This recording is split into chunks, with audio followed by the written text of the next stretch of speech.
一座小荒山上，一间破败的茅草屋前，一个年仅16岁、目若星辰、鼻梁高挺、英俊秀气，但是衣衫褴褛的少年坐在小板凳上。躺在他面前的是一个奄奄一息、瘦骨嶙峋的老者。老家伙，你说没就没了，遗产呢？就没给我留下点遗产？我才练体一重啊，就是个弱鸡。叶晨扶着老者的肩膀，表情极其无奈。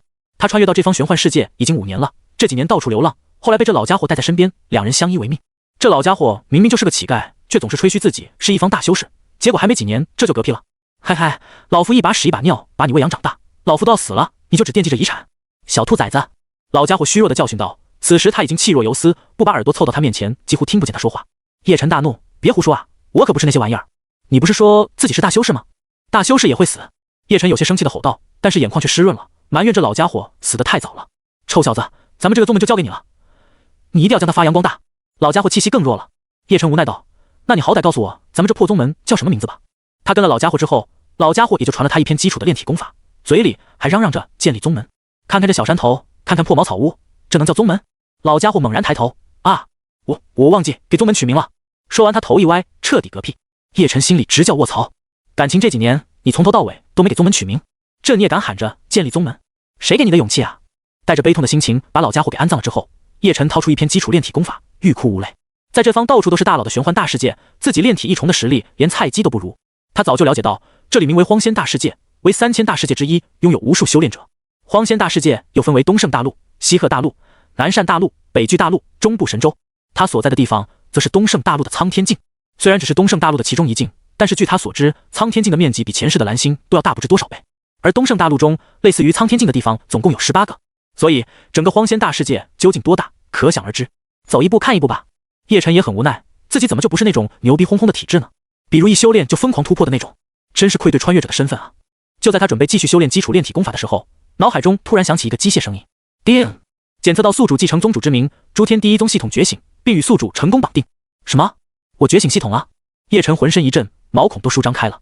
新手礼包，大成期修为1份，宿主是否领取？系统的声音让叶晨惊喜不已，他就知道自己绝对不是穿越者之耻，老子也要开挂了。5年，整整5年，你知道这5年我怎么过的吗？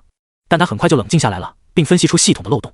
系统，你说我是继承了宗主之名才觉醒的，假如我没能当宗主呢？你是不是一辈子不出现？叶晨警惕地询问。系统，理论上是这样的。叶晨气得当即爆出国粹，我草尼玛，这不就是概率性事件吗？谁能保证老子穿越过来有机会当宗主？那你就是要我死了。系统，宿主是否领取新手礼包？叶晨这边不依不饶，他不会轻易放过这坑人的狗系统。要是老子嗝屁了，你还觉醒个毛啊？这点好处就想打发我？你拿这个考验干部？哪个干部经不起这个考验？说吧，怎么赔偿我的精神损失费、误工费、内分泌失调费？系统，系统出现故障，新手礼包无法满足宿主要求。考虑到系统觉醒条件有漏洞，为弥补宿主各项损失，系统正定损中。新手礼包升级完毕，礼包大成期修为升级为仙帝修为，宿主是否领取？听到仙帝修为，叶晨眼睛都直了，他艰难地咽了口水。仙帝，那不就是传说中荒仙大世界最顶级的境界吗？境界划分：炼体期、炼气期、筑基期、金丹期、元婴期、化神期、炼虚期、合体期、大成期、渡劫期、真仙期、地仙期、天仙期、玄仙期、仙君、仙王、仙帝。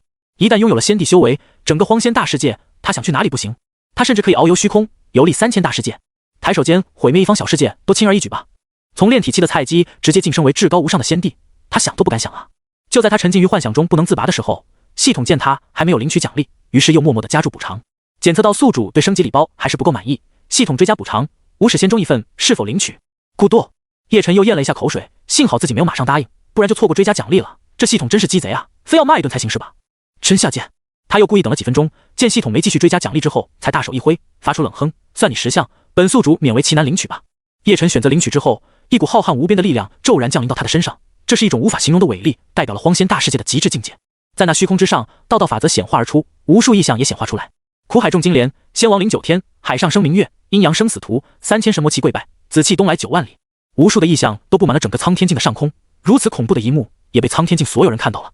无数的异象高悬虚空之上，大道法则显化出来，震撼人心的天威扩散到整个苍天境，继而扩散到整个东胜大陆，甚至是整个荒仙大世界。荒仙大世界中的顶级大能们纷纷从闭关中醒来，感受到虚空之上的无上地威，都吓得不知所措。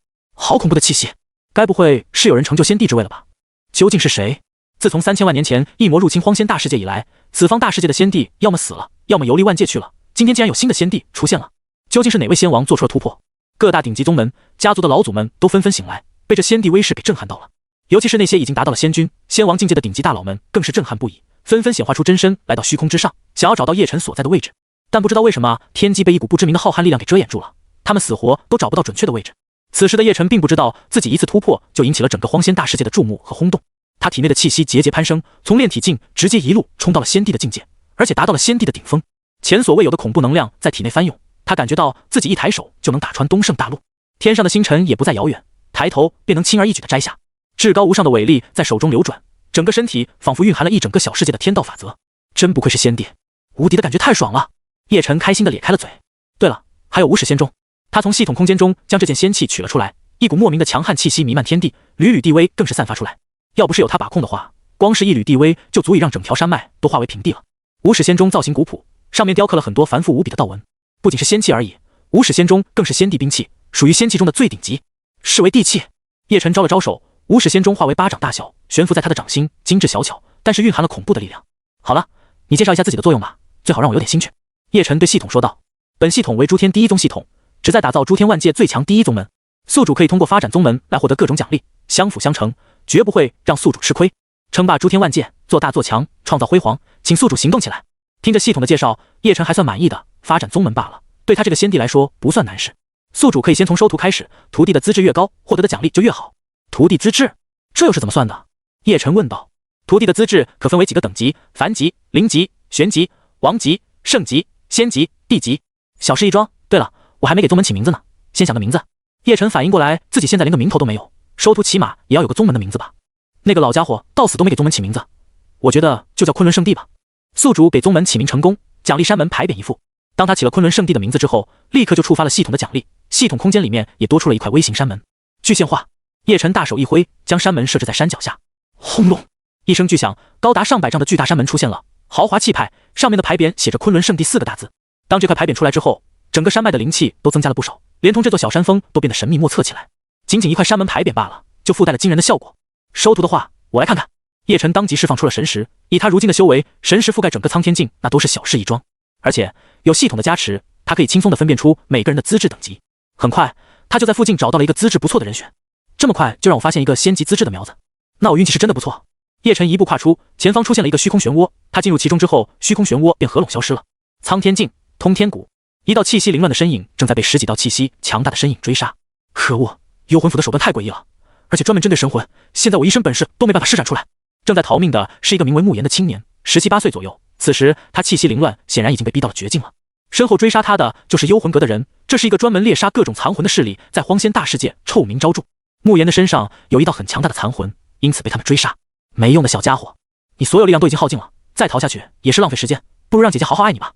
身后的幽魂府众人当中有一道美艳的身影，她一身红色裙子十分惹眼，2条修长的大白腿毫无顾忌地暴露在空气中，仿佛每一步都踩在男人的心头一样。美艳妇人伸出粉嫩的舌头舔了一下水润的红唇，带着魅惑的美目盯着慕言。呼啦啦，她纤细的双手却抓着一条漆黑粗大的铁链，上面散发着诡异的气息，专门针对神魂的。幽魂阁的人，别以为你们就能吃定我了，鹿死谁手还不好说呢。慕言擦去嘴角的血迹，眼神凶狠而坚定。他还有最后的手段，那就是借助体内那道残魂施展最后一击。李老，最后一次借你的力量，还撑得住吗？慕言的声音在心中响起。很快，一道苍老的声音也在他心中回应。我还可以爆发出最后一次力量，堪比化神期，我们一定要趁这个机会逃走了。好，只要将这些人震退，我们就有喘息的机会。慕言话音一落，就将身体交给体内名为李老的残魂接管了。李老这道残魂寄存在他的体内，和他交情匪浅，两人现在是共进退。轰！慕言的气息骤然暴涨，从筑基期直接攀升到了化神期，恐怖的气息在周边肆虐着，如同可以摧毁一切的风暴一样。美艳妇人没有畏惧，反而更加激动和兴奋了。没错，就是这道残魂的力量，要是能够吞噬炼化这道残魂，我的实力一定能大大提升。美妇人手中铁链哗啦作响，化作道黑色巨蟒杀向慕言。慕言当即施展手段反击，但美妇人的各种秘法专门克制残魂，使得他很快就落败了。噗！慕言吐出一大口血，倒飞数百米，气息也迅速跌落到筑基期。李老虚弱的声音响起：慕言，这一次我们怕是无路可走了。慕言死死地咬着牙，随着对方踏着虚空走过来，他知道自己真的没办法再翻身了。死吧！美妇人眼色一冷，手中铁链洞穿虚空刺向慕言，准备结束他的生命。就在慕言已经认命的时候，一道年轻的朴素身影不知什么时候出现在虚空中，刚好拦在铁链之前。砰！还没触及这道身影，坚不可摧的铁链就瞬间爆裂成无数碎片了。突如其来的变化让所有人都呆在原地。叶晨平静地看着目瞪口呆的慕言，淡淡开口：你可愿意入我昆仑圣地，成为我的亲传弟子？”慕言都愣住了，生死存亡的时刻，怎么突然间出现一个年龄看起来和自己差不多的年轻人要收自己为徒？自己不会是出现幻觉了吧？但是李老的声音在他脑海中立刻响起：“慕言，此人很强，非常强。”慕言心中大震，连李老都严肃表示很强的人，那一定是极为恐怖的强者。愣着干嘛？如果你当我徒儿，我可以帮你解决麻烦，不然的话，我走了。叶晨淡淡的说道。前辈，我……慕言还在懵逼当中，搞不明白现在是怎么回事。远处，幽魂府的美妇人见到自己的好事被打断，眼中满是杀意的盯着叶晨。道友，幽魂府办事请让开，否则别怪我们不客气。幽魂府臭名昭著，实力强悍至极，听说现在的幽魂府还有先帝坐镇。美妇人高傲的昂着雪白的脖颈，姿态很是嚣张。他相信，在自己搬出了幽魂府的名头之后，这个陌生人一定会吓得不敢多管闲事了。慕言也紧张了起来，起码这个前辈对他没有恶意，要是前辈被幽魂府的名声给吓跑了，自己岂不是死定了？就在他们都以为叶晨会忌惮的时候，他面无表情，却像是没有听到美妇人的警告一样。慕言18岁，天生极品火灵根，仙级资质，培养的好的话，未来最低都是真仙境界。叶晨语气淡然地念出了慕言的信息。慕言和李老都感到非常的震惊，他天生火灵根的事情只有他们两人知道，这位前辈难道一眼就看穿了他的底细？敢无视我的人，你是第一个！美妇人气急败坏地大叫了起来，气得面目狰狞。一股股黑色的气息从她的体内狂涌而出，10几道黑色的铁链如同蟒蛇一样在空中飞舞，然后齐刷刷朝着叶晨杀了过来。前辈小心，他的攻击很诡异！慕言下意识大叫了起来，但是他很快就发现自己的担忧是多余的，因为这些铁链再一次凭空爆裂，成为无数的碎片。好恐怖的实力！李老震惊的声音再次在慕言的心中响起。美妇人满脸的震惊，吓得后退了10几步，像是见到了什么惊恐的事情一样。以他化神境的修为，加上幽魂府诡异的攻击手段，基本上是同阶无敌了。可这个陌生强者连动都没有动，他的所有攻击就被化解了。此人的实力究竟有多强啊？结阵！美妇人大喊一声，身边的10几位强者纷纷行动起来，结成了一个巨大的阵法。一道道强悍的力量朝着叶晨碾压下去，这威力已经堪比化神期巅峰的一击了。聒噪！叶晨不耐烦地皱起了眉头，仅仅是一个眼神，前方的虚空就裂开一个大洞，产生了强烈的吸力，将所有幽魂府的人都吸了进去。救命！美妇人惊恐而绝望地大叫起来，但是话没说完，雪白的娇躯就消失在虚空漩涡中，随后虚空漩涡自动关闭。世界清静了，徒手撕裂空间。不对，连手都没用，一个眼神就做到了。他到底是什么实力？慕言，我要沉睡了，否则一定会被他察觉到的。李老惊恐的声音响起之后，他就彻底躲藏了起来，甚至连和慕言沟通都不敢。在这种绝世强者面前，他不敢冒险啊！撕裂虚空，慕言一脸茫然，目前才筑基期的他根本不知道这是什么概念。多谢前辈出手相助，晚辈没齿难忘，晚辈愿意拜入前辈门下。慕言赶紧下跪磕头。好，从今天起你就是我第一个亲传弟子。叶晨满意的点头。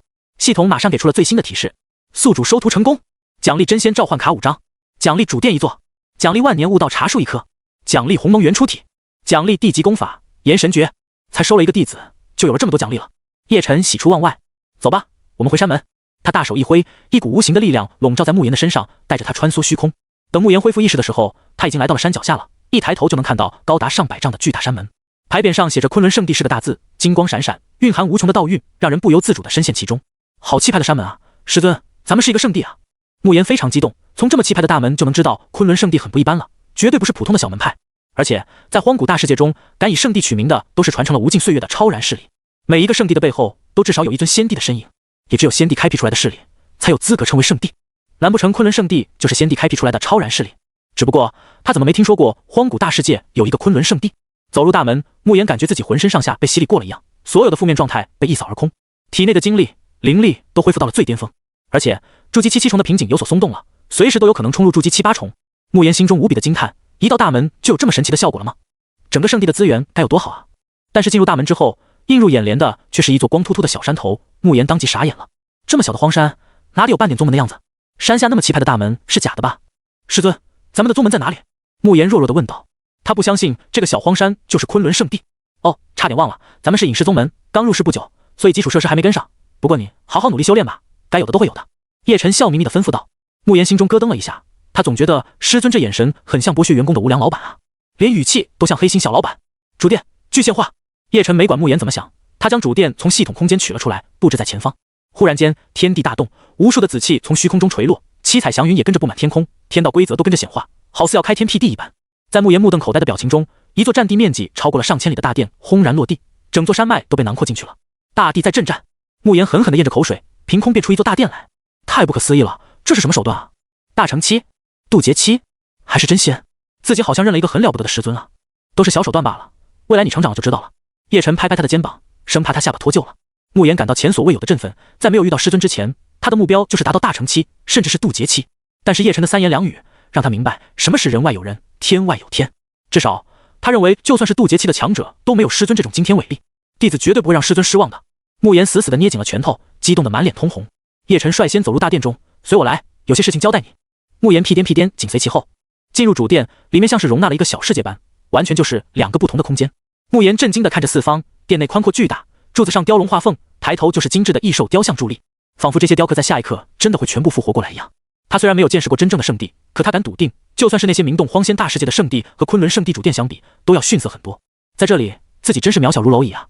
师尊的强大不是他能够想象的，抬手之间就造出如此宏伟的建筑，堪称神迹。叶晨坐在主位上，如天地在俯瞰人间一样，无形的威势让慕言有些喘不过气来。这不是叶晨故意释放的，而是身为仙帝自带的威势，旁人难以抵御。慕言，你身为本宗第一位弟子，为师自然要给你些东西。叶晨大手一挥，一部裹着炽热火焰的功法就飘到了慕言的面前。看着上面的火焰，慕言心中很是惊悚，他能够感觉到，哪怕是一丝火苗都足以焚山煮海了。这部功法和你的体质很合适，你拿去修炼吧。叶晨微笑道。谢师尊。慕言颤颤巍巍地接过被火焰包裹的功法，他很担心自己会被焚烧殆尽，幸好这些火焰自动消散了。虽然不知道这是什么等级的功法，但既然是师尊给的，一定是好东西。你天生极品火灵根，资质非常好，但这还不够，为师要把你的潜力开发到最极致。说完，叶晨伸出大手就按在慕言的天灵盖上，在这瞬间慕言失去了意识，但天地间的各种法则却在叶晨的手中汇聚，然后全部灌注到慕言的体内，如同河流一样冲刷着他的极品火灵根。火焰遍布慕言全身，各种颜色的火焰都散发着恐怖的温度，但奇怪的是并不伤害到他。很快，极品火灵根就蜕变成更高级的炎灵圣体了。如果说极品火灵根属于仙级资质，未来成就最差都是真仙的话，那么炎灵圣体就是地级资质，未来甚至有可能达到仙帝境界了。二者的上限是不一样的。慕言感觉到自己的身体好像化作了无尽天火一样，和所有的火焰规则都融为了一体。等他再睁开眼睛恢复清醒的时候，才发现师尊早已不在大殿了。徒儿，你自行回去修炼吧，争取早日带领昆仑圣地走向巅峰。叶晨的声音在他的耳边回荡。慕言深受鼓舞，用力地捏着拳头大声道，谨遵师尊教诲，徒儿一定不负师尊厚望。自己可是昆仑圣地大弟子，那就是宗门的门面啊。等慕言离去之后，叶晨拿出系统奖励的5张真仙召唤卡，5位真仙，等级是低了一点，不过现在昆仑圣地人太少了，聊胜于无吧。叶晨还有些不满意，然后选择让5位真仙具现化来向他报道。如果有别的圣地知道他居然还嫌弃5位真仙实力太差的话，估计都要气死。境界划分：炼体、炼气、筑基、金丹、元婴、化神、炼虚、合体、大成、渡劫、真仙、地仙、天仙、玄仙、仙君、仙王、仙帝。这几千万年来，仙帝像是彻底消失了一样，玄仙、仙君、仙王也大多闭关修炼，冲击更高境界。明面上还在活跃的顶级强者，基本就是真仙、地仙、天仙。一个圣地的圣主修为基本也就是天仙境界，所以说真仙修为已经很高了，不敢说在荒仙大世界横着走，至少已经是名震天下的大人物。一次性获得5位绝对忠诚的真仙，他竟然还不满足，这已经是一股很强的战力了呀。叶晨又将悟道茶树挪到了现实中，自动栽种到了后山。如今主殿已经建立起来了，这里也不再是一个小山头，而是一大片连绵起伏的宫殿，这一方的天地规则都得到了改变。悟道茶树高达10丈，有着浓密的叶子，每一片叶子上面都刻画着天生的道纹，拥有令人顿悟的神奇作用。融合鸿蒙元初体，叶晨命令道。鸿蒙元初体乃是天地初开第一个体质，代表着世界的原点，代表一切的初始。这个体质不需要功法搭配，因为体质本身就是最强大的存在，与任何大道规则都可以完美融合。叶晨的体质在飞速蜕变，勾动着世界的本源力量，不仅仅是荒仙大世界，另外的无数世界都受到了影响。在大世界之外的星空深处，五光十色的法则力量显化而出，它们汇聚在一起，形成河流，不断的冲击流淌着。从荒仙大世界抬头便可以看到绚丽的色彩，以及深达灵魂的恐惧。无数大世界的顶尖强者们纷纷被惊醒了，宇宙中无数的大道法则竟然显化出来了。无数年来，他们从来就没有听说过这种事情。这一刻，很多仙帝强者都坐不住了，在星空深处远远地感受着恐怖的大道法则的气息。究竟发生了什么事情？这是天地异象吗？不可能，天地异象只局限在一个大世界中，怎么可能出现在星空深处？有人成帝了？不对吧？吾当年成帝之时的动静都比不上现在的1%。万界大变，该不会有万世大劫发生吧？好清晰的大道法则，要是能感悟其中一部分，本地的实力必定会更上一层楼。很多仙帝都在暗中默默注视着恐怖的宇宙洪流，这完全就是由无数的大道法则凝聚形成的。到了他们这个境界，都无法理解其中缘由。也有很多仙君、仙王强者更是借助这一次的机缘进行法则感悟，疯狂地提升自己的实力。有些已经被困在仙王巅峰境界太久的强者，甚至出现了境界松动，即将突破到仙帝境界。对于诸天万界的所有强者来说，这都是前所未有的巨大机缘。叶晨并不知道自己只是融合鸿蒙元初体而已，竟然引起了诸天万界的轰动。很快，他就融合结束了。拥有鸿蒙元初体果然不一样，我一人就等于一个大世界的法则融合了。同为仙帝，现在的我可以打100个刚才的我，轻轻松松。叶晨眼中满是震惊，虽然刚才和现在境界都相同，但对天地法则的掌握程度完全一个天一个地。他张开手掌，掌心之处就有无数的法则线条在交织着，只要他愿意，随时可以构建出一个小世界，而且是完整的小世界，不是一个小的秘境空间。系统提示：半个月后在芙蓉山脉举行天才交流会，请宿主前往寻找合适的弟子，收徒可获得丰厚奖励，又有奖励可拿了。这些奖励也太轻松了吧！叶晨满意的微微一笑，然后穿梭虚空来到悟道古树旁边。哗啦啦，悟道古茶树看到叶晨之后，非常兴奋地摇晃树枝，茶叶闪烁着碧绿的光芒，还有千丝万缕的道泽垂落。有事没事就睡个懒觉，终于可以好好摆烂了。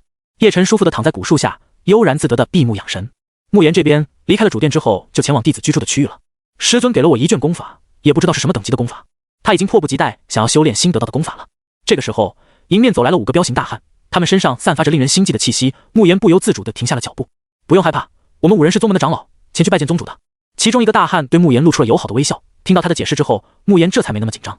原来是宗内的长老啊，那就是自己人了。话说回来，有师尊这么厉害的强者坐镇昆仑圣地，其他人也不可能潜入宗内闹事。弟子慕言见过几位长老。慕言拱手道。等到5人离开，他才松了一口气，快步来到了弟子居住的地方。沉寂已久的李老终于冒头了。这个地方太恐怖了，别说泄露一些气息了，我连动都不敢动。李老惊恐的声音在慕言的心中响起。李老，你别担心，这里是昆仑圣地，我已经是这里的大弟子了，不会有事的。慕言笑着安慰道，他相信师尊不会害他的。再说了，李老再厉害，也就是一道残魂罢了，以师尊的能耐，不至于对一道弱小的残魂感兴趣。连慕言自己都没有意识到，以前他一直将李老当作是最强大的榜样，可是现在已经看不上李老的修为了。在见识过更高层次力量后，人的眼界是会提高的。对了，你师尊都跟你说了什么？李老疑惑地询问道。说到这个，慕言就按捺不住内心的激动，他开心地笑道，师尊帮我提升了资质，现在的我已经不至于天生火灵根了。提升资质？真的假的？你放开身体的控制，让我看看。李老半信半疑地接管了慕言的身体，他就震惊地感受到了来自这具身体的炽热和强大，其强悍程度远超以往几十倍、上百倍。这是什么体质？你现在就像是一团火焰，我从没见过这么强大的体质。李老惊骇地大叫了起来。慕言挠着头道，师尊说这是炎灵圣体，具体是个什么情况，其实我也不太清楚。听到炎灵圣体4个字，李老当场被镇住了，半天都发不出声音来，内心更是如惊涛骇浪一样疯狂地翻涌着。李老，你怎么了？没事吧？慕言关切地询问。没事，就是太惊讶了。慕言，你知道什么是炎灵圣体吗？这可是传说中最接近火焰本源的体质，什么火灵根之类的，在炎灵圣体面前都是垃圾。你这位师尊到底是什么身份，竟然能将你的体质提升为炎灵圣体？李老的语气中充满了难以置信，就连他这种玩火的天才都没见过炎灵圣体，一度以为这就是传说瞎编的，没想到自己亲眼见证了。对他来说，这已经是一个神话了。不清楚，但是师尊一定是最强大的人之一。对了，刚才我还遇见了5位宗门长老，气势比化神期还要厉害。慕言兴奋地跟李老提起自己的所见所闻。来到了昆仑圣地之后，他感觉以前的经历都太小家子气了，难不成是炼虚期，甚至是合体期，还是说大成期？李老也很好奇，这个昆仑圣地究竟是怎样一个宗门？荒古大世界的圣地都是大名鼎鼎的超级势力，唯独没听说过昆仑圣地，该不会是一个隐世大宗？他生前就是大成期修士，实力强悍，一身控火术纵横苍天境，但面对叶晨的时候，却连一点气息都不敢释放出来。对了，你现在是炎灵圣体，修炼我的焚天诀最好了，这可是一份神奇的功法，可以不断的成长，未来甚至可以成长为仙级功法。李老兴奋地大叫起来，然后掏出了一枚玉简，正是他所说的焚天诀。功法等级：凡级、灵级、玄级、王级、圣级、仙级、地级。你别看他现在只是灵级功法，以你的资质，吞噬诸多仙火就能让他进阶成为仙级功法。李老得意洋洋地介绍起来，这可是他生前付出巨大代价才得到的宝物，是他最大的秘密。仙级功法可以让慕言修炼到真仙境界了，放在任何一个势力，仙级功法都不多见。看着手中的玉简，慕言却犹豫了起来。李老看出他的不对劲，不由得询问道：慕言，怎么了？不喜欢焚天诀？李老以为慕言是在怀疑焚天诀的成长特性，毕竟一份会进阶的功法听起来确实不太可靠。他想着在解释几句的时候，慕言却摇头道：李老，其实师尊已经给了我功法了，他说这是最适合我的功法。闻言，李老眉头不服气地挑了起来。他承认昆仑圣地宗主很神秘强大，但他的焚天诀也不是开玩笑的。有什么功法能比焚天诀？还好，你拿出来吧，我帮你过过目。李老似是赌气地说道。慕言将冒着火焰的卷轴从空间戒指中取了出来，整个房间的温度骤然上升，连李老的灵魂体都感到难受的炙烤。好厉害的卷轴！李老脸色顿时变了，光是附着在卷轴表面的火焰就这么爆裂了，卷轴本体该有多强大？慕言也满怀期待地将卷轴打开，上面写着炎神诀3个字，后面还跟着地级2个小字。李老和慕言心中都掀起了惊涛骇浪。地级？这是地级功法呀！唯有先帝才能创造出地级功法来，每一部地级功法都是圣地的镇山至宝，是一个超然大势力的底蕴所在。能够拥有地级功法，又有了一丝丝证到先帝的可能性了。虽然只有一丝丝的可能性，可对于无数的修炼者来说，都足以令他们陷入疯狂。随手就将一部地级功法传授给一个只有筑基期7重的少年，这份魄力恐怕整个荒仙大世界都没人能做到。和地级的炎神诀比起来，他的仙级焚天诀简直就跟垃圾一样，狗都不看。过了很久，李老和慕言才从震惊中缓过神来，刚才他们都失去了语言能力，完全说不出话了。既然有了炎神诀，我这个焚天诀确实不合适你了。李老有些尴尬，同时也有些失落的说道。自己藏着掖着的好宝贝，其实在别人眼里连垃圾都不如，太打击人了吧。慕言也不知道怎么安慰他比较好，和叶晨比起来，李老确实输得一塌糊涂。不，应该说李老根本就没有资格和叶晨比啊。李老，或许哪天我可以和师尊说一声，让他也帮帮你吧。慕言说道。李老是一道残魂，最大的愿望就是凝聚肉身了。他相信以师尊的能力，一定很轻松就能做到了。这可行吗？李老有些心动。不过还没等他们继续聊下去，李老脸色就变得无比的惊恐，因为有一股无法抗衡的恐怖力量抓住了他，并且将其拉入虚空之内。李老，慕言着急的伸手抓去，但是什么也没抓到。徒儿，我请他过来一趟，你不用惊慌，安心修炼吧。幸好下一刻他的耳边就响起了叶晨的声音，慕言这才放心了。既然是师尊的手笔，就没必要担心。以师尊的实力，探查到他体内有一道残魂，似乎也不是难事。被叶晨给控制的李老根本就不知道发生了什么。等他回过神来的时候，就发现自己已经出现在一座大殿之内了。这座大殿到处弥漫着恐怖的威压，他一道残魂在这里就像是一只随时都会被碾死的蚂蚁。他惊恐的抬头，发现宝座上坐着一道高大的人影，这道人影有万千道则在缭绕，绚丽的光芒将其包裹，看不清真正面目。如果没猜错的话，这人应该就是慕言的师尊了吧？晚辈李耀，见过前辈。李老跪倒在地，不敢起身。面对这种实力连他都无法想象的绝世强者，他一点脾气都不敢有，属于大成期修士的高傲更是被碾压的粉碎。李耀，大成期修士，擅长火焰和炼药。上方传来叶晨冷漠的声音。也幸亏李老现在是残魂，不然的话冷汗早就将全身打湿了。不过即便如此，他的残魂也摇曳起来，好像随时都会消散一样。前辈，晚辈和您的大弟子慕言杰有一段善缘，晚辈从来没有坏心思，请前辈明鉴。李老不明白这位大人物将自己带过来是什么原因，反正先拉近关系，保住小命再说。叶晨一言不发，光是这种威严就已经把李老吓得神魂俱震了。本座可以赐予你肉身，今后你就在我昆仑圣地做事吧。叶晨发话了。听到这话，李老心中非常的震惊，感到难以置信。这位大人物竟然要帮助自己凝聚肉身，自己真的有这个荣幸吗？随后他惊喜的浑身颤抖，以对方的实力、身份、地位，没有必要编造谎言来欺骗他这道弱小的残魂。不出意外的话，自己这辈子最大的机缘真的来了。前辈，晚辈做什么都愿意。李老激动的疯狂磕头。上方的叶晨对着他抬起了手臂，手中涌现出五光十色的各种大道规则线条，玄妙的力量包裹住李老的残魂。李老感觉到自己的残魂好像触及了天地间最本源的规则，这是一种创造的力量。他的肉身正在被创造出来，先是筋骨的形成，然后开始出现了血管，最后是血肉覆盖全身，形成了一具新的身体。此时此刻，李老前所未有的轻松和自由。看着自己的双手，他激动地摸着自己的脸，担心自己是在做梦。为了凝聚肉身，他寄希望于慕言，想等到慕言变强之后再为他寻找材料炼制肉身。对他来说，这是一件极为困难的事情，注定要漫长的等待。可现在也才一转眼的时间，自己竟然真的拥有了新的肉身了。他不断地揉捏自己的身体，哪怕有疼痛感，但还是感觉非常不真实。自己做梦都想实现的事，真的这么简单就完成了吗？有了，我真的有新的肉身了，我重新活过来了。最后，李老才激动的老泪纵横，自己终于不再是一道缥缈的残魂，不用再担心被幽魂府的人猎杀了。感受到强大的力量在汹涌，他知道一切都是真实的。谢前辈，晚辈一定用生命守护昆仑圣地，绝对不辜负前辈的栽培。李老跪下，又是咚咚咚的连磕好几个响头，并且以生命起誓报答叶晨的大恩大德。叶晨面色淡然，就算李老不发誓，他也有手段控制其生死。加入昆仑圣地的任何人都会记录到系统中，只需要他的一个念头，凡是背叛昆仑圣地的任何人都要死无葬身之地。所以他最不用担心的就是有人反叛了。下去吧，从今天起你就是我昆仑圣地的外门长老。叶晨说道。他看中的是李老的精湛的炼药术，今后昆仑圣地的规模会迅速扩大，他也要收拢各种人才。谨遵宗主之命。李老也很聪明，马上就改口了。等他离开大殿的时候，脑子都是晕乎乎的，真是不敢相信，我真的有肉身了。他低头看着自己的双手，感叹着宗主的神秘莫测。想要炼制一具新的躯体，要搜集很多材料，经过很多的准备，甚至失败的几率都很高。连他在有慕言帮助的情况下，都不敢保证自己未来一定能成功。可宗主仅仅是一抬手的功夫，就实现了自己的梦想，这究竟是何等惊天伟力？仔细感受了体内奔涌的力量，李老忍不住发出惊叹：好精纯的力量，这具肉身的质量太高了吧！论资质，新身体比以前的旧身体高了不知多少倍。以前他的最高成就在大成期，这一次他相信自己绝对可以超过大成期，甚至直达真仙乃至更高的境界。轰！一股强大的气息从他的体内奔涌而出，竟然是炼虚气。李老激动的傻笑不已。咦？这时他发现有5人龙行虎步的朝大殿这边走来，忽然间想到了之前慕言也说过，他在回来的时候见到5个气息深不可测的人，难道就是他吗？在下是本宗的外门长老李耀，见过几位道友。李老笑眯眯的对5人拱手。我们5人也是本宗的外门长老，都是自己人，我叫张老大，这是张老2、张老3、张老4、张老5。这位名为张老大的外门长老也微笑着和李老打招呼。大家同为昆仑圣地之人，不必太过摆谱。李老心中觉得好笑，这5人取名真潦草，不过倒是很好记。打过招呼之后，双方就各自离开了。看着5人的背影，李老涌出一股冲动，他想试探一下张老大他们5人的实力究竟在哪个层次。大家都是外门长老，想来应该差不多吧。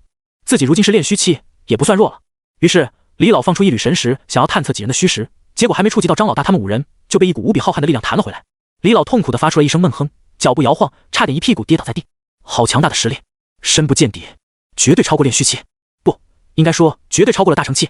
他以前就是大成期修士，他很清楚大成期绝对没有如此恐怖的实力。难道是渡劫期？李老脑子里冒出了一个更加吓人的猜想，他们该不会已经到了真仙境界吧？真仙，传说中一个分割了凡人和仙的境界。到了真仙境界，才算真的实现了肉身和灵魂的部分自由。因为真仙境界的大修士寿命悠长，能活几万年都简简单单。这就是昆仑圣地的实力吗？李老没有气馁，反而振奋地捏紧了拳头。自己能加入这么一个强大又神秘的宗门，是自己几辈子的福气。未来自己必定也能突破到真仙境界，如此才不辜负宗主对自己的恩赐和期待。张老大他们5人此时已经进入大殿了。叶晨交代了他们一些事情，让他们打理一些宗门事务之后就消散了。张老大他们看着宗主的身影逐渐化作光芒，都非常自豪。不愧是宗主，如此强大，竟然只是一道化身而已。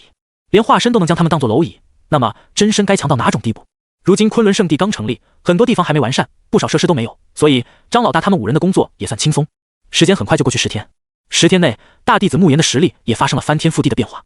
住所之内，慕言沉浸在修炼中，他盘坐在一个由多种珍贵材料打造的蒲团上面，摆着修炼的姿势，一股股强大的气息从体内不断的涌向外界，炽热的火焰从他的体内冒出来，令他整个人都变成一团拥有恐怖高温的火焰。慕言变换印法，持续的引动天地能量灌注到体内。炎神诀，慕言口中发出一声轻喝，周遭的天地灵气疯狂地灌注到他的体内，经过了体外火焰的精华之后，这股力量变得无比的精纯。炎灵圣体加上地级功法炎神诀，他的修炼速度快到不可思议。10天的时间就已经从最初的筑基期7重突飞猛进到现在的金丹期3重。要知道，这才10天而已啊！这种修炼速度放在任何地方都是相当恐怖的。别说那些荒古大世界的一流势力了，就算是圣地中的那些圣子、圣女都达不到这种程度。在慕言的努力修炼之下，他的气息再次暴涨，竟然直接突破到了金丹期4重了。终于突破了！慕言激动地吐出一口浊气，感受着体内澎湃的力量，他都有些不敢相信。炎灵圣体真是恐怖如斯啊！搭配地级功法，当真是不可抵挡。以前他以为自己遇见李老，得到李老的指导是最幸运的事情，可现在他才知道，加入昆仑圣地才是自己几辈子修来的福气。师尊帮他改造体质，还送他地级功法，此等大恩大德，无以为报。以前的我是被人嘲笑的废柴，现在我要当一个让所有人都仰望的天才。穆家带给我的一切羞辱，我也该找回来了。慕言想到自己曾经在家族里面受到的各种屈辱，他就气得捏紧了拳头，呼吸都不禁急促了起来。随后他来到了大殿，求见了叶晨。师尊，弟子有一事相求，今天刚好是穆家的家族大比，弟子想回家洗干净曾经的所有屈辱，恳请师尊批准。慕言恭敬地拱手道，他曾经是穆家的第一天才，是穆家未来的希望，所有人都把他捧在手心上。可有一天，他境界快速倒退，而且还无法修炼了，所有被他吸收到体内的力量都像泥牛入海，消失得无影无踪。从此以后，他从光环加身的天才变成了人人嘲讽的废柴。曾经在他面前毕恭毕敬的人都敢当面嘲讽他，把曾经的天才踩在脚下是他们最大的快乐。心灰意冷的慕言不想在穆家受尽白眼，赶紧离家出走，想要找回修炼之法。没过多久，他体内沉睡的残魂李老就苏醒过来了。他这才明白，自己这些年修为倒退，无法修炼，原来是李老在吸收他的能量。当时他就想着自己已经恢复了天才资质，很快就能杀回穆家，让所有嘲讽他的人都闭嘴了。如今拜入昆仑圣地，实力更是突飞猛进，带着金丹期4重的实力回家，这不直接爆杀全场吗？叶晨听着慕言的禀告，脑海中也响起了系统的提示音。叮！触发任务，大弟子慕言找回尊严，按任务完成度发放奖励。这个任务让叶晨有些兴趣，原来这也能触发任务并发放奖励。看这个任务的描述，奖励好不好，还要看慕言把任务完成的怎么样才行。任务的完成度够高的话，奖励肯定是最好的。徒儿，为师同意你回去，你要时刻记住，你是昆仑圣地大弟子，乃是为师的亲传弟子，做任何事都不要有任何顾虑。你的身后是昆仑圣地。闻言，慕言浑身大震，感激的抱拳，谢师尊恩准，弟子绝对不会给本门丢脸的。长老四长老，你跟慕言出门一趟吧。叶晨吩咐道，随后身影便融入虚空，消失不见了。得到允许之后，张老四和慕言一起下山了。此时的穆家非常的热闹，因为穆家10年一次的家族大比就在今天举行，整个穆家都在讨论本届的家族大比究竟是谁能拿到第一。我觉得穆婷婷就不错，她可是咱们家的天之娇女啊，看成是第2天才。你也说了，婷婷只是第2天才而已，第一当然还是第1天才穆坤大哥了。穆坤大哥确实让人心服口服，没什么好说啊，公认的第1天才啊。宽阔的家族大院中，好几个穆家年轻人兴致勃勃地说出自己心目中冠军的有力人选。他们提到的穆婷婷以及穆坤2人都是惊才绝艳之辈。穆婷婷是筑基期5重，穆坤更是达到了恐怖的筑基期6重。这份实力放眼周遭几个家族的年轻天骄，都没人能够达到。可这个时候，人群中不知是谁弱弱地说了一句，要说第1天才的话，应该还是慕言吧。慕言这个名字出来，刚才还热闹的气氛瞬间冷场，这几个年轻人的脸色也出现了些变化。而那个提到慕言的人也知道自己说错话了，赶紧缩着脖子躲进人群中，不敢露头。半晌，才有人惋惜道：“慕言吗？确实很厉害，几年前就达到了筑基期，如果不出问题的话，现在至少都有筑基期7重，甚至8重了吧？那是公认的天才，可惜成了废柴。”哼，你们也说了，那只是以前罢了。自从他离开家族之后，再也没了消息，恐怕都不知道死在哪个角落了。变成废柴就好好混吃等死不好吗？非要出去送死，真是可笑又愚蠢啊！这几个年轻人毫不忌讳地嘲笑着当年光芒万丈的天才，仿佛这种行为可以给他们带来至高无上的优越感一样。几人聊得起兴的时候，一道清冷的女孩声音打断了他们的话：“闭嘴！慕言虽然成了废物，曾经也是给家族做过贡献的，这些话以后别说了。”几人回身一看，走过来的女孩子一身红色的衣服，紧紧的腰带完美勾勒出了她纤细的腰身。来人正是穆婷婷。嘿嘿，我们瞎说罢了，以后不提了。几人尴尬的笑了几声，便赶紧散开了。穆婷婷实力强悍，在家族的地位也很高，不是他们能惹得起的。视线从他们身上收回，穆婷婷脑海中不禁浮现出当年那道消瘦的少年身影，那时的他真的是光芒万丈，连自己都只能屁颠屁颠的跟在他的身后。不过现在不一样了，天才陨落，时代变化，当初的那个少年已经没有资格出现在自己的面前。穆家大比现在开始。很快，穆家的高层就宣布大比正式开始了。每一位穆家的年轻人精神抖擞，都想秀出自己的实力。高台之上，穆家的高层们津津有味地评论年轻人们的表现。婷婷确实不错，一招制敌，而且还有余力，说明还没到他的极限。穆坤这小子也可以的，一招击败了筑基期4重的对手，简直不要太轻松。有他们在，我们穆家未来可期。几位高层都有说有笑，唯独一个叫做穆雷的中年人脸色阴沉，因为穆雷就是穆言的父亲。这时，穆家的大长老说道：“对于这些天才，我们穆家要多给资源培养才行。可惜了，要不是之前的资源都用来培养一个废物了，穆坤和婷婷他们的成长还能再快一些。”大长老意有所指，语气不满，他口中的废物指的不正是穆言吗？之前为了培养穆言，穆家确实倾斜很多资源。此言一出，不少的家族高层都纷纷点头，仿佛看不见穆雷那张越来越难看的脸色一样。二长老冷哼道：“穆言那个小子，真是浪费了我们太多资源了，早知道如此，就不应该着重培养他。”是啊，亏我们还以为他能带领穆家创造辉煌，谁知道一点屁用没有。其他的高层也毫不留情地讥讽穆言，当初的穆言太过耀眼，遮盖了很多人的光芒，其实也有很多族人不满的。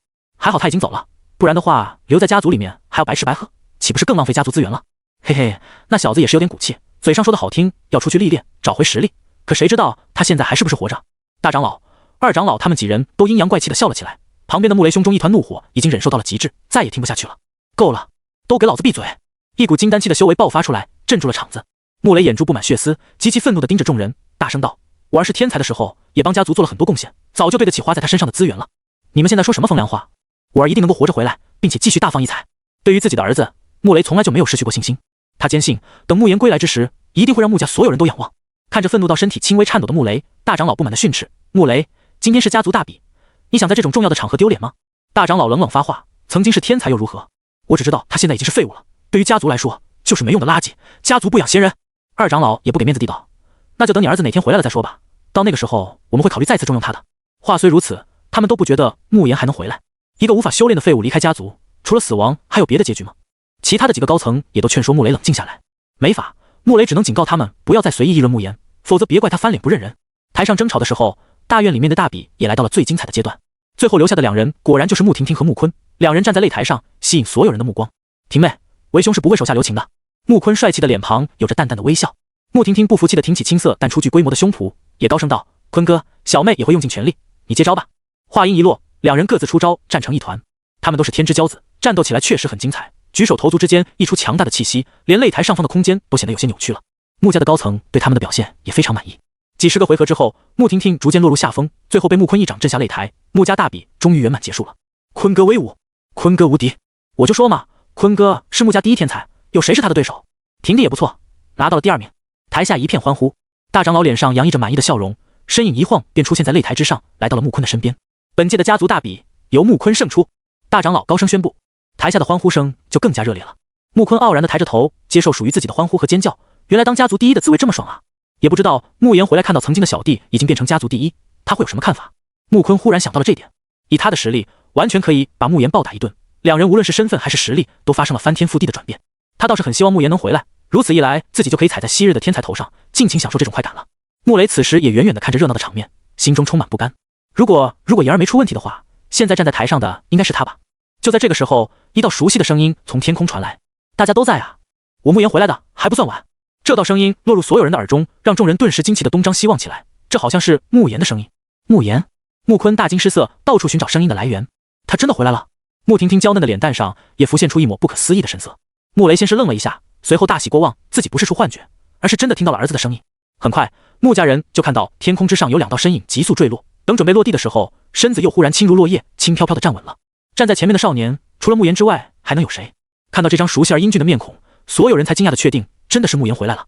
穆言看着熟悉的家族，心中也有些感慨，自己终于回来了。这一次，他要彻底洗去身上背负的嘲笑与耻辱。大长老，眼睛瞪这么大，做什么？认不出我了？穆言带着几分冷意调侃道。大长老眯起眼睛，眼中闪烁着丝丝冷光。你小子还回来干嘛？家族大比可不是你有资格参加的。况且家族大比已经结束了，你不用回来丢人现眼。穆言忍不住笑出声来，也懒得理他，而是看向穆坤。小坤，你挺不错呀，都拿第一了。小坤这个称呼让穆坤脸色都黑了几分。以前穆言就是这么叫他的，可现在自己都是家族第一天才了，穆言还有什么资格这样叫他？穆言，休得放肆！坤哥是家族第一，你算什么东西？作为穆家子弟，你看到冠军还不赶紧行礼？周遭的年轻人们纷纷朝着穆言怒斥了起来，有好几个显眼包想要得到穆坤重视，叫得特别大声。冠军？小坤，连我都打不过，也敢称冠军？穆言不屑地嗤笑起来，他的话让所有人又惊又怒，这个废物竟敢对冠军出言不逊，他不知道自己的斤两吗？穆坤也怒了，穆言，不要以为你还是以前的天才，请注意自己的身份，你要是不爽的话，咱们手底下见真章。他早就想堂堂正正的在所有人面前把昔日的天才羞辱一顿了。穆雷知道穆坤打的什么算盘，当即出现在穆言的身边，为自己的儿子撑腰。我儿刚回来，你也知道他实力不如你，若谁想再欺负我儿，别怪我不客气。穆雷十分护犊子，在穆言成为废物的那段时间，他都在外面执行家族任务，导致他觉得自己没能保护好自己的儿子，对儿子的亏欠太多了。如今谁也不能欺负他的儿子。穆坤昂首挺胸，雷叔，不是我要欺负他，是他在挑衅我。小坤，你话很多啊，以前我就能揍你，现在照样可以揍你。穆言摇头笑道，说着他一跃而起，出现在擂台上。言儿，穆雷有些着急，担心穆言中了穆坤的激将法。穆坤已经是筑基7、6重，实力非同小可，就算穆言已经可以重新修炼，也不可能赶得上穆坤啊。不过穆言给了他一个放心的眼神，他也不好再说什么了。你还真敢上来，找死！见穆言还真到擂台来了，穆坤露出了一丝残忍的笑容，他终于可以将穆言公然踩在脚底下了。穆言耸着肩膀，无所谓，垃圾叫的再大声也是垃圾。此话让穆坤勃然大怒，他堂堂冠军竟然被人骂是垃圾，你说谁是垃圾？穆坤体内的气息随着怒火爆发出来，形成了强劲的狂风，横扫擂台。哎，不要误会，我不是针对你，我是说在座的各位都是垃圾。穆言看向下方所有的年轻人，笑容很是灿烂，可他的话却彻底激怒了所有人。狂妄之极，你敢说我们是垃圾？不要以为你长得帅，我们就不打你。口出狂言，你以为你是谁？你个不能修炼的废物！果然，台下顿时响起了无数谩骂声，所有人都义愤填膺的想要暴打穆言出一口气。他们都觉得穆言脑子肯定是坏了，还觉得自己是以前人人尊敬的天才。别浪费时间，所有人一起上吧！穆言哈哈大笑道，他回来不是要打败某个人，而是要击败所有人，要让所有人知道他已经脱胎换骨了。听到他的话，所有人都响起一阵哗然，还以为是自己听错了，他竟然还一次性挑战所有人，脑子真的没进水吗？几十个筑基期的强者一拥而上，光是一人一巴掌都能把他打死了，他凭什么放这种狠话？穆雷也急了，担心穆言失去了理智。此时已经有好几个年轻人跳上了擂台，有了第一批人之后，随后所有人也纷纷跳上擂台，站在穆坤的身后，就连穆婷婷也在其中。穆言，何必呢？你这么做只会自取其辱。穆婷婷摇头，对穆言失望之极。他用印象中意气风发的天才少年，怎么会变成如今无能又狂妄的愚蠢模样？为了一口气就放言要挑战所有人，有点脑子的人都做不出这种事啊！以前的他对穆言很是崇拜，简直就是穆言的跟屁虫。现在他很庆幸自己已经远离穆言了，这种愚蠢的人不值得自己崇拜和喜欢，而且他们已经同一类人了，注定不是一个世界的。此时的穆言在擂台上孤立无援，有种独自一人对抗全世界的意思。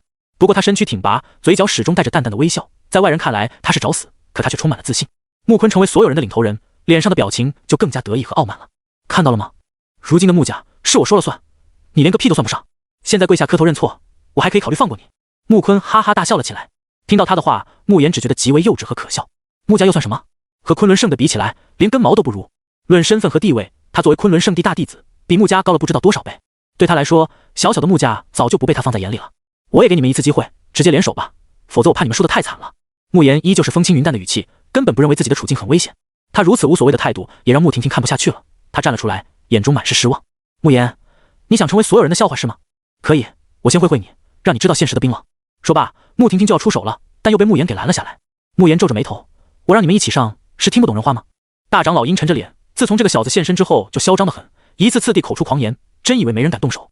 坤儿，他这么狂，那就按他说的做吧，所有人一起出手，不得留手。大长老面无表情地下了命令。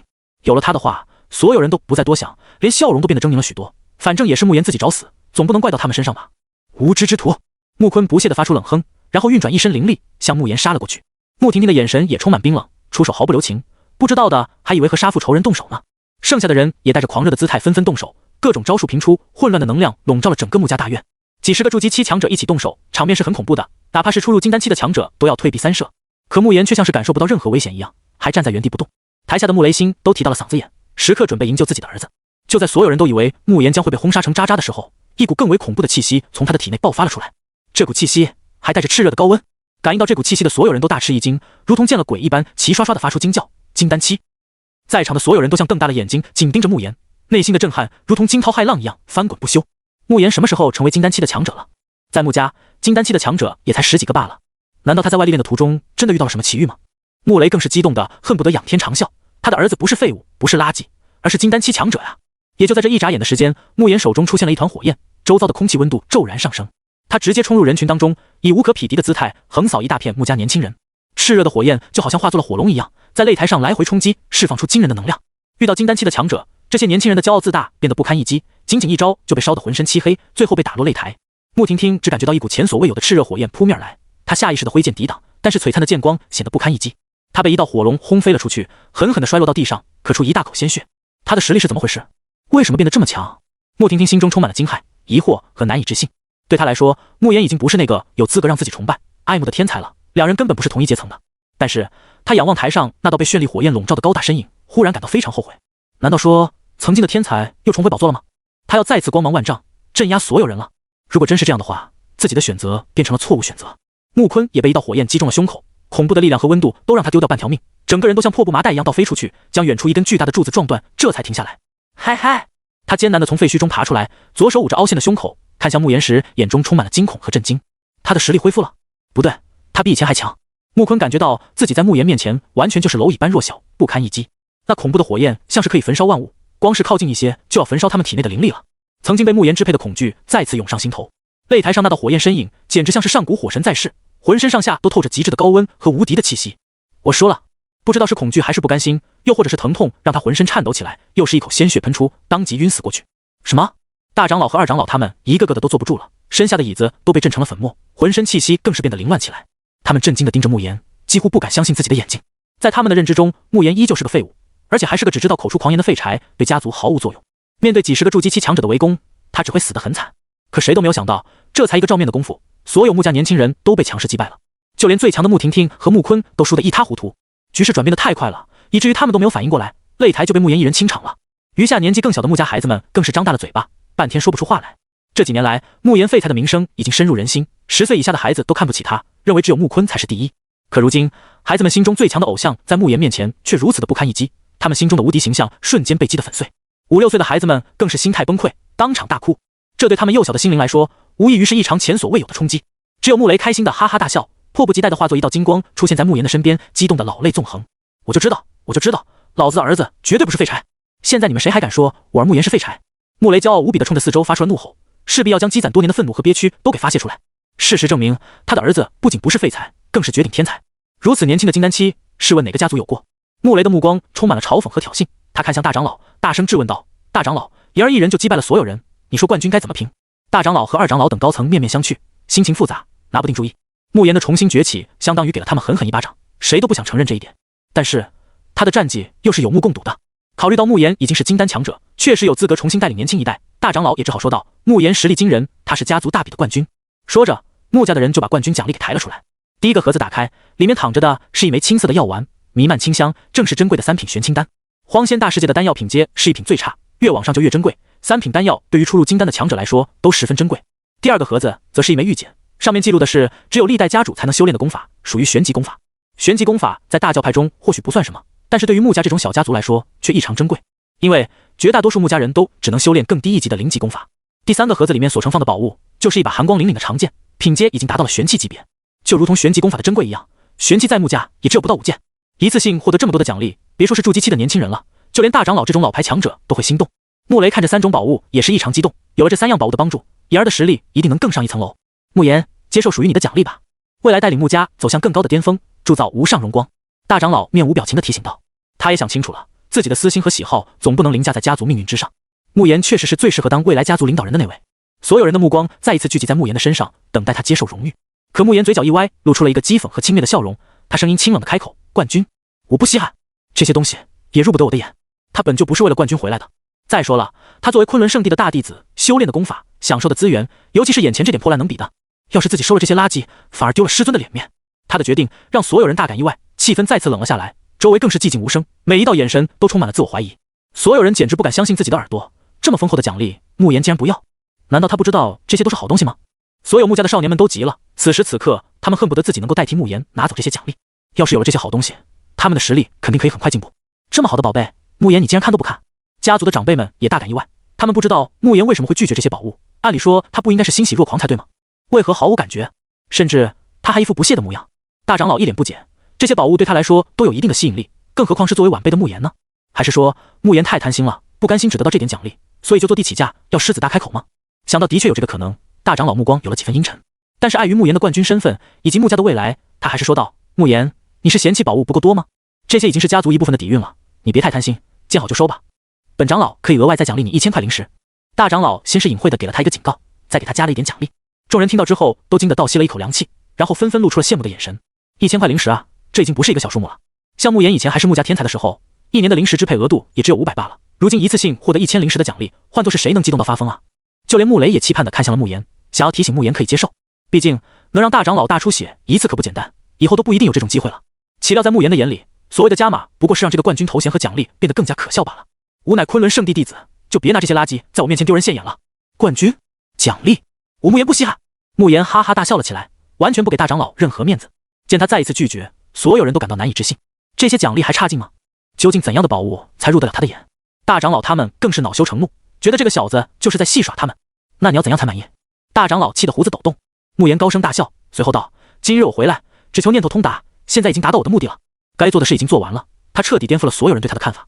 看着每个人脸上的表情，他能够感受到这些人对他的畏惧、不解、疑惑、羡慕、嫉妒，甚至是讨好。这就够了。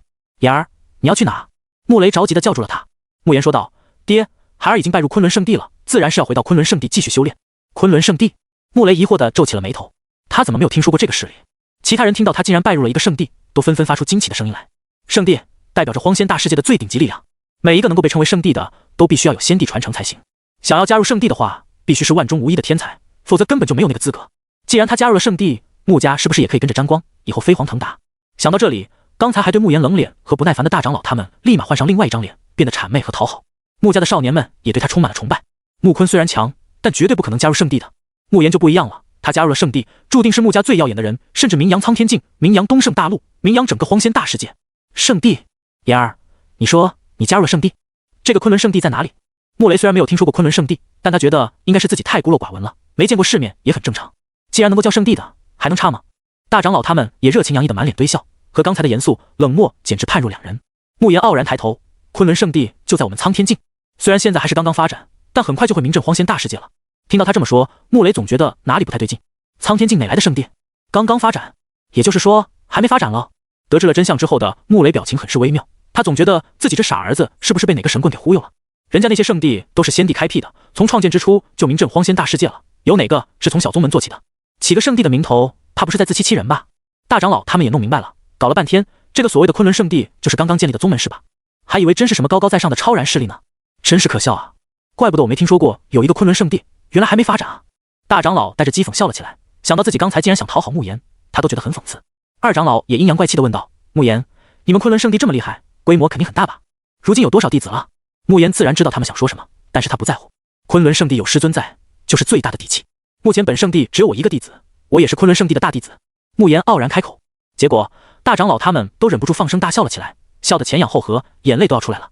哈哈，就你一人，这样也能叫圣地？不是吧？一个弟子的圣地，规模真是大的可怕呢！哈哈哈，不行，要笑死我了！好厉害一个圣地啊，太牛了！这些穆家的高层都笑个不停，连带整个穆家的人都笑了。所有人看向慕言的眼神都像是在看一个笑话。他们还以为昆仑圣地有多厉害呢，原来就是个只有一个弟子的小宗门啊！就这，言儿，你的昆仑圣地比起金玉宗如何？穆雷小心翼翼地询问道。金玉宗也是苍天境一个很有实力的宗门，其宗主已经有炼虚期的实力了，门下弟子更是数万之多。他之所以会这么问，那就是因为慕言的未婚妻目前就是金玉宗的核心弟子。如果昆仑圣地远远不如金玉宗的话，那慕言和未婚妻的差距可能会越来越大，再过几年，两人就是两个世界的人了。闻言，慕言嗤之以鼻，金玉宗算什么？在我昆仑圣地面前，蝼蚁一般。他敢说这种话，就是因为相信师尊的惊天伟力。师尊能够让他的天生火灵根变成炎灵圣体，还可以抬手之间变化出连绵起伏的巨大宫殿群落。光是这一手，他就知道师尊真的是高深莫测。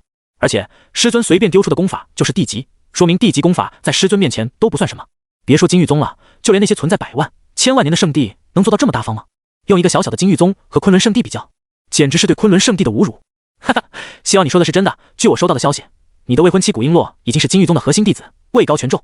而且金玉宗一位高层的后代看上了你的未婚妻古璎珞，古家那边也有一撮和古璎珞和金玉宗高层之子。你废物之名已经让古家对你彻底放弃了。根据我从古家那边得到的消息，这几天古璎珞就会带那位高层之子来穆家退婚了。大长老的笑容中有着不加掩饰的嘲弄和讥讽，他心知慕言对穆家心怀怨念，已经不可能当做自己人了，不如当个看戏的，看慕言如何与金玉宗抗衡。虽然慕言把昆仑圣地说得天花乱坠，可真要遇上金玉宗的话，他不相信昆仑圣地有资格和金玉宗相提并论。果然，在听到了这个消息之后，慕言脸色就变了。他和未婚妻古璎珞的感情一直很好，但是自己变成废物之后，虽然古璎珞没说，可古家那边早就不满了。去年古璎珞顺利进入金玉宗，并且成为了核心弟子，古家就更看不起身为废物的慕言了。可他没想到古璎珞竟然要来退婚，不可能，璎珞和我绝对不会分开。慕言怒道。大长老哈哈大笑，那就等着看吧，退婚就在这几天了。看着他幸灾乐祸的老脸，慕言气得捏紧了拳头。如果说还有谁能影响自己的心境的话，老爹算一个，另一个就是璎珞了。好，那我就等着。我不信璎珞真的要和我退婚。慕言大声道。距离穆家上千里的地方，一艘非常豪华的飞行方船正在向穆家驶来。负责拉动飞行方船的是4头拥有宽大翅膀的青灵鹰，实力已经达到了筑基期巅峰。飞行方船所到之处都引起不少人的注意，也有不少心怀不轨之人对这艘飞行方船有想法。可一看到4头筑基期巅峰的青灵鹰之后，都犹豫了。又看到飞行方船侧面金玉宗的特殊印记之后，所有想抢劫的人都退了。在苍天境，金玉宗势力庞大，宗主的实力达到了炼虚期，而且金玉宗存在了几万年，底蕴雄厚。据说在金玉宗的后山禁地，有几尊实力更加恐怖的老祖沉睡。从飞行方船的豪华程度来看，里面一定是宗内位高权重的人。谁敢招惹这种人，说明自己也离死不远了。飞行方船之内有一男一女，男的英俊潇洒，身材高大，女的天生仙肌玉骨，如仙子下凡一样，浑身散发着淡淡的光晕。璎珞，这枚3品赤血丹可以增强气血，打磨肉身极为有效，我花了不少代价才从库房中拿到的。男子拿出一枚丹药，献殷勤般送给古璎珞。然而古璎珞反应极其冷淡，连看都懒得多看他一眼，便说道：金浩，这么贵重的东西不用给我了。男的名为金浩，正是金玉宗宗主的儿子。古璎珞对金浩十分厌恶，但是又不好表现得太过明显了。成为金玉宗的核心弟子之后，他本以为自己要扶摇直上了，可他却没有想到，这竟然成为了自己噩梦的开端。金浩看上他了，还利用身份特权经常骚扰他。虽然他已经明显拒绝了，可金浩不仅没有放弃，反而变本加厉，对外扬言自己已经是他的女人了。对此，古璎珞极为厌恶，也多次警告他不要胡言乱语，但一点作用也没有。在金玉宗之内，同门弟子们已经默认自己就是金浩的女人了。让古璎珞更为无力的是，家族那边知道这件事之后，不仅没有理解他，反而让他讨好金浩，甚至还给他施压，让他来穆家退婚。古璎珞即便有万般不愿，在金玉宗和家族的双重压力之下，他也只能走一步看一步了。也不知道慕言哥哥现在怎么样了，他过得还好吗？想到曾经的天才变成了远近驰名的废物，他知道那个心高气傲的少年肯定备受打击。古璎珞很心疼他，可他也没办法。金浩看到古璎珞冷淡的态度，就知道这个女人肯定又在想那个废物了。璎珞，你是核心弟子，前途不可限量，未来甚至可以成为宗门高层，有些人注定不配和你走到一起的。但是我不一样，我能一直陪着你，甚至可以让你拥有更高的地位。你家族长辈让你来退婚，不是没有道理的，不用想太多，我会帮你扫平所有障碍的。金浩温柔而又自信地说道。对于古璎珞那个废物对象，他也有所耳闻。别说慕言已经成为废物了，就算慕言还可以修炼，金浩也不会将其放在眼中的。区区一个小家族的少年，怎么有资格和他这种出身高贵的贵公子相提并论？古璎珞没有接话，他一定要找机会和慕言说清楚，自己哪怕脱离金玉宗，也不会和他退婚的。金浩自讨没趣，也没怎么在乎，他已经习惯对方的冷淡了。只不过他对慕言的杀心更重了，只要杀了那个小子，古璎珞这臭女人还能有什么办法？到时候还不是乖乖成为老子的胯下母狗？或许直接杀光整个穆家更省事。他心中暗想。金浩体内金丹期2重的气息不断的溢散出来，令旁边的古璎珞都极为忌惮。这个金浩年仅20岁就已经达到了金丹期2重的实力，虽然说有金玉宗各种天才地宝的功劳，但他本身的天赋也十分不错。古璎珞更加忧虑了，慕言哥哥完全不是金浩的对手，我到底该怎么办才能保住他？古璎珞心乱如麻，他从没有像现在这样无助。经过长时间的赶路，他们终于来到了穆家。4头气息强大的青灵鹰拉着巨大的豪华飞行方船出现在穆家上空，引起了穆家众人的警惕。在他们到来的那一刻，在穆家前修的慕言便感觉到了熟悉的气息，那是自己未婚妻的气息。终于来了吗？璎珞，你自己的选择又是什么呢？慕言起身离开房间，向外走去。外面，金浩和古璎珞已经现身，引来穆家很多人的关注。他们一眼就认出来，那个女孩就是慕言的未婚妻古璎珞了。众人面面相觑，心想大长老之前说的话果然是真的，古璎珞已经带人来退婚了吗？那么在他身边的那个男人，该不会就是金玉宗高层之子吧？这下可有好戏看了。金浩目光傲然地扫视四周，对穆家的一切都表现得非常嫌弃。和金玉宗那种庞然大物相比，穆家实在是太小了。金玉宗几座大殿都比穆家更加豪华。他装模作样地捂着鼻子，轻声道：“今天的事情就快点解决吧，这里透着一股穷酸的味道，我很不喜欢。”金玉宗少主降临，穆家主事人为何不来迎接？在两人身边的一位老者冷冷地叫了起来。随后，大长老等人急忙跑了出来，带着讨好和谄媚的笑容来到了金浩的面前。恭迎金玉宗少主，您的到来是我穆家的荣幸，本人是穆家的。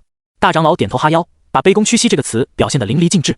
只不过还没有等他说完，金浩就嫌弃地挥挥手打断了他的话，让他闭嘴。行了，别跟我说这些废话。今日我来的目的很简单，那就是解决璎珞和你们穆家的婚约，希望你们自己识相。金浩冷冷地说道。一旁的古璎珞脸色白了几分，他着急地在人群中寻找慕言的身影，但一无所获。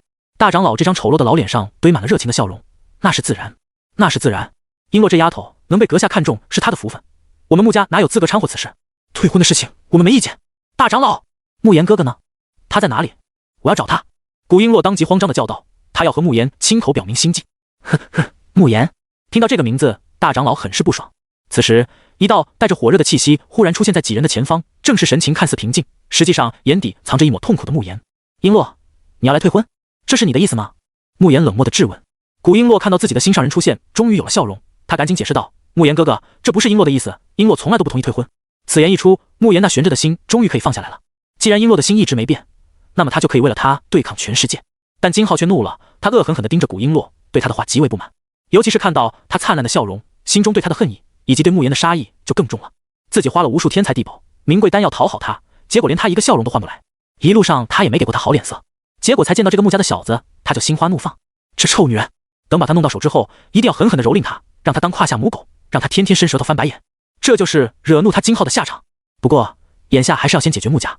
金浩以高高在上的姿态审视着眼前的少年，他并没有感觉到这个少年有很强的修为波动，自己一只手就能像捏死蚂蚁一样将其捏死。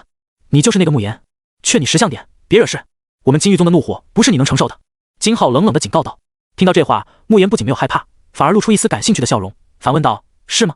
你们金玉宗的怒火很恐怖吗？”金浩眼中涌现出杀意，你可以试一试。说着，他体内爆发出了一股极为强横的气息，竟然已经达到了金丹期2重。如此恐怖的实力，让穆家的人都感到了巨大的压力。这就是金玉宗的底蕴吗？言儿，穆雷也不禁担忧了起来。他知道自己儿子也是金丹期的高手了，可他表现出来的境界应该只在初入金丹期罢了，怎么和金丹期2重的金浩对抗？况且金浩出身于财大气粗的金玉宗，身上各种高级的功法秘术肯定很多，和他比，慕言已经落入下风了。大长老他们更是紧张的不行，他们不在乎慕言的死活，但是慕言把金浩给惹怒的话，穆家是不是也会被牵连？金浩，我根本不同意退婚，我也不想和你在一起，你就不能放过我吗？见到金浩真的有了杀气，古璎珞急忙劝说起来。金浩不屑地扭头看了他一眼，嘲讽道：“古璎珞，你是不带脑子吗？你以为自己有资格决定？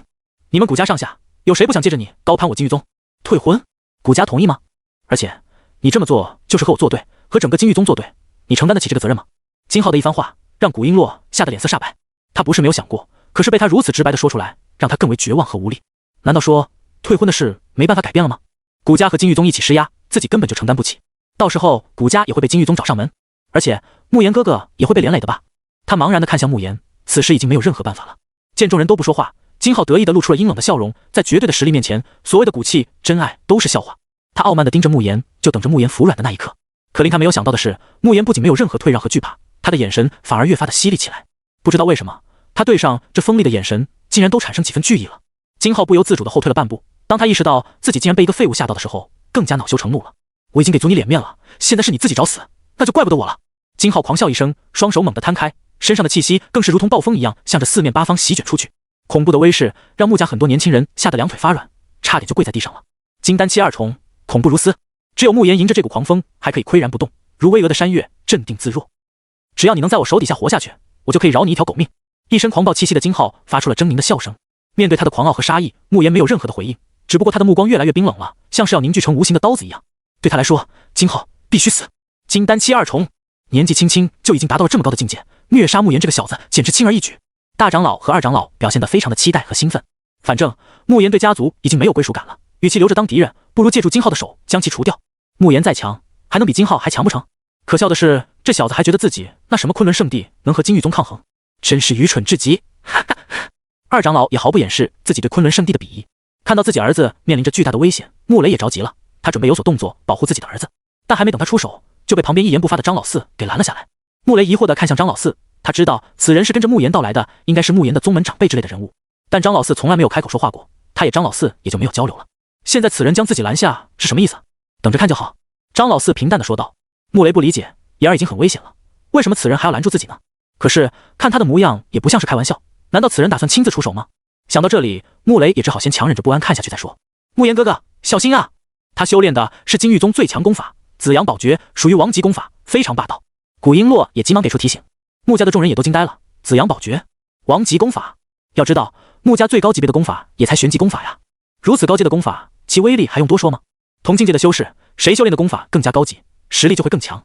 修炼王级功法的人，自然比修炼玄级功法的人更强了。在远处围观的穆家年轻一代们，此时连大气都不敢喘，只敢静静观战。其中，穆婷婷和穆坤两人神情最为复杂，他们是穆家公认的最强两大天才，可是，在金浩的面前，他们连出手的机会都没有吧？看到金浩，他们才知道什么叫做人外有人，天外有天。尤其是穆坤，他觉得自己所有的骄傲在金浩面前一文不值，但他很快就露出了一个扭曲的笑容，甚至是有些狰狞恐怖。打起来吧，将慕言给杀了，最好将其杀掉。穆坤心中充满了期待，他现在恨不得慕言赶紧死掉，最好是由金浩亲手杀掉。他已经迫不及待地想要看到那血腥的一幕了。众人心思各异的时候，金浩已经出手了。他运足了力气，朝着慕言不断轰出重拳，前方的空间都跟着轰鸣作响，好似连空间都要崩塌了一样。磅礴的灵力化作刚猛的拳劲，一波又一波的对着慕言轰杀了过去。如此恐怖的威势，就连穆家不少金丹期的强者们看到了都为之震惊。这像是金丹期2重就能达到的战力吗？真是不可思议啊！古璎珞看到这套拳法之后，更是发出了惊叫声，是浩阳拳，王级拳法。其他人虽然不知道浩阳拳是什么，但既然是王级拳法，那肯定非常强悍的。浩阳拳一经施展，金浩的双拳就好像变化成2团金光耀眼的太阳一样，不仅溢散出惊人的高温，还有恐怖的毁灭的力量。来得好！面对金浩的拳法，慕言丝毫不避，他体内涌出了一团金色的火焰。这团火焰开始急速流动起来，就像是液体一样，迅速的布满他的全身，形成了一套金色的火焰铠甲。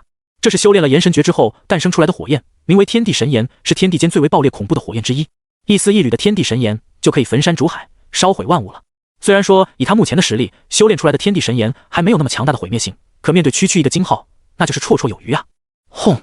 金浩双拳携带着浩瀚的力量轰在了慕言的身体上，发出了震耳欲聋的轰鸣声。所有人都睁大了眼睛，想看看慕言是不是被打成渣渣了。可当他们看清楚情况的时候，一个个都震惊地瞪大了眼睛，怀疑自己是出现错觉了。因为慕言就安然地站在原地，身上也没有任何的伤势。他的体表是一层金色的铠甲，还散发出极为骇人的高温，连他周围空间都显得扭曲了。为什么会这样？大长老和二长老都不敢相信自己的眼睛。金浩的实力这么强大，为什么连慕言的防御都破不了？他覆盖了身体的那层金色铠甲又是哪来的？穆坤和穆婷婷等人也无比的惊愕，在金浩身上，他们已经感受到了无与伦比的毁灭之力。刚才那一拳要是落在自己的身上，自己哪怕有10条命都不够用的。他们原以为这一拳灭杀慕言是极为轻松的事情，结果如今一点损伤都没有。金浩的脸上也爬满了惊愕和难以置信，浩阳拳的威力究竟有多强，他可太清楚了。自己一拳轰出去，灭杀同阶强者没太大问题，可为何对慕言却一点作用也没有？难道说这小子的实力比自己还要强大吗？不，绝对不可能。自己是天之骄子，是金域宗最强大的年轻一代，这个废材怎么和自己相提并论？金浩无法接受这个结果，他觉得肯定是哪里出问题了。气急败坏的他再次轰出威力更强的一拳，体内的灵力全都倾泻而出，化作2轮刺眼的太阳，带着足以毁灭一切的力量轰向了慕言。面色冷淡的慕言只吐出了几个字：雕虫小技。随后他若无其事地抬起了右手，一股金色的炽热灵力从右手心喷薄而出，凝聚成10丈巨掌，狠狠地轰了出去。10丈巨大的金色手掌毫不留情地轰在了那2轮炽热的小太阳上，2种力量的对撞立马就发生了惊天爆炸。震耳欲聋的轰鸣声响彻天际，一股金色的能量涟漪更是向4面8方扩散出去。要不是有穆家的高层在抵御的话，穆家的很多年轻人以及各种建筑都要遭殃了。即便如此，穆坤等人还是被吓得脸色惨白，最后更是一屁股跌坐在地上。金浩此时面目狰狞，他只感觉到自己一切攻击都被一股更加强大的力量彻底瓦解了。前所未有的惊恐和绝望占据了自己的内心，他张大着嘴巴，却死活发不出声音来。足以焚毁一切的火焰已经将其吞噬，连同他体内的灵力一起烧毁。在这无可抵御的力量之下，金浩残破的身躯像破布麻袋一样倒飞出去，撞碎了好几面墙壁，这才勉强停下来。而他也被埋在废墟之下，不知死活。这一幕让天地寂静，所有人更是瞪大了眼睛，无止境的惊恐和惊骇充斥瞳孔。所有人都猛然扭头看向金浩倒塌的地方，可他那边没了动静和气息，也不知道如何了。少主，那个随行的老者凄厉的惨叫了一声，身体一晃就出现在了废墟的旁边，将金浩的身体给扒了出来。所有人瞳孔骤然收缩，因为刚才还高高在上、傲慢无边的金浩，此时浑身被烧成了焦炭，已经没有了任何气息了。要不是知道这是金浩本人，众人还以为是哪一具乞丐的焦尸。死了！金浩竟然死了！大长老和二长老等家族高层都无比惊恐地看向了神色平静的慕言。和变成焦炭的金浩相比，干干净净、纤尘不染的慕言有着说不出来的风采。所有人都不敢相信，昔日的废材竟然一招就打败了金域宗的第一天才，还将其强势击杀了。这份实力当真是恐怖如斯啊！他的实力什么时候成长到这种程度了？穆雷此时也不敢相信自己的眼睛，他还以为自己儿子只是初入金丹，实力远远不如金丹期2重的金浩。但是慕言表现出来的实力已经令他心服口服了，随之而来的就是巨大的自豪和满足。他的儿子不仅不是废材，更是可以吊打金域宗的超级天才。现在谁还敢说他儿子不行呢？看看金浩吧，这就是下场。穆坤脸上的肌肉在抽搐，这个结局是他完全没有想到的。金浩这么强，为什么还会败给慕言呢？而且还被慕言给杀了。妈的，金域宗的天才就这么没用吗？他无法接受这个结果，他想要看到的是慕言被金浩强势击杀，如此才能解他对慕言的怨恨。不甘心的穆坤同样也很绝望，连金浩都不是慕言的对手，那么还有谁能制裁慕言？而穆婷婷则是痴呆地看着慕言，心里泛出了前所未有的酸意和后悔。我的选择是不是错了？如果我能一直坚持自己的想法，是不是还能当慕言哥哥身边的小丫头？如此想着，穆婷婷忽然很想哭了，她是真的后悔了。慕言傲立场中，甚至连脚步都没有移动过，仅仅是出了一掌而已，就彻底灭杀金浩了。此等风采，也让一直提心吊胆的古璎珞看呆住了。慕言哥哥，古璎珞失神的呢喃着，随后才回过神来，大喜过望的发出欢呼声：太棒了！慕言哥哥，金浩实力之强是金域宗年轻一代公认的，在他的认知当中，别说是无法修炼的慕言了，就算是之前天资纵横的慕言，也未必赶得上金浩。可眼下金浩被慕言一掌轰死，古璎珞非常的激动和开心。原来他的慕言哥哥不是废柴啊！只有捧着金浩尸体的那位老者气得浑身发抖，双眼都因为极度的怨恨变得血红了。他缓缓地转过身来，死死地盯着慕言，其声音冰冷至极：你竟敢杀了我家少主，我不仅要你死，还要整个穆家跟着陪葬！随着他的声音落下，一股冰冷的杀意瞬间笼罩住了整个穆家，天空的乌云开始覆盖过来，天地间好像都变得静止了。一道道恐怖的气息从这个老者的体内溢散出来，遍布了整个穆家，每个人都有种被无数毒蛇爬满身体的错觉。这气息该不会是元婴级别吧？身为金丹期巅峰的大长老，已经是穆家境界最高的强者了。可是连他在接触这股气息的时候，都会浑身战栗。他的直觉告诉自己，这位老者只需要动动手指，自己就会像被大象踩扁的蚂蚁一样，死无葬身之地。恐怕还不是普通的元婴期，这下完蛋了，我们穆家惹了大祸了。二长老吓得嘴唇都白了，声音都是颤抖的。刚才他们只顾着震惊于慕言的实力，忽略了杀掉金浩之后会带来的巨大后果。金浩是金域宗少主，他的身死必定会引起金域宗巨大的震动，到时候别说整个金域宗奖励了，就凭眼前的这个老者，就足以灭掉整个穆家。大长老奋力地扯着嗓子冲慕言死命大叫：慕言你个狗东西，赶紧自己领死！你自己闯出来的大祸，别连累穆家。人是慕言杀的，不关我们的事，要杀就杀他，前辈千万不要杀我们，跟我们真的没有关系啊！二长老也绝望地大叫起来，尽力和慕言撇清关系。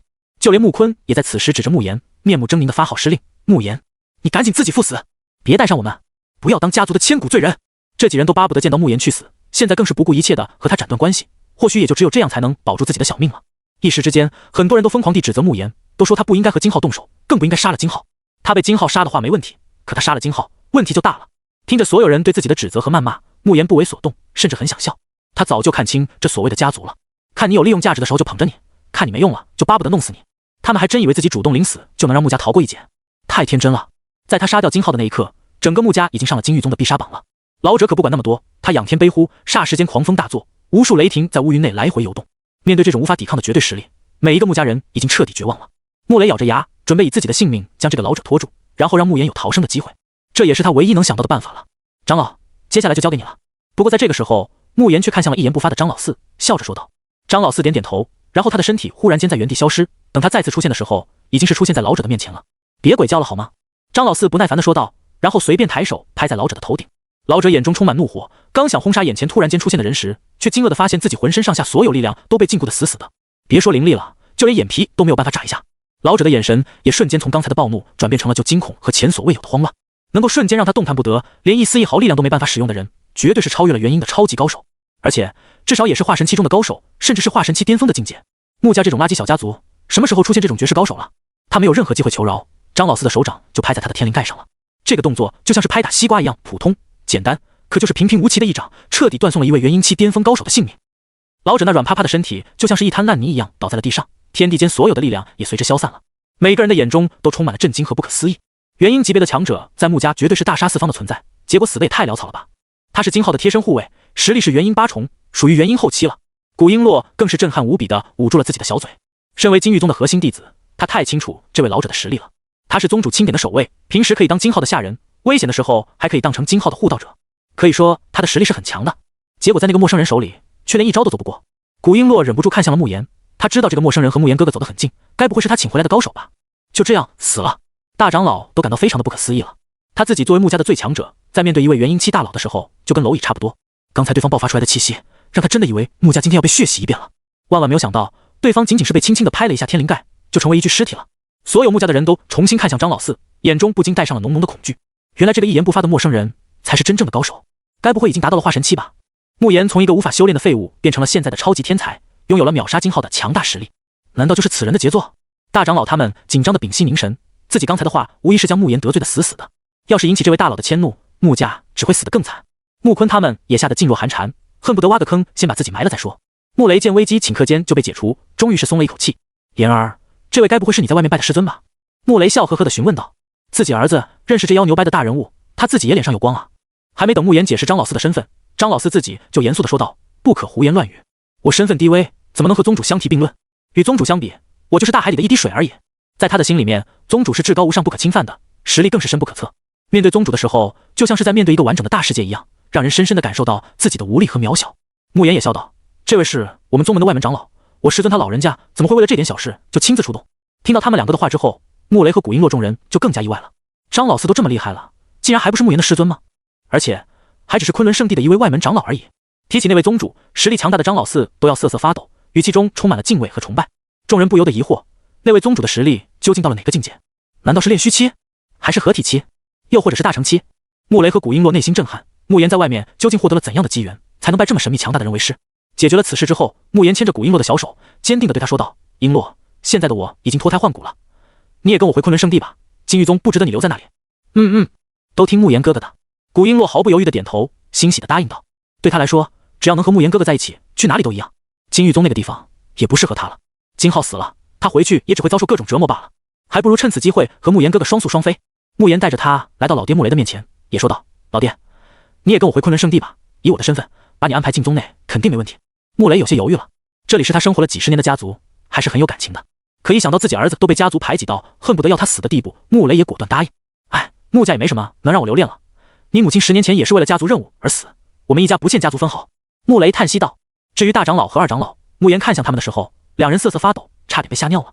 幸好穆言看在同为族人的份上，没取他们的性命，只不过让张老四出手，废了几人的丹田。这下子，大长老、二长老、穆坤这几个刚才叫嚣最大声的人都成了废柴。从今天起，你们也好好享受成为废人的滋味吧。穆言冷冷地瞥了他们一眼，然后就带上穆雷和古璎珞，随着张老四回昆仑圣地了。完了，彻底完了。大长老、二长老、穆坤几人面如死灰，瘫软在地，一身雄厚的灵力此刻荡然无存。这可比直接杀了他们还要令他们绝望。他们感觉人生灰暗了，更多的是后悔自己没对穆言好一些。如果自己对穆言好一些的话，他也不会脱离家族了，那么未来家族就能够出一个元婴，甚至是化神强者。到那个时候，穆家不就是周围所有家族最强的势力了吗？而且自己更不会落到成为废人的凄惨下场。可惜现在说什么都晚了，后悔还有用吗？穆言哥哥。穆婷婷痴痴地望着穆言离开的方向，喃喃自语，眼底满是失落和悔意。如果可以的话，他好想重新成为穆言哥哥身后的跟屁虫，让穆言哥哥宽大的手掌抚摸着自己的头顶，把自己当成亲妹妹宠着。可惜曾经有一个机会放在他的面前，他没有珍惜，等到失去才后悔莫及。如今的他再也不可能成为穆言身边的小丫头了。离开穆家的穆言等人没有心思揣摩他们的心思，因为他们已经来到了昆仑圣地的山脚下了。刚落地的古璎珞和穆雷差点都没站稳。张老四的速度太快了，几乎就是一眨眼的时间就行进了几百里了。他们不知道的是，这还是张老四故意放慢速度了，不然的话，以真仙的修为，瞬息万里都是小事一桩。穆言对他们笑道：爹，璎珞，欢迎来到昆仑圣地，你们做好心理准备要上山了吗？平复激动的心情后，穆雷和古璎珞都感到很不解，不就是上山进入昆仑圣地吗？还需要做好心理准备？要不要这么严阵以待？很快，几人就来到了昆仑圣地的山门下。当他们看到如此巨大的山门时，都惊讶得合不拢嘴了。面对这块山门，他们有种在仰望万丈山岳一样。这真的是一个宗门会有的山门吗？穆雷忍不住发出了惊叹声。他这大半生都在为穆家做任务，见识到的世面其实很少，从没见过真正的大宗门是怎样的。昆仑圣地的一块山门就已经让他感受到了深深的震撼。古璎珞也感到很不可思议，金玉宗的山门都没这么气派，和昆仑圣的比起来，金玉宗根本不够看的。在苍天境，金玉宗已经够高级气派了，很多的家族都梦想着把自己的后辈送入金玉宗修炼。可是和昆仑圣地相比，金玉宗就像是在过家家呀。光是这个山门牌匾的规模，就秒杀所有苍天境的宗门了。看到他们两人满脸震撼的模样，穆言得意地笑了起来。之前他刚来昆仑圣地的时候，表现也没有比他们好到哪里去。走吧，上山再说。穆言带领他们走入了山门之内。真正进入昆仑圣地的区域，天地灵气的浓度马上就提升了至少10几倍。在这里，他们甚至可以看到很多天才地宝正在茁壮成长，林间还有很多灵性十足的灵兽跑跑跳跳，俨然一副仙家圣地的模样。好浓郁的灵气，能够在这里修炼一天，至少顶得上外界苦修1个月了。穆雷瞪大了眼睛，无比惊奇的东张西望，他还是第一次见到这种世面。要不是亲自来到，他都想象不出来这个世界上竟然还有这种修炼圣地。光是深深的吸一口气，他都能够清晰地感受到体内力量增加了一丝。要是长期在这里修炼生活，哪怕是头猪都能成精啊，更何况是人。古璎珞红润的小嘴已经合不拢了，甚至连眼睛都不眨，贪婪地把所有美景都收入眼帘。我曾经在金域宗最高级的境地修炼过，那里埋藏有一条灵脉，还布置了好几个大型聚灵阵，那里天地灵气的浓度是外界的4倍左右。要知道，那里已经是最高级的修炼境地了，我这种核心弟子1年都只能去一次。这里的灵气浓度毫无疑问碾压金域宗最高级的境地了。古璎珞算是见过一些世面，更能知道昆仑圣地的可怕之处。这里还只是昆仑圣地的公共区域，如果有别的修炼境地，那灵气浓度该有多可怕。慕言笑道，这不算什么，等到了里面你们就知道了。这还不算什么？古璎珞难以置信地发出了惊叫，然后迫不及待地加快脚步进入前殿。经过了前殿之后，就是宽阔无比的前广场，这里能同时容纳好几10万人。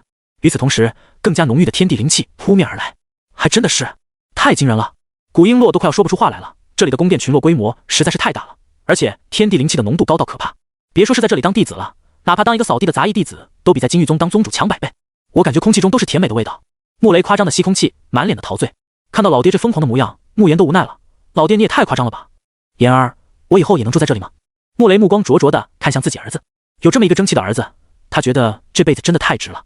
稍微沾慕言的一点光，自己都受用1辈子了。古璎珞也满脸期待地看向自己的心上人，一颗芳心砰砰跳动。慕言看了张老四一眼，想征求张老四的意见，不过张老四沉默不语，完全没有打扰他们的意思。论身份地位，慕言作为宗主的亲传大弟子，可比他这个外门长老高无数倍。这种小事只要慕言发话，其实没有任何问题。慕言自然也明白这一点，不过他还是打算先征求一下师尊的意见。还没有等他联系师尊叶晨，脑海中就已经响起了叶晨的声音了：“徒儿，带你的亲人来主殿见我。”慕言一个机灵，赶忙朝着虚空之处拱手道：“遵命。”随后便带着古璎珞和穆雷朝主殿赶去。在主殿中，叶晨坐在至高无上的宝座上，对系统的提示有些惊讶。系统，大徒弟慕言的任务完成度为 80%， 宿主是否领取奖励？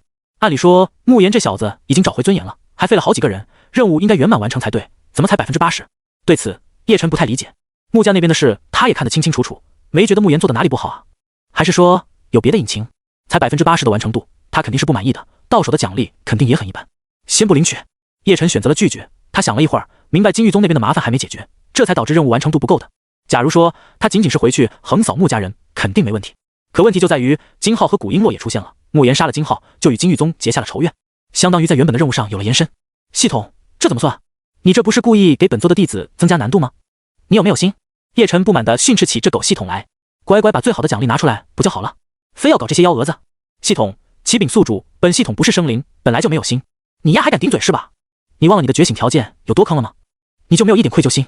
给本座一个完美的解释，本座就不为难你了。叶晨心安理得地在宝座上瘫着，一副滚刀肉的模样。安静了一小会儿之后，系统才再次发出声音。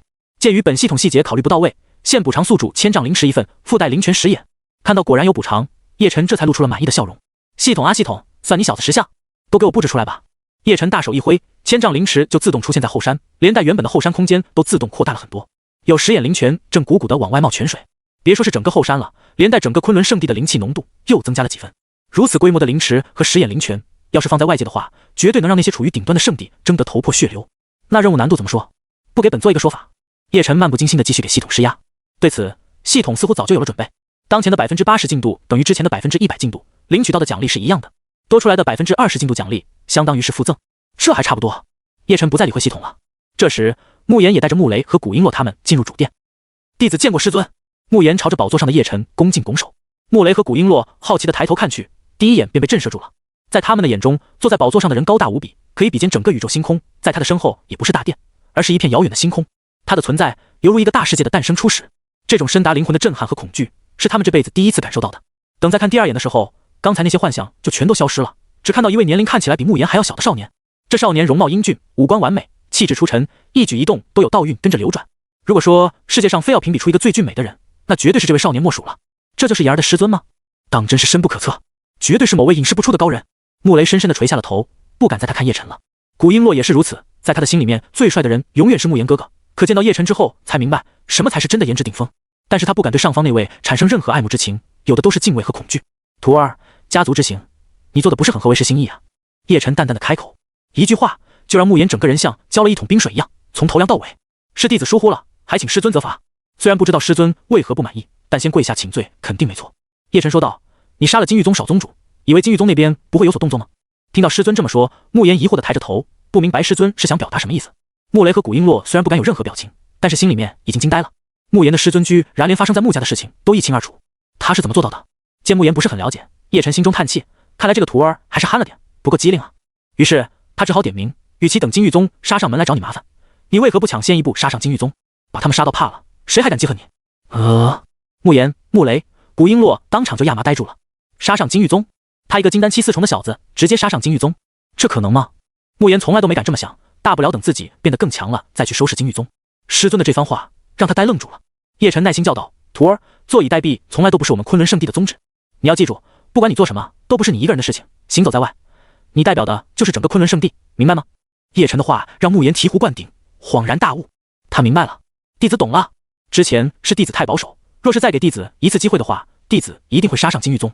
慕言声音铿锵有力，掷地有声，思维豁然开朗，知道自己错在哪里了。表面上看，自己就是不知死活的金丹7、4重强者，这种境界的强者在金玉宗数不胜数，可实际上自己代表着昆仑圣地的面子，师尊也不会看着自己被人活活打死的。看到慕言已经领悟到昆仑圣地的行事准则，叶晨这才满意的点点头。总之，行走在外，无论如何都不要丢了宗门的脸。经过师尊的悉心教导，慕言彻底开悟了，心里对师尊的敬佩又多了几分。真不愧是师尊啊，考虑的方式和常人都不一样的，自己和师尊比还是差得太远了。穆雷和古璎珞听着师徒二人的对话，都彻底呆愣住了，因为在他们的认知当中，金玉宗还是一尊庞然大物，是断然不能招惹的，躲都来不及呢，谁还会主动送上门去？但慕言的师尊竟然让慕言自己杀上金玉宗，只为了不给宗门丢人。关键是慕言还真听了，这到底是一个怎样的宗门啊？不过他们也明白，别的宗门这么搞的话大概帅会死，但是昆仑圣的神秘莫测还真有这个底气。慕言高声道：师尊，那弟子现在就出门如何？叶晨无奈扶额，倒也不用这么急，明天伏龙山脉会有一个天才交流会，你与我去一趟。系统之前就给他发了一个任务，就是到伏龙山脉的天才交流会收徒。算算时间，天才交流会明天就正式开始了。慕言有些疑惑，伏龙山脉，他听说过，那是一个很远的地方，压根就不在苍天境，而是在落月境。落月境和苍天境之间还隔着好几个境呢。师尊怎么突然想到要去那么远的地方？但他也没好多问，既然师尊让他跟着，那么他跟着就是了。对了，师尊，这位是弟子的爹爹，这位是弟子的未婚妻，弟子想让他们在宗门内生活，不知道可不可以？慕言有些忐忑地询问道。对于这种小事情，叶晨自然不会在乎。昆仑圣的这么大，安排几个人进来没什么问题。你是我的首席大弟子，身份地位仅次于我，你自己决定即可。叶晨说道。见师尊让自己决定，慕言激动的连忙道谢。穆雷和古璎珞也欣喜不已。交代完这些事情之后，叶晨看向古璎珞，他早就探查出古璎珞的资质了。古璎珞，地级资质，太上仙体。可惜他的太上仙体目前是未激活的状态，如果激活了，就可以一飞冲天，未来有一丝可能成就仙帝之位。但是激活的条件也很苛刻，有可能一辈子都没办法激活。古璎珞，你是否愿意拜我为师？叶晨微笑地询问道。一直紧张拘谨的古璎珞没有想到，这位大人物竟然会亲自和自己说话，自己没听错吧？他还要收自己为徒？对古璎珞来说，就相当于一座巨大无比的宝山朝着自己的头砸来，脑子都是嗡嗡的，整个人呆愣的像根木头。要不是有慕言在一旁用手悄悄拽他衣服，他都不敢相信这是真的。扑通！古璎珞知道自己前所未有的巨大机缘来了，赶紧欣喜若狂的跪下磕头。这丫头也是实在，咚咚咚几个响头下来，地板砖都要裂开了。弟子古璎珞见过师尊。古璎珞大声道。叮！检测到宿主收到一位地级资质的弟子，系统奖励发放中。奖励仙王召唤卡2张，奖励混沌戒1座，奖励战神功1座，奖励地级功法太上镇仙诀1份，奖励1000丈地下灵脉1条，奖励地级护宗大阵周天星辰大阵1份。在收徒成功之后，系统立马就跳出了好多条奖励的提示，叶晨都没想到竟然有这么多好东西。地级资质的弟子就是不一样，奖励的东西都比仙级资质的弟子多。地级资质是最高级，仙级比地级低。慕言身为先天极品火灵根，属于仙级资质，后来是叶晨帮他提升才达到地级的炎灵圣体，所以奖励还是按照仙级资质来给。但古璎珞不一样，他是货真价实的地级资质，属于未开发的太上仙体。慕言这个便宜玩意儿，哎，不如他小媳妇值钱啊。叶晨看向慕言时候的眼神都带上了些许幽怨了。慕言心中一跳，不知道师尊为什么用这种眼神看着自己，难道自己又犯错了？璎珞，从今天起，你就是本座第2位亲传弟子了，慕言是你的大师兄。叶晨面带微笑的说道。嘻嘻，慕言师兄，人家以后就是你的师妹了，你可要好好保护，教导人家哦。古璎珞俏皮的朝着慕言做了一个鬼脸。慕言也非常欣喜，他们小两口都拜的同一个师尊，以后就不会有人干涉他们的感情了。璎珞，这是为师赐予你的功法，对你有好处。说着，叶晨将一个光团丢到古璎珞的手中，接过这个光团，古璎珞还没看呢，就察觉到里面有一股极其强大的力量在涌动。但是这股力量对他却很温和，不会对他造成伤害，反而很亲近。有过一次经验的慕言咽了一下口水，似乎已经知道这是什么等级的功法了。师尊出手，还能有便宜货不成？光团自动散去，出现的是一套卷轴，在卷轴的表面写着太上镇仙诀，光看这几个字，就有一种难言的霸道扑面而来。连仙都能镇，这还不够猛吗？最后标注的地级2个小字，更是给古璎珞带来了巨大的震撼。他赶忙捂住了小嘴，可即便如此，还是忍不住发出了一声惊呼，水汪汪的大眼睛更是要瞪出来了一样。地级功法，我不是在做梦吧？这是地级功法。古璎珞狠狠地眨了几次眼睛，事实告诉他，这就是地级功法，不是错觉。巨大的震撼和惊喜，激动瞬间就填满了他的心。现在他修炼的是金玉宗一门王级的功法，对于别人来说，王级功法已经很高端了。毕竟像穆家这种小家族，别说王级功法了，能有一本玄级功法就不错了。至于地级功法，他是想都不敢想啊！这本太上镇仙诀，要是放到外面，一定会引起席卷整个东胜大陆的腥风血雨的。可师尊却像是丢垃圾一样，随后就丢给他了。谢师尊恩赐。古璎珞声音颤抖，旁边的慕言得意的嘿嘿一笑，炫耀似的说道：“璎珞，不对，是师妹，你师兄我的功法其实也是地级哦。”什么？也是地级？古璎珞又惊又喜，对叶晨的感激就更深了。他们小两口的命运就此改写。身为老父亲的穆雷看到自己儿子和未来儿媳都拥有地级功法，说不羡慕是不可能的。不过他也知道自己又不是昆仑圣地的弟子，又怎么可能获得同等待遇？对他来说，能够留在昆仑圣的生活修炼已经是最好的安排了。在你修炼这门功法之前，我要彻底激发你体质的潜力，如此一来，你的修炼就会一日千里了。叶晨说道，向着古英落点出了一指，无形的力量作用在他的身上，无数的大道法则都显化了出来，跟着涌入他的体内。在叶晨的帮助之下，古英落的太上仙体开始被解锁，他的身体出现了无数道白光纹路，各种经络完全被打通，完整的太上仙体已经形成，周遭的天地灵气就像是狂奔的河流一样，疯狂地冲入他的体内。这种恐怖的修炼速度惊呆了所有人，就连慕言都惊了。光是从修炼速度上来讲，他的炎灵圣体都没有这么恐怖。璎珞他究竟是什么体质啊？此时的古璎珞惊奇地感觉到自己和以前不一样了，那些困扰自己的修炼难题如今彻底贯通，而且就算他没有可以修炼，周围的天地灵气也欢呼雀跃地进入他的体内，哪怕他站着不动，修炼速度都比之前在金玉宗努力修炼的时候更加快速。原来这才是我的真实潜力吗？古璎珞非常惊喜。慕言，你带他们去住处吧，别忘了明天去伏龙山脉参加天才交流会。叶晨叮嘱道，随后便消失不见了。他出现在后山的悟道茶树下，开始盘点刚刚得到的奖励。仙王召唤卡2张，召唤。叶晨直接使用了。仙王乃是仅次于仙帝的超级强者，一次性来2尊仙王，绝对可以在荒仙大世界横着走了。2尊仙王一旦出动，就连传承了100万年、1000万年的那些圣地都要严阵以待，否则必定会伤筋动骨。很快，虚空一阵扭曲，2道散发着强大气息的身影就出现在叶晨的面前了。这是2个中年男人，实力都是仙王巅峰，只要是仙帝不出，仙王巅峰就是无敌的。见过宗主，我叫黑龙。启禀宗主，我是白龙。2人恭敬地拱手道：“好，守护在宗门内吧。”叶晨点点头，就让他们离开了。第2个奖励是混沌界。何为混沌界？其实就是一个正在孕育、蜕变、演化当中的小世界。这样的世界是最原始的，无数的大道法则也是最清晰的。进入混沌界，观看其世界的演变过程，感悟各种法则的变化，对自身的修行有巨大的好处。别说对普通人了，哪怕是仙帝都渴求这样千古难寻的机会。就如上次叶晨融合鸿蒙元初体的时候，就在星空深处引起了各种恐怖的异象，无数道则显化出来。诸多仙君、仙王、仙帝都被惊动了，纷纷观察其规则演化，加深自身的修行感悟。不少强者从中受益匪浅。具现化，叶晨也将其布置了出来。很快就有一个如同黑洞一般的万丈大小的球形悬浮在昆仑圣地上空，这就是混沌界了。只要进入其中，就能感悟各种法则演化。第3种奖励是战神功一座。战神功的功能很简单，那就是进入其中的人可以和自己对战，也可以和设定出来的各种各样的强者对战。不管受了多重的伤，都不会带到现实中。哪怕是在战神功之内死亡，也只是退出战神功而已，本体没有任何损伤。对于那些喜爱战斗的弟子来说，战神功就是永远的神啊。第4种奖励是地下千丈灵脉一条。灵脉的作用不必多说了，哪里有灵脉，哪里就会有修士扎堆，甚至是修建宗门。而千丈灵脉的珍贵更是难以言喻。叶晨挥手就将这条灵脉埋进了地底深处，时时刻刻为昆仑圣地提供灵气滋养。这个瞬间，昆仑圣地之内的灵气陡然又上升了至少1倍，而且还在缓慢增加当中。最后一点则是地级的护宗大阵周天星辰大阵。这门阵法可防御也可以进攻，就算是仙帝攻打过来都很难攻破周天星辰大阵。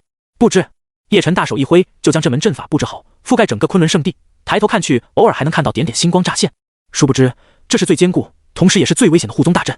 别看昆仑圣地人少，就安全感方面绝对拉满。第2天，叶晨幻化出一具道身出现在大殿之外。今天就是伏龙山脉举行天才交流会的日子了，叶晨还是很期待的，最好能多搞几个地级资质的徒弟回来壮大山门。慕言和古璎珞也早早在等候了，看到师尊现身之后，都屁颠屁颠的跑了过来。走吧，前往落月境的伏龙山脉。叶晨大手一挥，一股玄奥的力量将他们2人的身体包裹住，随后他轻松撕裂虚空，带着2个徒弟跨入其中，消失不见了。在他们离开昆仑圣地的时候，金玉宗这边已经全宗震动了。少宗主的死亡已经传遍了金玉宗，不管是弟子还是长老，都感到难以置信。在苍天境，竟然还有人敢杀少宗主？难道凶手不知道杀了少宗主就等于招惹了整个金玉宗吗？面对一个宗派的怒火，有几人可以承受的？据说宗主已经震怒了一个晚上了，宗主大殿那边经常传出咆哮，震动整个金玉宗。不出意外的话，外界要掀起一场巨大的震动了。在宗主大殿中，此刻已经聚集了不少金玉宗的高层，他们每个人气息都极为雄厚，有着莫名的道韵在周围缭绕着，实力最差的人都达到了炼虚中期。坐在最上方宝座上的是一个浑身散发惊人杀气的中年男人，他一身炼虚巅峰的气息疯狂地涌动着。他就是宗主金瑞天。儿子金浩的死让他极其悲痛愤怒，发誓要灭杀和凶手相关的所有人才行。我儿身边有元婴级别护道者，寻常人想要杀他的话，至少也要元婴巅峰，甚至是化神期才行。不排除是敌对的宗门在暗中下手，想让我自乱阵脚。秦长老，你去调查那些敌对宗门，看谁的嫌疑最大。李长老，你顺着当日浩儿行径的路线进行调查，一定要查出蛛丝马迹，不放过任何人。宗主金瑞天悲愤地大吼道，他宁愿杀错1万人，也绝不放过一个人。随着金瑞天的命令发布下去，金玉宗的人也开始行动了起来，有2位炼虚期的长老分别带队查找凶手。落月境面积和苍天境差不多，近些日子以伏龙山脉最为热闹，因为今天就正式举行落月境的天才交流会了，很多的天之骄子、人中龙凤都会到这里寻求进入强大宗门的机会。落月境的好几个强大宗门都盯着呢。听说了吗？清虚剑宗今年的招收指标为10人，说不定我们就能被看中了。进入了清虚剑宗，可牛逼坏了。我还是比较喜欢浩然阁，据说浩然阁有地仙老祖坐镇，绝对是最稳的。聚宝天宗不好吗？那可是落月境除了圣地之外最富有的宗门了，进去就是享福啊。诸如此类的讨论在伏龙山脉中时有发生。无论是浩然阁、聚宝天宗还是清虚剑宗，都是很有实力的宗门，哪怕当个外门弟子都是祖上积德了。哎，和落月圣地相比，我觉得这些宗门还是差了许多。能进入落月圣地，那才是祖坟冒青烟啊。这个时候有人提到了落月圣地，不过周围很多人都对他表示鄙夷。你可真敢想啊，还落月圣地？人家堂堂一个圣地会来这里收徒吗？能收你这种歪瓜裂枣？哈哈，落月圣地是高高在上的庞然大物，那可是先帝传承，只有真正的超级天才可以进入其中，我们有资格痴心妄想吗？几人谈起落月圣地的时候，都充满了向往和崇敬。那是落月境唯一的圣地，是东胜大陆10大圣地之一，已经传承了无数年了，是所有人梦想的地方。但以落月圣地的规格，还不需要来这种天才交流会招收弟子。在不远处，有2位长相绝美的女子也在附近闲逛，恰好就听到了这些人的谈话内容。其中一个看起来还不到16岁的女孩子促狭地笑道：“师姐，他们肯定没有想到，我们落月圣地的人也来了。”小女孩却有些不理解：“不过咱们来这里干嘛？就是一个普通的天才交流会罢了，能有什么好苗子？”被称为师姐的女孩子稍微大一些，也就20来岁的模样。“夭，天才哪里都有，别忘了，你师姐我就是半路上被师傅捡回去的，出身也很普通。”作为师姐的苏灵韵对师妹陶夭夭解释道。小女孩陶夭夭似懂非懂的点头，不过最吸引她的还是附近那些吃喝玩乐的东西。在落月圣地里面，可没有怎么多新奇的小玩意儿。伏龙山脉的天才交流会进行得如火如荼，叶晨也带领着2个弟子撕裂空间走了出来，热闹的气氛扑面而来。好多人啊！古璎珞欢快地叫了起来。慕言梳头鼠闹的东张西望，贱兮兮地凑到叶晨身边：“哪个师尊啊？弟子能不能先带璎珞四处逛一逛？”叶晨白了他一眼：“应允了，去吧去吧，别走丢就行。”“嘿嘿，有师尊在，弟子怎么会走丢呢？”说着，慕言就拉着未婚妻的小手钻入人群当中，享受2人世界了。叶晨的方向很明确，落地不久就朝着人最多的方向走去。根据他的探查，最适合当弟子的人选就在那里，而且还是地级资质。天才交流会中最重要的一个环节就是资质检测。在一处宽阔的地方，有好几座巨大石台，在石台上面刻画着9颗星辰，这就是专门用来测试资质的星辰台了。只要将手掌贴在星辰台上面，相应的星辰就会亮起来，星辰越多，说明资质越好。通常而言，至少也要亮起5颗星辰，才有可能被几个宗门看中，收为弟子。别看现在伏龙山脉的年轻人已经数不胜数，至少都有上亿的人，可到目前为止，真正能够亮起5颗星辰的人寥寥无几。落月圣地的苏灵韵和陶夭夭也在关注测试结果，但越看他们就越失望。师姐，目前资质最好的也才7颗星辰，连8颗都没有，这些人也太差劲了吧？陶夭夭撅着小嘴，无聊得很。资质不到9颗星的都没资格被他们看中。苏灵韵也逐渐失望了，不由得叹息道：“哎，再看1刻钟我们就走吧。看来今天是没有收获了，这里根本就没有天才。”2个女孩子兴致缺缺的时候，苏灵韵却心有所感，忽然看向了某个方向。引起她注意的是一个容貌英俊潇洒、身姿挺拔、龙行虎步的年轻人。虽然这个年轻人一身素白的衣衫，没有任何华丽的装饰，可他的身上却有一种非常独特的气质，时时刻刻吸引着他。最令他不解的是，第一眼看向他的时候，他还以为自己看到了无尽星空，深邃浩瀚。此人是谁？苏灵韵那惊奇的目光穿过混乱的人群，落在了叶晨的身上。他还是第一次在一个人身上有这种奇特的感受。苏灵韵下意识探出神识，查看叶晨的气息。令他意外的是，这个少年没有任何修为波动，完全就是一个凡人啊！难道刚才我是出现错觉了？这个人真就是个凡人？苏灵韵开始自我怀疑了。陶夭夭发现师姐的注意力竟然放在一个异性少年身上，心中大为惊奇。师姐苏灵韵在落月圣地中的追求者数不胜数，但是没有一人能入她的眼。她该不会因为一个凡人动了春心吧？陶夭夭促狭地打趣道：“师姐，那个人确实很帅呢，你说对不对？苏凌韵下意识点头，确实很帅。但是刚说完就察觉到不对劲了，赶紧羞红着脸，狠狠瞪了笑嘻嘻的陶夭夭一眼。师姐，圣地中那么多超级天才大帅哥，很多人家世还很雄厚，你怎么反而看上一个凡人？哦，我知道了，你的心里有叛逆的种子。陶夭夭满脸的笑意，她还是第一次从师姐的脸上看到羞红的表情。苏凌韵伸手就要给这个嘴贫的小丫头一个胖揍。师姐，玩笑归玩笑，如果让圣地内那些天骄们知道你要找一个凡人的话，对他来说反而是一场巨大的灾难。陶夭夭收敛了调侃的语气，认真的说道。苏凌韵无奈道，我又不是对他有意思，就是觉得他有些奇怪罢了。又忍不住多看了叶晨一眼之后，苏凌韵就继续去关注资质检测的情况了。陆续有被刷掉的人沮丧的离开。张三，3星资质不及格。林北，2星资质赶紧滚。汪俊杰，4星资质滚滚滚。清虚剑宗这边负责检测资质的一位长老都不耐烦了，怎么一整天下来了还是这些歪瓜裂枣？邓天成，5星资质达到标准。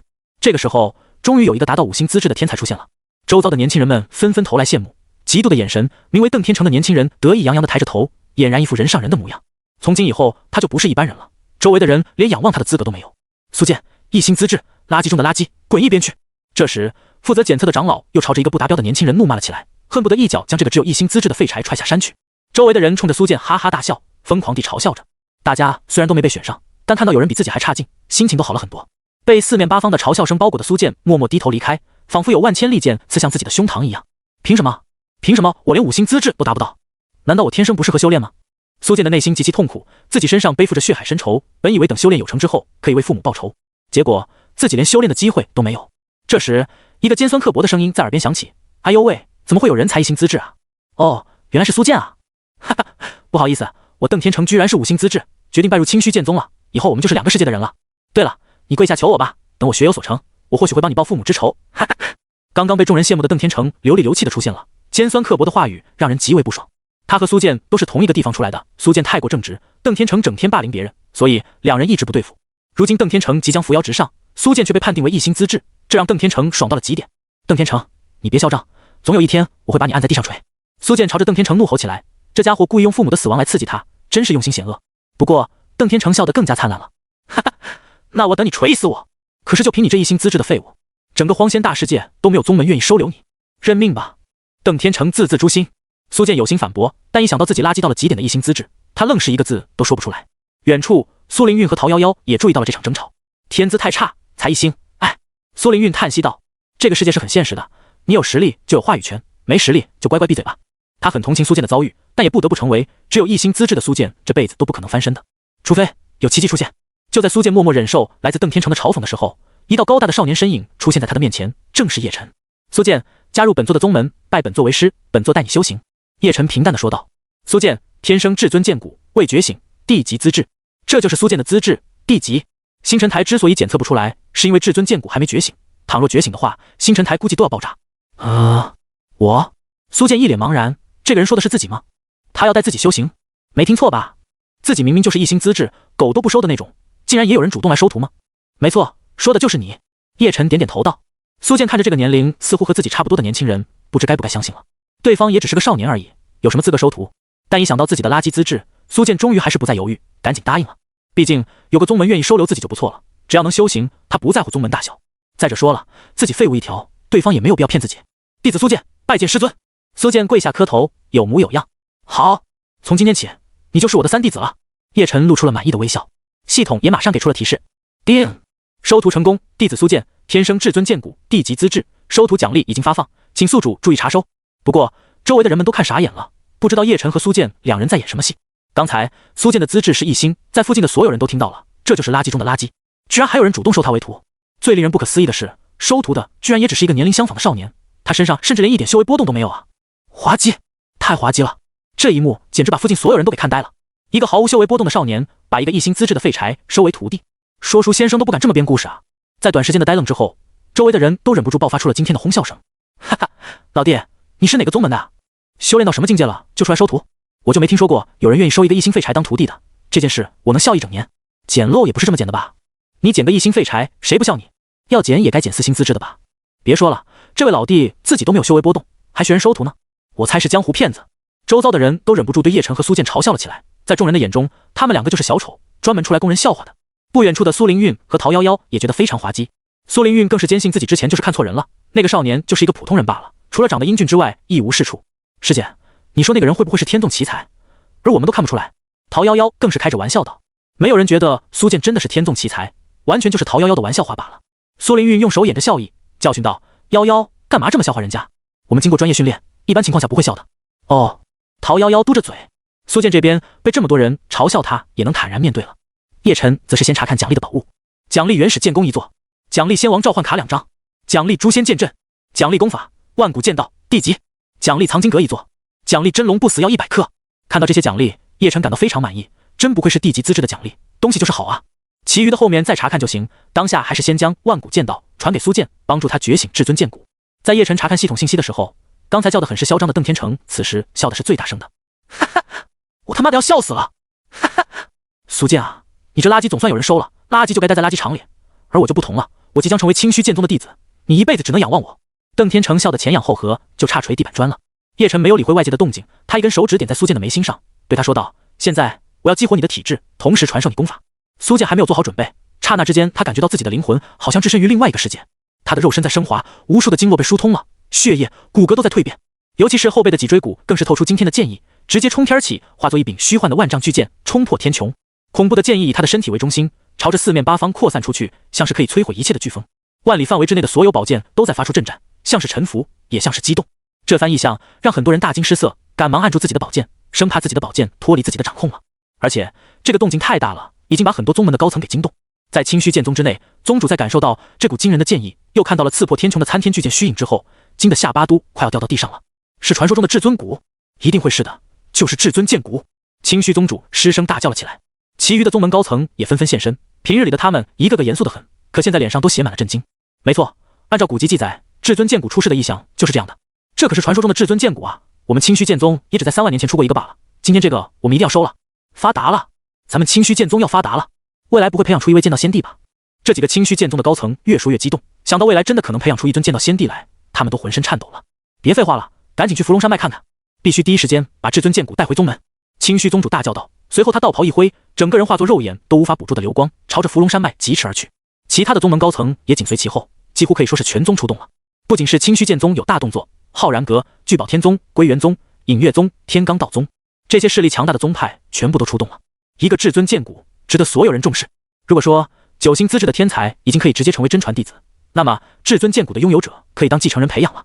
10个9星资质的天才都比不上一个至尊剑骨，可以说整个落月境有名有姓的宗门都出动了，势必要得到这个至尊剑骨。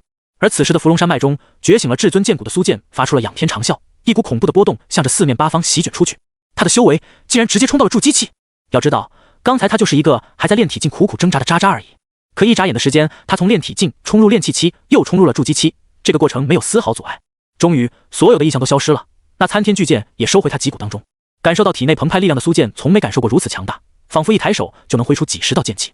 他对剑道的领悟是以前的1000倍、万倍，在他的眼中，这个世界仿佛就是一个由剑意组成的世界，这就是天生至尊剑骨的优越。谢过师尊，大恩大德，弟子永不会忘，弟子愿意为师尊付出生命。已经彻底脱胎换骨的苏建无比感激的普通跪倒在地，给叶晨磕了好几个响头。叶晨微笑的接受来自徒弟的跪拜。徒儿，你已经有了力量，该做什么事情不需要为师提醒了吧？叶晨说道。苏建猛然看向刚才一直嘲讽他，还拿他死去的父母羞辱他的邓天成，杀意迸发而出。之前他是没实力才忍气吞声，可现在他要夺回属于自己的尊严，他要灭杀这个羞辱自己父母的畜生。苏建，我们是同一个地方出来的，也算是有交情了，不要杀我，我错了，我真的错了。邓天成刚才已经被苏建的至尊剑骨异象给彻底吓懵了，现在又对上他那双杀人般的眼神，一下子跪倒在地，痛哭流涕的求饶起来。他怎么都没有想到，刚才自己还可以随意羞辱的废柴，一眨眼的时间就彻底蜕变了，到底是怎么回事啊？没用的，我必杀你！苏建咬牙切齿，见求饶不成，邓天成被逼到了绝境，面目狰狞的威胁大叫：我已经是半个清虚剑宗的弟子，你杀了我就是和清虚剑宗作对，你敢动我试试？听到这里，苏建果然停顿了一下，清虚剑宗太强大了，自己会不会给师尊带来麻烦？但是他从叶晨的眼神中得到认可，也就不再犹豫了，食指和中指并拢成剑，斩出一道锐利的剑气。邓天成，死！人头落地。邓天成死不瞑目，他到死都不会想到，自己在清虚剑宗的美好生活都还没开始呢，就已经死了，而且还是被他最看不起的苏建一招灭杀的。血液飙溅，吓得周围的人都连连后退，看向苏建的眼神中充满了恐惧。尤其是刚才和邓天成一起嘲笑他的那些人们，更是紧紧地闭着嘴巴，悄悄挤进人堆里面，生怕引起他的注意。这些没见过世面的年轻人们虽然不知道什么至尊剑骨，但他们也知道，刚才苏建弄出这么大的动静，足以说明他不像表面上那么简单。在面对他的时候，所有人都感觉自己是在面对无数把刚开封的利剑。不远处的苏凌韵和陶夭夭两人已经彻底傻眼了，他们已经看出来，这个苏剑绝对是举世无双的超级天才，而且疑似传说中的至尊剑骨。至尊剑骨啊！有了这种体质，剑道再无敌手，一旦成就剑道先帝，其杀伐之力更是几乎横扫所有先帝。苏凌韵的声音都在颤抖了。像这种天才，别说是清虚剑宗了，就算是他们落月圣地都寥寥无几，能出一个就是天大的幸运啊！谁能想到，一个原本只有一星资质的废材，经过那位少年的点拨之后，竟然变成了至尊剑骨。师姐，我们好像看走眼了。陶夭夭也弱弱地说道。苏凌韵笑容惨淡，何止是看走眼了，简直是有眼无珠。如果他们早就看出来苏剑是至尊剑骨的话，直接将其带走，还有别人什么事？落月圣地也将增添一位先帝之君，我们或许还有机会的。落月圣地，谁不想来呢？苏凌韵轻声说道。提到落月圣地，他还是很有自信的。整个荒仙大世界的人，有谁不想加入一个圣地呢？而且有了圣地的培养，至尊剑骨的潜力才能发挥出最大的效果，未来才有成就先帝的希望。他相信苏剑如果不傻的话，就应该改投落月圣地。这时，负责检测资质的众多长老已经从震惊中回过神来，纷纷冲到苏剑的面前，要收他入宗门。苏剑，我是清虚剑宗长老，你在剑道上有惊人的天赋，只有我们清虚剑宗才有资格培养你。刚才毫不留情将苏剑赶走的这位长老，此时激动无比的拉拢苏剑，好像刚才想踹飞苏剑的根本就不是他一样。见状，苏剑不由得冷笑了起来。这个世界果然有趣呢。刚才对他不屑一顾的长老，保持着高高在上的姿态，此刻变得如此卑微恭敬，真现实啊！苏剑嗤笑道：“长老，如果我没记错的话，刚才你让我赶紧滚的。”这位长老强行挤出一个比哭还难看的笑容，解释道：“怎么会呢？我早知你是绝世天才，那是故意磨练你的。只要加入我们清虚剑宗，你的未来将平步青云，扶摇直上。”这长老努力地拉拢苏剑，此刻他已经非常的后悔，如果之前自己眼光能毒辣一些，就不会有这么多麻烦事了。苏剑就像是看一个小丑一样看着他，丝毫不动心。抱歉，我已经有师尊了，你们清虚剑宗至高无上，我不敢高攀。苏剑冷言冷语地说道。他无法忘记刚才这个长老是怎么鄙视自己的，自己现在的一切都是师尊赐予的，结果自己转头就加入别的宗门，这像话吗？如此忘恩负义的事情，他苏剑做不出来。切，他有什么资格当你的师尊？他也不过是碰巧撞上你觉醒体质罢了，有他没他没什么两样。这位长老对叶晨的存在嗤之以鼻，并不认为苏剑体质的觉醒和叶晨有关。一个身上连修为波动都没有的人，能做什么事？然而他不知道，他对叶晨的诋毁已经让苏剑眼中杀意迅速凝聚了。虽然只认识还不到半个小时，可他已经认定叶晨是改变他命运的人，是赐予他一身天赋的人，是拯救他人生的人。谁敢说师尊的坏话，那就是他苏剑的生死仇敌。叶晨淡淡的说道：“老梆子，你话太多了。他是不屑于欺负弱小的，毕竟堂堂先帝不至于做有损身份地位的事情。但如果耳边一直有只蚊子在嗡嗡叫，你能忍住不将其拍死吗？”臭小子！这长老勃然大怒，指着叶晨就要将其灭杀掉。他认为只要将叶晨灭杀了，苏剑不就只能跟着自己了吗？可结果他连话都没有说完，叶晨随便一个眼神，这个长老的身体瞬间气化了，连一丁点血雾都没有留下，在众人的面前凭空消失。哗！附近的所有人都不敢相信自己的眼睛，一个大活人就这样没了，连一点征兆都没有。究竟发生了什么事？他们都知道长老的消失肯定和叶晨有关，可他们根本不知道叶晨是用了什么手段让长老消失的。该不会长老真的死了吧？可是他怎么死的，大家根本就不知道。唯有苏凌韵，他此刻已经惊恐地瞪大了眼睛，他也没察觉到叶晨是如何出手的，但他庞大的神识覆盖住方圆上千里，都没有发现刚才那个长老的一丁点气息。这说明什么？说明那人是真的凭空消失了。好恐怖的手段！他的实力远远在我之上，他不是凡人，而是高深莫测的绝世高人。苏凌韵本来也想拿出落月圣地的名头和叶晨抢一抢苏剑的，但现在他哪里还敢轻举妄动？他都不敢保证自己能在叶晨的手里活下来。我虽有炼虚期修为，可依旧看不出他的深浅，他究竟是何来历？苏凌韵眼中充满了忌惮，已经不敢把叶晨当成一个凡人了。剩下的其他宗门的长老们也看出了些端倪，纷纷散开，生怕自己也忽然人间蒸发了。不过这里的事情还没有结束，因为天边忽然间出现了好几道强大的气息，这几道强大的气息极其凌厉，宛如剑气冲天一样。在落月境能有这种气势的，恐怕也就只有清虚剑宗的人了，而且来的人绝对位高权重，实力恐怖至极，是清虚剑宗的宗主，还有他们很多高层长老。他们怎么来了这么多人？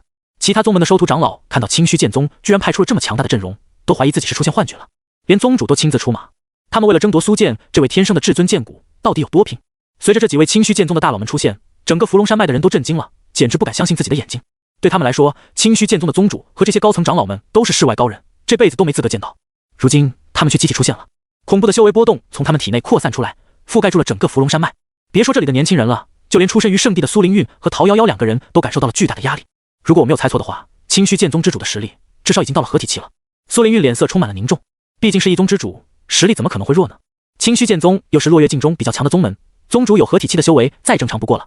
如清虚宗主这样的高层还有6个，也就是说，清虚剑宗派出来的6个人，至少都是合体期的修为。这下事情闹大了，那个少年开发了一具至尊剑骨，也不知道他能不能守得住。陶瑶瑶也没了之前的活泼灵动，更多的还是谨慎。假设自己没有落月圣地弟子的身份，独自面对这么多强者的话，他都不知道该怎么办才好了。或许他有自己的办法吧。苏灵韵低声说道。回想起刚才叶晨一个眼神就让一位元婴期强者气化的一幕，他都心有余悸。此时那个少年神色淡然，就好像还没有意识到事情的严重性一样。清虚宗主一眼就看到了浑身散发着强烈剑气的苏剑，目光当即就亮了起来，真不愧是至尊剑体，还没开始正式修炼剑道，就已经如同宝剑一样锋利了。要是能收入门下，岂不是赚大了？年轻人，本尊正是清虚剑宗之主，知晓你是剑道奇才，特来收你为徒，跟为师走吧。清虚宗主微笑地说道。当他挑明自己的身份之时，所有人都哗然失色。果然是清虚宗主，从他自己口中亲自承认，给人的冲击力还是很不一样的。每个人眼睛都直了，清虚宗主啊，这可是他们做梦都想拜师的超级大佬。要是自己能够被这样的大佬看中，收为徒弟的话，这辈子够辉煌了。所有人都无比羡慕地看向苏剑，那火热的目光恨不得把他杀死，然后将其取而代之。换作是他们的话，早就直接答应清虚宗主了。然而苏剑却显得极为冷静，好像根本就没有听到清虚宗主的话一样。甚至清虚宗主亲自来拉拢自己的举动，在他的眼里也变得极为可笑了。如果自己还是一心废材，清虚宗主这种大佬会亲自降临要收自己为徒吗？说白了，还不是师尊先帮自己觉醒了至尊剑骨，这些人才盯上自己。众人都在等着苏剑给出回应。人家清虚剑宗都来了这么多高层了，还不够诚意吗？清虚宗主也不悦地皱起了眉头。要知道，不管是谁见了这种阵仗，都会就激动到晕厥的。因为自己亲自带队过来收徒，对这些年轻人来说，本来就是一种荣耀。苏剑没有任何理由拒绝他们。就在清虚宗主有些不耐烦，准备继续拉拢他的时候，天空的另一边也出现了好几道强大的气息。等靠近看清楚这些人的服饰之后，众人都惊呆了，因为这不就是浩然阁的服饰吗？是浩然阁的人带队的，该不会也是浩然阁主吧？如果也是这种大佬亲自带队的话，那就太吓人了。还真是浩然阁的人，看样子一定也是高层，不然的话怎么跟清虚剑宗抢人？妈的，今天来的全是大佬，也算过了一把眼瘾了。众人惊奇的议论纷纷，一双双眼睛都聚集在浩然阁之人的身上。哼，浩然阁的人，你们来干嘛？跟你们有关系吗？清虚宗主不满地讥讽道。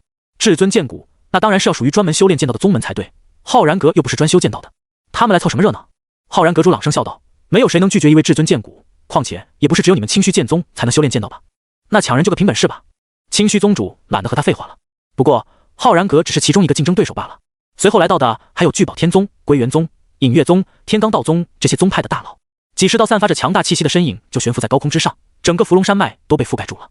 光是溢散出来的修为波动，就已经让这些境界低下的小年轻们喘不过气来了。就连苏灵韵这种炼虚期的强者都压力巨大，毕竟几十个合体期强者悬在自己的头上，谁能顶得住？所有人都不敢相信，这么多大佬同时出现，就只为了抢一个人吗？大家对苏剑简直羡慕多劲儿发紫，要是自己能获得这种待遇的话，这辈子值了。妈的，真希望自己是苏剑啊！几个宗门随便自己挑，想想多刺激。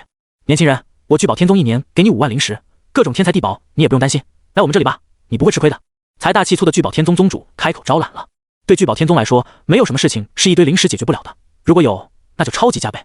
光有灵石算个屁，来我们归元宗吧，我们能把你培养成仙帝。归元宗之主也夸下海口。不过天罡道宗的人马上忍不住笑出了声，你们归元宗自己都没有仙帝，还说把别人培养成仙帝，你自己信吗？不如来我们天罡道宗吧，我们的底蕴是最深厚的，我们修炼的功法甚至是地级残篇。说是地级残篇，其实是比较完整的地级功法，不过后半部分有些缺失了，即便是地级残缺功法也是罕见的至宝了。其他的宗门最高深功法也就仙级，再怎么样也比不上地级残篇。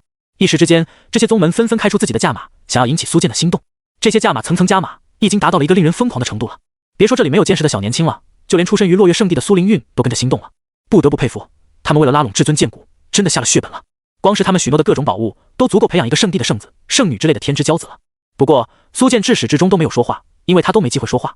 最后，清虚宗主不悦地发出了一声冷哼道：“年轻人，我只说一句，论剑修的培养，我们清虚剑宗才是最专业的。现在说出你的选择吧。”随着清虚宗主的询问，无数双目光都聚集在苏剑的身上了。有人在猜测，苏剑可能会选择聚宝天宗，也可能会选择天罡道宗，但最有可能的还是清虚剑宗。霎时间，周遭的天地好像安静了，就连苏剑也感到很大的压力。不过他内心坚定，不会因为任何利益就昏了头。他抬头朗声道：“哪个宗门我都不选，我已经有师尊了，就是我身边这位。”此言一出，全场哗然，谁也没有想到苏剑的选择竟然是谁都不选。虽然说是那个少年仙慧眼识珠的，但是那个少年能给他什么？与其跟一个没有前途的人混，为什么不和厉害的宗门修炼呢？难道他不清楚这一点吗？那些恨不得代替他的年轻人们更是气得牙齿都要快咬碎了。自己做梦都进不去的宗门，此时全都向他抛来邀请，结果他竟然一个都不选，真是能把人气死啊！要是可以的话，他们真是恨不得把苏剑打死，然后代替他选择自己喜欢的宗门。哎，年轻人真是不懂事啊！明明可以逆天开局的，非要选择一条死路。换作是我的话，早就选择清虚剑宗了，还需要想吗？这么好的天赋在他身上真是浪费了。要是给我的话多好！众人或是羡慕，或是嫉妒的议论纷纷。清虚宗主等人也没有想到，他们最终竟然是等来了这样一个回应。这些合体期的大佬们都不可思议地瞪大了双眼，几乎不敢相信这是真的。这么好的局面摆在眼前，他不要，却硬是要跟着一个无名之辈，他到底在想什么？清虚宗主更是燃起了怒火，自己把嘴巴都要说干了，结果你还不来！妈的，要不是看在你是至尊剑骨的份上，老子早就一巴掌把你拍死了！年轻人，你可要想清楚了，他能给你什么？我清虚剑宗不一样，未来可以将你培养成一尊剑道仙帝的。仙帝，荒仙大世界最强者，无数年来，荒仙大世界总共也没多少仙帝，那是一个所有人都梦想达到的极致境界，但能成就仙帝之位的几乎为零。所以，一个剑道仙帝的名头，绝对能让人垂涎万分。只是他画的这种大饼，对苏剑来说一点作用也没有。什么剑道仙帝？你至少也要有地级功法，再来跟我讲吧。师尊不一样，刚才师尊帮他觉醒体质的时候，就顺便把地级功法万古剑道传授给他了。这可是一套完整的地级功法呀，而且是剑道功法。试问，在场的有哪个宗门能做到吗？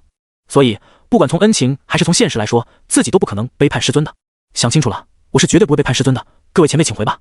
苏剑坚定地说道。叶晨对他的表现十分满意，这小子重情重义，不枉费自己收他为徒。而这个时候，叶晨也收到了系统跳出来的最新提示：宿主触发随机任务，让昆仑圣地之名响彻落月境，按任务完成度发放奖励。系统你真是善解人意，这个时候跳出任务，这不妥妥给我送宝物吗？叶晨露出了满意的微笑，看来自己要在落月境操作起来了，昆仑圣的未来一定会名震万界。就先从落月境开始吧。清虚宗主这边对苏剑的话十分不满意，这帮合体期的大佬们都看向了叶晨，并不觉得叶晨有多厉害。而且，既然苏剑不想背叛师尊，那很容易解决啊，只要把这个师尊给杀了，他就不算背叛了吧？为了得到至尊剑骨而杀掉一个无关紧要的人，对他们来说没有任何心理负担。小子，本座在此劝你识相点，否则的话就别怪本座心狠手辣了。清虚宗主看向叶晨，杀意凛然地发出了警告、威胁。他对叶晨的杀意毫不掩饰，甚至连整个伏龙山脉的温度都下降了很多，空气中有无数看不见的剑意在游离着。每个人只感觉到自己的身体各处都传来疼痛的切割感，仿佛只要自己稍微有所异动，就会被剑意分尸成几万个碎块。糟了！苏灵韵暗叫一声不好，清虚宗主起杀心了。不出意外的话，他要向那个少年动手了。他虽然不认识叶晨，但第一眼看到他就很有好感，而且直觉告诉他这个少年很不简单。因此，苏灵韵已经决定了，自己要亮明身份，保住叶晨。他的实力只有炼虚期，不是清虚剑宗的对手，但他背后是落月圣地，相信清虚宗主再霸道，也不敢和落月圣地作对的。师姐，咱们准备出面吧。陶夭夭也小声地说道。不知道为什么，他对那个陌生的少年也颇有好感，面对几个宗门的施压，还能面不改色，甚至微笑以对。光是这份气定神闲的气势就很吸引人了。苏灵韵和陶夭夭都准备出面保住叶晨，周围的无数人都像是看笑话一样看向一言不发的叶晨。或许这小子有些古怪，可他现在面对的是整个清虚剑宗啊，甚至是好几个势力强大的宗门。他今天还有活路吗？师尊，苏剑也紧张了起来。他对剑意的感应太敏锐了，比任何人都清楚此刻的清虚宗主究竟有多可怕。叶晨给了他一个安心的眼神，轻声道：“有为师在，天上地下唯我独尊。”苏剑内心大为震动，天上地下唯我独尊，好惊人的气势。上方的清虚宗主冷声道：“该给的机会我们已经给了，是你自己找死，怪不得我们。”说着，清虚宗主伸手朝着叶晨点出了一指，幻化出一柄长达上百丈的巨剑，杀向叶晨。合体期大佬的随手一指都拥有断裂山脉、劈开大海的惊天伟力，用来灭杀一个年轻人都是杀鸡用牛刀了。糟了！苏灵韵吓得小脸煞白，自己还没来得及公布身份保住叶晨，对方下手也太快了吧！这一剑没人能挡得住，巨大的剑芒在众人的眼中越来越大，无数人都绝望了，哪怕不是刺向自己，光是力量余波都能把自己轰得神魂俱散。就在这时，叶晨似笑非笑地抬头看了清虚宗主一眼，然后随意打了个响指，啪！一声轻响，那即将落到头顶的巨剑轰然溃散。与此同时，清虚宗主的身体也毫无征兆地爆炸成一团血雾，腥臭的血液如同雨水一样倾洒而下，哗啦啦，血雨纷飞，就好像是下了一场大雨一样，将整片天空都染成了红色了。而所有人此时此刻都还没有回过神来，因为这一切发生的实在是太快了，没有人可以在这么快的时间里面看清楚到底发生了什么。所有人只感觉到一阵温热的雨滴洒落到自己的脸上、皮肤上，然后逐渐冰冷。大家懵逼地看着叶晨，此时的他刚打完响指，正将手放下来，然后又看向了刚才清虚宗主所在的地方，可那里已经空空如也了，哪里还有清虚宗主的人影？别说人影了，连他的一点气息都消失殆尽。刚才发生了什么？清虚宗主不是施展了巨大的剑芒，要灭杀那个年轻人吗？有人呆滞的喃喃自语：剑芒呢？去哪里了？突然间消失不见了，不知道，毫无征兆的就自己炸裂了，到底是怎么回事？众人都陷入了深深的迷茫当中，有的人东张西望，还想找到清虚宗主的身影。为什么我们身上洒满了鲜血？这些血液该不会是……此时，终于有人的脑子稍微回过神来了，发现漫天的血雨不太正常。猛然之间，所有人都再次看向一脸风轻云淡的叶晨，意识到刚才就是他打了一个响指之后，才导致这些异变发生的。他一个响指就灭杀了清虚宗主，真的可能吗？一种前所未有的恐惧感和震撼瞬间充斥了所有人的心。苏凌韵这边，他和陶瑶瑶两个人已经吓傻了。原本他们还要亮出自己的身份，帮叶晨保住小命的。毕竟清虚宗主都出手了，他凶多吉少啊。结果他只是打了个响指，就把清虚宗主变成一团血雾了。这是什么恐怖的实力啊！看向叶晨那张淡定又英俊的脸庞，苏凌韵心脏砰砰直跳，满是惊恐和畏惧。这个少年给他带来的压迫感，已经超过圣地里面绝大多数的高层了。很难相信，在这里居然可以遇到一个神秘的超级强者。师姐，好像不需要我们出手了呢。陶瑶瑶也傻愣愣地说道。苏凌韵茫然的点头，目前看来是这样的。而清虚剑宗、天罡道宗、聚宝天宗等等宗门的高层们，此刻也震惊得目瞪口呆，简直不敢相信自己的眼睛了。他们很清楚，清虚宗主的实力是很强的，放在合体期的强者里面都少有对手。再加上他本身剑修的身份，战力更是超越同阶强者。他们在场的所有人当中，没有人敢说自己一招就可以将清虚宗主给灭杀了。可问题就在于自己都做不到的事情，那个陌生的少年做到了，意味着什么？意味着他的实力凌驾于在场所有人之上。他们这些合体期的大佬们看向叶晨的眼神已经变得极为畏惧，在此之前完全想不出来他的体内竟然蕴含着如此巨大的能量。最为惊怒的还是清虚剑宗的高层们，刚才宗主突然爆成一团血雾的时候，他们一点感觉都没有，也没有察觉到半点异常的修为波动。那个少年究竟是怎么做到的？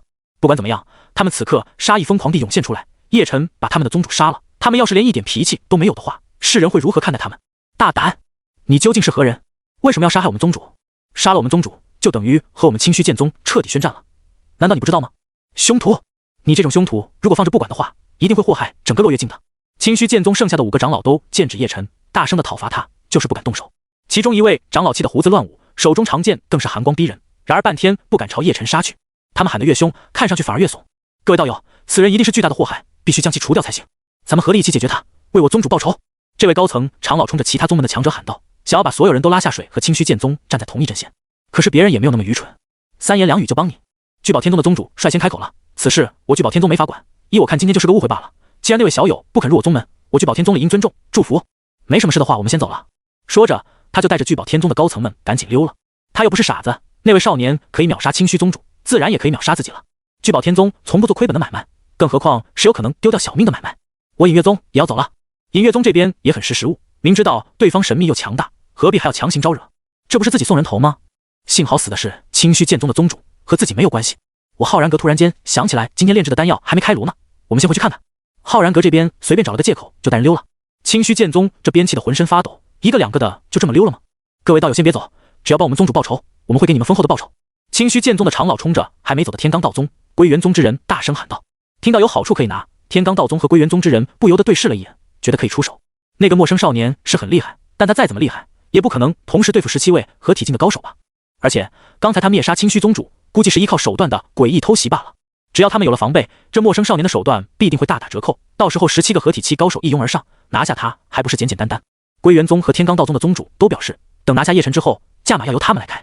清虚剑宗这边被狮子大开口要价，虽然很肉疼，但眼下已经没有别的办法了。好，到时好商量。一位清虚剑宗的长老咬牙答应下来。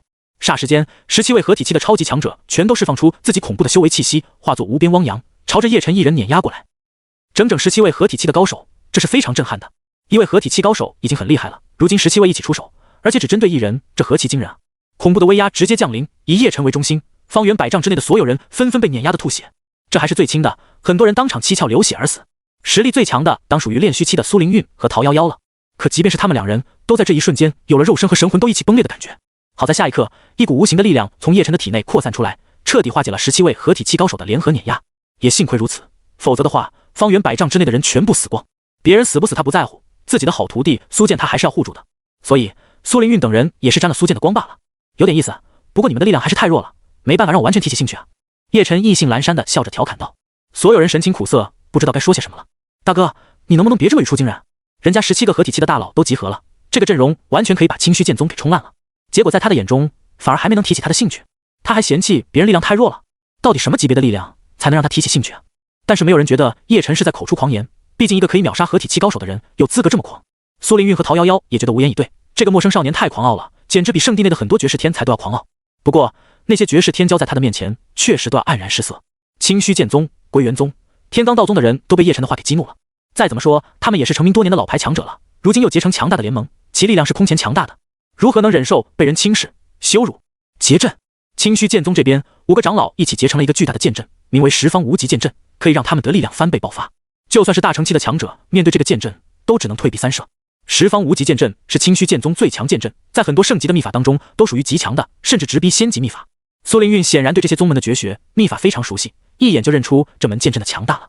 天罡道宗这边，他们也知道分散各自为战的话很危险，同样也选择结阵应战。天罡星河倒转大阵，天罡道宗的人发出大吼声，每个人气息如龙，以一种很是玄妙的方式产生了连接，爆发出了更加强大的威力。嗡！刹那间，一个笼罩天空的巨大阵法出现了，其中还有点点星光被逆转，非常神奇。归元宗的人也不甘示弱，几人结成一烈焰冰河阵，两种极端的力量相互碰撞，产生更为霸道的杀伐之力。十方无极剑阵、天罡星河倒转大阵、烈焰冰河阵，3大恐怖的阵法同时爆发出来，像是要毁灭一切的力量杀向叶晨，想要将他彻底灭绝。察觉到苏剑的强烈不安，叶晨轻轻按住他的胳膊，对他说道：“徒儿，你要记住，身为我昆仑圣地之人，首先要做到的就是泰山崩于前面不改色。你的心性还有待磨练，有空可以向你师兄师姐好好请教。”叶晨提醒道。有了他的安抚，苏剑的情绪才平静许多。弟子明白了。他们却不知道，外界的众人都惊掉下巴了。这么紧要的关头，已经是生死大局了，他竟然还有闲心教导弟子，他是真不将自己的安危放在心上。眨眼的时间，3座大阵的力量已经碾压到叶晨的头上了，好似下一刻就能够将他从这个世界上抹除一样。不过，就在众人都以为叶晨束手无策的时候，只见他抬起手掌往上撑住，那3座大阵的力量竟然就真的被一股无形的力量抵住了，再也无法落下半点。3个宗门的人一个个把脸憋得通红，体内的力量也被他们催动到了极致。可无论如何，3座大阵就是没办法再往下碾压一丝。叶晨悠闲地教育苏剑：“徒儿，我们昆仑圣地不弱于任何势力，不用将这些阿猫阿狗放在眼里。”苏剑激动的也是满脸通红，赶紧用力的点头。妈的，师尊太猛了！他彻底领悟到师尊的话了。师尊一只手就能挡住3座大阵的全力攻击，就这份实力而言，有什么理由害怕清虚剑宗？有了叶晨的引导，苏剑的眼界也飞速提高。这就是身为昆仑圣地弟子该有的眼界。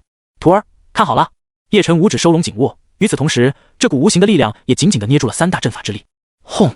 只听见一股惊天动地的轰鸣声响起，那3个阵法被叶晨硬生生捏爆了。恐怖的阵法之力顿时倾泻而出，如果让这些力量全部都落在伏龙山脉上的话，绝对要把伏龙山脉彻底夷平了。每个人都恐惧到了极点，因为这些力量哪怕是泄露一点点，就足以灭杀他们所有人了。到了现在，他们才明白什么叫做蝼蚁，自己不就是蝼蚁吗？幸好在叶晨的掌控之下，这股力量根本就没有机会泄露出来，最后自行消弭了。噗！而3大宗门的强者们遭受到了强烈的反噬，一个个都吐血倒飞出去，惨不忍睹。不可能，不可能！为什么连3大阵法都拿他没办法？他们陷入了深深的惊恐当中。当自己最强的手段在别人那里却一点作用都没有的时候，他们才明白什么叫做人外有人，天外有天。自己究竟惹到了一个怎样的人物啊？最为后悔的还是天罡道宗和归元宗的人，他们也是财迷心窍才答应帮忙的，结果现在把自己的小命都给玩进去了。妈的，单手捏爆3大阵法，重创17位合体期大佬，这是人能干出来的事吗？超级大佬装萌新出来炸鱼是吧？前辈，此事是我们鬼迷心窍才酿成大错，我们天罡道宗的人赶忙开口求饶，想要保住一条小命。可惜了，在他们对叶晨动手的那一刻起，就注定他们必死无疑。叶晨手掌再次收拢，像是掌控了整个天地。17位合体期强者不过是他掌心苦苦挣扎的小虫子而已。他动动手掌，毫不费力的就将其捏死了。磅礴的血雨再次倾洒而下，这一次天地寂静，冷冷的血雨在脸上胡乱的拍。也许是经历过一次类似的情形之后，众人此时反而没有那么惊恐和震撼了。也许他们心底也默认了一件事，那就是这个年轻人深不可测，只要他一出手，就已知这个境界的极限了。只不过单手灭杀17个合体期的大佬，这种场面还是深深的刻进了所有人的灵魂深处。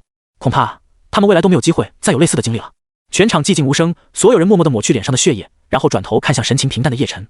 此时的叶晨身上纤尘不染，那白色的衣衫依旧洁白如雪，素雅清静，仿佛刚才一只手隔空捏爆17个合体期的人不是他一样。苏剑也看得热血沸腾，原来自己的师尊如此强大，那以后自己是不是也能达到师尊的高度呢？一想到这里，他更是对未来有着无比的期待。自己答应成为师尊的弟子，真的是这辈子做的最好的决定了。徒儿走吧，好不容易来一趟落月境，总要先到处逛逛吧。叶晨朝着苏剑一挥手，就在众人瞠目结舌的表情中离开了。慕言和古璎珞两人这时才屁颠屁颠的跑过来。师傅，你刚才太神勇了，弟子那叫一个骄傲啊！慕言笑嘻嘻的拍着马屁，随后看向后方的苏剑，率先打起了招呼。这位就是3师弟对吧？给你介绍一下，我是大师兄慕言，这位是2师姐古璎珞，当然了，你管她叫嫂子也没问题。慕言得意的挑了挑眉毛。师兄，师姐。苏剑有些拘谨的向2人问好。他惊讶的发现，师兄慕言的身上好像有一口大熔炉一样，时时刻刻都在散发着惊人的能量，而师姐给人的感觉就是空灵缥缈，好似在远处，又好似在眼前，很玄奥的感觉。看来师兄和师姐都不是普通人，天赋丝毫不在自己之下。自己究竟是拜入了一个怎样的门派啊？师尊，咱们的宗门在哪里？弟子想去宗门看看了。苏剑无比期待的说道。师尊这么强大，师兄和师姐天赋高的离谱，那么昆仑圣地究竟是怎样一个宗门呢？慕言神秘地笑道：“师弟，等你回到了宗门，一定会大吃一惊的。”听到他这么讲，苏剑就更加心痒痒了。不过叶晨还没有回宗门的打算，系统发布了一个临时任务，让他将昆仑圣地的名气传遍落月境。现在这个任务进度还太少了，不着急。听闻落月境的醉仙楼有最好的小曲可以听，我们先听听小曲。3天之后，若是那些宗门不来找我们，我们就上那些宗门安抚他们受伤的心灵。叶晨微笑地说道。他可不是什么大善人，清虚剑宗、归元宗、天罡道宗都已经要出手置他于死地了，自己才灭他们几个核心高层，这怎么行？安抚？古璎珞满脸的不解，慕言和苏剑也懵逼了，他们还以为是上门寻仇呢，怎么会是安抚呢？叶晨叹了口气道：“没错，你们时刻要记住，我们昆仑圣地的理念就是自信自强，以理服人。这几个宗门连宗主都没了，肯定很不开心。我们也不是不讲理的人，上门做好安抚工作是应该的。”听到他这么说，3位弟子似懂非懂，虽然不知道师尊说的是什么意思，但听起来好像很有道理的样子。很快，叶晨师徒4人就来到了醉仙楼，一边喝酒吃肉，一边悠闲地听起了小曲。负责唱小曲的是醉仙楼的花魁，嗓子确实不错，就是唱的曲子太庸俗了，不是叶晨喜欢的类型。你们醉仙楼唱来唱去，曲子都不更新的吗？我来教你们一首曲子，学着点。叶晨一壶酒下肚，兴致也上来了，当场就教了他一首自己前世在蓝星时最流行的小曲。你浅浅的微笑，就像基尼太美。很快，这首乌梅激将就在醉仙楼传开了，新的调子和曲风受到大家的欢迎。与此同时，叶晨要3天之后拜访各大宗门的消息也迅速传开了，几乎人尽皆知，在落月境引起了一场轰动。卧槽，这个昆仑圣地是何方势力？居然说要3天后拜访个大势力，听起来就很嚣张啊！圣地？没听说过落月境有这个圣地啊！包括东胜大陆乃至整个荒仙大世界，我都没听说过这个圣地，他们是从哪里冒出来的？不会是假冒的圣地吧？随便一只阿猫阿狗都敢说自己是圣地了，不怕触犯了圣地的因果吗？当这个消息传出去之后，很多不明所以的人都感到非常的可笑。他们都认为，很明显就是一个名不见经传的小宗门，为了当显眼包，就故意碰瓷圣地，还叫嚣着去个大宗门逛一逛，目的就是快速提高名气。很多人都把昆仑圣地当成了一个笑话，认为那些宗门一定会来找昆仑圣地麻烦的，好好等着看就行。然而，另外一则消息的传出，令那些不明真相的人目瞪口呆，那就是在伏龙山脉的天才交流会上，昆仑圣地之主一巴掌拍死了归元宗、清虚剑宗、天罡道宗3大宗门的核心高层。哗！这个消息一经传播，简直引起整个落月境的超级大爆炸。要知道，清虚剑宗等宗门的核心高层至少都是合体7强者才行，他们的宗主更是合体7的巅峰高手。如此实力，放在整个荒仙大世界，或许不算顶尖，但也绝对不是任人揉捏的软柿子了。这种级别的高手，居然能被人一手拍死，真的假的？在强烈的震惊之余，很多人都感到难以置信，毕竟这种事情太离谱了，听起来就很像谣言啊。甚至有不少人认为，这就是那个昆仑圣地为了提升名气，故意编造出来的谎言，把几大宗门当成是垫脚石，就是为了凸显自己。反正，就算被证实是谣言了，昆仑圣地也达到了传播名气的目的了。可那些在伏龙山脉亲身经历的人们，立马跳出来现身说法了，都发誓自己说的是真的。昆仑圣地之主确实以一人之力拍死了3大宗门的宗主，还有核心高层。如果只是1、2人这么说的话，没人会信。但成千上万，甚至几十万、上百万的人都这么说的时候，你不信都不行。当时在伏龙山脉的人何止是几十万，总数绝对超过上亿的。只不过真正知道事情经过的，只有叶晨附近的那部分人罢了。这部分人离开了伏龙山脉之后，就迫不及待地分享自己的所见所闻了。传言不是假的，我是亲眼所见。昆仑圣地宗主先是一巴掌拍死了清虚宗主，惹怒了3大宗门，3大宗门直接布置大阵，想要以多欺少，结果还不够人家一巴掌拍的。你们肯定不敢相信，那动作随意的就像是拍苍蝇一样简单轻松，太不可思议了。17个，整整17个合体7，直接拍死，想想多刺激。也不知道这个昆仑圣地是从哪里冒出来的，不会真的是一个圣地吧？有了这些亲身经历者的现身说法之后，可信度越来越高。当时我也在伏龙山脉上，虽然隔着太远没看清楚，但是那些大佬确实是被人一击必杀的。妈的，怪不得当时我觉得这么惊悚恐怖，原来不知不觉中我们都在鬼门关走了一趟。所以昆仑圣地放出的话是真的，3天之后他们真的要一个个上门。在得知昆仑圣地不是在吹牛之后，所有人都开始期待3天之后了。究竟是那些宗门先找上昆仑圣地算账，还是昆仑圣地找上他们？整个落月境都变成了大型吃瓜现场，所有人都在等着3天过去。聚宝天宗、隐月宗、浩然阁这3个宗门一直暗中观察情况，他们虽然最后明智的没有和叶晨作对，但也担心叶晨把他们给算进去了。不过还好，现在看来应该是没有自己什么事了。在距离醉仙楼万里之遥的虚空之上，浩然阁主、隐月宗主、聚宝宗主3人心有余悸。那3家宗门大部分高层都死了，实力已经大不如前，如果我们也遭遇这种劫难，不敢想象啊。聚宝宗主摇头叹息道：幸亏自己见势不妙溜得快，不然的话下场极为凄惨。清虚剑宗嚣张惯了，这下遇到狠茬子了，也不知昆仑圣地究竟是什么来历，哪里突然冒出的一个圣地。3人聚在一起议论此事，都很庆幸自己没有和昆仑圣地作对，否则的话后果不堪设想啊。无论如何，昆仑圣地都不是我们能招惹的，回去之后告知门下弟子，千万不要惹昆仑圣地的任何人，哪怕是一条狗。浩然阁主认真的说道。他是真的怕了，在伏龙山脉上，叶晨的那个打爆了清虚宗主的响指，还有捏爆了17个合体期强者的一巴掌，都让他感到绝望。回去之后直接封山3年，外界的事最好先不要沾染了。隐月宗主脸色很是凝重的说道。倒是聚宝天宗的宗主此时还能笑出来，嘿嘿，这件事又何尝不是我们的机遇？那3个宗派完蛋了，我们机会不就来了吗？我也很想知道3天之后究竟会发生什么事呢？3位宗主现在是隔岸观火，事不关己，高高挂起，反正他们等着看戏就行了。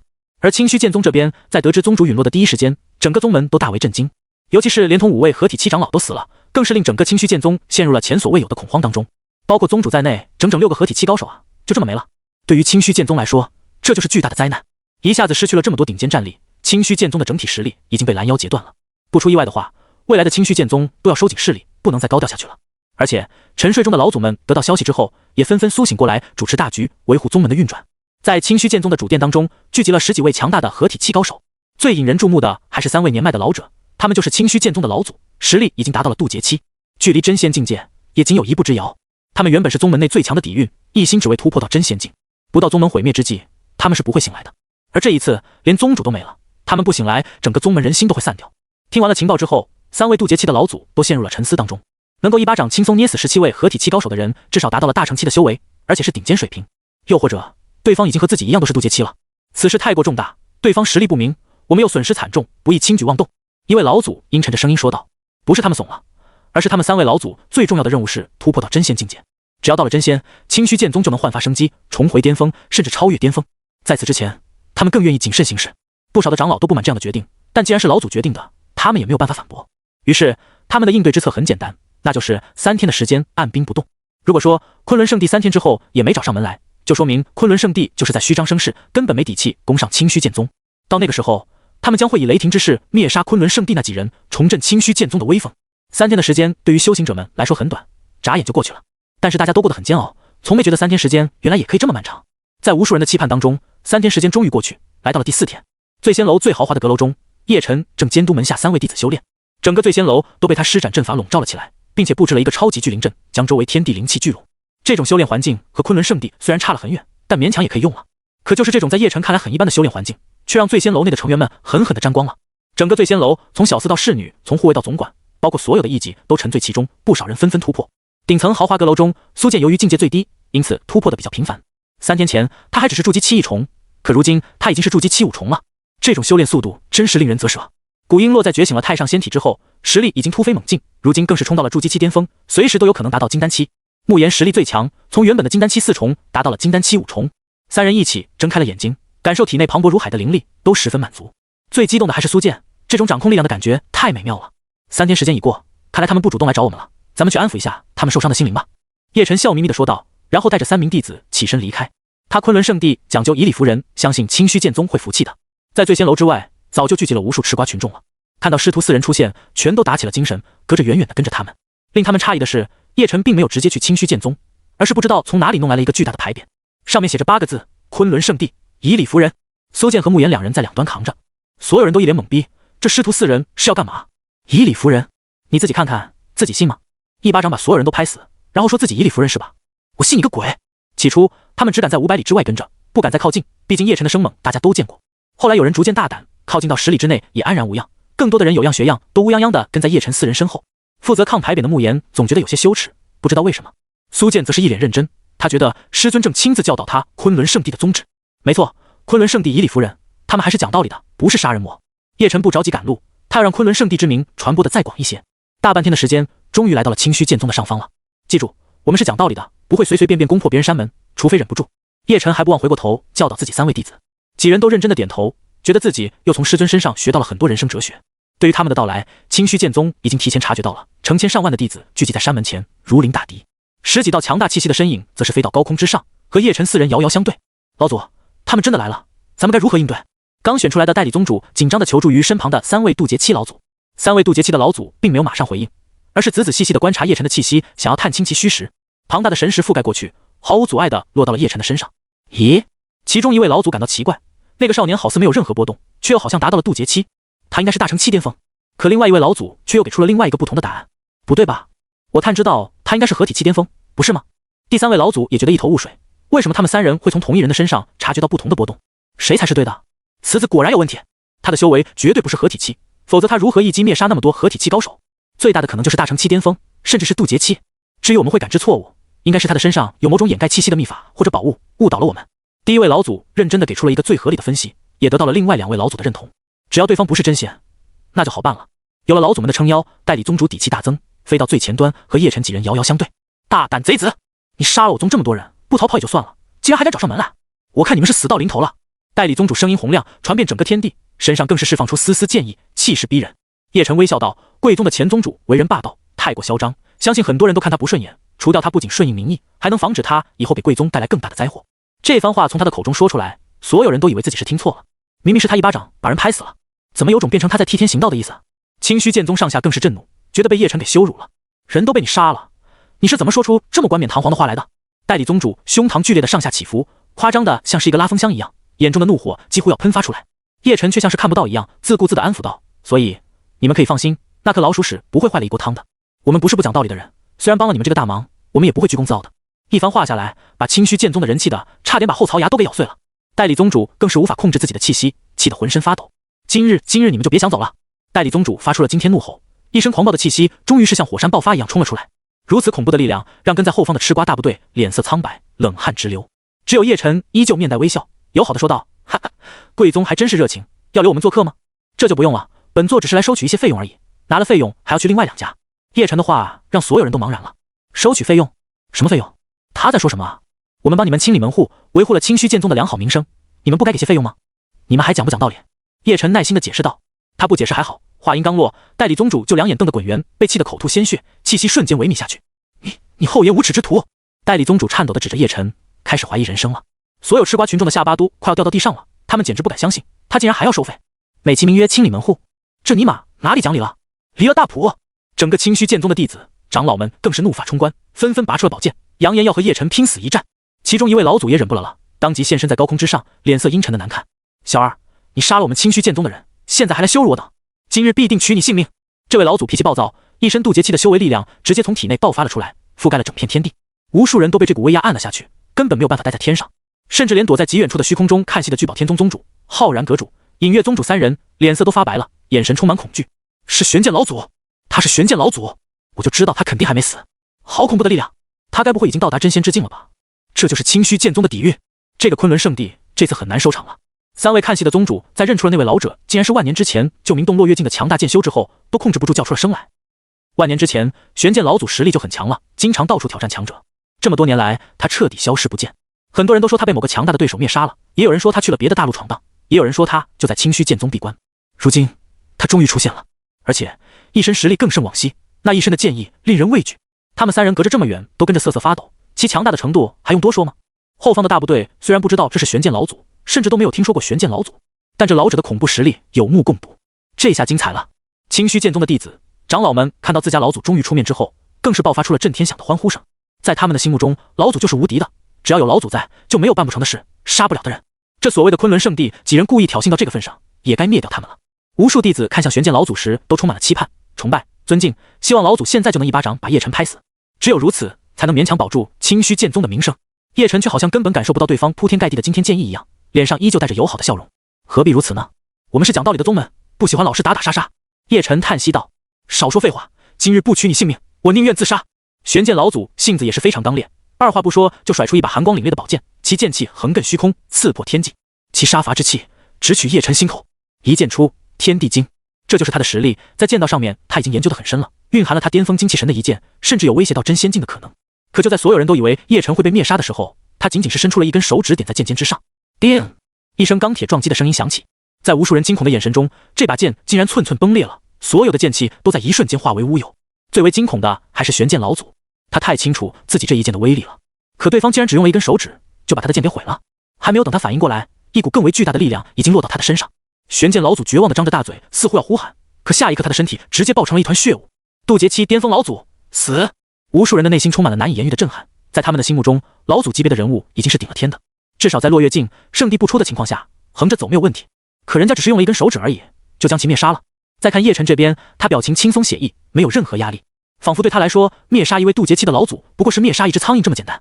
观战的3位宗主已经怀疑人生了，他们还以为玄剑老祖的出现能抗衡昆仑圣地，结果还是逃不过一根手指的事。他究竟到了什么境界？该不会已经是真仙了吧？不，他绝对已经到真仙了，甚至超过。太可怕了，我们千万不能卷入其中。他想要什么就让他拿吧。三位宗主震惊之余，更多的还是庆幸自己隔岸观火，果然才是最正确的。感到最为惊悚的还是清虚剑宗的人，他们最为崇拜的老祖，怎么连人家一根手指都接不住啊？全宗寂静，一个个都像是见了鬼一样。这仅剩的2个老祖此刻噤若寒蝉，一动也不敢动。他们的实力都差不多的，对方能用一根手指将其灭杀，就能将他们2人也灭杀。此时就算是个傻子都知道，千万不能再和对方作对了，否则的话，整个宗门真的都要没了。一股前所未有的寒意涌上心头，那个面带微笑，宛如邻家阳光大男孩的人，给他们的感觉像是最恐怖的一魔。叶晨再次叹息道：“哎，都说了，我们很讲道理的，一般不会动手，这不能怪我吧？”“不怪，自然是不能怪的，都是玄剑这个老家伙有眼无珠，死了也活该。”一位老祖赶忙堆起了笑脸，语气中全是对叶晨的讨好，生怕自己说错了一句话，就会引来和玄剑老祖一样的下场。我们早就告诉他要与人为善，小心酿成大错，今天果然出事了吧？我们劝过了，没用啊。另外一位老祖则是非常无辜的和玄剑老祖撇清了关系，看得他们变脸一样的操作，所有人只觉得合情合理，除非他们没脑子才会继续喊打喊杀。我们清虚剑宗也是讲道理的宗门，最喜欢和同样讲道理的人沟通了。前辈有什么吩咐尽管说，我们一定满足您。一位老祖脸上的笑容都快皱成菊花了。最终叶晨从清虚剑宗搜刮了上万份剑诀、上万把宝剑，以及堆成山脉的灵石，甚至还有数不清的天材地宝。这些东西他都不需要，但未来昆仑圣地扩张了就很有用了。2位老祖恨不得将整个宗门都掏空，才送走这4个瘟神。封山，所有阵法开启，从今天起无限期封山。清虚剑宗是真的怕了，只希望昆仑圣地也能把天罡道宗和归元宗霍霍一遍，不然的话他们心里不平衡啊。离开了清虚剑宗，叶晨满意的带着4个弟子前往天罡道宗，还不忘教导几个弟子。看到了吧，只要我们好好讲道理，大家还是很容易沟通的。3个弟子连连点头，但又觉得哪里不太对，刚才好像和讲道理不沾边吧。不过既然师尊都这么说了，那就是吧。跟在他们身后的吃瓜大部队听到他们的对话，人都骂了：讲道理？你特么管这个叫讲道理？谁见过讲道理就把一个渡劫七老祖给弄死的？那块写着昆仑圣地以理服人的牌匾，在众人的眼里变得格外的刺眼。没多久，叶晨就来到了天罡道宗的山门之外了。和清虚剑宗一样，天罡道宗也严阵以待，一个个都充满了杀气。但不同的是，除了天罡道宗之外，归元宗的人竟然也聚集在此。看来这2个宗门要联手对付叶晨了。宗主被杀，绝对是一个奇耻大辱，更是一个不可化解的仇怨。因此他们2个宗门干脆联合起来，想要和叶晨对抗。他们就不信了，集合了2个宗门的实力，还能干不过一个人？清虚剑宗那边的事情他们也有所耳闻，但他们也有自己的底气在。2个宗门的代理宗主此刻聚在一起，和叶晨遥遥相对。我们不想和你纠缠下去，识相的自己认错磕头，我们既往不咎。归元宗代理宗主冷声怒斥道：如若不然，我们2宗联合之力必会将你就地格杀。天罡道宗代理宗主也发出了命令。看着他们脸上坚定的表情，叶晨明白这次要好好讲道理了。你们要一起上？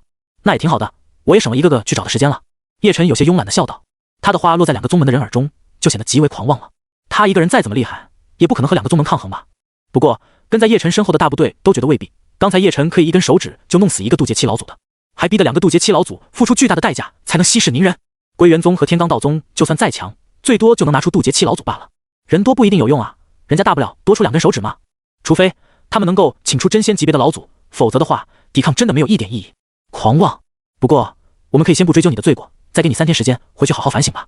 归元宗代理宗主冷声叫道。此话一出，很多人都觉得很奇怪，他们的阵势都已经摆出来了，不应该是现在就把叶晨拿下吗？为什么还特意给他3天的时间回去反省？不合理啊，怎么有点故意拖延时间的意思？这2个宗门是在打什么主意吗？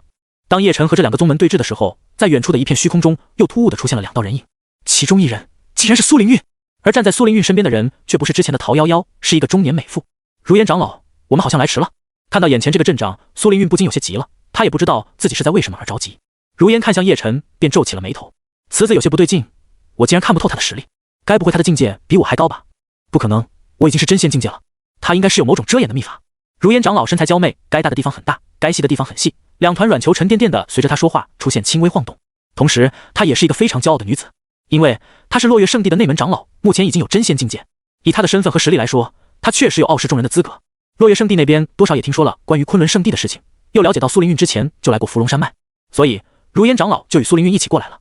如果这个突然间崛起的昆仑圣地真的会把落月境搞得天翻地覆的话，他就会出手干预。落月境是落月圣地的地盘，如烟长老能把那个年轻人的性命留下吗？苏灵韵有点像如烟求情的意思。听到他的话，如烟露出了一个似笑非笑的表情，反问道：怎么，你不会是心疼他吧？苏灵韵脸红了起来，认真的解释道：才不是呢，人家才没有。如烟长老你可别瞎说，人家只是觉得他也没做错什么嘛。本来就是叶晨先收徒，后面别人要强行抢人，才引发的一系列争端。说起来，他觉得叶晨也算无辜了。想想看，要不是叶晨有秒杀众人的实力，他早就被清虚宗主杀得连骨头都不剩下了。他所做的一切不过是自保和反击罢了。放心吧，我不会杀人的，只会出面调停。不过，如果那个小子闹得太过火了，我还是要将其抓回圣地关押的。如烟淡淡的说道，但是却有着浓浓的自信。毕竟他可是落月圣地的真仙境长老啊。两人谈话之时，叶晨这边也挂上了淡淡的微笑，对两位代理宗主说道：“不用拖延时间，你们的目的已经达到了。”众人都还不明白他说的话是什么意思。什么叫目的已经达到了？他该不会是已经看穿了两个代理宗主的意图吧？还没等众人想清楚是怎么回事的时候，在天罡道宗的最深处，忽然间有两道恐怖的气息冲天起，比渡劫期还要恐怖。轰！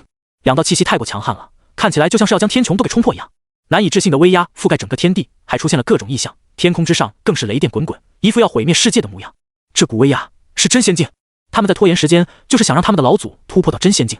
如烟长老恍然大悟，怪不得两个代理宗主要说那么多废话，甚至还要叶晨3天反省的时间，其实都是计谋。只要拖到两个老祖成功突破到真仙境，就可以横扫一切了，那岂不是糟了？苏灵运听到有两位真仙境，吓得小脸都白得跟纸张一样，对叶晨的担忧又多了几分。那可是真仙境啊，就连圣地当中都位高权重的级别，哪怕是刚刚进入真仙境，那也是巨大的蜕变。果然，两道身影携带着惊天伟力，从天罡道宗深处冲了出来，雷霆伴随他们的身影，所到之处几乎是毁天灭地一般惊人。如此威能，远远超过刚才的玄剑老祖不知道多少倍。两尊真仙境，隐藏在暗处的3位宗主此时已经彻底傻眼了。他们怎么都没有想到，归元宗和天罡道宗联合之后，竟然拥有2位真仙境。如果说刚才的玄剑老祖属于横着走的级别，那么2位真仙老祖，别说在落月境了，就是在整个东胜大陆都有极高的威势。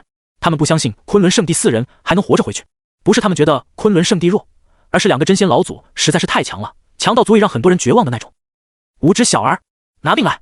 狂妄之徒也敢班门弄斧！2个真仙境的老祖明明就是老者的模样，可是他们此刻显化出来的虚影却高达上万丈，已经没入云端。看到2位老祖已经成功突破到了真仙境，2大宗门的代理宗主异常的兴奋和激动。终于有真仙境了，老祖还可护我宗门数万载！他们都激动的热泪盈眶，举宗欢呼。在他们的眼中，昆仑圣地的几人已经和死人没有什么区别了。老祖就是他们，一定要杀了他！他身边的3人都是绝世天才，可以抢过来培养成傀儡。3具绝世天才体质的傀儡，未来又会成长到何等恐怖的境界呢？他们忍不住大喊大叫了起来，已经开始提前庆祝胜利了。死！这2个真仙境的老祖也是没说废话，抬手就朝着叶晨4人按压下来。硕大的2个手掌宽达1000丈，就像是2座山岳覆盖住整片天空了一样。抬头一看，只会给人带来无边的绝望。任谁遭遇1位真仙境的碾压，都会彻底放弃生的希望。更别说现在是2尊真仙境一起出手了，每个人的心里面只有2个字：认命。如烟长老这边已经做好了随时出手救人的准备，没办法，谁让苏灵运这丫头直言不想让那个小子死呢？2个真仙境虽然是初入真仙境界，但对我来说也是有些压力的。如烟长老嘴上这么说，但是手边已经凝聚出一团混元仙气，准备在关键的时刻拦下那2人的攻击了。只有叶晨最悠闲，他甚至有时间打了个哈欠，望着非要作死的2个真仙老祖，叶晨也没办法，不能讲道理，那就讲拳头吧。拳头大才是硬道理。平平无奇普通拳，叶晨如同伸懒腰一样朝着天空打出了一拳。与其说是一拳，不如说是随意举起了手臂而已，因为这实在是不像出拳的模样。可就是这么平平无奇的普通一拳，却让那碾压而下的2个巨大手掌轰然破碎，无尽的仙力爆炸了，化作漫天的光雨，向着4面8方冲击而出。至于那2个真仙境的老祖，此刻眼睛已经瞪得滚圆，已经连一句话都说不出来了，因为他们不知道什么时候已经七窍流血，眼神充满了惊恐、愕然、绝望。最后，他们的刚刚修成真仙的肉身和神魂全都爆炸了，化作精纯的仙力，重新回归天地间。这一切都发生的太快了，以至于没有人能够反应过来，也就只有同为真仙境界的如烟长老，他无比骇然地张着红唇，眼中满是不可思议之色。同为真仙境，他可太清楚那2掌有多恐怖了。而且到了真仙境界之后，体内的灵力也会转化成仙力，肉身、神魂都会得到巨大的跃升，生命层次和以前已经不一样了。无论是力量还是生命力，真仙强者都堪称顽强。可他看到了什么？他看到那个少年仅仅是伸了一个懒腰的动作，然后2个真仙强者就炸了。我没看错吧？如烟长老失神的喃喃自语，甚至连衣服从身上滑落大半，露出大半个雪白软球都没有注意到。过了好几个呼吸之后，众人才逐渐反应过来，并且爆发出了震天响的尖叫声、议论声、叫喊声。他们原本以为这场战斗会有所拉扯，可怎么都没有想到，也就伸个懒腰的功夫，真仙炸了！尼玛，想想怎么还有点滑稽。最崩溃的还是归元宗和天罡道宗的人，2位真仙老祖寄托了他们所有的希望，但现在直接陷入绝望了。这一战结束的太快，比那些阳痿的男人还要快，还没感觉呢就结束了。叶晨也没有理会这些人是不是哭天抢地，或者是对自己痛恨至极，反正该给的机会他已经给了，是他们不珍惜，真的不怪他。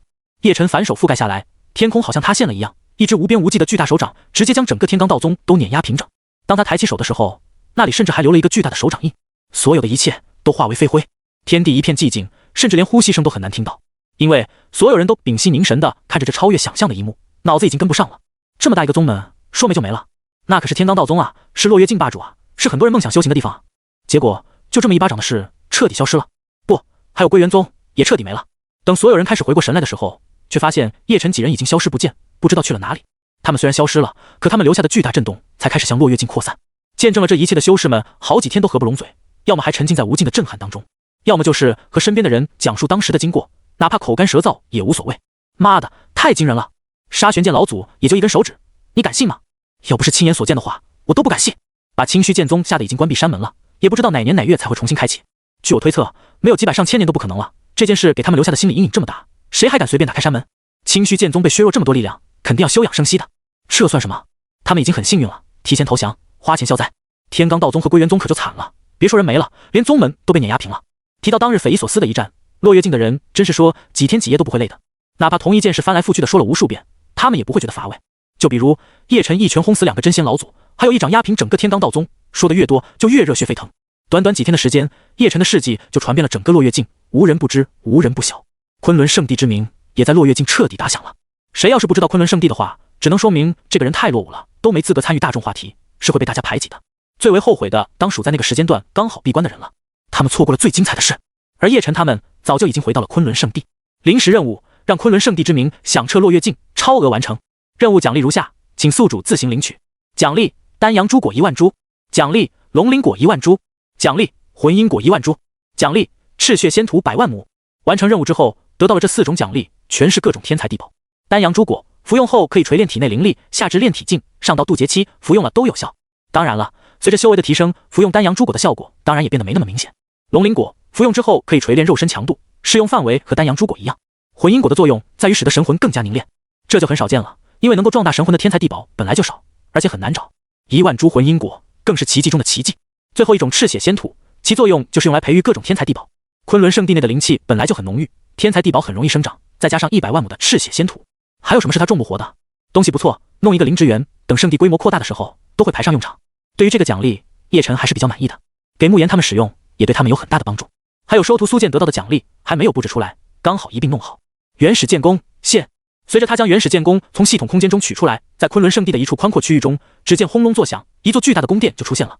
原始剑弓其中有无数宝剑以及剑诀，对于修炼剑道的人来说，能够进入原始剑弓之内修炼的话，简直是一场极致的美梦啊！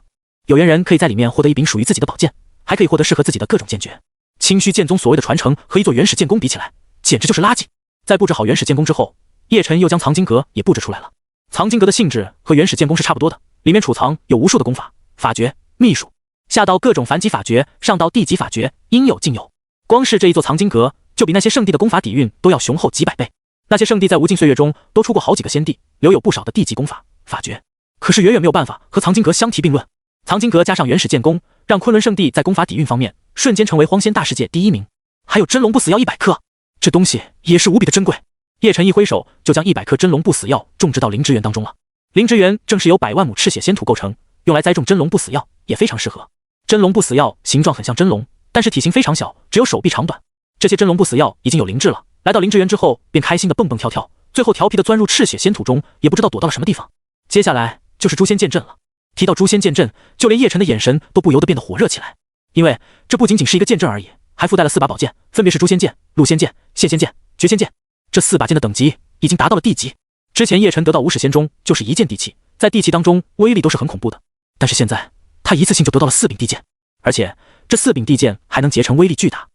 得阵法，光是这一点，其珍贵程度就远超无始仙中了。目前我昆仑圣地已经拥有了5剑地气了，还有了原始剑弓和藏经阁，但从底蕴上面来说，已经超过那些圣地了。叶晨对此十分满意。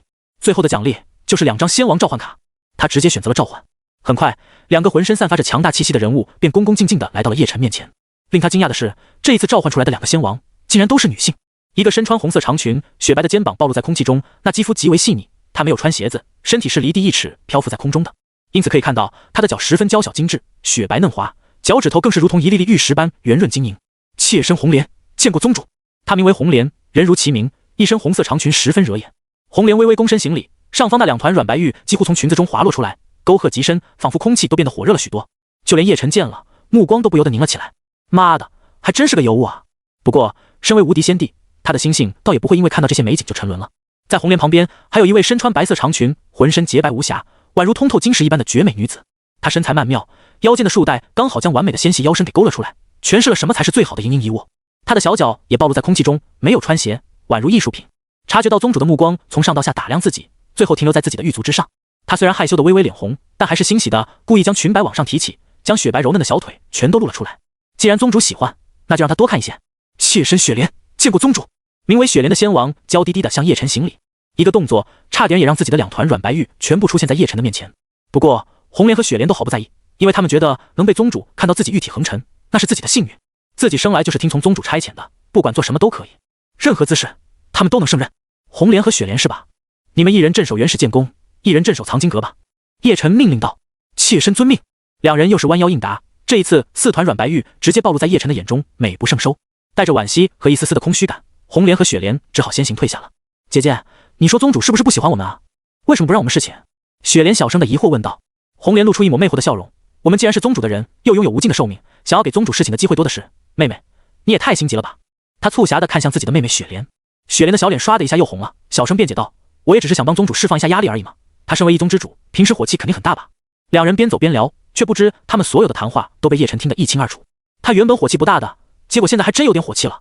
叶晨深吸一口气，平静下来之后，将自己的3位弟子以及穆雷、李耀都叫了过来。很快，他们就都聚集到大殿中了。师尊，刚才我们听到很大的响声，宗门的很多个区域好像出现了新的建筑。慕言询问道，众人也很是疑惑。叶晨点点头，没错，那些都是本座刚刚创造出来的宗门设施。闻言，几人都震惊地瞪大了眼睛，对师尊更加崇拜了。师尊也太厉害了，居然还可以凭空创造出一个个建筑设施。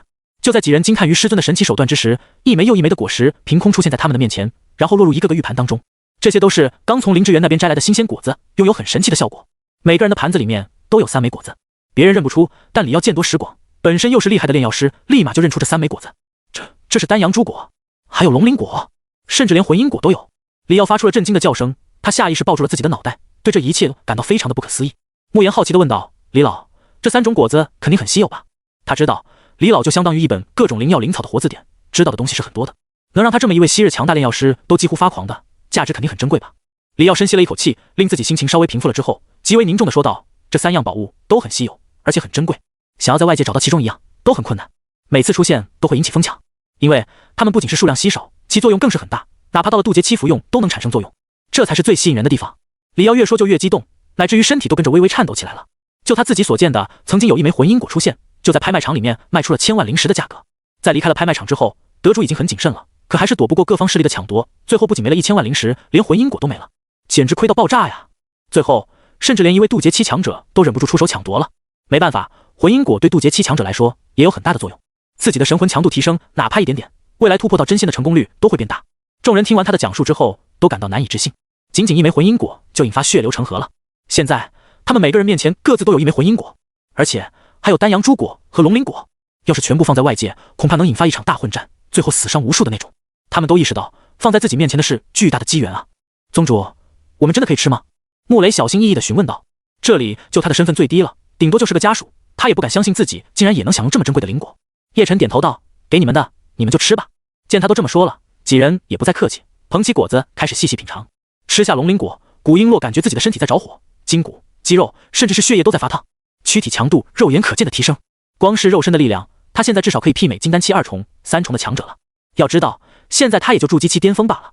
慕言第一个吃下的是丹阳珠果，拥有凝练灵气、加速修炼的效果。他感觉自己体内力量更为凝实，一掌轰出，威力更强。服下魂因果，众人便感觉到自己的头脑更加清醒了，神魂更为凝练，神识的覆盖范围也扩大不少。3枚果实让他们得到了全方位的提升。穆雷更是当场坐下开始突破了，而且很快就从金丹期7重突破到了金丹期8重。苏健和古璎珞也即将再次突破，不过被叶晨暂时压了下来。这段时间里面，他们突破的速度已经很快了，尤其是苏健，一直突破也不是太好的事情，容易导致修炼者心境虚浮。因此，叶晨又招手变出了几杯清茶，悬浮在他们的面前，让他们喝下。虽然不知道这是什么茶，但既然是宗主给的，肯定是好东西。而且在茶香溢出来的时候，他们就感觉到浑身舒畅，灵台清明，很多修行中的难题都变得清晰简单了。几人毫不犹豫，当即喝下。这该不会是悟道茶叶吧？李耀惊叫一声之后，赶紧盘腿而坐，开始修炼。其余几人已经进入悟道状态了。这就是悟道茶叶的奇效，能够助人悟道。无数的修行疑惑都在此时一一解开，灵感的碰撞让他们受益匪浅。这一次，叶晨没有阻止他们的突破。于是乎，苏剑从筑基7-5重突破到了筑基7-6重，古璎珞更是从筑基7巅峰一举突破到了金丹7-2重，慕言也不甘落后，从金丹7-5重突破到了金丹7-6重。三个弟子都是绝代天骄，突破起来简直就跟喝水一样轻松简单。果然是悟道茶叶，传说中的悟道茶叶啊！苏醒过来的李耀激动得浑身颤抖，把剩下的茶叶都丢进嘴里，细细的咀嚼起来，哪怕是一点点残渣，他都不想放过。悟道茶叶就是传说中能够助人悟道的奇物。古璎珞也惊了，他曾经在金玉宗一本残缺的古籍中见过一些记载，他还以为是假的，没想到竟然是真的，而且在昆仑圣地就有，自己还真的喝到了。很多圣地都在寻找悟道茶树，可惜悟道茶树乃是天地灵根，本身又有灵智，懂得趋吉避凶，根本没有人能够将其抓住。李耀越说越震撼，自己究竟是加入了怎样一个宗呢？以前自己的身份和地位虽然高，但想要喝到一杯悟道茶叶泡出来的茶水，绝对不可能。一杯茶水罢了，不过是我解渴之物。对于众人的惊叹，叶晨倒是没有任何感觉。他平时有事没事就泡茶，想喝就喝，对他来说就是日常行为。听到他如此不在乎的语气，李耀都无奈的笑了。宗主啊，您当然不觉得稀奇了，可对于我们来说，一杯茶，几枚果子，已经是天大的机缘了。如今几人已经突破，叶晨就让他们去试试原始剑宫、藏经阁，以及之前就得到的混沌界、战神宫。这些基础设施作用巨大，让他们在里面好好磨练，能让他们更快的进步。等慕言和璎珞磨练结束，就该让他们继续完成任务了。叶晨打开系统面板，上面还有一个大弟子慕言找回尊严的任务，进度只有 80%， 不知道达到了 100% 进度之后，系统又会给出什么奖励。混沌界是一个悬挂在昆仑圣地上空的黑洞，有一种将人吸入其中，永世不得轮回的悚然。得到了叶晨的许可，慕言进入混沌界。一阵眩晕过后，再回过神来，他发现自己已经在一处无边无际的虚空当中，自己的脚下也不是地面，而是漂浮着的。最令人震撼的还是面前有一团大到几乎无边的圆球，无边无际，望不到边缘，只有在最尽头之处才勉强捕捉到一丝丝弧度，推测出这是一个巨大的圆球。慕言内心充满了震撼，他从来没见过这么浩瀚无边的巨物，他甚至猜测，如果这巨大圆球放到现实当中，会不会能覆盖整个苍天境？师尊手段通天彻地，真是不知道他如何制造这个东西的。他也不再浪费时间，用心感悟着混沌界内的法则运转，用肉眼就可以清晰地看到，在巨大圆球的表面有无数规则显化出来的线条在交织着，每一种法则都有自己的运行规律，彼此之间甚至还有重合、交点。表面上看不过是两根线条的相交，可实际上这代表了两种不同法则之间的融合，这可比单独领悟一种法则要困难无数倍。无数种法则就有无数种相交融合，构成了万事万物。慕言光是看一眼就头晕脑胀的，几乎要晕死过去了。幸好这个时候耳边传来了师尊的声音，专心感悟火焰方面的法则，其余的法则就当看不见。随着师尊声音的响起，慕言的头脑才恢复清醒，然后专心致志地参悟火焰法则。在战神宫前面，古璎珞推开大门，映入眼帘的是一个个独立的修炼室。他好奇地打量着四周，然后随便选定一个修炼室进入其中。关上了修炼室的门之后，他眼前的景象就变了，自己身处于一个无边无际的试炼场上。关于战神宫的使用规则也被他知晓了，竟然可以挑选对手，还可以自由设定对手的等级、实力，甚至是种族。古璎珞感到很是震撼，如果这样的话，根本不需要下山历练战斗了，只需要在战神宫中战斗就够了。而且在这里受伤、死亡之后，现实中也不会受到影响，简直就是完美的试炼场所。那我先和自己战斗看看。他心血来潮，挑选自己作为对手。当他看到一个和自己一模一样的人出现在面前时，简直不敢相信自己的眼睛。随后他开始发动进攻，拼尽全力，用所有的手段想要把虚拟的自己给击败。但是最了解自己的人其实就是自己了。虚拟的古璎珞不知疼痛，不畏惧死亡，而且极其清楚本体的各种习惯和招式。几百个回合下来，古璎珞反而累得气喘吁吁，被虐得不成样子。要不是他最后采取同归于尽的打法，根本就占不到虚拟古璎珞的一点便宜。真实的我凭什么不如虚假的我？我不服！古璎珞再次开启试炼，还是和自己对战。这一次他战斗经验都提升了很多，100招之内就解决了虚拟古璎珞。在一次次地战斗中，古璎珞的经验疯狂提升，超强的战斗本能让他不断获胜。在第5次解决虚拟古璎珞之后，他设定了一个金丹7-5重的对手。令他感到意外的是，这个金丹5重的对手给他的压迫感甚至都不如虚拟古璎珞。也就是说，我现在虽然只是金丹7-2重，可真实战斗力已经可以比较轻松的战胜金丹7-5重了。意识到这一点之后，古璎珞非常兴奋。金丹7-5重的强者在金玉宗已经可以担任外门长老的职位了，曾经的最强天才金浩也不过是金丹7-2重罢了。不久之前的他在金丹7-2重的金浩面前没有任何还手之力，可如今再让自己碰上金浩的话，是不是一根手指就能灭杀？想到这里，古璎珞尝试将敌人设定成金浩，没想到还真成了。金浩重现眼前，虽然知道这是假的，但古璎珞还是起了很重的杀心。就是你这个狗东西，差点害得我和慕言哥哥永远分开，死吧！他一根手指轻松把金浩给碾压了。原始剑宫这边，苏剑迫不及待的就来了。这是一个高大的宫殿，足足有9层高。师尊说了，只要进入剑宫，就会得到自己适合的宝剑和剑诀。大踏步走进原始剑宫，也许是他至尊剑骨的作用，存放在剑宫之内的所有宝剑竟然都开始出现了震动，包括一团团代表着剑诀的光芒也在抖动，想要突破限制，冲向苏剑。面对这么热闹的景象，苏剑也傻了。这么多剑，这么多剑诀，自己又该怎么选？就在他苦恼的时候，一袭红裙的身影出现，正是镇守在原始剑宫的红莲。小娃娃，等级太低的剑诀不适合你，等级太高的你暂时又用不来。我的建议是挑选3到5门剑诀，等级在王级、圣级、仙级之间最合适。红莲笑眯眯地给出了自己的提醒。苏剑也没有想到，原始剑宫之内竟然会有宗门长辈在镇守。面对红莲的火爆身材，他赶忙低下头道谢，谢前辈的指点，弟子谨记。随后，苏剑带着几分好奇询问：前辈该不会是我师尊的道侣吧？如此绝美的女子，这世界上也就只有师尊能配得上了吧？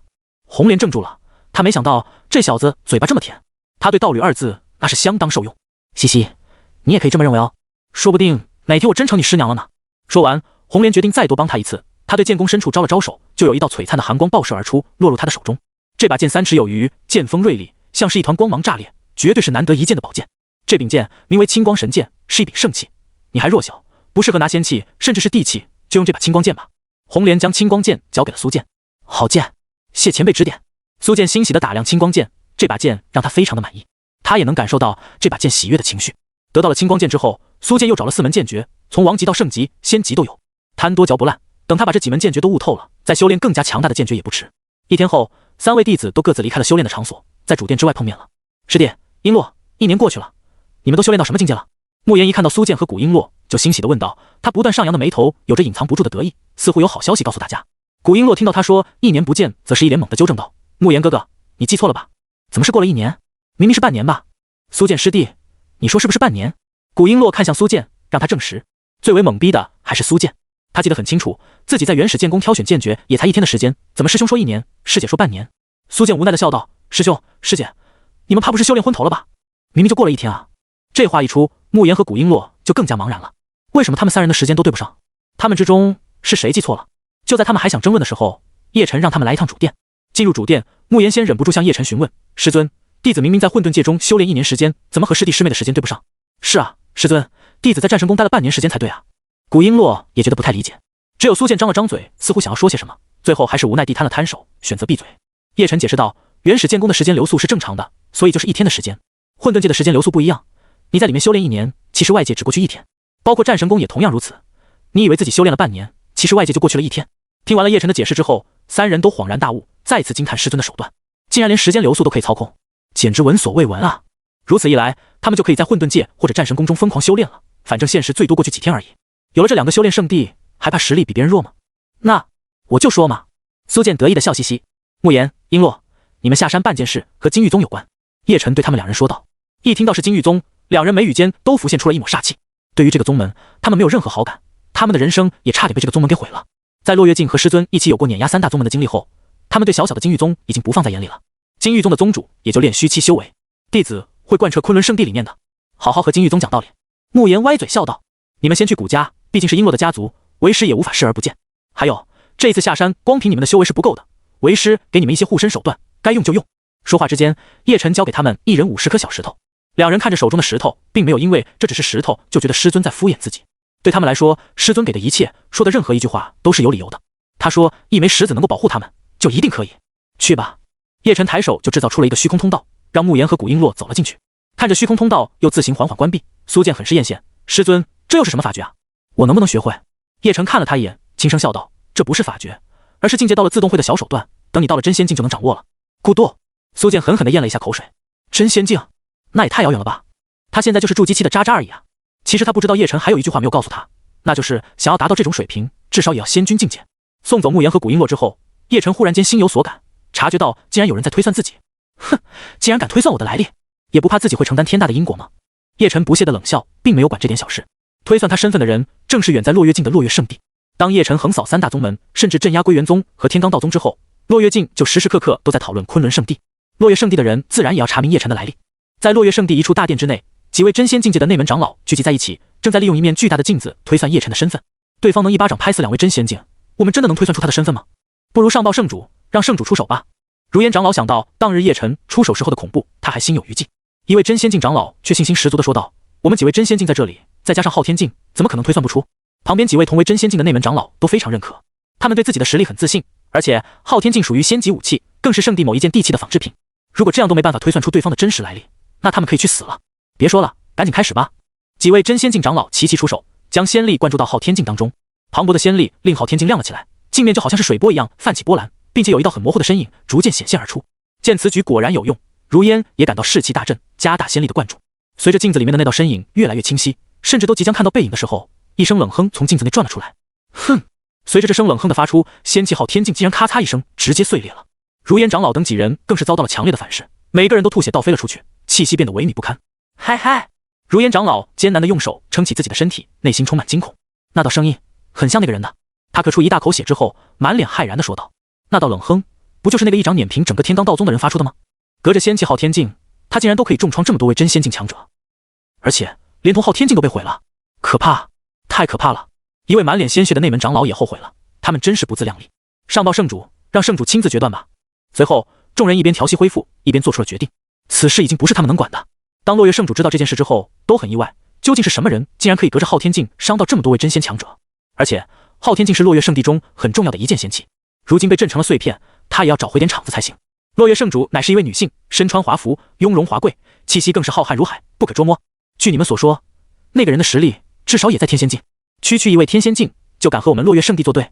落月圣主有些怒了，他身上的软肉都跟着在轻微的颤抖，尤其是那两团雪白的软玉，更是随着他挥手的动作颤动不断，一缕缕强悍的气息从他的体内释放出来。作为一位圣主，他的实力已经达到了玄仙境界，真仙、地仙、天仙、玄仙、仙君、仙王、仙帝，区区的天仙境界强者还真没有资格和他叫板。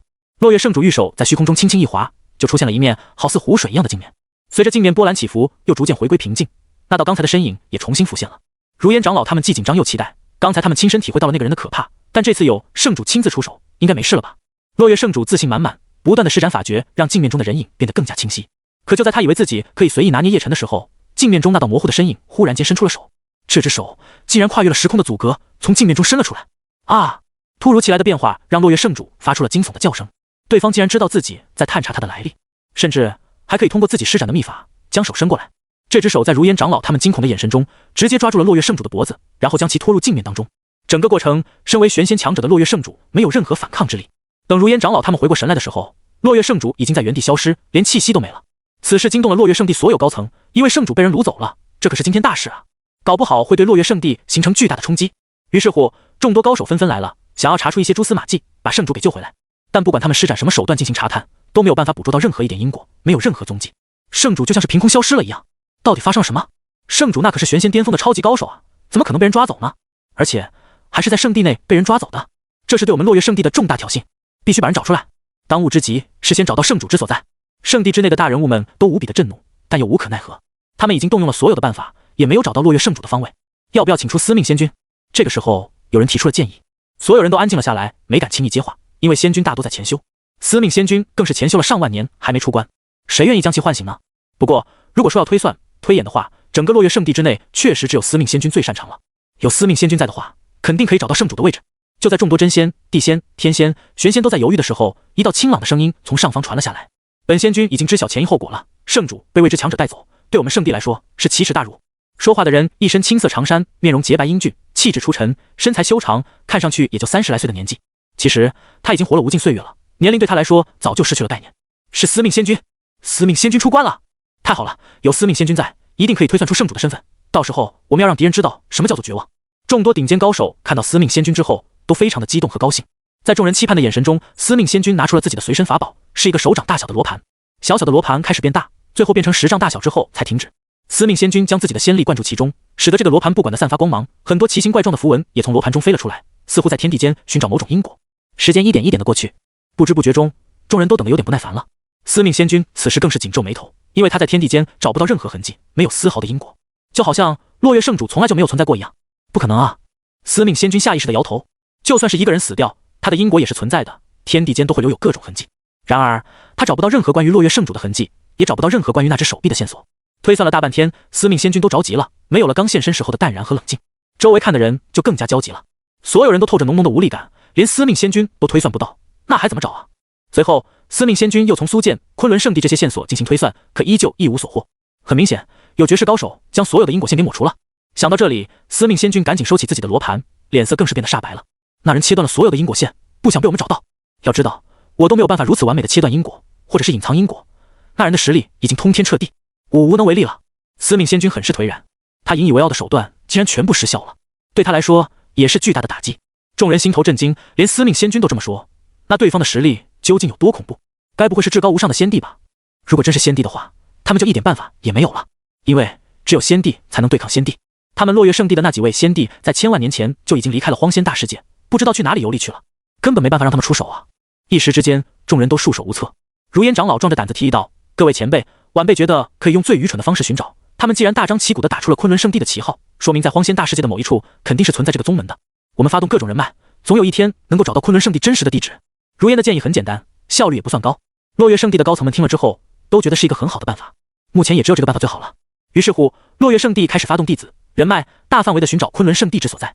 昆仑圣地这边，落月圣主内心惊悚，因为他感觉到自己体内所有的仙力都已经被束缚住了。如今的自己就是一个凡人，而在自己的面前是一个陌生的年轻人。你究竟是谁？落月圣主冷声质问道。叶晨露出了一丝冰冷的微笑，都成为阶下囚了，竟然还敢这么傲气，真不愧是一个圣地的圣主呢。本座不就是昆仑圣地之主吗？你推算老半天，见到我反而不认识我了。叶晨的笑容略带讥讽，同时目光毫不掩饰的上下打量他的火爆身材。如此直白霸道的目光让落月圣主极为不适。作为圣地之主，他实力强悍，位高权重，从来就没有人敢用这种侵略性的眼神打量他。他是第一个，不许看！落月圣主羞怒的警告。听到他的话，叶晨都笑了。你这臭女人是不知道自己的处境是吧？还敢大声逼逼！啪！叶晨毫不留情的反手就是一个大耳光打在他的脸上，也幸亏他没有杀心，不然的话，这一巴掌下去能把他打得神魂俱灭。落月圣主被这一巴掌打傻了，脸颊火辣辣的剧痛让他居然委屈的想要掉眼泪。不是他不够坚强，而是这种凡人的真实疼痛，他都忘了有多少年没感觉到了。一巴掌下来，让他重新有了很多年前自己还是修为低下的小女孩的感觉。呜！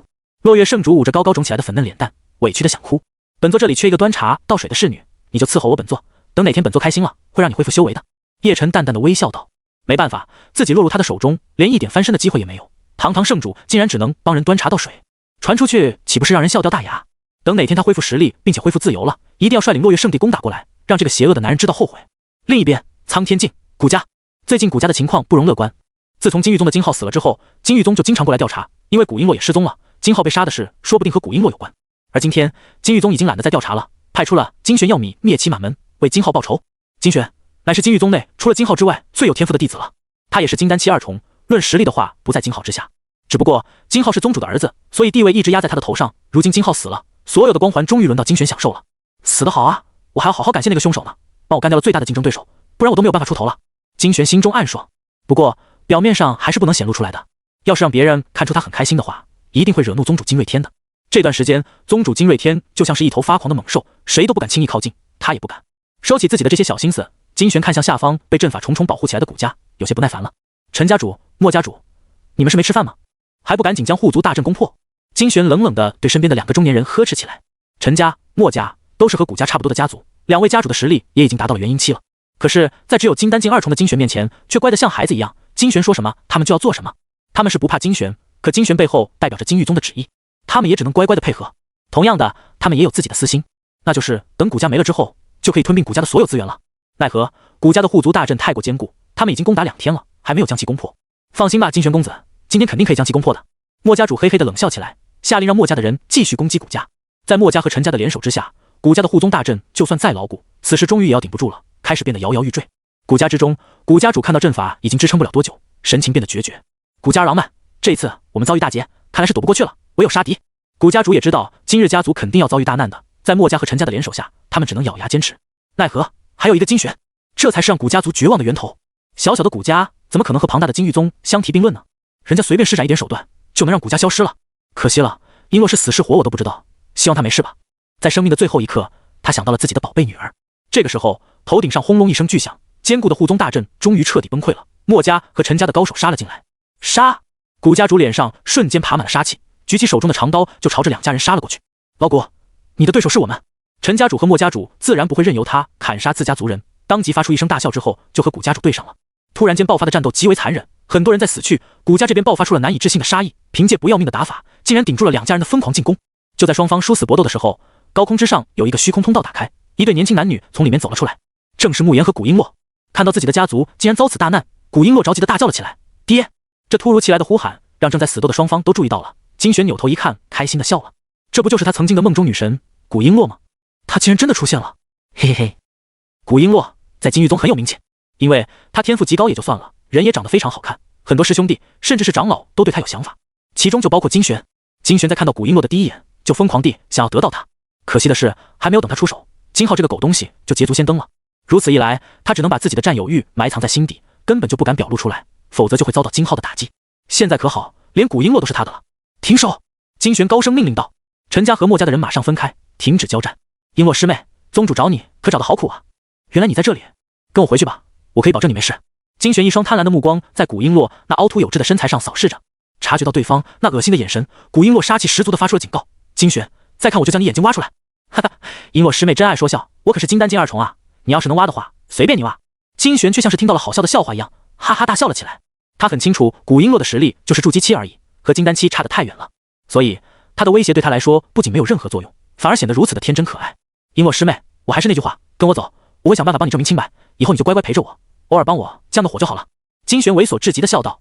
想要证明古璎珞的清白其实很简单，就对好口供，说金浩是被别人杀的，他侥幸活了下来，这就行了。现在就看古璎珞愿不愿意。古家主看到自己女儿安然无恙的回来了，身边还跟着慕言，心中欣慰的同时也紧张的让他赶紧离开。璎珞，赶紧走啊，不要回来了。慕言，你这小子赶紧把他带走，千万不能让他受到危险。古家主眼眶通红，他知道今天之后很有可能就是天人永隔，他再也见不到自己的女儿，但只要他女儿能安全，他死也瞑目了。其实他已经后悔撮合璎珞和金浩了，当初也不是他想要撮合璎珞跟金浩的，都是家族里面的一些长老强烈建议，他自己觉得女儿的幸福就要交给他自己决定，可如今后悔也没有用了，人家都打上门了。古璎珞却笑着安慰道：爹，你就放心吧，我和慕言哥哥回来就是为了解决金玉宗的。在场的众人听到他这么说都愣住了，怀疑他是不是脑子坏了，竟然能说出这种愚蠢天真的话来。金玄更是笑得前仰后合，哈哈哈，解决金玉宗？师妹，你什么时候学会的笑话？你不知道金玉宗的厉害吗？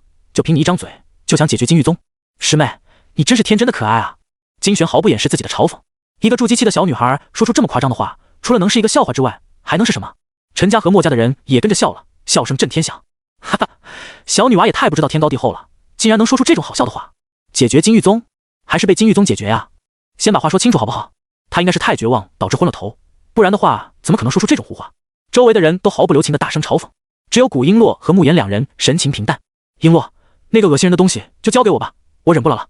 慕言对璎珞说道，他现在很想杀了金玄这种猥琐男，还要将金玄的眼珠子狠狠地抠出来，才能解开他的心头之恨。岂料璎珞却说自己解决。慕言哥哥，我来吧，不亲手杀这种恶心的东西，我不甘心。听到他这么说，慕言也只好答应他了。金玄自然也听到了他们两人的对话，见他们竟然在商量由谁来对付自己，金玄都笑傻了。哈哈，璎珞师妹，你说你要杀我，我好害怕哦，不如你现在就来杀我试试吧。金玄阴阳怪气的大笑道。古璎珞忍无可忍，当即施展了攻击，杀向了金玄。璎珞，古家主担忧的大叫了起来，他太清楚自己女儿的实力了，也才筑基期而已，怎么可能是金玄的对手呢？只需要一个照面，璎珞一定会输得很惨的。可惜陈家主和墨家主两人都在盯着自己，自己根本没有办法救他。哈哈，来得好，就让师兄爱抚你吧。金玄看到古璎珞竟然敢杀向自己，他也很意外，在他看来，古璎珞的举动就和投怀送抱没有什么区别。玄玉手，面对古璎珞的进攻，金玄施展出了一门王级掌法，他已经把王级的玄玉手修炼到很高深的境界了，用来对付古璎珞简直就是杀鸡用牛刀，好厉害的掌法，等级绝对不低。墨家主发出了一声惊呼，至少也是王级掌法，这就是金玉宗的底蕴吗？实在是太深厚了吧。陈家主也看出了玄玉手的不凡之处，自己家族里面最强的法诀都没有玄玉手厉害，这丫头果然脑子坏掉了，实力如此悬殊还要打，这就叫送货上门，投怀送抱。他应该是觉得金玄公子不会对他下死手，所以才敢这么为所欲为的。在场的众人都笑着议论纷纷，完全把古璎珞的做法当成一个小女孩的调皮了。然而在古璎珞接近金玄之后，她身上金丹期2重的实力猛然爆发了出来，如此强大的气息顿时让刚才还嘲笑连连的人们瞬间变了脸色。什么？她已经到了金丹期2重了？她不是筑基期吗？到底是怎么回事？好强大的气息，这就是她的底气吗？所有人都大吃一惊，没有想到之前还是筑基期的古璎珞在短短的时间里面已经变成金丹期2重了。死！古璎珞一掌轰了出去，恐怖的力量如同排山倒海一样把玄玉手给摧毁了，余下的力量全部轰在金玄的胸膛上，金玄的身体被狠狠地抛飞了出去，然后重重地将地面砸出了一个大坑。所有人都瞬间安静了下来，大家简直不敢相信自己的眼睛，古璎珞竟然一掌就击败了金玄。不对，金玄死了，他没气息了。这个时候墨家主敏锐地察觉到金玄已经没有任何气息，明显是死得很惨。哗！终于全场沸腾了，无数人发出了震惊的哗然声，一双双充满了不可置信的眼睛都集中在古璎珞的身上，似乎还是不敢相信这是古璎珞能够做到的。再怎么说，金玄都是金玉宗的天才弟子，实力很强，又修炼有王级功法，同境界的高手中都很少有人是他的对手。可就是这么厉害的一个天才，却被古璎珞一掌给活活轰死了。就连金玄自己到死都没有想到，自己居然死得那么简单。可惜他现在已经死得不能再死了，就连后悔都做不到。他以前是隐藏实力吗？墨家主瞳孔骤然收缩，感到很不可思议。刚才那掌究竟是什么掌法？王极地玄玉掌竟然连对抗的机会都没有，就被破掉了。陈家主惊得倒吸了一口凉气，他震惊的不是古璎珞暴掌的实力，而是那看似平平无奇，其实威力巨大的一掌。而古家这边原本以为死定了的古璎珞，反而一掌轰死了金玄，全都陷入了寂静当中。这真的还是他们认识的古璎珞吗？璎珞，古家主茫然的喃喃自语。短暂的失神之后，古家主终于露出了欣慰和骄傲的笑容。这就是他的女儿，他女儿比任何人都强。你们两家也别想好过。慕言趁着众人还沉浸在震惊中的时候，就施展出天地神炎，攻向陈家和墨家的人。天地神炎乃是天地间至刚至阳的恐怖火焰，威力无与伦比，一旦沾染上一点就甩不掉了。很快，大部分的陈家和墨家人就陷入了滔天的火海当中。小子，你找死！陈家主气的牙齿都要咬碎了，这里都是他陈家的精锐啊，要是死伤大半的话，陈家的力量将会一落千丈的。他赶紧杀向慕言，一身元婴级别的力量彻底爆发了出来，想要弄死慕言。感受到一股恐怖力量锁定住自己，慕言不仅没有害怕，反而激动了起来。元婴吗？刚好可以测试一下我从混沌界中领悟出来的新招数。慕言抬手就打出了一大片金色的天地神炎，化作一大片的火海，和陈家主轰在了一起。恐怖的火焰，极致的热浪，让身为元婴期的陈家主都感到很是棘手。他从来没有遇到过这么诡异又强大的火焰。断浪拳，陈家主一拳轰出，灵力如同滚滚浪潮一样冲向天地神炎，想要将其扫荡精光。可令他没有想到的是，金色的火焰不仅没有被扫平，反而更加旺盛了。怎么回事？这到底是什么火焰？陈家主急了，他急了。这就是元婴级别的实力吗？感觉好像也不怎么样嘛。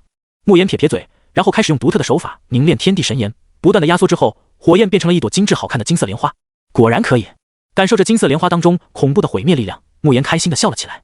这就是他在混沌界中感悟火焰法则之后领悟出来的独特招数，他将其命名为天地火莲。去！慕言将天地火莲冲着陈家主的方向抛了出去，只有巴掌大小的金色火莲在高空中带出一道璀璨的痕迹，如同亮眼的流星一样。这东西看起来很美，可实际上异常的恐怖。陈家主忽然就感觉到有一股极端强悍的力量正急速冲着自己杀来，他定睛一看，竟然是一朵小小的金色火莲。糟了！从中散发出来的毁灭性力量让他这个元婴高手都毛骨悚然，一旦被这金色的火莲正面击中的话，自己凶多吉少啊！他赶紧丢出了一面小小的盾牌，这面盾牌迎风而长，一转眼就变化成为几十丈高，就像是一座小小山一样。盾牌形成的那一瞬间，天地火莲就带着璀璨的尾巴狠狠地轰在了上面。轰隆！震耳欲聋的声响传遍天际，连同那云朵都被震散了。火莲爆发出来的火焰也向着四面八方扩散出去，化作了一片滔天火海。被正面击中的盾牌此刻被轰得分崩离析，完全没有办法再用了。而陈家主的胸膛也出现了大面积的严重烧伤，半边身体都成为了焦炭。嗨，你这招数！陈家主眼睛瞪得滚圆，简直不敢相信自己真的被一位金丹期的小辈给重伤了。如果没有盾牌做阻挡的话，他甚至怀疑自己真的会死在那火莲攻击之下的。现在他虽然活下来了，可是战斗力被削减太多，根本没有半分再继续打下去。我这招还可以吧？想学？我可不想教你。慕言调侃地笑道。对于天地火莲的威力，他很满意了，毕竟是自己创造出来的第一种秘法。老陈，墨家主这边和古家主战成一团，在天地火莲爆发的时候，他和古家主赶紧分开，便看到了这凄惨的一幕。古家主也不敢相信，曾经的废材居然可以差点把一位元婴高手给杀了。你他妈的管这个叫废柴？老墨，还要打吗？我看已经没有必要了吧。古家主看向目瞪口呆的墨家主，讥讽地询问道。墨家主颓然一笑，彻底放弃了。我们输了。原本大好的局面，竟然因为两个小年轻的出现发生了惊天逆转。先是金玄被杀，又是陈家主被重创，这一战还有打的必要吗？他现在最想知道的只有一件事，那就是慕言和古璎珞这两个年轻人在这段时间里面究竟经历了什么？他们怎么就脱胎换骨了？老古啊，你应该明白，今天你们是赢了，可你们能赢金玉宗吗？那才是你们真正的敌人啊！墨家主意味深长地说道。听到他这么说，古家主刚有些喜悦的心情马上又沉了下去。金玉宗，那可是一个不可战胜的庞然大物啊！他们今天的危机已经解决了，可最大的危机还没有解决，这就是一把悬挂在头顶的剑，随时都会落下来取了他们的性命。哼，那又如何？等到金玉宗那边得知这里的消息，我古家已经转移了，我惹不起还躲不起吗？古家主梗着脖子说道。反正打是打不过的，跑总降了吧？他就不信金玉宗那么厉害，还能找到他们。爹！古璎珞带着慕言落到了古家主的面前。好女儿，好女婿，今天多亏了你们啊！古家主既感动又欣慰，同时更多的还是愧疚。爹，今天我们回来，除了解救家族之外，还要铲除整个金玉宗。古璎珞认真的说道。古家主赶忙用手背试探了他额头的温度，想看看他是不是烧坏脑子了。怎么到这个时候了，还在说胡话？女儿，金玉宗是不可抗衡的，我们就是以卵击石，趁这个时候赶紧跑路才是最好的。古家主苦口婆心的教育起来。他虽然不知道两个年轻人是如何拥有了这么强大的力量和自信，但他觉得突然间得到的巨大力量是很容易让人产生错觉的。就比如现在古璎珞一掌可以打死金玄，慕言可以打败元婴，那又如何？金玉宗里面有更多的金丹和元婴，还有很多的化身，其宗主金瑞天更是无敌的炼虚期高手。他们两个小毛孩拿什么和人家比啊？区区金玉宗罢了，很厉害吗？慕言不在乎的说道。如果是以前，他会觉得金玉宗就是不可高攀的庞然大物，根本不可能打败。但是跟了师尊之后，他的格局已经放大无数倍了。虽然说那些战绩都是属于师尊的，但耳濡目染之下，他确实觉得金玉宗也不过如此罢了。然而，他的话落在古家主的耳中，却让他不悦地皱起了眉头。雨旭，这种心态不好，听我的吧，赶紧收拾东西跑路，我们以后还可以东山再起。古家主耐心地劝说道。这两个孩子现在自信心爆棚的太严重，都不知道天高地厚了。看到自己老爹总想着逃跑，古璎珞无奈地抓着他的胳膊，解释道：爹，你就相信我们吧，我们昆仑圣地还能比金玉宗弱不成？不远处的墨家主尴尬地插嘴：侄女，不是我说你，什么昆仑圣地的叔叔，我还真没听说过。古璎珞恶狠狠地瞪了他一眼，墨家主赶忙闭上了嘴巴。他还想好好的和老爹解释一下昆仑圣地的强大，可就在这个时候，一股恐怖的威压从天上碾压了下来，一个暴怒的声音更是响彻天地：你们这些该死的东西，竟然杀了金玄，给老夫死！一道老者的身影急速飞来，同时他还打出了一掌，化作山岳一样的灵力巨掌，冲着所有人碾压过来。是化神期！古家主脸色一下子就变了，怎么来了个化神期的高手？墨家主也惊了，突然出现的化神高手不分你我，抬手就打，这是要把所有人都灭杀的意思啊！天地火莲！慕言眼疾手快，马上凝聚出一朵金灿灿的天地火莲甩了出去。古家主和墨家主也随之出手，阻拦着灵力巨掌。轰！几人的攻击落在这灵力巨掌上面，强烈的力量直接爆开，尤其是天地火莲的威力最为巨大，硬生生的将灵力巨掌给轰掉大半。也正是如此，他们才勉强没事。好强啊！众人都震惊地看向慕言，要不是他的一朵火莲甩出去抵消掉大半力量的话，光靠古家主和墨家主根本就没有办法抵挡这一掌的威力。哼！见自己的攻击竟然被化解了，这位化神期的高手脸色也很难看。对他来说，这是一个耻辱。更令他震怒的是，在他疏忽期间，金玄居然被人弄死了。他是和金玄一起来的，负责保护金玄的安危，也是有了金浩的教训，金玉宗才把护道者换成化神期。他原本觉得攻打古家是简简单单的事情，根本不需要他来操心。反正在这里，金玄也不会有任何危险的。于是他就去了一家青楼寻欢作乐。可谁曾想到，他刚在青楼花魁身上哆嗦了一下，这边的金玄就死了。要是让宗主知道他玩忽职守才导致的金玄死亡，那自己也必死无疑啊！前不久死了金浩，已经让宗门震怒了，现在连金玄也死了，宗主绝对要杀一批人泄愤的。老者眼中满是杀意，恨不得现在就屠光这里所有人。化神期，所有人压力倍增。如果说面对元婴期他们还有一战之力的话，那么面对一个化神期的大佬，真的一点机会都没有了。完了，这下跑不掉了。古家主脸色灰暗无比，古璎珞和慕言神色平静，他们也知道自己绝对不是化神期强者的对手，正面打起来的话不可能赢的。但他们依旧很淡定，因为师尊说过了，如果遇到了危机，送给他们的那些小石头会发挥出很大的用处的。璎珞，交给我吧。慕言手掌心多出了一枚石子，护在了古璎珞的面前。随后他摊开手掌，露出了这枚只有拇指大小的石头。众人看到这枚平平无奇的石头，都不知道他想做什么。难道说他想依靠这一枚地上到处都是的小石头就击败一位化神期？简直是异想天开啊！化神老者懒得废话那么多，又是一掌碾压过来，想要把所有人都杀死，如此他起码还有交差的理由。恐怖的力量席卷而过，所有人都明白化神的一掌完全不是自己能挡得住的，甚至有不少人都认命似的闭上了眼睛。可就在这股力量波及到慕言身上的时候，他手掌心的石头忽然之间嗡的一声爆炸了。随着石子的爆炸，一股更加恐怖的力量从里面冲了出来，这是一道火龙，气息强大，狠狠的一头撞在了那灵力巨掌上面。轰隆！没有任何的意外，灵力巨掌直接消融了，甚至都没能影响这条百丈火龙的前进势头。化神老者意识到情况不对，这道火龙让他感到非常危险，想要躲开。可火龙速度暴增，仅仅是一个眨眼的时间就撞到了他的身上，直接将其吞没其中。啊！众人都看不到他的身影了，只能听到又一声惨叫从火龙体内传出来，随后就安静了，没有任何声音。火龙在天空上旋转飞行一圈，也自行消散了。至于被火龙吞入腹中的化神老者哪里在，连一点灰尘都没有留下。龙，一条火龙，从哪里出来的？众人如同木偶一样转向了慕言，眼神又有呆滞又有震惊。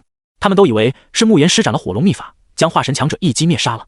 好恐怖的实力啊，连化神强者都走不过一招，这真的是一位金丹期修士会有的战斗力吗？好女婿，刚才发生了什么？所有人都无比的震惊，甚至是恐惧了。慕言的实力难道还有所隐瞒吗？他其实不是金丹期，而是化神期。不对，就算他是化神期，也绝对不可能一击灭杀同为化神期的高手，除非境界差距很大。慕言也有些呆住了，真不愧是师尊留下的手段，一如既往的霸道，能出一击就懒得出第二击，这就是师尊的风格吧。见到所有人都惊恐地看向自己，他也知道这些人都误以为是自己的力量，他只好解释起来，与我无关，是我师尊留下来的手段救了我们。古璎珞也摊开手掌，他这里也有一枚石子，没错，师尊说过如果遇到危险就用它。众人看向小石头，还是无法接受刚才的滔天火龙竟然是从一枚小小的石头里面窜出来的。如果他们说的是真的，那么能将如此恐怖的一条火龙封印在一颗小石头里面，他们的师尊究竟有多强？古家主嘴唇颤抖地问道，女儿，你们的师尊是不是很强？古璎珞展颜一笑，那当然了，是尊师天底下最厉害的人了，没有人是他的对手。师尊之强大毋庸置疑，当务之急是处理这里的事情吧，我和璎珞还要上金玉宗一趟。慕言微笑地对自己的岳父说道。他知道，不管他们两人怎么解释，岳父都不会相信的，所以不需要在这里浪费时间了。陈家主，你还有什么好说的吗？慕言看向几乎奄奄一息的陈家主。刚才陈家主中了他的天地火莲之后，大半身体都被烧焦了，而且天地神炎的毁灭性极强，几乎把陈家主都给弄死了。我说了。陈家主用尽最后的力量说出这句话之后，就彻底晕死过去了。莫家主自然也不会有意见，他无奈地笑道：成王败寇，我莫家愿意让出今年所有的收益，全给谷家。一个家族一整年的收益，那可是很庞大的。他也很肉疼啊，可那有什么办法？没看到陈家主都快被慕言弄死了吗？连化神期来了，都被慕言一条火龙焚烧的连灰烬都不剩下，他有资格讨价还价吗？付出巨大的代价，谈好补偿之后，他们两家人都灰溜溜的逃跑了。处理好这里的事情之后，慕言和古璎珞不再解释，直接向金玉宗赶去。在金玉宗之内，这段时间的气氛都很紧张，因为金浩的死让宗主金瑞天暴怒好几次了。在大殿之内，披头散发的宗主金瑞天坐在宝座之上，眼睛通红，全是血丝，像是发狂过一样。如何？都查到些什么了？金瑞天声音沙哑地询问道。下方是两个炼虚期的核心高层，他们报告道：宗主，目前锁定了谷家，很快就有线索的。砰！金瑞天狠狠地将椅子的扶手都给拍断了，一想到儿子就这么没了，这几天他精神都不正常了。他只想用最为狠毒的手段让凶手生不如死。就在他精神恍惚的时候，有一个弟子慌慌张张地跑了进来，向他报告消息：启禀宗主，金玄的命牌碎裂了。这弟子战战兢兢地说道。他也很害怕，这个时候来报告金玄死亡的消息，不是故意让宗主发疯吗？可是金玄的命牌确确实实已经碎裂了，说明金玄是真的死了，他总不能刻意瞒报吧？这弟子恨不得将头埋进地缝中，生怕金瑞天气的反手一巴掌把自己给打死了。什么？听到这个噩耗，金瑞天猛然站起身来，简直不敢相信这是真的。自己儿子刚没，现在连最喜欢的弟子也没了。一身炼虚气的恐怖气息释放了出来，压得大殿之内的所有人都喘不过气来。众人也是大惊失色，金玄死了。在这个紧要关头，谁都知道金玉宗就是一个随时都可能爆发的火山，竟然还有人敢触眉头。千真万确，这是碎裂后的命牌。这个弟子被吓得浑身颤抖，双手高举过头顶，将碎掉的金玄的命牌呈了上去。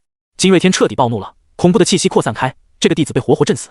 给我找到凶手，我要凶手死无葬身之地。金瑞天要发疯了，他却不知道慕言和璎珞已经来到金玉宗的山脚下了。重新回到自己曾经的宗门，璎珞心中也感慨万分，自己的命运就这么被师尊改变了。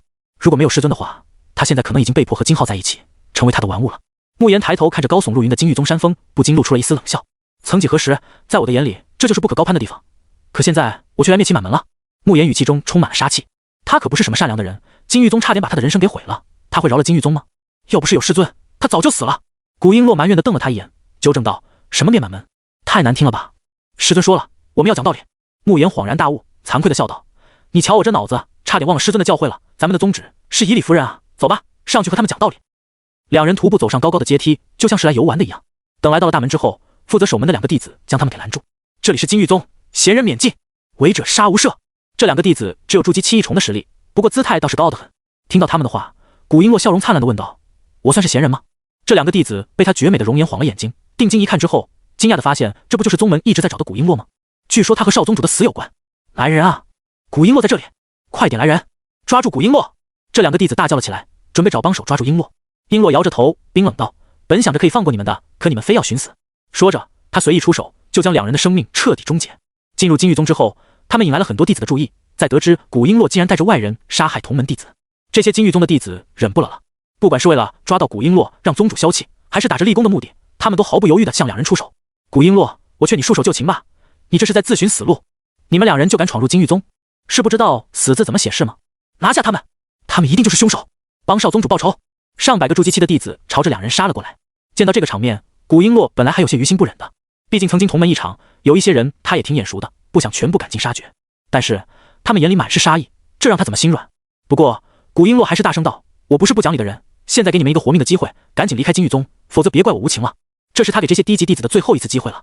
然而不出他所料，这些人根本就不会听他的话，反而想要将他杀死。唉，古璎珞抬起手掌，晶莹的灵力已经在凝聚。就在他准备出手的时候，慕言拦住了他，对他微笑道：璎珞，这点事就交给我来做吧。说着，慕言不再废话，抬手就打出了一大片金色的天地神炎，把上百人都给覆盖了进去。啊，这是什么火焰？为什么无法扑灭？完蛋了，快跑啊，他是金丹7强者，快跑啊！这些心里面只想着立功的弟子被火焰焚烧，很多人甚至来不及发出惨叫，就已经没有声息了。还有一部分人想逃跑，可惜已经太晚了。天地神炎可没那么好解决的。一时间，这里化成了一片恐怖的火海。古璎珞知道慕言之所以不让他动手，就是为了保护他内心的纯洁。在慕言的攻击之下，他们终于绝望地意识到自己根本不是慕言的对手，上去也是死。不过他们在这边闹出来的动静已经引起了很多宗门长老的注意了。何人来金玉宗捣乱？来人，赶紧把他们拿下！一位金丹期巅峰的长老飞到半空中发号施令，不过他话音刚落，就有一道金色的火焰化作长枪，直接洞穿了他的心脏。慕言整个人都覆盖上一层火焰了，手里面的火焰不断凝聚出长枪，被他甩出去。凡是被他打中的人都逃不过被烈焰焚身的下场。慕言就像是一个火焰帝王一样，身披火焰铠甲，手持火焰长枪，在人群中杀了个七进七出。而古璎珞这边也遇到了对手，10几个金丹期高手朝他围了过来，想要将其解决了。但是身为太上仙体的古璎珞战斗力极强，哪怕面对这么多的金丹期高手，照样不落下风。甚至他还反杀了好几个金丹期，迫使他们只能增加人手。快去叫增援！这两人实力太强悍了，我们顶不住啊！尤其是那个身披火焰铠甲的，他的实力绝对有元婴级别，快点去找元婴长老来！他们顶不住了。一双双惊恐的目光落在慕言和古璎珞的身上，他们怎么都想不通，这两个明明就是金丹期的家伙，怎么会有这么强大的战斗力？混乱在持续扩大着，原本众人都以为这就是一场小打小闹而已，所以都没有放在心上。因此，只要多派出几个金丹期就可以摆平了。如果这点小事都要元婴期动手的话，还要这么多金丹期有什么用？但现在不一样了，死在慕言和古璎珞手中的金丹期已经许久下于20个，再这么下去的话，金玉宗的金丹期高手都要被他们全部杀光了。终于有元婴期暴怒出手了，两个贼子，给老夫死吧！一个老者手持一把寒光凛冽的宝剑杀向慕言，这一剑仿佛要贯穿天地一样，威力惊人。很多的弟子都认出这位持剑老者了，纷纷发出激动的惊呼：是罗长老！罗长老是货真价实的元婴强者，那个身披火焰铠甲的小子死定了。金丹再强也是金丹，绝对不可能和元婴抗衡的。先杀了这个小子，就捉拿古璎珞去见宗主。弟子们发出了欢呼的声音，刚才他们被慕言杀得那么凄惨，这一次总算是要挽回一些面子了。元婴来得好！慕言再次凝聚出一朵天地火莲，向罗长老狠狠地甩了过去。小小的一朵火莲在空中划出绚丽的尾巴，携带着惊人的力量，和罗长老的剑撞击在了一起。轰轰隆隆，惊天巨响随之响起，火焰爆炸产生的威力把罗长老的剑都给崩飞了，他更是被炸没了半边身子。看着被火焰包裹的罗长老被狠狠地抛飞出去，刚才欢呼的所有人都寂静了。妈的，那可是元婴级别的高手啊，居然连一招都没有接住，有没有搞错啊？还是没有办法秒杀吗？慕言感到有些可惜，自己的天地火莲威力还是不够大，只能对付这种初入元婴的强者，而且还没有办法直接秒杀。他的话被金玉宗的弟子们听到了之后都懵逼了，一个个恨不得将其打死。你一个金丹期的家伙，已经把金丹期的高手都杀穿了，现在一击就击败了一个元婴期高手，这还不够吗？你看看周围有谁能做到这一点？慕言的举动也彻底激怒了金玉宗的一些高层。在真正的高手眼中，慕言和古璎珞这两个金丹期在这里搞事就是小事一桩罢了，可现在连元婴期的长老都被击败了，那就不是小事了，不能容他们再闹下去。金玉宗不是你们胡作非为的地方。古璎珞，随我去见宗主，或许还可以饶你一命。一道非常威严的声音传遍全场，随之而来的就是排山倒海一样的恐怖威压，这是独属于化神强者才有的压迫感。一个中年男人不知道什么时候出现在所有人的上空，正冰冷无比地俯视着两人，就像是在看着两只蹦蹦跳跳的蚂蚁一样。是化神期的丁长老，竟然连他都被惊动了。没办法，这两个人太出人意料了，丁长老怎么可能看得下去？能让化神期的丁长老出手，也算是他们的荣幸了。金玉宗的弟子们都知道，有丁长老出手，那两个人必死无疑，也就古璎珞还有一旦活的可能。化神期，古璎珞抬头看去，感受到这股威压的他却一点都不在乎。化神期而已，他们又不是没有杀过。古璎珞拿出了一枚石头，在众人茫然不解的眼神中向上抛起。他这是在干嘛？打算用一颗石头砸死丁长老吗？太可笑了，这是哪里随手捡来的石头啊？古璎珞不是想要依靠这枚石头对抗丁长老吧？他到底在想什么？所有人都哄堂大笑了起来，各种弟子、长老的人数加起来也有上千人，止不住自己的嘲笑声。丁长老见状也极为恼怒，这丫头妄想用一枚石头将自己砸死是吧？是不是在故意羞辱他？先拿下你交给宗主。丁长老至始至终都没有将他们放在眼里，他伸出手掌隔空抓向古璎珞，磅礴的灵力喷涌而出，形成了一条天河，朝着古璎珞冲了过去，想要把古璎珞束缚起来带走。在他看来，就像是在河里随便捞一条鱼一样简单，没有任何难度。可令他没有想到的是，古璎珞抛出来的那枚石头炸裂之后，居然有一道剑气从里面杀了出来。正，剑气冲霄而上，宛如真龙一样，速度快到不可思议，直接将丁长老幻化出来的灵力河流斩断了，并且带着强烈的杀意冲向丁长老。什么？丁长老完全惊了，这道剑气威力很大，已经让他遍体生寒了。如果自己硬接下这道剑气的话，他都不知道会有什么后果。情急之下，他只好赶紧施展防御手段，将灵力凝聚成巨大的高墙，想要把这道剑气挡下来。然而，当剑气和灵力高墙碰撞的时候，他才悚然惊觉自己的防御好似豆腐一样稀烂。只见剑气毫无阻碍地刺穿了他的防御，然后以闪电般的速度穿透他的心脏。轰！猛烈的剑气冲入了他的体内，丁长老甚至连反抗的机会都没有，整个身体就已经被剑气摧毁了。哗啦啦，血雨飘落，所有人呆若木鸡。丁长老那是化神期修士，在金玉宗有着很高的地位，可是现在他就在众人的眼前直接炸了。没有人敢相信这是真的，堂堂化神期修士怎么可能会被一个金丹期修士杀死呢？这种离谱的事情闻所未闻啊！可他们偏偏就见到了。古璎珞看到丁长老被自己一道剑气灭杀，心中也十分痛苦。看来师尊是将很多的法诀都融入这些石头当中了。每一颗石头封印的法诀都不一样吧？古璎珞猜到了师尊的良苦用心，这样的石头他们还有一大堆。一尊化神境修士被古璎珞一个照面就抹杀了，对金玉宗的人形成了巨大的冲击和震撼，以至于他们在呆滞了好几个呼吸的时间之后，才猛然惊觉，发出了浪潮一般的哗然声。死了！怎么梁丁长老都死了？为什么会这样？刚才到底发生了什么？那道剑气又是从哪里出来的？是那颗石头？那颗石头有古怪？一定是的！众人都惊恐的明白了，一定是古璎珞最开始丢出的石头有关。一时之间，整个金玉宗竟然都没有人敢上前讨伐两人了。在主殿之内，在得知金玄也死掉的消息，金瑞天彻底暴怒了，还杀了好几个弟子发现。也就是这时候，他感受到了一股极其强烈的剑气出现，但是很快又消失了。外面究竟发生了什么？怎么如此吵闹？金瑞天发出了不满的怒吼，他身子一晃，化作一股狂风冲了出去，想要查看情况。来到了山门广场之后，他的目光立马就被古璎珞给吸引住了。是他，古璎珞，他果然还没死，他绝对知道凶手的线索，甚至于他极有可能就是凶手，至少也是帮凶。在看到了古璎珞之后，金瑞天所有的愤怒和仇恨终于被彻底点燃了，一股恐怖到无边的气息从他的体内扩散了出来，化作无尽的狂风，席卷整个金玉宗。是宗主，宗主现身了。古璎珞或许有些诡异，可是宗主已经亲自出面，他一点机会都没有了。有宗主出手就放心了，不然的话，我都不知道还有谁能阻挡他们两人。很多人都心有余悸地说道。说来也可笑，整个金玉宗竟然会被两个金丹期的小修士吓得战战兢兢。古璎珞，我儿究竟是被谁杀死的？金瑞天双眼通红，发出了怒吼。慕言飞身上前，无视他释放出来的威压，带着一抹轻佻的笑容，高声道：金浩那个废物是死在我手里的。其实吧，倒也不能全怪我，谁让他要杀我呢？说起来，我也只是为了自保罢了。我不是不讲道理的人，这事还真不能让我背锅。慕言两手一摊，很是无辜地说道。然而，在听到他亲口承认自己杀死了金浩之后，金瑞天已经听不进任何话了。他只有一个念头，那就是杀了这小子。破虚指！金瑞天将灵力凝聚在指尖，然后隔空点向慕言。随后，宛若山峰大小的巨指出现，散发出来的恐怖威压，简直让所有人都遍体生寒，就连化神期修士都开始因为恐惧而颤抖了。在这一指之下，哪怕是一整座山岳都会被彻底击碎的。好可怕！宗主的实力又提升了。一尊炼虚期用尽全力灭杀一个金丹期，不得不说今日一战已经是这个小子最大的荣耀了。他确实足以自傲了，只是可惜了，古璎珞如此绝世美人，今日也要跟着化作枯骨，这又有什么办法呢？谁让他们两人就是杀害了少宗主的凶手？金玉宗内的所有人都明白，一旦宗主亲自出手，那就说明慕言和古璎珞再也没有任何机会了。破虚指乃是宗主最强的手段之一，就算是换作我来抵挡，也无可能完好无损挡住。一位炼虚期的高层看到金瑞天施展的破虚指之后，都感到一阵惊悚了。没错，也许是这几天的暴怒和疯狂，反而让宗主实力更强了。另外一位炼虚期的长老也说道，他们两人就是金玉宗里面除了宗主金瑞天之外最强的两人了。慕言这边他早就做好了准备，在金瑞天还没出手的时候，就直接丢出了一枚石子。又是石头，这东西究竟是什么？刚才古璎珞用石头灭杀丁长老，现在这个小子又想用石头抵挡宗主的破虚指。看到慕言同样也是丢出了一颗石头，所有人都不明白这代表了什么意思。不过有了丁长老的前车之鉴，他们也不敢小看这玩意。这枚石子爆炸之后，竟然形成了一座巨大的山岳，散发着沉重的气息，表面闪烁着金属的光芒，拦在了破虚指的前面。轰！不出意外，破虚指被这座山岳挡了下来，二者一起抵消了。所有人都被轰鸣声震的脑子生疼，可是没有任何人愿意闭上眼睛，生怕错过任何一个细节。可这一幕令他们都惊呆了。他没事吗？他硬接了宗主的破虚指，竟然完好无损。不对，刚才他不是变出了一座山吗？是那座山挡住了宗主的攻击。那石头绝对是某种特殊的法宝，异常珍贵的那种，连宗主的攻击都能抵消，太可怕了。所有人哗然，宗主的破虚指威力究竟有多强，还用解释吗？况且他们两人只是金丹期罢了，拿什么抵挡？可如今慕言就是做到了。见状，陷入了癫狂的金瑞天也逐渐恢复了一些冷静。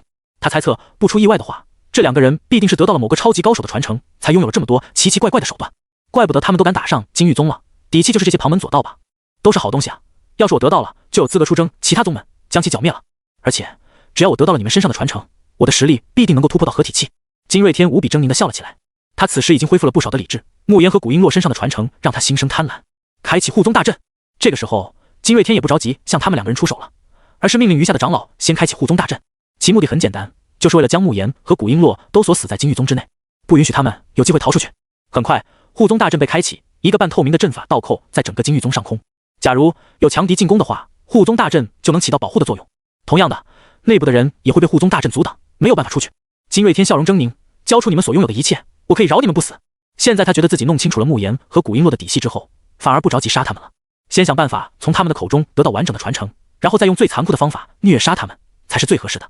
金玉宗的弟子和长老们听到宗主的话，立马就明白宗主是什么意思了，不由得对宗主更加钦佩。在杀子大敌面前，为了大局还可以强行让自己冷静下来，甚至向对方释放善意，宗主的格局不可谓不大。他们身上的好东西，要是给了我们金玉宗，我们的实力就更强了。古璎珞，现在宗主都亲口承诺不会杀你们了，你又何必跟我们作对？再怎么说，金玉宗也曾经教过你很多东西，你也是金玉宗的一员，难道你不想看到金玉宗变强吗？听话，现在回头还不晚。以宗主的胸怀，他肯定是说到做到的。那些元婴期、化神期的长老们也都纷纷开口，想要攻破古璎珞的心防。一时之间，整个金玉宗都在劝说古璎珞，也有感化古璎珞的，不知道的还以为他们是真的很疼爱这个弟子了。听着来自四面八方的劝说和各种关怀，古璎珞嘴边的冷笑更加浓郁了。到底是这些人太愚蠢了，还是他们觉得自己很天真？这种简单的骗局真的能骗到自己吗？金玉宗主，别把我当做无知的小女孩，那样只会显得你很愚蠢。古璎珞毫不留情地发出了讥讽。听到他这么说，金瑞天脸色变得更加的阴冷和狰狞了。哼，敬酒不吃吃罚酒是吧？你们手中那诡异的石子是很有用，可那种珍贵的东西一定是属于消耗品，你们又能用几次呢？用一次就少一次。金瑞天阴恻恻地说道。他觉得那些石头很珍贵，蕴含不可思议的力量，不可能有很多的。刚才他已经消耗了几个，如今又能剩下几个呢？慕言和古璎珞笑容有些不置可否。说到数量的话，他们是最不担心的。在出门之前，师尊可是给他们塞了一大堆的是石头，他们才用了几颗啊？是吗？那我就让你们看看我们手中石子的数量，能不能将整个宗门镀一品吧。说着，慕言掏出了满满2只手的小石子，数量多到都握不住了。每一颗石子都很普通，可见识过它威力的人都知道，这么多的石子假如真的全部丢出来的话，金玉宗极为可能撑不住啊。嘻嘻，还有我的。古璎珞也一脸坏笑的掏出了几十颗小石头。这一刻，所有人的脸色都变了。他们到底有多少这些石头啊？妈的，这下完了，这么多石头全部炸裂的话，我们这些小卡拉米必死无疑吧。连化神期都挡不住一击，我们化神之下的还能有什么活路？我靠，这么多大杀器都砸下来，我该去见我太奶了。所有金玉宗的弟子和长老们都慌了，脑子要炸裂的感觉。很多普通弟子此时都已经开始后悔了，假如在古璎珞放话让他们走的时候，他们先下山躲着，是不是就不会有这档子事了？连化神期都要死，他们这种垃圾连当炮灰都不配啊！金瑞天看到这么多石子的这一刻，他都呆愣住了。在他看来，这可是非常珍贵的宝物，按理说不能有很多才对，可为什么他们还能拿出这么多？究竟是真的还是假的？该不会是他们为了虚张声势，就随便找来一大把石头充数吧？老夫不信，有种就来！金瑞天发出了怒吼声，觉得那石头就一定是假的，可他嘴上这么说，脸上颤抖的肉却骗不了人。这是你说的，别怪我们。古璎珞也懒得和他再废话下去，毫不犹豫就将手中的石子都甩出去大半。而慕言则是非常贴心的站在古璎珞的身后，为他抵挡一切有可能的偷袭。谁要是敢上来，他就直接甩出一大把石子，看是这些人更厉害，还是师尊的手段更无懈可击。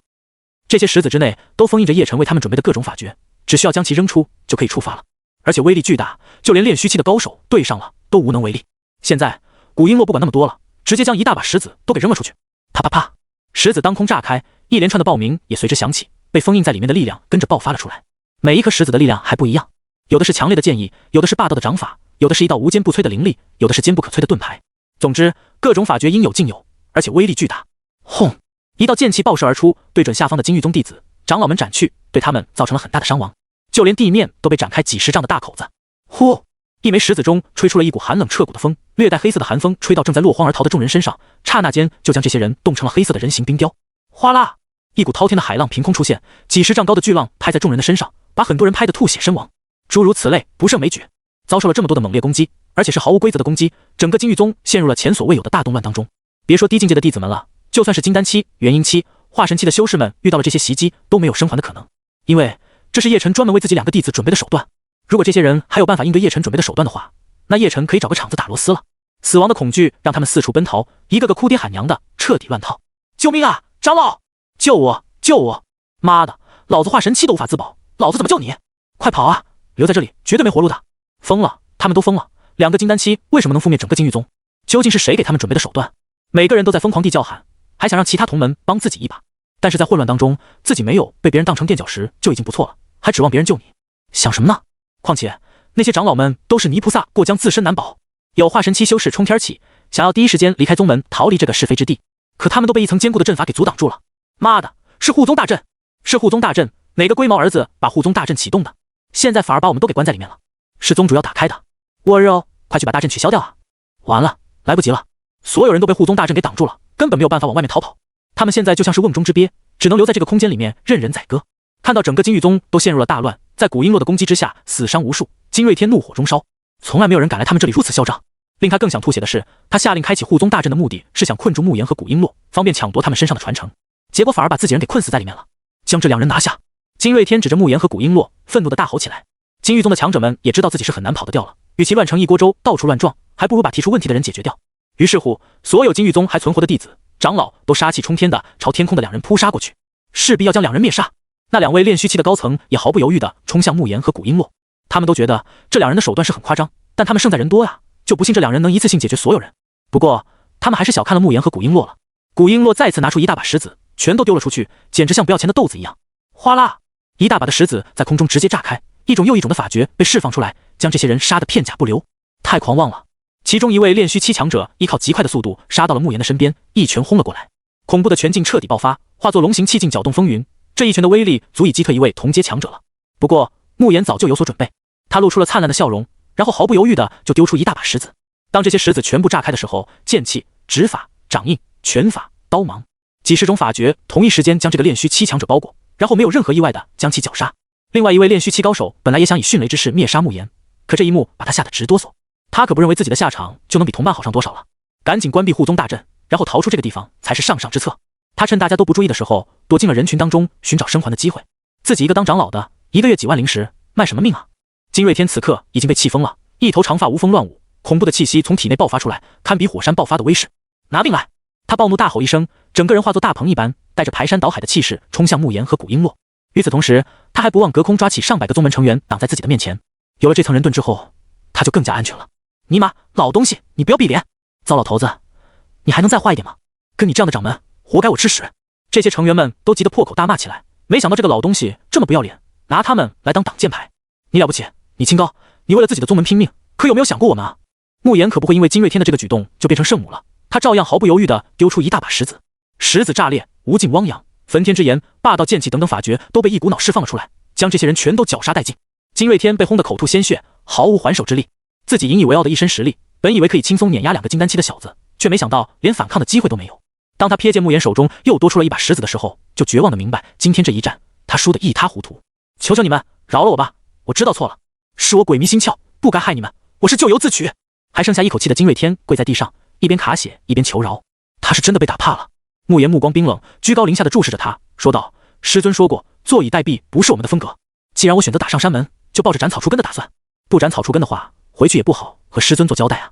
金瑞天敏锐地捕捉到了师尊两个字，惊奇地问道：你师尊是哪位高人？说不定我认识呢。听到他竟然还想和师尊攀关系，慕言扑哧一声，直接笑出声来。就你也配认识我师尊？下辈子吧。不对，下辈子也不可能。说完，慕言抬手砸出好几颗石子，法诀迸发，恐怖的力量把金瑞天这么一位炼虚期高手给彻底灭杀了。做完这一切，慕言谨记师尊教诲，在整个金玉宗都逛了几遍，要是有漏网之鱼，就一发石子砸过去。半天之后，整个金玉宗终于再无半点声息了，世界清静了。慕言哥哥，都解决了。古璎珞长长的舒了一口气，看着被自己两人折腾的满目疮痍的金玉宗，他到现在都不敢相信是他们做到的。曾几何时，偌大的金玉宗在他们眼里高不可攀，现在他们反手可将其灭之。这一切都是从遇见师尊开始的。自从遇见了师尊之后，命运的轨迹就被彻底改变了。他们现在所掌握的一切都是师尊赐予的。慕言、璎珞，鸡蛋黄摇散了吗？璎珞乖巧点头，摇散了。我连蚯蚓都劈成两半了。慕言满意地点点头，不错不错，这才符合师尊的教导，想必师尊会很满意的。两人悠闲地走出了山门不久，听到了一阵狗叫，汪汪汪汪。慕言指着狗的鼻子训斥起来：你在狗叫什么？我问你，你在狗叫什么？随手给了这傻狗两个大逼兜，把这傻狗吓得呜咽跑下山了。这两个恐怖的人类从此给他留下了心理阴影。金玉宗这边发生的动静实在是太大了，即便是在山下也引起了很多人的注意。只不过由于金玉宗的山门不是一般人能上去的，所以他们只能在山下的远处观望。等了许久，他们这才看到一对年轻的男女从上面下来，而且修为都不算很高的样子，也就是金丹期，该不会是金玉宗的弟子吧？可是也不应该啊，金玉宗的弟子下上都是要穿宗门制服的，这两个不太像是正经弟子。直到几个时辰之后，山下的人才有胆子大的上去查看。不看不要紧，一看真是吓一跳。原本宫殿连绵、恢宏大气的金玉宗，此刻变得非常破败，说是一片狼藉都是夸奖了。不是被水冲过，就是被火烧过，要不然就是被各种方式破坏了，而且到处都是尸体，简直就是尸山火海。这景象让所有看到的人吓得腿软，当场就给跪下了。地狱啊，这里是地狱啊！妈呀，金玉宗被人屠了，都死光了。我记得他们宗主不是炼虚期吗？难道也没了？废话，要是宗主还在的话，能眼睁睁看着自己的宗门变成这样？这些人脑子一片空白，在他们的印象中，金玉宗既强大又霸道，绝对不是一般人能挑衅的。可如今，整个宗门几乎被夷为平地了，看得出来是被修为极高的强者用各种强大的法诀推平的。难道是那两个金丹期小辈做的？不可能吧？区金丹期能推平整个宗门，想想都觉得匪夷所思啊。可除了那两个金丹期的年轻人之外，确实也没有别人进出金玉宗了。随着慕言和古璎珞的离去，金玉宗被铲平的消息也快速扩散。听说了吗？金玉宗被人铲除了，连狗都跑了，到处都是尸山火海，惨不忍睹啊！你没开玩笑吧？金玉宗那么嚣张霸道，怎么可能被人铲平？你当人家宗主是吃干饭的？骗你们干嘛？已经有很多人慕名去金玉宗的山门参观了，如何作假？我擦，不会吧？他们宗主不是炼虚期的大佬吗？究竟是谁这么勇猛，把整个宗门都给除了？据说只有一对年轻男女走出来，现在大家都猜测就是他们做的。附近几座城池当中，关于这件事有很多人都在传播议论。起初还有很多人不相信，可随着越来越多的人去参观现场，所有人都无比的震惊。偌大的宗门说没就没了。不过很多人都大声拍手叫好，称赞灭掉金玉宗的人真是英雄，是大好人，简直是为民除害了。虽然不知道是谁做的，但干得漂亮。金玉宗的少宗主曾经强抢民女，我一个朋友的女儿被抓上山折磨致死，才把尸体丢回来。这下轮到金玉宗遭报应了。死得好啊！这个宗门的人嚣张得很，上次几个弟子抢夺我的家传功法，还把我爹打成重伤，现在都卧病在床呢，真是大快人心。今日我要多加一壶酒庆祝。哈哈，不管做这件事的是哪位英雄，我这杯酒算是隔空敬他的。在附近好几个城池中，曾经被金玉宗之人欺负过的无辜者们都直呼过瘾。没有什么比听到金玉宗被灭门更激动人心的了。这个毒瘤没了之后，世间都清静很多，太爽了。有些曾经被欺负的太狠的都哭了，跪下一个劲的磕头拜谢神秘的英雄。古家这边是第一时间得到消息的。当他们得知金玉宗真的被杀得血流成河的时候，都震惊的张大了嘴巴，简直不敢相信这是真的。那可是金玉宗啊，是一个他们根本不敢招惹的庞然大物，人家随便派出几个长老就能碾死整个家族的势力。现在说没就没了，是慕言和璎珞那两个孩子做的。古家主现在脑子都嗡嗡的，因为打上金玉宗的也只有他们两人了。据很多人所说，确实也有一对年轻男女从山上下来，无疑就是慕言和璎珞。可是他们两个金丹期的孩子真的可以铲除那个庞然大物吗？可事实就摆在眼前，就算他觉得很不可思议，也不得不承认这就是唯一的可能了。他忽然想到了璎珞和慕言都提到过师尊，提到过自己的师门，毫无疑问，真正起到作用的还是背后那个师尊，不然的话，那两个孩子哪来的实力和底气？也不知道璎珞的师尊是何许人也，甚至都不用自己出面，借着两个孩子的手就除掉一个有炼虚期坐镇的宗门。古家主越想越可怕，随后他又很欣慰和庆幸，因为自己的女儿和女婿都拜那位神秘强者为师了，今后必定是一路坦途。他没有大肆宣传是自己的女儿和女婿推平金玉宗的，不过有很多心思敏锐的都捕捉到了不少的细节，知道这件事绝对和古家有关的，因此很多家族都来巴结古家，和古家打好关系。那些曾经和古家交恶的就更实在了，带上一堆的天才地宝上门赔罪，把好话都说尽了。一时之间，古家俨然成为最亮眼的家族。而昆仑圣地这边，当慕言和古璎珞完成任务之后，叶晨第一时间就得到了系统的提醒：启禀宿主，本次任务已经超额完成，奖励翻倍，请宿主自行领取。这么快就完成任务了，而且还是超额，不错不错。得到消息的叶晨非常的满意，经过自己的教导之后，这两个孩子已经可以独当一面了。让两个金丹期的弟子去覆灭一个宗门，他没有任何担忧的。除了那些封印有各种法诀的石子之外，他还派了外门长老张老四偷偷跟着。以张老四真仙境的实力，慕言和古璎珞会出事就奇了怪了。他开始检查超额完成任务能够给他带来什么奖励。奖励炼丹阁1座，奖励丹方100万份，奖励仙级炼丹炉1000个，奖励幻境台阶，奖励天命碑。竟然有5种奖励，还可以啊。叶晨对这个奖励还是很满意的。令他有些意外的是，这次的奖励大多和丹药相关。狗系统这是在暗示他往炼丹方向发展了吗？炼丹阁100万份丹方，仙级炼丹炉，这些都很好理解，就是为了以后宗门炼丹方面准好准备。而幻境台阶和天命碑就有些说法了。幻境台阶可以令人深陷幻境当中，对意志是一种巨大的考验。这东西用来检测弟子们的意志，以及是否有内奸混入宗门，是最好不过的了。而天命碑的作用很简单，那就是用来检测弟子的资质，资质越高，天命碑就会给出提示。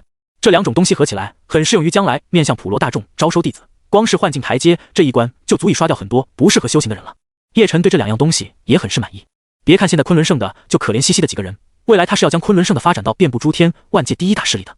所以光靠他自己一个个去收徒弟是很难实现的，招收海量的天才弟子，扩充宗门人数是未来的道路。将这些奖励一一具现化布置下去，叶晨转头就对如同受惊的小猫咪一般缩在一旁的落月圣主吩咐起来：小月，去帮我沏壶茶。叶晨懒洋洋的命令道。听到他竟然还敢命令自己，落月圣主气得直咬银牙，要不是体内没有任何仙力，他一定忍不住将叶晨暴打一顿。有种解开我身上的封印啊，让我恢复仙力。叶晨见他一动不动，漫不经心地说道：让你恢复仙力又如何？你还真能打我？自己内心的想法被他直接挑明，罗月圣主很是惊讶。他可什么也没说啊，为什么他能猜出来？就在他惊疑不定的时候，叶晨又懒洋洋地对他说道：就算你什么也没说，我就不能知道你在想什么了？你真的知道我在想什么？这一次落月圣主真的惊了。再怎么说他也是玄仙级别的高手，一身仙力虽然已经被封印了，可灵魂本质是不会变的。想看穿一位玄仙强者的内心，这几乎不可能啊，至少他听都没听说过有这种事。可叶晨接连2次精准地说出了他的内心想法，已经完全说明他是真的可以做到，而且异常的精准。太恐怖了，这个男人太恐怖了。见他震惊的红唇微张，叶晨笑道：“我可观遍世界，又岂会看不穿你一个小小玄仙？”这番话让落月圣主脑子嗡嗡的。玄仙啊，这个级别的高手在任何地方都是一方霸主了，在仙君、仙王、仙帝不出的时代，玄仙就是最顶尖的强者。可就是他这种可以在荒仙大世界横着走的超级强者，在他的嘴里竟然变得如此不堪。你，落月圣主又惊又惧，胸膛剧烈的起伏着，两团硕大细腻的软白玉也随着颤动不已。但是转念一想，对方可以隔着虚空轻而易举的将他这个圣主抓过来，已经不用说明实力了。要知道，那可是落月圣地啊，是一个顶级势力，有仙君乃至仙王沉睡苦修的危险之地，他却可以做到如此惊世骇俗的事情，他到底强到了什么程度？那你敢解开我身上的封印吗？落月圣主故意用上了激将法，叶晨一眼就看穿他在打着什么算盘了。他以为只要恢复了仙力，就有可能从这里逃走了，真是幼稚啊！昆仑圣地可不是别人向来就来、想走就走的地方，哪怕他是圣地之主也不行。叶晨毫不在乎的笑道：“解开你又能如何？”说着，随手就将他身上的封印给解开了。封印消失的瞬间，他感觉到所有的力量都重新回到了体内，这种身体被填满的充实感觉让他非常满足。一股强悍的气息从他的体内爆发了出来，圣地之主的威严和高高在上，令他从心变得高傲起来。洁白的脖颈微微抬起来，用一种俯视的姿态看向叶晨。不过，就在他自以为还是那个人人惧怕的圣地之主的时候，叶晨的一个眼神就吓得他当场萎靡了。这个眼神很冰冷，很可怕。他有一种直觉，如果自己敢对他拿枪拿掉的话，自己一定会在第10时间遭受到毁灭级别的攻击。叶晨舒服地躺在藤椅上，一边懒洋洋地说道：“你要记住一件事，我带你回来而不杀你，只是因为宗门之内都是毛手毛脚的糙汉子，我需要一个细心的侍女。如果你连这点工作都做不好，你就没有存在的必要了。”他的语气极为平淡，甚至都不带一丝一毫的杀意，就只是在叙述一件很稀松平常的事情罢了。可落月圣主却感觉到身体一阵冰冷，肌肤都激起了一层细细的疙瘩。他丝毫不敢怀疑，如果自己真的连侍女的工作都无法胜任，自己这条小命就不保了。遵命。心惊胆战的落月圣主脸色微白，只好答应下来。从今天起，他就叫小月，而不是什么落月圣主。小月，出去摘茶叶煮茶。叶晨吩咐完了之后，就闭目养神了。有侍女就是好，自己躺着什么都不用做，等着享受就好。好的，宗主。小月似乎已经开始适应自己的身份了，虽然喊别人为宗主，让他还是有些别扭。出了门，小月忽然想到了自己圣地内的司命仙君。对了，司命仙君前辈最擅长推演了，他一定能算到我在这里，然后带人来救我吧。他还不知道，此时落月圣地之内，司命仙君已经急得满头大汗，无论他怎么算，都无法推算出半点线索。想要依靠推算解救他，不可能，绝对不可能。出门走了几步，他忽然瞪大了眼睛，因为这才发觉这里的天地灵气和外界很不一样。之前由于他的一身仙力已经被束缚住了，因此感应不到外界的天地灵气是什么情况。现在他终于反应过来了，这里的天地灵气浓郁的吓人，比落月圣地还要浓郁。这里究竟是什么地方？为什么会有这么浓郁的天地灵气？就连我们后山禁地都没有这么夸张啊！小月被震惊得合不拢嘴，这个宽度刚好可以塞入一根小黄瓜。原本一个圣地的天地灵气已经是浓郁到离谱了，圣地是经过很多高手，甚至是仙帝亲自改造的，无数年来又不断的完善，绝对是最顶级的福地洞天。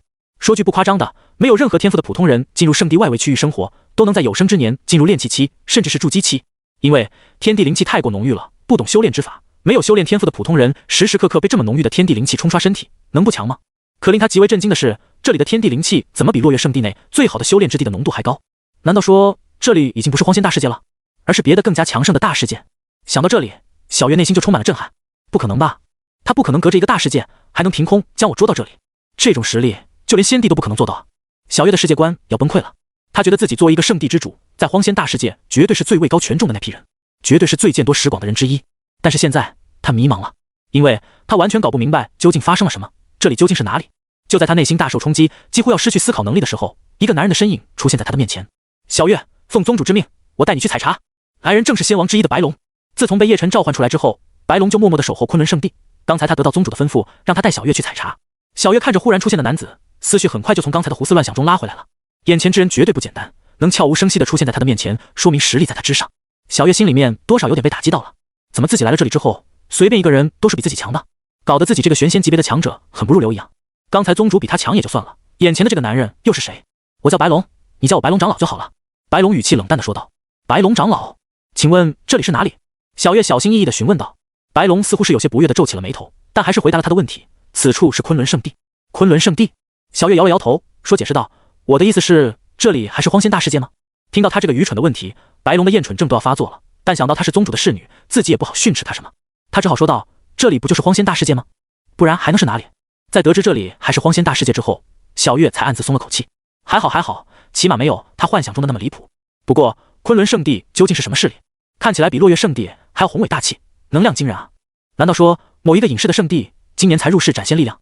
他满肚子疑问，但白龙没有给他继续问下去的机会，就带他去采茶了。走吧，这里离茶树还有些距离，我这个人喜欢安静。白龙在前面带路，还不忘提醒道。小月也是憋了一肚子气，总之自己来到了这个莫名其妙的地方之后，地位一落千丈，这就成谁都能使唤的侍女了。我倒要看看你是什么境界，玄仙还是仙君？小月悄悄放出了自己的神识，想要查探白龙的真实境界。他本身已经是玄仙巅峰了，作为圣地之主，自然是有些过人之处的。在神识强度方面，小月绝对可以傲视同阶高手，甚至比很多初入仙君的强者都要厉害。当他信心满满的使用神识力量窥视白龙的时候，却愕然发现自己的力量如同泥牛入海，一点波澜都没有起。有古怪，小月心中一紧。就在他考虑着要不要查探第二次的时候，前面白龙冷淡的声音飘了过来：“不必再试探了，吾乃仙王境界，告诉你也无妨。”小月冷不丁吓了一跳，尤其是被白龙的坦白吓到了。仙王境界，这可是仅次于仙帝的超级强者，就算是在落月圣地中，仙帝强者也不算很多，而且绝大部分都已经隐世苦修了。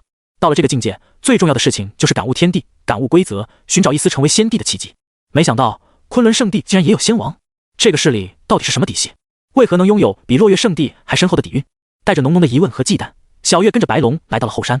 刚刚进入后山，一股更为浓郁的天地灵气就扑面而来，灵气之浓，连他这个玄仙境界的强者都呆愣住了。能量，全都是能量。小月下意识张开水润的红唇，想要吞掉更多的天地灵气，但忽然想到身边还有个白龙，才略有些尴尬的恢复正常。我究竟是怎么了？好歹也是圣地之主，有身份有地位的，来了这里就接连失态。他心中羞愧难当，感觉自己当了也有好几万年的落月宗主了，结果现在所有上位者的气势都没了。可他也控制不住自己，这个地方太奇妙了，天地灵气浓郁到令人无法置信啊！此处就是茶树所在，采茶很简单，就不用我教你了。白龙好像是自顾自的在说话，完全当他不存在了一样。用这么罕见的宝地栽种茶树，只为了平时泡个茶，宗主会不会太暴殄天物了？小月心中暗想到，要是落月圣地也有这么厉害的地方，他一定用来疯狂修炼啊！别说是他了，就连那些仙君、仙王长辈，恐怕都会激动难忍的。要不是亲眼所见，他都以为自己是在做梦。小月带着惊叹和惋惜，顺着白龙的手指望向茶树的方向。当他看清茶树的真面目时，整个人瞬间如同雕塑一样，当场僵硬。因为他看到的不是普通的茶树，竟然是悟道茶树。巨大的震撼完全充斥了他的内心，让他都开始怀疑自己所看见的是否是真实的。这可是悟道茶树啊，是最珍贵的天地灵根之一，整个荒仙大世界都稀少的无法想象。所以自己现在看得到的，真的就是悟道茶树吗？小月一下子就失态了，完全没有任何落月圣主该有的端庄和威严。他几乎是控制不住自己的身体，一步步往悟道茶树走过去。见状，白龙倒也没有说什么，只要他不破坏悟道茶树，他就不会管的。眼前的悟道茶树高达10丈，树干粗壮，枝叶繁多，郁郁葱葱，生命力极为旺盛，而且还有道道显化出来的道韵符文从悟道茶树上面垂落下来。不知道的还以为这是环绕在树上的蝴蝶。每一片茶叶表面都有天然的道痕印记，而且全都不一样，每一片叶子都是最独特的，不会重复。在他靠近悟道茶树10丈范围之后，整个人的头脑变得无比的清晰。到了他这个高深的境界，很多修行上面的道理难题是很难解开的，越深入就越接近世界本质，接近大道本源就越难领悟。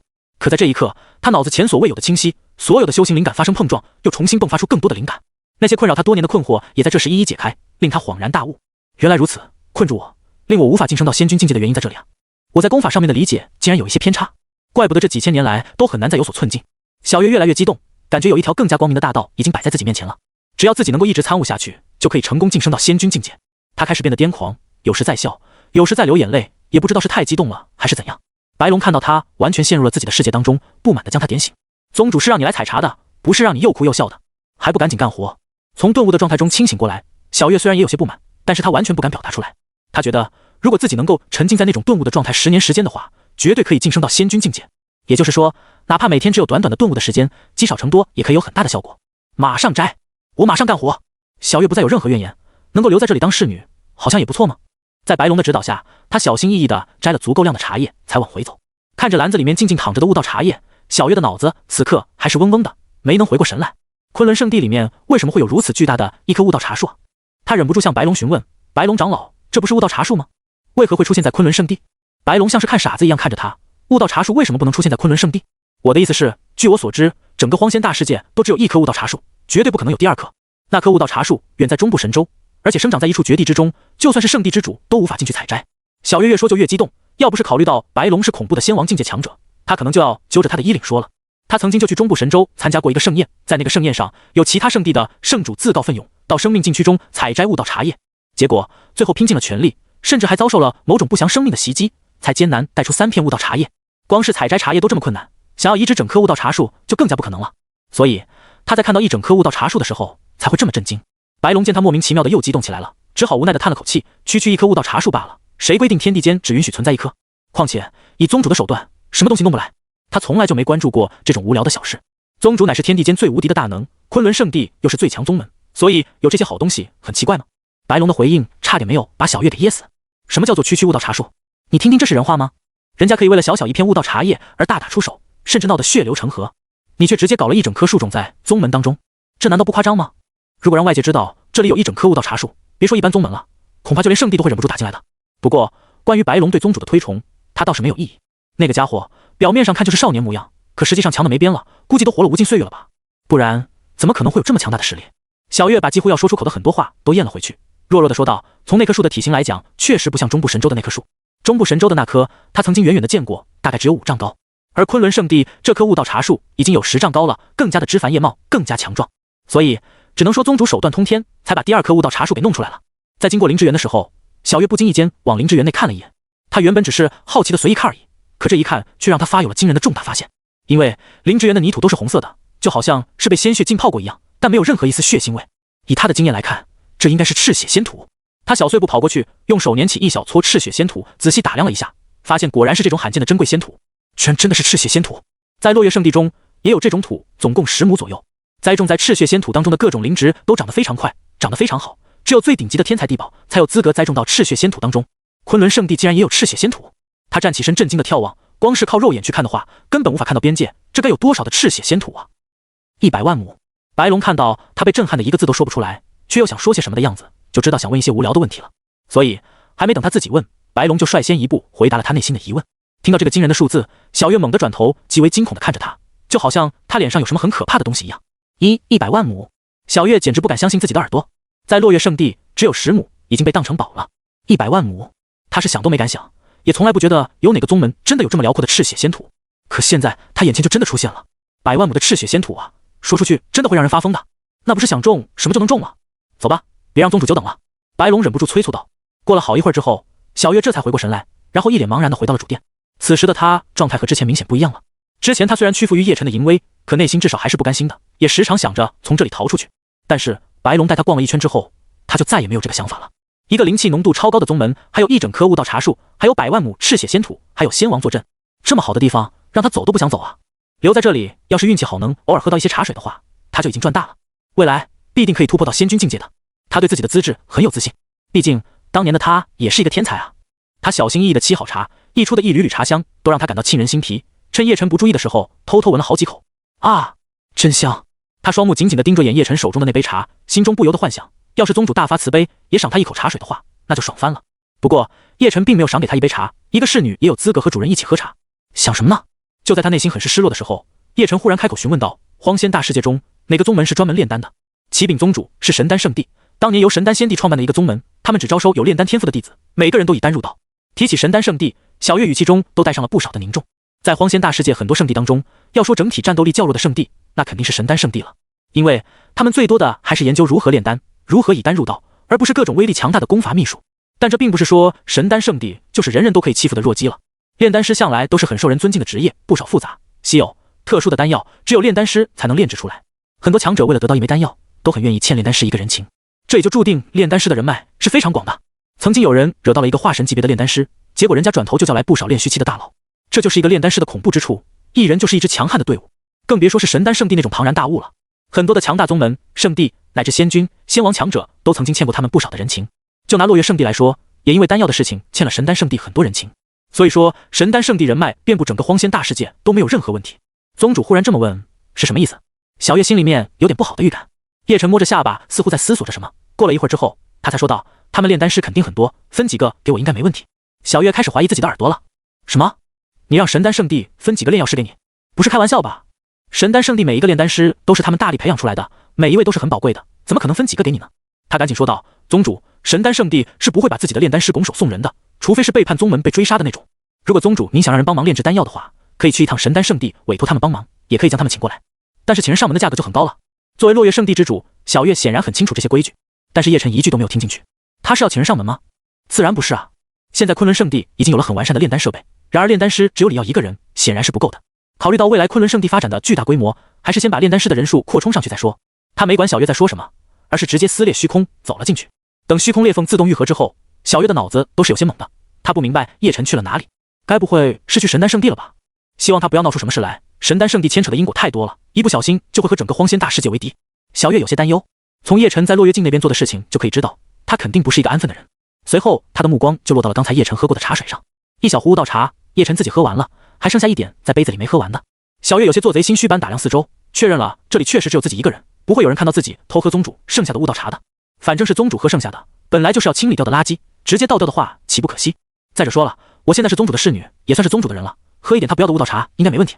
小月不断的在给自己找合理的借口，斟酌再三之后，她还是抵不过悟道茶的诱惑，小心翼翼地捧起了这喝剩下的半杯茶。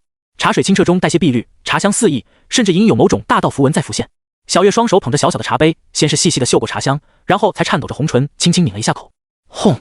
茶水入口，小月立马感觉到自己体内有了很玄奥的感应，和天地大道更加贴近了。她惊喜地瞪大了眼睛，然后继续慢慢地将茶水一饮而尽，在茶杯边缘留下淡淡的口红印子。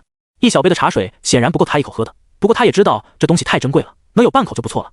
好惊人的效果，明明只是剩余的部分茶水，按理说效果要减半的，可为何还是如此强劲？小月都被这半杯悟道茶的效果给吓到了。作为一个圣地之主，她怎么可能没喝过悟道茶？她自己甚至也收藏有一些悟道茶叶舍不得喝的，所以她能够喝得出来昆仑圣地的悟道茶叶效果比中部神州那棵悟道茶树产出的茶叶效果更好。怎么会如此呢？对比也太明显了，明明都是悟道茶叶，为什么这里的茶叶效果明显更厉害？这让小月感到费解。难道说是和年份相关吗？昆仑圣地的这棵悟道茶树年份显然更长久，体型都更加粗壮，效果更好也就合理了。看着残留在茶壶里面的茶叶，小月用自己的纤纤玉手将茶叶给捞了出来，然后闭上眼睛，一脸享受地放入口中，缓慢地咀嚼，尽情享受悟道茶叶所有的滋味和功效。能把叶晨喝过的茶水品尝到这个份上，他也算是第一人了。在中部神州神丹圣地，这几天神丹圣地都很热闹，因为神丹圣地举办炼丹师大会，吸引了很多荒仙大世界鼎鼎有名的炼丹师来参加。能够从炼丹师大会中脱颖而出的人，都会得到丰厚的奖品，比如珍贵的丹方，比如品阶很高的炼丹炉，比如威力强大的仙火等等。这些对于炼丹师来说有着致命的吸引力。除此之外，在炼丹师大会中表现得很好的选手，也有可能会被其他圣地的圣主看到，并且重金聘请回去。总之，每一位炼丹师都将本次大会当成是出人头地的最好机会。在神丹圣地的一座阁楼中，有好几位气势雄浑、深不可测的强者坐下饮茶，他们都是被神丹圣地邀请过来的圣地之主。一位身穿深蓝色衣袍，上面有星辰点缀的大汉，则是星陨圣地之主星陨圣主。一位浑身散发霸道气息，眉心有一处竖眼的中年男子，则是裂空圣地之主裂空圣主。还有一位身穿金色华贵龙袍，一举一动都散发出惊人贵族气质的男人，则是九黎神朝之主九黎皇主。这几位都是荒仙大世界中掌控着滔天权势的大人物，一举一动都有可能引起中部神州的大地震。他们这几个圣地神朝应邀来参加神丹圣地的炼丹师大会。我觉得一品炼药师的级别中有几个表现的还不错，年龄小，天赋高，可以重点培养。如果培养的好的话，未来说不定又能出一位炼药仙师。说到炼药仙师，我觉得九品炼丹师的级别中有几位也很不错，或许1000年之内有望突破到炼药仙师的境界。这几位圣主、皇主津津有味地点评着下方规模浩大的炼丹师大会，以他们的身份，自然是有这个资格的。炼丹师的品阶划分也是很严格的，1品为最低，9品为最高。一般而言，9品炼丹师已经很厉害了，能够让圣地都花大价钱请回来当供奉。不过，真正能够被圣地重视的，还是炼丹仙师。超越9品丹药的丹被称为仙丹，达到仙丹的层次，才会被真仙级别的强者重视，才会被圣地重视。而炼制出超越了9品灵丹的炼丹师，自然就是炼丹仙师了。九黎皇主、九烈圣主、星陨圣主，他们主要还是观察那些9品炼丹师，想要找出一个值得自己请回去当供奉的高手。听着他们三人讨论，坐在主位上的一位灰袍中年人则是笑道：“你们虽然不是炼丹师，可眼光倒是毒辣得很。”说话的正是神丹圣地之主神丹圣主。单纯论战斗力的话，神丹圣主不是他们的对手，可论炼丹之术，神丹圣主已经是整个荒仙大世界最顶尖的一批炼丹仙师了。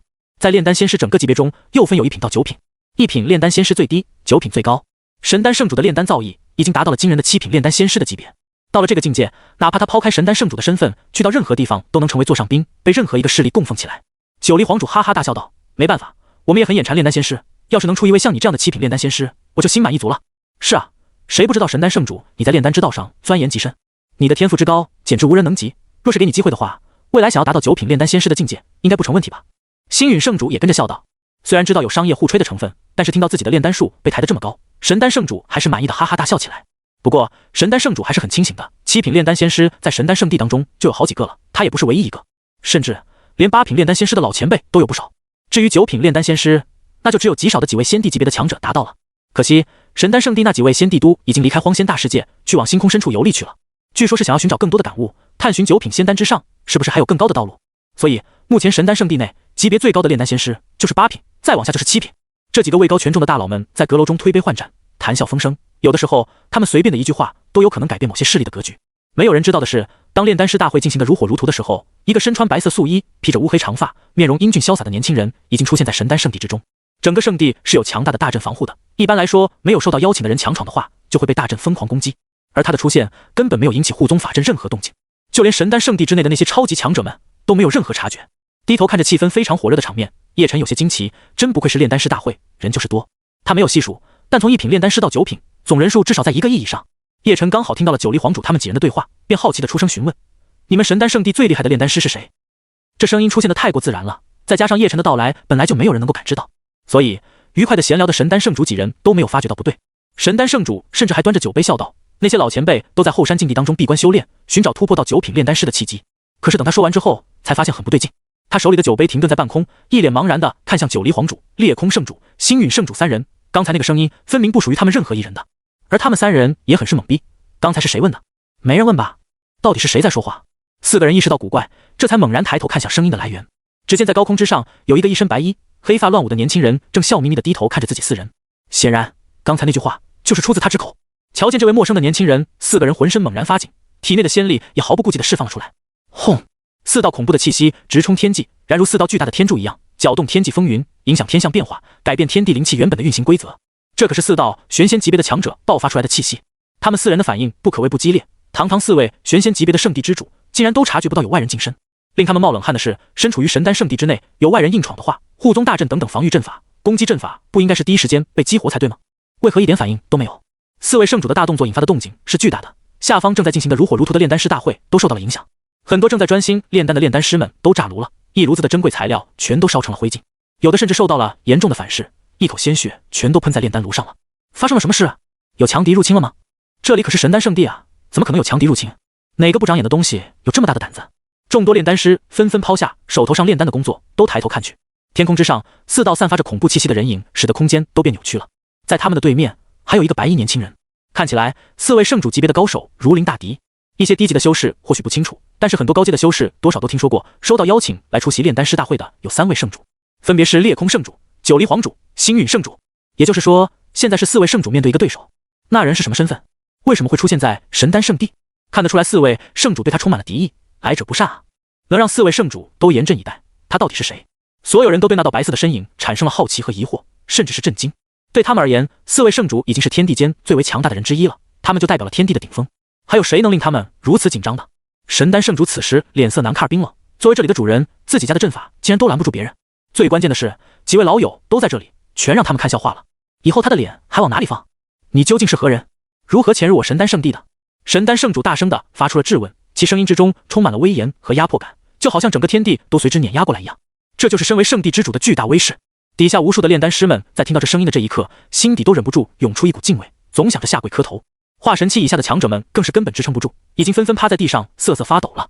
叶晨脸上带着阳光的微笑，语气中透着友好的意思：“别搞得这么紧张，我是来讲道理的。你就是神丹圣主是吧？帮我找几个最顶级的炼丹师过来，我打包带走。”昆仑圣的向来都不是喜欢大开杀戒的宗门，那样太粗鲁了，叶晨不喜欢。他定下的宗旨一直都是先讲道理，再办事。至于像金玉宗、天罡道宗那样全部灭杀，抱歉，是他们先不讲道理的，可不能怪在昆仑圣地的头上，是这个道理吧？他也没打算到处树敌，因此秉承着友好交流的原则，叶晨还是希望能够和平带走几个顶级炼丹师的。不过叶晨的一番话把神丹圣主的脸都气成猪肝色了。你这个来历不明的陌生人突然出现在圣地之内，张嘴就要带走最顶尖的炼丹师，你以为你是最强先帝吗？你以为你能一手遮天吗？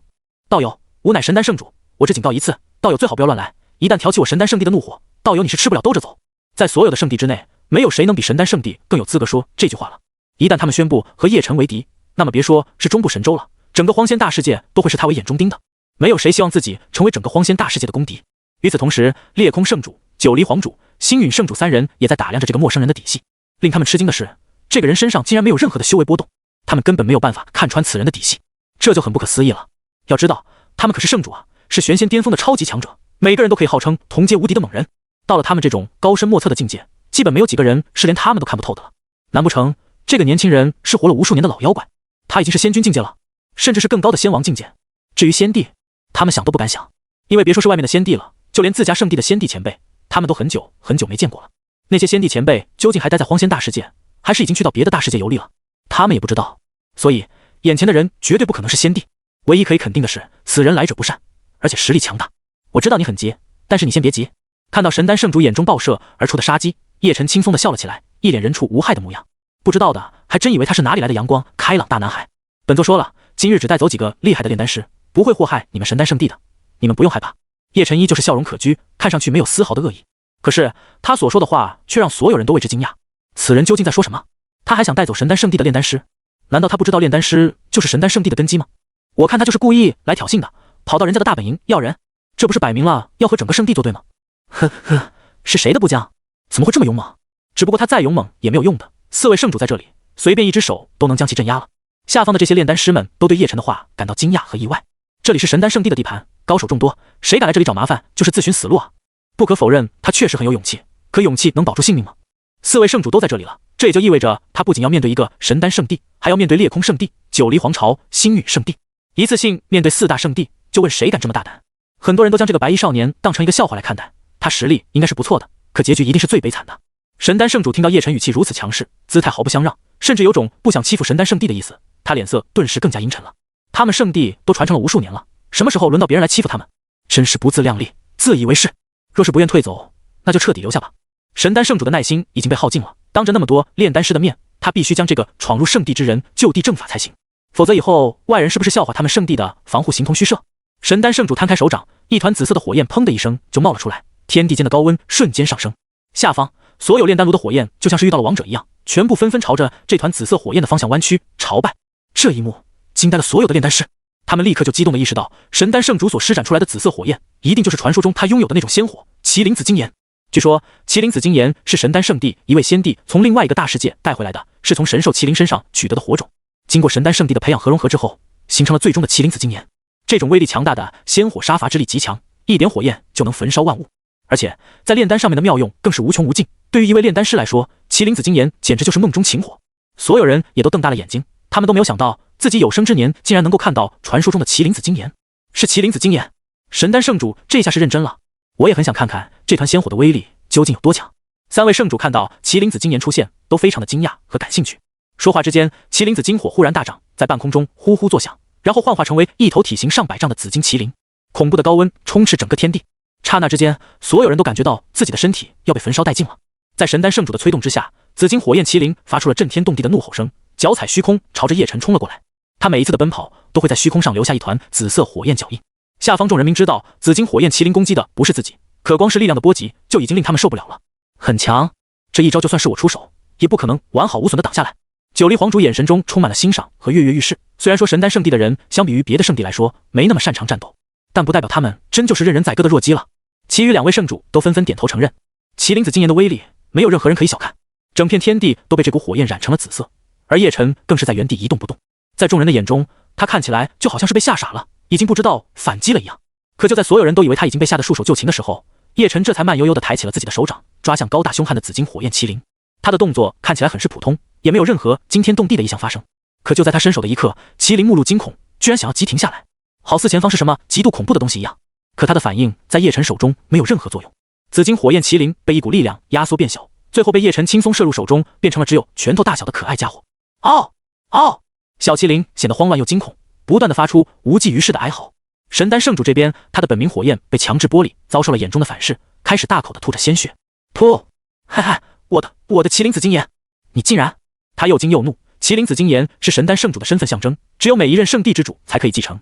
仙火没了，是大事啊！但他内心涌出的更多还是恐惧。此人究竟是什么修为？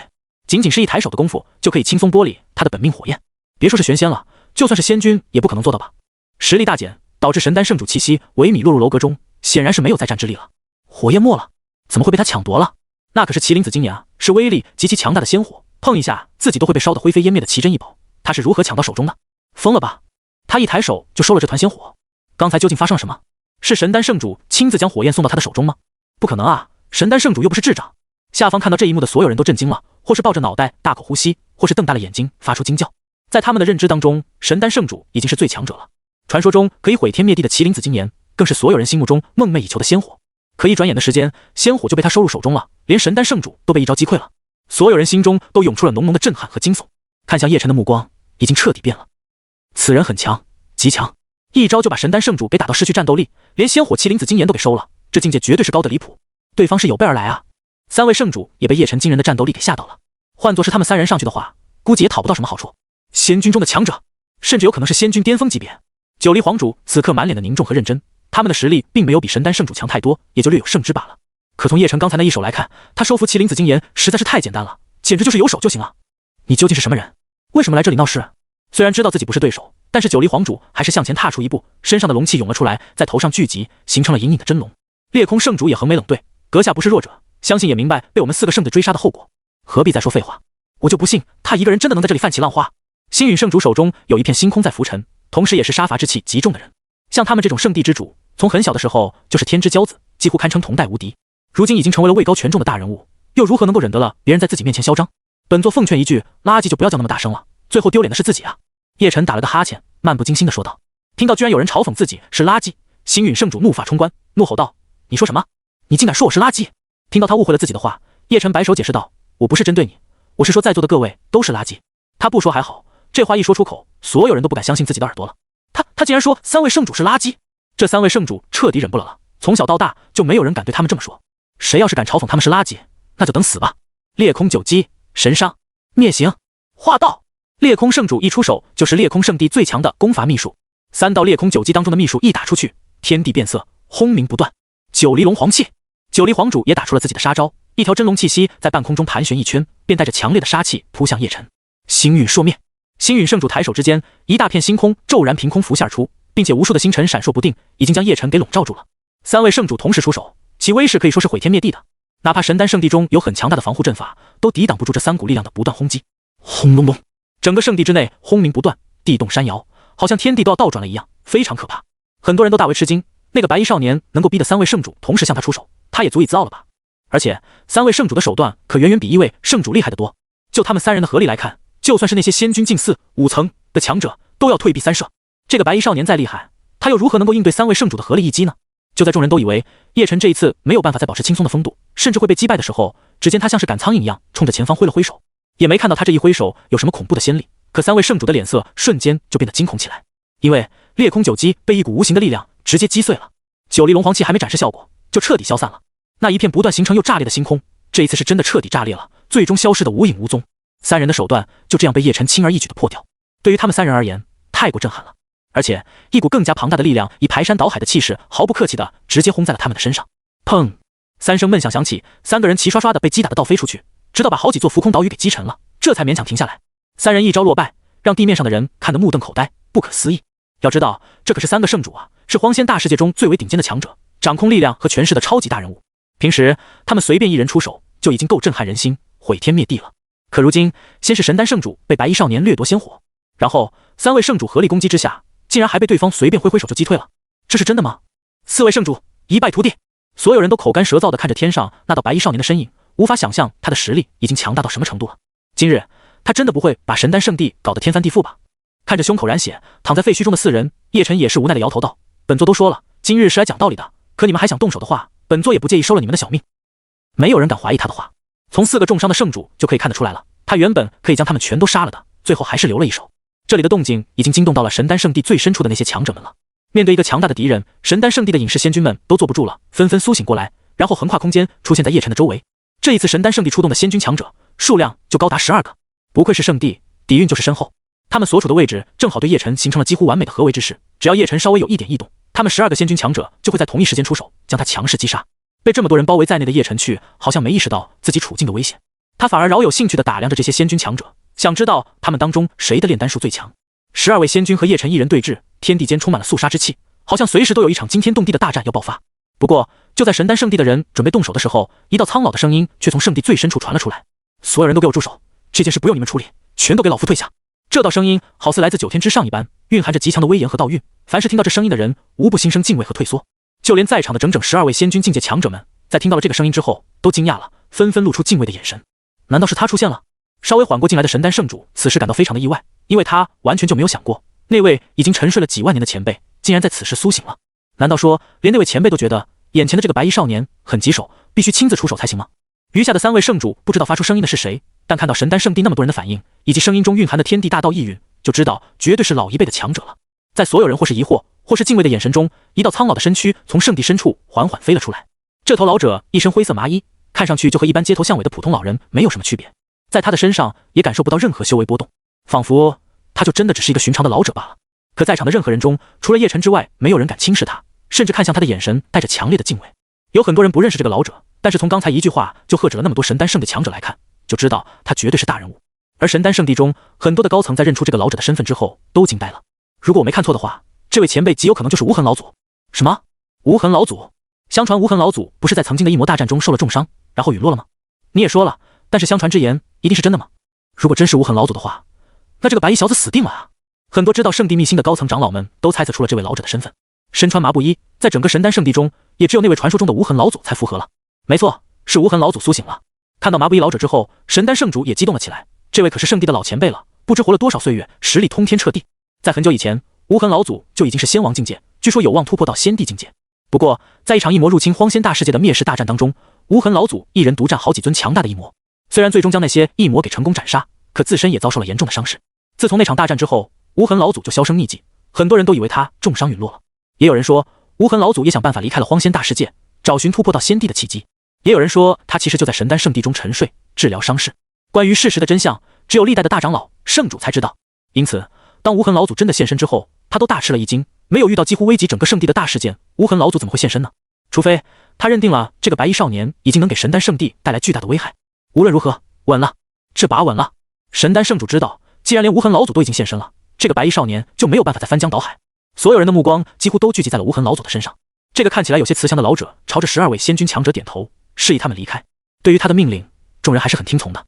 随后，无痕老祖才看向一身白衣的叶晨，微笑地说道：“道友，何必来欺负这些晚辈呢？有什么事冲老夫来吧。”叶晨也笑着说道：“你就是画师人，那就简单了，帮我挑几个厉害的炼丹师，7品、8品炼丹仙师就够了，谢谢。”听到他竟然还对炼丹仙师念念不忘，所有人都勃然大怒了。无痕老祖都亲自现身了，他还敢这么说话，真是不怕死还是如何？无痕老祖成名无数年了，又经历过最为浩大的一魔灭世浩劫，其实力已经达到了任何人都无法想象的地步。想要收拾他，那还不是有手就行？而无痕老祖依旧保持笑眯眯的脸庞，可是他那眼神已经变得更加的冷冽了。他早就感知到这个白衣少年很不一般，体内有一股极为可怕的力量，所以他直接让12位仙君强者退下了，唯有自己出马，才有能将其镇压。在自己的面前，他竟然还敢如此肆无忌惮，真当圣地底蕴不存在吗？道友，只要你现在离去，还可以当我们神丹圣地的朋友，我们不会追究今天发生之事。无痕老祖开口警告道，同时体内的体量开始涌了出来，天地都受到了巨大的影响，各种天地大道法则也逐步的显现而出。如此强悍的实力，让所有人都为之震惊。这就是无痕老祖吗？举手投足之间，仿佛整个世界都要显化出来了一样。他现在距离仙帝境界是不是很近了？有老祖出手，这小子还不死？看到浑身散发着危险气息的无痕老祖，叶晨只是微微一笑，便转换了眼神，瞬间变得冰冷。他的目光对上无痕老祖的瞬间，一股更加可怕的道韵笼罩住了无痕老祖。已经身为仙王境界的无痕老祖，在此刻竟然察觉到了极致的危险，仿佛只要自己稍微动一根手指，就会遭到彻底的毁灭一般。从叶晨的眼神中，他嗅到了死亡的气息。这种感受，即便是曾经独占几尊异魔强者都没有过。咚！无痕老祖的心脏骤然收缩了一下，整个人浑身生出冷汗，眼神也从刚才的警告、威胁转变为惊慌和不可思议。此人好恐怖的实力！仙帝，绝对是仙帝！仅仅是一个眼神的功夫，无痕老祖就确定了叶晨绝对不是仙王，而是强大的仙帝。意识到自己面临着一尊无法战胜的强敌，无痕老祖也慌了。仙帝啊，这已经是一个最接近天地极致的境界了。谁要是能进入仙帝境界，就可以真正遨游虚空，随意在各个大世界间穿梭了。别看自己现在已经是仙王巅峰了，距离仙帝好像只差临门一脚，可他很清楚，这临门一脚自己很可能一辈子都踏不进去。可自己却面对一个真正的仙帝强者，这要他如何应对？无痕老祖慌张的手脚冰冷，心跳加速，不知如何是好。一时之间，无痕老祖明白什么叫做骑虎难下了。他现在就是骑虎难下。毫无疑问，自己目前已经成为了所有人的焦点，所有人都很期待自己能够强势镇压这个白衣少年。可他心里清楚，如果自己真敢动手的话，自己还有命在吗？空气陷入了安静的尴尬当中，一双双眼睛都在聚集在无痕老祖的身上，很多人都期待着能够看到老祖的出手。然而，无痕老祖却没有下一步的动作，也让众人开始疑惑起来了。老祖这是怎么了？为什么还不镇压他？让他这么嚣张干什么？别着急，老祖就是让他多活几个呼吸而已。只要老祖出手了，还怕搞不定吗？有道理，以老祖的实力，只要不是仙帝都没有问题的。圣地的底蕴远比我们想象的要深厚，我们只要看热闹就行了，哪还用操心这个？虽然老祖的反应让大家有些奇怪，但众人对他依旧是极为信任的。大家都坚信，老祖现在应该是等这个白衣少年自动投降认错，给他一个重新做人的机会。不得不说，无痕老祖真是太仁义了，居然还让别人有反思悔过的机会。只有叶晨脸上带着玩味的笑容，就像是在看一只小白鼠一样。神丹圣主见气氛有些不太对，便忍不住开口提醒道：“老祖，此人乃凶徒，请老祖一定要制裁他，挽回我们圣地的颜面。”岂料他刚说完，就被无痕老祖生气地瞪了过来：“你小子技不如人，丢了脸面，怎么能说是圣的丢了脸面？这个能混为一谈吗？大人做事，小孩别插嘴。”无痕老祖越说就越气急败坏，忍不住伸手隔空在神丹圣主的脸上狠狠地扇了一巴掌。啪！清晰响亮的巴掌声响彻整个圣地，落入所有人的耳中，也让每个人都傻眼了。这又是怎么回事啊？无痕老祖为什么要打自家人？按理说他不应该打那个白衣少年才对吗？他们还是第一次看到圣地之主竟然也会被人打嘴巴，真稀奇。神丹圣主才是最懵逼的，他不知道无痕老祖怎么就气成这个样子，而且他感觉到老祖怎么有种无能狂怒，就拿自己当出气筒的意思。捂着火辣辣的脸颊，神丹圣主心中也憋着一股气，自己好歹也是圣地之主啊，怎么能被人当着无数人的面打耳光？以后他还怎么见人？神丹圣主被人打了嘴巴，要是传出去的话，他的脸面又往哪里放？可惜打他的人是无痕老祖，无论是实力和辈分都远在自己之上，神丹圣主即便不爽，也只能压在心里了。最令他费解的是，老祖为何不向那人出手？他们都不知道的是，无痕老祖此时已经挤出了满身的冷汗。要论底蕴的话，神丹圣地当然是有很深厚的底蕴了，还有先帝留下的几件地气，依靠这些底蕴，想要对抗一位先帝也没问题。再不济，还可以把沉睡中的老家伙们都给唤醒了。可这么做的代价太大了，而且在圣地之内直接开战，受损最严重的还是圣地本身。看对方也不是带着杀意来的，也没有对整个圣地大开杀戒，他觉得对方应该是讲道理的人。无痕老祖也在飞快地思索对策，最后他假装坦然地露出热情的笑容，对叶晨说道：“道友的要求也不算高，我们神丹圣地愿意和道友交好。”说着，他看向12位仙君中的其中2位，禁欲、恒成，你们2人就暂且听从这位道友的安排吧。无痕老祖说道。这2位都是7品炼药仙师，在炼药术上面经营多年，道行高深。禁欲和恒成2人听闻之后大惊失色，老祖为何要这样？大不了和他打一架就行了，非要听他的话吗？是啊，我们圣地什么时候变得这么廉价了？一个外人说什么就是什么吗？反正我绝对不和他走。他们2人非常不理解无痕老祖为什么要做出这个决定，堂堂这么大一个圣地，还怕对方一个人吗？他说带走几个炼药仙师就让他带走，圣地的尊严何在？对他们来说，这是一种极致的耻辱，是一个绝对不能接受的羞辱。不仅是他们，所有人都不理解无痕老祖为什么会答应。如果是一些不值钱的东西还好，拿出来就当是打发乞丐了，但这可是2个炼药仙师啊，而且本身的境界已经到了仙君境界了。不管是从炼药术的高深造诣来说，还是从本身的境界而言，都是极其宝贵的人才。他们2人是属于神丹圣地培养出来的超级强者，怎么能够说给人就给人？老祖为什么要妥协？晚辈不明白，直接把他杀了不就好了吗？为什么还要答应他呢？我们圣地最不缺的就是朋友了，何必非要多交这个朋友？老祖，此举不能服众啊！下方传来了震天响的质疑声，不管是境界低的弟子，还是地位很高的核心长老，此时每个人都很愤怒。虽然说无痕老祖可以代表圣地做出重大决策，但这个决定未免也太屈辱了吧？大家都不是傻子，完全可以看得出来，无痕老祖就是在卖人求荣，这让心高气傲的众人如何服众？他们不仅是身份高贵的炼药师，而且还是出自圣地，谁能咽得下这口气？听着无数人那如同浪潮一般的质疑声，无痕老祖心里苦啊！他又何尝不知道自己的决定会引起众人的反噬？他自己也不想这样，可谁有办法？总不能真的和一位先帝明刀明枪的干起来吧？到时候遭殃的是整个圣地啊！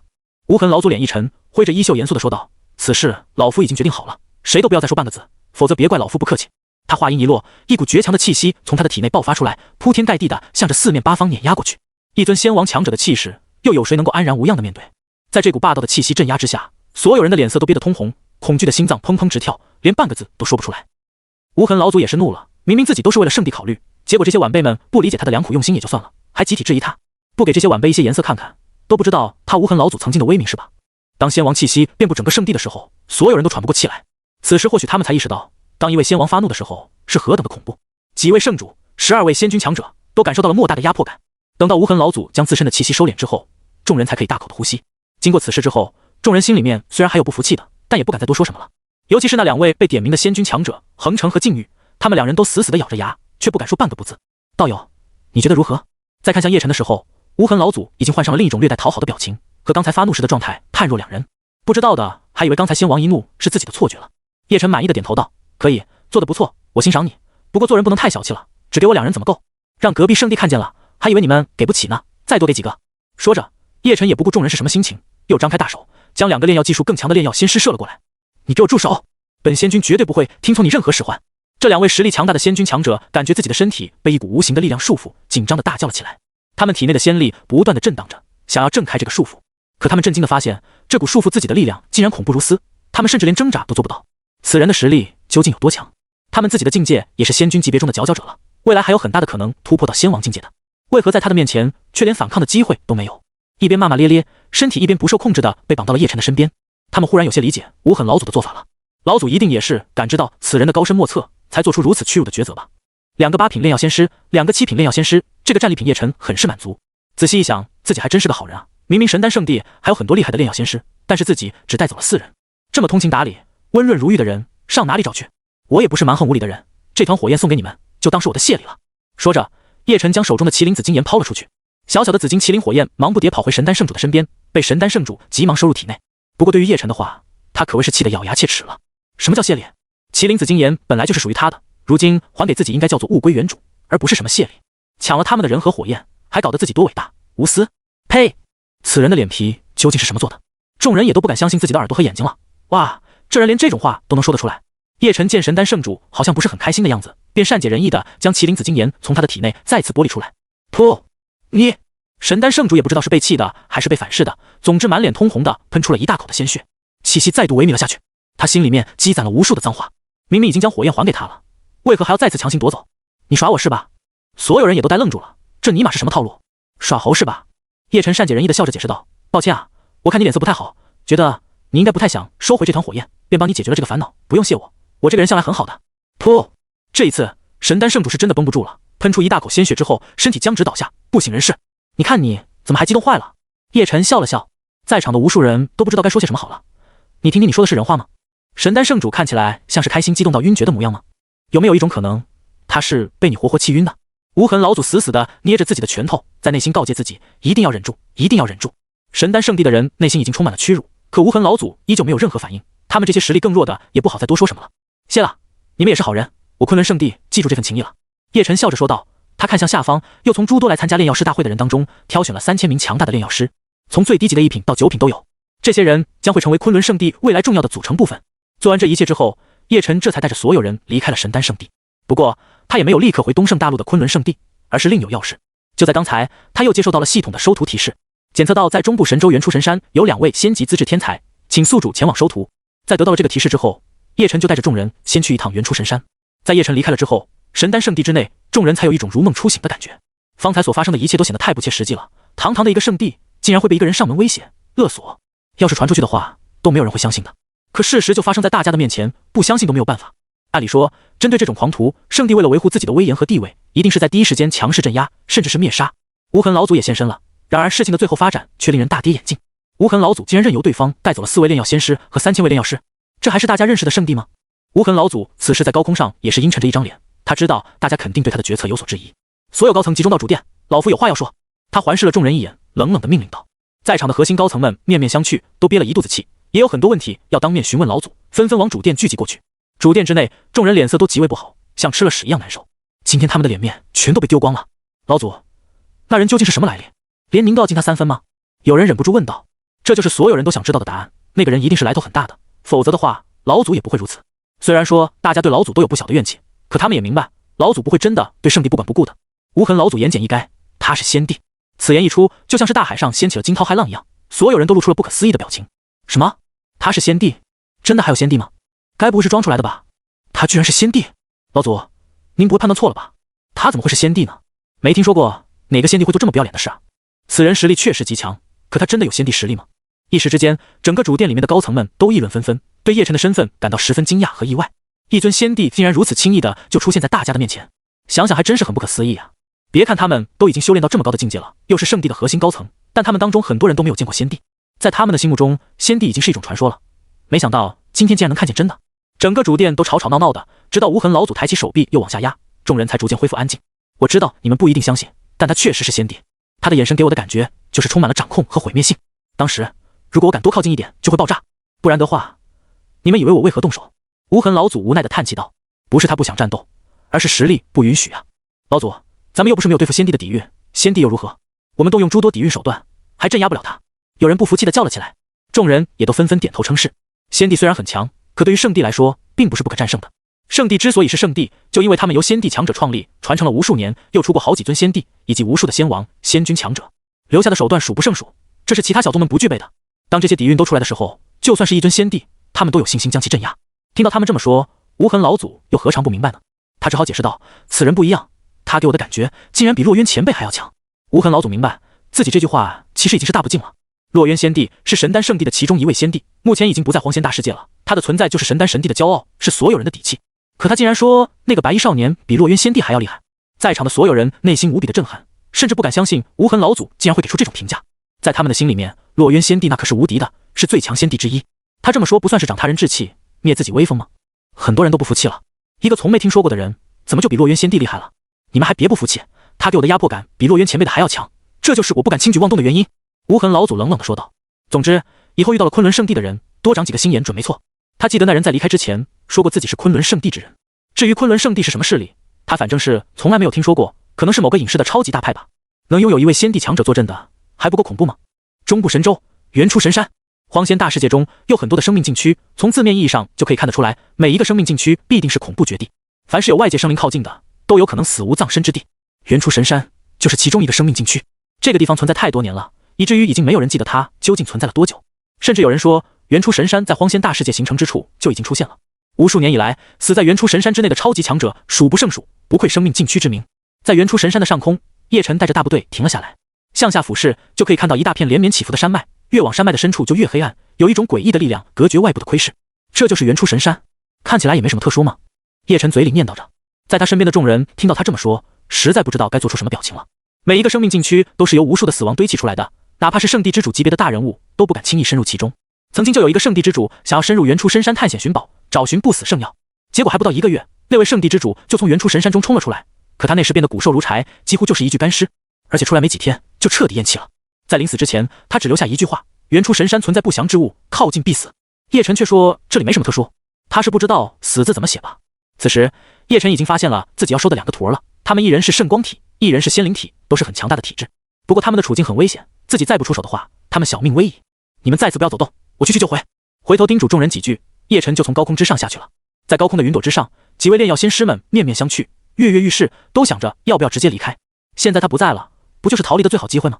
这极有可能是我们唯一的逃跑机会了，要是错过了这次机会，我们后悔都来不及。7品炼药仙师横城咬着牙说道，其余人也都重重的点头表示同意。于是乎，他们想都没有想，掉头就走，想要离开这里。可当他们有所动作的时候，才惊怒地发现脚下的这朵浮云竟然有极强的禁制阵法，将他们所有人都困在其中了。不管他们怎么攻击，怎么破坏，都没有半分的效果。仙君级别的超强实力，在一片云朵面前居然毫无作用。试了一段时间之后，他们气喘吁吁地放弃了。不是他们不想逃离叶晨的禁锢，而是他们4位仙君强者加上3000个等级的炼药师的力量，加起来都无法打破一片云朵。怎么办？横城仙君脸色难看地望向另外的3位仙君。禁欲仙君气得直咬牙，他身份高贵，实力顶尖，什么时候遇到过这么憋屈的事情？以不变应万变，他现在去了原初神山，我们就祈祷他继续深入其中吧。只要他进入原初神山，我就不信他还能出来。这番话算是说到了众人的心坎上了。原初神山作为公认的生命禁区，其危险程度不言而喻。不管是谁，就连他们这种仙君级别的强者都不会傻到深入其中的。要是被不祥气息沾染上了，或者是引起里面那些不祥生灵的窥视，都会是巨大的麻烦。事到如今，他们也只能期望叶晨会死在原初神山。原初神山的外围，此时聚集了上百人，全都是炼虚期以上的强者，甚至连真仙都有好几个。能够同时拿出这么雄厚实力的，估计也就那些圣地了。看这些人的穿着打扮，他们应该是紫薇圣地的人。紫薇圣地在中部神州赫赫有名，创建了这个圣地的人是紫薇仙帝。在无数年前，紫薇仙帝打出了无敌的威名，创建了紫薇圣地。发展到如今，紫薇圣地也出过了好几个仙帝，其中的底蕴更是强得吓人。而他们今日会聚集在这里，就是为了完成一件大事。爷爷，等我移植了他们2人的体质，是不是就可以变成绝世天才了？一个10来岁的小女孩亲昵地挽着一个老头的手臂，指着被丢进原初神山的2个女孩，期待地询问道。她叫做雷霆，是紫薇圣地一位天仙境界长老的孙女。按理说像她这种含着金汤匙出生的人都是天之娇女，可雷霆偏偏资质平庸，享受着比别人都丰厚的资源，如今才成长到元婴期，根本配不上她的身份。幸好她的爷爷也就是紫薇圣地的雷长老，为了帮她解决天赋的问题，找到了一种失传已久的秘术，那就是将别人的体质天赋移植到自己孙女的身上。如此一来，对方虽然会彻底成为废人，甚至会死，可他的孙女却能够蜕变为天才。所以别人的死活跟他有什么关系？能够为他雷长老的孙女提供体质移植，已经是别人一辈子的荣幸了，不是吗？在找到了移植体质的秘法之后，雷长老很快就找到了2个天赋异禀的女孩子。放心吧，婷婷，等移植那2个丫头的体质，你很快就会变成绝顶天骄了。雷长老笑眯眯地说道，看向自家孙女时候的眼神也充满了宠溺。那2个丫头，一个是仙灵体，一个是圣光体，都是罕见的强悍体质啊。像他们这种底层的垃圾，有什么资格拥有这么强的体质？就应该将2种体质都移植到婷婷你的身上，这才是那2个贱丫头存在的意义。雷长老鄙夷地说道。在他的眼中，只有自己的孙女雷霆高高在上，是人上人，别的人都是底层贱婢。嘻嘻，我就知道爷爷对婷婷最好了。不过那2个丫头已经进入原初神山半个时辰了，她们竟然还能撑住。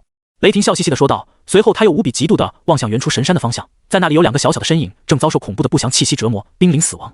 哼，毕竟是仙灵体和圣光体，自身就有抵御一切污秽的能力，能在原初神山生存半个时辰已经是极限了，算算时间也差不多了。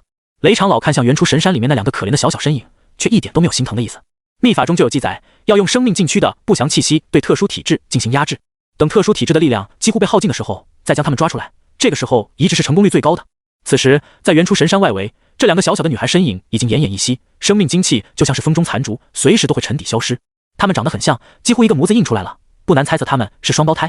从精致和五官和瓜子脸就可以看得出来，这2个女孩子一旦再成长2年，一定会成为祸国殃民级别的美人。姐姐，我快撑不住了，等我将所有本源传入你的体内，你一定要逃出去。其中一个瘦骨嶙峋的女孩子气若游丝的开口，几乎听不到她的声音了。子月，别说傻话，姐姐会带你出去的，不要害怕，不要做傻事。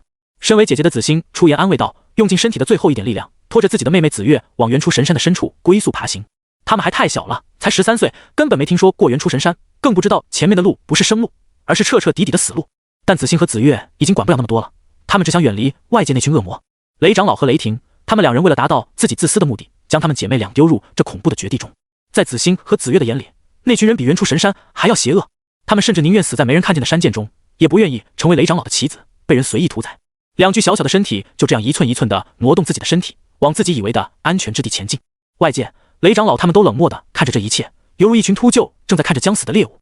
除了紫薇圣地的人之外，还有很多外人听闻雷长老竟然要通过秘法移植体质之后，也慕名而来观看了。当他们看到生命禁区中那2具小小的身影正在被不祥气息侵蚀的时候，却没有任何同情，反而觉得很有趣。据说那2姐妹是双胞胎，一人是仙灵体，一人是圣光体，全都是强大的特殊体质啊！要是全都移植到雷霆的身上，哪怕效果减半，2种体质加起来都很恐怖了。嘿嘿，看那2姐妹体内的本源已经被不祥气息侵蚀的差不多了，雷长老应该准备将其抓回来了。先用不祥气息削弱本源，然后再用秘法将其剥离出原主的身体，再放入雷霆的体内，每一个步骤都必须拿捏精准才行。所有人兴致都很高，他们也想知道这种方法是不是可行的。见时机差不多，雷长老终于从宝座上起身，往原初神山里面走去。2个贱婢还以为往里面爬就能活下去，愚蠢之极！雷长老不屑地嘲讽子欣和子月的天真，随后体内迸发出一股强悍的仙力，抵御来自原初神山的不祥气息。当他踏入原初神山区域的时候，弥漫在天地间的不祥气息便疯狂地向雷长老涌了过来。这是一种很诡异的力量，可以侵蚀世间任何的事物，就像是不可抵抗的诅咒一样。不过这里还只是原初神山的外围，不祥气息还很淡薄，再加上雷长老的境界已经到达天仙，因此这点不祥气息对他来说根本不算什么。不过就在他刚刚踏入原初神山区域的时候，另外一道陌生的身影却非常突兀地出现在原初神山中，而且位置十分深入了。这突如其来的一幕引起了所有人的注意和惊讶。那里怎么忽然多了个人？刚才根本就没有看到啊！你别吓我好不好？不会是原初神山里面的不祥生灵出来了吧？卧槽，你个乌鸦嘴，赶紧给老子闭嘴吧！那个人不像是不祥生灵啊，应该就是个人。起初他们还以为是不祥生灵出现了，大家都很惊慌。相传在生命禁区中生活的东西和外界的生灵都不一样，他们实力强大，浑身的不祥气息。如果真的让这种东西出来的话，他们只能赶紧逃跑了。可他们很快就认出来，那里面应该就是个正常人类，而不是什么怪物。人类？他是怎么进去的？那个位置已经处于原初神山的中部区域，靠近深处了，就连的圣地之主都不敢轻易靠近。不会是哪来的愣头青误入其中吧？真是找死！那个位置谁会冒险去救他？按理说不出半炷香的时间，他思维就会受到干扰，最终沦为疯子，直到机体失去精气，变成一具干尸。众人开始议论纷纷，冷眼旁观，准备看叶晨什么时候会被不祥气息入侵身体而死。至于营救，那是不可能的。那个位置谁敢进去？再者说了，他们也不会去救一个陌生人。咦？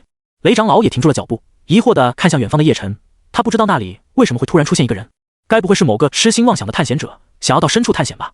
令他惊讶的是，那个白衣少年竟然走向了那2个已经倒地濒死的贱婢。叶晨来到了子欣和子月的身边，看到他们脸色苍白，生命精气几乎干涸的样子，忍不住一阵心痛。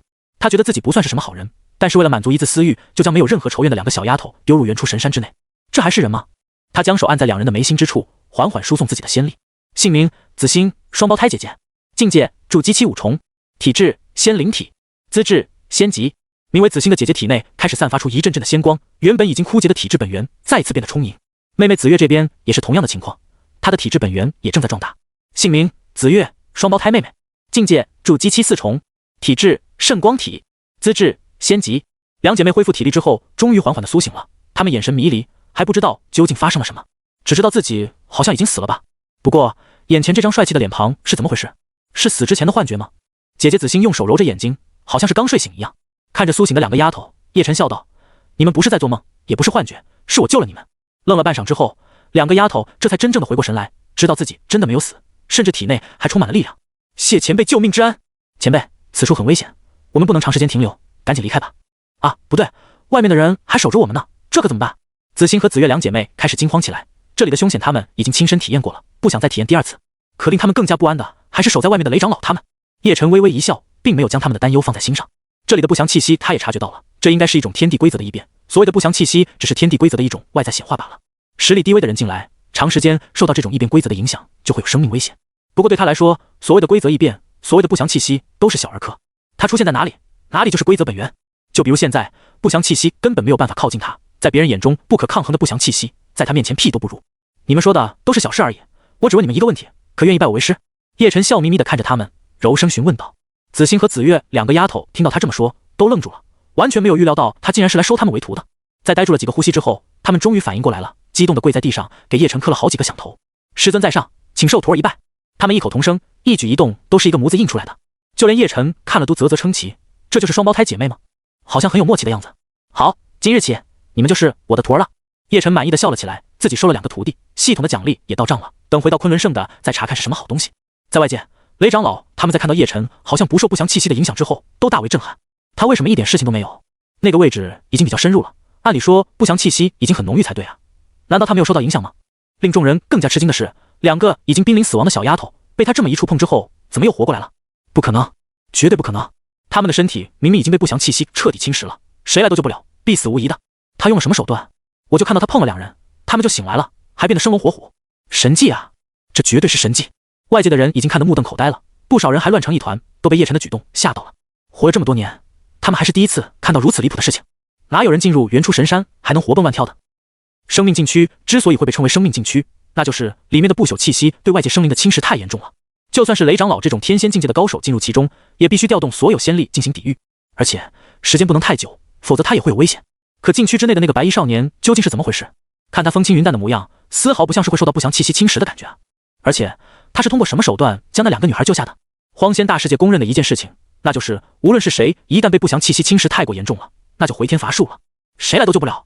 以那2个女孩刚才的濒死状态来看，体内已经充斥满满的不祥气息，怎么可能有办法将他们救回来？可那个白衣少年仅仅是用手掌触碰了他们的眉心之处，就做到了。真的假的？所有人简直不敢相信自己的眼睛，谁让这一幕如此的不可思议？云端之上，恒城仙君和禁域仙君他们看到叶晨的做法，也都很不理解。那2个丫头必死无疑的，他为何还要去救？就因为那2个丫头有特殊体质吗？可那根本不值得。恒城仙君表示很疑惑，如果换作是他的话，一定视若无睹的离开的。毕竟到了那个位置，已经算是开始深入元初神山了，不祥气息是很严重的。身为仙君的他，也不想惹这个麻烦。为了2个根本就不回来的丫头，就冒这个风险。禁域仙君也点头同意他的说法。那2个丫头磕头了，看来确实是拜他为师了。可是值得吗？就算能救回来，他们体内的不祥气息也很难清除干净，这会不断的侵蚀他们的体质本源。就算他们是圣光体和仙灵体，未来的成就和寿命都会令人失望的。有人忽然想到了一个可能，他不会觉得咱们是炼药仙师都有很神奇的手段，可以帮他彻底清除那2个丫头体内的不祥气息吧？听到这句话之后，众人神色各异，显得颇为复杂，因为他们也不可能彻底清除所有的不祥气息的，尤其是那2个丫头如此严重的情况，更不可能了。哎，看情况吧，那2个孩子也是可怜人，能救一点算一点吧。有道理，让他们再活200-300年还是没问题的。他们虽然在心里面痛恨叶晨，但作为炼药仙师，面对这种情况还是愿意出手医治的。而在外围的雷长老重新坐回了自己的宝座，此刻他的眼神中带着浓浓的审视意味，想要看穿那个白衣少年的底细。从没见过这号人，应该不是中部神州这些圣地的高手，难道是无名散修？不管那人是谁，他都破坏了雷长老的计划。哼，等他出来了，必须要让他给老夫一个交代。雷长老心中暗恨。雷霆看到原本已经快要死掉的2人又活了过来，而且生龙活虎的样子，顿时巨不开心了。爷爷，那个男的在干嘛？搞什么啊？为什么把人给救了？赶紧让他也去死算了。他还期待自己移植2种体质，成为超级天才的，结果现在全被叶晨给破坏了。现在他恨不得叶晨赶紧去死，别耽误他的好事。雷长老也冷冷地说道：“放心吧，我们紫薇圣地办事，从来还没有人敢违抗。紫薇圣地就是他们最大的底气。”跟在他身后的几百个紫薇圣地的弟子们，也都释放出了寒霜一般凌冽的杀意。这股磅礴的气势，让附近那些等着看热闹的修士们都频频侧目，心生忌惮。不愧是紫薇圣地的人，霸道就算了，实力还这么强，谁要是和他们作对，绝对完蛋了。不少人都觉得元初神山里面的那个白衣少年已经惹恼了雷长老，他就算能从里面出来，面对雷长老也是凶多吉少。这位道友，那2个孩子是我紫薇圣地之人，出来之后，请将他们归还我紫薇圣地，老夫不胜感激。雷长老将仙力运用在声音上，其声音化作半透明的能量涟漪，传入了原初神山之内。虽然他的话听上去好像很客气，可那冰冷和强势的语气丝毫没有掩饰。说白了，这就是公开的威胁，句句不离紫薇圣地，也是想用背景压人。所有人心头微凛，只有高空云朵之上的神丹圣地，众人嗤之以鼻。天真，如果搬出圣地的名头就能吓到他，在我们神丹圣地内，他早就死了无数遍了。就连我们无痕老祖亲自出面，都要向他妥协。你紫薇圣地的一个天仙级别长老算条毛？嘿嘿，要是等他出来了，你们说那个什么长老会不会被虐哭？神丹圣地的众人恶趣味地期待了起来，可不能只有他们倒霉，要是有别的圣地一起倒霉最好了。在原初神山当中，雷长老的话吓得紫星和紫月2个小丫头瑟瑟发抖，要不是有叶晨以力量拖着他们的身体，他们已经趴下了。师尊，我们不要回到那个恶魔的身边，他一定会继续折磨我们的。我们都听说了，他想将我们的体质移植到他的孙女身上，制造出一个天才。他们的声音因为过度的恐惧而颤抖不已。叶晨微微叹了一口气，将自己的力量覆盖在他们的身上，才驱散了他们的恐惧。放心吧，我既然已经成为你们的师尊了，就不会让任何人欺负你们。叶晨左手牵着姐姐紫星，右手牵着妹妹紫月，2个丫头才13岁，又因为营养不良和长期遭受迫害，看起来也才10岁的模样。当他们握住叶晨宽大有力、温暖坚定的手掌之后，内心第一次有了安全感。他们觉得只要自己待在师尊的身边，就能永远这么安心下去。几人往外面走，可还没有走出几步路，身后原初神山深处就忽然间传来了一股强烈的能量波动，空气中还伴随着浓郁的异香。这是叶晨有些意外的回头，看到在原初神山的极深之处，一座山顶上有一棵大概2米高的果树，结出了红彤彤的果子。这浓烈的异香和能量波动，就是从这棵果树上面传出来的。外界的雷长老他们在看到这一幕后，也震惊得合不拢嘴。是圣果，圣果成熟了！众人纷纷发出了惊呼，人群激动起来。外围的所有人都异常的激动和兴奋，因为他们知道这个圣果的价值太大了。在原初神山中，一直都有神泉和圣果的传说。据说原初神山之内总共有9条山脉，每一条山脉中都有一道神泉和一颗圣果。谁要是得到圣果，喝到神泉，那真的是天大的造化了。无数年来，修士们前赴后继地奔向原初神山的深处，想要得到一颗圣果或者喝到一口神泉。可进去的人要么彻底销声匿迹，就算是偶尔有侥幸出来的，也活不过半个月。想要喝神泉、吃圣果，想都别想。但每一次圣果的成熟，都会引起不小的天地异象，数以万计的修士就会聚集在外围，远远地看着圣果流口水。这一次也不例外。当圣果的异香从原初神山深处散发出来之后，外界的修士们一个个像是变成了狗一样，挺着鼻子疯狂嗅香味，仿佛多嗅一口香气就能立地成仙了。我感觉毛孔都张开了，这就是圣果的效果吗？太香了，要是咬一口的话，不知道有多爽。这还用说吗？一枚圣果吃下去，估计能让我的凡体成为圣体。传说中有个少年误入原初神山，侥幸不死，还喝到了神泉，吃到了圣果，蜕变为无敌的荒古圣体，不知是真是假。应该是真的，我在古籍中看过这个记载。不对啊，你们闻到的圣果味道是清香的吗？为什么我闻起来像是洋葱味？好浓郁的洋葱味啊，怎么回事？或许这就是圣果的神奇，不同的人闻到的味道是不同的。我再吸几口啊，那个对不起，刚才其实是我放了个屁，今天午饭吃的洋葱炒牛肉，嘿嘿。尼玛，滚一边去，害得老子猛吸了几口你的洋葱屁。我日，以后再吃洋葱，老子打死你，别让老子再看见你。人群出现了不小的骚乱，聚集的人也越来越多。在极远处的那座山上，圣果绽放出万丈光芒，像是一颗颗火红色的太阳，给众人带来无尽的诱惑。附近很多大教派已经以最快的速度赶过来了，一道道强大的气息从天际掠过，然后停在原初神山的外围。每当一位大人物出现的时候，都会引起所有人的一阵惊呼。快看，是龙象宗的大长老，他可是实打实的天仙境界啊！那边那位不是金龙殿的殿主吗？怎么连他这种大人物都来了？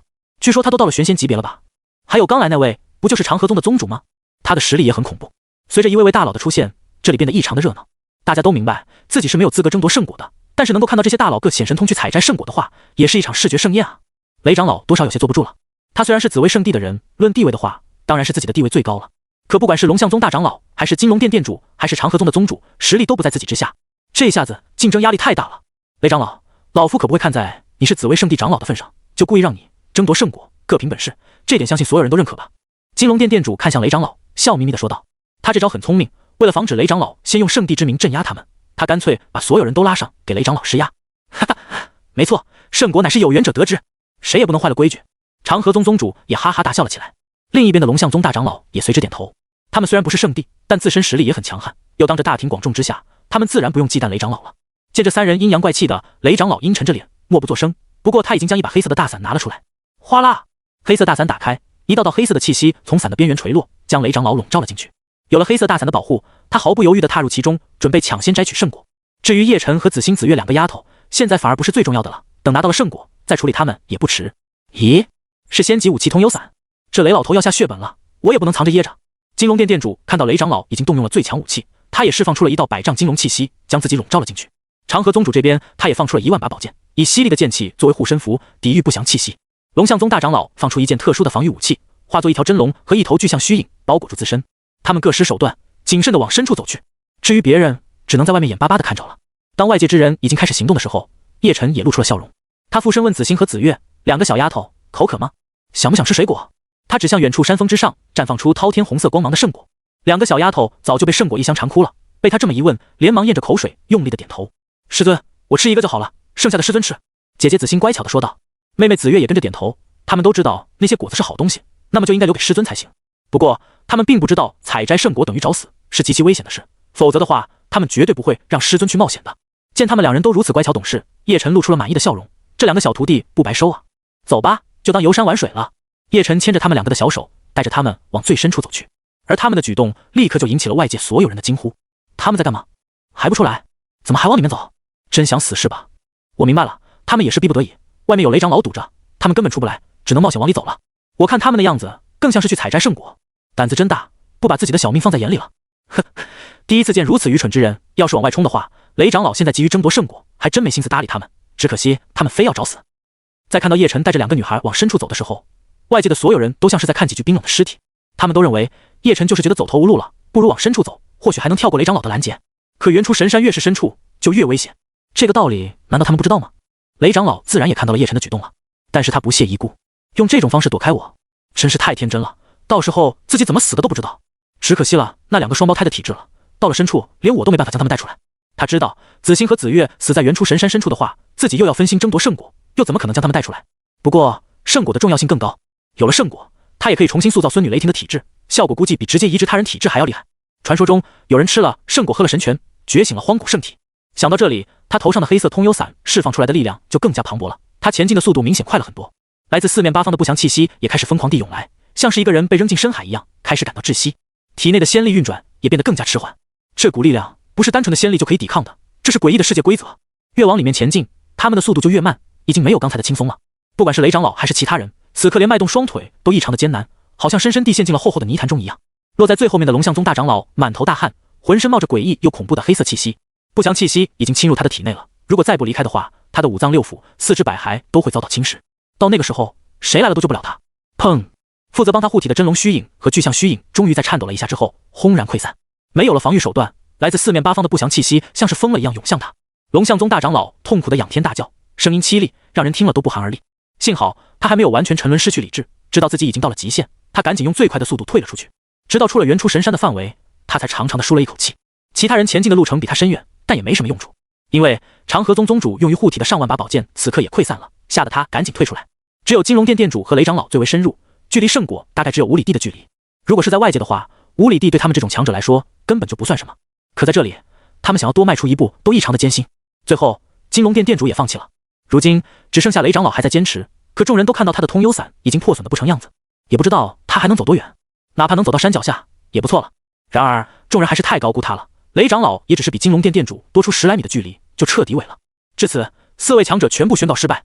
将这一切看在眼里的众人心中满是感慨，这些大佬出手都没办法靠近圣果吗？究竟还有谁能到采摘到？太难了，这种感觉就像是有一座巨大的矿山摆在面前，时时刻刻都在勾引人，可就是没办法获得。这个时候有人惊奇地大叫了起来，快看，那个人还没死，他已经上山了。听到此人的叫声，所有人赶紧聚精会神地看向那座山峰，果然震惊地发现叶晨不仅没有死，反而已经走到半山腰了。刚才他们经过了一片树林，遮盖住了大家的视线，这也让大家还以为他们是死在树林里了，怎么现在一看一点事也没有？他为什么没事？还带着2个弱不禁风的小女孩，更是很重的负担。难道他没有受到不祥气息的侵蚀吗？按理说他们已经待了那么长时间，又这么深入，早就死了才对。死？我倒是觉得他们现在悠闲得很，完全当作是一次踏青了。到底是怎么回事啊？他已经上山了，该不会真的能采到圣果吧？所有人的目光都聚集在了叶晨和子欣、子月的身上，简直震惊得合不拢嘴。连雷长老他们手段尽出，都没能靠近那座山，只能灰溜溜地退出来。那个白衣少年为何就能不受影响？不仅如此，众人发现那2个小女孩似乎很兴奋，一路上不是摘野花就是到处乱跑，完全一副野外踏青的样子。他们真的会受到不祥气息侵蚀吗？无数年来，大家第一次出现了这个疑问。不可能，他到底是依靠手段才能做到这种程度的。金龙殿殿主失魂落魄，心里大受打击。雷长老也不敢相信自己的眼睛，可事实就发生在眼前，容不得他不信啊。他很快就想到，如果那个白衣少年真的能将圣果采摘出来，自己是不是可以直接抢夺？不行，光靠我不够稳妥，还要更强大的帮手才行。我记得圣地内的周长老在这一带做任务，雷长老脑筋转得很快，马上就想到找帮手了。而且周长老的实力比他的还要强悍，有周长老过来助阵的话，绝对是万无一失。他偷偷捏碎了用来联络的玉佩，相信周长老那边已经得到消息，很快就会过来了。也就是在这段时间里，叶晨已经带着2个小丫头上了顶峰，来到了圣果的旁边。快看，他已经到了！娘的，真羡慕啊！他摘圣果已经是轻而易举了吧？老天保佑，千万不要让他成功啊！一定要失败，求求了！他凭什么能成功？我不服！底下的人气的牙齿都要咬碎了，那可是圣果呀，无数年来都没有几人吃过的天才地宝，难道今天就让一个不知名的人摘掉？看到叶晨已经伸手摘向圣果，他们的心都揪成了一团，心情很是复杂。他们的嫉妒心是希望叶晨失败，但心底深处又隐隐想看到他成功。如果叶晨知道外界这些人的想法，估计都要笑出来了。就摘几个野果子罢了，至于这么要死要活的吗？他随手摘下2个，塞入子欣和子月的手中，自己也摘了一个，还咬了一大口，嚼了嚼，叶晨嫌弃的吐掉了。呸！什么玩意儿？要甜不甜，要酸不酸的，一点味道也没有。失败中的失败。他随手就把只咬了一口的圣果丢了，看他如此不在意的样子，不知道的还以为他吃的就是最低级的凡人水果了。而他不知道的是，自己漫不经心的随手一扔，让外界的人彻底发疯了。看到他随后把仅仅咬过一口的圣果丢弃，外面的人发疯了，一个个抱着自己的脑袋失声惊叫了起来。他到底在干嘛？为什么把圣果丢了？暴殄天物，可恨啊，太可恨了！这可是圣果呀，他到底知不知道？我恨不得出几百万甚至上千万零食购买，他却只咬了一口就丢弃。妈的，太浪费了！能不能让我吸一口汁水？我不奢求太多，能让我舔一口就好了，哪怕只是舔一下。就算不爱吃你也别扔啊，这可是圣果呀，带出来再扔行不行？败家子，你当这是普通果子吗？咬一口就丢，有你这么浪费的吗？外面的人一个个都急得不行，有的抓耳挠腮，有的当场气到跳脚了。如果可以进去的话，他们恨不得冲进去把叶晨活活打死。那可是圣果呀，是所有人渴望却又得不到的珍稀宝物。对他们来说，别说吃一口了，哪怕只能舔一下，都是莫大的恩赐了。结果在叶晨那里，却连一颗普通的果子都不如，说丢就丢了，这还是人吗？叶晨不爱吃，因为果子只有香气，却没有味道，他不喜欢。不过子欣和子月2个丫头倒是很爱吃，水分充足，而且从吃下去之后，身体会很舒服，就好像有一股精纯无比的力量在体内流淌着。你们多吃点，对你们有好处的。叶晨笑道。这里的圣果功效很强，可以改善体质，甚至是改变体质。他们2人的体质本源流失太多了，现在刚好可以通过这几个果子弥补回来。连吃了2个，他们的身体开始散发出白色的光芒，一道道虚幻的符文围绕着他们的身体旋转。这是道则的显化。师尊，子月感觉身体轻飘飘的，好舒服啊，就算不用灵力，好像也要飞起来一样。妹妹子月惊奇地打量着自己发光的身体，开心地笑道。姐姐子欣也觉得非常神奇，她立刻就明白过来，是那几个果子起的效果。师尊，你怎么不吃啊？都给我们吃了，怎么行？子欣埋怨似的嘟着嘴。知道你们乖了，等我们把果树带走，以后想怎么吃就怎么吃。叶晨笑着抚摸他们的小脑袋瓜，然后单手一挥，一股无形的力量就将圣果树连根拔起。圣果树已经成为这里的一种规则了，将果树移植走，表面上看是简单的拔起，可实际上是改变了规则。这是对原初神山内世界规则的一种挑战，换作是任何人来都做不到如此的轻松，可对于叶晨来说，确实是有手就行。走吧。说着，叶晨带着子欣和子月姐妹2人下山了。外界的人也看到了他们的举动，一个个伸长脖子，震惊中又带有热切。他将果树给拔了，他难道还想移植到外面？这个想法已经产生无数年了，可是根本就没有人能够做到，他是第一个。要是能成功移植的话，不敢想象这是一笔多么巨大的财富。既然他可能会把果树带出来，那么我们是不是也可以抢过来？一定不能让这小子独吞，这棵果树必须弄到手。拼了！富贵险中求，风浪越大鱼越贵。所有人都开始心怀鬼胎了，一枚圣果已经让他们为之疯狂，如今一整棵树都被叶晨拔了，他们又怎么可能忍住？哪怕赌上一切，他们也要将圣果树抢过来。一旦成功，人生直接起飞。雷长老暗自激动，原本以为今天的计划都被搞砸了，没想到峰回路转，反而有了更大的收获。那2个贱婢的体质已经恢复，还吃了圣果，本源更强，移植到婷婷的体内，效果绝对更好。而那棵果树，老夫势在必得。真拼起来的话，老夫才是最强的。雷长老心中杀意十足，作为紫薇圣地的长老，他的身家绝对在场所有人中最丰厚的，大不了将所有的武器都丢出来，弄死一个算一个。于是乎，外界的所有人一个个眼睛像是冒着绿光的饿狼一样，紧盯着叶晨3人，等他们出来。很快，叶晨走出了原初神山的范围，所有人哗啦一声就围了上去，凶神恶煞的表情像是要把人吃了一样。子欣和子月2个小丫头害怕的躲在叶晨的身后，只敢露出半个小脑袋瓜。叶晨淡淡的说道：“你们吓到我2个徒儿了，不想死的滚开。”这话不说还好，话一出口，顿时引来了四面八方的讥讽哄笑。哈哈，你小子也不看看现在是什么情况？你有资格和我们讨价还价吗？都死到临头了，还敢嚣张威胁我们？将圣果树交出来吧，或许还能留你一条生路。妈的，你浪费了一颗圣果不说，还敢唧唧歪歪，头都给你打歪了。交出来吧，否则别想走了。识时务者为俊杰，这个道理你应该懂吧？别找死，自己配合一点。每一个人都贪婪凶狠地盯着叶晨，也有盯着子欣和子月的，要不是还有所顾忌，他们早就忍不住下死手了。雷长老发出了一声冷哼：“你搅黄了老夫的事，老夫还没追究，现在还敢在老夫面前这么横？”说着，他手中光芒一闪，出现了一根漆黑的长棍，上面散发着惊人的寒气和杀气。师尊，就是他！师尊，咱们快走吧！子欣和紫月看到雷长老，内心的恐惧如潮水般涌上心头，小小的身体止不住的颤抖。叶晨眼神冰冷：“徒儿不用怕，有为师给你们撑腰。”哈哈，撑腰？就你，自己什么货色，心里没点数吗？我紫薇圣地。雷长老极其鄙夷的哈哈大笑了起来，还不忘记搬出自己紫薇圣地长老的身份向叶晨施压。可令他没有想到的是，迎接他的是一只遮天蔽日的巨大手掌。轰！这只手掌是大力沉，当头压下来，连空气都发生了爆鸣声。恐怖的大道规则掺杂其中，神秘、玄奥、强大。仅仅是一掌就把雷长老拍成了肉泥。还没说完的话，这辈子都没机会再说了。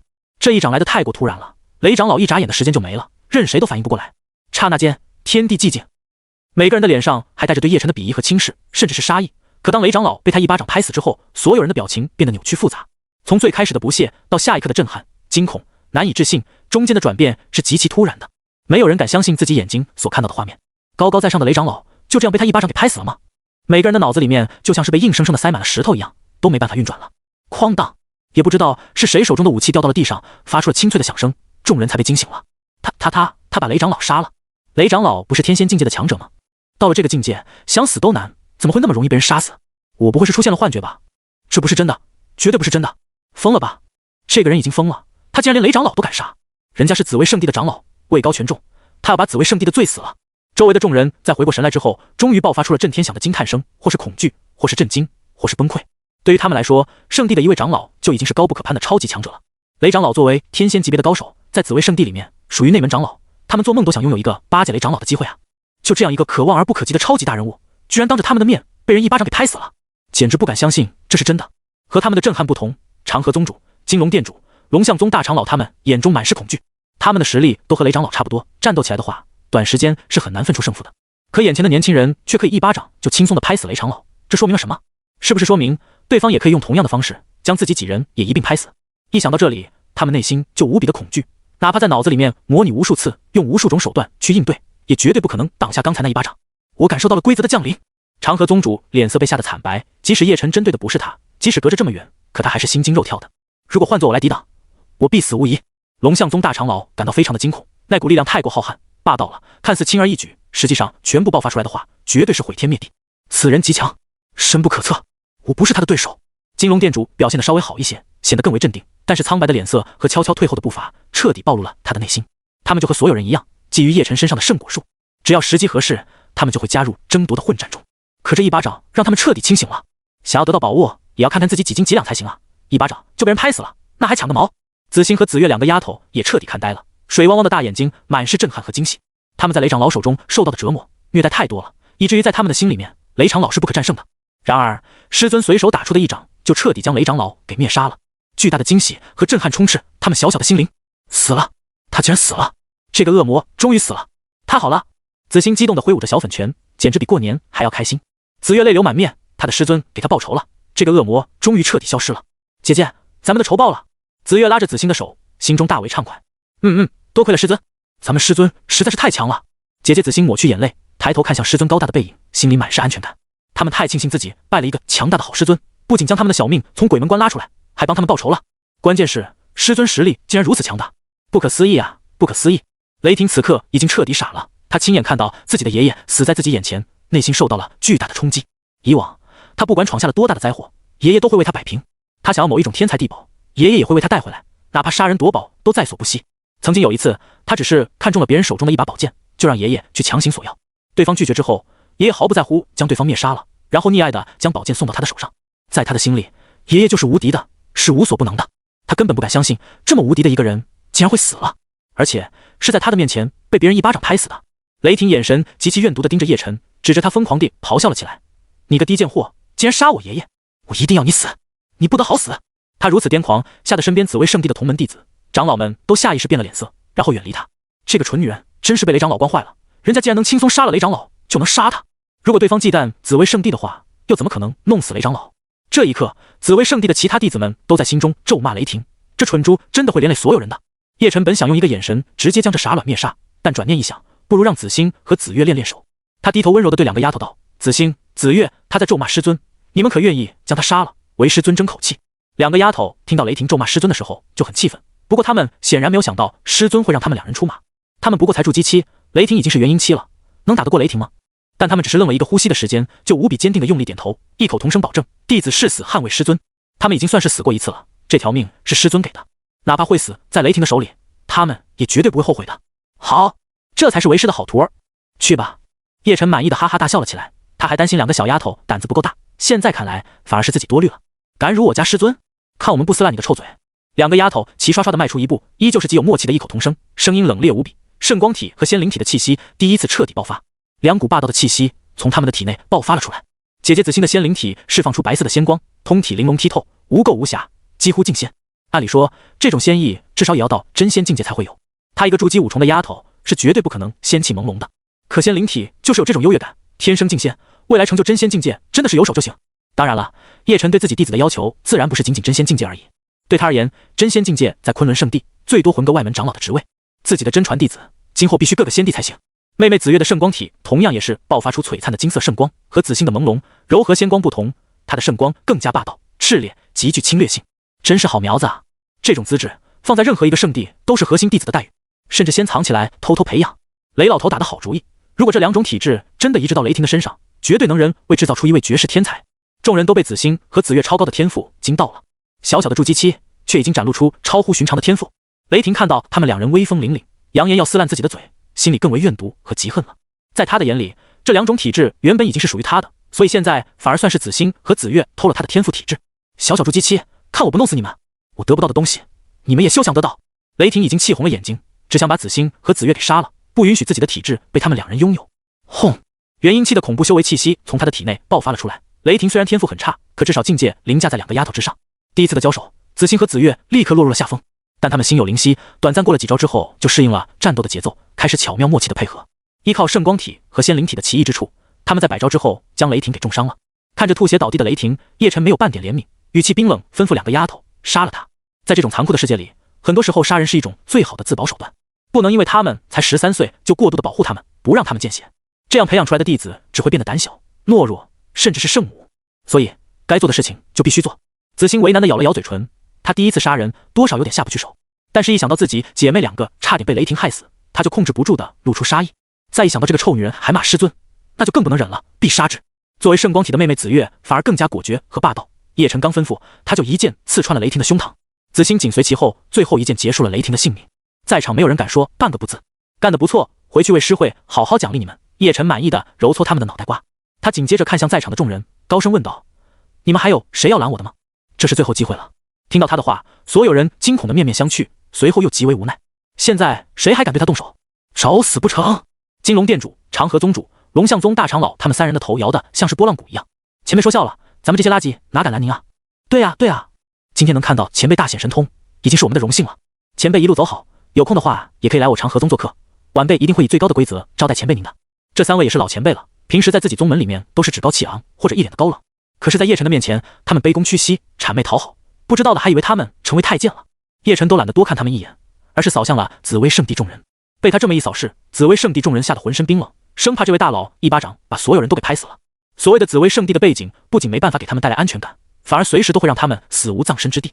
有弟子当即壮着胆子解释道：前辈，我们原本只是来看热闹的，和雷长老和雷老鬼没有一点关系。对啊对啊，我们和他不熟的。雷老鬼死得好啊，他孙女也死得好，我们早就看他们不顺眼了。前辈真是为民除害的大善人。为了活命，这些高贵的紫薇圣地成员们可谓是舌战莲花，把好话都说尽了。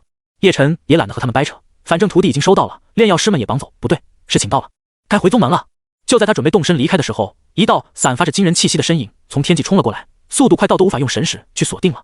来人的实力极强，吾乃紫薇圣地周长老，是何人灭杀了我圣地成员？速速死来！震耳欲聋的声音如同雷声滚滚袭来，来的人正是周长老。之前雷长老就捏碎了联络玉佩，将这里的情况告知周长老，让周长老过来支援。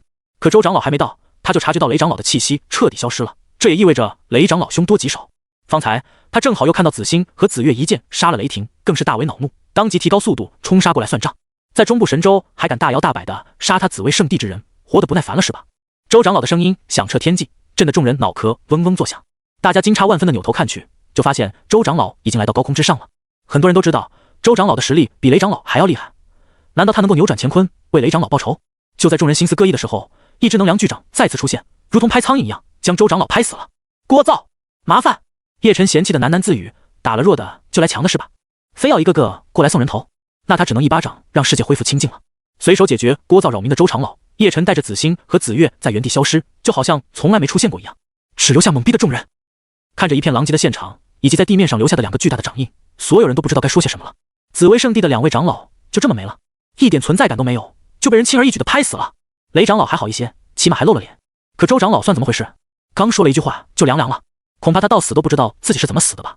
今天发生的一切让所有人都像是做梦一样，本来他们就是来看热闹的，想看看雷长老是如何医治体质的，结果莫名其妙的出现了一个陌生的白衣少年，把计划都搅黄了不说，还把圣果摘了，连树都拔了，到最后雷长老和周长老命都没了。在中部神州一次性弄死2个紫薇圣地的长老，不用想都知道紫薇圣地那边一定会大为震怒，到时候恐怕整个中部神州会掀起一股动乱了。侥幸活下来的众人们又惊又怕，幸亏那人还算讲道理，只杀了雷长老几人，并没有把所有人拍死。这么看来，那白衣少年还是挺不错的。今日一事与我金龙殿无关，日后要是我听说有谁把责任推到了金龙殿身上，我不会放过他的。金龙殿主冷冷地扫视众人一眼之后，便急匆匆地离去了。长河宗和龙象宗的人也差不多，他们不敢在这里逗留太久。回到各自的宗门之后，他们马上就宣布关闭山门，任何人不得随意进出。这下子中部神州要变天了，有人担忧的喃喃自语。不过也有人觉得无所谓，反正自己就是个看戏的，紫薇圣地追究起来也和自己没关系。等众人都散去之后，在原初神山的最深处，忽然间发生了强烈的震动，10座山脉都在震，仿佛要天崩地裂一样。究竟是谁夺走了一株圣果树？该死的东西！等本座彻底复苏，必定赶尽杀绝。一道蕴含着惊天威能的声音在原初神山中隆隆作响，无数的碎石头从山峰上滚落。随后，一股又一股浓浓的灰色雾气从最深处涌了出来，如同惊涛骇浪一样往外界冲去。这股灰色的浓雾把外部的很多区域都覆盖住了。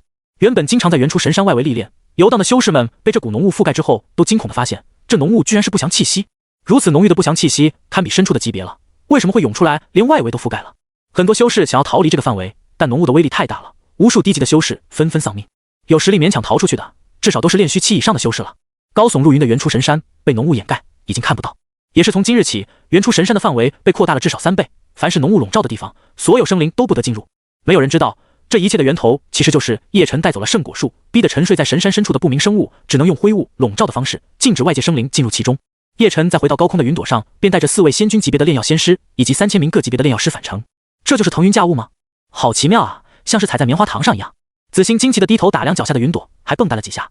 姐姐，你说这云朵不会真是棉花糖的味道吧？紫月傻乎乎的啊呜一口咬在了云朵上，结果云朵入嘴就消散了，什么味道也没尝出来。呸呸呸，不好吃！紫月嫌弃的直皱眉。2个小丫头可爱懵懂的行为，惹得众人哈哈大笑，被叶晨捕捉囚禁的郁闷和怨恨也被冲散不少。不过，在观看了叶晨在原初神山的各种事情之后，他们的怨气已经消散大半了。尤其是看到雷长老和周长老被一巴掌拍死，他们居然有点暗爽。恒城仙君和其他几位仙君对视了一眼，心想神丹圣地终于不是最惨的圣地了，至少还有一个紫薇圣地陪着，再怎么样，自己的小命还能保住。很快，他们的脚下就出现了连绵起伏的山脉，其中好几座山峰更是高耸入云，非常气派。到了，这就是咱们的昆仑圣地。叶晨微笑道。众人疑惑地往下看，发现这里似乎有些奇怪，但仔细感受的话，又觉得就是普通的山脉而已。真的有很厉害的圣地建立在这里。丫头们，待会儿就可以见见你们的师兄师姐了。叶晨微笑地轻拍他们的脑袋瓜。听到自己即将见到师兄师姐，他们眼睛立马就亮起来了。师尊这么厉害，也不知道师兄师姐到底多强。自己终于也有一个像家一样的宗门了吧？众人降落在一座山脚下，面前就是巨大的山门，抬头就能看到巨大、气派、威风的山门牌匾。昆仑圣地4个大字刻在上面，仔细看去，甚至隐隐有某种道韵流转，玄奥异常。这一点4位仙君都感受到了，他们眼中多少有了些惊讶，因为就连神丹圣地的山门都没有如此深奥的道韵存在。别说神丹圣地了，他们去过的很多圣地都是如此，昆仑圣地是唯一一个这么高级的。难道他们从来没有听说过的昆仑圣地，真的是隐世不出的庞大势力？带着惊奇和疑惑，他们随着叶晨进入大门。在跨入大门的瞬间，所有人都有种改天换地的感觉，浓郁到了极点的天地灵气疯了一般往自己的体内涌来，根本不需要自己修炼，体内的灵气、仙气都在增进。如果外界是凡间的话，那么这里就是仙界了，完全不是一个级别的啊！好浓郁的天地灵气啊，太充裕了！我第一次见到这种修炼圣地，哪怕睡一天，效果都比得上外界苦修半年了吧？我要疯了！这是什么宝地啊？是真实存在的吗？有没有人打我一巴掌？我想知道这是不是在做梦？今后我们要在这里生活修炼吗？那可太爽了呀！这3000位炼药师全都炸开了锅，一个比一个激动，有好些人甚至激动到泪流满面，连话都说不清楚了。被叶晨抓住的时候，他们是绝望的，人生彻底灰暗了。他们都觉得自己今后一定会成为这个所谓的昆仑圣地的炼药工具人，今生今世都在折磨、痛苦、绝望中度过。这3000位炼药师能够被叶晨选中，说明他们本身的炼药天赋是很好的。按理说，他们在炼药师大会上崭露头角，是有很大机会进入神丹圣地，成为圣地一份子。叶晨强行掳走了他们，他们怎么可能不怨恨他？只是他们实力太过低微，没资格反抗，甚至没胆子说出口而已。可当他们来到了昆仑圣地的第一个呼吸，就令他们所有人都目瞪口呆，彻底蒙圈了。眼前的景象是郁郁葱葱的各种树木、花草、天材地宝，林中有很多灵兽在散步、嬉戏、打闹，空气中是浓郁到令人惊恐的天地灵气。抬头再看，是很多座浮空仙岛，这里完全就是一副仙家福地，哪有他们想象中黑暗地狱的样子？如此浓郁的天地灵气，连神丹圣地都比不上。如果让我选的话，我似乎更愿意在这里生活、修炼。塞翁失马，焉知非福？或许离开神丹圣地对我们来说不是灾祸，而是天大的机缘。太气派了！我怎么觉得昆仑圣地还要比神丹圣地更加气派？让我在这里修炼，只需要1年，我有信心突破到化神期。这3000位炼药师们简直激动疯了，他们这才知道自己不是被叶晨害了，而是被他救了。没错，神丹圣地是很好，可这里明显更好啊！在激动之余，他们才反应过来，自己面前还站着4位来自神丹圣地的炼药仙师呢。自己说神丹圣地比不上昆仑圣地，似乎不太好吧？虽然都是实话。恒城仙君4人听到众人的惊叹，也觉得无言以对。毕竟谁想听有人说神丹圣地不够好？他们就是那里出来的，还能不知道圣地的强大？可问题就在于，连他们都无法反驳这些话，因为如此浓郁的天地灵气已经是神丹圣地的好几倍，甚至是10倍了。这多恐怖啊！要知道，那可是一个圣地啊，是荒仙大世界最顶级的势力，又有各种底蕴加持，灵气能少吗？可即便如此，居然都被昆仑圣地碾压了。要不是亲身感受了，他们死都不敢相信。所以他们无可反驳。恒城仙君只能装作不在乎，淡淡的开口道：“灵气浓郁又如何？你们都是炼药师，未来的道路就是成为顶级炼药师。本仙君不信昆仑圣地的炼药术能比神丹圣地还强。”此话一出，还在激动中的不少人确实冷静了下来。作为炼药师，他们最看重的确实还是炼药之术。单单说炼药方面，神丹圣地已经是荒仙大世界最顶级了，这是无数年来公认的事实，任何人都没有办法反驳。这里天地灵气再浓郁，假如炼药方面的资源跟不上，那他们会不会觉得神丹圣地更好呢？不过，在这些炼药师的心里，神丹圣地的重要性和权威性确实已经大大下降了。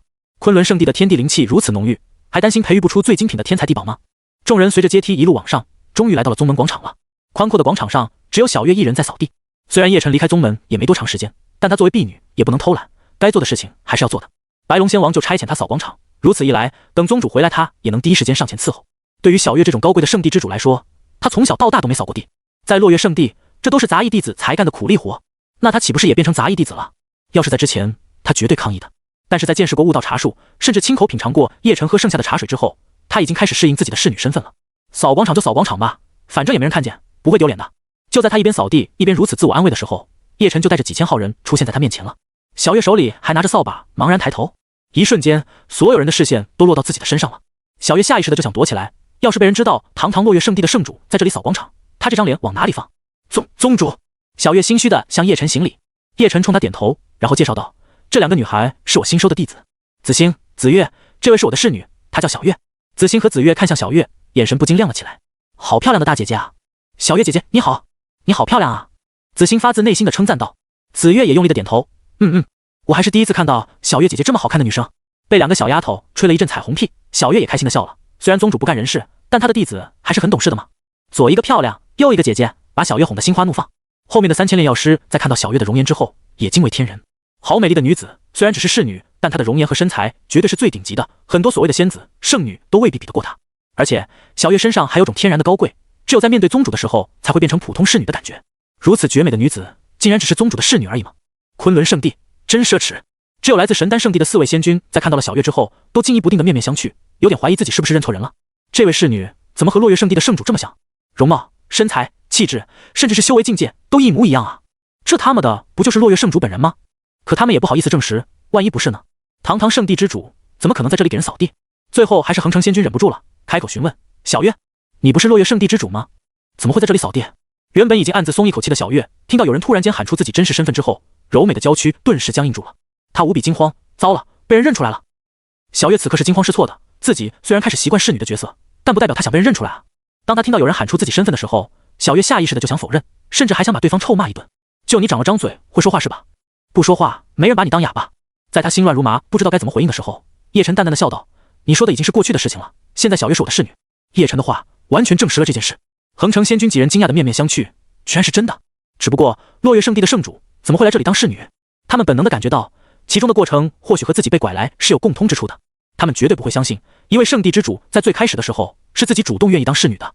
想到这里，神丹圣地的几位仙君心里又舒服了不少。看来在此之前已经有圣地倒霉了，那就好，那就好，自己不是唯一的受害者了。什么？侍女小月竟然是落月圣地的圣主？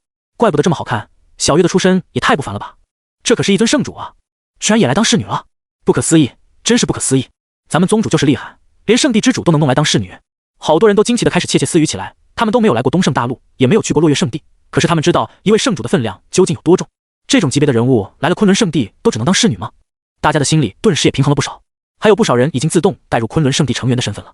小月见自己已经被认出来，那也是没有办法的事，他抬头看向叶晨，又看向神丹圣地4位仙君，当场就愣住了。几位前辈不是恒城仙君前辈、禁域仙君前辈、清水仙君、炎雷仙君。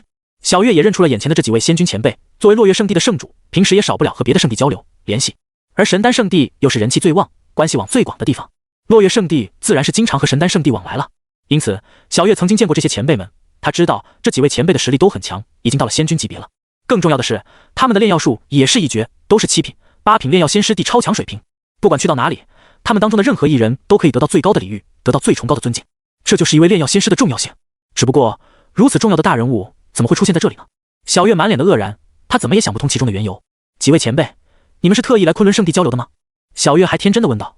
恒城仙君几人听到他这么问，脸色顿时尴尬了起来。而小月见状，也忽然间明白了什么。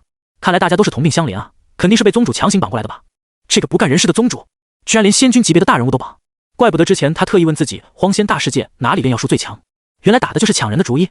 随后一想，他心里也畅快不少，连4位仙君级别的炼药仙师都被掳过来了，自己这个圣主的身份也没那么显眼了。一言难尽，恒城仙君尴尬的笑道。小月满不在乎的挥手，没关系没关系，大家都一样。就在几人谈话之间，叶晨的几位弟子也都过来了。师尊，弟子领悟了新的秘术，还想找师尊验证一下。咦，这2个小妹妹好可爱啊，是师尊你的女儿吗？以慕言为首的3位徒弟都过来了，看到这边这么多人，都很是好奇和兴奋。咱们昆仑圣地的人气终于要热闹起来了。偌大的宗门，只有自己几人，其实还挺冷清的。静玉，你看这几人很不寻常。这个时候，恒城仙君看到了慕言、古璎珞、苏剑3人的超强天赋，忍不住倒吸了一口凉气。禁域仙君也早就发现了，表情变得十分认真，一个身上炽热无比，体内像是拥有一团恐怖的火焰；一个天生静仙，气质出尘飘渺，道韵在周身流转，玄奥异常；最后一个锐利无比，像是一把出鞘的力量，是要展开天地。这3位没有一个是等闲之辈，都是超级天才啊！他们4人都对慕言他们的天赋感到非常的震惊，像这种级别的天才，随便一个都会被圣地疯抢的。而这里一下子就出现了3个，昆仑圣地究竟是怎么样的一个地方？太可怕了吧！未来这几个年轻人都成长起来之后，他们的极限不可想象，恐怕整个荒仙大世界都会留下他们的传说吧。叶晨冲他们点头说道：“这2位是你们的新师妹，待会再认识吧。李耀，你和小月负责带他们去熟悉环境，尽快让他们熟悉，要是能直接开路炼药最好不过了。”站在慕言他们最后方的李耀听到宗主下了命令，马上战战兢兢地出来领旨。他已经感受到了面前这几千人当中，有很多人的修为气息都极其深厚，比他这个炼虚境还要厉害。尤其是最前方的4位，他们光是一个眼神就差点让他站不住了。宗主究竟是从哪里找来的这么多强者？是宗主。领了旨意之后，李耀和小月就在前面带路，叶晨则是带着几位弟子都回到了主殿。回到主殿，慕言3人就好奇地打量着紫星和紫月2人，把这2个丫头看得都不好意思了，一直往叶晨身后躲去。不过他们也知道这就是自己的师兄师姐，对自己是没有恶意的。叶晨见他们如此怕生，也觉得有些好笑，只好柔声安慰道：“不用怕，这是你的大师兄慕言，2师姐古璎珞，3师兄苏剑，平时有什么修炼上的问题，也可以和他们请教。慕言、璎珞、苏剑，这是你们的师妹，她叫紫星，她叫紫月，你们今后可不能欺负她们。”叶晨叮嘱道。慕言几人笑嘻嘻地点着头：“我们终于有师妹了，长得好像啊，是双胞胎吧？”慕言惊讶地打量2人几乎一模一样的长相。紫星怯生生地说道：“我是姐姐，她是妹妹紫月哦。”互相介绍简单的熟悉之后，有着古璎珞这个女孩子在，他们2个丫头很快就放开了，没有刚才那么紧张。最近他们实力又大涨，很想在叶晨面前嘚瑟一下。叶晨一个眼神就让他们感受到什么才是来自顶级大佬的压制力，只好乖乖地下去继续修炼了。这期间，璎珞就负责带紫星和紫月，而叶晨在打发走几个弟子之后，才开始查看收徒大礼包。将紫星和紫月收入门下之后，他就收到了2个礼包。先打开第一个吧。叶晨打开系统空间，拆开了第一个收徒礼包。奖励：仙级战舰50艘。奖励：仙王召唤卡2张。奖励：千丈灵石矿脉5条。奖励：阴阳宝叶1000吨。奖励：仙灵圣体地级资质。第一个礼包的奖励让叶晨还算是满意的。仙级战舰就有足足50艘了，未来昆仑圣地的弟子要出征外界的话，这些仙级战舰都会排上大用场的。2张仙王召唤卡自不用多说了。千丈灵石矿脉能壮大昆仑圣地的财富，同时这些灵石开采出来之后，也可以提供给弟子们修炼。阴阳宝叶是一种可以帮助修炼的神液，在整个荒仙大世界都非常的罕见，就连那些圣地的储量都不多。但是它一次性获得了1000吨，用来当水喝都行了。仙灵圣体也不必多说了，这是用来帮助子欣进行体质升级的。毕竟作为他叶晨的亲传弟子，光是仙级资质的话，确实有点说不过去了，必须每个人都要变成地级资质才行。打开第二个礼包，叶晨现在心情不错。奖励：仙王召唤卡2张。奖励：锻造阁1座。奖励：无尽光明体地级资质。奖励：九窍神石、太阳石、圣灵石、天晶石、黑金玉矿山各20座。这些奖励对叶晨来说也是比较满意的，各种矿石资源对宗门的建造和发展有很重要的作用。一座锻造阁正好是用来锻造各种神兵的地方，里面已经有非常完善的设备了，只缺人。地级资质的无尽光明体也可以用来帮助紫月的圣光体做升级，未来他的成就将不可限量。2个礼包下来，宗门的资源底蕴又增加了很多。叮！系统提示：因宿主收了双胞胎姐妹当弟子，现额外奖励一个超级大礼包，请宿主自行查看。就在叶晨以为这次的奖励到此结束的时候，系统竟然又给他送来一次惊喜了。收双胞胎还能有额外奖励？系统，你是不是有什么不为人知的癖好？暗戳戳提醒我以后多收双胞胎小姐妹的意思。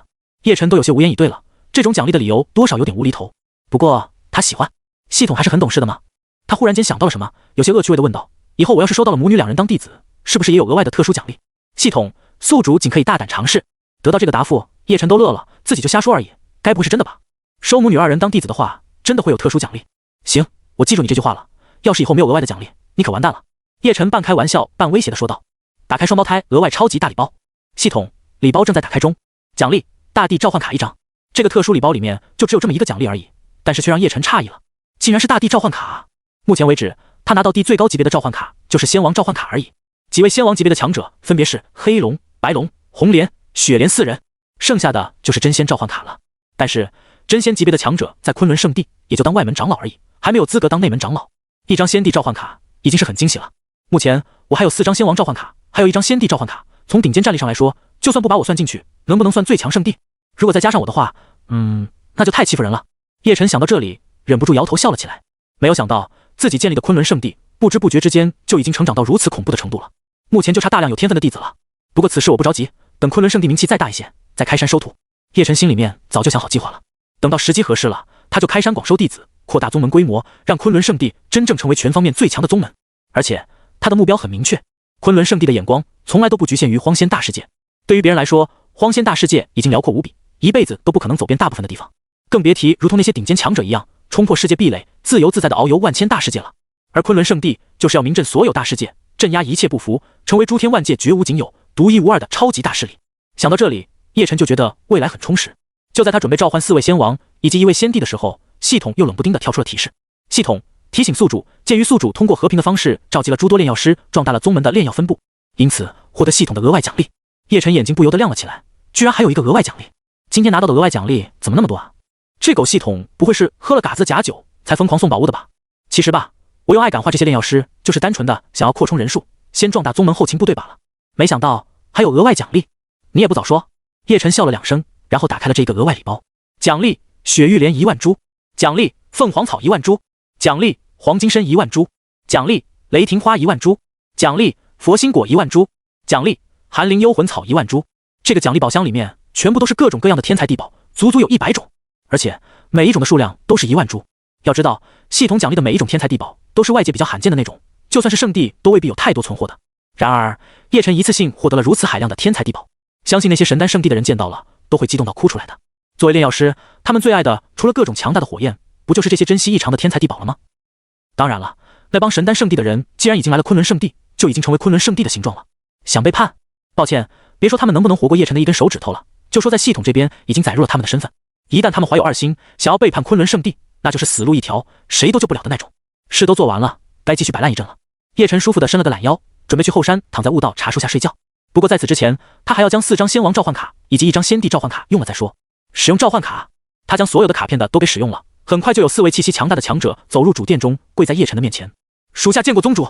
这4位强者异口同声的声音响彻大殿。他们就是被召唤出来的4位仙王，作为被召唤出来的强者，他们每个人的实力都在当前境界的最巅峰。也就是说，这可是4位仙王巅峰的超级强者，距离仙帝也就只有最后的一步之遥了。当然了，想要真正的进入仙帝境界也不是那么容易的，只是在昆仑圣地的话，未来就会有无限的可能。林森，仙王巅峰，天生极品木灵根，你就去照顾林之源吧，在那里你的修炼也会事半功倍。叶晨对着其中一位身穿青色长衫的男子命令道：此人名为林森，既然是天生的极品木灵根，那么这个工作最适合他了。林森没有任何异议，当即听话的抱拳，朗声道：属下遵命。林天这就前往林之源。说完，他的身影就缓缓地消失在大殿内。叶晨看向另外3人，然后目光定格在其中一人的身上。灵丹，仙王巅峰，本身为九品炼药仙师，最擅长炼药，刚好你就负责管理炼药阁的事情。叶晨继续做出安排。灵丹点头答应，然后也跟着消失了。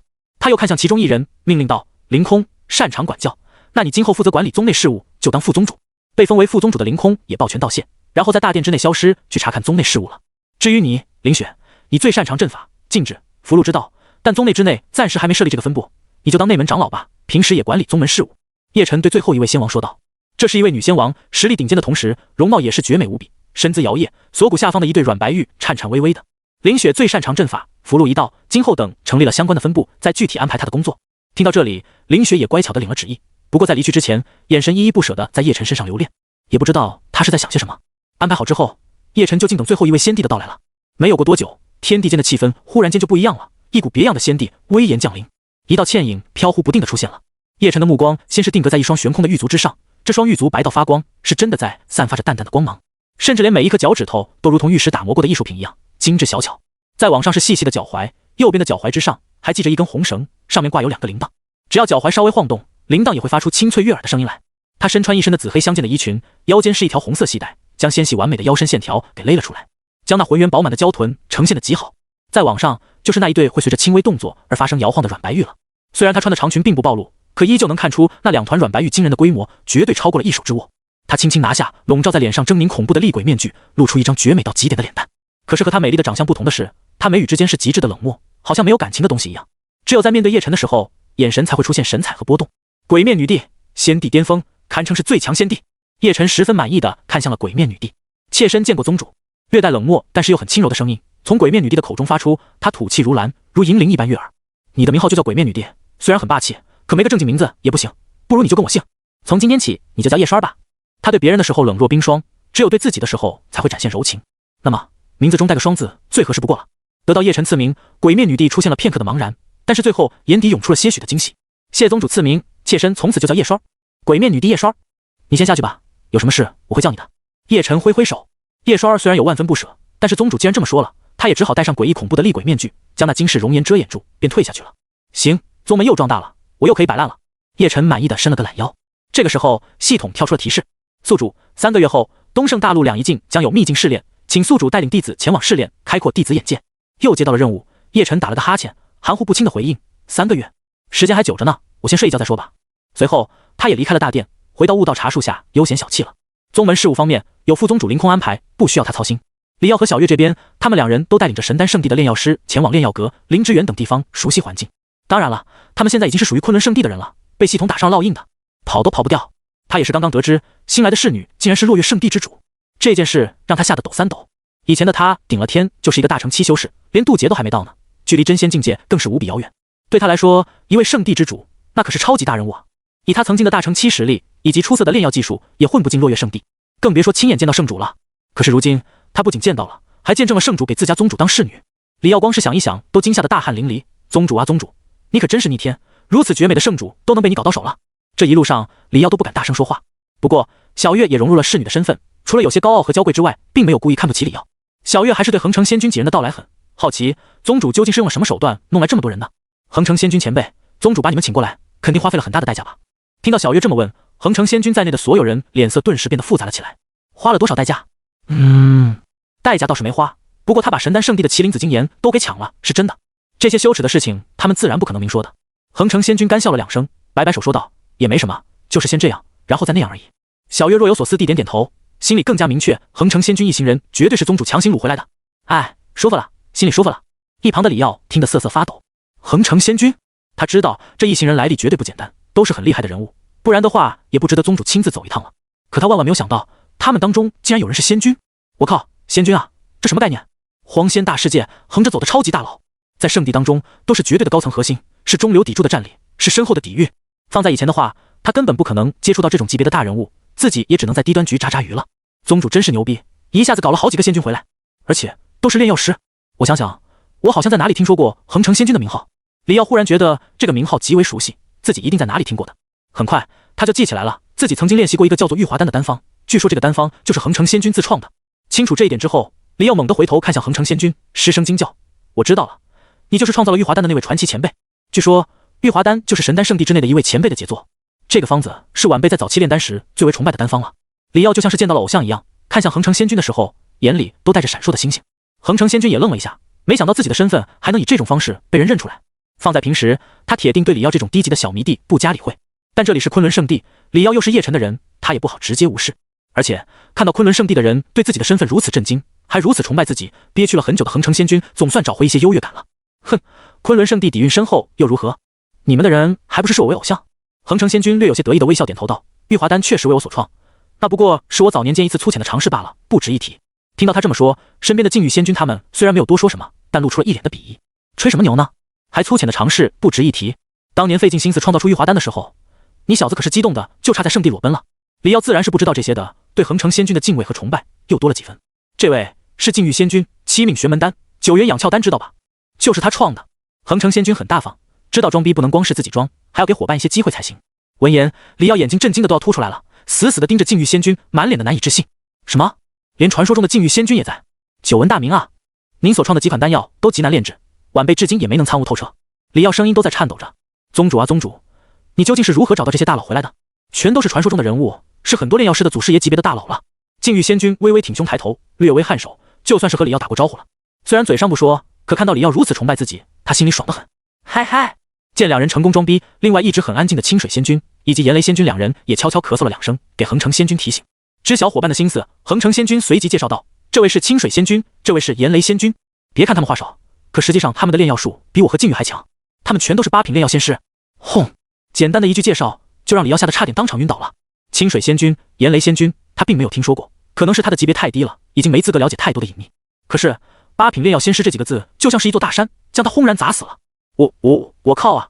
炼药仙师，而且还是8品炼药仙师。李耀脑壳子都嗡嗡的，对于一名炼药师来说，能够炼制出仙丹就已经是人生巅峰了。他如今也不过是8品炼药师罢了，距离9品炼药师还差得远呢，更别提1品炼药仙师了。不开玩笑的说，对于李耀自己而言，这辈子要是能够冲到9品炼药师，自己就已经很满足了。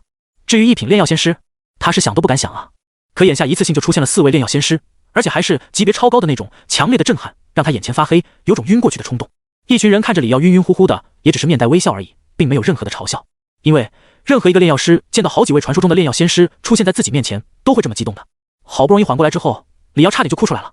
宗主啊宗主，你怎么不早点跟我说这些人的身份，起码让我有点心理准备。全都是大佬，我小小李耀怎么伺候？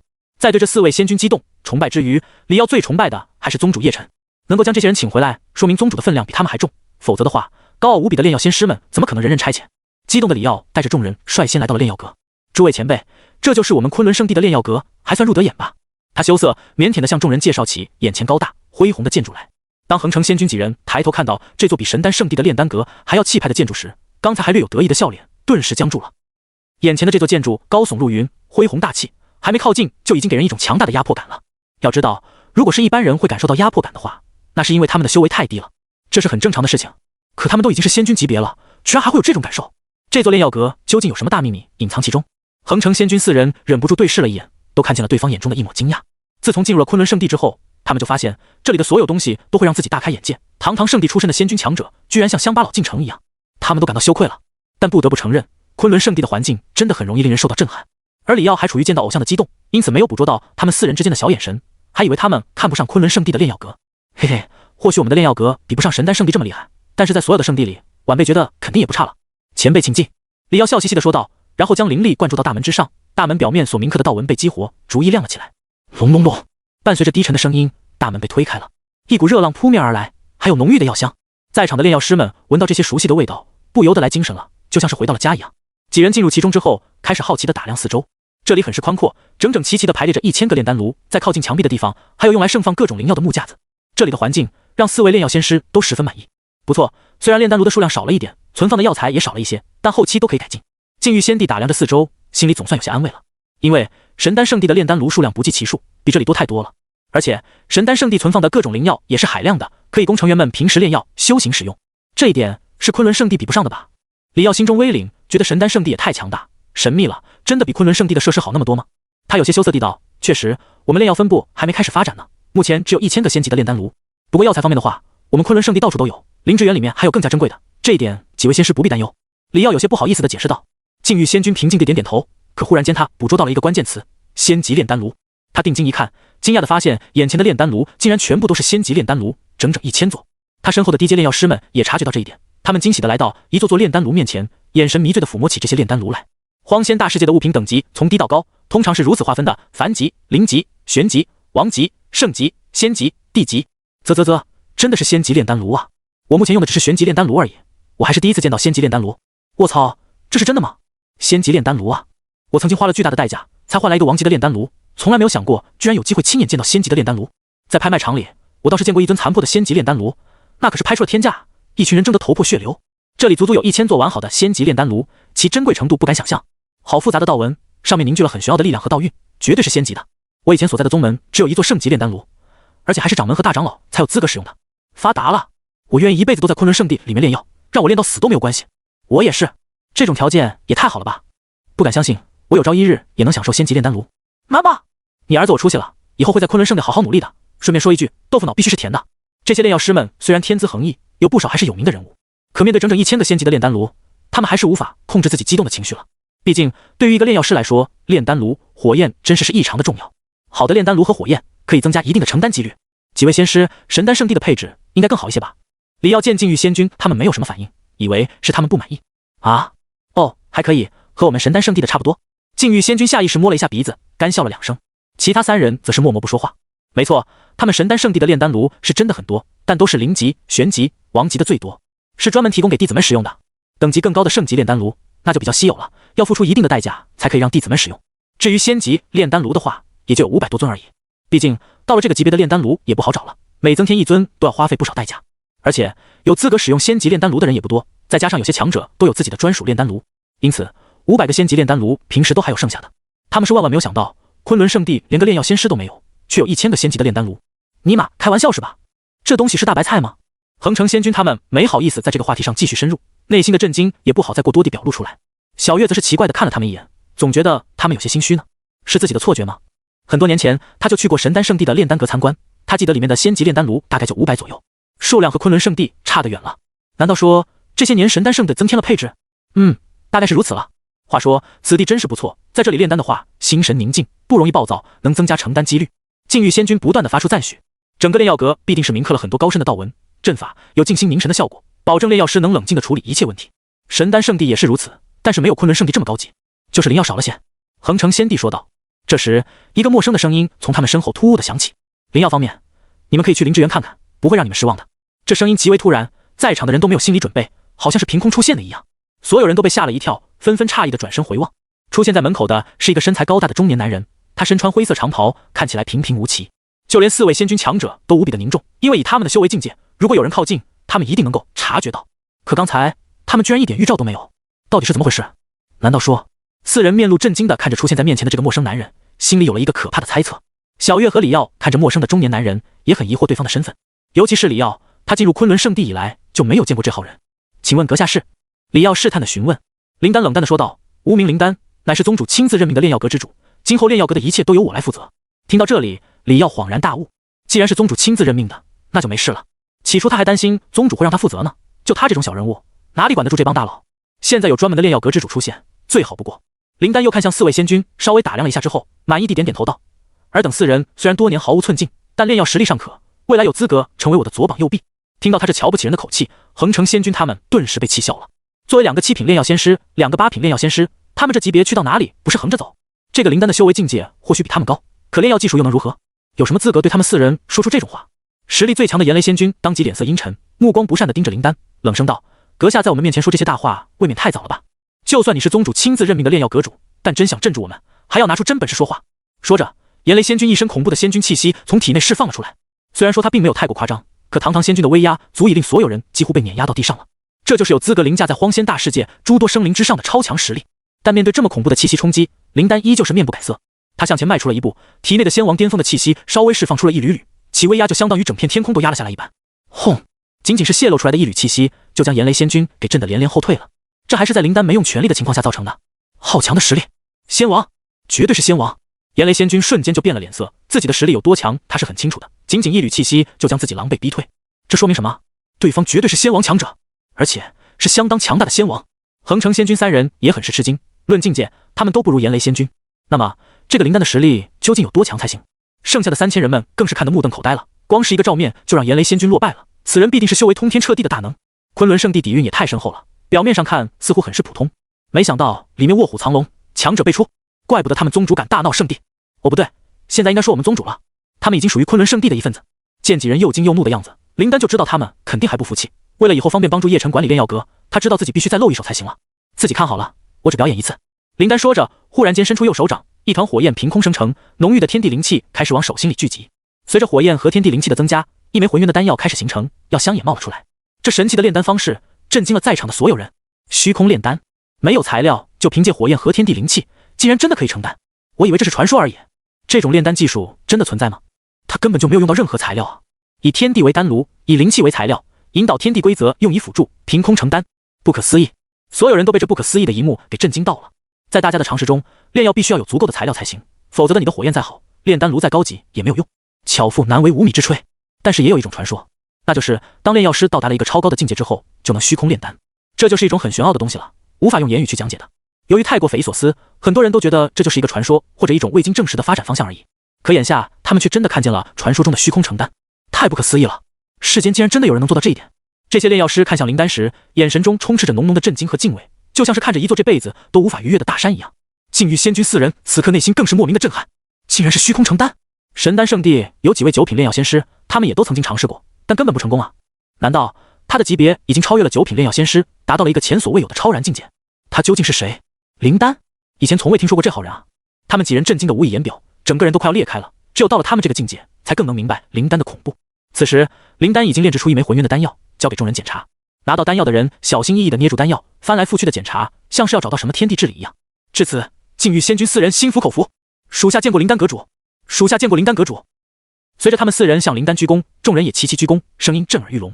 直到出了炼药阁，所有人的脑子还是嗡嗡作响的，依旧没能回过神来。灵丹虚空炼药的手法已经深深地刻印在他们的脑海中了。有这种级别的高人坐镇炼药阁，他们以后的成长岂不是稳了吗？未来这里的所有人都将成为炼药仙师吧？要是能够得到灵丹的一点指点，就足够他们受用终生了。禁欲仙君4人走出大门之后相视一眼，都看到了彼此眼中的无奈、失落、打击。在灵丹面前，他们显得一无是处。昆仑宗主究竟是从哪里找来这位高人的？真是太厉害了！昆仑圣地不可小觑。此时他们也有了一些庆幸和得意了。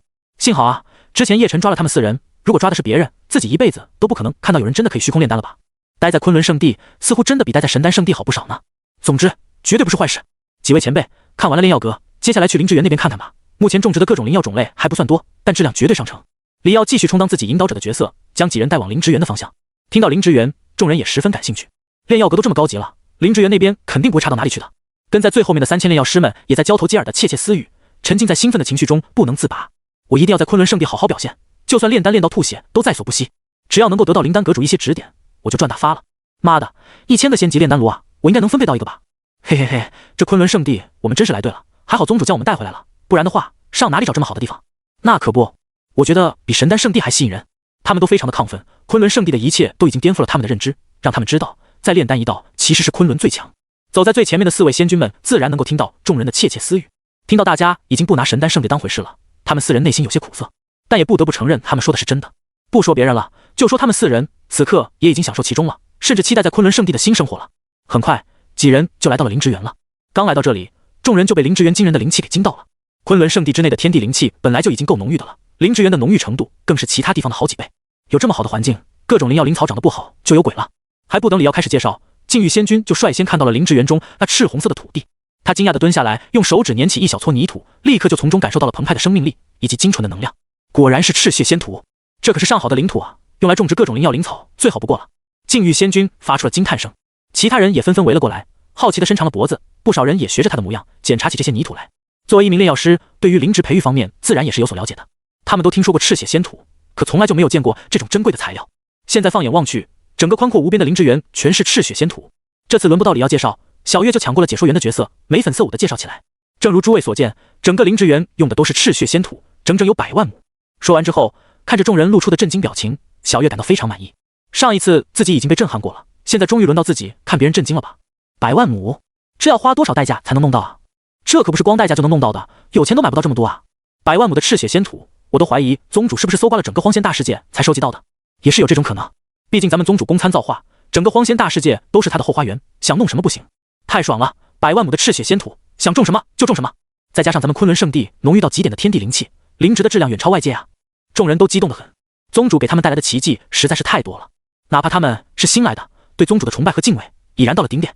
咦，这里面种植了这么多的丹阳珠果，还有魂阴果、龙鳞果，那是雪玉莲，还有佛心果、雷霆花、黄金参、凤凰草，全都是珍贵的药材，数量真庞大，关键是质量也太好了，每一株灵药的质量都至少是外面的10倍，一株的药效不会就堪比外面10株了吧？全是好东西，简直是我们炼药师的天堂。这帮炼药师们激动的脸色潮红，一生中能够遇到这么极品的药材，就相当于一个淫贼遇到了极品美人一样。试问谁能顶得住诱惑？有一位炼药师激动的嘴唇颤抖的问道：“那咱们以后炼药是不是可以随便采摘？”李耀和小月都犹豫了，他们也不敢说可以随便摘。就在他们两人不知如何解答这个问题的时候，一道飘忽不定的身影从灵芝园的深处飘了出来。他的出现就像刚才的灵丹一样，没有任何人可以提前察觉到。当他出现在众人面前的时候，大家才反应过来。不过有了第一次被灵丹吓到的经历之后，众人显然适应得很快。吾乃灵芝园之主林森，奉宗主之命守护灵芝园，从今往后灵芝园的一切事务都由我来管。林森语气冷淡地说道。见过林森前辈，众人齐刷刷的恭敬拱手。大家已经见怪不怪，既然是宗主亲自任命掌管一处重要地点的，必定是实力惊人的顶级强者。林森目光扫过众人，然后提醒道：灵芝园也有灵芝园的规矩，除了宗主之外，药材不是无节制随便采摘的，需要提前报备才可。随后我会将具体流程告知李耀。李耀被点名了，欣喜的同时也紧张万分的上前答应。一个宗门要良好的运转起来，就必须有各种规则才行。如今昆仑圣地的人越来越多，规则也会越来越细化，看似麻烦了许多，其实更有利于宗门的发展。听到林森这么说，大家虽然觉得有些可惜，但也明白这是情理之中的。强如神丹圣地，其中的各种天材地宝也不是无节制的随便使用，否则的话，再多的宝贝都会被浪费掉，不会有人珍惜这些天材地宝了。这时，禁欲仙君看到了灵芝园的深处有一抹紫金之色一晃而过，很像一条小型的真龙。他用手肘捅了捅身旁的横城仙君，疑惑地道：“你看，灵芝园深处的那个角落，是不是一株真龙不死药？”听到真龙不死药，所有人都吃了一惊，赶紧屏息凝神，向禁欲仙君所指的方向张望。他们果然看到了一条小小的紫金真龙在灵芝园深处蹦跶，头上还顶着植物的杆子。这不是传说中的真龙不死药，还能是什么？真的是真龙不死药！横城仙君几人被惊得倒吸了一口凉气。这可是世间最珍贵的药材之一啊，被称为只有仙帝才可拥有的超级圣药。就连几位仙君们也只是见过一面而已，根本没有亲自接触过。这种级别的超级圣药，已经不是他们这个级别能够近距离接触的了，至少也是仙王级别才行。不过昆仑圣地会有真龙不死药，倒也正常。咕嘟，横城仙君狠狠地咽了一下口水，重重地感叹道：“一株真龙不死药，这才是重量级的家伙啊！”林森看了他一眼，淡淡的说道：“谁告诉你只有一株了？”闻言，众人集体懵逼的歪着脸看向他，不明白他是什么意思。难道还有2株？横城仙君很是诧异。身后的人们再次倒吸一口凉气，2株，太豪横了吧？林森摇摇头，目光望向灵芝园深处，淡漠的开口：“总共有100株。”当他说出这句话的时候，全场寂静，除了李耀和小月2人之外，所有人好像瞬间变成了雕像一样，没办法动弹了。100株真龙不死药的消息对他们来说冲击力实在是太大了，导致脑子都消化不了那么快。对于寻常的炼药师来说，真龙不死药那是传说中的超级圣药，是仙帝标配，哪怕是对于仙君、仙王来说都是如此。也就是出身于圣地的顶级强者们底蕴深厚，才有幸见到而已。可是整整100株的真龙不死药，这真的存在吗？就好像在配合林森的话一般，隐藏在灵芝园最深处的真龙不死药们开始欢快地冒了出来。一只又一只紫金色的真龙，头上顶着一抹绿色，在互相打闹，数量众多，难以置信。所有人眼睛都直了。这一刻够不够100还重要吗？那么多的真龙不死药在互相打闹，足够证明林森说的话了。真的有，全是真龙不死药，太多了。这里是批发市场吗？还是说我在做梦？我要疯了！虽然我根本没资格靠近他们，但是能远远的看一眼，这辈子都值了。妈妈，我出息了，居然可以亲眼见到这么多真龙不死药！这帮炼药师简直要发疯了，不少人用力地拽着自己的头发，好像不敢相信眼前一幕的真实性一样。还有人不断扇自己的脸，怀疑自己是在做梦，但是脸都打肿了，这一幕依旧没有消失。看着状若癫狂的众人，李耀和小月内心爽得不行。原来看别人失态是这么有趣。嘿嘿，各位，这就是咱们炼药师今天要了解的内容了。昆仑圣地很大，还有很多神奇的东西，大家今后再一一去了解吧。等了大概半个多小时，大家都冷静的差不多之后，李耀才宣布结束今天的安排。接下来就是安排他们的住处，然后开始正式炼丹了。到了如今，他们之中没有任何人想离开昆仑圣地的，一个个争先恐后的认定自己就是昆仑圣地的一员，包括4位仙君，就算叶晨拿刀架在他们的脖子上让他们滚蛋，他们都绝对不会离开的。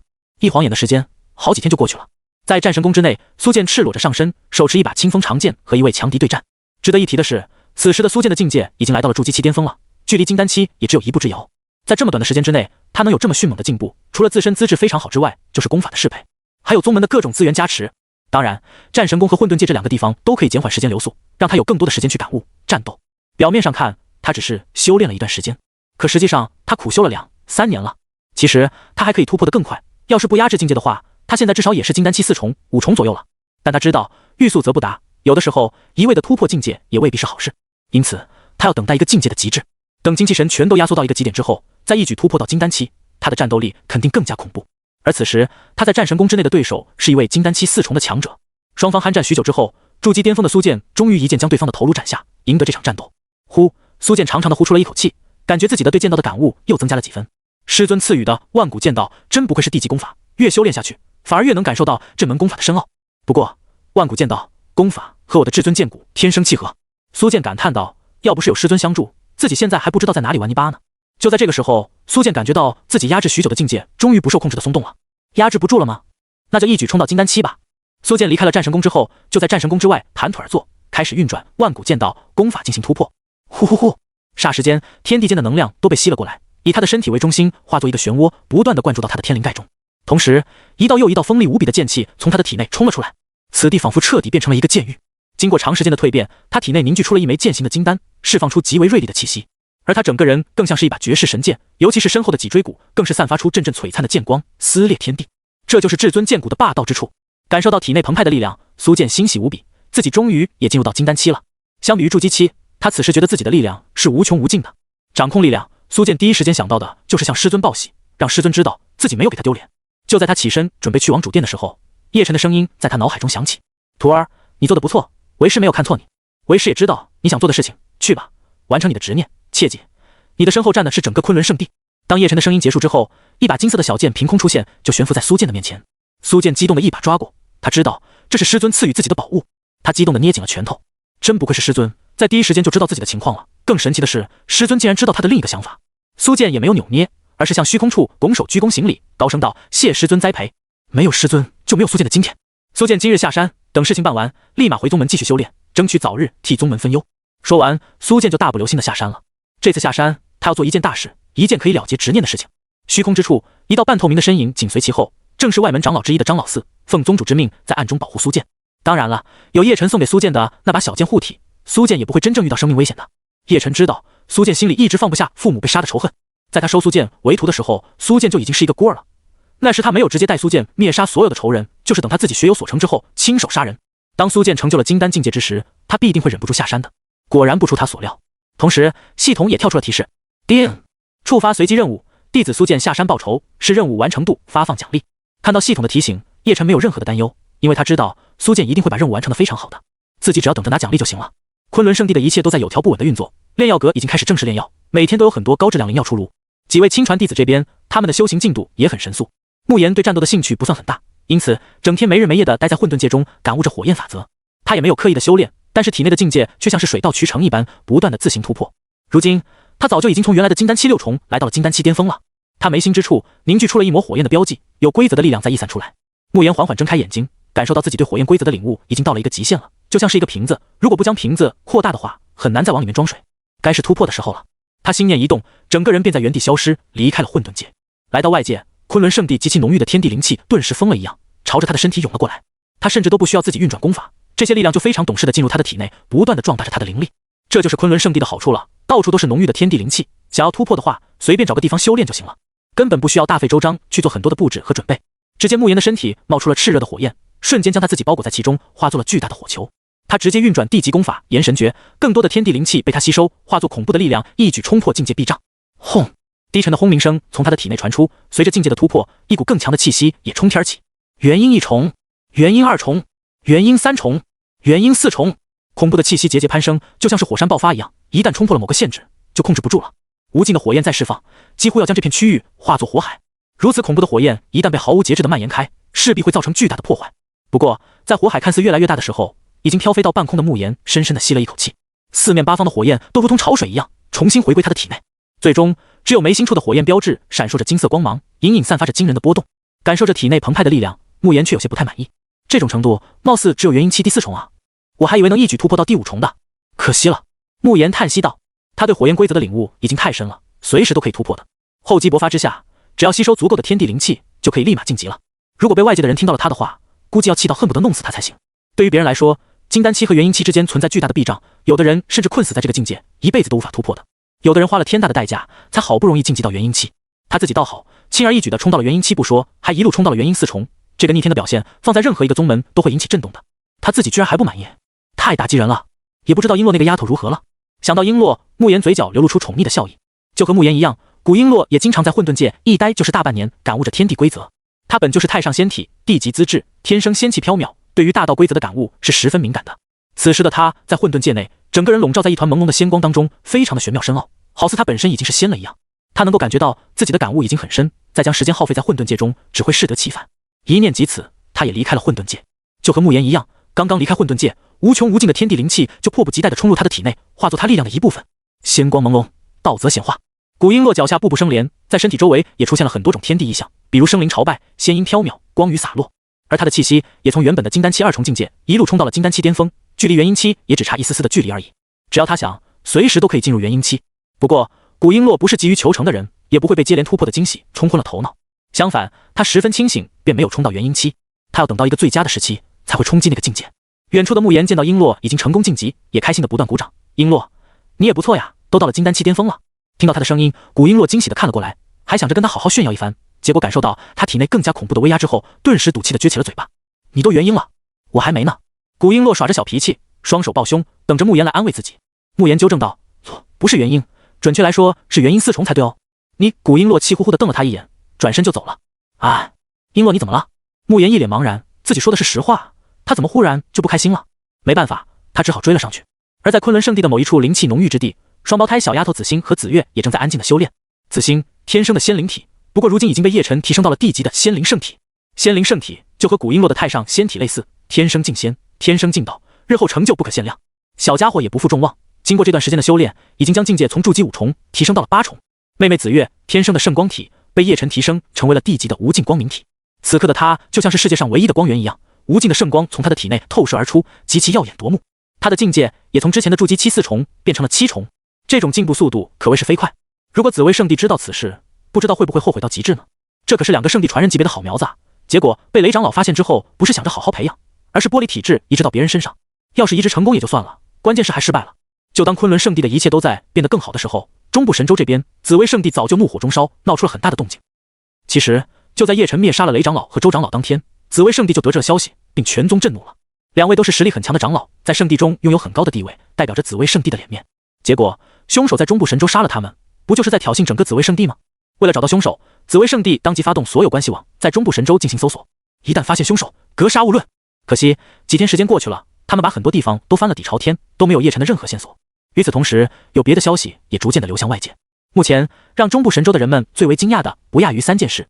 第一件事，那就是据说有某个大人物在神丹圣地举行炼药师大会的时候强行闯入。那个大人物不仅大闹了一场，还带走了不少的炼药师。关键是堂堂圣地竟然没有任何抵抗。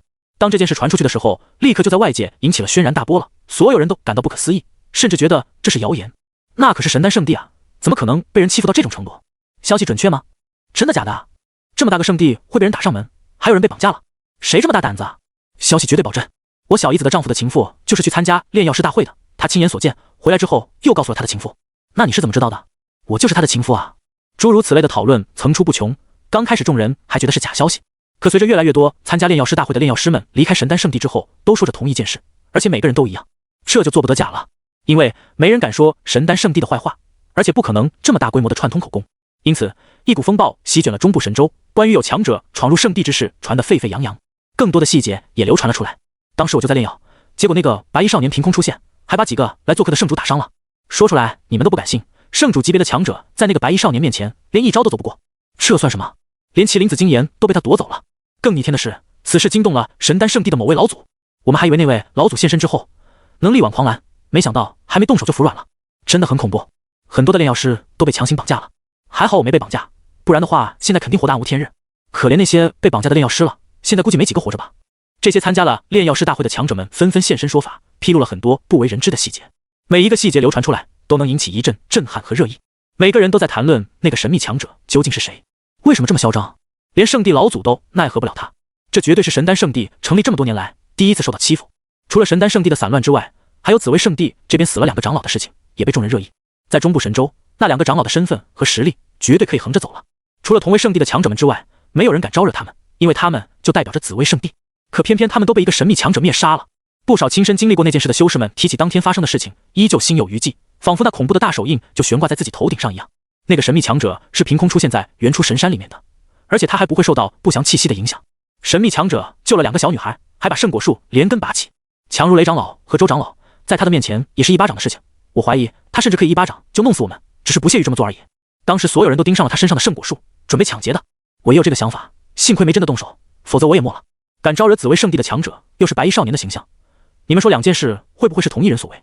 大概率是的，不过真的有人敢同时招惹两个圣地吗？不想活了吧？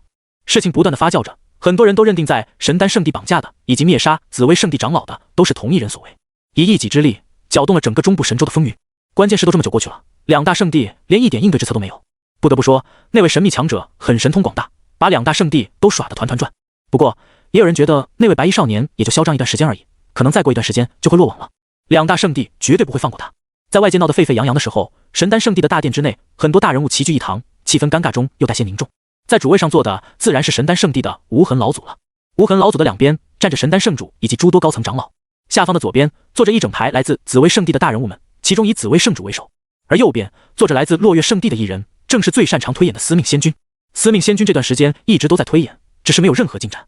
他收到消息，一个自称来自昆仑圣地的强者闯入了神丹圣地，还绑架了很多人。司命仙君立马就肯定这个人和绑架了自家圣主的就是同一人，因此他赶紧来到了中部神州的神丹圣地，想多找一些线索。无痕前辈，那个白衣少年灭杀我两个长老，此事绝不会善罢甘休。我建议我们两宗联合办案，查找凶手。紫薇圣主气得咬牙切齿，作为高高在上的圣地，从来都是他们欺负别人，哪有别人欺负他们的道理？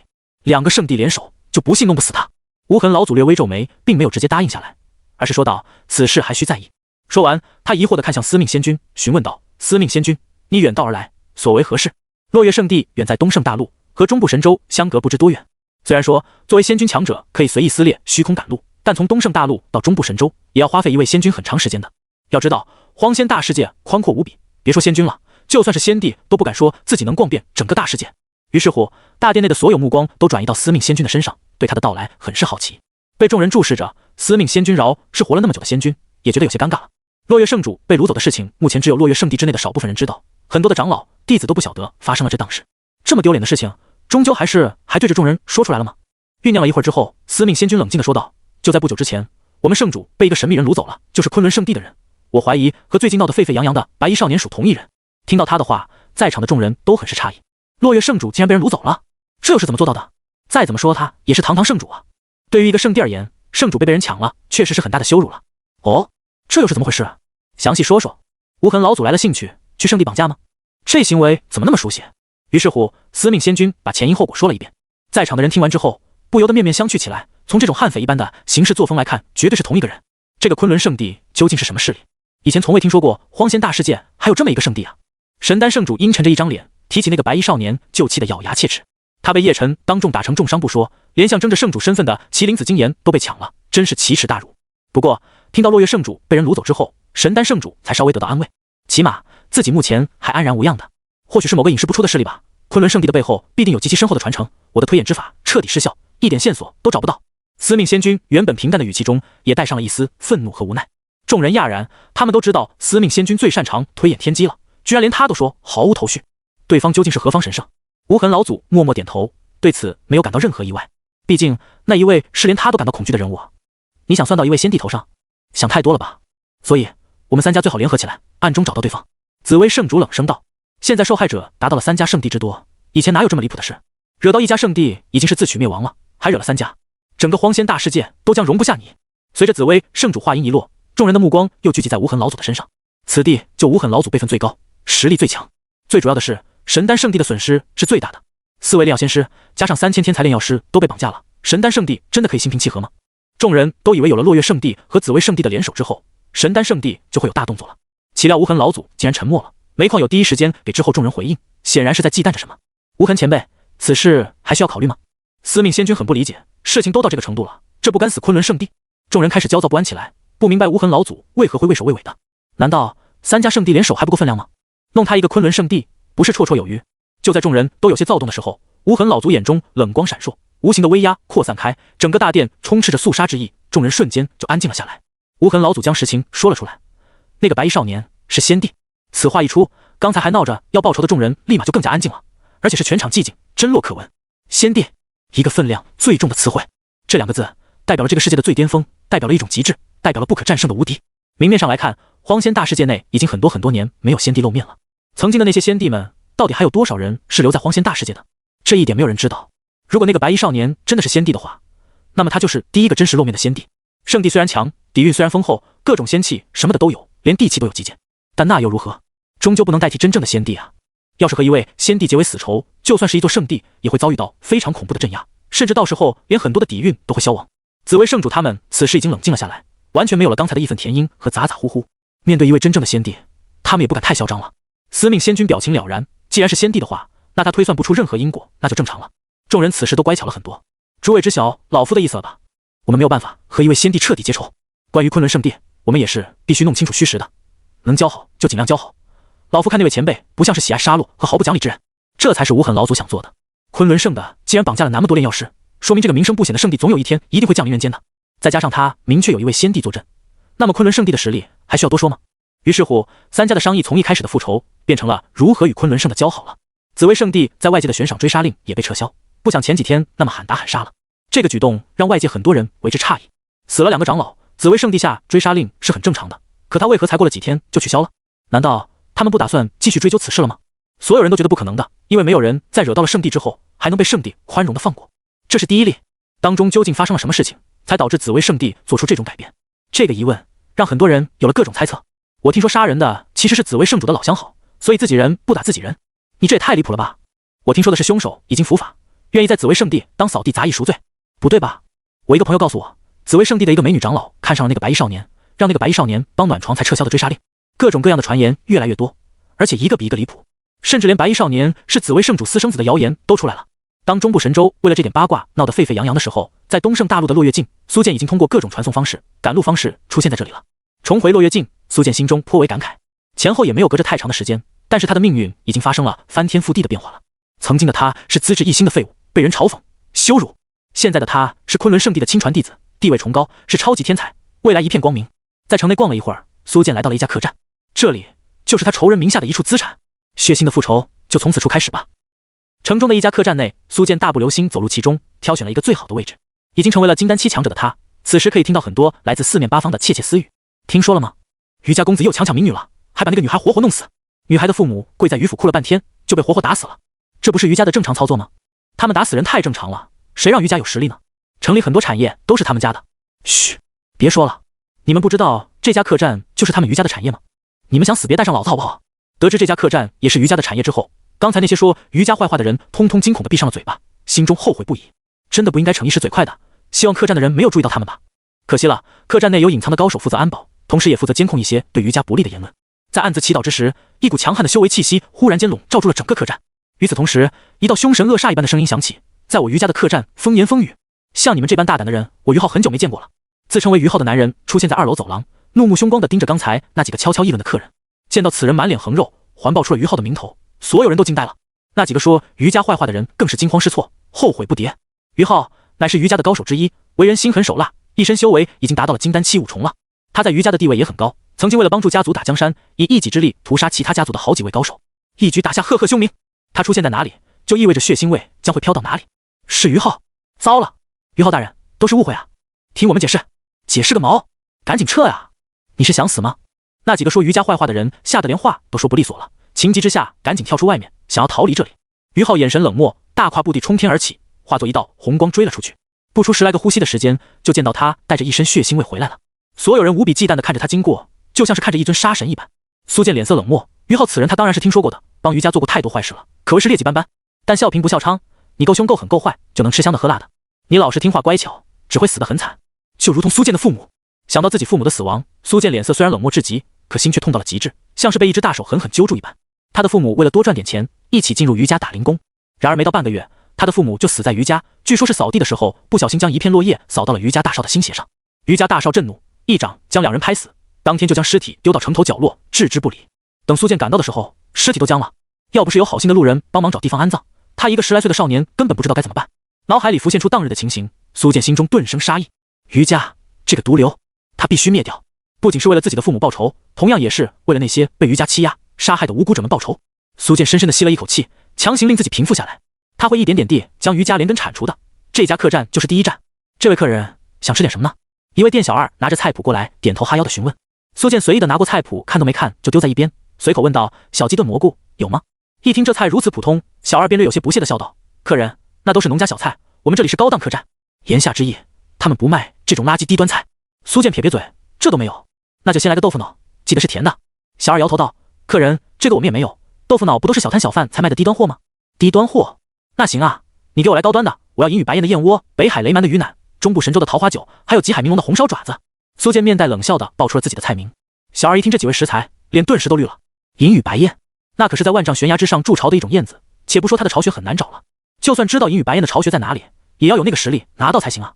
北海雷蛮，那不是远在千万里之外的北海才有的妖兽吗？还有极海明龙的实力更是恐怖至极，谁敢猎杀一条极海明龙当食材？至于中部神州的桃花酒，那就更加扯淡了。据说这款酒只有那些高高在上的大人物才配品尝，他们这些小喽啰算什么东西？别说品尝了，看一眼都不可能啊！小二冷冷地注视着苏建，很怀疑这小子是不是来挑事的。苏建也不想戏弄他了，直接点了个套餐，还大声道：“让你们这里最贵的女孩拉出来陪老子喝酒。”小二刚才的阴霾顿时一扫而空，这位是大主顾啊，今天岂不是要狠赚一笔？姑娘们都上来给这位也好好挑选。随着小二吆喝，几十位容貌秀丽的女孩子半露白肩的在苏建面前一字排开。苏建随便挑选了一位名为翠花的姑娘，翠花激动地为苏建倒酒喂菜，服务的无微不至，时不时还坐在他腿上磨磨蹭蹭的。此番场景惹得不少人无比羡慕。让翠花侍奉的价格是很昂贵的，一顿饭原本的价格可能就10来颗零食，但多了翠花侍奉，价格能飙升到300零食。当然了，姑娘们自然也有别的项目让客人降低火气，不会白白收这么多钱的。可是酒还没有喝到一半，苏建就愤怒地一把推开翠花，大喊道：“你有口臭，我不喜欢有口臭的人，一边去！”无奈翠花黯然退场，无缝衔接的是一位名为冬梅的女孩子。冬梅确实不错，一口一个大哥哥，喊得人心情舒畅，各种手上动作也越来越大胆。就在冬梅准备用更加贴心的动作去照顾她，让她开心时，苏建却擦去嘴边的油渍，将冬梅一把推开，大步流星的就要下楼。周围不少宾客诧异的抬头看他，不明白他此举的含义。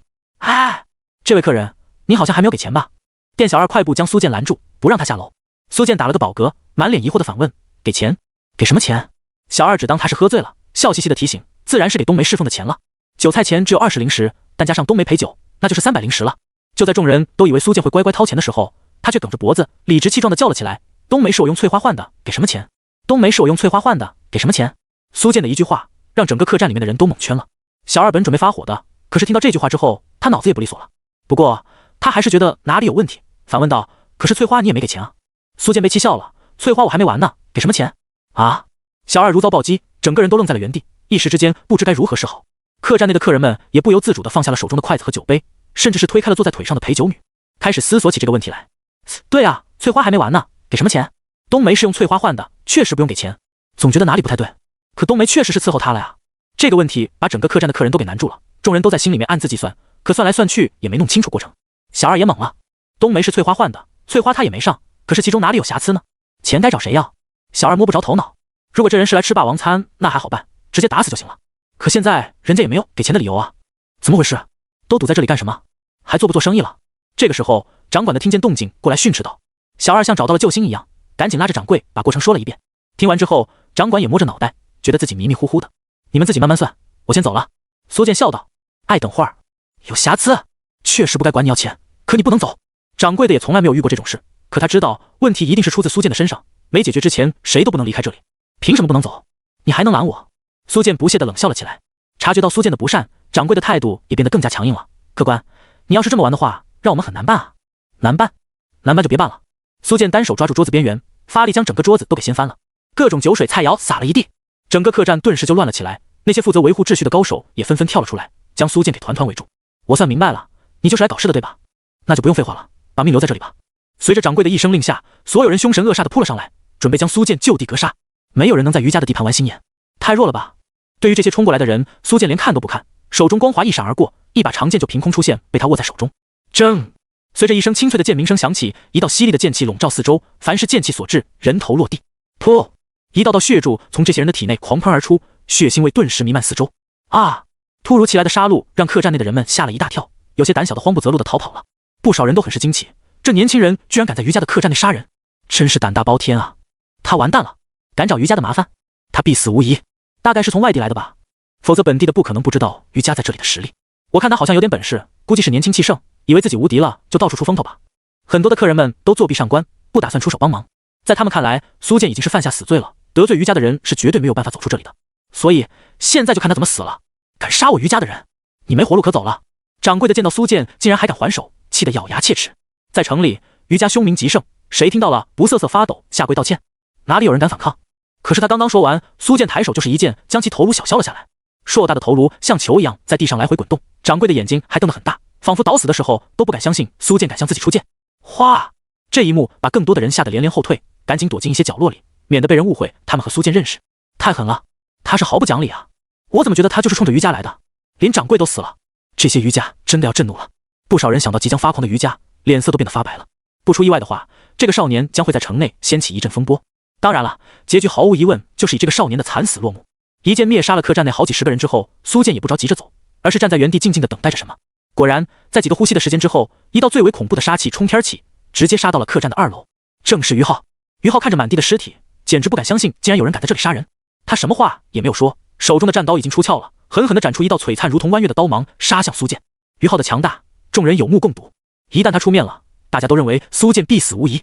于浩作为金丹期的高手，实力非同寻常，刀光极为刚猛，而且他手中的战斗品阶也不低，能够将他的实力发挥到极致。仅仅是几刀挥出，所有躲在角落避难的人就已经瑟瑟发抖了。如果换作是他们和于浩对上，绝对过不了3招就被分成2半了。这是于浩的狂龙刀诀，是一门玄级刀法，威力恐怖如斯。靠着这门刀法以及他手里那把战刀，于浩不知杀过多少人了。今日这战刀之下必会多添一个人头。躲在角落中的人们认出了于浩的刀法，心中更为惊恐。猛烈的刀气直逼苏建，似乎下一刻就要将苏建一分为2。可就在这个时候，苏建漫不经心地抬起一剑刺出，剑光化作一点寒芒，穿过重重刀气，犹如世间唯一一点流星一样，毫不留情地贯穿了于浩的额头。你！于浩瞬间睁大了眼睛，眼中满是惊恐和难以置信之意。对方仅仅是出了一剑而已，居然就……于浩生机尽散，变成了一具尚有余温的尸体，轰然倒地。倒地的前一刻，他都不太敢相信自己竟然会被对方一招击杀。花里胡哨！苏建神色漠然地收剑，他在客栈里面逛了一圈，将和客栈有关的所有人都灭杀了，确认自己没有漏掉任何人之后，才龙行虎步地向于家大本营进发。等到苏建身影彻底消失在街道尽头，躲在客栈里面的无辜客人们才瑟瑟发抖地爬了出来。原本豪华富贵的客栈，此时到处都是腥臭的血液，地上横七竖八的都是尸体，而且很多尸体都不完整，被一剑干净利落解决的。整个场景简直就像是人间地狱，都死了，人都死了，到处都是尸体，连于浩都没了，太恐怖了！赶紧跑吧，千万不要再待在这里了，免得惹火上身啊！这些客人们慌不择路地冲出了客栈，一个个的被吓得面如土色，已经失去理智了。他们亲眼目睹了一场针对于家的杀戮。在客栈之外的人们其实早就听到里面的动静，以及从里面飘出来的血腥味了，但他们也不敢进去查看。等确认没有危险之后，外面人才带着忐忑的心情进去，第一眼就发现了地上凌乱的尸体，血液汇聚在低处，都可以凝聚成一个小池了。那人究竟是谁？为何有这么强的实力？我发现于浩的尸体了。什么？于浩都死了？这不废话吗？于浩要是不死的话，那个少年还能活着离开。可于浩不是金丹期武中的高手吗？为何还会被人杀掉？肯定是别人的实力更强了，不然呢？变天了，这下子要变天了。这个少年明显就是冲着于家去的。所有人都意识到于家即将迎来一尊杀神了，只不过究竟是这尊杀神更凶，还是于家更强大，在没有分出胜负之前，没有人知道答案。希望这位小哥不要死了，他是英雄。这时候有人忽然间替苏建担忧了起来。众人听到这句大逆不道的话，全都惊恐地躲开这个人，生怕被于家的人听到后牵连到他们。但他们才反应过来，在这里的于家之人不都死光了吗？那还怕什么？于家作恶多端，会遭到报应也是迟早的事情。不管那个小哥能不能灭掉于家，但只要能够除掉几个于家的人，就是天大的好事了。唉，于家那边高手众多，他贸然杀过去肯定很危险。或许他已经做好了赴死的准备了。此人乃是英雄，我们没有什么可以做的，只能在他死了之后，私底下多给他烧几根香了。所有人都不觉得苏建能够在于家的手中活下来。杀掉于浩说明他是有实力的，但不代表有资格冲击整个于家了。不过还是有很多人开始往于家的方向赶去，想亲眼见证那个少年能不能掀起一番风浪。此刻在于家大宅中，于家大少躺在温香软玉中，享受的不得了。该出门一趟了，城东边有个女子肤白貌美，可以带回来好好照顾照顾。从软床上起来，于家大少带着几个侍卫就出门了。在家玩腻了，就出去找点新鲜的，对他来说已经是家常便饭了，玩死了就丢了。反正对他来说，外面的人都是贱民，低贱的很，能被他看上是那些人的福分。谁要是不服气的话，当场打死就好脸。妈的，上个月那对老夫妻扫个地都不行，还把落叶弄到老子新鞋上，搞得老子新鞋都没办法穿了。于家大少嘴里还骂骂咧咧的，事实上他那双新鞋没有任何肮脏的地方，单纯就是找个借口杀人解闷罢了。那对老夫妇属实是撞到了枪口上。出了门没多远，于家大少就看到有一个气息凌厉的年轻人正朝着自己走来，丝毫不将自己放在眼里。这种嚣张的步伐和姿态，顿时就让于家大少心生不满了。在这座城里，竟然还有人见到他于家大少后如此不敬的，真是该死啊！你们两个过去将他的腿打断了，让他下次注意点。哦，对了，记得下手快一点，不要让他太痛苦了。于家大少对身边的2个侍卫吩咐道。2个侍卫点头答应，然后迈开步伐朝着苏建走去。他们跟在于家大少身边，这种事可没少做，早就已经习惯了，甚至觉得随便杀人打人是理所应当的。他们自己也很享受别人下跪痛哭流涕的模样，有种主宰他人命运的畅快。可他们不知道的是，今天他们遇到了一尊杀神。小子，你！2个侍卫来到苏建的面前，用手指着他，准备先训斥几句。可还没有等他们把话说完，苏建眼中就闪过了一道寒芒，同时右手食指和中指并拢成剑，随意挥出了一道剑气。锐利的剑气如同细丝一样，飞快地切断了这2人抬起的手腕，同时也划过他们的脖子。咚，扑通！前一个声音是人头落地的声音，后一个声音是尸体到底的闷响。原本等着看好戏的于家大少见自己的侍卫居然被杀了，脸色变得异常的狰狞和疯狂。妈的，敢在他的面前杀他的人，活得不耐烦了是吧？狗东西，不知道老子是于家大少是吧？动了老子的人就等于打了老子的脸。今日老子要的不只是你的双腿，还有你的狗命！于家大少发出狰狞的怒吼声，一身强悍的修为气息从体内爆发了出来，竟然是筑基期8重。虽然说他的天资很差，但是从小就在各种天才地宝里面泡着长大，就算是头猪都能突破到筑基的，这股威压已经不算弱，有堪比一些小宗门优秀弟子的实力了。现在跪下磕头，老子还有可能饶你一条狗命，自己识相点吧。于家大少带着恐怖的修为气息，一步步地逼近苏建，逼迫苏建恐惧下跪。然而他的自以为的强悍，在苏建的眼中显得极其可笑。筑基期8重，真是个弱鸡呢。金丹期5重的于浩，他不也是一剑就秒了吗？还下跪？你是听那些江湖说书人的脑残话本太多了，以为自己就是龙傲天了吗？苏建也一步步走向于家大少，语气冰冷：我不会让你死那么快，我会让你亲眼见证整个家族的灭绝。单纯的将他一剑给秒了，那就太便宜他了。对于这种畜生禽兽，对付这样的败类，苏建要让他在最极致的痛苦中失去，才对得起自己被他害死的父母，以及那些被于家大少残害的所有人们。不过听到苏建的话，于家大少却像是听到了什么好笑的笑话一样，忍不住夸张的大笑了起来。哈哈哈，就你，老子筑基期8重就能战金丹了，乃是天之骄子，你又算什么东西？于家大少知道眼前之人已经无可救药，便打算一掌将其灭杀就算了，没必要为这种人影响心情。白光圣手，于家大少当即施展出自家的一门威力很强的掌法。白光圣手乃是一门玄级掌法，威力强悍，只有像他这样的嫡系传人才有资格修炼的。据说修炼到最深处，其威力甚至可以媲美王级法诀。一团被白光笼罩的掌印冲着苏建的面门呼啸而来，带着强悍的压迫感和破坏力。于家大少很是自信，自己一巴掌应该就可以将其解决了。苏建面对这一掌却连躲都不躲，甚至连反击的动作都没有，任由狂暴的力量倾泻在自己的身上。霎时间，苏建就被无尽的白光所笼罩，看上去尸骨不存。哈哈，在我面前装饰吧，没点实力也敢狗叫，以为自己是？于家大少得意的哈哈大笑了起来，对自己的实力更加的自傲了。可他的笑声戛然而止，因为他看到在那逐渐消失的白光之内，一道身影正缓缓走出来。随后，苏建毫发无损的出现在他的面前。你为何完好无损？于家大少第一次诧异的叫了起来。苏建浑身上下干净整洁，连多余的灰尘都没有，更别说尸骨无存了。是，就你这点三脚猫的功夫，也好意思说可战金丹？别说金丹了，同境界中你都是弱鸡。苏建不屑的嘲讽了起来。估计是于家的高手们和他对练的时候都故意让着他，让他产生了自己是天之骄子，可以越阶挑战的错觉了。不可能，你绝对是用了某种手段规避伤害了，绝对不可能真的毫发无损的。于家大少无法接受现实，五官狰狞的大叫了起来，准备继续出手。可苏建抬手就是一道剑气打出，又在空中分化出好几道剑光，径直斩掉了于家大少的四肢。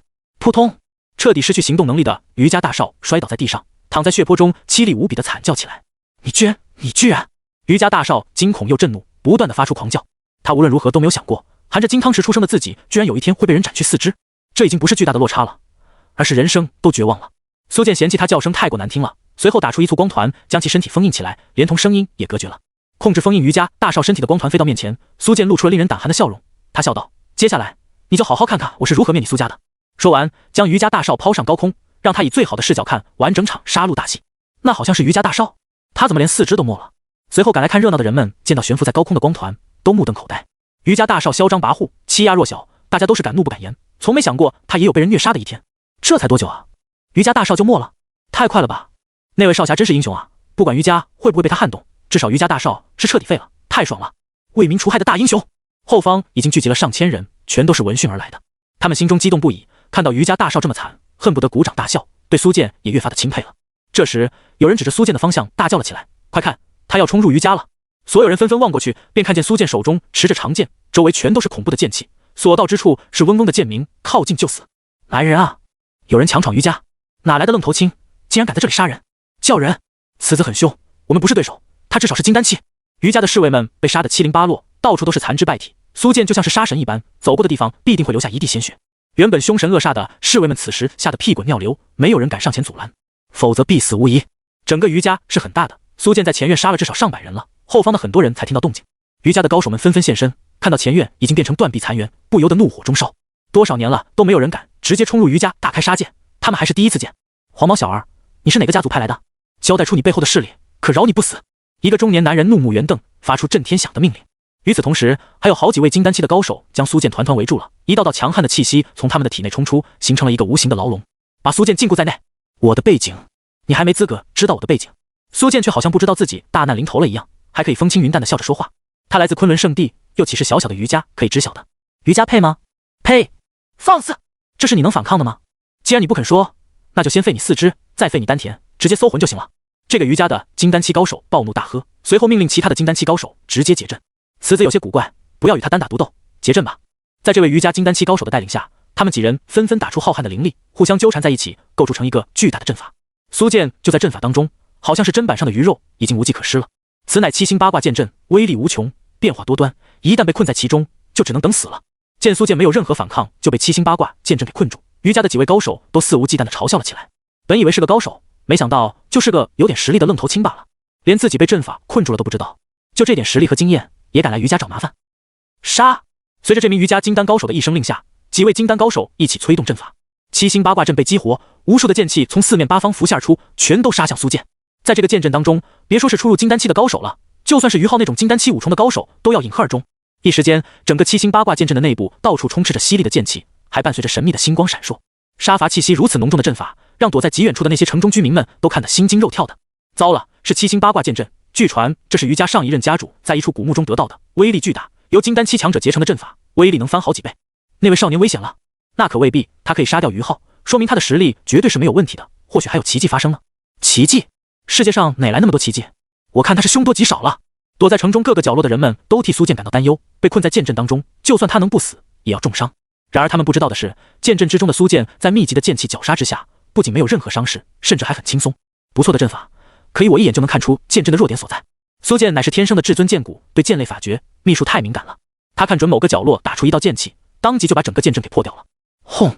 剑阵轰然溃散，爆炸的剑气就像是失控的野兽一样扑向四面八方。糟了，剑阵被破了！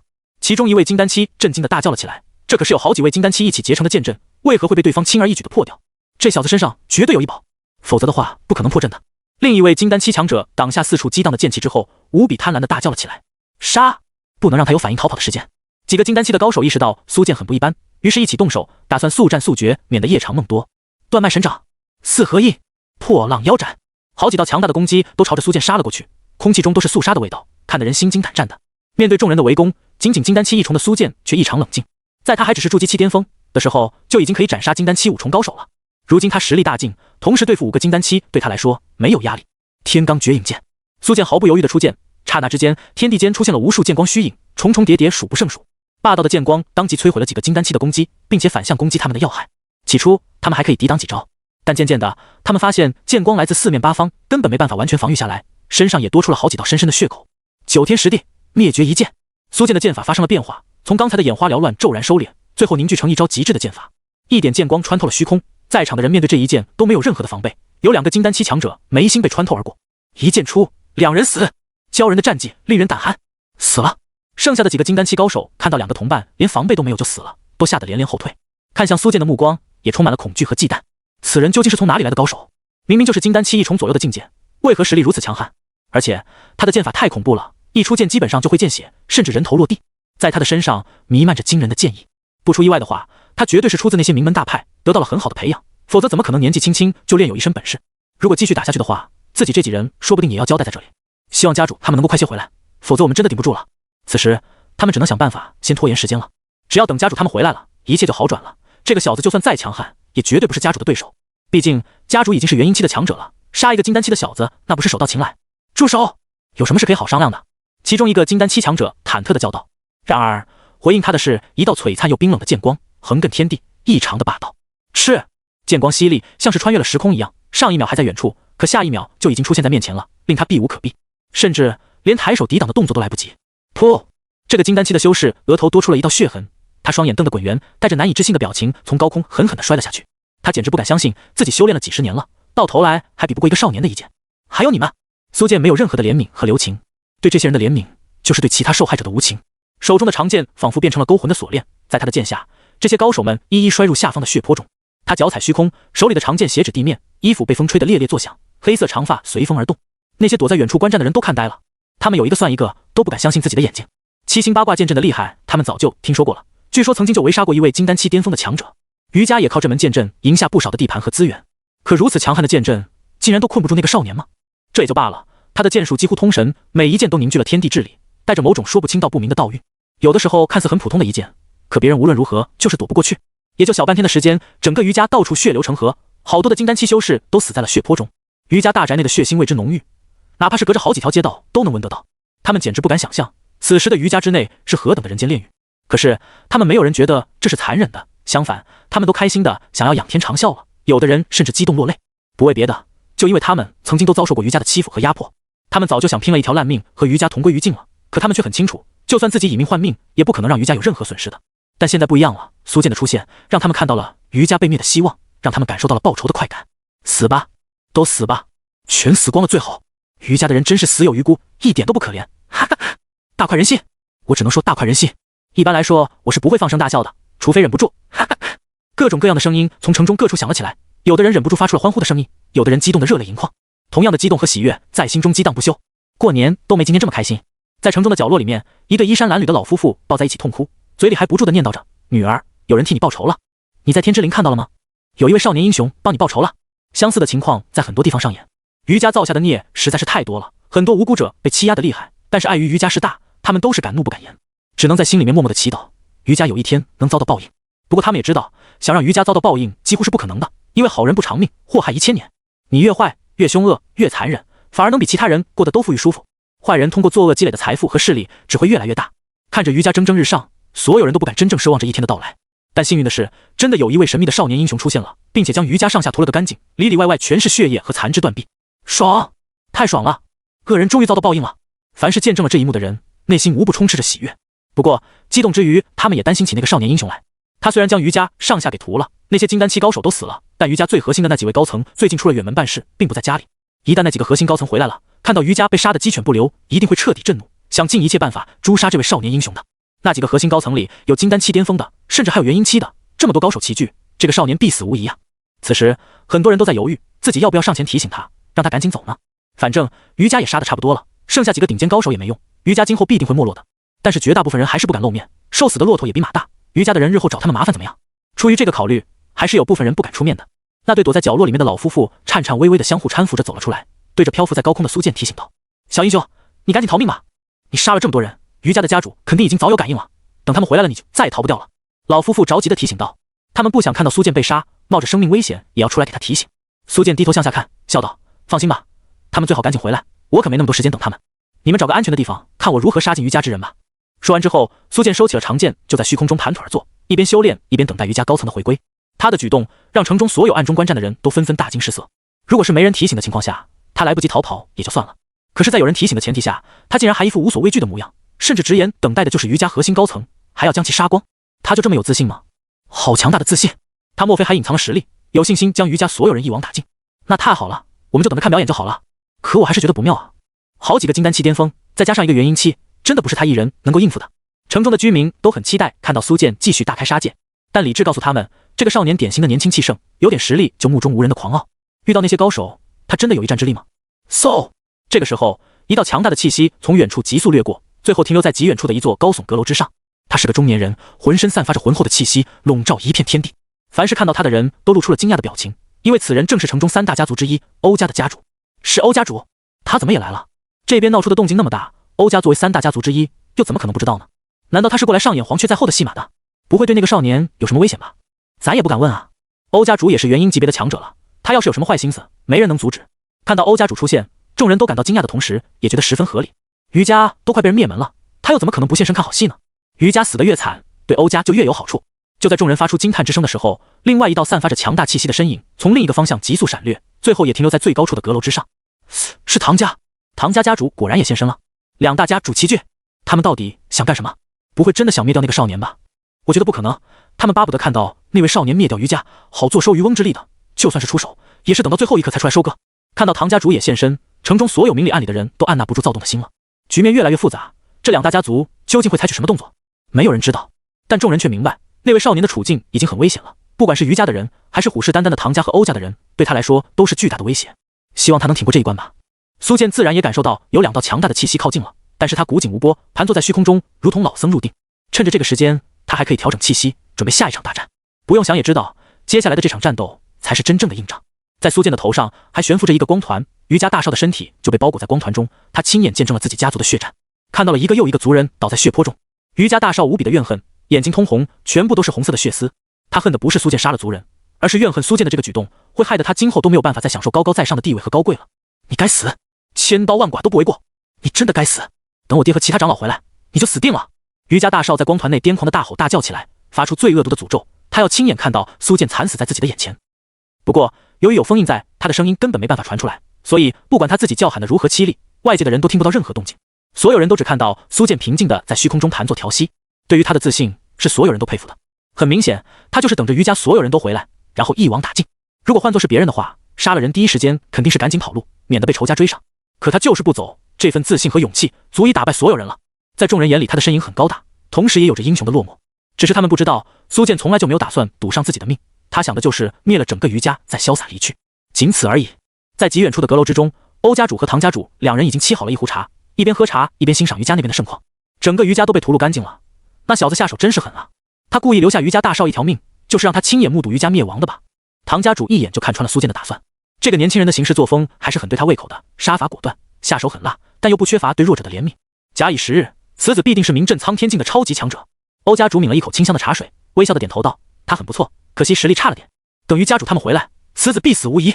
不过我倒是可以出手将其保下，好好培养的话，绝对是超强战力。”欧家主语气平缓，仿佛已经掌握了所有的局势走向。他也很欣赏苏剑，甚至打算收其为徒。唐家主侧目笑道：“那到时候就看你我谁的手段更能吸引他了。”说到招揽强者，唐家主自己还是很有自信的。唐家很是富有，掌握好几座矿山，还有几百亩的灵药园，在城中也有不少值钱的产业。只要许诺让那个少年成为其中一处产业的掌柜，他相信那个少年绝对没办法拒绝。哼，那就等结束再说吧。于家主那个狗东西很快就回来了。欧家主不服气的冷哼道。他们两人此时的心情都很轻松，因为无论如何，于家都铁定不存在了。唐家和欧家都会同时出手，消灭所有于家的人，然后瓜分掉于家的资产。喝了大概3壶灵茶之后，两位家主忽然间放下了茶杯，看着远方露出了笑容。而苏剑也在此时睁开了眼睛，朝着相同的方向望去，因为他已经感受到好几道强悍的气息急速冲进城中了。于家的人终于到了吗？苏剑缓缓站起，手中的长剑再次幻化而出，被他单手紧握住。轰轰轰！好几道浑厚无比的气息带着狂风暴雨的气势，急冲冲地进入城内。他们正是于家高层，最前方的正是于家主。随着他们的出现，所有人都吓得赶紧重新躲进角落中，不敢随意露头了。是于家的人，他们回来了，速度比我想的还要快。最后鹿死谁手，就看这一次了。希望那个少年还留有别的后手吧，否则的话，他的希望真的不大。众人对苏剑的处境有了深深的担忧。于家一行人回到于家的上空，看到好好的大宅变成了断壁残垣，血腥气也是冲天起，全都大惊失色。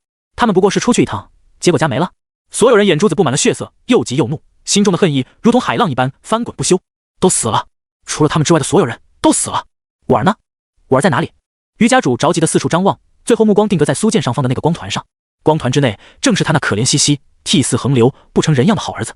他是极其宠爱自己儿子的，儿子要什么他都给，谁敢惹儿子他就杀谁。当他看到自己的宝贝儿子被折磨得如此凄惨的时候，心里的杀意和愤怒同时爆发了出来。我儿！于家主发出了凄厉的惨叫声，双目充血更加严重，模样更是陷入了前所未有的癫狂。在归来的途中，他就感应到家族中很多人的命牌碎裂了，包括自己的妻子、小妾都失去了感应。其他核心高层也有这种感应，他们就知道家族大本营肯定是出了大问题。但是只有亲眼见到了才知道，所有人都死了，只剩下一个废人大少爷。无论你是谁，今日你都必须死。不让你死太便宜了，老子要将你炼制成尸体傀儡，让你永生永世受尽折磨。于家主癫狂地大叫了起来，一身元婴级别的气息瞬间爆发出来，光是这股气浪就将周遭很多建筑物给摧毁了。元婴之威恐怖如斯，所有人吓得抱头鼠窜，他们还是太低估一位暴怒的元婴大佬了。光是泄露出来的气息就足以将他们灭杀。浩洋伏魔拳，于家主一上来就施展出了一门极为刚猛、杀伤力超强的拳法，浑厚的灵力从他的身上爆发出来。挥动双拳的时候，他身后就好像浮现出了一个高达上千丈的金色人影。轰！当他将双拳砸下的时候，于家主身后的千丈人影也跟着挥拳，朝着苏剑轰杀了过来。硕大无比的金光拳印还没有完全落下，地面就已经被震得开裂，下陷，天地好像都要被毁灭了一样。这一拳完全落下的话，不知道能不能将大半个城池给摧毁。来得好！面对如此恐怖的力量，苏剑却没有任何的惧怕，反而战意升腾，手中的长剑被他耍出了花，一道又一道不同的剑诀被他几乎同时打出，璀璨的剑光化作剑刃风暴，毫不避让地冲撞在那金光灿灿的巨大拳头上。刹那之间，光芒炸裂，在这整个城池的上方，好像有一轮太阳就此爆炸一样，无尽的光芒和混乱的力量都交织在了一起。所有人下意识地闭上了眼睛，耳边也只剩下不绝的轰鸣，没有人知道此刻的情况究竟如何了。他们只知道，这个战斗的级别绝对是毁灭性的，狂暴的力量在互相拉扯着，互相摧毁着，剑气纵横，充斥整个天地。可对方是元婴级别的力量，远超苏剑一个大境界。双方的交锋，明显还是苏剑落入下风了。苏剑只感觉被一股强悍的力量狠狠地轰飞了出去，胸口一股热流上涌，有要吐血的冲动。他的身影在高空之上倒飞上百米，这才堪堪停住。呼，他长舒了一口气，将体内翻滚不休的气血都给按压了下去。面对超过一个大级别的强者，现在的他还是比较吃力的。不愧是元婴强者，果真很强悍，仅仅一招就将我逼得连连后退了。苏剑虽然落入了下风，但是眼睛却非常亮，战意很是浓郁。跨一个大境界战斗真是太刺激了。听说师兄师姐之前在金丹期就可以和元婴抗衡了，我可不能落后啊！苏剑紧握手中长剑，浑身剑气蓬勃，身后的脊骨更是要化作冲天长剑。在他的这种干扰之下，整个城池中的宝剑都在嗡鸣作响，像是很兴奋的样子，又像是对剑中至尊朝拜。居然没事！众人定睛一看，发现苏剑除了退后时有些狼狈之外，并没有任何明显的伤势，全都大吃一惊。那可是元婴期强者的寒怒一击啊，杀气这么重，别说是金丹期巅峰了，就算是同级别的元婴期都要严阵以待。结果他一个金丹期一重的小子，居然一点伤势都没有，他竟然抗住了于家主的一击。刚才爆发出了浩强的剑气，他不是才金丹期吗？为何会有如此强悍的实力？他的剑等阶很高，极有可能是王气级别。金丹境界能够挡住元婴一击不死，我还是第一次见到。所有在暗中观战的强者们都被眼前的一幕给震惊到了，因为这远远超出了他们的认知范围。每一个大境界之间的差距是巨大的，甚至说是天地之差也不为过。按照他们的观念，金丹期是绝对不可能有资格和元婴期抗衡的。或许金丹期巅峰还有点希望，可那个少年他是金丹期巅峰吗？他根本就不是啊！阁楼之上的欧家主和唐家主两人手里的茶杯差点就掉在地上了。他们两人相视一眼，都看到了彼此眼中浓浓的震惊之色。他的剑诀很强，绝对不是一般的货色。难道他得到过什么厉害的传承？唐家主一眼就看出来了，那个少年所施展的剑诀等阶是很高的，甚至有可能达到了王级。欧家主也凝重地说道，不仅如此，他的剑等阶也很高，至少也是王气级别。他其实想说可能是圣气级别，但圣气太过高级了，世所罕见，他们这些家族都没有一件圣气。那个年轻人又怎么可能会有呢？两人眼眸深处都闪烁着贪婪的光芒。要是能够将此子拉拢过来，他们不仅能够多出一位顶尖战力，还有可能获得其神秘传承。如果苏剑不同意也没关系，大不了将其杀掉，夺取其传承就好了。没想到今天真是捡了大漏了，不仅能够看到于家破灭，还能获得神秘又强大的传承。于家主这边，他看到苏剑安然无恙，也很是错愕。什么？他自己都傻了。刚才那一击的威力究竟有多强，他再清楚不过了。别说金丹期巅峰，就算是同境界元婴也要避让，硬接下的话绝对要受伤的。灭杀金丹更是轻而易举，可那个少年为何一点事也没有？于家的几位金丹期巅峰也感到难以置信，家主的一击太过恐怖了，连他们都有了死亡的感觉。如果换作是自己硬接下家主那一招的话，不死也要重伤。为何那个少年毫发无损？不过短暂的错愕之后，于家主也明白苏剑必定有所依仗，但那又如何？能抵挡一次，还能抵挡第二次不成？震天龙印，怒龙吼！于家主势必要一招灭杀苏剑，因此毫不保留地动用自己最强的杀招震天龙印以及怒龙吼，乃是他曾经在外面历练的时候偶然得到的残缺秘术，据说和真龙一族有关。哪怕是残缺的，这两门秘术的等级都已经达到了恐怖的王级，练到最高深之处的话，甚至有可能和圣级相比。只有在面对生死大敌的时候，他才会施展这两门最强秘术。轰！随着他张嘴发出怒吼，一条半透明的真龙虚影出现在前方，足足有几百丈长。真龙虚影张嘴也发出了怒吼之声，声波能量瞬间爆炸，恐怖的力量作用在苏剑的身上。如此具有破坏力的声波攻击，让城中所有人都痛苦地捂住了耳朵，严重的七窍流血而死。与此同时，随着于家主大手往下一砸，他凝聚出来的一方铭刻有龙形印记的大印也朝着苏剑当头砸了下去。轰隆！双重攻击降临，任何人都没有办法无视。所有观战的人全都死死地捂住耳朵，脸上布满了惊恐。而阁楼之上的唐家主和欧家主，他们两人也坐不住了，丢下茶杯，笔直地站了起来。是这两门残缺的真龙族秘法。唐家主满脸的骇然，他曾经和于家主交过手，已经领教过这两门残缺真龙秘术的威力了。两种秘术齐至，就连他都要抱头鼠窜。欧家主也认真地说道：“那个少年必死无疑，绝对扛不住的。我们要是想获得他身上的传承，就必须出手帮忙了。如果苏剑死了，那么他们就什么都得不到了。”两人体内的灵力开始运转，释放出丝丝强悍的气息，笼罩住整个阁楼，随时都会出手救下苏建。此时的苏建显然已经落入了很危险的境地，他的战力很强，但面对高出自己一个大境界的强者，又被两门残缺真龙秘术攻击，他也吃不消。只是苏建没有任何的惧怕和退缩，他同时发出了怒吼，手中的青光神剑爆发出了一团耀眼的光芒，同时身上的脊骨也化作了巨大的剑芒，冲天起，将这一方天地全部化作了剑的世界。受到他的牵引，城中所有的宝剑也纷纷飞了出来，融入风暴当中。一时之间，铺天盖地的全是哗啦啦的剑。当怒龙吼的声波力量落在这些长剑上的时候，顿时就将其震散了，七零八落，像是下了一阵剑雨。面对这种级别的战斗，苏建的力量还是弱了一些。可就在这个时候，他怀中的那道小剑发出了光芒，一股股力量融入苏建的体内，令他的气息像火山爆发一样猛然拔升。是师尊送我的那柄小剑起作用了。苏建瞬间明白其原因了，有师尊留的后手在，自己无论如何都不会面临死亡的。接下来就是反杀时刻了。在这力量的加持下，苏建的攻击凌厉无数倍，一道道剑芒将真龙虚影绞杀溃散，就连硕大沉重的震天龙印在此时都被斩得轰然炸裂。两种秘术眨眼间就被破掉了。你竟然！余家主狂吐一大口鲜血，简直不敢相信，在自己尽全力的情况下，竟然一点便宜都没讨到。此子究竟是何来历？为什么强大的手段层出不穷？感受到来自苏建的威压，余家主居然恐惧了。他有种感觉，下一招自己很难活。想到这里，他当着所有人的面选择转身逃离，也不敢再说什么报仇之类的话了。先把小命保住才是最重要的。他的举动直接惊爆所有人的眼球，没有人敢相信这一幕是真实的。我靠，他在干什么啊？他竟然逃了！他逃了？怎么回事啊？堂堂元婴级别的余家主为何转身就逃？难道他不打算给家族报仇了吗？发生了什么事？他怎么跟见了鬼一样？所有人都一脸的错愕，甚至觉得莫名的好笑。每个人都觉得他可以碾压那个少年，尤其是在两种秘术全都使用的情况下，秒杀那个少年肯定是没问题的。可他怎么转身狂奔？逃命的动作也太干脆了吧！家主，几个余家核心高层也是。这两道身影拦住了苏建的去路，正是唐家主和欧家主两人。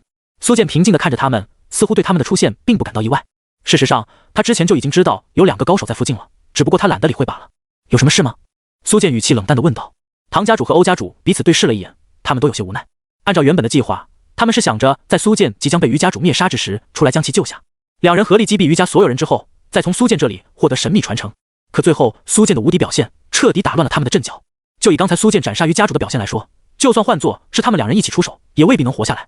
想要动用武力在苏建的身上获取好处，不可能。因此他们只能换另一种方法了。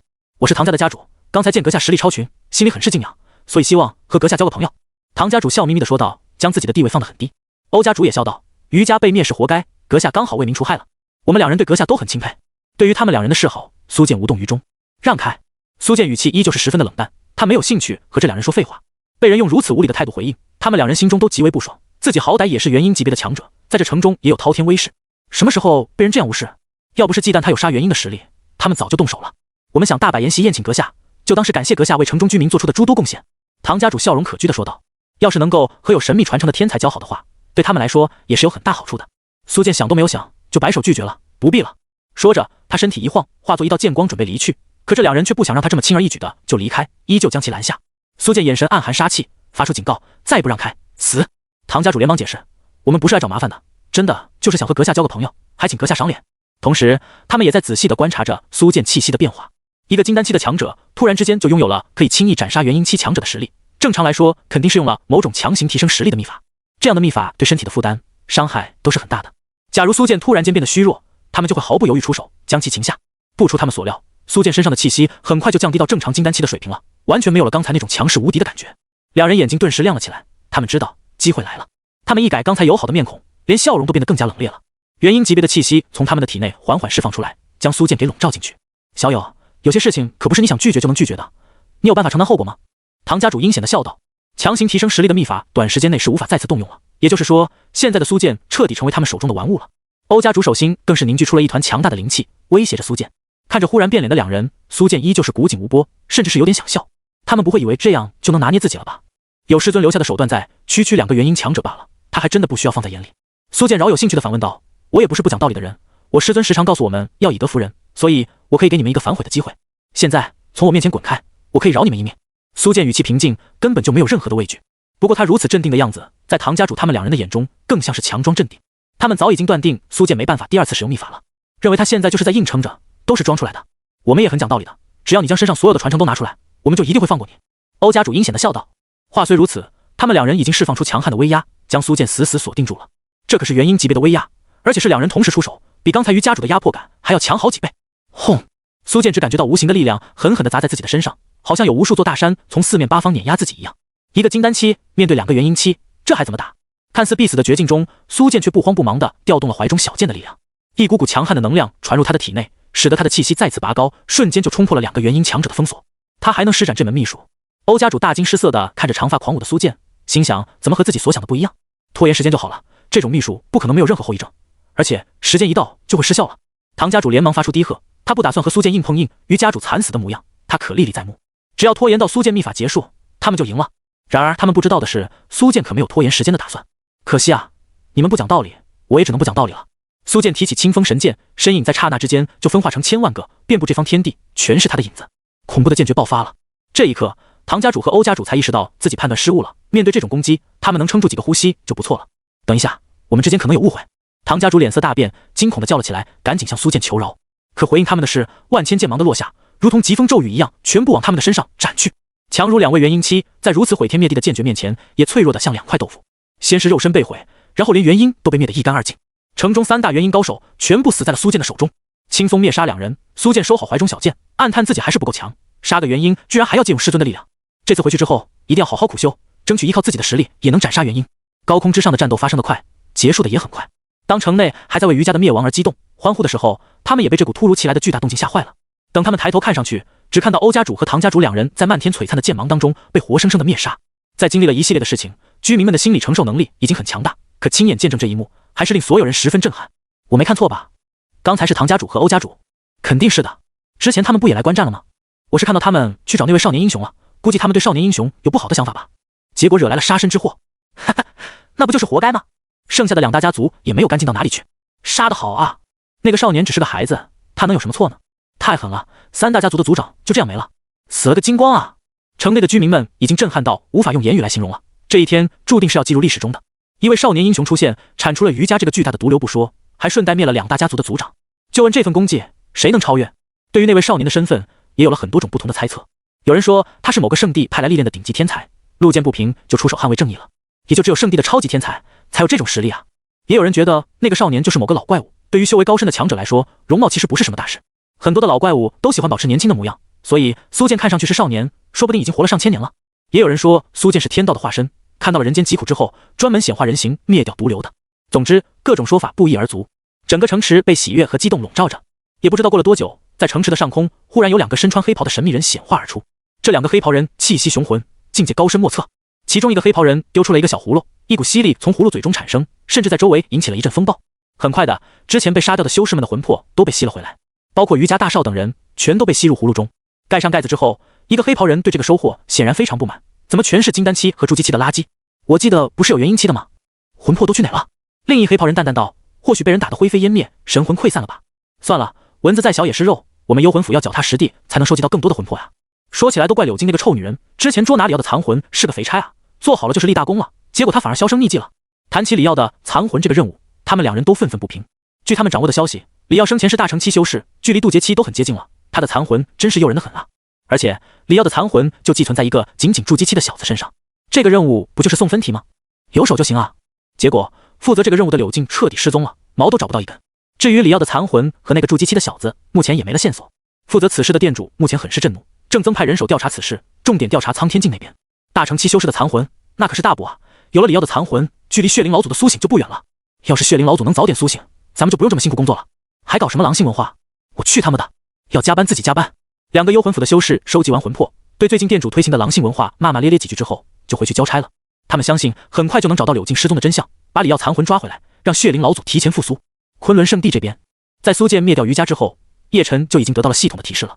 弟子叶晨已经完成任务，任务完成度100%，现已发放奖励，并附赠一份额外奖励。正躺在悟道茶树下悠闲小憩，叶晨得到了这个消息之后，露出了满意的笑容。不愧是自己的弟子，果然很争气啊，没给师宗我丢脸。叶晨开始查看奖励。奖励：仙级炼丹炉1000座，圣级炼丹炉5000座，王级炼丹炉1万座，玄级炼丹炉15000座，灵级炼丹炉2万座。奖励：南冥离火1份，太阳真火1份，紫薇天火1份，九天玄火1份，幽冥鬼火1份，太初圣火1份，幽罗冰炎1份，九死轮回炎1份，碧海青天炎1份，红莲石骨炎1份。奖励：五行道果1000株。奖励：神兵阁1座。看到这4种奖励，叶晨都有些惊讶了。虽然只分为4种奖励，可实际上奖励的数量可不少啊。光是炼丹炉加起来就好几万了，其中仙级炼丹炉就有1000座，还有10种不同的仙火。仙火是最高级别的火焰，凡是被列为仙火的火焰，其威力和作用都不用多说了。而如今他直接获得了10种仙火，每一种火焰都会被人争抢的头破血流、家破人亡的那种。就拿仙火最多的神丹圣地来说，他们也是经过了无数年的积累、寻找、培养，才拥有很多仙火。可昆仑圣地只需要苏建完成一个任务，就直接领取10种。要是让神丹圣的知道了，岂不是要哭死？不公平，真不公平啊！第3种是1000颗的五行道果，这可是仙根之一啊，其珍贵程度上来讲，不逊色于叶辰在原初神山中移植回来的圣果树。要知道，区区一枚圣果就已经让很多绝顶高手拼命争抢了。要是1000颗五行道果都拿出来，绝对可以让整个荒仙大世界都陷入疯狂当中，圣地之间掀起战争都不奇怪。不得不说，这次的奖励系统也是一如既往的大方。最后一个奖励就是神兵阁，在神兵阁里面存放有数不清的各种兵器，从凡器到仙器都有，而神兵阁本身也是一件帝器。要知道，神兵阁当中不仅存放了数不胜数的兵器，它本身更是一件极其可怕的帝器。一旦让神兵阁将所有的兵器都释放出来，那将会是恐怖至极的兵器洪流，连仙帝都要抖3抖的。就算不释放兵器洪流，光靠神兵阁自身的威力也足以镇压当世了。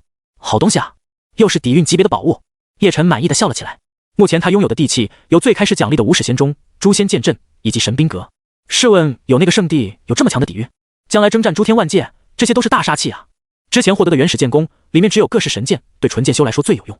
锻造阁的话，现在宗门内还没有锻造方面的人才，也尚未正式启用，而且锻造器物也是需要时间的。如今有了神兵阁，就有很多现成的兵器可以用了。叶辰对这次的奖励还是很满意的。对了，还有一份额外的奖励呢。叶辰继续查看，100%的任务完成度让他多了一份额外奖励。奖励剑木神树幼苗。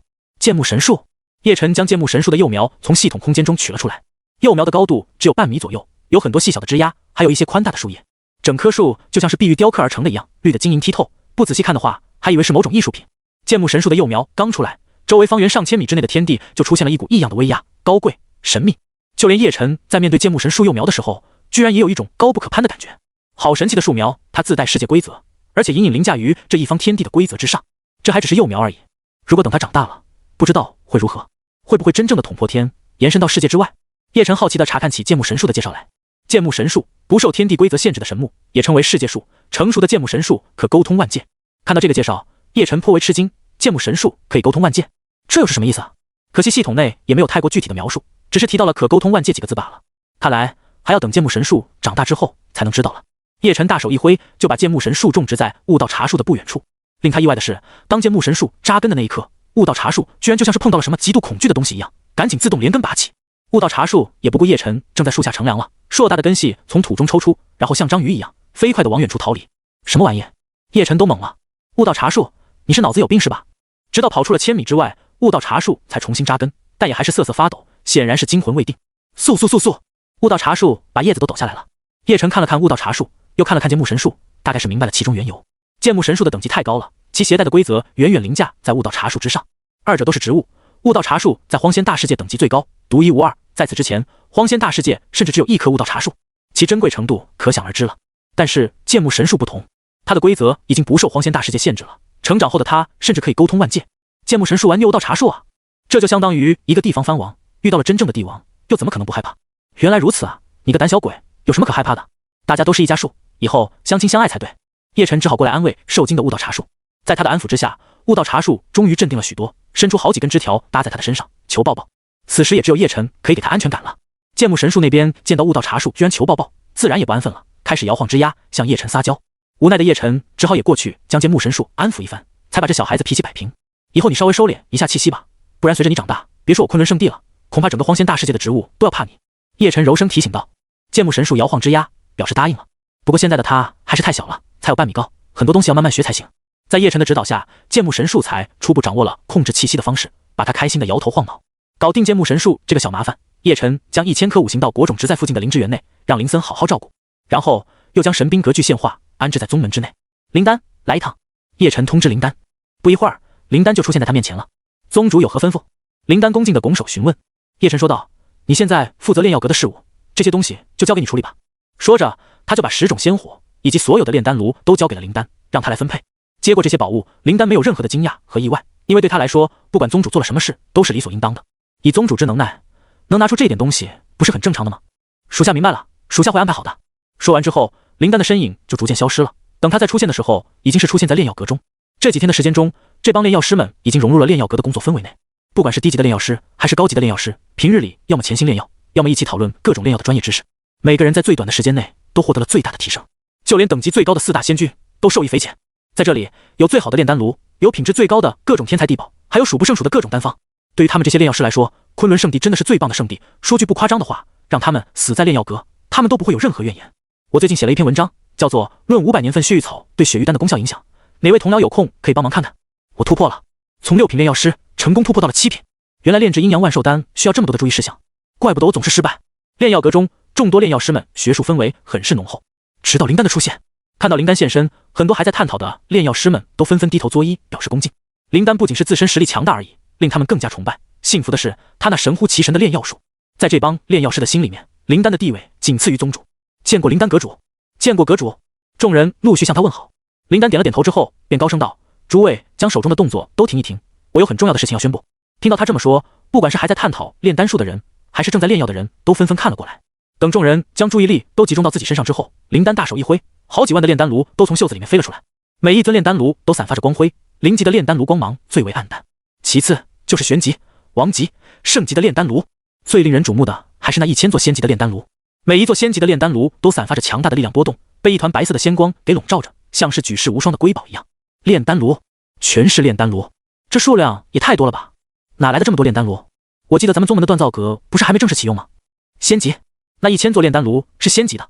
在场的所有炼药师在看到数量众多的炼丹炉，都激动得不能自已。1000座炼丹炉带给他们的冲击力太大了，再加上原本就有的1000，现在就是2000仙级炼丹炉了。就算是亲眼所见，他们也觉得很不可思议。2000座炼丹炉，别说是荒仙大世界了，就算是在其他大世界都没有这么多吧？阁主，这是从哪里收集来的？数量也太恐怖了！横城仙君诧异地询问道。那些仙级以下的炼丹炉，他们都不在乎，到了他们这个级别用的都是仙级的炼丹炉。但是圣级炼丹炉有5000座，仙级炼丹炉有1000座，哪怕是好几个圣地集中力量收集，也很难在短时间之内得到。灵丹淡淡地说道：“这些都是宗主亲自收集的，对于宗主而言，这些都是小事。”闻言，众人在惊讶的同时，也都淡定了很多。哦，原来是宗主出手了，那就正常了。有宗主在，弄到这些好东西，好像也不是什么奇怪的事了。不知不觉中，叶晨在他们的心里已经成为了全知全能的代名词，仿佛一切匪夷所思的事情，只要和宗主关联起来，就正常了。原来如此，怪不得。横城仙君也一副了然的模样。炼丹炉不是谁都能用的，尤其是仙级炼丹炉，要看大家的功绩，而且分配到的炼丹炉将会属于你们自己。也就是说，就算你们离开宗门去历练，也可以将仙级炼丹炉带出去，这是你们的私有之物。灵丹扫了众人一眼，宣布了炼丹炉的使用规则：有奖励才有动力。对于众人而言，获得仙级炼丹炉的所有权，绝对是最能鼓舞人心的。果然，在场的众人都激动了起来。真的吗？可以永久属于我们个人，变成我们的私有物？也就是说，我也能有专属的仙级炼丹炉了？太好了！我早就看中其中一座了，要是能获得奖励，我一定选那一座。所有人都激动地欢呼雀跃起来。目前为止，他们不少人虽然也能使用仙级炼丹炉，但这都是宗门的东西，没有固定的主人。说白了，炼丹炉是公用的，并不专属于任何人。可灵丹制定了这条规则之后，就给了他们一个巨大的希望。毕竟哪个炼药师不想拥有专属于自己的炼丹炉？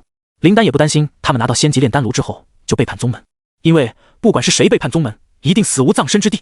说到底，仙级炼丹炉最终还是会回归昆仑圣地的。等众人稍微冷静下来之后，灵丹又接着说道：“除了炼丹炉之外，还有别的东西作为奖励。”听到他这么说，大家无比的期待和好奇。炼丹炉已经很惊人了，难道还有比炼丹炉更加珍贵的东西？否则的话，又怎么值得灵丹阁主放在后面再宣布？在所有人期待的目光中，灵丹手掌一翻，出现了10个巴掌大小的光团，每一个光团里面都封印着一小团的火焰。虽然火焰只有拳头大小，看上去很是可爱，但当这些火焰出现的那一刻，整个炼药阁的温度骤然上升许多倍，连同天地灵气都变得躁动不安。呼！很多炼丹炉里面还在燃烧的火焰都纷纷摇摆起来，然后朝着这个方向弯腰，像是对火焰王者的朝拜。这奇怪的一幕令所有人惊讶的瞳孔骤然收缩。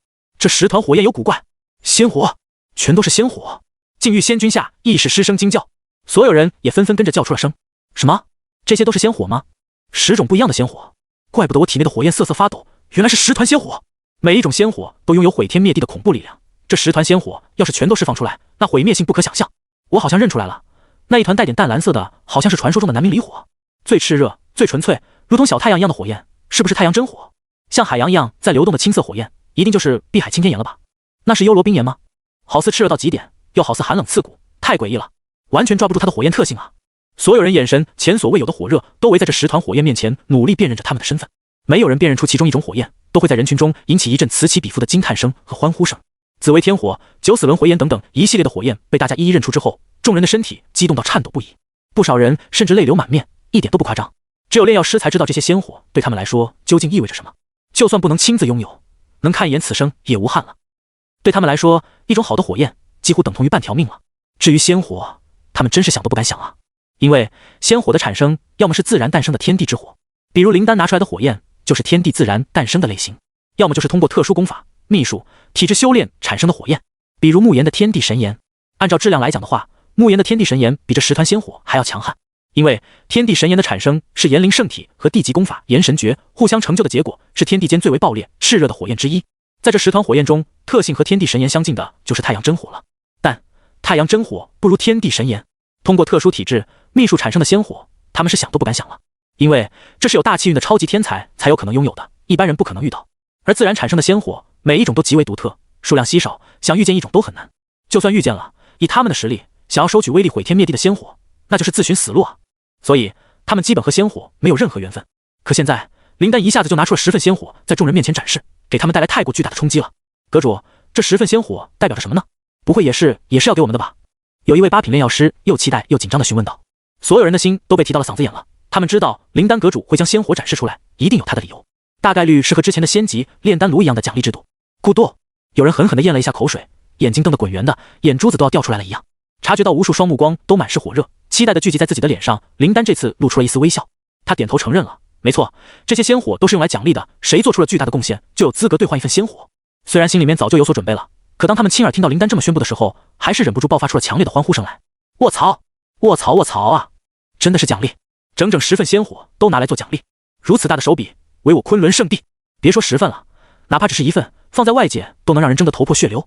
牛逼，昆仑圣地牛逼！所有人蹦了起来，陷入了前所未有的狂欢当中。先不管他们是不是真的有能力获得一份仙火奖励，光是看着仙火摆在面前，就已经是最大的激励了。没有任何人可以抵制住这种诱惑，就连4位仙君此时都猛地咽口水，内心充斥着难以言喻的震撼和激动。他们自然是不缺仙火的，已经有属于自己的仙火了，但灵丹的大手笔还是彻底将他们震惊到了。不管在哪个圣地，都找不到这么豪横的手笔啊！昆仑圣地，恐怖如斯。若是我年幼时能加入现在的昆仑圣地，我未来的成就绝对更高。这才叫圣地，别的只能叫宗门。要不是我已经有属于自己的仙火了，连我都想兑换一份。4位仙君震撼的难以言喻。灵丹对众人的反应十分满意，他要的就是这种被激励的状态，让每个人都有希望，才能让大家快速进步。这10份仙火，我会悬挂于炼药阁上空，让所有人都能看见。我很期待大家都能为宗门做出巨大贡献。说着，灵丹将手中10个光团抛了出去，就像是10个太阳一样悬浮在炼药阁的上空。10团火焰缓缓旋转着，每个人都能看见他们的存在。阁主威武！众人纷纷欢呼道。灵丹却摇摇头，纠正他们的说法，错了，威武的不是我，是宗主。这10份仙火是宗主交给我的。炼药师们对宗主的敬佩又上了一个新的高度。宗主究竟隐藏了多大的能耐，连10份仙火都能轻松弄到，太惊人了吧！好好做事吧，未来的奖励只会越来越多。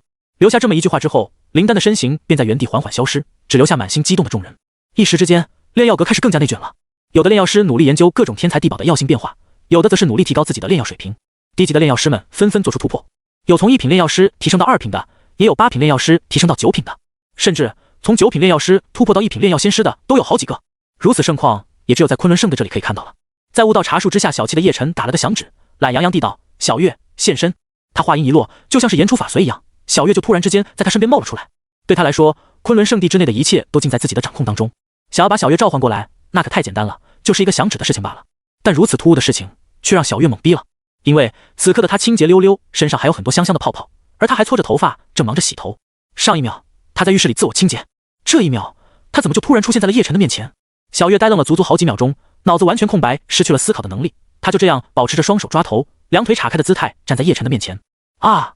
也不知道过了多久，小月才发出了一声尖叫，赶紧施展法诀给自己披上衣服。他气鼓鼓地瞪着叶晨，脸蛋红彤彤的，也不知道是太气了还是太过害羞的。宗主，我虽然是您的侍女，你好歹也照顾一下我的私事好吧？我可还是女孩子啊！小月嘟着嘴巴，攥紧了拳头，朝叶晨大声抗议，显然是气得不轻了。哪个女孩在自我清洁的时候，愿意突然毫不遮掩地出现在一个男性面前？太丢人了吧！不管是2个硕大的软白玉，还是细小裂骨，不都被宗主看到了吗？叶晨也有些尴尬，因为在把小月强行招过来的时候，他并没有提前观察小月在做什么，结果就闹出了这么大的一个乌龙啊！在本座面前有什么可遮掩的？本座目光已不局限于这一方世界，而是诸天万界，区区生灵躯体罢了。你觉得本座会放在眼里吗？叶晨说着玄乎的话，眼神淡漠地瞥着他，一下子将自己的格局扩大了无数倍。原本羞红了脸的小月，在听到他这番话之后，顿时就愣住了。宗主的话看似很宽泛，实际上蕴含着莫名的道理，给他小小的心灵带来了巨大的震撼。小月当场就被震慑住了，她水润的红唇微张，眼中满是惊讶，甚至逐渐明悟了某些道理。对啊，眼界被局限的太久了，只会对自己形成枷锁。我当了那么久的落月圣主，看似位高权重，威风八面，实际上目光被局限在圣地之内，仅限于荒仙大世界中。也正因为如此，我的修为才难以进步，境界被困在玄仙境界，达不到仙君之境。小月喃喃自语，而且眼睛也越来越亮，很多以前没有想通的修行困惑也逐渐解开，让他有种豁然开朗的感觉，就连境界解锁都有松动的迹象了。他要冲击仙君境界了。宗主，谢谢您的指点，否则的话，小月尚且无法明悟。小月知道，宗主刚才故意把自己召唤过来，还对自己说那番话，其实就是借机点醒自己的。没错，一定是这样，毕竟他可是宗主啊，他的眼光早就不局限于一方大世界了，又怎么可能是一个着迷于异性躯体的庸俗之辈？一想到刚才自己居然还在宗主面前生气了，小月就非常自责和愧疚。明明宗主是在帮助自己悟斗，而自己竟然还被俗世观念束缚，自己真的连当侍女都不配了。宗主，方才是小月太放肆了，不知宗主的用心良苦，请责罚小月吧。小月愧疚地跪在叶晨的面前，态度诚恳。从叶晨这个角度俯视，就可以清晰地看到那两个硕大的软白玉。他两只手臂往中间夹住，放在膝盖上的时候，更是将两团软白玉挤出来了。他也没有想到，自己随口编造的一句话，居然让这丫头有所领悟了。不愧是顶级天骄啊，脑补能力不对，是悟性就是强。叶晨冷淡开口，有些道理你自己明白即可，当你不执着于本相之时，便可领悟仙君之境。跪着的小月娇躯狠狠地震颤了一下，软白玉也跟着晃动。他恭敬地将头压得更低了，谢宗主指点，小月明白了。不过在此之前，请宗主狠狠地责罚小月，否则小月寝食难安。小月对刚才自己朝宗主生气的事情还是耿耿于怀，她没有办法原谅自己。说着，她将洁白如玉的手掌伸了出来，等待主人的责罚。叶晨随手拿起一根树枝，在她手中用力打了几下。啊！小月疼痛地叫出了声，但第二下的时候又咬牙忍住，只发出嗯嗯的闷哼。打了好几下，她手心都红了，但是内心很满足。在叶晨放下树枝的时候，甚至有些失落，好像很期待宗主继续打他。不知宗主需要小月做些什么呢？小月询问道。是这样的，宗门之外有几位客人来了，你摘一些茶叶，再摘一些灵果，准备招待客人吧。叶晨吩咐道。他已经提前知道，有些人来到了昆仑圣地之外，毕竟来者是客，该招待还是要招待的，不然以后讲出去，别人还以为昆仑圣的不讲礼数。遵命。小月乖巧的点头，准备先采摘茶叶。这个时候，叶晨看着他婀娜的身姿，以及刚才他跪下来时候的美景，忽然间想到了一些事情。于是乎，他变化出一套女仆装，递给小月，让她穿上。这是你的制服，以后就穿这个吧。拿过女仆装的小月看着奇怪的样式，感到很是疑惑。这是他没有见过的设计，不过既然是主人的命令，他自然是乖巧的照做了。兴许是有了刚才的领悟，他犹豫了一下，仅仅是害羞的转过身去，然后在叶晨的面前换上了女仆装。宗主，这是什么裙子？好奇怪的感觉。小月有些无所适从的拉扯着裙子的边缘，第一次穿如此古怪的服饰。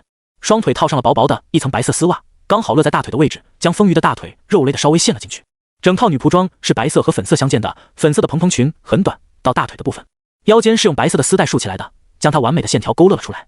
身前就是一块白色的餐巾状的装饰物，上面还有一些粉色的猫咪爪印的图案。再往上的部分就是脖子上奇怪的皮质项圈了。小月紧紧地夹着自己的双腿，很是局促。她本就是富有气质的绝色女子，高贵中带着冷艳，身材是丰腴却又不带任何赘肉的类型。可这一身奇怪的衣服会不会过于可爱了？让小女孩穿还差不多，不适合她吧？裙子如此短，真的不会有风险吗？还有脖子上的皮质项圈怎么有点像一些修士豢养灵兽的项圈？宗主。小月脸色绯红，吞吞吐吐。叶晨上下打量了好几遍，满意的点头认可这个造型，不错，有点女仆的样子了，以后就这样穿吧。虽然很不习惯，但小月不会有任何怨言的。除了必须听命于宗主之外，她明白这肯定也是宗主给自己的一种特殊修炼，目的就是让自己不再执着于外向。如此一来，自己在修行上将会有巨大的突破。小月继续采摘悟道茶叶，然后去往灵芝园采摘一些灵果。对于灵芝园，她也是挺熟悉的，这里面的各种灵药她都见识过了，包括移植回来的圣果树，因此她倒也没有太多的惊讶。直到她看到1000颗五行道果的时候，终于还是绷不住了，惊讶的用小手捂住了嘴巴。这好像是五行道果。小月放眼一看，附近全部都是五行道果，每一个5行道果上面都有金色、土黄、火红、青色、水蓝色5种颜色。这5种颜色代表了五行，隐隐形成了某种玄奥的道蕴。没错，这就是传说中的五行道果。好多啊！小月小心翼翼的采摘，对宗主的能耐更为崇拜了。整个世界也就只有宗主能一次性弄来1000颗五行道果之数了吧？除了5行道果之外，他也采摘了几个圣果，还有别的一些灵果用来招待客人。当小月这边在忙的时候，昆仑圣地的外围有几道隐匿在虚空中的身影逐渐显现出来。随着他们几人的出现，这方天地的规则隐有受到影响的迹象，发生了妙不可言的变化。只有境界达到一定的高度，才会产生这种现象。无痕前辈，这就是我们打听到的昆仑圣地的所在之地了。司命仙君看着下方郁郁葱葱的连绵山脉，对前方的无痕老祖说道。这段时间，他们用最古老但也是最有效的方法，也就是四处问人的方式，终于大致确定了昆仑圣地的范围。不出意外的话，就是在这座山脉中了。看着下方连绵不绝的山脉，无痕老祖众人都感到有些疑惑和不确定，因为这里的山脉虽然也颇有玄奥之处，可并不算太过奇妙，起码和一个圣地无法匹配的。就比如他们自己的圣地，从外面看都是极为气派的。按照情报来说，应该是没错的。我们三大圣地暗中调动了无数人进行搜寻，最终都确定在这个区域。紫薇圣主仔细地打量着这片山脉，认真地说道：“神丹圣地、紫薇圣地、落月圣地，他们联合起来暗中寻找昆仑圣地。由于叶辰切断了所有的因果线，导致他们无法推演计算，只能靠庞大的人力进行打听搜寻。关于这一点，他们都是没有其他疑问的。今天无痕老祖、神丹圣主以及司命仙君、紫薇圣主他们都来了，我们要如何找到准确的位置？要不要用暴力手段先试一试？”紫薇圣主目光微闪，想试探昆仑圣地的底细，但是无痕老祖阻止了他的鲁莽。要是那位前辈误会我们是来找麻烦的，那不就坏了吗？他们不是来挑事的，而是和昆仑圣地交好的。几个人大眼瞪小眼，一时之间不知道该如何是好。最后还是无痕老祖说道：“我先探查一番，此处必有蹊跷。”说着，他就放出了磅礴无边的神识，将这一整片山脉都给笼罩进去了。立马就察觉到其中一个区域很是古怪，当自己的神识靠近那个区域的时候，便会被一股无形的力量排斥，甚至是被扭曲。找到了！无痕老祖神色一喜，便带着众人来到了另一个方位。在这里，他们果然看到了巨大的山门，上面就写着昆仑圣地4个大字。就是这里，咱们进去吧。司命仙君欣喜地说道，他自己推演那么久都毫无头绪，今日终于发现了昆仑圣地的大本营了。不容易啊，真不容易。几人迈开步伐准备进去的时候，却被一股阵法力量给阻挡住了。这正是昆仑圣地的护宗大阵，好强的阵法之力。司命仙君被推动的不由自主地后退了好几步，对这股阵法力量感到惊讶。要知道，他可是仙君境界的强者，这世上还有多少阵法能真正阻拦他？可当他接触昆仑圣地护宗大阵的力量时，却能明显地感觉到自己的渺小。难道比我紫薇圣地的大阵还厉害？不可能吧！我们这些圣地的大阵都是由诸多前辈一代又一代加强的，还有先帝之力加持呢。紫薇圣主有些不服气地说道。对于昆仑圣地，这里面最不服气的就是他了。他没见过昆仑圣地之人，自己又死了2个长老，要不是无痕老祖说对方是先帝的话，他绝对要发动圣地之力对叶辰进行讨伐。虽然无痕老祖对这个昆仑圣地都很忌惮，可紫薇圣主还是想亲自试探其深浅才行。几位前辈，由我来试试吧。说着，紫薇圣主当即运转功法，一招紫气东来，狠狠地轰在山门之上。来自圣主的一击，无论如何都会产生效果的。就在紫薇圣主以为能将阵法打开的时候，一股更加澎湃的星辰之力从护宗大阵内爆发了出来。轰！一颗又一颗硕大的星辰带着毁灭性的气息砸了下来，吓得紫薇圣主狂冒冷汗，赶紧施展身法躲开。幸亏他也只是试探而已，否则的话，来自阵法的反噬绝对会更加恐怖。这究竟是什么阵法？方才的星辰之力也太浓郁了。紫薇圣主这一次躲得远远的，不敢再靠近了。无痕老祖的表情也十分凝重，因为他从这个阵法上面感受到了先帝的气息。他没猜错的话，昆仑圣地的护宗大阵一定是地级阵法。此阵法威力极强，我用神识试探过了，给我的感觉就像是浩瀚无比的星空深处，深邃的同时又有无穷的力量。无痕老祖的眼光还是毒辣，一下子就看出了这门阵法的精妙之处了。怪不得他们起初没能发现昆仑圣地之所在，有这种阵法作为遮掩，试问谁能轻易找到呢？无痕老祖拱手弯腰，对着昆仑圣地的山门高声道：“在下神丹圣地无痕老祖，前来拜访昆仑圣地。”他的声音在山间回荡不休，但等了许久也没有人出来。几人的表情都有些异样。再怎么说，他们也是有头有脸的大人物，都亲自上门拜访了，昆仑圣地怎么连个接待的人都没有？堂堂仙王老祖，圣地之主，就这样被晾在这里了？你以为还是晾衣服呢？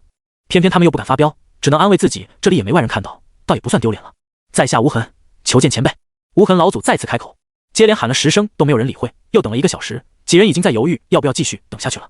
幸好在这个时候，一道高大的身影出现在山脉的上空，他俯视众人，朗声开口：“来者是客，进来吧。”说着，此人大手一挥，护宗大阵就自动撕裂开一个口子。见状，无痕老祖几人也不再犹豫，步入山门之内，真正进入昆仑圣地了。好浓郁的天地灵气！刚刚进来，这里面浓厚的天地灵气就让他们很是诧异，怎么比自家圣地还要浓郁啊？而且里面别有乾坤，像是独自开辟的小世界一样，范围极为宽阔，举目无穷。昆仑圣地的宗门面积，如果真的放在外界的山脉上的话，绝对已经覆盖整条山脉，甚至还有所超过了。里里外外相当于是2个世界。不过在场的几人都是神通广大、眼界广阔之人，略微惊讶之后便冷静下来。刚才接引他们进来的中年男人又出现在他们的面前，介绍道：“我是昆仑圣地的副宗主，我名为凌空。”看到有外人进来，凌空还是挺开心的。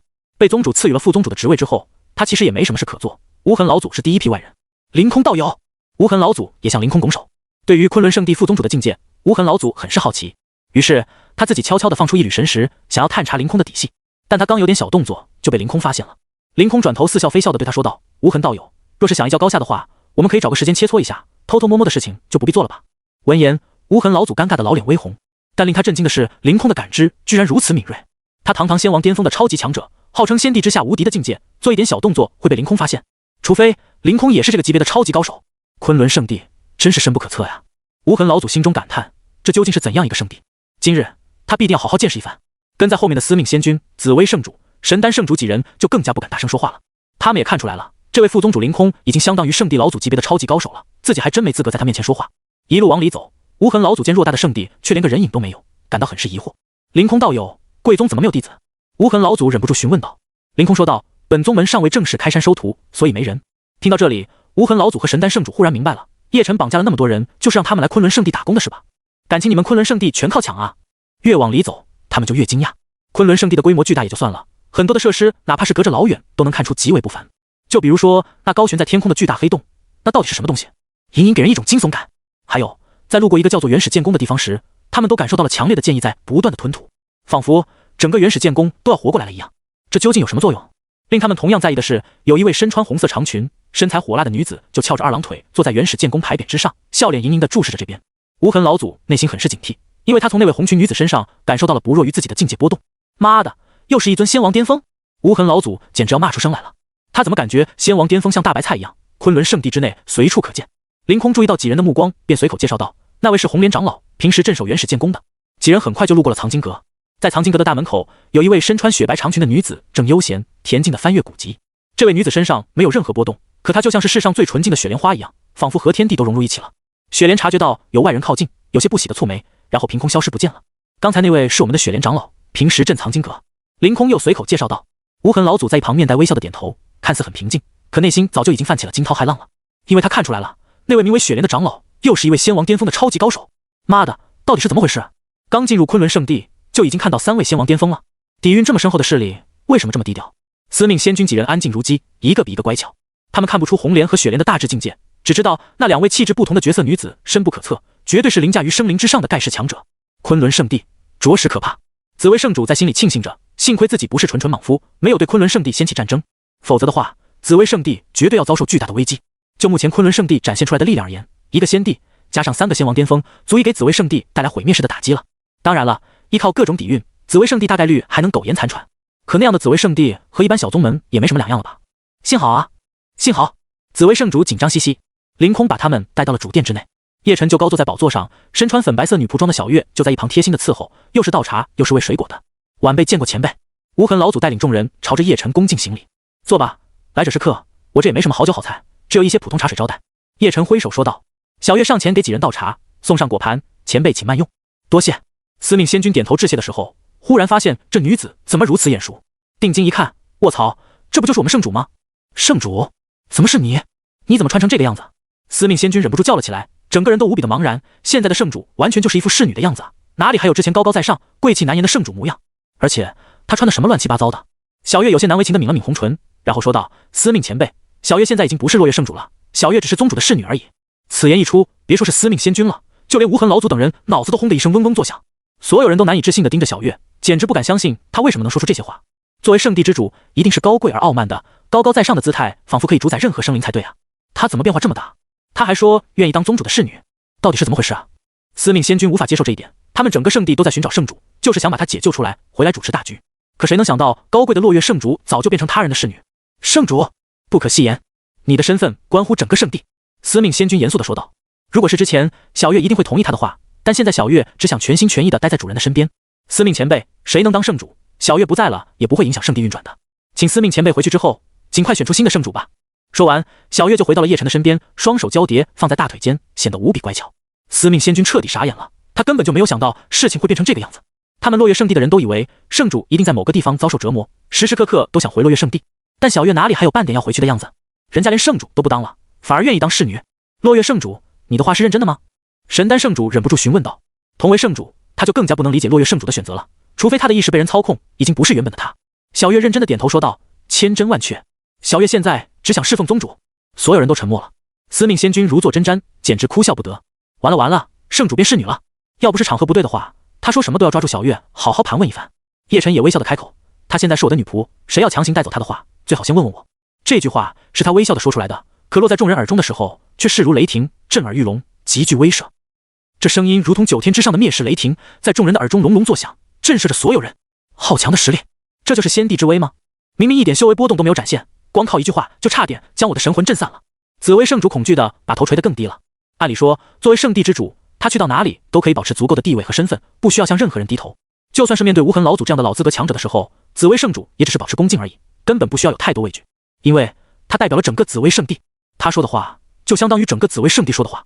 然而在叶晨的面前，紫薇圣主才真切地感受到了何为恐惧，仿佛自己只要有一点点的异样，对方就可以用一个眼神将自己彻底毁灭了。先帝号称凌驾在所有生灵之上，真是名不虚传啊！幸亏自己去了一趟神丹圣地，提前了解了一些内幕消息。要是紫薇圣地真和昆仑圣地发动不朽之战的话，紫薇圣地就完蛋了。神丹圣主此刻也瑟瑟发抖，哪怕有无痕老祖在面前，他也感受不到一丁点安全感。当先帝的怒火降临的时候，无痕老祖的下场恐怕也不会比自己好多少的，大家都是蝼蚁罢了。我的麒麟紫金岩是拿不回来了，哎！神丹圣主在心中暗叹，他还是挺惦记麒麟紫金岩的，那团仙火威力巨大，还象征着圣主身份，自然是不能弄丢了。不过现在给他1万个胆子，也不敢提出将麒麟紫金岩拿回来。司命仙君脸色苍白无比，在叶晨说话的一瞬间，他的身上就像是有无数的星辰压过来一样，沉重、憋屈、绝望，每一个字都像是一颗星辰，到最后他几乎直接跪下了。司命仙君知道，这还是对方没认真的情况，要是稍微认真的话，自己早就魂飞魄散了。想把圣主带走是不可能的了，就像小月所说的，等回去之后再商讨选圣主的事情吧。无痕老祖表面上风轻云淡，好似一点压力也没有，可实际上他已经被吓得胆子都快破了，要不是括约肌夹得比较紧，九转大肠真就拉出来了。在一位仙帝面前，他这个号称仙帝之下无敌的顶级强者，好像真的就是稍微强一点的蝼蚁罢了。但蝼蚁就是蝼蚁，管你强不强呢？这个多嘴的家伙，要是再多说一句，老子绝对先废了你！无痕老祖气得很响，一巴掌把司命仙君给打飞了，把这个大佬给惹怒了，对我们都没有好处，你自己想死别带上大家啊！幸好司命仙君也意识到错误了，现在嘴巴闭得紧紧的，一点都不敢再吱声了。站在叶晨身边的小月看到下方这些大人物都要被吓得噤若寒蝉，作为主人的侍女，她比任何人都骄傲自豪。哼，做圣主能有当侍女好？别以为侍女就很低下，连无痕老祖在自己面前都要恭敬低头呢，这不比当圣主过瘾？说吧，你们都来干嘛？意外里迢迢过来，不会就为了跟我请安吧？叶晨一边品茶一边懒洋洋地询问道。无痕老祖立刻就堆满了笑脸，解释道：是这样的，3年之后，我们几家圣地会有开启一个小世界，让年轻弟子进入其中历练，想邀请昆仑圣地的弟子一同前往，用开启小世界历练的方式和昆仑圣地拉关系，这是他们之前就商量好的事情。那个小世界是独立于世界的一片空间，里面有很多的好东西，也有巨大的危险。几个圣地联合将其开发，成为了一个弟子的试炼之地，每过10年都会开放一次。现在距离下一次开放还有3年时间，这可是最顶级的机缘之一了。因为外界的修士们根本没有资格参与其中，无数的修士打破头都想获得一个名额，奈何几大圣地根本就不会对外开放。昆仑圣地是被邀请的第一个外部宗门，从这一点来看，就足以看出这几个圣地的诚意了。哦，是吗？到时候再说吧，我问问那几个弟子有几人想去的。叶晨漫不经心地说道，对这个所谓的小世界历练没有太多的兴趣，更别提让他感到惊讶的程度了。得到这个恢复，无痕老祖他们心中都极为无奈。如果是在外界的话，他们将一个名额的机会放出来，绝对可以让无数人打生打死，竞争的头破血流的程度。经历过一次小世界的历练之后，出来的人都会有巨大的提升和收获，试问谁不心动？可在叶晨嘴里，如此顶级的机缘反而显得不值一提了。而且他还要问有几个弟子愿意去，真的会有人不愿意去吗？不过此事也算你们有心了，小月也给你们上了茶水和灵果，自己享用吧。叶晨说道。几人纷纷端起身边的灵茶，轻轻地闻了一下。他们本以为就是高级的灵茶而已，可当他们看到茶水中似乎还有大道符文引线的时候，顿时察觉到不对劲了。这茶，无痕老祖定睛一看，发现竟然是悟道茶叶，真不愧是昆仑圣地，直接拿出悟道茶叶招待客人。老祖毕竟还是老祖，定力和见识都很强，不会因为一杯悟道茶就失态了。其他几位圣主也颇为惊讶地将悟道茶一饮而尽，细细品味其中道韵。作为圣主，又在外人面前，他们就算很激动，也不会表现得太过明显的。直到他们低头看到果盘之内的几个果子，终于是忍不住发出惊叫了。紫薇圣主拿起一枚5种颜色交织的灵果，很是惊讶，这不是五行道果吗？我曾经吃过几次，但果子只有半个拳头大小，根本比不上这个果子。还真是五行道果，这可是上古仙根啊，属于极其罕见的灵果，珍贵程度几乎堪比不死神药以及悟道茶树了。神丹圣主声音都颤抖了，这种好东西就连他们神丹圣地之内都没有种植，好饱满的果子，前辈真的用来招待我们吗？司命仙君有些难以置信地询问道。如果只是一颗果子也就算了，但是现在一人一颗，都4颗了，其价值之高不可估量啊，全都用来招待客人，要不要这么奢侈？叶晨漫不经心地将咬了一口的五行道果丢给一旁的小月，毫不在意地说道，不就是几个果子吗？我后院多的是，又不是什么值钱的东西。可嗨，紫薇圣主被果子给噎到了，咳个不停，他脸色很是幽怨，但是不敢太明显地表现出来。五行道果这么珍贵的天材地宝，居然被说成不值钱的东西，这是要多豪横才能这么说啊？小月珍惜地捧着被叶晨咬过一口的果子，一边小心翼翼地品尝，一边点头道，宗主说的是啊，咱们后院多的是。无痕老祖几人都显得不敢相信，见叶晨并不在意这点，无痕老祖才壮着胆子问道，敢问宗主，五行道果乃是极为珍贵之物，天地间都很难找出超过10棵果树，难道贵宗后院就有1棵？叶晨并没有说话，而是悠闲的品茶。小月现在已经能和叶晨配合得很默契了，属于拍一下屁股就会自动撅起，按一下腰就会自动摇晃的类型。他摇头代为解释道：“1棵果树，当然没有1棵了。”听到他这么说，众人心中才松了一口气。这才对嘛，就算是昆仑圣地，也不可能有1棵完整的五行道果树木，这可是仙根啊，天地间寥寥几棵而已。他们这些圣地都传承了无数年了，也没能获得1棵完整的五行道果。昆仑圣地再怎么厉害，也不至于超过他们太多吧？大家都是圣地，差距不会很大的。自从进入昆仑圣地之后，这里的很多人和东西都不断的冲击着他们，让他们都大开眼界。现在几人终于得到了些许安慰了。岂料就在他们松一口气的时候，小月才把后半句话给补上：“1棵也太少了，我们有整整1000棵果树。”一句话让在场的几人当场傻眼了。神丹圣主和紫薇圣主两人嘴里的悟道茶都差点喷了出来，意识到悟道茶之珍贵，又强行咽了下去。司命仙君眼睛瞪得大大的，显然还在怀疑自己刚才是不是听错了。1000棵果树，你指的难道是五行道果的果树？无痕老祖伸长了脖子，用力捶了好几下胸口，才把东西咽下去。小月道友说的不会是1000棵五行道果的果树吧？还是说别的果树也算进去了？无痕老祖小心翼翼地询问道。如果是1000棵五行道果的果树，那就太恐怖了。世上真有这么离谱的事情吗？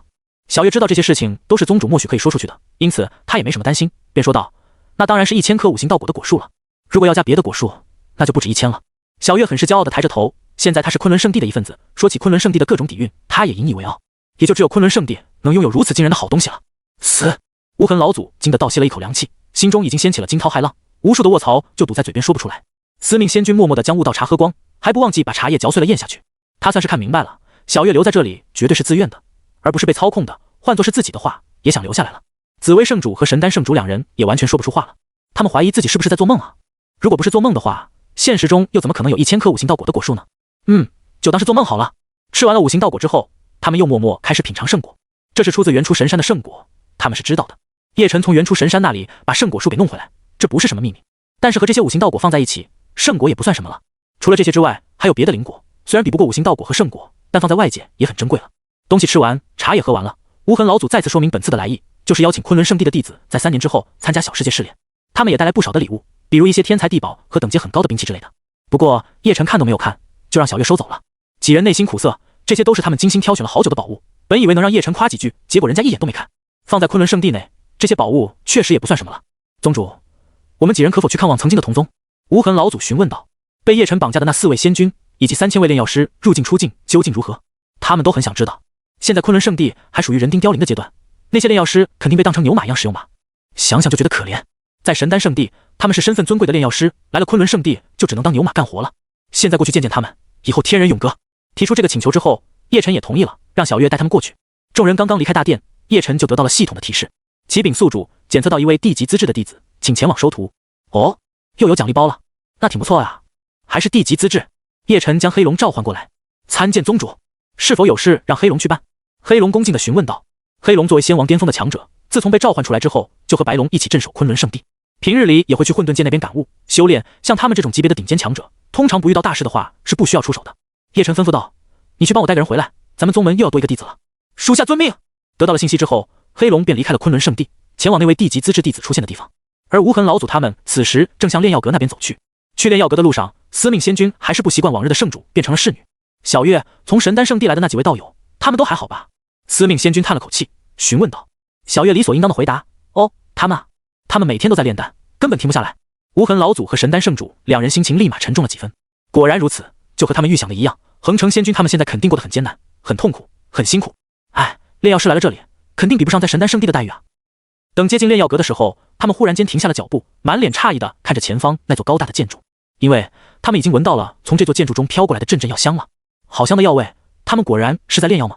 神丹圣主心情很是沉重，不禁加快了脚步，跟随小月进入了炼药阁中。推门而入，映入眼帘的就是热火朝天的炼药场景。诸多炼药师们都守在自己的炼丹炉前面，耐心地控制火焰的温度、强弱，还要注意在适合的时候把药材放进去。炼药的过程不能有任何的差错，否则的话将会前功尽弃。由于每个人都极为投入，因此对于小月他们的到来根本就没有注意。偶然有几个炼药师抬起头看了他们一眼，但很快又继续低头讨论关于炼药的各种知识，仿佛他们根本就没有认出神丹圣主和无痕老祖一样。见自己被炼药师们直接无视，神丹圣主都觉得不太可能，一定是某些方面出了错吧。自己可是神丹圣主啊，在这些炼药师的心里面拥有着至高无上的地位。别忘了，之前举办炼药师大会的时候，这帮炼药师看到自己出席，还狂热的欢呼着。他记得很清楚，当时所有人看向自己的眼神都充满了崇拜、向往，说他是这些炼药师心中的王都不为过。怎么此刻这些人就只抬头看了自己一眼，又忽视了？在他们的身上到底发生了什么？怎么一个个都像是入了魔一样？神丹圣主还是第一次被人无视，他心里挺不服气的，心想绝对是这些人等级太低了，才没认出自己。他找几个等级高的、见过世面的，一定能认出自己，并狂欢激动的。有了！神丹圣主看到了一位三品炼药仙师，这位三品炼药仙师和自己曾经有过不少交流，见到自己突然出现在这里，一定会大吃一惊。薛浩，是我呀！神丹圣主来到了这位名为薛浩的三品炼药仙师面前，期待地拍着他的肩膀。薛浩抬头看到是神丹圣主，确实有几分惊讶。可就在神丹圣主以为薛浩会激动地跳起来的时候，薛浩却表现得异常的冷静。原来是圣主啊！你也来了，那就赶紧干活吧，别打扰我了。没看见我正忙着吗？说完之后，薛浩继续低头研究丹方去了。什么玩意啊？神丹圣主懵了，怎么和自己想的不太一样？薛浩看什么丹方这么入迷？神丹圣主伸长了脖子去看，只见丹方上写着太清九转紫金丹几个大字。他大吃一惊，太清九转紫金丹，这不是已经失传了很久的上古丹药吗？据说是由一位以丹入道、以丹成帝的先帝创造的。无数年来，太清九转紫金丹的各种材料由于缺失或者是药效变化，也导致方子失传了。连他们神丹圣地都没有收藏，怎么薛浩这里会有？神丹圣主当即从薛浩手里把丹方抢了过来，想看清楚真假，但是被薛浩抢了回去。薛浩瞪了他一眼，嘴里骂骂咧咧，想看自己不会找吗？炼药阁内什么丹方没有？非要抢我的是吧？神丹圣主听出了其中奥妙，赶紧问道：“你这丹方是从炼药阁拿的？”就是这里。薛浩头也不抬，没好气道：“那不然的呢？这个炼药阁内有数不清的丹方，甚至连上古失传的丹方都有。太清九转金丹、紫金丹算什么？”他的一番话让神丹圣主感到很难以置信。这里连上古失传的丹方都有，真的假的？神丹圣地的丹方都没这么丰富吧？他想要多找几个人打听的时候，终于看到了恒城仙君了。此时的恒城仙君盘腿悬浮在空中，似乎在思索，领悟着什么。神丹圣主赶紧过去将他唤醒。恒城仙君前辈，我们来看你们了。修炼中被人强行打断，恒城仙君十分不爽地瞥了神丹圣主一眼，语气中尽是不满。圣主，请不要打扰我参悟，我进入了很关键的时期，极有可能突破到8品炼药仙师的境界。什么？你要进入8品炼药仙师境界了？神丹圣主失声惊叫起来，这种扰民的行为纷纷又引来了四周围不少嫌弃的白眼。说到这里，恒城仙君也激动地笑道：“没错，炼药阁之内奥妙无穷，我时时刻刻都有新的领悟，在丹药一道上，我进步的速度是在神丹圣地时的至少10倍。”他这话一点都没有夸张。原本他距离8品炼药仙师还遥遥无期，可加入昆仑圣地才多久，就已经窥见了8品炼药仙师的门槛了。正是昆仑圣地各种得天独厚的条件、环境给他带来的巨大机缘。神丹圣主不敢相信这是真的，他一直以为恒城仙君、禁域仙君他们过得很惨，被压迫得很可怜，被昆仑圣的当牛马使唤。怎么现在一看完全不是这样，大家都沉浸在学习、研讨的氛围中，很享受的样子。咦，无痕前辈也来了。恒城仙君看到无痕老祖之后，才认真的过去问候。再怎么说，无痕老祖也是前辈了。晚辈恒城见过无痕前辈。恒城仙君拱手道：“恒城，你们这是在干嘛？”就连无痕老祖都没有看懂当下的情况。面对无痕老祖的询问，恒城仙君不敢怠慢，耐心又骄傲地介绍起他们来到昆仑圣地之后的情况。当他提到炼药阁的种种神奇时，无痕老祖他们都惊了。无痕老祖，恒城，你没开玩笑吧？这炼药阁内什么丹方都有，比我们神丹圣地的还多？恒城摇头，不，准确来说是多了不知道多少倍。炼药阁之内存放的丹方数不胜数，从最低级的方子到极其复杂高深的方子，应有尽有。具体的我不好多说，这涉及到我们昆仑圣地的机密，请无痕前辈谅解。恒城仙君带着歉意解释。无痕老祖差点没忍住喷出一口血，你小子才被绑架多久啊？这就改口是昆仑圣的人了？你小子没有心啊！没有心。无痕老祖只能强忍着吐血的冲动，和恒城仙君聊后来的事情。越听恒城仙君说下去，他们几人就越震惊。什么？这里的炼丹炉全是仙级？听到这里，无痕老祖都失去了强者风范，失声惊叫了起来。恒城仙君连忙摆手解释道：“不，哪有那么多，也就是2000个仙级炼丹炉而已，剩下的都是其他等级的。”他不解释还好，这么一解释之后，无痕老祖几人脑袋都有些发晕了。2000个仙级炼丹炉，你听听，这是人话吗？什么叫做也就是2000个仙级炼丹炉而已？2000个已经很多了，他们这辈子都没见过这么多的仙级炼丹炉。世上的仙级炼丹炉不会都集中在昆仑圣地了吧？他们忽然明白这些人为何乐在其中，根本不觉得是被绑架了。这么好的炼药条件，换作是他们的话，也很享受啊。恒城仙君又神秘兮兮地向他们透露了一个消息：无痕前辈，您看到仙火了吗？无痕老祖几人愣了一下，什么仙火？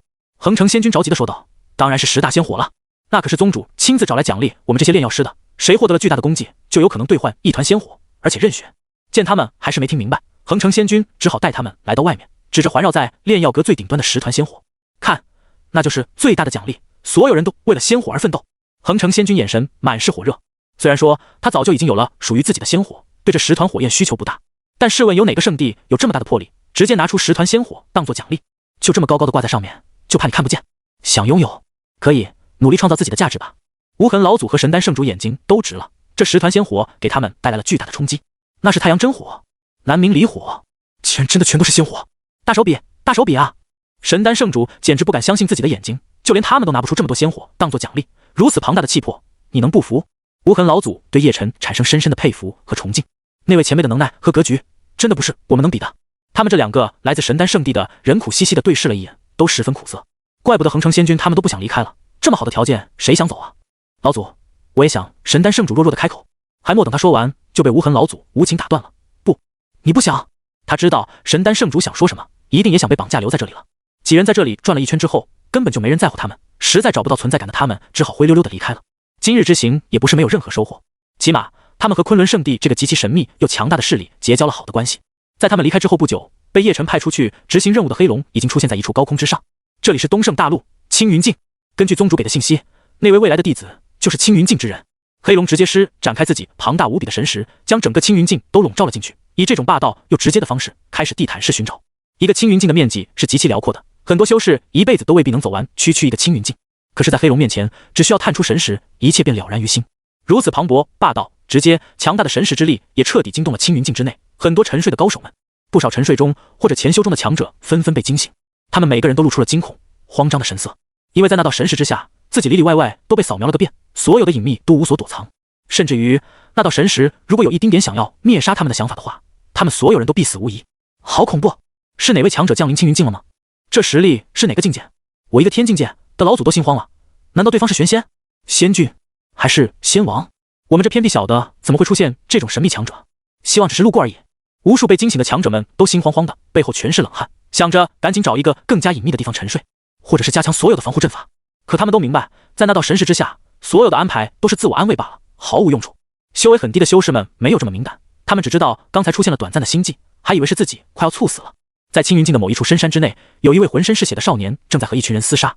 这个少年实力不错，已经有了金丹期巅峰，而且战力异常强悍，每次出手都隐隐有龙吟之声，但耐不住对方人多，而且实力很强。少年且战且退，逐渐就被逼到了绝境了。随我们回去，我们青椒一族不会杀你。其中一人对着少年叫道，嘴上虽然这么说，可他下手却很重，每一招都奔着取人性命去的。你当我秦浩然傻的吗？你们青椒一族就是看中了我的特殊血脉，想抽取血脉为你们所用，到那个时候，我就算不死也彻底废了。名为秦浩然的少年吐出一口鲜血之后，极为鄙夷的无情拆穿了对方的鬼话。他很清楚自己身怀某种特殊血脉，也正因为如此才会被青椒一族盯上的。刚开始的时候，青椒一族说得很好，就是要培养他，以后让他当青椒一族的护法。秦浩然也不疑有他，青椒一族作为一大族，这点信用还是有的。可最后他打听到一件事，青椒一族就是等他血脉激活之后，就抽出他的血脉，到那个时候自己还有活路吗？于是乎，秦浩然平日里就假装是傻白甜，什么都不懂，最终找到了逃跑的机会。现在自己身陷险境，也不知能不能逃过一劫。青椒一族的强者们见他果然识破了这个计划，也不装了，摊牌了。哈哈，是又如何？谁让你的血脉这么特殊，能被抽取出来用在我族老祖的身上，已经是你天大的荣幸了。杀了你，把你精血带回去也一样的。呸！我秦浩然就算是死了，将全身精血放光，也绝对不会便宜你们这些大青虫的。秦浩然愤怒地吐出一大口血，体内的剩余力量开始躁动起来，一条紫金神龙的虚影浮现而出。就是这个，杀了他，夺走他的血脉。青椒一族的强者们看到了这条紫金神龙的虚影，全都又怕又喜，因为这就是秦浩然体内血脉的显化啊。好，几个青椒一族的高手纷纷显化出真身，变成上百米长的巨大青椒，带着莽荒的气势，狠狠地冲向秦浩然。他的血脉虽然奇特，但实力太弱了，再加上他的力量在逃跑中已经耗尽，面对青椒一族的致命一击，秦浩然知道自己必死无疑。想要我的精血，绝不可能！秦浩然面色决绝，准备一掌打在自己心口上，将自己全身精血都震散。死又何惧？可就在他准备用最极端的手法自杀的时候，一道冰冷的声音从上方传下来：紫金神龙血脉吗？还算不错。就在秦浩然恍惚的时候，一道黑衣身影已经出现在自己面前了。他大惊失色，下意识的以为这黑衣人是来捉拿自己的，可下一瞬他就被惊得目瞪口呆，因为这黑衣人抬起手掌朝着前方做出了抹除的动作，就看见那几条气势汹汹的青椒全都被抹除个干净，天地间恢复了平静，就好像刚才什么也没有发生过一样。那几个青椒一族的强者甚至都没有想到自己连躲的机会都没有，就突然被抹除了，他们甚至都不知道自己死到临头就突然消失了。秦浩然心脏猛然一突，浑身吓出了冷汗，眼神中充满了恐惧。此人是谁？好强的实力啊！一只手随便一抹，就直接消灭了这么多高手，他是怎么做到的？如果他对自己出手的话，自己是不是一点反抗的能力都没有？完了，这下彻底完蛋了。秦浩然被吓得僵在原地，不敢动弹。黑龙转身打量了他一眼，冷漠开口：“吾乃昆仑圣地之人，前来收你为徒，跟我走。”什么？秦浩然脸色呆滞，一下子没有反应过来。昆仑圣地收我为徒，不是来杀我夺取我精血的吗？但是经历过青蛟一族的事情之后，他不会再轻易的相信他人了。谁知道这个昆仑圣地是好是坏？见他没有说话，黑龙眼中爆射出一阵黑色幽光，里里外外的将秦浩然看了个通透，包括他的血脉。紫金神龙的血脉让你的天赋变得很高，目前这道血脉并没有真正觉醒，我帮你吧。说着，黑龙将手指点在秦浩然额头上，幽光再次迸射而出，一股力量灌注到秦浩然的体内。秦浩然一点反抗的机会都没有，他只感觉到自己身体有某个枷锁解开了，一股全新的力量涌向四肢百骸。啊！他痛苦的大叫了起来，身体开始出现紫金龙鳞，双手变成龙爪，身体被拉长，开始出现了化龙的现象。他的身体急速变化，变成了一条50多米长的紫金神龙。我怎么变成这样子了？难道我真的是龙族？身体漂浮在半空中，秦浩然对自己的变化感到非常震惊。对于自己的血脉，他一直弄不明白，今天终于解开这个谜团了。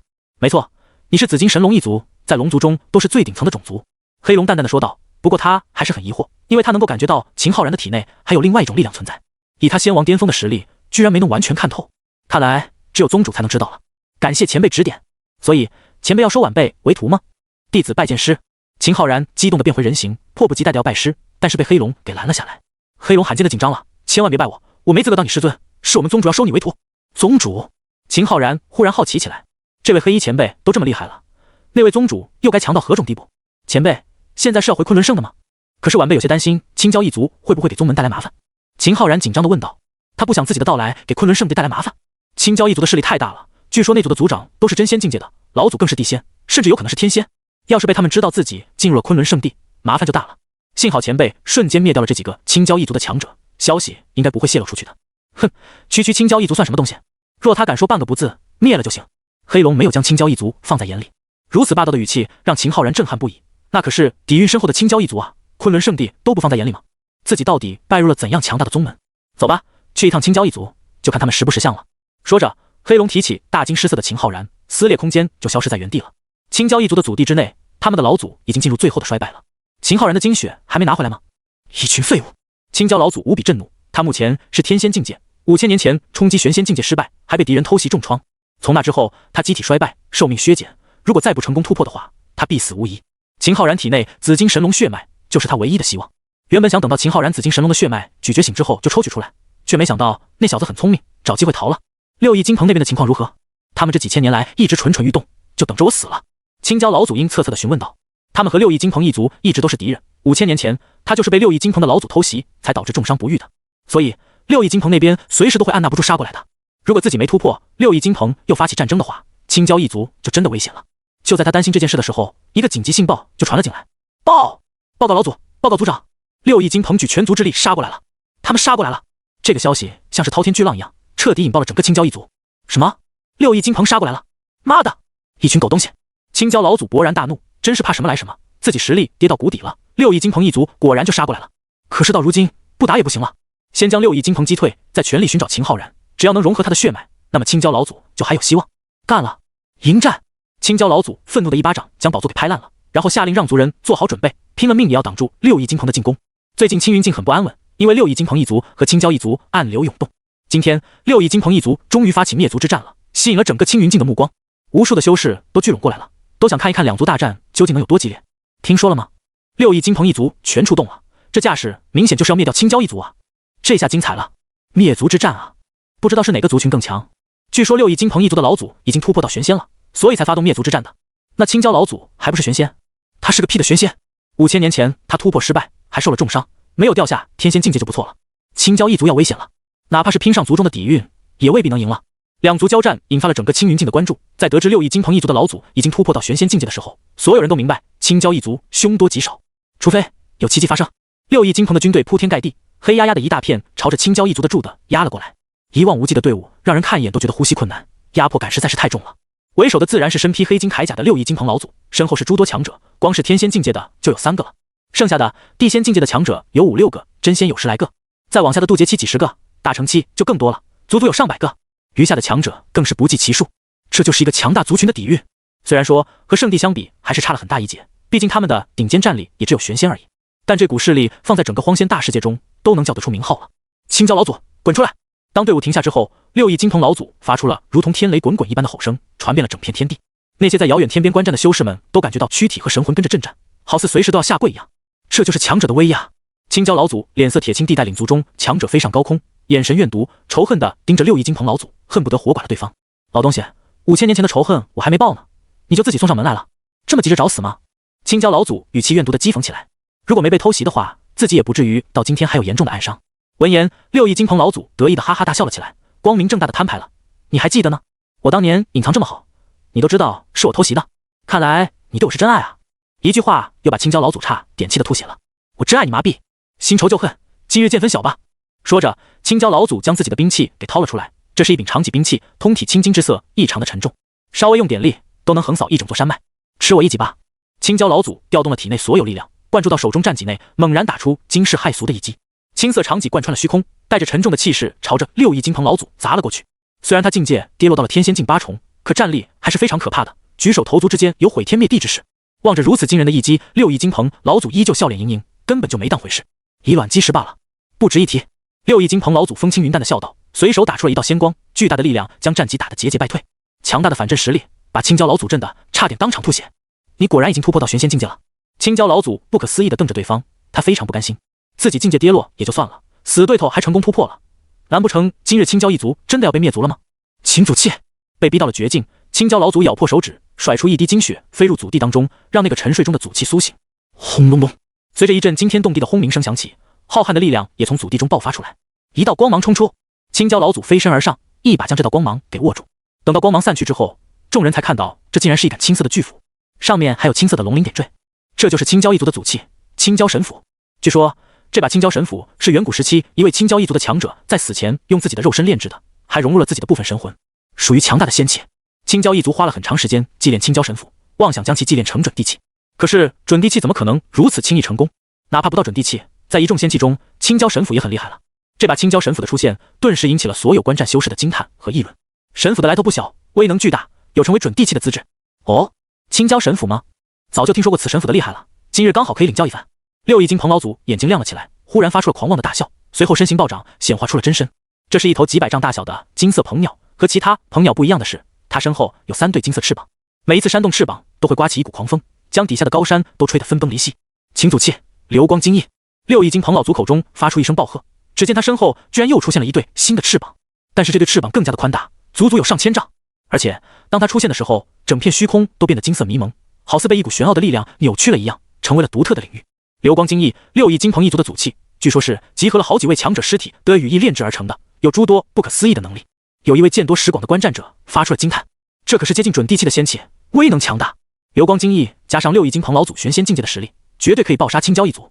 听到这位见多识广的观战者说出流光金翼的来历之后，周围所有观战者们都发出了阵阵惊叹。本以为青椒神斧已经很顶了，没想到流光金翼也丝毫不落下风啊！这一场灭族之战真是精彩。不过就在双方剑拔弩张，即将开启死战的时候，黑龙带着一脸懵逼的秦浩然出现在了战场的中间，而他们两人的突然出现，也瞬间吸引了无数道目光。黑龙好似没有感受到战场的肃杀一般，脸色依旧平淡如水，甚至有些冷漠。这里就是青椒一族的领地了。黑龙淡淡道。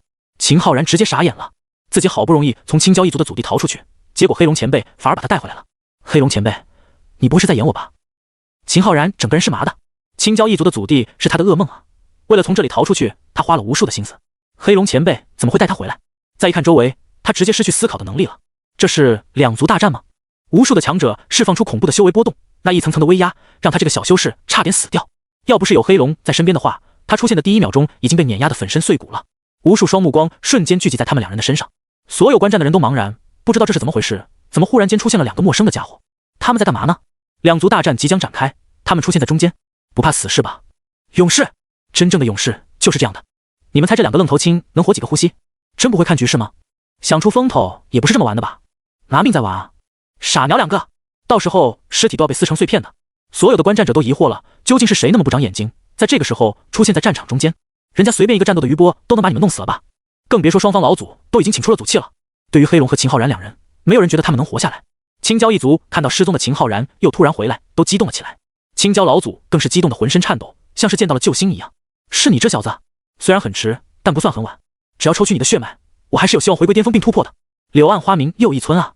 他以为绝望了，没想到秦浩然的出现又给了他希望。接下来只需要拖住6翼金鹏一族的进攻脚步，就能为他争取到足够的时间了。而6翼金鹏这边也看出了一些猫腻，察觉到这2个人应该对青椒一族很重要，甚至有可能是帮手。既然来了，那就一起去死吧。6翼金鹏老祖阴森森地冷笑了起来，身后巨大的流光金翼呼啦啦地震动起来，一股股迷蒙的金色力量顿时扩散出去。黑龙瞥了对方一眼，警告道：“我2人来此是为了青椒一族，劝你族不要多管闲事。”哈哈，站在我族对立面的都是敌人，全都要死，一个不留。6翼金鹏老祖发出了狰狞的笑声，仅仅是一个振翅就展现出了惊人的速度。他身化金色流光，杀向了黑龙。祖气第一次施展威能，就震惊了所有人。这样的速度，堪比境界很高的玄仙了吧？而且，当流光金翼的力量爆发出来的时候，整片空间是扭曲的，明显是被封锁了。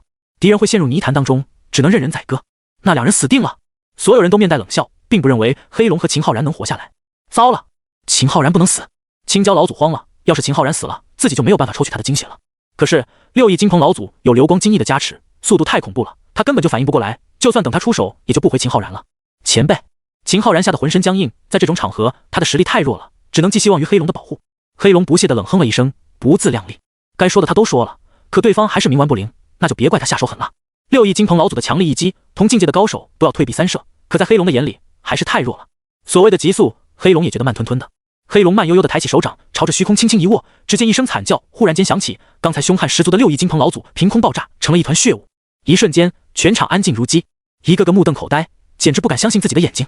发生了什么？6翼金鹏的老祖哪里去了？怎么消失了？好像是爆炸成一团血雾了吧？直接没了。是谁干的？还是说我已经出现了幻觉？不是幻觉，妈的，是谁打老子脸？疼死了！想清醒就打自己脸啊！所有人都感受到了莫名的震撼和惊悚。一位玄仙境界的高手，身怀流光金翼这种强大的仙气，拥有强悍的战力，本以为他会大杀四方，结果谁能想到他还没有真正动手，就已经死得不能再死了。只有失去主人的流光金翼还漂浮在半空中，散发着淡淡的金色光芒。所有人无比震撼地看向黑龙，此时的黑龙才缓缓放下手掌。就是他，一定就是他动手灭了6翼金鹏老祖的，太强了，强到无话可说。只是随意的伸手，就彻底灭掉了一位玄仙高手。他到底是什么境界？到底多强啊？他到底是谁啊？6翼金鹏这边，所有人瞬间陷入了前所未有的恐慌当中。老祖是他们最强的依仗，结果现在人没了，死得也太干脆了吧！整个族群都发生了骚乱，不少血气方刚的族人高举大旗，喊着为老祖报仇，纷纷冲向了黑龙。聒噪！但是黑龙嫌弃他们太过吵闹了，又是轻轻的抬手，就将整个族群给彻底抹除掉了。整个过程中都没有什么大开大合的场面，也没有任何震天动地的动静，安静的就像是作画时随手抹除错误的地方一样。6翼金鹏族群所有人全部消失，如同从没出现过。如此诡异的一幕，彻底震撼到了在场的所有人。一道道充满了恐惧的目光看向黑龙，所有人吓得连连后退，根本不敢靠近，生怕连自己都被抹除了。强的可怕，强的离谱，很多人已经瑟瑟发抖了。最为惊恐的还是青椒一族。青椒老祖面对6翼金鹏老祖，完全没有半点胜算，他甚至担心秦浩然会被灭杀。可现在呢？秦浩然不仅安然无恙，6翼金鹏族群这边反而全被灭族了，连一点残渣都不剩。一股冷气从他们的脚底板直冲脑门，心中充满了恐惧和惊悚。前辈，谢前辈解围。本族与浩然有一段善缘，晚辈刚打算将族中大部分资源都让给浩然修炼呢。浩然是个优秀的后辈，未来一定能当族长的。青椒老祖看出黑龙和秦浩然关系匪浅，脑子飞快转动，立刻向秦浩然表达善意，甚至他不惜拿出大半的资源，还许诺以后让秦浩然当族长。只要能和秦浩然交好，青椒一族就有可能抱住这位黑衣人的大腿，未来青云境谁还敢和他们作对？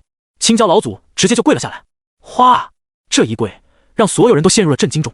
他这就跪下了，好家伙，明知道今天几乎大半个青云境的修士都来了，他还当众跪下，真是太拼了。有6翼金鹏一族的结局摆在眼前，他倒是干脆的很。啧，这老家伙平时可都是傲得很，没想到毫不犹豫就跪下了。对自己够狠，才能活得更好，他太清楚这个道理了。再怎么说，青椒老祖都是成名已久的老前辈了，有身份，有地位，有实力，按理说不可能在大庭广众之下让自己丢脸才对。完全看得出来，他为了活下去已经不择手段了。他的族人们也纷纷异动，但亲眼见到一个族群被抹除之后，他们也没敢出来反对。秦浩然直接傻眼了。前不久，在他的眼中，青椒一族还是不可战胜的庞然大物，自己就像是一只生机渺茫的可怜虫。可一转眼的时间，连老祖都跪在自己面前了。这一幕对他的冲击实在是太大了。虽然是沾了黑龙前辈的光，但谁规定自己不能跟着拽了？黑龙则是低头看向了秦浩然，询问他的意见：“你做主吧。”啊？什么？秦浩然更傻了。做主？什么意思？难道说黑龙前辈让自己决定一个族群的命运吗？抬眼望去，前方黑压压的都是青椒一族的强者，境界比自己高的强者数不胜数。结果他们的小命全都掌握在自己的手中。秦浩然震撼又兴奋地咽了一下唾沫，他根本不敢想象自己还有这么威风的一天。所有围观的人们也觉得很匪夷所思，青椒一族的命运不会真就掌握在这个孩子手里了吧？离谱，真的离谱。青椒老祖浑身发抖，内心惊惧交加，很担心秦昊然下必杀令。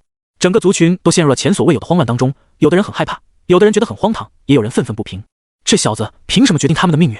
可没一个人敢出来抗议的。青椒老祖不愧是老奸巨猾之辈，当即大声叫道：“浩然啊，老祖我打小就看好你，我们早就决定花所有的资源来培养你了。无论是什么天才地宝，是灵石还是神元，又或者是各种功法法宝，我们全都任你选择。一个族群的底蕴全都搬出来，让秦昊然一人使用，只求一条活路，真是下了血本了。青椒一族的宝物可不少，如果真的全部让那个少年使用，他真是走大运了。妈的，连我都忍不住要答应了，换作是我绝对不会犹豫，傻子才会拒绝吧？只要答应下来，相当于直接控制整个青椒一族了。所有观战的修士们听了都羡慕不已，眼睛都红了。整个族群的底蕴随便调动，这权力太大了，一个少年真的能抵得住这种诱惑吗？秦昊然确实陷入了深深的震撼当中，从一个阶下囚变成高高在上的主宰者，也太简单了吧？面对着巨大利益的诱惑，他还是很快的恢复了理智。他清楚的知道，青椒老祖态度的转变完全由于黑龙的存在，没了黑龙，自己屁都不是。他坚定的冷笑道：“老祖，你们要抽干我的血，害了我的命，此仇不报非君子。黑龙前辈，我还是咽不下这口气。”好。黑龙淡漠的眼神终于涌现出一抹满意了，他轻声开口，然后抬起了右手。这一刹那，青椒老祖害怕的浑身汗毛都炸开了，浑身力量彻底爆发出来，想要先弄死秦昊然再说。可是，在黑龙的面前，他连动手的机会都没有。青椒老祖感觉到天地封闭了，空间像是固化了一样，自己被死死封禁，无法动弹。他只能眼睁睁地看着那只右手落下。在无数道绝望、愤怒、后悔、悲戚的目光中，黑龙右手终究爆发出难以言喻的力量，覆盖在整个青椒一族上。如果可以的话，他们绝对不会把秦昊然当成猎物。可是没有人能够想到，就因为这个蝼蚁般的少年，竟然惹上了灭族大祸。不过这个时候才后悔，也太晚了。哗，仿佛是一阵风吹过，整个族群就这样消失得无影无踪。秦昊然猛地眨了好几下眼睛，这才确认自己没有出现的幻觉。青椒一族就因为自己一句话彻底没了。黑龙赞许道：“你能做出这个选择，很不错。假如你选择原谅，我照样会灭掉青椒一族，但我会对你很失望，或许会建议宗主放弃你。”秦昊然猛然一怔，顿时恍然大悟了，原来这都是黑龙前辈对他的考验。他庆幸自己做出了正确的选择，否则的话，今生最大的机缘可能要没了。加入昆仑圣地，你就要明白一个道理：我们虽然是讲道理的人，但更讲究斩草除根。一个过度心慈手软、处处怜悯敌人的人，没资格成为昆仑圣地的成员。黑龙认真的教他昆仑圣地的行事准则。秦昊然神色肃然，认真道：“放心吧，前辈，我既然有机会加入昆仑圣地，就一定会遵循门派理念。好，其他的东西，宗主和你的师兄师姐们都会教你，我就不越俎代庖了。”黑龙满意的笑着点头，随后他随便一个招手，就把2件祖器都收了过来。青椒神斧和流光金翼虽然等级不算很高，但蚊子再小也是肉啊，可以增加库存。包括青椒一族值钱的宝物也被黑龙给收走了。做完这一切之后，他撕裂空间，抓起秦昊然就消失在空间裂缝中，只留下一脸震撼的吃瓜群众们。过了许久，他们才从前所未有的震撼中回过神来，爆发出了激烈的议论声。议论声一浪接着一浪，堪比海啸了。2个族群就这样没了，真的彻底没了。疯了，我要疯了！明明是来看灭族之战的，怎么2个族群都消失了，直接被抹除了？我就问你，是不是灭族吧？是灭族没错，但我没想到被灭掉的是2个族，而且都是同一人的手段，太震撼了！那个黑衣人到底是谁啊？太强了吧？难道是玄仙？放屁！6翼金鹏老祖不就是玄仙吗？就算只是初入玄仙，也不可能被玄仙巅峰的人随手抹除。我猜测是仙王。仙王？难道是出自某个圣地的老前辈？但是他灭掉2个族群干嘛？和那个少年有关呗？想这些干嘛？我们这些小喽啰有什么资格揣测那种大人物的想法？众人七嘴八舌的议论个不停，最大的谜团就是那个黑衣人的身份了。他究竟来自哪个势力？为什么强得离谱？就在大家都议论纷纷的时候，有些聪明人已经直奔青椒一族的老巢，搜刮剩下的宝物了。最值钱的都被黑龙收走了，但是剩下的零零碎碎对他们来说依旧是至宝。于是乎，所有人开始陷入了激烈的争抢中。青椒一族和6翼金鹏一族双双被灭的消息，如同飓风过境一样，在整个青云境都传开了。当人们知晓了这个消息之后，全都大为震惊，纷纷觉得不可能的。这2个族群虽然不像是圣地那样都是超然势力，但也是颇有底蕴的。就算是2族大战，也不可能在短时间之内就分出胜负，更不可能2败俱伤到双双灭亡的程度。大家都以为是造谣的，可当很多人都这么说的时候，就容不得别人不信了。为了求证事情的真相，不明情况的人纷纷去2个族群的大本营，惊愕地发现原本繁荣兴盛的地盘，此刻被扒得精光，连山头都是秃的。尼玛，这样扒得太干净了吧？这就一点宝物都不留下了。在遗憾之余，他们更多的还是惊讶于究竟是谁做的。据说是一个黑衣人做的，真的还是假的？一个人可以灭掉2个族群，而且6翼金鹏那边还有一个刚晋级玄仙的老祖啊！要不是亲眼所见，我也觉得太扯了。可事实就是如此。我当时离得比较近，吓死我了。有人猜测对方已经是仙帝了。仙帝？你可真会吹！仙帝都多久没出现了？整个青云境都闹得沸沸扬扬，成为了所有人茶余饭后的谈资。其他实力相近的势力则是暗中打听2族覆灭的真相，免得自己也惹火上身。不少势力为了保平安，直接宣布封山了。而黑龙这边已经把秦昊然带回了昆仑圣地，进入了宗门区域，秦浩然被眼前的景象给吓傻了。放眼望去，是连绵起伏的宫殿群落，规模浩大，远超青蛟一族不知多少倍。高空之上还有一些浮空仙岛，每一座仙岛都被氤氲的仙气笼罩着，时不时还有体型修长的仙鹤飞过。这里完全就是真正的仙家福地啊！这里的灵气怎么？令他更为惊喜的是，这里天地灵气太过浓郁了，不需要自己主动修炼，身体都能自行吸收。他原以为青蛟一族已经是很高级的地方，现在他才知道自己错得很离谱。黑龙前辈，我以后真的可以在这里修炼生活吗？秦浩然眼眶湿润，既感动又激动，从一个被人追杀的阶下囚变成能在这种福地修炼的人上人，他都以为是自己出现幻觉了。黑龙没有回答他，而是将他带到了叶晨的面前。此时的叶晨在湖边垂钓，换了一身新女仆装的小月就站在一边等候吩咐。宗主，属下已经把秦浩然带来了。黑龙恭敬地说道。秦浩然好奇地偷看叶晨一眼，心中更为吃惊了。这位宗主就是自己的师尊吗？表面上看和自己年龄差不多呢，不过他比自己还帅，这就是师尊的颜值吗？叶晨点了点头，放下鱼竿，看了紧张的秦浩然一眼，微笑道：秦浩然，体内蕴含2种特殊血脉，天生神异，有资格当我弟子。这里是昆仑圣地，我是这里的宗主，你可愿当我徒弟？叶晨淡淡的询问道。秦浩然激动的跪地磕头，磕得咚咚作响，都快磕出血来了。这孩子也是实诚，对他而言，这就是滔天巨大的机缘了。黑龙前辈都强得离谱了，那么自己的师尊岂不是通天彻地无所不能？自己到底是走了什么大运才能当师尊的弟子？叶晨满意的微笑点头，说道：从今日起，你就是我第6个弟子。弟子秦浩然见过师尊。秦浩然声音掷地有声，心中的激动难以形容。他也很好奇，自己还有5个师兄师姐吗？这时候，黑龙疑惑地问道：宗主，您说浩然有2种特殊血脉，这一点我也察觉到了，但我只能激活他紫金神龙血脉，另一种血脉是什么？听到这里，秦浩然也很好奇自己身体的秘密。叶晨解释，紫金神龙只是其中一种，另一种就是麒麟血脉。麒麟血脉，黑龙和小月以及秦浩然都惊了。麒麟这种神兽在荒仙大世界好像没有吧？他竟然是麒麟血脉。叶晨点头，没错，他的父母应该是紫金神龙和麒麟2族的，而且都是地血。小月惊讶的红唇微张，都是地血，那岂不是说秦浩然的父母都是仙帝境界？仙帝境界的紫金神龙和麒麟，想想就觉得可怕。只有秦浩然一脸懵逼，自己从小就是孤儿，根本没见过父母，今天突然听师尊说自己的父母是紫金神龙和麒麟，而且全部都是仙帝，他的内心大受冲击。自己的身世这么猛的吗？仙帝之子爱，或许你是2族结合的特殊性，所以才让你独自成长。叶晨已经算到了其中的隐秘了。关于秦浩然的身世，他全都知晓。听到这话，秦浩然浑身一震，有些悲愤又有些埋怨的自嘲道：可我的身世这么厉害，他们不应该将我带在身边才对吗？为何将我抛弃？黑龙和小月对这个问题也很好奇。叶晨拍着他的肩膀安慰道：你的父母并不是故意抛弃你的，龙族和麒麟一族都很看重血脉的纯净，同族是不被允许和外族通婚的，在他们看来，这样会污染了血脉。你身上同时有紫金神龙和麒麟之血，自然不会被2族所容了。叶晨将真相说了出来，听到自己不是被父母故意抛弃，秦浩然内心的大石头终于落地了。其实他们在你身上留下了不少的手段，你不会真正遇到绝境的。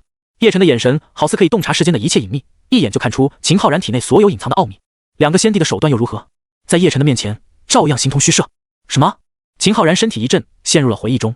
他这才想起来，自己曾经遇到过很多次生死绝境，每一次都以为自己会死定了，但总能逢凶化吉。包括这次被青蛟一族追杀也是如此，他每次都能化险为夷，否则的话，自己连青蛟一族的地盘都出不来。原来是自己的父母用别的手段在保护自己。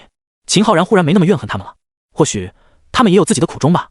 接下来，我帮你激活麒麟血脉。叶晨伸出手掌，覆盖在秦浩然的天灵盖之上。说着，一股磅礴的玄奥神秘力量灌注到秦浩然的天灵盖中，引动他体内潜藏最深的那股血脉之力。轰！麒麟血脉终于被激活了，一头巨大又神奇的麒麟虚影从秦浩然的体内浮现而出。吼！麒麟怒吼，冲天而起，冲到了高空之上。如果不是此地有各种阵法的加持，恐怕这麒麟虚影已经冲出昆仑圣地的范围，引起苍天境众多修士的注意了。随后，紫金神龙的虚影也跟着出现，和麒麟虚影交缠在一起，二者相辅相成。没过多久，在黑龙和小月好奇的目光中，紫金神龙与麒麟虚影都回到了秦浩然的体内。啊！秦浩然忍不住发出了惊天一吼，体内的力量得到了释放，从金丹期巅峰直接冲破了元婴期。元婴1重，元婴2重，元婴3重，境界如同雨后春笋一样疯狂提升，一直到元婴5重的境界才停了下来。感受到体内暴涨的力量，秦浩然很不可思议，原来这才是自己真正的潜力吗？不仅是2种神兽之血，更是仙帝血脉，换作是别人的话，单单拎出1种就已经很牛掰了。你的潜力已经被释放，最缺乏的就是一部适合你的功法。叶晨想了一下，手中光华一闪，就出现了2部完全不同的功法，一本名为麒麟古经，一本名为真龙不灭经。宗主，这该不会是真龙一族和麒麟一族的古经吧？小月看到了2本古经的封面文字之后，大惊失色，红润的小嘴都能塞进一根大黄瓜了。叶晨点头承认了这一点。天哪，这可是地级古经啊！而且2族传承了这么久，对于本族古经都是绝密的，按理说不可能流传到外面的。小月几乎说不出话来了。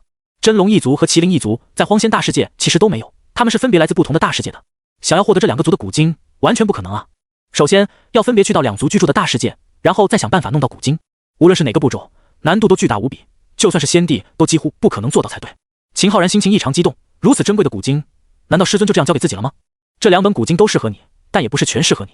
如果将2者融合在一起，才能最好的配合你的双血脉。叶晨解释道，然后他双手摊开，只见2本古晶哗啦啦作响，开始自动翻开书页，里面记载的经文也化作一个个扭曲的金色符文飞了出来，瞬间布满了周围。小月自己也修炼有落月圣地的地级功法，他能感受到每一个金色符文都蕴含莫大的威能，这就是地级威压。在几人震撼的眼神中，叶晨双手一合拢，所有被打乱的金色符文居然重新排列组合，融合在了一起。这是重新编写古经。黑龙眼力最为毒辣，瞳孔骤然就收缩了起来。宗主真是不可思议啊！当场拆解2部古经，再将内容重新融合在一起，编写成新的古经，这份手段，试问谁能做到？就算是别的先帝，他相信也绝对做不到。唯有宗主。在几人充满震撼的眼神中，叶晨终于将2部经书重新拆解排列完成了，变成新的经书。最后几个硕大的金色符文烙印在封面上，是麒麟真龙无上帝经几个大字。麒麟真龙无上帝经还没有翻开，秦浩然就被这股至高无上的气势给震慑到了，体内2股血脉更是躁动不已。此经文是目前最适合你的，不过未来还是要走出自己的路。叶晨将麒麟真龙无上帝经交给秦浩然，还不忘记叮嘱：弟子明白。秦浩然热血沸腾，仿佛看到了自己眼前有一条无上大道。交代完一些事情之后，叶晨就让黑龙带秦浩然去了解宗门环境，再认识一下师兄师姐们。等他们离开之后，叶晨这才开始盘点系统的奖励。宿主收徒成功，弟子秦浩然地级资质，奖励已经发放。奖励麒麟古经，奖励真龙不灭经，奖励先帝召唤卡1张，奖励仙王召唤卡2张，奖励龙髓仙叶1万吨，奖励麒麟神叶1万吨。在看到这些奖励的时候，叶晨自己都是意外的，因为这个奖励等级很高，而且好东西很多，大概秦浩然有2种血脉才会如此吧。刚才的2本古经其实就是系统奖励的，又被叶晨给融合了。先帝召唤卡1张，仙王召唤卡2张，这东西不错呀。昆仑圣地的顶级战力又要增加了。龙髓仙叶和麒麟神叶一样，都是龙族和麒麟一族当中独有的天才地宝，无比的珍贵，是绝对不允许流传到外界的。假如有人将这种天才地宝流传到外界的话，要接受最严酷的责罚。各有1万吨，也算不错了。叶晨心情不错，收了个双血脉的弟子，还得到了这么多奖励。不过，如果让真龙和麒麟一族的人知道他有1吨的麒麟神叶、龙髓仙叶还不知足的话，估计要气到吐血了。你丫的知不知道，哪怕是在他们的族群中，这2样顶级的天才地宝存量都很少。你各有1万吨，已经远远超过他们这2个族群的储量了，这还不满足吗？叶晨开始查看系统任务，目前已经没有多余的任务了，只剩下一个参与秘境试炼的任务。任务要求是让弟子去参加秘境试炼，算时间的话，还有7天的时间就到秘境开启之日。7天时间的话，应该足够他们几个再来一次提升了。叶晨重新开始在湖边垂钓，小月就在旁边伺候着。短短的女仆装总是让她很多雪白区域呈现出来。刚开始的时候，她还很难为情，但是现在她已经习惯，甚至喜欢在宗主面前穿得这么短了。她甚至故意将裙子改得更短了，偶尔做一些大动作，假装不经意地显露出大片隐秘。只不过叶晨正在专心钓鱼，没空欣赏这些美景。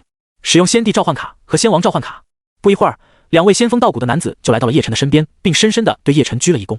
属下蔡虚见过宗主，属下蔡坤见过宗主。2人自报家门。虽然他们已经收敛了自身的气势，但隐隐流露出来的道韵还是让一旁的小月压力巨大。玄仙巅峰的他都有喘不过气的难受。叶晨摆摆手，让蔡虚和蔡坤下去了。昆仑平日里也没什么大事需要他们出手，所以他们只需要镇守大本营即可。宗主，刚才那2位也是咱们的宗门前辈吗？等2人退下之后，小月才紧张地问道。叶晨一边甩动鱼竿，一边漫不经心道：对啊，2位仙王长老而已，不算什么。小月吓了一大跳，他猜的果然没错，他们真的是仙王境界。在别的圣地，仙王都是极为恐怖的顶尖战力了，在宗主这里却显得理所当然。宗门究竟有多少位仙王啊？不久之后，一位中年男子也进来了。属下君言见过宗主。君言，新召唤出来的先帝强者。和叶晨打过招呼之后，君言也退了下去。目前昆仑圣地已经有2尊仙帝了，第一个是鬼面女帝叶霜，第二就是君言。小月连呼吸都不敢太大声，君言给他的感觉更为恐怖，超越仙王的也就只有仙帝了。天哪，君言长老是仙帝强者，这到底是什么底蕴啊？说昆仑是荒仙大世界第一圣地，应该没问题吧？还是昆仑好啊，他才不要回到落月圣地，天天伺候宗主就很舒服了。哎，可惜宗主的心思好像都放在钓鱼上，要是能多看他身体2眼的话，那该多好。稍微幻想了一下，小月雪白的大腿并拢得更紧了，不住的来回摩挲，好像哪里痒痒一样。时间过得很快，10天一晃而过，终于到了前去参与秘境试炼的日子了。在这段时间里面，几个弟子的实力也持续飞速提升着，他们每个人都是天之骄子，单独拎出来都是超级天才，在昆仑圣地这种环境修炼，突破对他们来说更是像喝水一样简单。几人全都聚集到主殿，慕言身体散发着火热的气息，天地神炎凝聚在他眉心的金色火焰印记当中，隐隐释放恐怖的火焰威能。他的实力已经提升到了元婴9重，古璎珞浑身透着朦胧的仙意，实力赫然已经来到了元婴5重了。苏建他起步慢，但是进步也很快。自从灭掉瑜伽之后，他解开了执念，境界从金丹1重暴涨到金丹9重。身为仙灵圣体的姐姐紫欣也突破到了金丹7，而且还来到了金丹4重。妹妹喜悦，无尽光明体，进步也很迅猛，已经冲到了金丹3重。最后就是秦浩然了，他入门最晚，但基础最好，在青椒一族曾经得到过大力栽培。在被叶晨激活了血脉之后，他修为猛涨，10天之内就已经从元婴5重来到了元婴7重。他们这种进步的速度，堪称是不可思议啊！哪怕是放在别的圣地，也可以称之为神迹了。不过在昆仑圣地中，这都是家常便饭罢了。东胜大陆两仪境有一处秘境要开启了，你们去历练一下。叶晨对他们的进步很满意，但是一直待在昆仑也不行，还是要出去长见识的。慕言、浩然、璎珞，你们实力最强，多多照顾其他同门。叶晨叮嘱道。遵命。3人齐声回答。这一趟由林雪带队，林雪也作为仙王巅峰强者，自从被召唤出来之后，也没什么大事可做。来到宗门之外，慕言几人看着高空那巨大、气派、威武、冰冷的战船，都愣住了。慕言回头看向高贵冷艳的林雪长老，有些不敢相信地问道：“林雪长老，这就是咱们出行的非洲？”林雪点头道：“确实如此，有什么问题吗？”几人纷纷摇头，表示没有问题，但心里面已经震惊坏了。他们以为就是普通非洲，谁曾想居然是巨大的战船，不知道的还以为是要和哪个圣地开战了，离谱啊！很快，几人就随着林雪上了战船。紫欣和紫月两个小丫头很兴奋，她们还是第一次见到这么巨大的战船。秦浩然被震撼的直摇头感叹，在青椒一族内根本不可能拥有这种等级的战船。昆仑就是昆仑，把战船当小非洲使用了。启程！在林雪的操作之下，巨大战船爆发出了惊人的速度，离开苍天境，向着两仪境出发。当战船横过苍天境上空的时候，磅礴的气势以及强大的威压，瞬间就惊动了沿途的强者们。苍天境之人纷纷惊恐地抬头，当他们看到庞大无比的战船时，一个个都目瞪口呆。那是什么？一整条山脉吗？好恐怖的气势啊！是战船啊！如此硕大无比的战船，恐怕也只有圣地能够拿得出手了吧？我靠，该不会是要掀起圣地不朽战吧？这架势绝对是要开战了。上面的旗帜写了什么字？昆仑，好耳熟啊，总觉得在哪里听说过呢。沿途的强者们纷纷张大了嘴巴，不少人还妄图跟在战船后方，想看看究竟发生了什么事。但这可是仙级战船，又怎么可能是他们追得上的？几个呼吸的时间，战船就消失在他们视线中了，只留下满脸震撼的众人。东胜大陆两仪境，这几天两仪境很热闹，因为规则秘境要开启了。据说这是一个仙君的秘境，里面有这位仙君的各种传承。仙君啊，对于无数人来说都是传说中的大人物，对于绝大部分人来说，平日里见到最多的还是金丹、元婴一类的强者，炼虚期、合体期、大成期、渡劫期之类的已经是超级高手了。所以一位仙君的规则秘境对众人来说究竟有多大的诱惑，可想而知了。在一处山脉中，已经聚集了数不清的修士了，因为这处仙君秘境就在这山脉当中，众人都在热烈地讨论这次秘境的事情。这个仙君秘境好像是有规则的，年龄限制在50岁以下，修为再不超过炼虚期。听说过了，这规则也太苛刻了吧？50岁能修炼到什么境界啊？我今年都80多了，也才修炼到筑基巅峰，那我岂不是没机会了？昨天刚51岁诞辰，日了狗了。也就是说，只有年轻人能进去，而且专门为年轻天才准备的。那位仙君前辈定下的规则太为难我们这些金丹、筑基的小透明了吧？提到秘境的规则，很多年龄修为超过的修士都在抱怨，明明自己很强，结果被规则排除在外了。那位仙君强者的意图也很明显，就是让年轻天才得到更多历练，而不是让好处都给强者霸占了。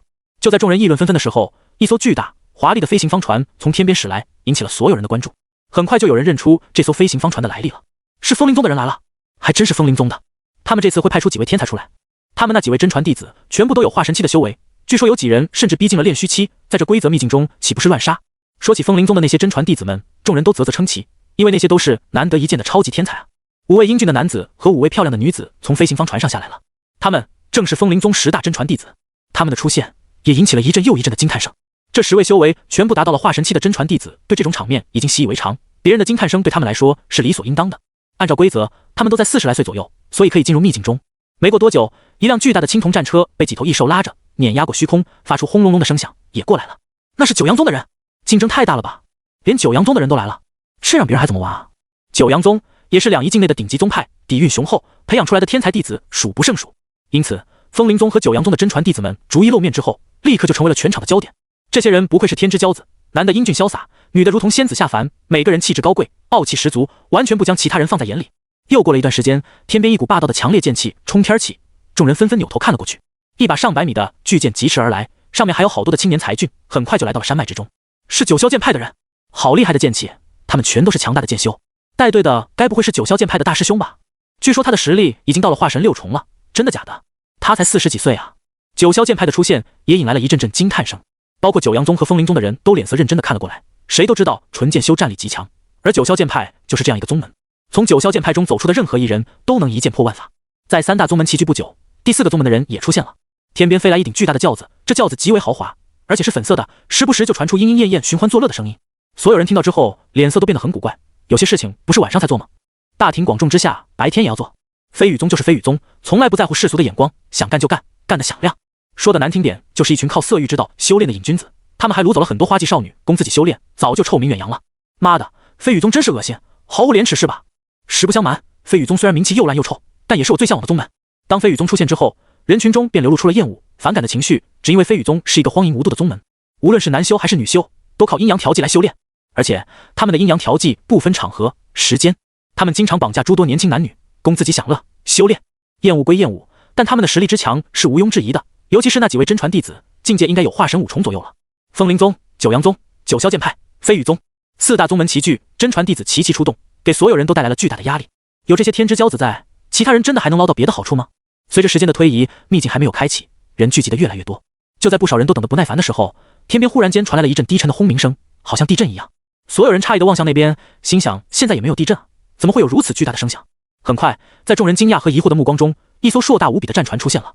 这艘战船简直就像是一座山峰一样，比那深海当中的蓝鲸巨妖还要庞大，直接覆盖整片天空，遮挡绝大部分光线了。不知道的还以为这么快就天黑了。我的七舅老爷啊，这是什么玩意儿？太庞大了吧！好巨大的战船，这是哪个势力到来了？该不会是某个圣地吧？太夸张了，只是一个仙君秘境罢了，值得圣地出动吗？还让不让人活了？别这么内卷好吗？底下的所有人艰难地仰着脖子，对这一幕感到难以置信。刚才他们还觉得4大宗门的出场方式很气派，可是和这巨大的战船相比，简直就和蚂蚁一样，毫不起眼。这艘战船的等级至少都是仙级的，到底是哪家势力这么大的手笔？风灵宗这边，一位领队的长老脸色瞬间就变了，他一眼就看出这艘战船不仅仅是大而已，更有诸多奇异之处，比如表面铭刻的各种强大阵纹，以及所使用的材料都极为珍贵。不开玩笑的说，光是这一艘战船的价值就可以买好几个中型宗派了。昆仑，这又是哪个门派？好像没听说过啊。九阳宗的带队长老看到了船身侧面的标记之后，皱着眉头在脑海中搜索起来，却没有任何关于昆仑的信息。难道是新崛起的某个超强势力吗？在无数双震惊又疑惑的目光中，林雪带着慕言他们几人出现了。他随手将战船给收了起来，光线终于可以重新投射下来了。好英俊的几人，女子也仙姬玉骨，其容貌和气质甚至比4大宗门的真传弟子更胜一筹啊！还真是，就这气质，这由内而外的自信，不是一般人能培养出来的。不过他们显露出来的修为波动似乎不太强啊，最强那位也就元婴9重左右吧，怎么连金丹都有？太弱了吧！我还以为会出现很强的天才呢，这实力有点辣眼睛啊！虽然巨型战船很震撼，但看到他们的境界，我心里平衡了。在看到慕言他们出现之后，在场的很多强者们对他们的实力都很不屑。或许你出身很好又如何，境界还是很低啊。然而他们不知道的是，昆仑圣地几位弟子中最大的慕言如今也才17岁罢了，和他们这些动不动就40、50岁的人相比，真的太年轻了。4大宗门的弟子们起初也紧张了，觉得自己的风头被抢了，但是知晓了慕言几人最强才不过元婴9重之后，顿时心生不屑和鄙夷。元婴在他们的眼里就和炮灰差不多，等进去之后，要是遇到这几人，他们随时都可以一只手将其捏死。九阳宗的弟子们重点关注慕言，因为他们本身修炼的就是火焰之道，本次进入秘境也是听说了里面有一团仙火存在。慕言本人就像是一团炽烈的仙火，对他们来说充满了诱惑力。九阳宗的弟子们彼此交流了一下眼神，便决定等进去之后一定要抓住慕言好好拷问。他们怀疑慕言的身上有某种强大的火焰，或许是有超高等级的火焰功法，无论是哪一种，对他们来说都是巨大的诱惑力。飞羽宗这边的人也盯上了古璎珞、紫星、紫月3个丫头，真是天生的仙姬玉骨，和他们比起来，我们平日里玩的那些女秀都是臭鱼烂虾，没想到来一趟秘境还有这么大的收获。嘿嘿嘿，这3个小妞我们飞羽宗吃定了。啧，你们这些师兄师弟吃掉那3个小妞的同时，也别忘了我们这些师妹啊，我们也想吃掉昆仑的那3名少年。不得不说，飞羽宗的胃口是真的大。等待许久之后，天空忽然间扭曲起来，天地规则在改变，一个巨大的黑色漩涡缓缓出现在高空之上，秘境要开启了。众人都激动了起来。当黑色空间漩涡不再扩张的时候，终于有按捺不住激动的心，着急地冲了进去。一瞬间，如同蝗虫出洞一样，无数人化作洪流涌入其中。4大宗门的真传弟子们也逐渐踏入漩涡之内，不过他们都对昆仑的弟子们留下一个意味深长的眼神。哼，装模作样，咱们也进去吧。大家都要记住，无论如何不要给咱们昆仑丢脸，不要给师尊丢脸。慕言毫不在意那些人不怀好意的眼神，转身交代了师弟师妹几句之后，便带头进入了秘境之内。当众人出现在秘境之内，马上就四处分散去寻找遗留的宝物、天材地宝了。由于秘境规则限制，进来的人都是随机出现的，原本的同伴也被强行分开，他们只能单独行动或者寻找伙伴。昆仑圣地的众人也被随机分开了。和别人不一样的是，他们有叶辰赐予的宗门令牌，这东西可以无视秘境规则限制，彼此产生感应，以此来确定师兄弟们的方位。子欣发现自己突然间身处于陌生的环境内，不由得紧张起来，他赶紧拿出宗门令牌开始感应。是璎珞师姐，她离我不远，太好了，我先去找她才行。她明白自己修为太低了，在这秘境中很容易成为别人攻击的目标。果然，她一出现就引起了周围不少男修的注意，甚至不少人不怀好意的尾随她。子欣乃仙灵圣体，13岁的她身材初具规模，保不齐就有坏人盯上她。幸好这小妮子也不傻，用最快的速度和璎珞汇合了。璎珞师姐，子欣小小的身躯扑在璎珞的怀中，委屈巴巴的差点哭出来了。璎珞安抚着她的情绪，别担心，有师姐在，没人能欺负你。子欣这丫头年龄太小，经历的也不多，胆子还是不够大。一路尾随而来的男修已经增加到20几人了，他们看到古璎珞也在之后，眼睛顿时放出淫邪的光来。2个绝色小美女在外面不好动手，但是在这里面你们就是羊入虎口，就这么点实力也敢进来冒险，让叔叔我来给你们上一课吧。嘿嘿嘿，哥哥我很温柔的，绝对不会弄伤你们，最多弄出一点点血迹而已。哈哈哈。此刻秘境中的人彻底解放自己的本性，完全暴露出自己人性的丑恶。他们自以为在秘境内没有外界的条条框框，就可以肆无忌惮了。这20几个男修包围了过来，眼神发绿，一个个用舌头舔舐发干地嘴唇，已经迫不及待了。老子忍不住了，老子要第一个上。其中一个金丹期巅峰的男修像是饿狼一样，急不可耐地扑向了子欣。在他看来，子欣这丫头修为波动大概也就在金丹期4重左右，完全可以随意揉捏霸占。不要过来！子欣吓得闭上眼睛，他手中一道仙光打出，化作浩瀚的100丈灵力长河，轰在这男修的身上，当即就把这男修拦腰斩断，连金丹都斩得稀碎。这惊人的攻击也把所有人惊住了。这丫头好强啊！一击秒杀金丹期巅峰，她不是才金丹期4重吗？为什么会这样？刚才那道仙光，就连不少元婴期的强者都觉得心悸，吓得他们后退了好几步。哇，我好厉害啊！子欣见对手被自己一招给秒杀了，自己都有些不敢相信，随即激动了起来。他才明白，原来自己还挺强的嘛。璎珞笑道：“傻丫头，咱们作为师尊的弟子，能不强吗？现在还害怕吗？”子欣得到了莫大的鼓舞，用力的摇头道：“没那么害怕了。”那就好，咱们师姐妹联手把这些垃圾都处理了吧。璎珞看向周围众人，眼中杀意弥漫。这里的人渣有一个算一个，杀了都是为世界清理垃圾了。嘿，这2个丫头有些奇怪啊。不过在真正的实力面前，一切挣扎都是徒劳的。有一位元婴巅峰的强者冷笑出声：“区区2个丫头罢了，就算有点手段，那又如何呢？难道还能屠杀此地所有人不成？一起上，谁先抢到就是谁的。”随着一声暴喝响起，刚才还有些犹豫的男修们都发了疯一样，全都扑向了璎珞和子欣，而且都是元婴级别的强者，金丹期的都躲一边去了。上！璎珞手掌发出了浩瀚的仙光，撕裂空间，化作澎湃的海洋，将几个元婴都给掀翻了。带着无上的仙光，璎珞展现出来的战斗力远超他当前的境界。表面上看，他只有元婴5重，可举手投足之间的威力却不亚于元婴巅峰了。这就是昆仑弟子的恐怖之处，随随便便都能越阶挑战。就连子欣这个小丫头，在明确了自己实力之后，越打越自信，以金丹期4重的实力硬汉元婴3重强者，照样不落下风。2个丫头，一个是太上仙体，一个是仙灵圣体，当他们激活体内力量之后，整片战场都笼罩在一股仙气当中，所有人身处于其中都会受到压制，一身实力发挥不出全部作用。而且他们一掌一拳都爆发出惊人的仙光，横扫虚空，雾霭扩散，将众多元婴修士打得连连吐血。整片战场陷入了混乱当中，局势也被璎珞和子欣掌控，已经有好几具尸体往下掉了。那些原本想等着捡漏的金丹期修士们看到战况如此残酷，吓得直咽口水，赶紧后退几里地。这还是人吗？那个金丹期4重的小姑娘挡住了2个元婴强者，我是不是老花眼了？那个大一点的姑娘已经杀了好几个元婴了，其中有2个是元婴巅峰。妈的，太凶悍了吧！还好我没掺和进去，不然真完蛋了。金丹期进去必死无疑。天之骄子，这是举世难寻的天之骄子，不可招惹，赶紧溜吧。这群金丹期的男修此刻胆子都快被吓破了，他们以为自己尾随的是柔弱的小绵羊，可谁知竟然是战力滔天的超级天才。2个看起来可可爱爱的小丫头，把一群元婴打得节节败退。噗！一个元婴6重的强者被璎珞一掌命中心口，吐出大口鲜血倒飞出去，轰碎了2座山才停下来。咔嚓！子欣的小胳膊小腿也爆发出了惊人的力量，他身影迷幻，如同朦胧仙光，穿过几人的围攻之后，来到一人身后，一掌将其轰得半死。一时之间，这些元婴强者们死的死，伤的伤，纷纷退出战圈，不敢再打了。你们绝对不是金丹和元婴，你们隐藏了真实修为，快走啊！我们根本不是他们的对手，惹不起，真的惹不起。反正我先溜了，都断了一条胳膊，我不想连命都没了。剩下的元婴强者彻底溃败，拖着残缺重伤的躯体施展遁光，躲得远远的。这一战让他们内心满是恐惧，彻底认清了自己的定位。2个丫头的身份也让他们生出了无数的谜团。昆仑究竟是哪个势力？为什么培养出来的弟子强悍如斯？早知道就不招惹他们了，如今能留下一条狗命，真是幸运。看着四处逃命的众多强者，一位刚好路过的飞羽宗的真传弟子嘴角挑起一抹诡异的弧度。2个天资纵横的丫头吗？当我的奴隶最适合不过了。喃喃自语之时，这位飞羽宗真传弟子缓缓散发出了化神境界的恐怖气息。还没有进入秘境之前，他就已经盯上昆仑的3位女弟子了。没想到这才进来没有多久，竟然就遇上了。他的运气还真是好啊！他散发出了强大的气势，滔天的神威震慑着所有人，化神境界的修为波动就像是无形的浪潮一样，将方圆10里的人都压得抬不起头来。如此强悍而又霸道的气势，引得附近的强者们纷纷往这边靠近，想看看是不是有什么宝物出现了。有强者正在争夺，被2个丫头杀得落荒而逃的人们也惊讶地回头，看到这位飞羽宗真传弟子时，全都露出了畏惧之色。是飞羽宗的第一真传弟子魏楚。魏楚是真正的天之骄子，作为飞羽宗的第一真传弟子，其实力非常恐怖，据说有化神5重。被飞羽宗的人盯上，无论你是男是女，都逃不过被玩弄的命运。那2个女子太高调了，又长得如此绝美，本身就是祸水，被魏楚盯上真是活该啊！受伤的众人们都咬着牙，露出了阴狠的笑容。在璎珞和子欣面前，他们是讨不到好处，可那又如何？如今魏楚刚好撞上了，那2个死丫头还有翻身的机会吗？被魏楚看中的那一刻起，他们的命运已经由不得自己做主了。妈的，老子要看到魏楚弄死他们，就算不是老子亲自报仇的，心里也很爽啊！一位元婴强者捂着自己冒血的断臂，一脸怨毒的咬牙切齿。有魏楚在，他们绝对会被折磨得不成人样的。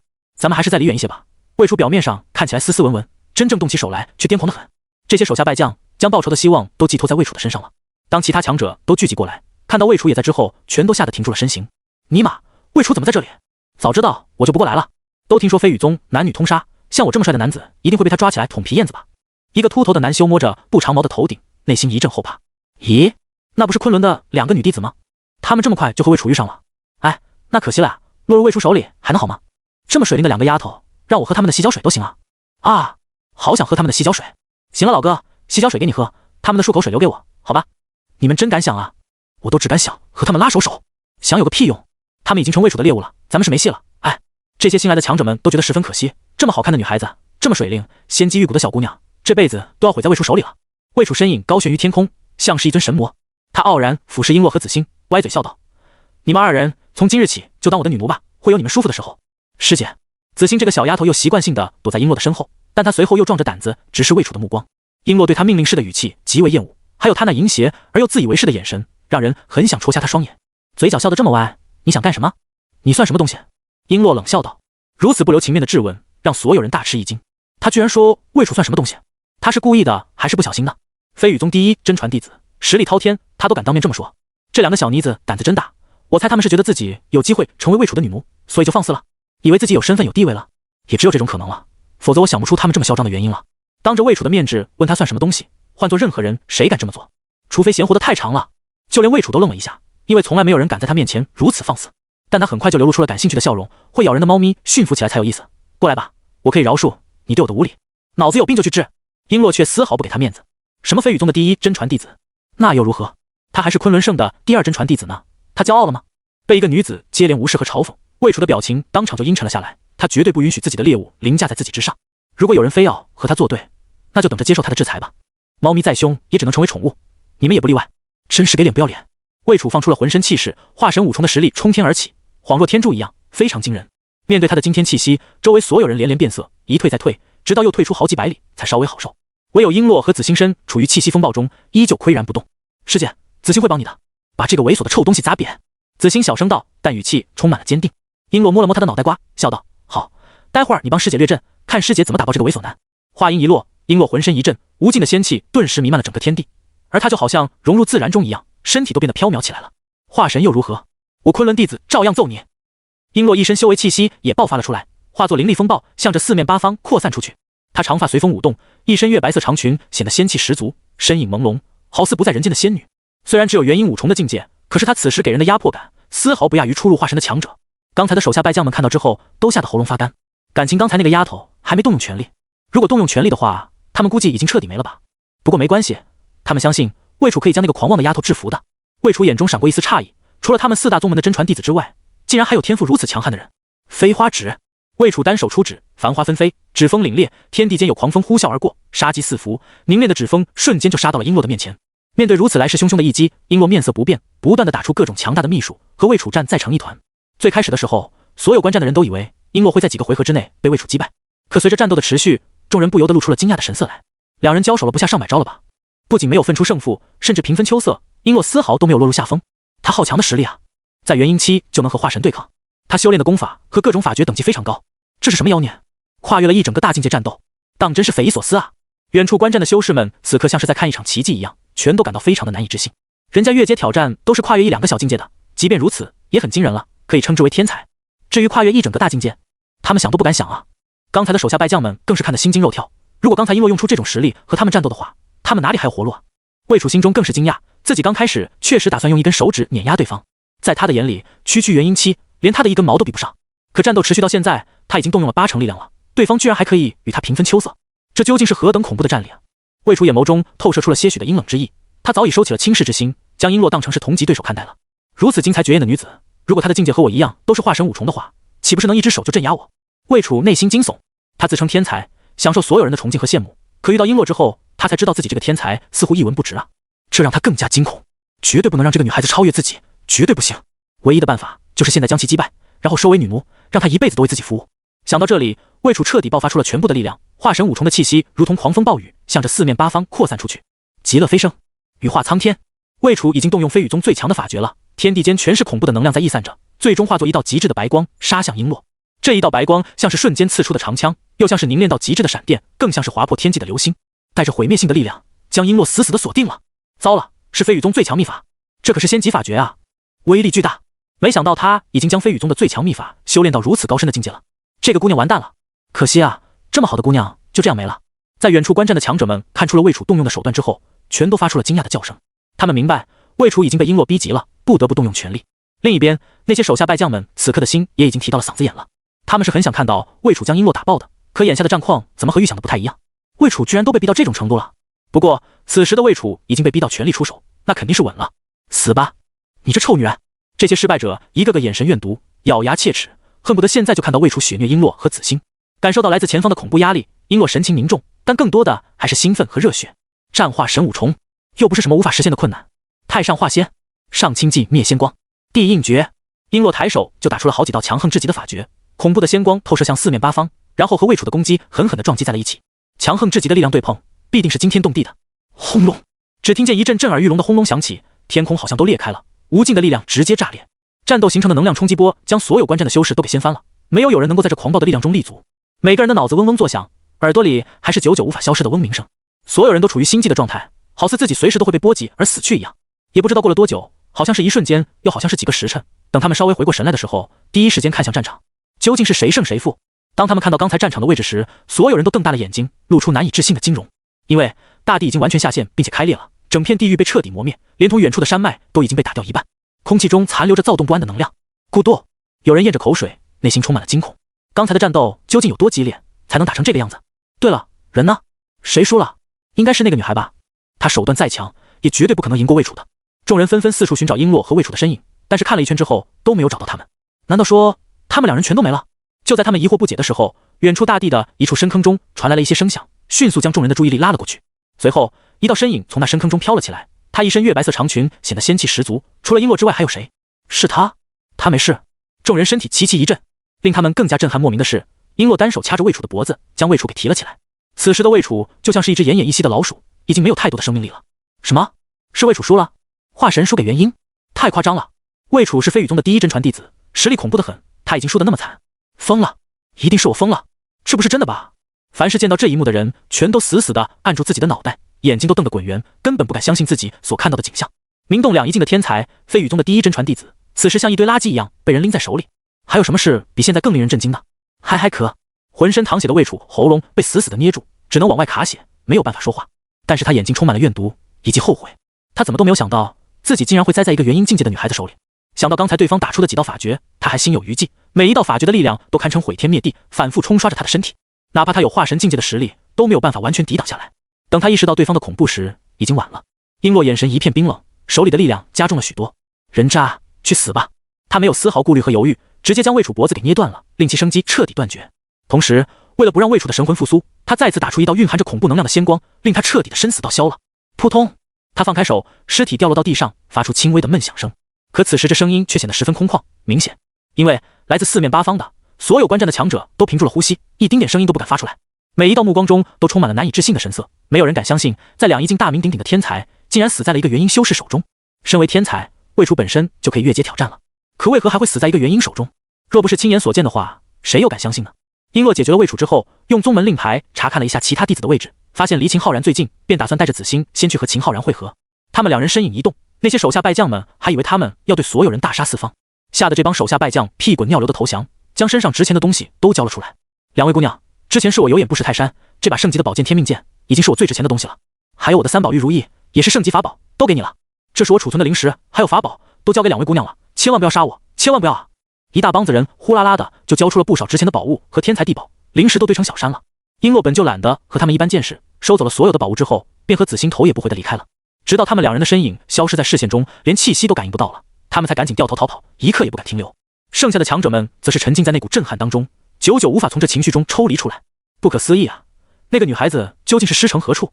为什么可以跨越一整个大境界灭杀魏楚？昆仑，那到底是怎样一个势力？拥有如此巨大的战船，还有这么出色的弟子，不会真是圣地吧？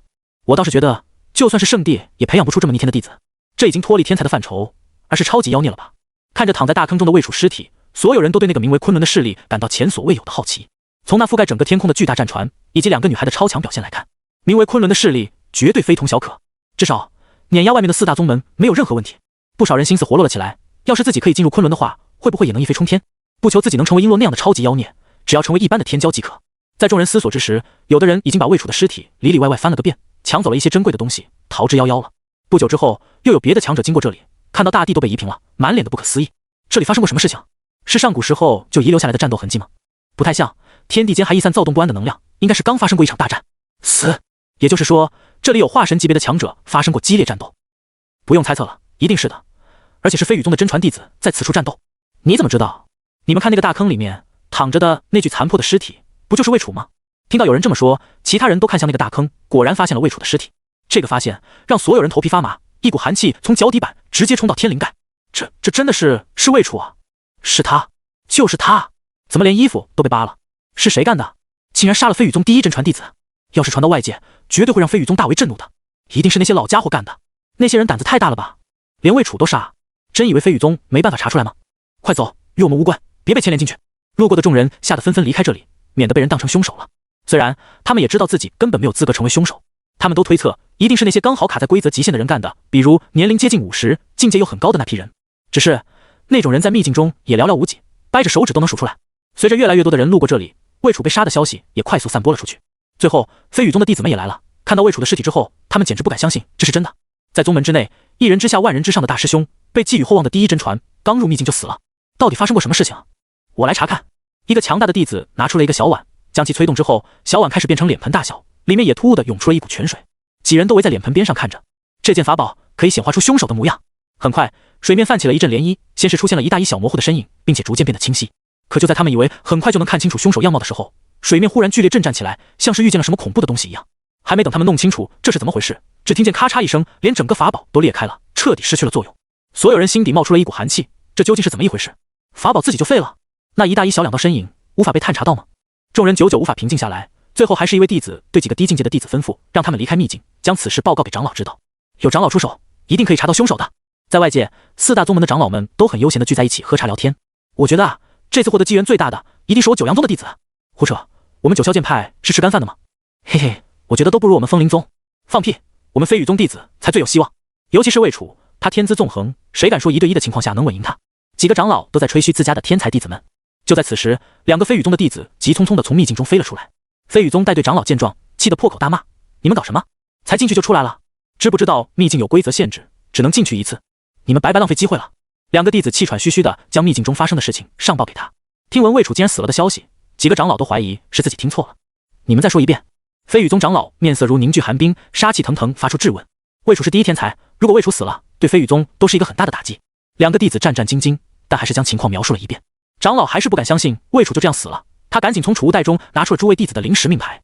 当他看到属于魏楚的命牌真的已经彻底碎成渣渣的时候，长老惊得差点一屁股坐在地上了。死了，魏楚真的死了！长老又急又怒，第一真传死了，那可是大事啊！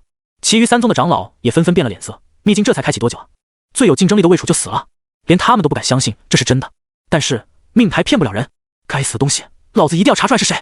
飞羽宗长老赶紧施展秘术，在面前画出了一面水镜，然后将魏楚碎掉的命牌丢进去，以此作引，或许可以查看到魏楚死前的一些画面。没多久，水镜就产生了变化，确实出现了一大一小两道身影，甚至隐约能够听到一些战斗的声音。可就在长老想查看得更加仔细的时候，一股无形的力量在从中作梗，使得这面水镜忽然间就溃散了。长老被震得连连后退，满脸惊容。刚才是什么力量在阻挠？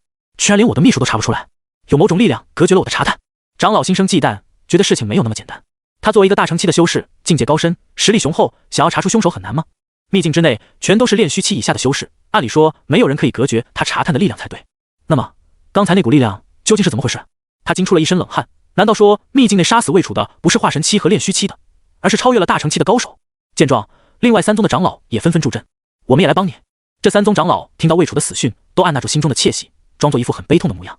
4位大成期的长老一起施展秘术，肯定可以冲破那股力量的阻隔，查到真凶的身份了吧？4人联手施法，再次看到了一大一小的2道身影。就在他们都以为这次绝对没有问题的时候，一股更加强悍的力量忽然间降临他们身上。轰！这是一股无形的力量，查不到源头，但是威力巨大。遭到反噬的4人全都被震得吐血，他们眼神充满了惊惧。好强的力量！有人在暗中阻隔我们的查探，究竟是谁杀了魏楚，还有力量和我们对抗？他们几人都觉得那股力量令人心惊肉跳的，绝对没有那么简单。飞羽宗长老擦去嘴角的鲜血，此时他的眼神阴翳无比。魏楚是在他带队的时候死的，他自己也会遭到严厉的惩罚。与其回宗门等待问责，不如先报告给宗门知晓，起码这样显得自己并非什么也没做。不管是谁，此举已经是在挑衅我飞羽宗了，我将会上报宗门，由宗门的强者们亲自处理此事。当外界因为魏楚的死掀起了不小的风波的时候，秘境之内慕言正在朝着某一个方向前进。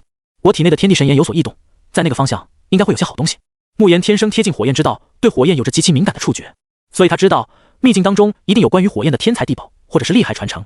与昆仑圣地内的各种修炼资源相比，外界的机缘再巨大也比不过昆仑，但这种自己奋斗争抢得到的机缘可以让他得到磨练，让他有更多的成就感。也不知道璎珞那边如何了，他现在已经和子欣、浩然会合了，应该是没有问题的。拿出宗门令牌查看了璎珞的情况之后，慕言就放心了。以璎珞和浩然的实力，在这秘境内还是很安全的。慕言身体爆发出金色的火光，然后腾空而起，朝着自己认定的方向疾驰而去。在慕言前进的方向上，好几个九阳宗的弟子正在追赶2个女孩子，逼迫这2个女孩子将得到的天才地宝给交出来。几道红光急速掠过高空，产生尖锐的空气爆鸣声。2个女孩子最终体力不支，摔进了一片密林当中。几个九阳宗的弟子也追了进去。九阳宗的弟子们分开将这2个女孩子包围起来，当中一个身形修长、气息雄浑的男子走了出来。这2个女子看到这个男子之后都惊住了。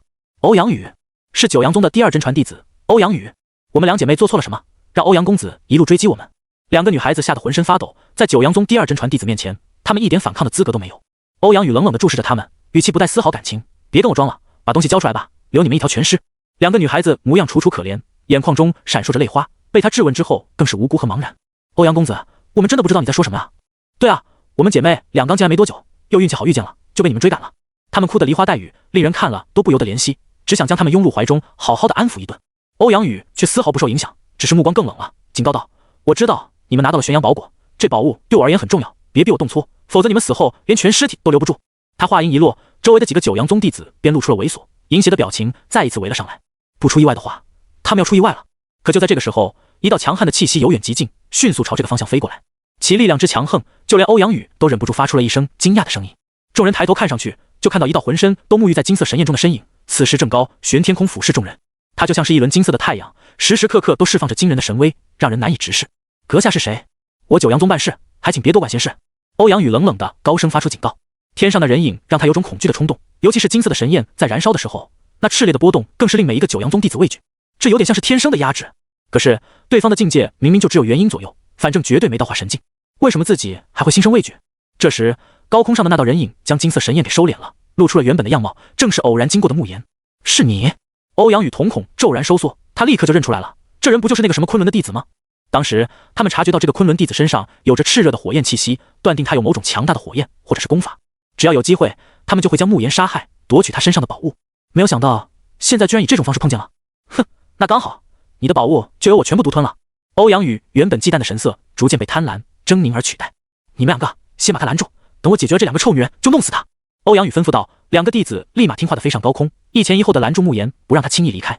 见此情形，慕言心情依旧平静，他嘴角甚至带着一抹微笑，好像根本就没有察觉到自己被陷入险境一样。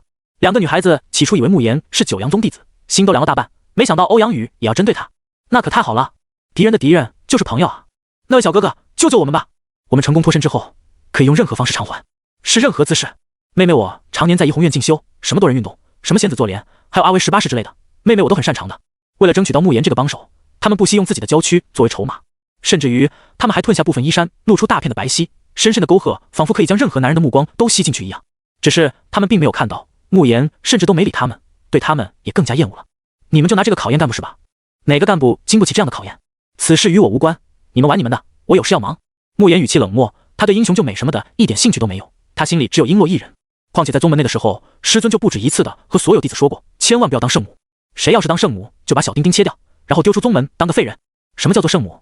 比如说，在自己都吃不饱的情况下，还非要拿出仅有的食物救济他人；又比如，看到隔壁王大爷把李大娘给睡了，就非要跳出来骂他们有奸情；又比如，在路上看到有女的被人揍，就玩什么英雄救美的狗血套路。这些都算圣母了。你根本不知道自己把这些女的救了之后，这些女的会不会倒打一耙，反而嘲笑你是个无能舔狗。类似的事情不胜枚举。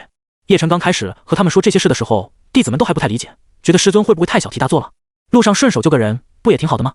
直到叶晨跟他们说了扶起摔倒的老人、反被讹以及订婚后男女同房、女方告男方墙上的故事之后，几个男弟子全都吓出了一身冷汗。尼玛，救人反而被诬陷成罪犯，订婚夫妇同房会被女方告墙上，太恐怖了。师尊懂得真多，要不是师尊提前告诉他们这些故事，他们未来可能真会犯这些圣母错误。璎珞则是气得满脸通红，一直向慕言保证自己绝对不会是那种背上了还诬告男方的人。就连子欣和子月两个小丫头都拉着叶晨的胳膊，信誓旦旦地保证自己绝对不会是爱情骗子。那些坏女人是在败坏女子的名声。经过师尊的各种故事熏陶，慕言是不会随意对一个陌生路人就产生圣母情结的。就算真的要救人，也要看值不值得救，该不该救。很明显，面前的这两个女子还没有让他有必须救的冲动。慕言挑明了自己的立场之后，便打算直接离开，顺着冥冥中的感应去寻找机缘。可他刚刚有所动作，这两个九阳宗的弟子就把他拦得死死的，根本不让他离开。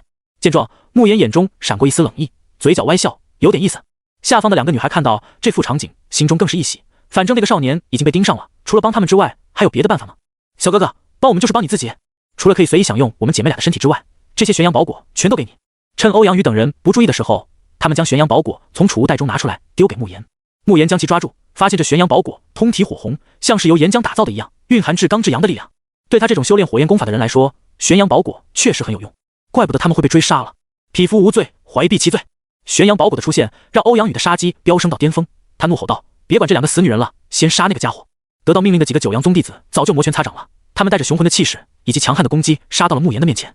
能进入秘境历练的都是精英弟子，每个人都有出入化神的实力。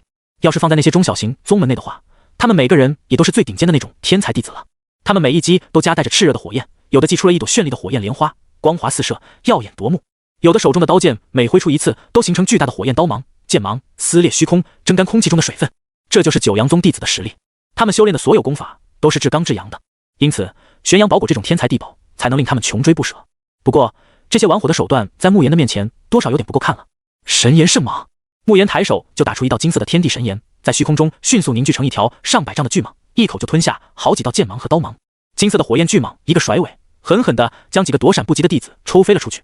强悍的力量加上天地神炎的恐怖威力，一下子就把这几人烧成了金色火球。啊！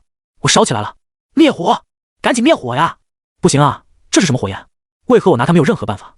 这几名弟子发出了痛苦的惨叫声。他们本想运转功法化解火焰的，但他们发现这火焰太过霸道了，疯狂地焚烧他们的精气、能量，甚至是神魂。平时极其厉害的各种控火法诀，全都在这金色火焰上失效了。他们只能耗尽全身灵力，将残留的火焰逼退。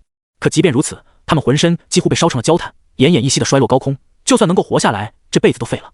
仅剩的两个弟子看到他们的惨状，吓得脸色苍白，连连后退。看向慕言的时候，眼中全是惊恐。论玩火，他们九阳宗才是最强的，可这小子火焰究竟是怎么回事啊？光是看一眼就令人心颤了。欧阳宇瞳孔骤然一缩，也感受到了金色火焰的恐怖之处。但越是如此，他就越激动和兴奋，因为这意味着他只要得到了这道金色火焰，别说争夺九阳宗第一真传的位置了，未来甚至可以成为碾压同代的最强者。在千百年后，他有信心成为两仪境鼎鼎大名的强者，到时候谁见了他不是毕恭毕敬？赶紧上啊！制服他我就奖励你们1万灵石，要是敢退后，老子第一个弄死你们！欧阳宇在两名弟子身后厉声训斥。两名弟子内心苦涩，但碍于他的威慑，他们还是冲向了慕言，施展各种手段，企图将他围杀。作为初入化神境界的强者，他们战力不容置疑，每一个都能抵挡一面。可惜他们遇到的是元婴九重的慕言啊！金色的天地神炎在虚空中挥洒着，一丝一缕都充满毁灭的力量。他以1敌2和他们硬碰硬，照样不落下风，反而是对方两人倍感压力，像是和境界超过自己很多的强者对战。一面倒的战斗让欧阳宇内心震撼不已。没有破绽，这小子究竟是什么来头？打两个化神居然都能压着打。要是他和我同境界，欧阳宇不敢再想下去了。同境界的话，他觉得自己10招之内必败无疑。骄傲如他，绝对不能接受这种情况出现。他双眼眯了起来，释放出无尽的杀意。只要他找到一丝破绽，就会雷霆出手，将慕言一招灭杀。地面的两个女孩子早就躲得远远的了，看到慕言大显神威，他们也都惊呆了。他好强啊，连九阳宗的化神期弟子都不是他的对手。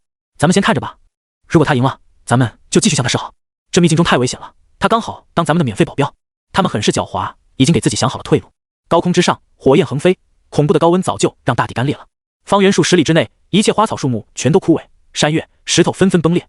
慕言的拳头被天地神炎包裹，和其中一人的拳头狠狠地对碰，发出了令人牙酸的骨折声。不过骨折的可不是他，而是对方。啊！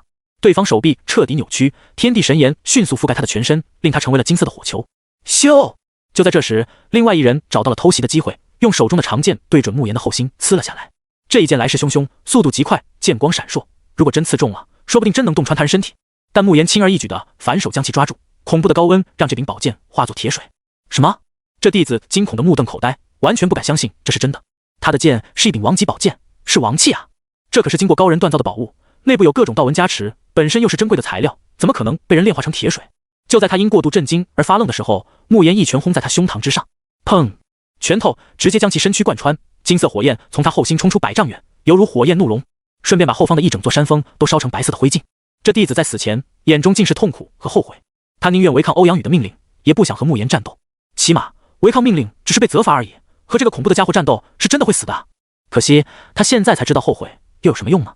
而一直等待偷袭机会的欧阳宇终于看准时机出手了，他打出了恐怖的灵力，直取慕言脑袋。这一道攻击如果真的击中了，谁都不会好受的。化神4重的实力让他一出手就风起云涌，到处都是紫色的火焰肆虐。他的火焰虽然不是仙火，可也是威力强悍的一种。九阳宗的高层为了他特意从一种强大的妖兽身上取下来的火焰，而且经过特殊炼制之后，已经产生了部分妖兽意志。每当他出手的时候，紫色火焰中都会传来若隐若现的妖兽嘶吼，而慕言也没有丝毫手软，一掌就将紫色火焰轰散，然后欺身而上，带着天地神炎的一腿横扫而出。呼！天地神炎当即化作了一片火海，将紫色火焰逼得节节败退。在强大的天地神炎面前，欧阳宇的紫色火焰连一丁点便宜都占不到。这到底是何种仙火？威力怎么比宗门内仅有的几种仙火都恐怖啊？欧阳宇压力巨大，只能且战且退。流焰飞火，欧阳宇不断地操控紫色火焰，打出一次又一次强悍的攻击。但是天地神炎，他总有一种被克制的憋屈。轰！应接下慕言的一掌，欧阳宇止不住身形，不断的后退，双掌朝着前方推去。紫色火焰凝聚成一头恐怖的100丈异兽。好！这异兽放声怒吼，火焰覆盖天穹，犹如一大片火海向慕言碾压过去。同时，这头紫色火焰凝聚而成的异兽也踏着火海，带着无比炽热的温度以及惊天的威势杀向慕言。欧阳宇死死地咬着牙，眼中尽是疯狂的神色。他不甘心被一个元婴级别的小子逼到动用全部力量，但他也没办法了，想要将对方击杀，就只能拼尽全力，否则他明白自己真的就没机会了。整个天地都被炙烤的扭曲了，下方的2个女孩更是赶紧释放出护身的法宝以及护体法诀，但依旧没有办法将温度隔绝在外。九阳宗第2真传弟子的实力比传说中的还要恐怖啊！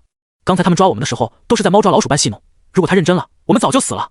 他们2人吓得心颤，如此恐怖的火焰攻击，换作是他们来抵挡的话，一个照面就会被焚烧成灰烬。有资格名动2仪境的超级天才，果真不是他们这种普通小修士可以想象的。那个少年铁定撑不住了，咱们趁此机会赶紧逃命吧。等欧阳宇解决他之后，死的就是我们了。可惜玄阳宝果了，他死了之后，玄阳宝果还是要落在欧阳宇手里。哎，本指望他能战胜欧阳宇的，没想到他这么没用。他们2人已经认定慕言的下场会极其凄惨，所以打算跑路了。无论如何，他们觉得慕言都活不下去的。高空之上，慕言的4面8方已经被紫色火焰包裹，除了杀到面前的异兽怒吼之外，所有的火焰也在发出怒吼声。这是异兽的意志正在不断地冲击着慕言的心神，想要他心神失守。面对如此强大的杀招，慕言也不藏着掖着，他体内的天地神炎直接爆发，形成冲天的火柱。呼呼呼！天地神炎直接化作了金色的火焰龙卷，疯狂地扩大，不断地将紫色的火焰吸收进去，壮大自己的力量。什么？欧阳宇惊呆了，自己的火焰怎么开始失去控制了？就连那头代表着火焰本源的紫色异兽，也在天地神炎风暴的席卷之下，发出了挣扎的哀鸣。可惜他再怎么挣扎，最后都被吸入风暴当中，彻底消散了。欧阳宇眼看着一切的发生，已经被吓得肝胆俱裂了，自己的火焰就这么没了。面对已经高达上千丈的金色火焰龙卷，他只好落荒而逃。可他的速度再快，也比不过火焰席卷的速度。救命啊！不要杀我，我是九阳宗真传弟子，你杀了我会很麻烦的。我可以介绍你进入九阳宗当真传弟子，还能帮你夺取第1真传的位置。我有灵石，我有天才地宝，我都会给你。为了保命，欧阳宇也不管那么多了，将自己能用的筹码全都一股脑的甩了出来，只希望能从慕言手中活命。切，什么鸟真传弟子？我会稀罕。慕言对此嗤之以鼻，他可是昆仑圣地的大弟子，这身份还不够高吗？你区九阳宗，连昆仑圣地的一根腿毛都比不上，连给昆仑扫大门的资格都没有。最终，欧阳宇的惨叫在火焰中逐渐消失，彻底神魂俱灭了，将天地神炎收回体内，天地再次回归平静。只不过这里方圆上千里都已经被火焰破坏的不成样子了，要么到处干裂，要么山石成灰。接连灭掉一个九阳宗弟子的小队，慕言不骄不躁，对他来说这份战绩还不算很惊艳。如果让别人知道他此时的想法，绝对会气得破口大骂。那可是九阳宗第二真传啊，实力是公认的强大。你灭杀了这么多化神弟子，这份战绩还不够辉煌吗？换作是任何一人都恨不得到处吹嘘了。地面上，两个女孩已经逃出一段距离了，看到欧阳宇被灭之后，又屁颠屁颠的折返回来。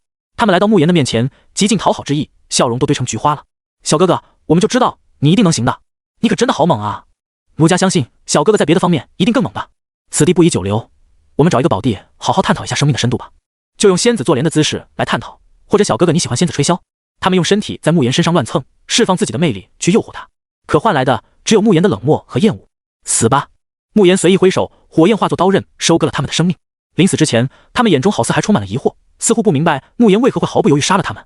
令人恶心的东西！这两个女人当着所有人的面把玄阳宝果扔给他，不就是想用他吸引仇恨，让他当替死鬼吗？最后他们折返回来，更是将他们的自私自利的本性展露无遗。他们死在慕言手中。不远，慕言准备离去，他感觉到体内的天地神炎对某一处地方的感应更加强烈了。按照距离来算，或许只需要飞行半个小时，就能知道到底是什么东西在和他的天地神炎产生感应了。在他前脚刚离开100来米距离的时候，其中一具九阳宗弟子的尸体竟然动了起来。他颤颤巍巍的艰难抬起手，然后施展了某种秘法，令自己的身体炸裂成一团火焰。轰！身体的能量在半空中爆炸，最终化作了几个大字：杀人者昆仑弟子。这个九阳宗弟子之前被天地神炎几乎烧死，生命波动已经接近于无，因此慕言也就没有理会。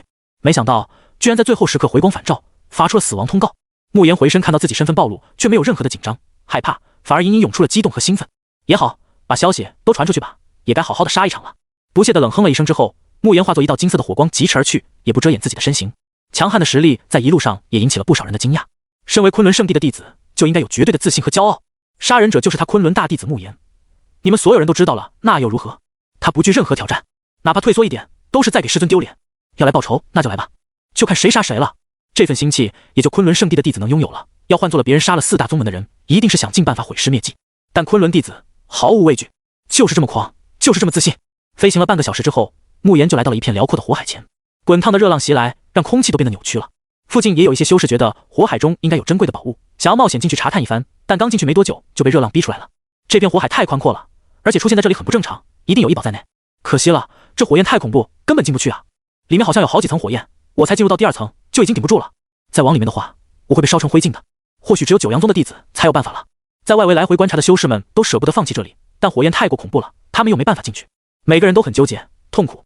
如果他们也有九阳宗弟子那样操控火焰的能力，一定可以探查其中奥妙的。慕言望着无边的火海，知道吸引自己的东西就在其中，于是迈步就要进入。旁边一个修士眼疾手快地将他拦了下来。等一等，兄弟，你在找死吗？以你的实力进去了会被烧成灰烬的，里面的火焰很强，而且越往里面就越恐怖，简直可以焚山煮海，你别逞强啊！拦住他的是一个初入化神的修士，看到慕言只有元婴的修为波动，便着急了。这里那么多化神修士再瞎晃都没有办法进去，你一个元婴期的不是自寻死路吗？慕言觉得有些奇怪，不就是一些火焰吗？能有什么危险？这名化神修士顿时语塞，不知道该怎么和他说了，只好解释道：总之你别逞能就行了，会死人的。他边说着边摇头，不是看不起慕言，而是单纯的不想慕言送死。我可以试试。慕言向他露出一个友好的笑容，然后不顾阻拦走入其中。你怎么如此不听劝？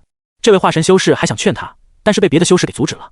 嘿嘿，每一个地方都不缺乏这种愣头青，总以为自己是天命主角，别人做不到的事情他就能做到，等他出了事就知道教训了。区区元婴罢了，他到底哪来的自信啊？你就让他去死呗，反正又不是相关的人，你管他这么多干嘛？现在的人真是没点逼数，要是宝物这么好拿，还能轮到他？见到慕言走向火海，不少的化神修士都在出言嘲讽，他们都失败了，一个元婴菜鸡没理由成功吧？要是他能成功，我倒立吃屎！其中一个人面带嘲讽的教导。除了最开始提醒慕言的那个人之外，其他人都等着看慕言的笑话。可就在慕言踏入火海中的时候，他们脸上的嘲讽迅速被惊讶取代了。当慕言靠近火焰时，这些火焰就像恐惧一样，自动分开了一条路。卧槽，这是怎么回事？火焰有灵，会自动让出一条通道。我怎么没有这种待遇？还是说他有特殊的控火手段，能将火焰分开？火焰根本沾不到他的身，这就意味着他是绝对安全的。这几个化神修士全都震惊了，就连他们都难以长时间抵御火焰的炙口，结果这个元婴小子居然可以分开火焰，这一幕已经颠覆了他们原有的观念了。此子有问题。其中一个人想要抓住慕言，问出控火的方法，说不定自己也能用同样的方法深入火海呢。但他刚追过去，那条火焰通道就迅速闭合了，恐怖的高温重新扑面而来，逼得他不得不后退，只能不甘心地咬着牙。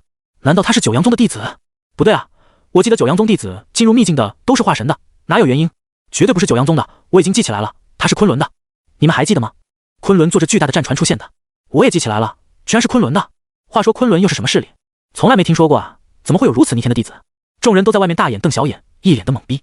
就在刚才，他们好嘲笑慕言自寻死路，还想等着看他的笑话，可这也才一转眼的时间，他们就成为了真正的小丑。喂，你刚才不是说他不死你就倒立吃屎吗？现在可以表演了，哈哈哈！我说的是，如果他成功了，我就倒立吃屎。成功的意思是等他成功拿到宝物出来。刚才信誓旦旦说要倒立吃屎的那位，此刻尴尬的脸色张红，只好随便编了一个借口给自己找回一些面子。不过慕言进入火海之后，他们这些人就更加不想离开这里了。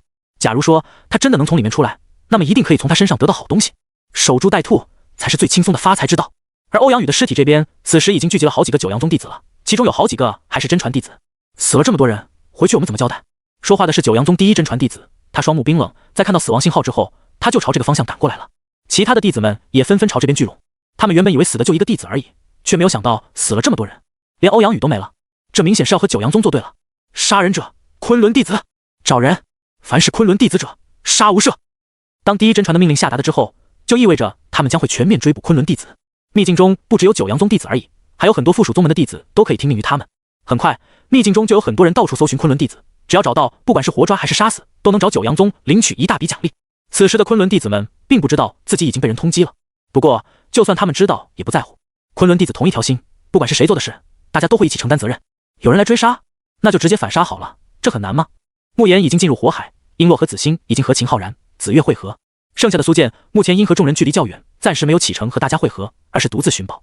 在接下来的好几天时间里面，苏剑已经找到了不少的天才地宝，他随手斩杀了不少想夺宝的强敌，收获了很多的战利品。短短几天的时间里面，他的修为就从金丹期9重晋升到金丹期巅峰，只差一丝就可以进入元婴期了。他不骄不躁，对突破到元婴并不着急，而是在等待一个最合适的时机。收获还真不少啊，古人留下的剑诀我就收了10来本了，还有各种天才地宝也有几百个了。苏剑行走在山川中，悠闲地啃着新鲜的灵果，他手中的可是珍贵的云雾仙桃，吃一颗可以增加3个月的灵力，让修炼更加简单。放在外界，一颗云雾仙桃也要卖好几千的灵石，但是被苏剑当成了普通解渴的水果了。要是被别人看到了，绝对要心疼死的。他这一路走来，有人来抢他的东西，他也去抢别人的东西，日子过得十分潇洒。不过这么高调的行事风格，也让他被不少人给盯上了。就在前方的一处石头林中，有一伙人提前隐藏在这里，只要苏剑经过就发起袭击，杀人夺宝。苏剑就好像什么都不知道一样，大大方方地走入了石林的范围。他丢掉吃剩的云雾仙桃，满足地打了个饱嗝之后，懒洋洋地高声道：别躲了，都出来吧。躲在暗处的众人面面相觑，不知道他是怎么知道这里有埋伏的。既然已经挑明了，再躲下去就没意思了。这伙人纷纷跳了出来，前后左右将苏剑包围的水泄不通，一看就知道没有给他任何逃命的机会。为首的是一个元婴强者，余下的都是10个金丹期强者。这样一支小队，只要不遇上那些厉害宗门的弟子，不去招惹化神期，在普通修士中足以乱杀。妈的，云雾仙桃就这样被你糟蹋了！为首的元婴强者看到被苏剑吃剩的仙桃，极恨地咬牙切齿。这种好东西他也就吃过一次而已，还是捧在手里一点点品尝的，到了这小子手里就变得和普通水果没区别了，真是暴殄天物啊！我记得你小子是昆仑弟子对吧？嘿嘿，你知不知道秘境内都在追杀你们？现在给你一个活命的机会，只要将身上所有值钱的东西都交出来，我们可以收留你，保你一条小命。带队的元婴强者阴冷地笑了起来，提出了一个看似很诱人的条件，但收了好处之后会不会保住他们就是另说了。苏剑眉头微挑，露出了冷冽的目光，保我？就你们？他轻蔑的语气顿时就激怒了这伙人，给脸不要脸是吧？是你非要比我们动粗的，可怪不了我们。带队的元婴强者阴狠地叫了起来，打了个手势之后，所有金丹期小弟都冲向了苏剑。苏剑手中光华一闪，就多出了一把青光蒙蒙的长剑，以他为中心，一团青色剑光也骤然炸开。哗，像是青色的暴雨，又像是无数的青草在乱飞，黄暴的剑气无差别地打在这些人的身上，让他们连连惨叫。同为金丹期，他们的战力远远不如苏剑，更别说苏剑一身剑术已经很高深了，出剑必定要见血。紫雷灵动剑诀，随着苏剑口中发出一声低喝，手中的青光剑好像变成了闪电一样，没划过虚空就带着轻微的雷鸣声。他的剑就像是雷霆幻影，速度太快了，根本就捉摸不透，凌厉的攻击每一次都能挑起一抹鲜红的血液。这10几个金丹期在他的手中连一招都走不过，就纷纷含恨倒地了。什么？全死了？看到自己的小弟们全都倒在了自己的面前，唯一剩下的元婴修士惊住了，简直不敢相信对方一个人就能在极短的时间之内灭掉那么多人。就算是金丹巅峰，也不可能一下子解决那么多金丹低级修士啊！明明自己是元婴境界，可他在苏剑身上竟然感受到了死亡的威胁。那柄青光灿灿的宝剑，时时刻刻都在散发着惊人的波动，他连反抗的勇气都没有，一改刚才嚣张的态度，脸上堆满了谄媚的笑容，对苏剑卑躬屈膝。这位少侠，是我有眼不识泰山，是我狗眼看人低，都是我不好。这些是我在秘境中的收获，你都拿去吧。强者才配拥有机缘，您就是强者，我不配。这元婴修士毫无骨气，像是倒豆子一样，把不少宝物都拿了出来。看着点头哈腰的元婴修士，苏剑轻声笑道：我还是喜欢你桀骜不驯的样子。闻言，元婴修士神情呆滞了一下，还没反应过来的时候，一道骇人的青光就如雷霆般杀到了跟前，强大的剑诀威力将他当场斩杀。苏建将青光剑收了起来，然后收拾地上的战利品。对他而言，这些战利品的价值其实很一般，远远比不上在昆仑圣地的待遇。他享受的是这种成就感和收获感。将所有人的储物袋都收过来之后，将里面所有的宝物都倒了出来。他们境界虽然不高，但是宝物总数还是挺多的，还有不少的灵石之类的，加起来也价值上百万灵石了。回元丹，好东西，先磕一个。醒神丹，困了累了也来一个。这是什么？一件红色肚兜，谁会有这种癖好？一堆穿过的袜子，看尺寸应该也是女孩子的袜子，这玩意儿有什么用？不明白。咦，一大堆的影像晶石，这是用来记录什么影像的？会不会是强者的战斗？苏建翻出了不少奇奇怪怪的东西，还翻出了一大堆的影像晶石，这东西可以用来记录很多东西。如果里面记录的是强者之间的战斗的话，那就太好了。他醉心于剑道，就喜欢钻研这些强者的战斗，能给他很多灵感。但是当他激活其中一个影像晶石之后，发出的声音却令他当场亚麻呆住了。里面是各种不少异性探讨共同修炼的画面，影像晶石中传来的全是这种让人瞬间清醒的声音，而且画面也很让人激动，小朋友不能随便打开的。这会玩，太会玩了！苏建正经的脸庞顿时涨红了，他还以为是强者的战斗，怎么会是这种另类的战斗？还用影像晶石记录下来，太不要脸了！我苏建可不会因为这些东西影响了心智，我所追求的只有剑道。相比于女人，我更相信我的右手。苏建看向自己的右手，上面都结出了一层老茧了，全是撸剑撸出来的呀。他一边骂骂咧咧，一边将这些影像晶石全都毁掉，免得影响到心。一天天的就知道看这些东西，怪不得虚成这样，连我一剑都接不住，还学人家出来抢劫。细狗！苏建把不需要的东西都丢了之后，拿出宗门令牌查看大家的位置。大师兄在一个地方停留很久了，是遇到机缘了吧？二师姐和师妹、师弟都在一起，应该也不会有问题。确认了大家都还安好，苏建就放心了。说起来，最应该担心的是他才对，除了子欣和子月两个师妹，大师兄、二师姐、小师弟都元婴了，就自己还是金丹期。不过我距离元婴也不远了，还差一个时机。苏建对此并不着急，没离开多久，他就察觉到有好几道强悍犀利的气息从后方追了上来，似乎来者不善。又有劫刀的，刚好当我的磨刀石，让我一举突破了。苏建没有加速逃跑，而是大大方方地停下来，等待后面人追上来。嗖嗖嗖，一道道剑光停在他周围。苏建记得这些人是那个什么九霄剑派的弟子，也是玩剑的。一个领头的九霄剑派弟子用略带轻视的目光上下打量了苏建几眼，然后质问道：“刚才是你在战斗？那里残留的剑气很强，你也是剑修？”苏建淡淡的瞥了他一眼，并没有答话。你天赋不错，加入我们九霄剑派，当我胡海的跟班，等我成为10大真传之一，我允许你跟着沾光。这位名为胡海的九霄剑派弟子一脸的高傲，他看中的是苏建的剑道天赋，而且他有争夺真传弟子之位的野心，自然是要扩充势力的。胡海傲然的抬着下巴，等苏建迫不及待答应。谁不想加入九霄剑派？更何况还是他这个优秀弟子亲自邀请的，不用想都知道这小子一定会欣喜若狂的答应的。其他的九霄剑派弟子也双手抱在胸前，得意的看着苏建，不担心他会拒绝。苏建冷漠的摇头，抱歉，我不考虑，谢谢。他的拒绝让胡海等人笑容变得僵硬了许多，疑惑的皱起了眉头，似乎不敢相信这小子竟然拒绝了他们的邀请。我们可是九霄剑派的人，你又是修炼剑道的，难道不知道加入九霄剑派是何等光宗耀祖的幸运吗？让你加入九霄剑派是你的荣幸，你还拒绝了？你有拒绝的资格吗？你有没有脑子？谁给你拒绝的勇气？胡海师兄都亲自邀请你了，不给面子是吧？周围的几个九霄剑派弟子不耐烦地训斥起来。胡海也歪嘴冷笑道：“你挺有种啊，不知道拒绝我是什么后果吗？”听着他们又是鄙夷又是威胁的话语，苏建心头微恼，自己不就是拒绝了进入垃圾宗门的邀请吗？有必要这么大反应？不过他不打算和胡海他们纠缠太久，冷静道：“我是昆仑弟子，又怎会加入你们的宗门？”听到昆仑2个字，他们也愣了一下，随后恍然大悟，他们记起来了，这小子确实是昆仑弟子。嘿嘿，原来是昆仑弟子。那你知不知道现在秘境内正到处追杀你们昆仑的人？九阳宗在追杀你们，飞羽宗那边也查出来他们的第一真传位处的死和你们昆仑弟子有关。现在啊，2个宗门都在对你们喊打喊杀，你想得到庇护的话，加入我的队伍，我可以帮你。胡海傲气十足地说道。他也是看中了苏建不错的剑道天赋，才愿意给苏建这个机会。换做一般人，他都懒得废话。但苏建想都没有想，就摆手再次拒绝了。我说过了，我是昆仑的人，不会加入九霄剑派的，就这样吧。说完，苏建就要离开。但接连被拒绝的胡海众人觉得脸上无光，又怎么可能会让他轻易离开？你想走就走吗？经过我同意了吗？什么昆仑不昆仑的，在我们九霄剑派的面前又算个屁！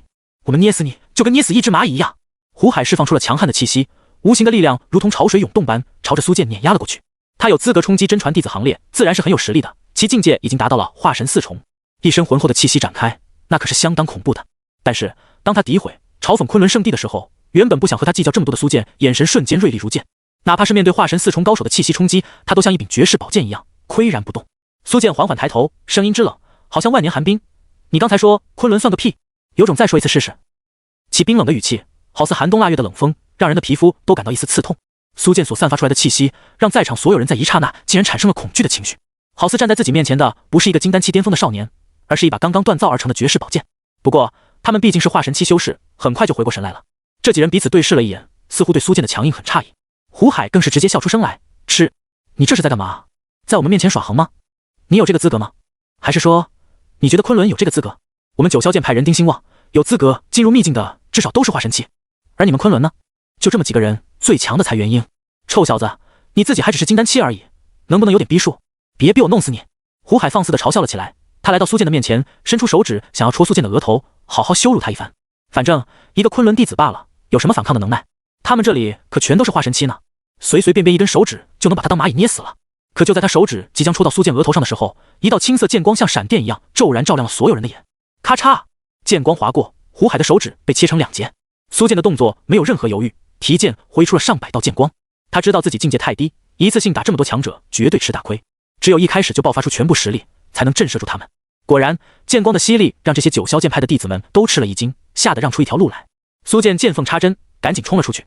妈的，敢伤我，你不得好死！胡海这时看着自己切口平整、不断冒血的伤口，才惊怒地意识到自己被一个金丹期伤到了。他勃然大怒，抬手就是一道恐怖的剑气斩向苏剑的后背。这一道剑气若是斩到元婴强者身上，绝对能让一位元婴躯体炸开。苏剑感知到危险，回身就是一剑挥出，将对方的剑气完美化解，甚至还给予了反击。神霄断九天，青色剑光化作一片苍茫，带着断绝一切的威势斩向众人。他剑势再变，从刚才断绝万物的气势变成了磅礴大气，宛如星河倒转一般。星河御剑诀，剑光璀璨，就好像是一层星辉洒下一样，看似绚丽多姿，实则更像是星空倒转，朝着大地碾压下来。苏剑也不看他们会如何应对，接连施展了2剑之后，第3式剑诀已经发出了。清明傲九州，恐怖的剑光直接笼罩住了整片空间。虽然他只有金丹期的境界，可是剑招的威力都十分恐怖。别说是出入元婴的强者了，就算是元婴巅峰的强者，遇到了也要退避3舍。胡海他们的境界虽然很高，但他们根本就没有想到苏剑居然能爆发出这么惊人的战力，每一招都令他们心颤不已。他们手忙脚乱地化解这些剑招之后，眼中马上迸射出贪婪的色彩。好强的剑诀，他修炼的一定是很高级的剑诀，至少都是圣级剑诀。胡海惊喜地大叫了起来。圣级剑诀啊，在他们宗门里面都不是一般人可以修炼的，比如那些真传弟子，每个人也只能修炼一门圣级剑诀罢了。他觉得自己和10大真传弟子的差距，其实就是没有一门厉害的圣级剑诀。苏剑对他而言就是一大块肥肉，要是可以夺取苏剑的圣级剑诀，他敢说自己绝对能排进10大真传的前5名。其他的弟子们也跟着激动了，他们也想得到苏剑的剑诀。胡海又贪婪地紧盯着苏剑手中的青光剑，哈哈大笑：好剑，真是一把好剑啊！这把剑的品阶至少也是圣级。妈的，这小子这么富吗？大家把他活抓了，有好处一起分享。胡海激动地哈哈大笑了起来。今天的运气真是好啊，本想随便拉个小弟扩充势力，没想到是碰见了一只大肥羊。不管是剑诀还是宝剑，他只需要得到其中一种，就有信心挑战前5名的真传弟子。无论如何都必须活抓那个小子。轰！好几道化神境界的气息都爆发了出来，他们身形一晃，就展现出了远超元婴强者的速度，瞬间就追到了苏剑的身后。看起来苏剑已经无路可逃了。不过苏剑依旧沉着冷静，没有丝毫的慌张。剑影浮游，他当即身合剑光，连同身影都编出了上百道虚影，让人分不清虚实，非常迷惑。别想逃！其中一人伸手抓向一道虚影，结果抓空了，才知道自己被骗了。其他人也同样如此。等他们反应过来之后，一抬头才发现真正的苏剑已经飞出10里开外了。好强的身法与剑诀完美融合，又是一门至少是圣级的剑诀。这小子到底有多少高深莫测的手段啊？胡海满脸的惊容，别说是9霄剑派的真传弟子了，就算是很多的长老都没有这么多的圣级剑诀，那小子简直就是移动的剑道宝库啊！众人急匆匆的就追了上去。当苏剑这边被盯上的时候，火海中的慕言也暴露了位置，九阳宗的很多真传弟子都聚集在火海外围了。严格来讲，这不是暴露行踪，因为慕言从来就不屑于隐藏自己的行踪。嗖嗖嗖，一道又一道冒着强大气息的身影飞掠过来，此时已经聚集不下30人了。为首的自然就是九阳宗的第一真传弟子陈华。陈华一身红色长袍随风舞动，立于所有弟子面前，像是掌控一切的帝王，正俯视人间一般。其他的修士零零散散的分布在周围，他们都能感受到来自陈华身上的压力了。九阳宗首席真传，名不虚传，他们不会是要进入火海之内揪出那个少年吧？可是那个少年进去好几天了，谁知道还活不活着呢？里面的火焰更加迅猛，我觉得他早就被烧成灰烬了，不然的话，他哪怕有厉害的控火手段，也没有办法在里面待那么久。我直觉他可能没死。放屁！他一个元婴能不死？就是死了才没出来。他死没死都与我们无关，看九阳宗如何处理吧。这些修士们小声讨论着慕言的情况，他们都觉得慕言肯定已经死在里面了，区区元婴修士怎么可能顶得住火焰连续炙烤这么多天？不过令他们很震惊的是，那个元婴少年竟然杀了九阳宗第2真传弟子。如果他们没记错的话，九阳宗第2真传欧阳宇是很强的，堪称同阶无敌啊。他一介元婴是怎么做到反杀的？思索之时，陈华已经带领弟子们进入火海寻找慕言的踪迹了。活要见人，死要见尸，哪怕是被烧成了骨灰也要扒出来。陈华大吼着下达命令，众弟子们纷纷听令，各自施展控火辟火的办法，冲入火海中。矫健的身姿带起一道道气流，在众多修士惊讶、好奇、羡慕的目光中，九阳宗的弟子们如同训练有素的士兵，一举一动都很吸引人眼球。真厉害，火焰对他们好像没有影响。九阳宗就是专门玩火的，人家肯定有办法了。里面的那个年轻人，不管他现在死没死都不重要了，九阳宗的人已经出手，他没死也逃不掉的。零零散散在外围观看的修士们都不敢靠近，免得被九阳宗的人记恨上，以为他们是在挑衅。火海之内，爆裂的火焰从四面八方涌了过来，这是全方位的炙烤，纵然是九阳宗的弟子，也很难忍受这种痛苦。都给我打起精神来！根据宗门给的资料情报，这里应该就是仙火的所在之地了。此处被宗门长辈们命名为火域，就和他的名字一样，进来之后就像身处地狱一样痛苦。身为第一真传的陈华知道的东西显然比其他弟子都要多。他进入火域的首要目的其实是寻找仙火，其次才是追击慕言。对他而言，慕言肯定已经死在里面了，无足挂齿。但仙火是真的很重要啊！只要得到了仙火，他的实力就能暴涨，战力翻倍。别说稳坐第一真传的宝座了，未来成为九阳宗宗主都没有任何问题。九阳宗的弟子们不敢太过分散，而是沿着一个方向缓慢前进。他们进入的地方和慕言是同一个，因此方向上不会出现太大的偏差的。陈师兄，这里有一些特殊的痕迹，火焰明显比其他地方都要弱一些。这个时候，一个弟子奇怪的地方，赶紧和陈华报告。经过查看，陈华都露出了惊奇的神色。为什么这里的火焰更弱呢？难道那个小子就是从这里经过的？可他又是凭什么干扰到火焰原本的力量？九阳宗的弟子们也惊奇的面面相觑，想不通其中的缘由。因为他们最多只能做到暂时隔绝部分火焰能量，不可能影响火焰。应该就是这个方向了，追击吧！你们记住了，火域分为4层，我们处于第1层，越往里面越恐怖。陈华叮嘱众人小心，但自己却不敢走在前面，而是命令其他人为他开路。很快，他们就穿过了第1层橙红色的火焰，来到了第2层的赤红色火焰。呼！赤红色火焰一阵涌动，好几个弟子顿时就支撑不住了，发出了痛苦的惨叫，立马逃回了第1层。剩下的几人修为更强，但也是痛苦的咬牙切齿，难以忍受。好强的火焰！就连陈华心里都一阵发怵。第2层已经如此厉害，第3层岂不是连他都被焚烧殆尽？但为了得到仙火，他还是必须硬着头皮往里走。好在慕言经过的地方都留下了一条通道，他们才能比较安全的前进。走了没有多久，陈华等人已经大汗淋漓，浑身都冒出了汗水，但汗水刚出现就被恐怖的高温蒸干了。师兄，我坚持不住了。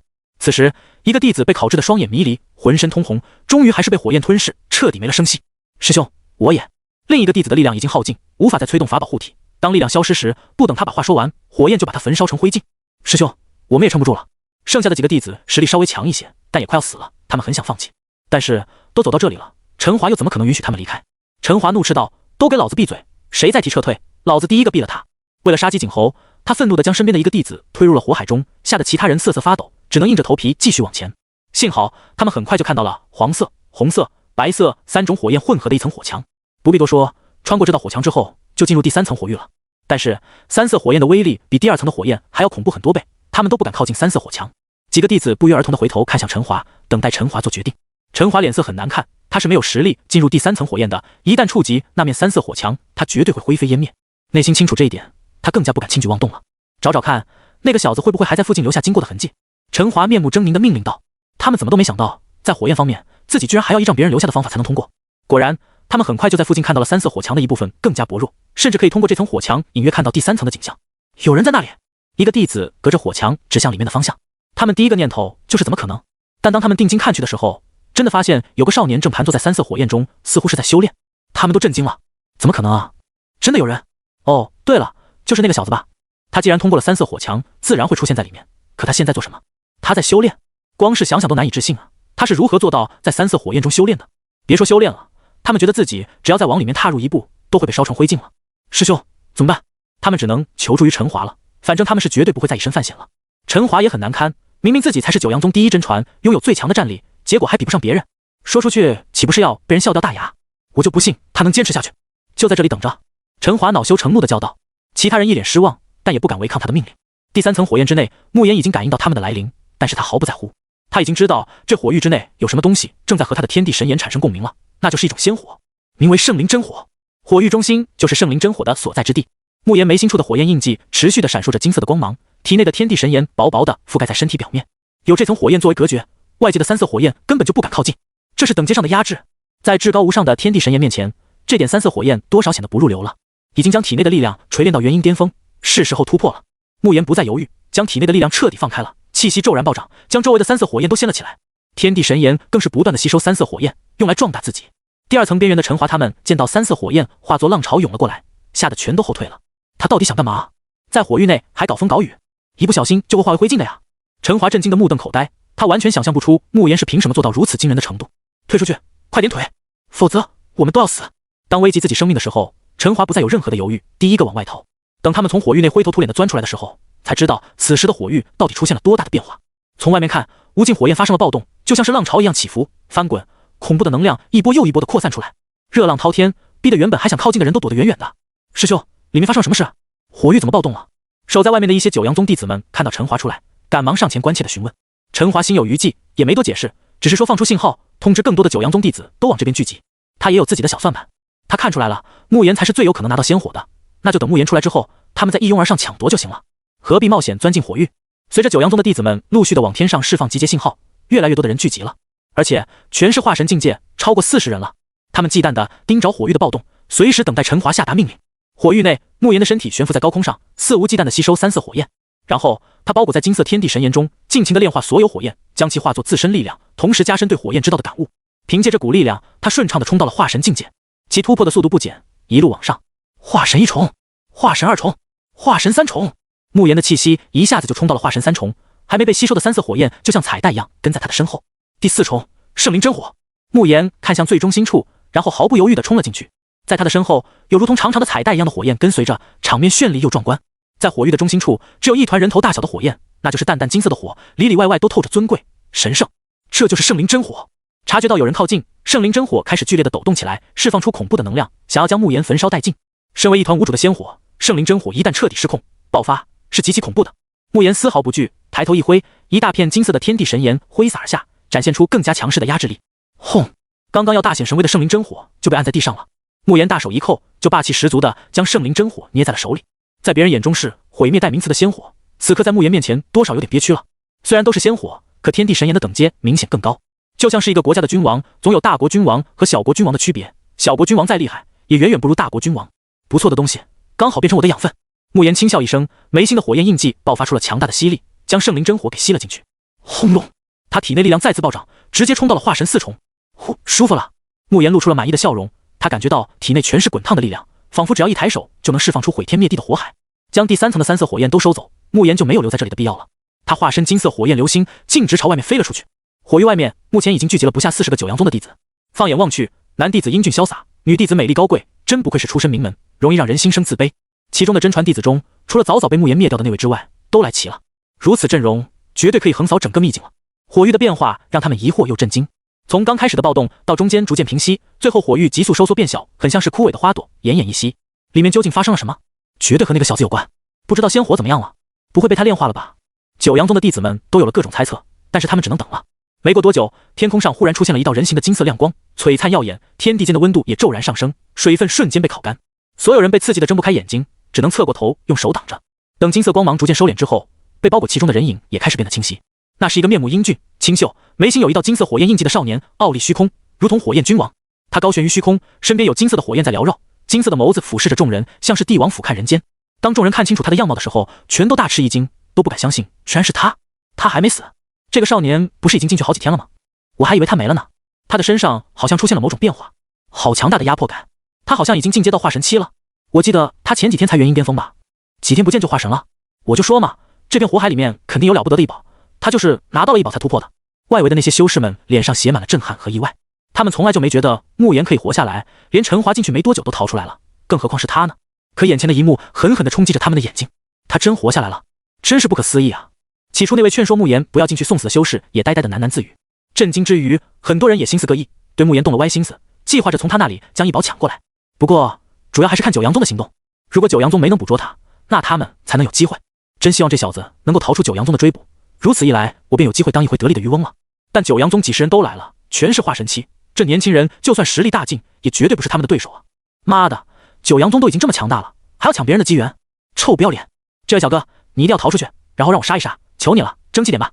很多人都在心中暗自祈祷，慕言能够在九阳宗的围剿之下活下来，自己才有机会分一杯羹啊！哪怕这个希望很小。果然是他，他没死，一定会是有某种至宝在保护他。如今火域消失了，仙火也绝对在他的身上。陈华瞬间就分析出了很多信息，并且更加确定了，只要自己能够夺取慕言身上的机缘，自己绝对可以一飞冲天。他飞上高空，和慕言遥遥相望，两人高度虽然持平，但从气势上总觉得慕言是帝王，他最多算是小兵队长。你杀了我们九阳宗不少弟子，连第二真传欧阳宇都死在你手里，犯下这种杀戮，你罪该万死。但我陈华宽宏大量，念在你修行不已，可以给你一条生路。只要你现在自废修为，乖乖和我们回宗门配合调查，我陈华绝对可以保你一条小命。陈华的声音洪亮有力，而且句句在理，让人听了都觉得慕言真的十恶不赦。慕言不屑地嗤笑道：你的意思是，你们要杀我的话，我不能反击，只能乖乖被杀，还敢狡辩？伶牙俐齿，不想活了是吧？来人，将这个凶徒拿下！随着陈华一声令下，4个弟子表情阴冷地冲向慕言，并且打出了几道强大的法诀，想要将其强势制服。他们很是自信，但是当慕言出手的那一刻，所有的自信全部都被瓦解。炎龙破晓，慕言食指和中指并拢，随意地朝前方划了一下，就有金色火焰倾泻而出，化作龙形，从穿透4人的身体。他们4人眼神中充满了惊恐和不可思议，缓缓低头看向胸膛，发现自己前后透光，出现了一个烧焦的大洞。最后，怨毒又绝望地看了慕言一眼之后，4人的尸体才重重地在地上砸出了坑洞。啊！才一个照面就解决了？众人大惊失色，4位化神期的强者捉拿他一人，本以为十拿九稳了，结果才一招就被灭掉了。这份实力也太强了吧！该死的东西，竟敢杀我九阳宗弟子！一起上，捉拿这个凶徒，绝对不允许他再危害人间！陈华看得眼皮一跳，然后怒吼着发出命令。九阳宗弟子们全部出动，不敢再对慕言有任何的小看。各种法诀打出，地动山摇，日月无光，天地灵气都变得暴乱了。这些都是九阳宗的优秀弟子，每个人的实力都很强悍，一出手就是强悍的攻击，灵力横贯天宇，震慑人心。一位弟子施展出赤红色的铁链，在高空之上甩动，发出哗啦啦的声音，想要将慕言捆绑起来。有的弟子手持火焰长剑，挥出万千火焰剑气，将慕言周围的天地全都笼罩住了。他们的每一种攻击都拥有莫大的威势，同等级的情况下，一般人都不会是他们的对手。九阳宗不可招惹！以前只知道他们都很厉害，但是没想到如此厉害。躲到远处观战的修士们看得瞠目结舌，九阳宗弟子们的实力远超他们。单打独斗的话，他们真的没有信心打过同级别的九阳宗弟子。而令人恐惧的是，那个少年一次性被40几个化神强者围攻，他还能有活路吗？就算他也是超级天才，也有越阶挑战的资格，但双拳难敌4手，他有何资格反抗？没办法了，我们是不可能玩螳螂捕蝉，黄雀在后的戏码了。此人身上的异宝只能落入九阳宗的手里，咱们就别惦记了。这少年真亏啊，刚出来就被围攻。附近观战的所有修士们都在心中暗叹，他们本来还想浑水摸鱼的，现在看来哪里还有机会。陈华双手背负在身后，像是睥睨天下的帝王。他眼含讥讽，对他来说，慕言已经是瓮中之鳖，板上鱼肉了。他想怎么宰割就怎么宰割。你有一宝护体又如何？炼化了仙火又如何？现在这些宝物全都要属于我。陈华嘴角止不住的上扬，就差直接仰天大笑了。但没有过多久，他就笑不出来了，因为慕言身上爆发出了强烈的金色火焰，速度暴涨，在众多九阳宗弟子之中来回穿梭。这么多人愣是没有一人可以碰到他一脚的。相反，凡是被他击中的人，身体都会被金色火焰给吞噬，然后在凄惨的叫声中生死道消。妈的，有种别动，让老子打死你！靠速度算什么本事？是男人就来砍我，你躲也没有用，那样只会不断的消耗自己的力量，再过不久你力量枯竭，那就完蛋了。九阳宗的弟子们气得咬牙切齿，拿慕言没有任何办法。听着他们气急败坏的叫骂声，慕言心中畅快。他之所以没有直接还手，是因为他在适应体内暴涨的力量，但是现在他已经适应的差不多了，可以给他们来一波狠的了。焚天烈焰掌！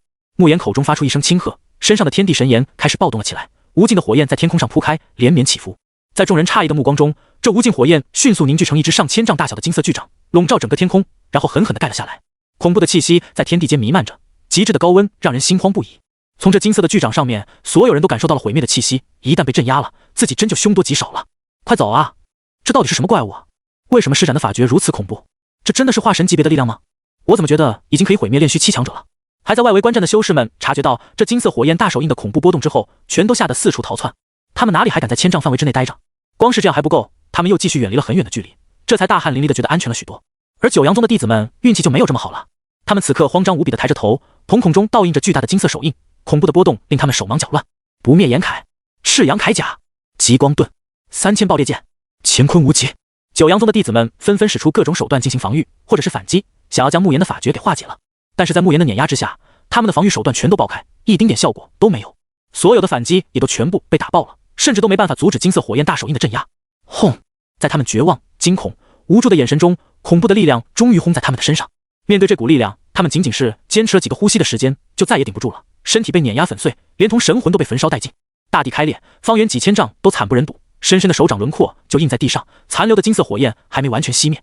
但是那40几个九阳宗的弟子却全都消失不见了，连一丁点血迹都没有留下。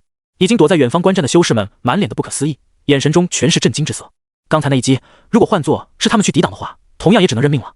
他们都知道那一招很恐怖，是极为致命的，可他们却没有想到这一招已经强大到可以把40几个化神级别强者直接碾压焚烧致死。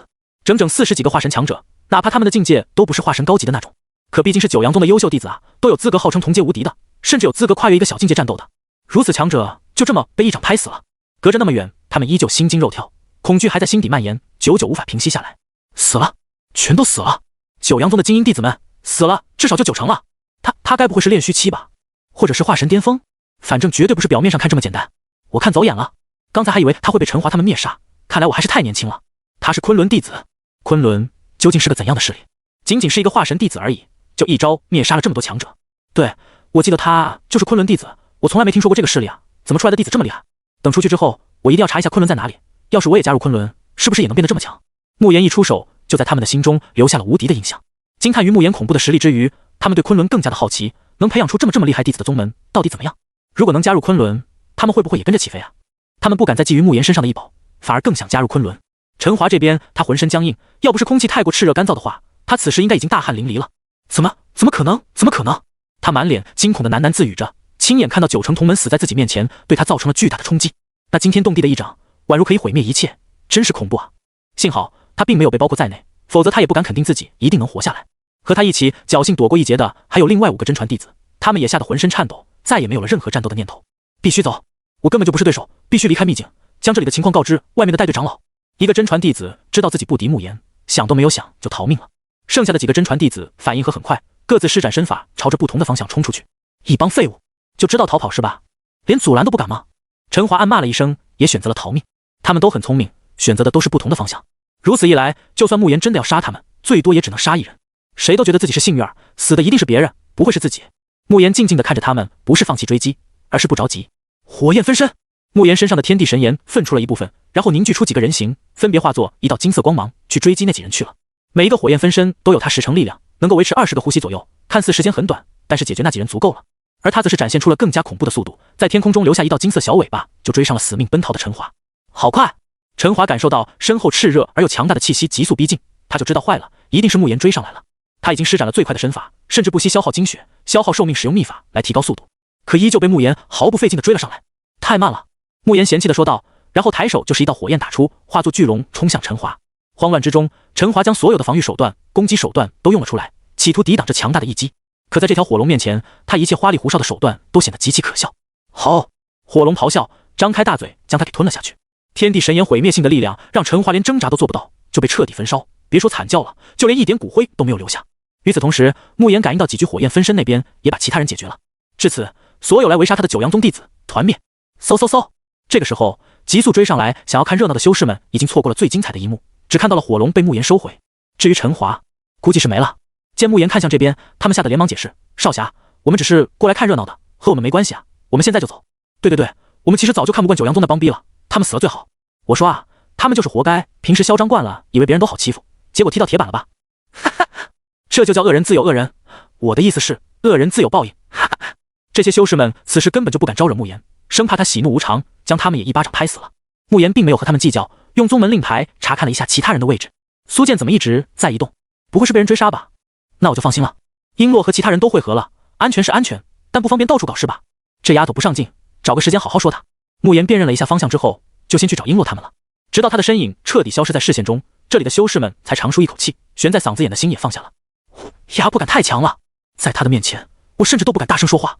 我觉得他的年龄肯定比陈华他们还小，可他的实力也太强了吧？明明是化神期，但是给我的感觉就像是炼虚期一样。他一人就杀了这么多九阳宗的弟子，等外面的人知道了，岂不是要疯了？哈哈，我已经迫不及待想看到九阳宗会如何应对了。我记得九阳宗进入秘境的弟子总共也就50几人吧，现在能剩下2、3个就不错了。他们都是看热闹不嫌事大的，九阳宗死了多少人也和他们没有关系。对于九阳宗来说，这绝对是史无前例的巨大重创，最精英的弟子都死光了，就算再培养一批，不花个几百年都不行啊。在外界，九阳宗的带队长老早就急得不行了，因为秘境还没有开启多久的时候，他们的第2真传弟子就死了，还死了好几个精英弟子。看着碎裂的临时命牌，九阳宗带队长老脸色阴翳得很。我要是知道是哪个畜生干的，绝对弄死他。一个真传弟子和几个精英弟子的死亡，损失很巨大了。飞羽宗带队长老看着暴跳如雷的对方，稍微得到一些安慰。飞羽宗第1真传弟子魏楚死得最早，当时其他宗门的长老虽然没明说，但一个个都在暗爽。现在好了，九阳宗也有人死了，嘿嘿稍安勿躁，死了几个而已，又不是全死了，等秘境结束再弄死那些凶手吧。飞羽宗长老平和地说道。你站着说话不腰疼是吧？九阳宗长老怒骂道。但对方有一句话说的挺对的，那就是死的人也不多，总会有别的天才补上的。而且第1真传弟子陈华不是还好的吗？陈华才是第1天才，是未来最强之人，只要有他在，九阳宗的年轻一辈照样无敌。不过就在这时，他感应到自己收在储物袋中的弟子临时命牌有些奇怪，便拿出来查看，手感怎么不太对？怎么粉粉的？九阳宗长老口中喃喃自语，等他摊开手掌一看，吓得亡魂皆冒，因为所有的临时命牌竟然全都变成粉末了，这就意味着所有的弟子全死了。这，他连话都不会说了，额头上全是汗水，还以为是自己拿错了，又往储物袋里一阵掏，可不管他怎么掏，掏出来的全都是碎掉的牌子，碎了，全碎了，怎么会这样？为什么会这样？他瞬间吓成了结巴，所有的弟子，包括真传弟子在内都没了，这下完蛋了呀！哪怕他不敢相信这是真的，可命牌不会骗人，只有人死了这东西才会碎掉，这一点不会出错的。每一个是好的，都没了，里面到底发生了什么？绝对有问题！其他宗门的长老们没有幸灾乐祸、落井下石，而是感到寒气逼人，一种莫名的恐惧在心底蔓延。连九阳宗的人都死得彻彻底底，那自己宗门的弟子岂不是也危险？难道秘境内有某些绝境，把所有人都坑死了？上报宗门，必须上报宗门了！九阳宗长老吓得哆嗦，连虚空飞行都不稳了，跌跌撞撞飞回宗门。其他宗门的长老们彼此对视了一眼，脸色都很凝重，派人进去弄去清楚是怎么回事。为了查明真相，他们都各自派了不少人进去获取情报。不久之后，这些人就一脸惊恐地回来了，也把情报带了回来。九阳宗的人不是陷入了某处绝境，而是惹了不该惹的人，被屠杀了。当他们得知此事之后，全都惊呆了，没有人敢相信这是真实的情报。九阳宗的弟子竟然是被别人灭的，那么灭杀他的究竟是谁？为何能有这种实力？杀人者是哪个队伍？有几人？实力如何？几个长老连忙问道，但得到的信息依旧令他们无法置信。探子们的答案出奇的一致，杀人者不是一个队伍，只有一人而已。据说是一名昆仑的弟子动的手，把所有九阳宗弟子灭了。杀人者乃昆仑弟子。这则消息被曝光出来之后，所有人都惊了。昆仑弟子，这又是哪个门派啊？没听说过呀。不对，昆仑不就是驾驶着巨大战船出现、最威风最气派的哪个宗门吗？可如果他们没有记错的话，昆仑不就只有几个弟子而已吗？而且那几个弟子中，修为境界最高的也就只有元婴巅峰而已，怎么可能杀得了所有九阳宗弟子？哪怕是把所有昆仑弟子绑在一起，都不配让一个九阳宗弟子出手的吧？那些人全部都是精英弟子，全都是化神期修为，如此巨大的等级差距，可不是开玩笑的。说句实话，随便一个九阳宗的精英弟子都能用一根手指碾压死所有昆仑弟子了，所以昆仑弟子又怎么可能杀得了人家？探子们把自己打听到的所有消息都说了出来。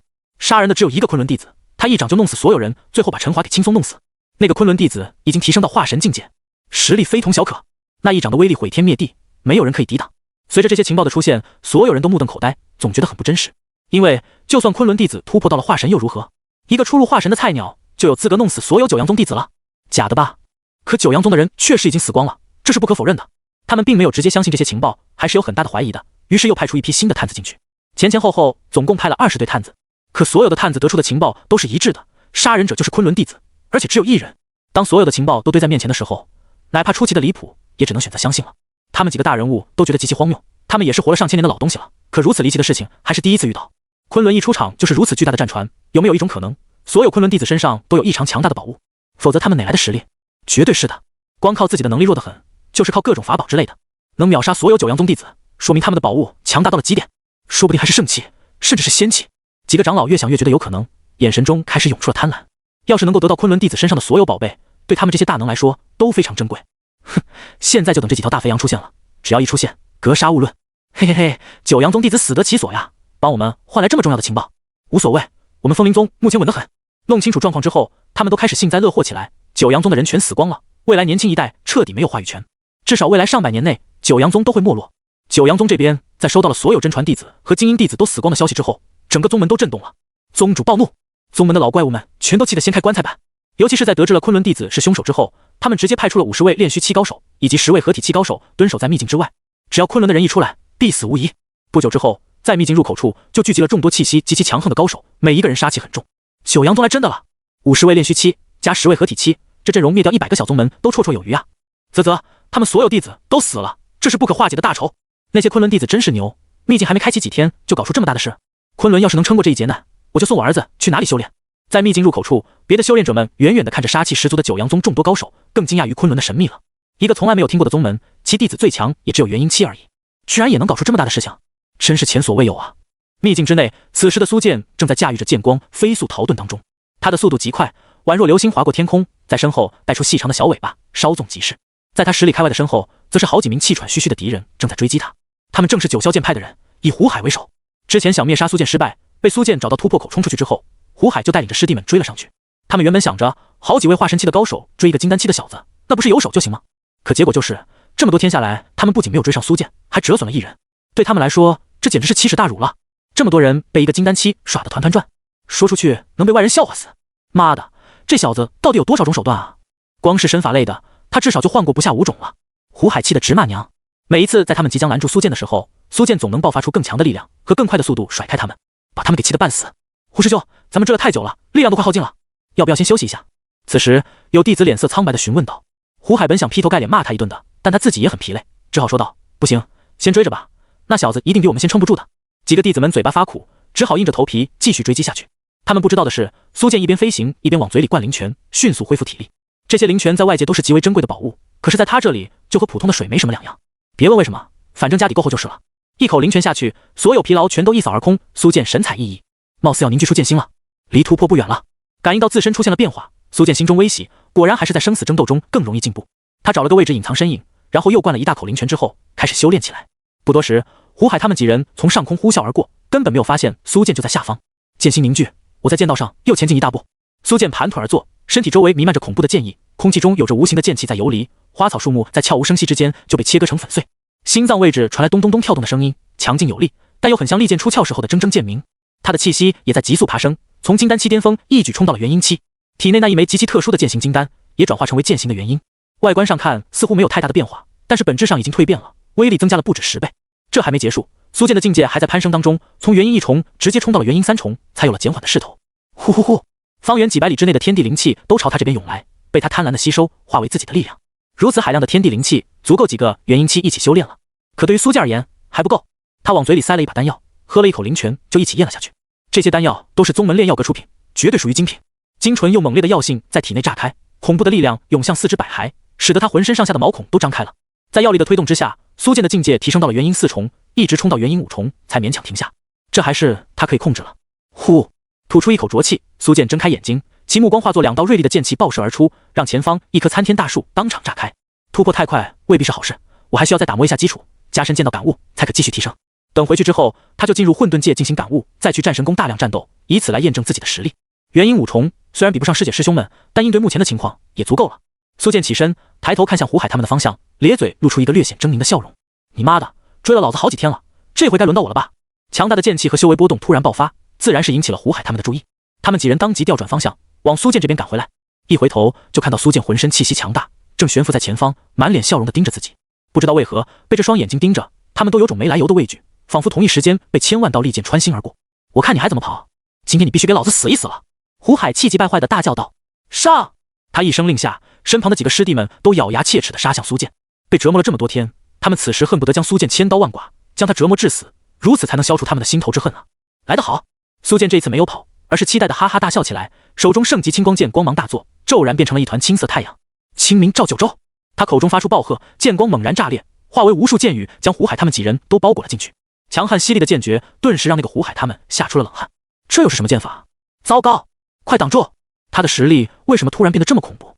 胡海他们几人全都吓得脸色苍白。之前他们明明还追杀苏剑，怎么现在苏剑却有能力反杀他们？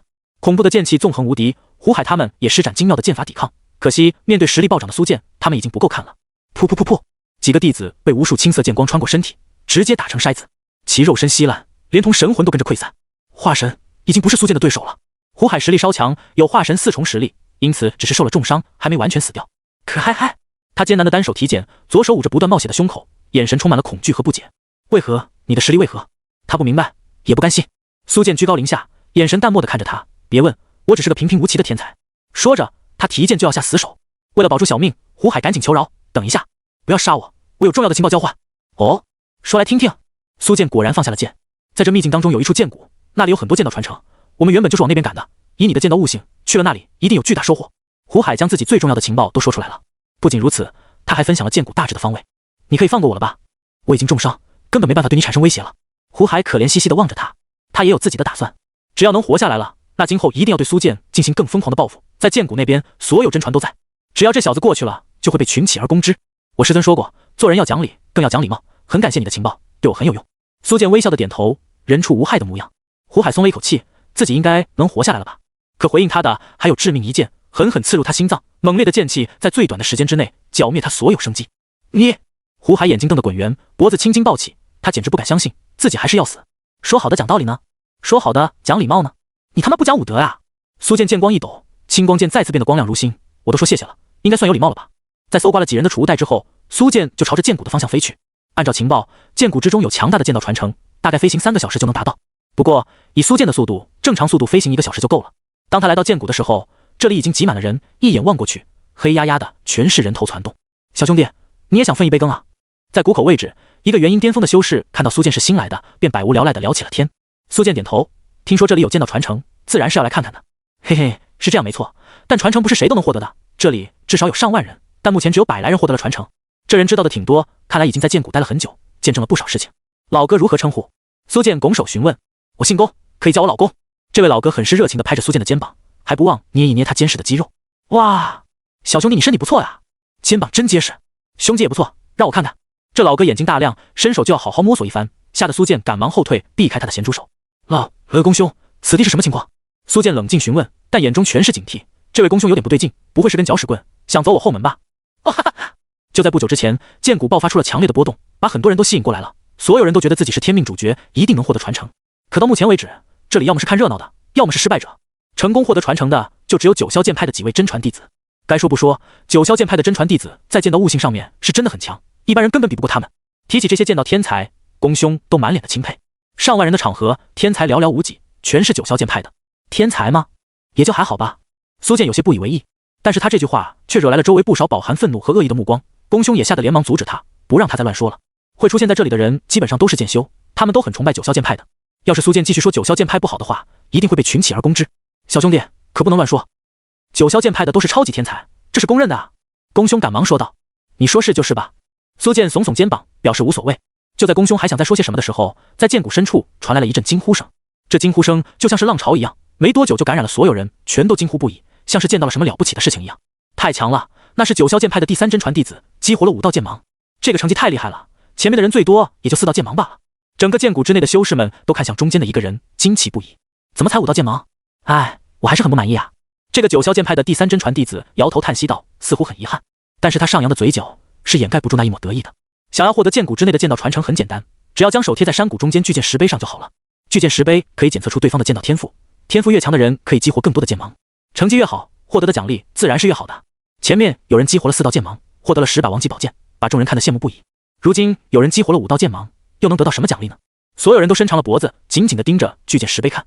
只见巨剑石碑在泛起了光芒之后，一把长剑突然之间不知道从哪个地方飞了出来，然后被九霄剑派第3真传用力抓住。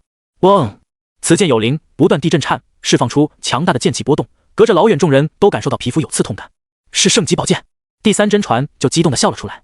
一把圣级宝剑的价值不用多说了，他作为真传弟子，平时都只能用王级，现在终于得到一把圣级宝剑了，真厉害！太羡慕了，我也想弄一把圣级宝剑玩玩。公兄满脸的羡慕，但这是羡慕不来的，因为人家的天赋就是好，能激活5道剑芒。这时人群中又出现了一阵骚动，因为又有人走出来要进行巨剑石碑的天赋测试，激活剑芒了。是林奎，九霄剑派第1真传，剑道天赋最高，实力最强，战力最猛。林奎要出手了，不知道他这个超级天才能达到哪种程度，绝对可以超过5道剑芒，至少6道吧。我等了那么久，就是想看看林奎的表现。剑谷之内上万人都在窃窃私语，因林奎的出现感到期待和激动。他可是公认的2仪境最强剑道天才，就连九霄剑派的宗主曾经都说过，林奎是一个万年难寻的天才，未来的成就一定可以超过宗门内的任何一人。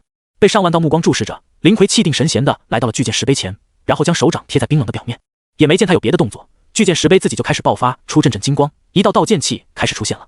随着众人不断的发出惊呼声，第1道剑芒被激活了，随着是第2道、第3道、第4道、第5道，这么快就激活了5道剑芒，所有人都觉得大开眼界。最后第6道剑芒也被激活了，林奎的最终成绩就是激活了6道剑芒，厉害啊，真是天才！整整6道剑芒，这是我见过最厉害的剑道天赋了。我要是也有他一半的天赋就好了，5道剑芒就获得圣级宝剑一把了，6道剑芒的奖励该有多丰厚啊！整个山谷的喧闹声骤然响起，这乱糟糟的声浪简直要把整个剑谷都给炸掉一样。林奎的表现很出乎意料，但又在预料之中。6道剑芒其实还不够，太少了，我更想知道这个测试的极限在哪里。林奎和同门师弟们交流时，表达出对自己成绩的不满意，他觉得自己可以打破极限的。不过他那上扬的眉毛以及压不下的嘴角，彻底出卖了他骄傲得意的心情。嗡！巨剑石碑散发出光芒来，一把圣级宝剑和一个卷轴飞到了他的手里，是一把圣级宝剑，还有一份圣级的剑诀。林奎拿到这2样奖励之后，脸上的笑意更是止不住了。如此丰厚的宝物，他哪里还能保持高冷人设？恭喜师兄获得奖励！九霄剑派的弟子们纷纷抱拳道喜。在山谷外围看的公兄不断的咂巴着嘴巴，满脸艳羡。真好啊，又是宝剑又是剑诀，对林奎来说真是如虎添翼。宫兄感叹道。有了林奎的刺激，更多人也上前进行测试，他们都幻想自己也能像林奎一样获得珍贵的宝物。也有不少自以为怀才不遇的人去测试，想让别人看看自己才是真的天才，但无一例外，他们都失败了。成绩最好的一人只激活了2道剑芒，获得了1份剑诀，等级应该也不算很高。接连见证了无数次失败之后，很多人热切的脑子也清醒了很多。这游戏只属于天才，不是他们这么庸才能玩的。经过这一波失败浪潮之后，居然没有人敢再上前测试了，生怕在上万人面前丢脸。见此情形，苏剑露出笑容，挤开众人，艰难地向剑谷中心走去。随着他的移动，也引来了不少人纷纷向他投来疑惑的眼神，心想这小子是想干嘛？不会是要进行天赋测试，激活剑芒吧？等到他来到了剑谷中央的位置时，他已经引起所有人的注视了。他要干嘛？是要做天赋测试吗？嘿嘿，又来一个丢人现眼的，没看见人家都失败了吗？只有9霄剑派的人成功了，而且能拿到比较丰厚奖励的也只有真传弟子们，多一个人出来丢脸，我们就显得没那么丢脸了，哈哈哈。众人发现苏剑竟然真是在走向巨剑石碑之后，全都忍不住出声讥讽起来，脸上挂着看好戏的笑容。对于已经失败的大多数人来说，他们最喜欢看到的就是别人也像他们一样失败，起码可以说明不是自己太差，而是9霄剑派太强。9霄剑派的弟子们看到苏剑过来测试，都表示得很冷漠，甚至是不屑一顾。像这种妄想激活剑芒获得奖励的人，他们已经见过太多，无一例外都是失败者，这一次也不会例外的。现在什么人都能来测试了吗？自己有几斤几两真的没点数。有一个9霄剑派的弟子抱着长剑，一脸冷漠地说道。其他的弟子们虽然没评价，但轻蔑的眼神已经足以说明一切了。身为9霄剑派的弟子，他们是骄傲的，作为精英弟子，他们是独特的，在他们的眼里，也只有同门师兄弟才有资格激活剑芒获得奖励，其他人上来无一例外都是在自取其辱。在剑谷的外围，宫兄一脸紧张，他也没有想到苏剑居然直接进去测试了。唉，年轻人还是操之过急了，等别人都上去的时候再一起趁乱上去，这才不会让自己的失败太丢脸啊。早知道跟他一起过去了，起码丢脸的不是他一人，还有我陪着。唉，虽然只是第一次见苏剑，但他对这个肌肉结实的年轻人还是很有好感的。他不忍心看到只有苏剑一个人丢脸。此时身处中央的苏剑无视来自四面八方看热闹的目光，他将自己的手掌贴在了冰冷的巨剑石碑之上。我记得应该是这么做的吧？苏剑喃喃自语。就在他想着需不需要灌注灵力的时候，高达上千丈的巨剑石碑已经开始有所动静了。嗡嗡嗡，参天石剑出现的动静和之前还不一样。咦，这是什么意思？怎么和之前的都不一样？之前都是激活剑芒然后给出奖励的，巨剑石碑从来没有颤动过呀。难不成是这东西出问题了，失灵了？众人看到这情形都一头雾水，不明白是怎么回事。就在他们都一脸疑惑的时候，巨剑石碑开始出现剑芒了。哇，出现了，真的出现了。这小子似乎还是有点天赋的呀。一道剑芒而已，虽然也不错，但距离真正的天才差得远了。是啊，区区一道剑芒又算得了什么？人家激活好几道剑芒的都没有说话呢。看到苏剑已经激活了一道剑芒，众人都开始轻微的骚动了起来。能出现一道剑芒已经很令人羡慕了。不过也有很多嫉妒的人嘴硬，虽然自己是个废物，并不妨碍他们对别人指手画脚。就在他们以为苏剑激活一道剑芒就结束的时候，第2道、第3道、第4道剑芒都出现了。看到这里，众人再也坐不住了。如果说1、2道剑芒还是普通小天才级别的话，那1、4道剑芒已经是精英弟子了，他完全有资格进入9霄剑派。出现了第5道剑芒了。这时有人率先发出了惊呼，所有人都看到第5道剑芒已经出现，就悬浮在苏剑的上方。这一次令他们都目瞪口呆，再也说不出任何酸溜溜阴阳怪气的话来。能够激活5道剑芒的人绝对是剑道天才，目前整个剑谷之内也只有寥寥数人达到了这个标准而已。不可能啊，此人究竟是谁？为何能达到我的水平？第3真传不服气的叫了起来，自己身份高贵，天赋奇高，怎么可能会被这种名不见经传的小人物追上来？但事实就摆在眼前，5道璀璨的剑芒可不是作假的。稍安勿躁，此人有资格入我9霄剑派，未来会是我们的同门。林奎冷静地说道。他静静地看着苏剑，心里面其实已经掀起了滔天巨浪了，因为他也没有想到这个看似普通的小子竟然能有这样的天赋，绝对是剑道天才啊。不过还好，和他林奎这个真正的超级天才相比，苏剑还是差了一些，自己终究才是最优秀的。可就在他沾沾自喜的时候，就看到巨剑石碑再次浮现出一道剑芒，这是第6道了。操！林奎假装淡定的脸色顿时变了，直接破口大骂起来，连呼吸都急促了很多。他死死地盯着6道剑芒，根本不敢相信这是真的。剑谷之内分明只有一个超级天才，那就是他林奎，怎么可能会出现第2个呢？他无法接受，他无法接受啊！此时整个剑谷所有人都已经沸腾了，一阵又一阵的哗然声，就像是浪潮一样此起彼伏。卧槽，牛逼啊！6道剑芒，超级天才诞生了！他是哪里冒出来的？天赋堪比林奎啊！所有人都像是疯了一样，瞪大了眼睛，惊呼不断。可令他们更加震撼的事情还在后面。巨剑石碑的光亮不仅没有暗淡下去，反而更加明亮了。第7道、第8道、第9道剑芒全都出现了。当内心的震撼达到了极限的时候，所有人都只会呆呆地盯着看，张着嘴巴，连一点声音都发不出来。所有人都像是木头雕像一样，身体已经僵在了原地，除了沉重的呼吸声和心跳声之外。再也听不到其他声音了。方才还充斥着如同海啸一样的剑骨，此刻突然之间陷入了一种诡异的安静当中。上万个人脑子一片空白，完全失去了思考的能力，他们只会呆呆傻傻地看着璀璨无比的9道剑芒而已。在苏剑没有出来之前，所有人都觉得林奎的6道剑芒已经是前所未有的奇迹了，在场绝对不可能有人打破林奎的记录。可眼下这一幕彻底击碎了他们的认知，整整9道剑芒啊！什么是超级天才？这才是超级天才。6道剑芒获得的奖励已经很丰厚，那么9道剑芒呢？又会获得什么奖励？他们期待奖励出现的那一刻，但是左等右等，奖励也没有像之前那样直接出现，反而是苏剑的身形突然间化作了一道剑光，冲入巨剑石碑当中，彻底消失不见了。所有人也像是清醒过来了一样，满脸震撼地面面相觑，不知道苏剑的身上究竟发生了什么事情。他消失了，到哪里去了？我没看清楚啊，不知道，咻的一声就不见了，好像是变成光了。可是你们相信光吗？反正我不信。不管他的身上发生了什么，他激活了9道剑芒是事实。没错，能够激活9道剑芒的人，哪怕放在整个荒仙大世界，都是绝对的超级天才。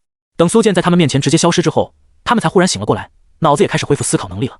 所有人都无比的震撼，甚至怀疑刚才发生的事情会不会只是一场梦而已。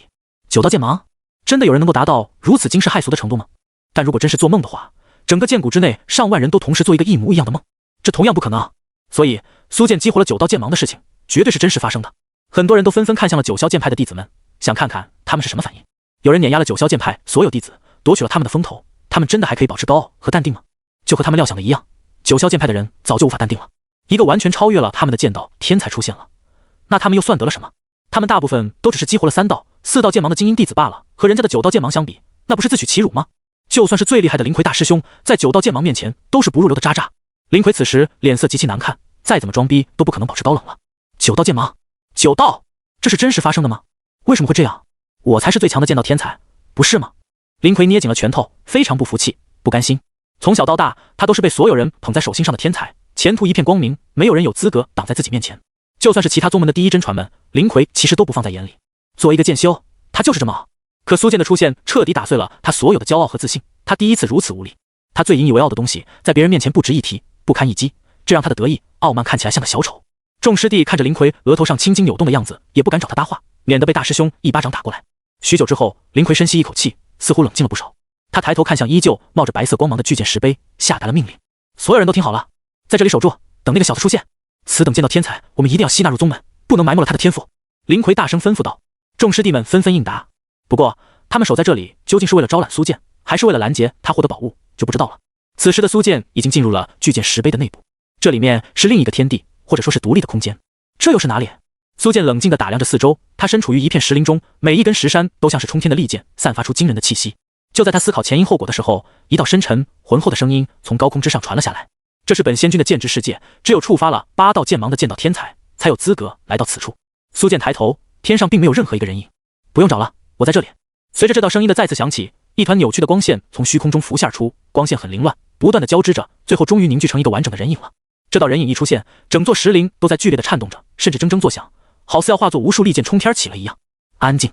这人影抬手微微往下一压，这些躁动不安的石林才恢复了正常。人影看向苏剑，眼中都充满了惊讶和意外。我没想到会有一位至尊剑骨的超级天才进入我的传承空间。他一眼就看出苏剑就是堪称剑中至尊的至尊剑骨，而且开发到了极致，天赋全部苏醒。这样的人不管放在任何一个地方，都绝对能引起无数强者的争抢。自己的传承能落在一位至尊剑骨手里，远远超出他的预期。苏剑疑惑地询问：前辈莫非是秘境之主？人影微笑点头：没错，我就是这处秘境的主人，双华仙君。双华仙君双手背负在身后，笑眯眯地道出了自己的真实身份。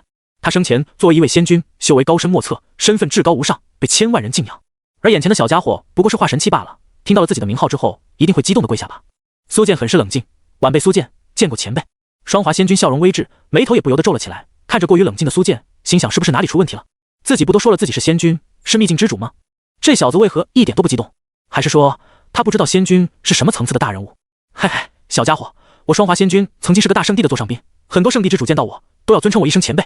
为了让苏剑清楚一位仙君的含金量，双华仙君暗自得意地介绍了起来。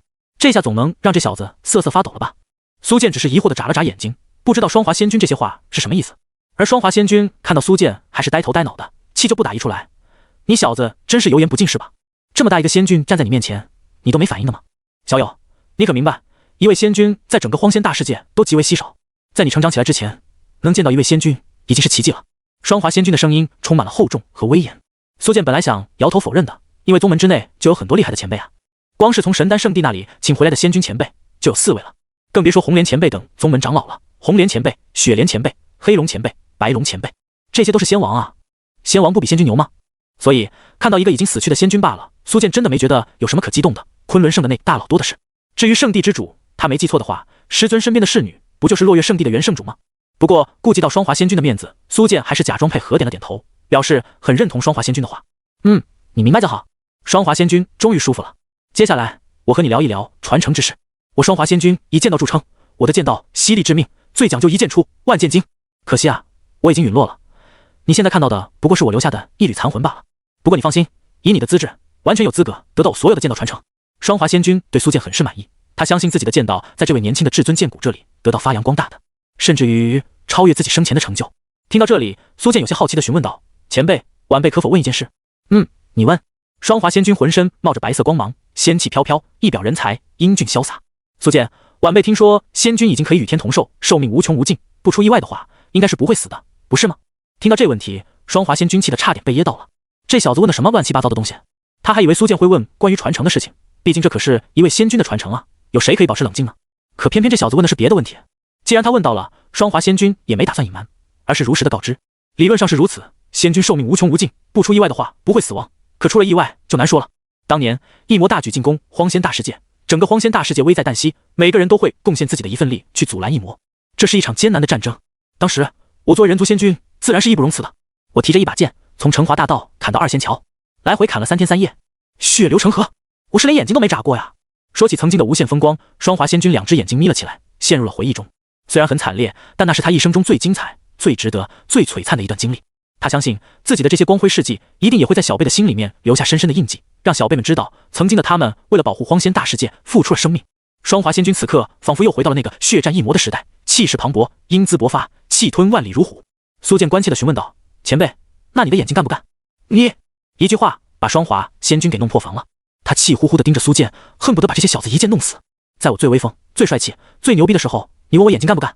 双华仙君有些气急败坏了。哎，现在的小朋友不讲武德是吧？我说我杀了3天3夜，我说我杀一魔不眨眼，你却问我眼睛干不干？苏建挠头，不知道自己哪里说错了。是前辈你自己说自己不眨眼的，我这么关心你，问你眼睛干不干，不是应该的吗？你怎么还急了呢？前辈，我知道你很急，但是你先别急，反正你都死了，急也没用。苏建尝试用语言继续安抚双华仙君，他觉得双华仙君性子很急躁，不够淡定。不知道为什么，双华仙君忽然有些后悔了，自己为什么要让这小子进入传承空间之内？自己都死过一次了，难道还要被人气死一次吗？但这让这小子是至尊剑骨呢？算了，先忍忍吧，反正传承结束之后，自己这抹残魂就彻底灰飞烟灭，不用被这小子气到了。我生前最为得意的成就，乃是创造出了双华剑诀，这是一门仙级剑诀，涵盖了身法、剑法、功法等等多个方面。提起自己创造出来的剑诀，双华仙君满脸的自傲，因为双华剑诀哪怕是放在众多剑诀当中都是很厉害的。更重要的是，它不仅仅只是剑法方面，还涵盖了多个方面。谁要是拥有了这部剑诀，未来一片坦途，剑仙之路无比光明。当他介绍完双华剑诀之后，以为苏建会很震惊、很激动，结果他发现这小子居然还是一点反应也没有。这是怎么回事啊？难道这小子天生冷淡，才没有情绪波动吗？还是说这小子根本就不知道仙级剑诀的珍贵？大概是不知道仙级剑诀是什么概念，才没有反应的。你可知什么是仙级剑诀吗？你可知仙级剑诀是所有剑修一生的追求吗？就这么跟你说吧，当你领悟出属于自己的仙级剑诀时，你已经是剑道巅峰了。双华仙君感叹起来，他的成长道路也是很艰难的，能一步步走到仙君境界的剑仙，真的不容易。你为何一点反应都没有？你还是不知道什么是仙级剑诀吗？自己已经说了这么多，按理说苏建应该会激动不已的跪下，恳求自己传授剑诀才对。双华仙君恼怒了，苏建却是满脸的疑惑：前辈，那晚辈应该作何反应才对？不过是仙级剑诀罢了，宗门内多的是，尤其是在原始剑宫里面，各种仙级剑诀更是数不胜数，甚至连地级剑诀都有。所以说，一份仙级剑诀罢了，自己应该还不需要表现得很激动吧？双华仙君实在是被他气到了，以至于不知道该如何解释。苏建又提出了一个疑问：前辈，仙级已经是巅峰了吗？上面不是还有地级的吗？这个问题才是真正打倒双华仙君的致命问题。他被苏建气得直翻白眼。地级，你知道为何叫地级？那就是仙帝级别的人物创造出来的东西才能被加上一个帝字。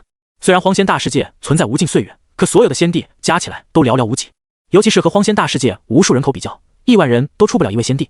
你以为仙帝很简单吗？说到后面，双华仙君也充满了感慨，仙帝境界也是他一生的理想，但成为仙帝哪有那么容易呢？光有天资还不行，还要有天大的气运，才有一丁点成为仙帝的可能。哎，不对，这小子是什么意思？是在嫌弃双华剑诀比不上地级剑诀吗？算了，他还小，自己没必要和他纠结这些。等他以后眼界变宽了，自然明白今日的传承对他来说究竟有多重要。小子，你拜我为师吧，我就将所有的传承都交给你。双华仙君深沉地对苏剑说道，有一位至尊剑骨当弟子，自己的传承就能延续下去了。可苏剑听到要拜他为师的时候，表情却突然决绝了起来。他退后2步，深深地朝着双华仙君拱手鞠躬。晚辈敬佩前辈为人族，为荒仙大世界做出的巨大牺牲，晚辈也很想得到前辈的传承。可若是让晚辈称前辈为师尊，那恕晚辈无法同意，因为晚辈已经有师尊了，绝不会为了区区一门仙级剑诀就改换门庭。能够得到双华仙君的传承，苏剑自然是很高兴、很荣幸的。这是一位给荒仙大世界都做出了巨大贡献的超级强者，自己自然是很崇敬他的。但如果让他重新拜师的话，苏剑就无法答应了。他已经有了师尊，那就是叶辰。他所在的宗门是昆仑圣地，叶辰是彻底改变了他命运的人，是给了他一切实力、地位的人。他对昆仑圣地也很有归属感，那里已经是自己的家，让他离开自己的家去跟别人，抱歉，他做不到。看到苏剑拒绝的如此的干净利落，双华仙君都满脸的诧异，自己完整的传承放到外界，绝对能引起一阵激烈的争抢。这年轻人居然还会拒绝，他口中的师尊就这么值得他忠诚吗？这就是双华仙君最不理解的地方了。就为了这一个师尊的称号，苏剑就拒绝接受自己任何传承，放弃这么大的机缘，真的值得？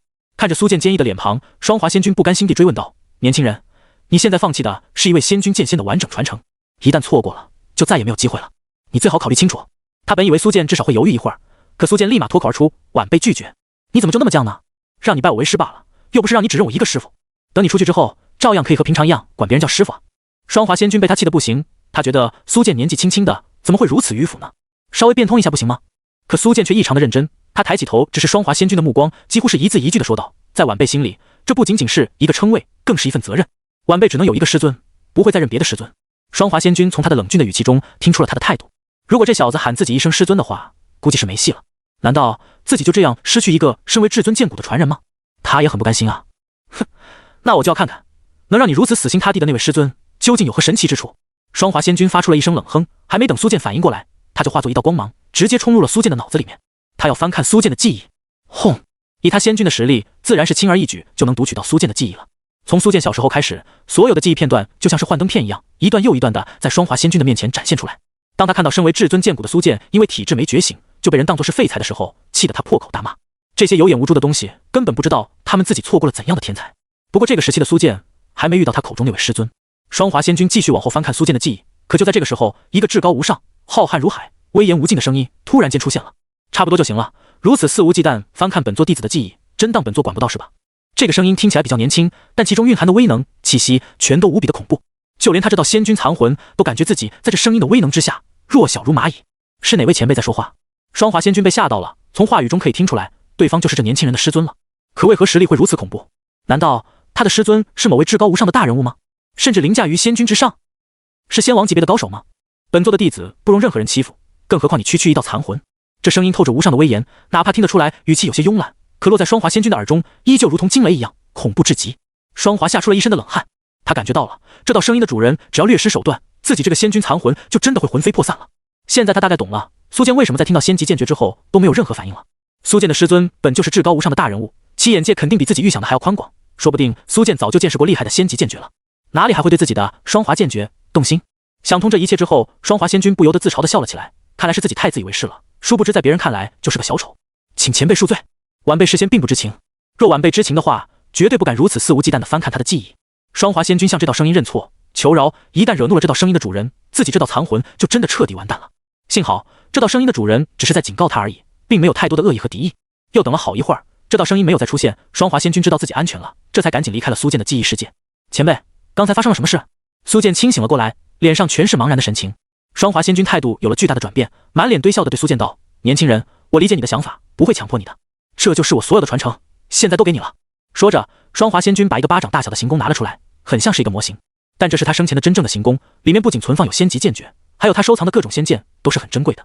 苏剑弄不清楚双华仙君的态度为何会前后发生这么巨大的变化，但从他诚恳的态度中，苏剑知道双华仙君没有骗自己。他还疑惑的是，双华仙君为何看起来很畏惧的样子？刚才他失去意识的那段时间里，究竟发生过什么？不过苏剑也没有深究此事，他只需要知道双华仙君没有恶意就行了。既然如此，晚辈便接受前辈所有的传承吧。苏剑平静地收下了这个小小的行宫，他知道这个行宫也是宝物，丢在外界一定能引起一阵腥风血雨的。双华仙君露出了满意的笑容，有你在，我的心血一定会再次大放异彩的。不过你现在修为太低，若是就这样出去，守在外界的人都会对你虎视眈眈。我这4道剑气，你留着，对你有很大的好处。双华仙君把4道小小的剑气送给苏剑，每一道剑气都有浩瀚的力量，能够保护苏剑。谢前辈慷慨。苏剑向他恭敬的鞠躬致谢。你未来的成就将会远超于我，到那个时候，异魔或许还会再次卷土重来，就轮到你们这一代抗击异魔了。双华仙君仿佛已经看到了一尊无敌剑仙冉冉升起，一剑便可横斩千万异魔，展开天穹。苏剑已经不止一次听到他提起异魔了，心里很是疑惑，异魔到底是什么东西？前辈，异魔是什么？听起来好像不属于我们这个世界。异魔到底是什么种族？苏剑忍不住提出了心中的疑问。提起异魔，双华仙君的脸上就多了一层凝重和恨意。异魔不属于我们这个世界，他们是从别的世界过来的，那是3000万年前的事情了。当时在荒仙大世界之外，忽然间就有世界通道建立了，也不知道异魔们是用了什么手段做到的。他们经过世界通道来到了荒仙大世界，想要侵略这一方世界。后面我们知道了，异魔们是想霸占这一方世界之后，将其改造成为属于异魔的世界。对于荒仙大世界来说，这是一场巨大的浩劫。入侵这一方世界的异魔中有仙君级别的，有仙王级别的，甚至连仙帝级别的都有。那一场战争堪称是灭世之战。幸好我们在付出了巨大的代价之后，成功将异魔打退，把世界通道也摧毁了。否则的话，那一场战争还不知道要持续到什么时候呢。回忆起3000万年前的那场大战，双华仙君历历在目。现在说起来好像很平静，可当初的残酷又有谁知道呢？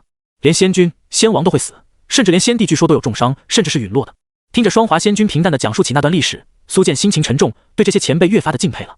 说的严重一些，没有他们当年的豁出性命的大战，未必有今天的荒仙大世界。就冲这一点，双华仙君就值得苏剑尊敬了。也就是说，异魔也有卷土重来的可能。苏剑认真地说道。他相信异魔入侵荒仙大世界肯定也要付出巨大代价的，即便如此，他们也要入侵，说明他们不会轻易放弃。或许等到哪一天异魔休养生息够了，就再掀起一次大战了。双华仙君点头，有这个可能。我与他们接触过，知道他们骨子里都是残暴、残忍、嗜血的，他们一定会再一次不计任何代价入侵荒仙大世界的。也许是觉得这个话题太沉重了，双华仙君笑道：你也不用想太多，好好修炼就行了，不用觉得自己背负着什么责任。谢前辈指点。苏剑抱拳，感受到自己残魂能量正在流逝，双华仙君明白自己真的要魂飞魄散了。行了，我心愿已了，也该放下执念离开了。可惜的是，我已经没有机会看到大成的至尊剑骨了。双华仙君的语气中透着无尽的遗憾和惋惜，可谁也无法逆转死亡，他也不例外。随着他残魂力量逐渐流逝，双华仙君的光影也变得更加透明，就像是风中残烛，随时都会消失。可就在最后的时刻，一股无形的力量作用在他的身上，阻止他的消散，而且强行将他拉扯出了秘境。苏剑以为双华仙君已经没了，拜了3下之后就离开了这处空间。外界剑谷之内上万人还没有离开，他们都或是焦急，或是不耐烦地盯着巨剑石碑看。他们都想知道那个少年究竟什么时候出来。激活了9道剑芒的人获得的奖励一定很厉害，是不是可以抢过来呢？总之，每个人心思各异，但很多人都想从苏剑手中抢夺机缘，这是一定的。尤其是9霄剑派的人，他们绝对不允许这么厉害的传承落到别人的手里。他们留给苏剑的只有2条路，第一就是加入9霄剑派，成为同门弟子之后，将所有传承交出来；第二就是被杀掉，到时候剑骨的传承还是落在9霄剑派手里。就在他们等待中，一直毫无反应的巨剑石碑终于第一次出现动静了。轰隆隆，参天入云的巨剑石碑开始无端端的震动，剑体开裂，大块的石头砸落，整把巨剑都崩碎了。众人纷纷远离中心处，飞到高空之上，惊疑不定地注视着这一切。随着剑体彻底崩溃，整个剑骨当中被烟尘所笼罩，等待烟尘逐渐平息，剑骨已经大变样了。中心处只剩下一堆石头废墟，所有人瞳孔收缩，有一人就站在废墟上，正是消失许久的苏剑，他终于出现了。是他，石头巨剑碎了，他出现了，是不是说明他已经得到了完整的剑骨传承？不管完不完整，他手里的东西一定比灵魁得到的更加珍贵。6道剑芒的灵魁都只得到了一本圣级剑诀，还有一把圣级宝剑，他得到的绝对更多，更珍贵。他一出现，剑谷中的上万人眼神顿时变得凶悍、贪婪，像是冒着绿光一样。尤其是9霄剑派的弟子们，一个个身体紧绷，随时都有可能向苏剑出手。灵魁眼神阴冷地盯着苏剑，嫉妒、不服、不甘，所有的情绪都直接涌上来了。他压制住各种复杂的情绪，来到了苏剑的面前，发出了邀请：这位兄台，你剑道天赋很强，加入我们吧，未来你有资格称霸两仪境。很多想对苏剑下黑手的人都忍住了，如果苏剑加入了9霄剑派，他们就没机会了。至于苏剑会做出什么选择，很难吗？肯定是直接加入9霄剑派啊！哎，没机会打劫了呢。可就在众人都以为苏剑会欣喜若狂地答应加入9霄剑派的时候，却听见他冷静地拒绝了：我不考虑。话说你们还挺热情啊，怎么都喜欢问我这个问题？苏剑觉得有些好笑，甚至有些嘲讽。这些人好强的优越感，总觉得只要发出了邀请，别人就会感恩戴德的答应。他们到底哪来的自信啊？9霄剑派比得上我昆仑圣地一根毛吗？林奎等人瞬间就露出了敌意。第一条路你不选择是吧？那就只好让你走上第2条路了。那就抱歉了，你今天无法活着离开这里。林奎也不装了，一身恐怖的气息冲天起，化神级别的修为波动扩散开，隐约还能听到铮铮剑鸣。其余的弟子们也爆发出了强大的气息，遥遥锁定住苏剑，彻底将他当成一具冰冷的尸体。看到大战一触即发，不相关的人全都后退，离开剑谷的范围，不想被波及到。在他们的眼里，苏剑的结局已经确定，不会有任何改变了。可惜了呀，剑谷传承终究还是要落到九霄剑派的手里，谁让人家势力庞大呢？那也未必，我们浑水摸鱼，趁乱抢他丫的，能轮到你才行。这少年不可能躲得过九霄剑派的制裁的，更何况这里还有林奎这个天才在。说的也是，林奎在剑道天赋上面虽然输给他了，可目前在境界上他远超那个少年。你们说有没有一种可能，咱们其实可以抢林奎他们呢？风浪越大鱼越贵，富贵险中求啊！剑谷之外的上万人都有各自的小心思，他们甚至将主意打到了林奎他们的身上。等林奎从苏剑的手中把剑谷传承抢过来，他们就趁乱出手，如此一来还是有机会的。至于后面会不会遭到九霄剑派的追杀，那就以后再说吧。所有人都在等苏剑的死，只要他一死，就是趁乱出手的信号了。只有公兄满脸的担忧，糟了，小兄弟这次凶多吉少啊！他也想过要帮苏剑，可他自己也孤身一人，而且修为低下，别说帮忙了，只要自己敢露头，估计就会惹来杀身之祸。因此，他也只能干着急。你做了错误的选择。林奎杀心很重，其实相比于让苏剑成为自己人，他更希望能亲手杀掉这个碾压自己的超级天才。所以，当苏剑拒绝的时候，他心里是暗爽的。死吧！林奎一身实力直接爆发了出来，这里鱼龙混杂，他也不想浪费太多时间，同时也想震慑别有用心的人。轰！巨大的剑气从他的体内直冲天际，无数道细小的剑芒就像是一大团鱼群一样杀向了苏剑。从这一招中，心思各异的上万人都被震撼到了，他们感受到了强烈的杀气以及致命的力量。假如把自己放在苏剑的位置上承受这一剑的话，几乎没有人敢说自己能安然无恙，至少也要重伤。这一剑的威力让一部分人蠢蠢欲动的心冷静了下来。完蛋了！公兄不忍心看到苏剑死在自己的面前，只能闭上眼睛，不去看这残酷血腥的一幕。只有苏剑还站在原地，没有任何反击或者抵抗的动作，看起来甚至有点傻乎乎的。哼，只出了一剑就被吓傻了？有绝顶天赋又怎么样？传承都还没有捂热呢，就被人抢了，也是可怜。原本他可以有大好前程的，结果刚冒头人就没了。看样子他是彻底放弃抵抗了，或许他也知道自己的抵抗其实毫无意义吧。真是个傻子，要是我就答应加入九霄剑派了，至少还可以保住小命啊。众人看到苏剑像是被吓傻了的模样，冷嘲热讽中其实也挺惋惜的，因为面对九霄剑派这个庞然大物，他们之中的任何人都会很无力的，这就是没有靠山的下场。不过就在他们以为苏剑都死定的时候，只见他抽出了青光剑，嗡！青光剑自动漂浮在他身前，散发出了迷蒙的青色光芒，将他挡在后面。林奎的所有剑芒全都被挡下，没有对苏剑造成任何的伤害。这惊人的一幕顿时就引起了剑谷外面上万人的惊呼，他们睁大着眼睛，简直不敢相信，他是如何做到的？林奎的剑术和修为境界不是远在他之上吗？我知道了，是那把剑，那把剑极有可能是圣级宝剑，运气真好啊！一定是他获得的传承之一吧？这么厉害的剑，帮他挡下林奎的进攻了。妈的，我上我也行，把那圣级宝剑给我，我也敢和林奎叫板。没了这把剑，他什么也不是。震惊之余，众人看出苏剑手中的青光剑品阶不凡，至少都是圣级，于是又开始羡慕、嫉妒了，认为苏剑能挡下林奎一击，靠的就是宝剑本身的强大，而不是自己的修为。他只不过是一个元婴修士罢了，拿什么和化神强者比？林奎也惊了，自己并没有保留实力，而且用的同样也是圣级宝剑，发挥出来的威力连化神6重、7重的强者都未必敢硬碰硬。为何那小子如此轻而易举的就化解了？难道是和传承有关？想到这个可能性，林奎心中杀意更盛，认为都是苏剑抢了原本属于自己的机缘。所有人一起上，不要给他任何机会！林奎大吼道。他很谨慎，虽然有自信可以拿下苏剑，但他又很担心苏剑通过传承获得了某些强大的手段。迟则生变，他命令所有人一起上，直接强势拿下苏剑。是，九霄剑派的弟子一拥而上，如同漫天繁星一样，全都扑向了苏剑。他们每个人都拥有化神修为，实力高深莫测，如今一起出手，就连其他宗门的第一真传弟子来了，都只有落荒而逃的份，更何况是一个元婴期的人。如此庞大的阵势已经将很多人给震慑住了，尤其是那些妄想浑水摸鱼对九霄剑派动手的人，更是马上打消了这个不切实际的念头。苏剑看着铺天盖地的剑诀都杀向自己，他却一点都不慌，而是默默地抬起了手，有一道剑气正围着他的手臂环绕，这就是双华仙君留给他的其中一道剑气。还是前辈贴心，知道帮我解决这些不必要的麻烦。苏剑笑着喃喃自语，然后掐了个法诀，将剑气给甩了出去。毫不起眼的剑气如同一条小鱼，可当他被甩出之后，猛然间就爆发出了极其强大的力量，有无数道剑气从中分化出来，刹那之间就变成了密密麻麻的千万道，每一道剑气都蕴含着非常惊人的力量，足以削平山巅，横截河流。轰轰轰！在这恐怖的剑雨横扫之下，九霄剑派所有弟子施展的剑诀都灰飞烟灭，起不到任何的作用。快走！糟了，这是什么剑诀？为何如此恐怖？对方太强了，我们不是对手，撤退！所有九霄剑派的弟子们刚才还满脸的冷傲和孤高，可现在全都被吓得魂飞魄散，脸都被吓绿了。在这磅礴的漫天剑雨面前，他们根本生不出一丝一毫抵抗的勇气，只想赶紧撤退，保住一条小命。如同疾风骤雨，无数剑气从天而降，这场面堪称是毁天灭地级别的，整个剑谷无差别覆盖。剑谷外面，所有的强者此刻脸色充满了惊恐和慌乱，他们无论如何都没有想到，苏剑抬手之间竟然可以施展出威力巨大的剑气来。本来还想观战的，但是现在他们只能赶紧退出剑气笼罩的范围内，否则自己必死无疑。剑谷之内，九霄剑派的弟子们在意识到自己已经没有办法逃出去之后，只能在绝望中背水一战。天狼剑诀，一剑灭天狼；星辰化剑，朔灭；金阳神剑诀，碎星18剑。这些剑修不敢有任何藏拙，现在是保命的时候，再不动用全力的话，就真的死定了。一道又一道强大的剑诀被他们施展出来，大半个剑谷之内剑气迷蒙，产生出各种异象。有的是一道参天巨剑直接斩下，有的是以剑光化作星辰，全部散开，像是星罗棋布；有的是以剑术显化出一头巨大的青色妖狼，妖狼脚踏虚空，冲向苏剑的剑气之雨。所有人的力量都在这一刻完全爆发，最终和苏剑施展出来的剑气之雨狠狠地冲撞在了一起。轰轰轰轰！每一次力量的碰撞都会产生强烈的能量爆炸，狂暴混乱的力量涟漪到处冲击着。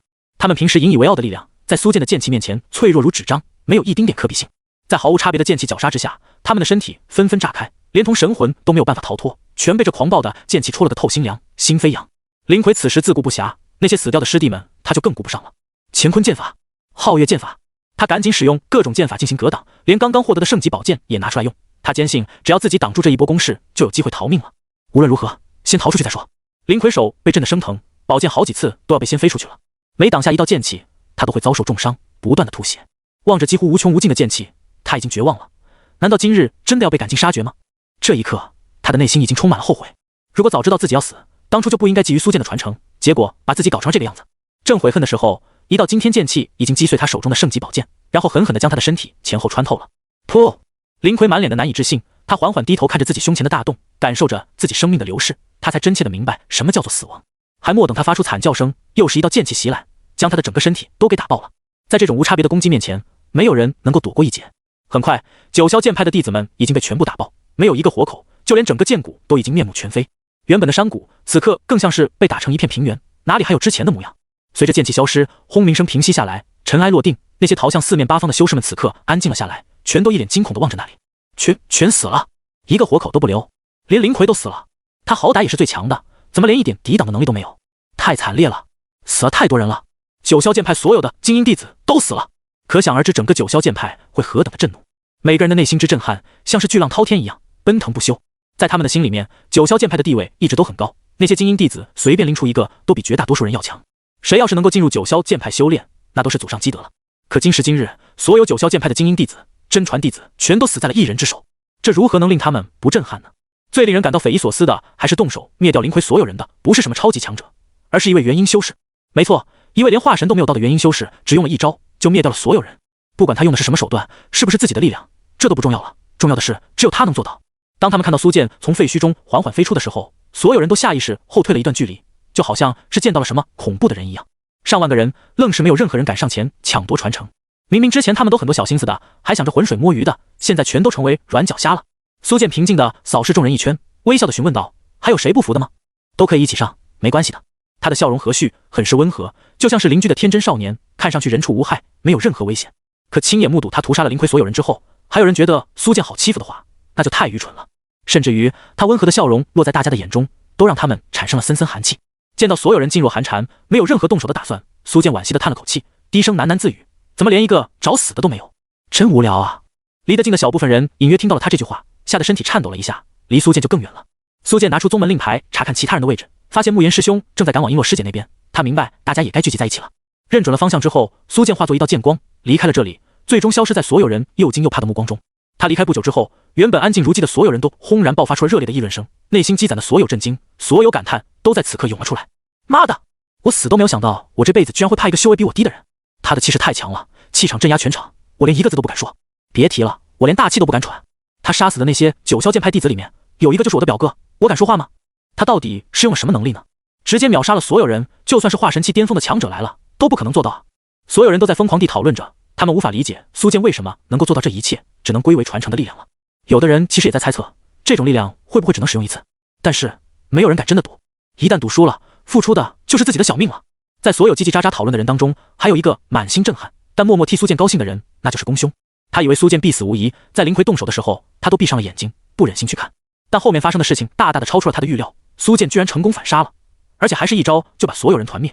或许在别人的眼里，苏剑类似于一个恐怖的妖魔，但是他明白，苏剑也只是一个普通少年罢了。要不是被九霄剑派逼迫，他谁又愿意大肆的制造杀戮呢？不然的话，在离开之前，苏剑就动用那无双的剑气，将他们上万人也随之灭杀了。哎，幸好他没事，九霄剑派的人嚣张也不是一天两天了，碰到狠人将其团灭也是迟早的事。宫兄不着痕迹地露出了一丝快意的笑容，他以前也被九霄剑派的弟子欺负过，所以对他们没有什么好感。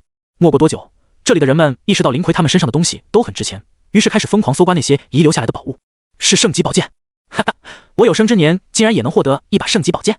有人从废墟中翻出了一个寒光凛冽的长剑，还泛着异样的波动，他止不住兴奋地大叫了起来。但下一个呼吸，一道恐怖的法诀都打在了他的身上，将他身体都轰碎了大半边。圣级宝剑也被人抢走了。有的人从一堆破烂的衣服里面找到了一个储物袋，然后就偷偷离开了这里。也有的人在找到宝物的同时，就遭遇好几十个人一拥而上，开启疯抢模式。上万人几乎全都陷入了这种抢夺的狂潮当中，不断的有人被杀死。看着疯狂、失去理性的混乱场面，宫兄无能为力的远去，眼神也变得嘲讽起来。九霄剑派的弟子身上能有多珍贵的东西？为了这点蝇头小利，就打生打死？有这个力气，为何不花在探索秘境上？当秘境中原本的剑谷内动乱还在持续的时候，秘境之外入口处气氛依旧肃杀。九阳宗的强者们已经将这里围得水泄不通，只要有一个人从秘境中出来，就一定会被拖入九阳宗的领地进行一番盘问。所有的精英弟子加真传弟子全都死在里面，使得九阳宗全宗暴怒。在另外一边，飞羽宗、九霄剑派、风灵宗的3位带队长老聚在一起，煮着灵茶聊着天。风灵宗长老看了看远处九阳宗巨大的阵势，心里有些疑惑。我忽然觉得，我宗的第一真传弟子魏楚会不会也是死在昆仑弟子手中？这是一种来自直觉的猜测。单论修为，他相信魏楚一人就可以灭杀所有昆仑弟子了。但现在九阳宗所有人都被一个昆仑弟子灭杀，说明那些昆仑弟子身上有很大的秘密。魏楚刚进秘境没有多久就被杀了，这就很蹊跷啊。九霄剑派长老笑道：“你们不是已经派出大量的探子进去打听了吗？相信很快就有消息了。”风灵宗长老也打趣道：“会不会是魏楚看到人家昆仑女弟子长得好看，想将其收入囊中，结果被杀了？”飞羽宗喜好淫邪之事，这是众人皆知的。飞羽宗长老鹰冷地扫了幸灾乐祸的两人一眼，没有说话。很快就有好几队飞羽宗的探子从秘境中出来了。长老，我们打听到了，魏楚大师兄在进入秘境的第一天就遇见了昆仑的2位女弟子，魏楚师兄想要收了他们，结果被杀了，凶手就是昆仑女弟子。听到这些探子的情报之后，飞羽宗长老砰的一下把茶杯都给捏碎了，双目更是瞬间聚集了阴冷的杀意。他声音阴恻恻的咬牙切齿：“果然如此，昆仑弟子胆大包天，肆意妄为，我飞羽宗必诛之。”他豁然起身，将情报上报宗门高层。想必以飞羽宗睚眦必报的风格，很快也会派出不少高手在这里守株待兔，诛杀昆仑弟子了。九霄剑派长老和风灵宗长老看着对方离去的背影，先是愣了一下，随后不由得笑了起来。嘿嘿，一个被团灭，一个是死了第一真传，就剩下我们2个宗门的弟子还安然无恙了。风灵宗长老打趣道：“一些精英弟子死就死了，他们不在乎的，只要真传弟子没有死，那就没有问题。”九霄剑派长老傲然道：“我剑修弟子战力无双，可不像你们那样是软脚下。那些昆仑弟子要是遇见我剑修弟子，他们必死无疑。”对于自家弟子的惊人战力，九霄剑派长老相当有自信。风灵宗长老半开玩笑半讥讽道：“要是你们的弟子也死光了怎么办？你觉得可能吗？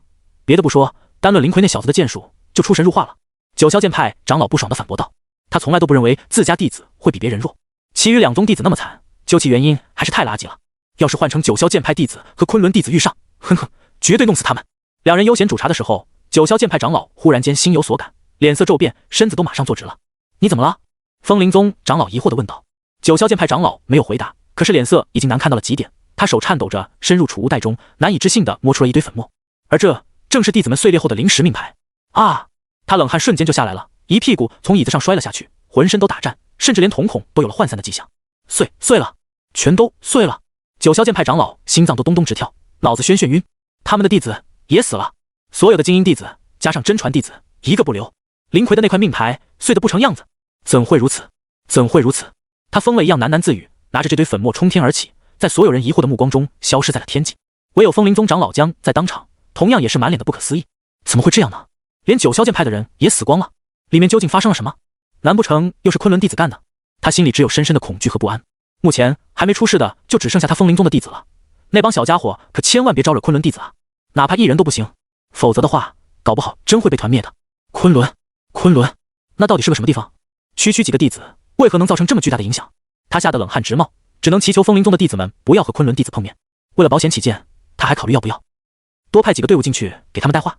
什么吉不吉人都无所谓了，先保住小命再说吧。在秘境之内，璎珞、子欣、子月、秦浩然几人这段时间也有了不小的进步，气运加深的他们也都获得了很多的机缘。比如秦浩然在山间行走，忽然就发现了古人刻下的秘术痕迹。璎珞只是伸个懒腰，抬头刚好就看见了一株奇异的灵果。子欣不小心把鞋子弄掉了，去捡回来的时候就看见了一具已经作化的尸体，经过证实，这是一具玄仙级别的尸体。子月被一根树藤绊倒了，结果发现这是万年份的一宝星罗圣辉藤，其中蕴含的圣辉力量对他的无尽光明体有很大的作用。在秘境中，他们得到的好东西越来越多，自然也引来了很多人的眼红和追杀了。可以这么说，他们这一路都是被人追杀的，一边被追杀，一边获得各种奇遇，同时实力也在稳步上涨。璎珞几人也乐此不疲。师姐，好好玩啊！紫月驾驭着一道仙光，回头看那些凶神恶煞般追杀自己的人，开心的笑道：“他们这么追就不累吗？”紫星小脸上写着疑惑，然后往嘴里灌下一口灵泉解渴。璎珞打趣道：“或许他们也想锻炼身体吧。”秦浩然无奈的笑着，被人追杀还能这么悠闲快乐的，估计也就他们了吧。不过以他们的实力以及各种底蕴，机缘加深，确实不害怕被人追杀。璎珞的境界已经来到了化神1重，秦浩然则是冲到了化神3重，紫星和紫月也来到了金丹，随时都能突破到元婴。作为昆仑的亲传弟子，他们每个人都有极强的越阶杀敌的实力。就在悠闲的逃命之时，他们前方忽然出现了一大片药园子，里面全是各种各样珍贵的灵药，而且年份极高，逃跑都能碰见这么多好东西。被追杀果然是对的。璎珞眼睛大亮，开心的笑道：“师姐们，动手收取药材吧，将这些药材全部移植回宗门的灵芝园里面，也是很不错的。”秦浩然潇洒的笑道，然后开始动用各种手段大肆收取药材。璎珞、紫星、紫月他们动作也很快，一挥手就是一大片药材消失，全都进入了他们的储物袋里。从后面追上来的强者足有上千人，看到如此巨大的药园子以及异常珍贵的药材之后，他们眼睛都直了。好多天才地宝啊，全都是我的！万年何首乌，我要了！你们休想和我抢！这片区域是我的，你们爱就死！他们直接放弃追杀昆仑弟子了，而是为了灵药争夺起来，疯狂地厮杀，鲜血飞溅的到处都是。而璎珞他们人数虽然很少，可是手段最多，效率最高，直接霸占了高达90%的药材。别人刚想抢夺一颗药材，结果转眼就被璎珞收走了，就问你气不气？妈的，你们已经有了这么多宝物了，连点汤都不让我喝吗？去死！又是这5个人，一路上所有的宝贝都被他们包圆了，我们全都是穷光蛋。你们打生打死又有什么用？所有的好东西都被这4人抢了，我们几千人就抢一点点，有意义吗？还不赶紧杀了这4人！这上千人互相厮杀到眼睛通红，但也有不少清醒的人，他们知道罪魁祸首其实是璎珞他们4人，只有杀了他们，才能获得最逆天的好处。于是乎，所有人重新追杀璎珞他们。被你们追了这么久，也该舒展一下筋骨了。秦浩然狂放的哈哈大笑起来，一身力量彻底爆发，一条紫金神龙虚影和一头神俊异常的麒麟神兽浮现在他身后，恐怖的力量化作狂风，把冲过来的人全都掀飞了。璎珞浅浅一笑，手中掐诀，仙光顿时弥漫出，覆盖整片天地。紫星同样也是仙光阵阵，不断的施展各种强大的法诀，天地间传来各种异象，还有阵阵仙乐响起。紫月抬手就打出一道璀璨圣光，洞穿2个化神初期强者的胸膛。他柔嫩的小手圣光爆发，凝练成一杆圣光长枪，然后投掷出去。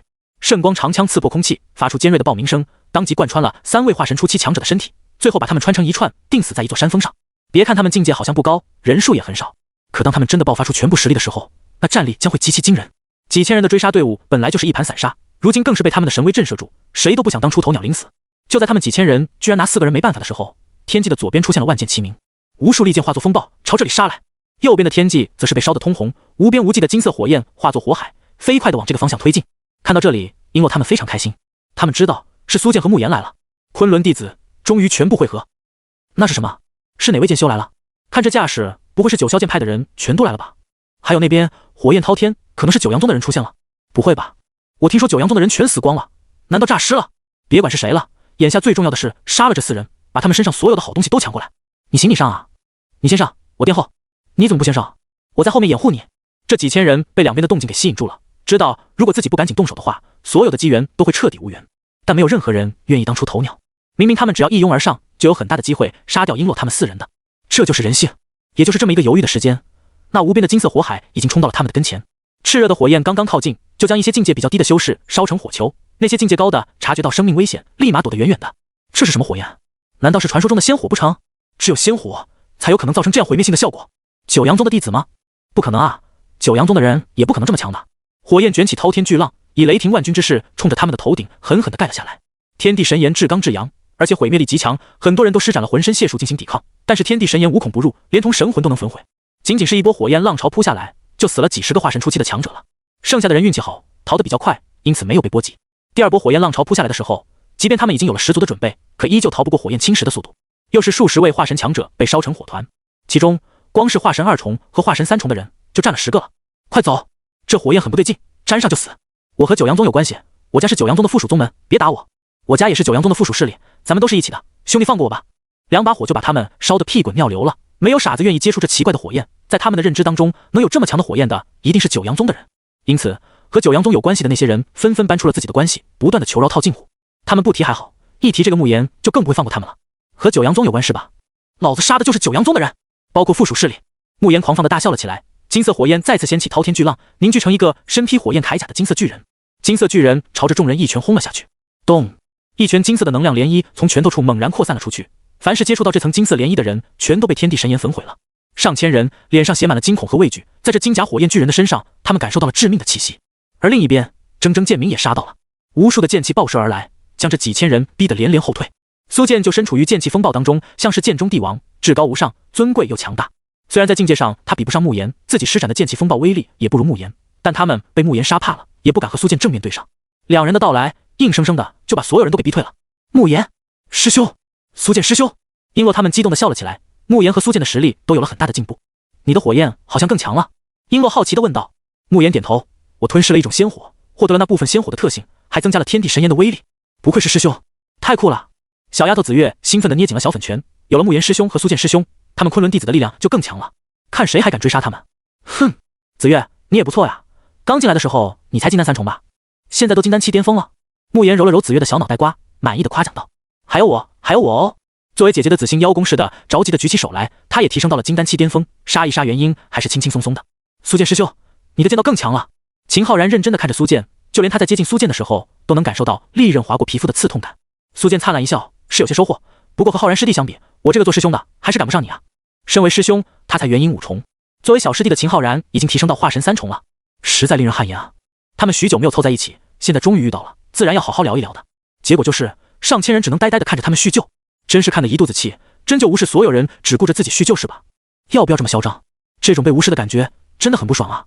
就在他们犹豫着要不要发起进攻的时候，在大约千里之外的地方，忽然间爆发出了耀眼的光芒，宛如天柱，直冲天际。即使隔着这么远，还是可以感受到强烈的能量波动。好强的力量波动，该不会是有异宝出世了吧？有人第一时间就想到又有奇遇了。在仙君秘境中出现任何至宝都不觉得奇怪，要是没有异宝出世才会奇怪。从进入秘境以来，我就没有见识过这么强的能量波动，绝对是大祸。你们留在这里吧，我先走一步，拼一把。我也走了，留在这里没有意义，极有可能是仙君的唯一传承出现了。要是能够获得仙君传承的话，老子以后也有资格成为仙君。他们纷纷化作一道光芒，迫不及待地冲向那道光柱所在的地方。谁不想得到仙君传承呢？这里的天才地宝确实很诱人，可仙君传承才是最珍贵的。上万人迅速调转方向，去争夺那仙君传承去了。咱们也去凑个热闹吧，仙君传承什么的，应该挺有趣的。慕言对此也很感兴趣，在那里又可以来一场混战了，他现在手可痒得很。众人纷纷点头认可，这么热闹的事情怎么能少得了昆仑弟子？只有苏剑一脸的疑惑，总觉得哪里不对劲。仙君传承，这个秘境不就是双华仙君的秘境吗？自己连双华仙君的行宫都弄到手了，家底都在他的手上，哪里还有别的仙君传承？苏剑把这件事告诉了众人，大家听了之后也觉得有些奇怪。苏剑师弟既然已经获得了仙君传承，说明那边发出的动静和仙君传承是没有关系的，或许还有别的机缘，就如圣灵真火一样。慕言思考了一会儿，说出了自己的猜测。或许吧，过去看看就知道了。我的直觉告诉我，这件事不会这么简单。秦浩然看向那道从天而起的光柱，认真的说道。慕言他们几人也都点头表示认可，他们都是世上最顶尖的天才，有很强的直觉，其实就是一种趋吉避凶的能力。他们都感受到那道光柱的诡异，说明那边绝对有问题的。走吧。慕言第一个飞过去，其余人也都纷纷跟上。当光柱出现，能量波动向着四面八方扩散出去的时候，就已经吸引很多人过来了。自从进入了秘境之后，也有很多人获得巨大的机缘，使得境界暴涨，但是他们从来就没有见过现在这样强大的波动，不用想都知道，一定是最终的仙君传承出现了。以冲天的光柱为中心，方圆几百里之内都已经被一股淡淡的金色气息笼罩了。这里仙气氤氲，到处都是圣洁的气息，时不时还有阵阵美妙的仙音从里面传出来，地上出现很多金色的莲花，而半空之上异象更多，小小的麒麟和真龙、凤凰等神兽欢快的来回追逐，还有仙王领九天、混沌开诸天等等神奇的异象。能引起这么多异象的，一定是了不得的传承要出现了。好东西都是你们的，这下该轮到我了吧？仙君传承一定是我的，你们都别抢。你算什么东西？我才是那个拥有大气运之人，我才是天命之子，有缘人才有资格得到仙君的传承，你们都不行，我才是那个有缘人。来自四面八方的强者们都迫不及待地冲进了金色气息笼罩的范围，发了疯一样前往那道金色光柱，抢夺仙君传承。这其中除了化神强者之外，还有大量的元婴7强者以及金丹7强者。在巨大的诱惑面前，没有人能够保持冷静，拼一把，说不定就能鱼跃龙门。也有一些人比较警惕，没敢进入其中探索。但是金色的雾气中很快就传出各种惊喜的叫声。卧槽，全是神元，我的，全是我的，仙级功法都有，太多了吧，拿不完，根本拿不完。仙级兵器全是我的，你们别抢，那边不是还有一大堆吗？我们和平一点就不行吗？我拿到仙君的核心传承了，只要我炼化了这件宝物，整个秘境都将由我来操控，我将会变成整个秘境的主人。到时候你们得到的宝物全都给老子吐出来。这些疯狂、惊喜、兴奋的叫声不断的从金色雾气中传出来，外面的人看不见里面的情况，可光是听着都让人热血沸腾了。仙级功法、仙级法宝、神元，甚至连成为秘境主人的办法都有。不行，这些好东西只能落入我一人之手，能成为秘境主人的只能是我。你们谁抢谁死！这么多好东西，我只需要抢到一点点就满足了，抢到就是赚到。我不贪心，被这些声音给死死吸引住，就像是一根鱼钩一样，将所有人的贪婪、邪念全都勾出来了。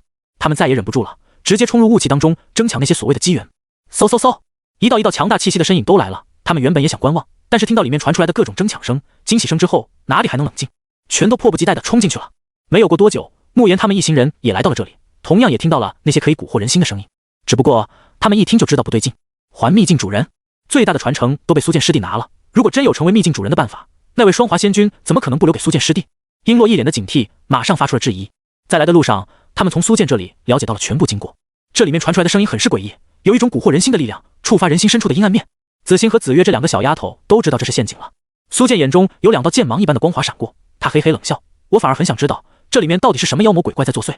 自己获得了双华仙君的传承，自然是想弄清楚里面的真相的。秦浩然也露出了自信的笑容，我和师兄的想法一样。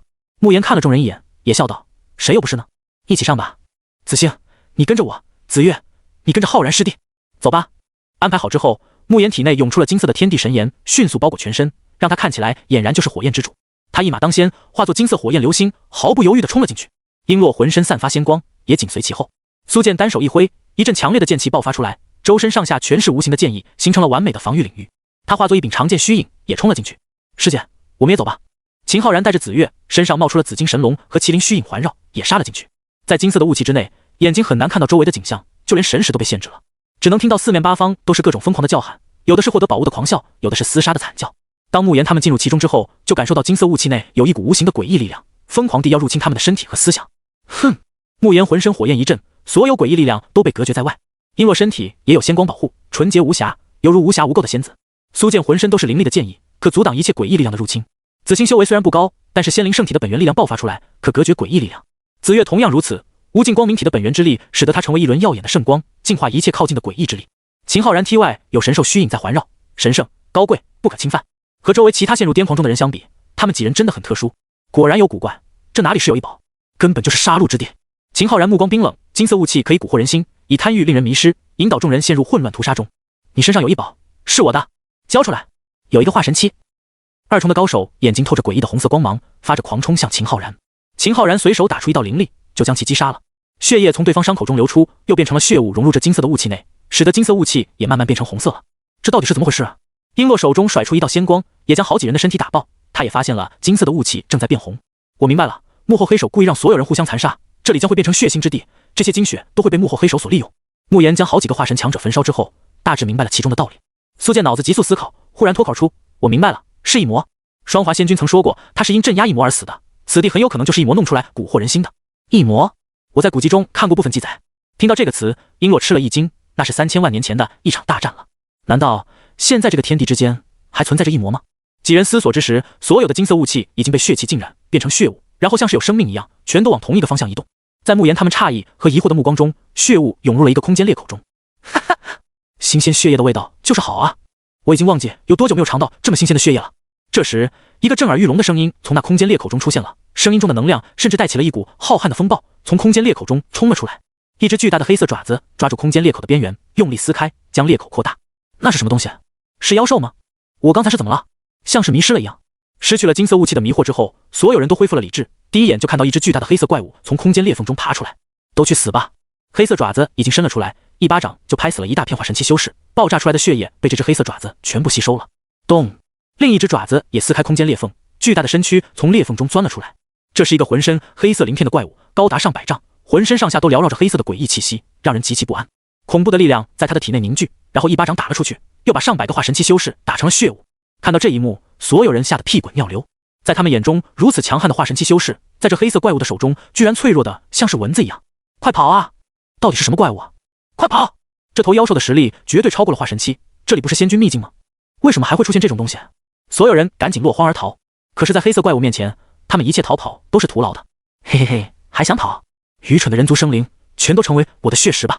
黑色怪物单手一招，一股恐怖的力量就作用在那些逃跑的人身上，像是有无形的铁链一样，将那些人都拉了回来。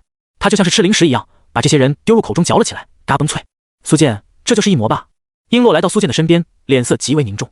苏剑点头，双华仙君的很多传承我都还没来得及看，但是没看错的话，这就是一头异魔。可是异魔不是3000年前就已经被消灭了吗？为何在这秘境中还有？秦昊然很是疑惑。面对这异魔的时候，他体内2股血脉都在沸腾燃烧，如临大敌。先想好如何应对这东西再说。慕言大喝一声，体内的天地神炎熊熊燃烧，凝聚成无数的火焰利剑，朝着异魔铺天盖地的打去。璎珞打出强大的法诀，仙气朦胧，威力巨大。苏剑想了想，直接动用双华仙君留给他的几道剑气，化作了最为恐怖的剑雨，杀向异魔。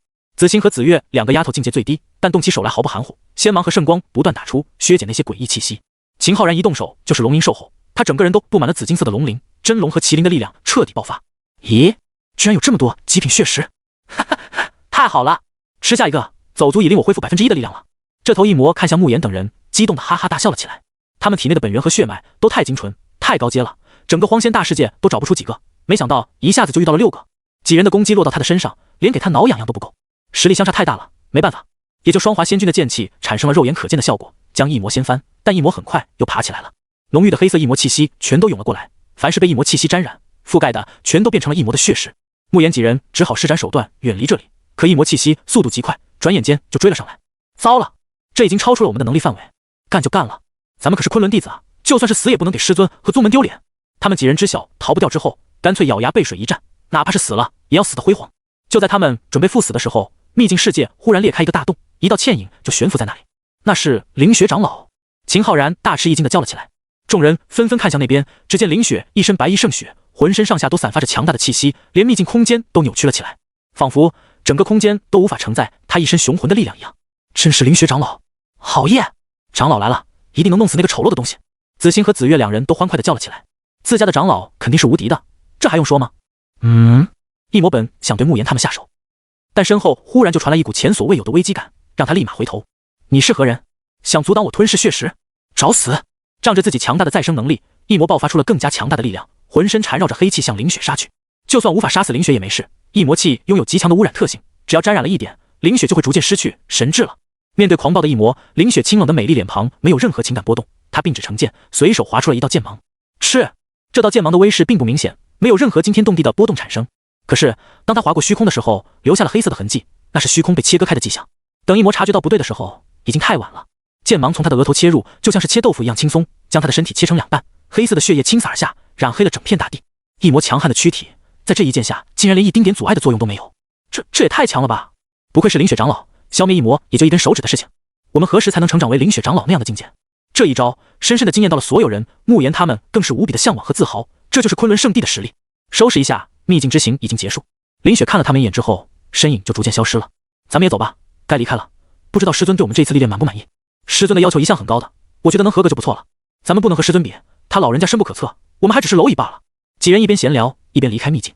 剩下的强者们看着慕言他们离开的背影，眼神充满了深深的震撼和羡慕。刚才那位强大到无边的女子，竟然是他们宗门的长老而已。一个长老都如此厉害了，那宗主岂不是更猛？我记得他们好像是来自一个叫做昆仑的地方，对吧？我决定了，等出去之后就寻找昆仑，我一定要成为昆仑弟子。大师兄带我，我也要去昆仑。确定是叫昆仑市吗？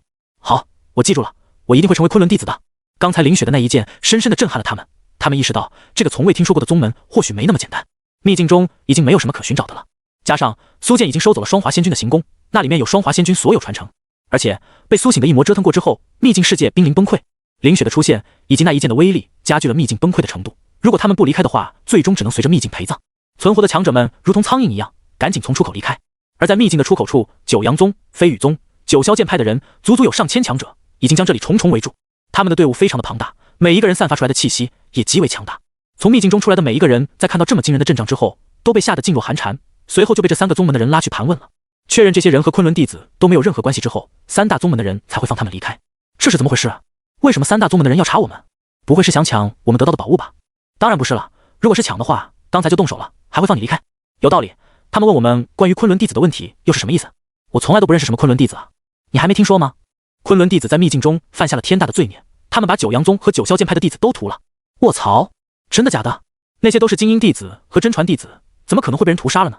信不信由你，不然他们为什么摆出这么大的阵仗？不就是为了抓昆仑弟子吗？当昆仑弟子在秘境中屠杀了很多人的时候，这些试炼者们都惊呆了，那都是超级天才啊，每一个都是精英弟子，实力和天赋都凌驾在所有人之上的。尤其是那些真传弟子们，更是堪称无敌。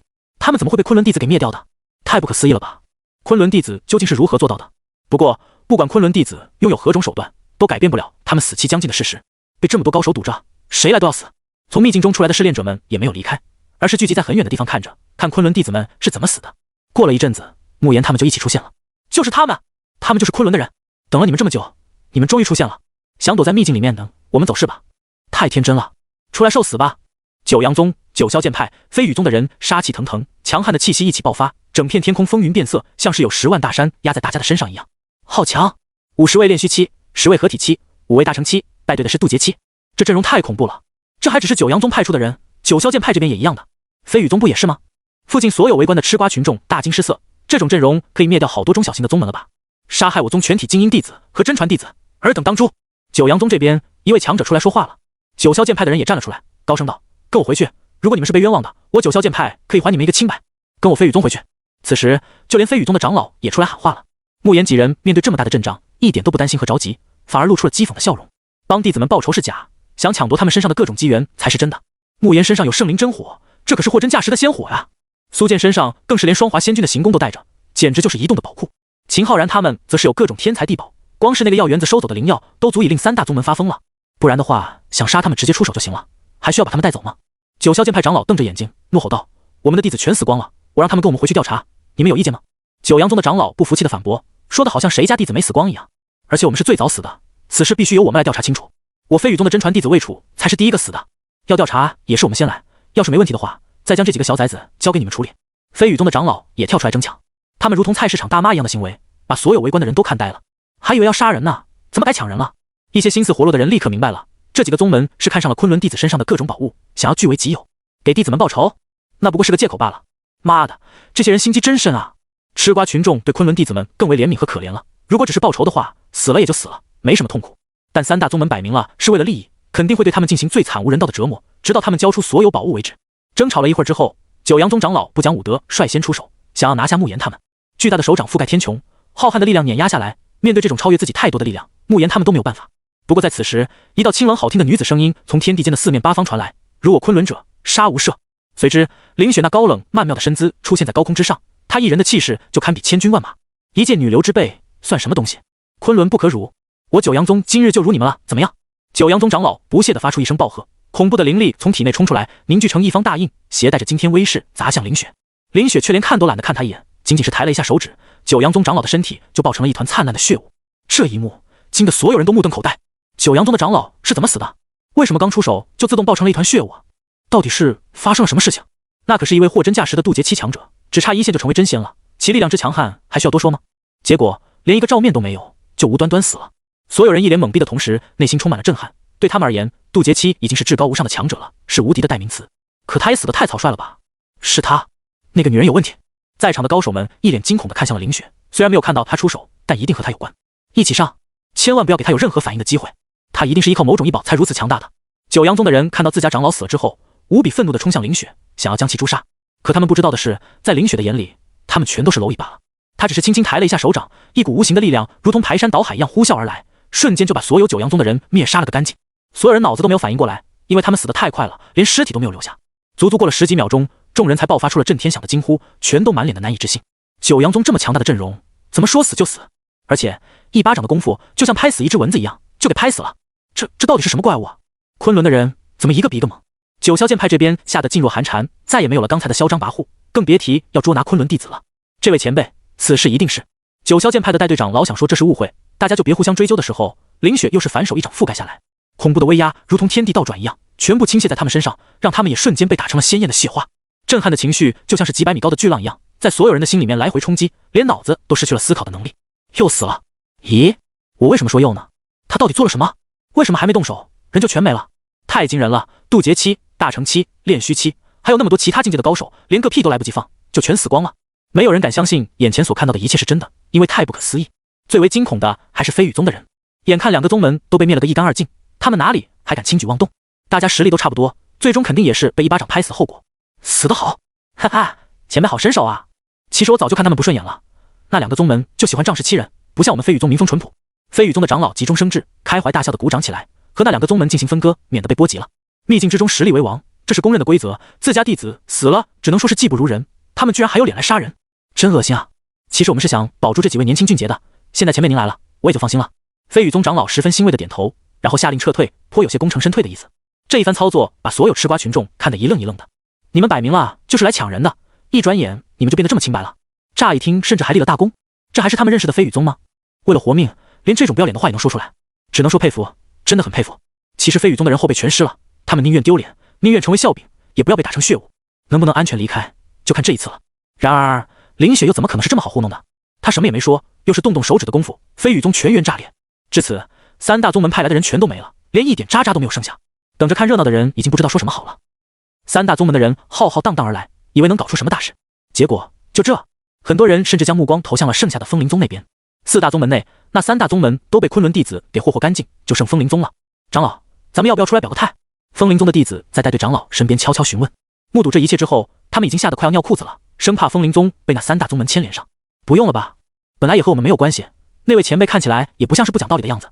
带队长老咽了一下口水，战战兢兢地说道：他们也是好运，没有弟子被杀，也没有惹到昆仑弟子，否则他们也没了。走吧，该回去了。林雪将巨大的战船放出来，慕言几人上船，在所有人呆呆的注视中远去。天边只留下一句话：昆仑圣地即将开山收徒，有兴趣者可来苍天境。听到这句话之后，所有人都激动得沸腾了。我没听错吧？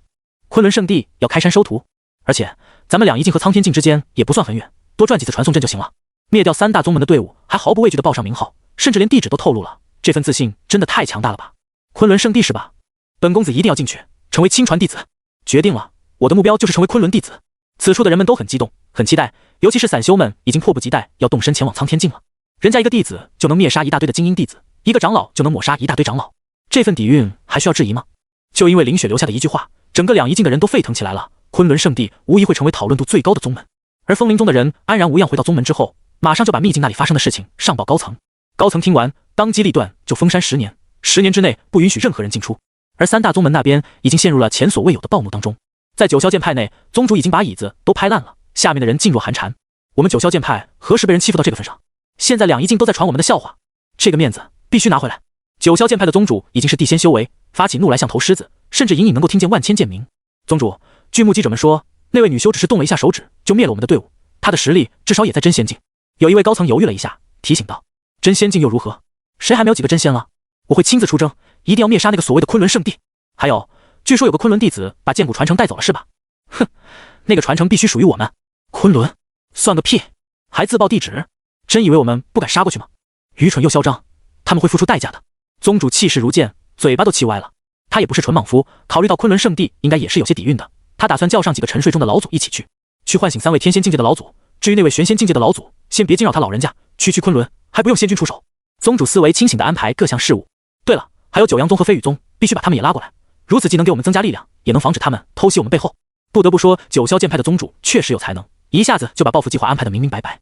到时候三大宗门一起杀入昆仑圣地，摧毁一切，夺取剑骨传承，看谁还敢小看他们。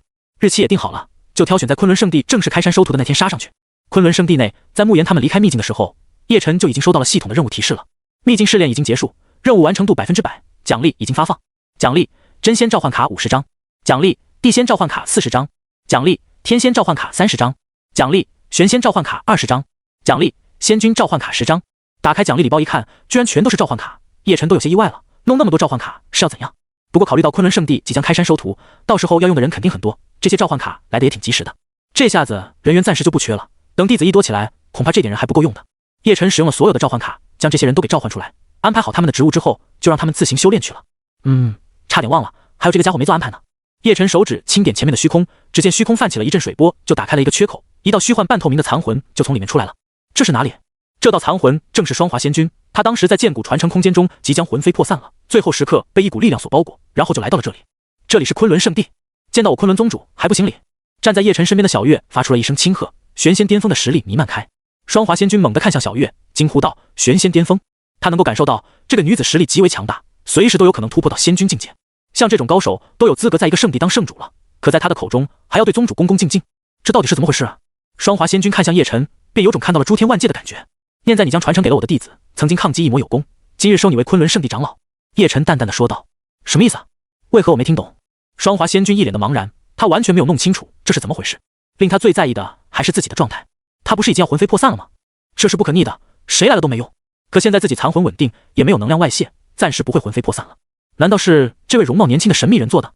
如果真是的话，那这位宗主能力未免太强了吧？连残魂都能救回来，简直闻所未闻。小月没好气地解释道：“你将传承给了苏剑，我家宗主又觉得你曾经守护荒仙大世界有功劳，所以给你这个重活一世的机会。如果你不要，那就拉倒了。”苏剑是哪个见到天赋极强的孩子？那么你就是？双华仙君忽然想起来，自己在翻阅苏剑记忆的时候，就被一道陌生的声音给阻挡了。那道声音不就是面前这位宗主的声音吗？此人就是苏剑的师尊，晚辈双华仙君，谢前辈恩赐。双华仙君知道属于自己的机缘来了，想都没有想就鞠躬致谢。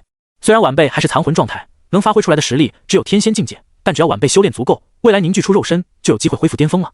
双华仙君激动地说道：“自己如今魂魄不灭，就有机会回到以前的鼎盛时期。”叶晨却漫不经心地摆摆手，说道：“肉身而已，这有何难？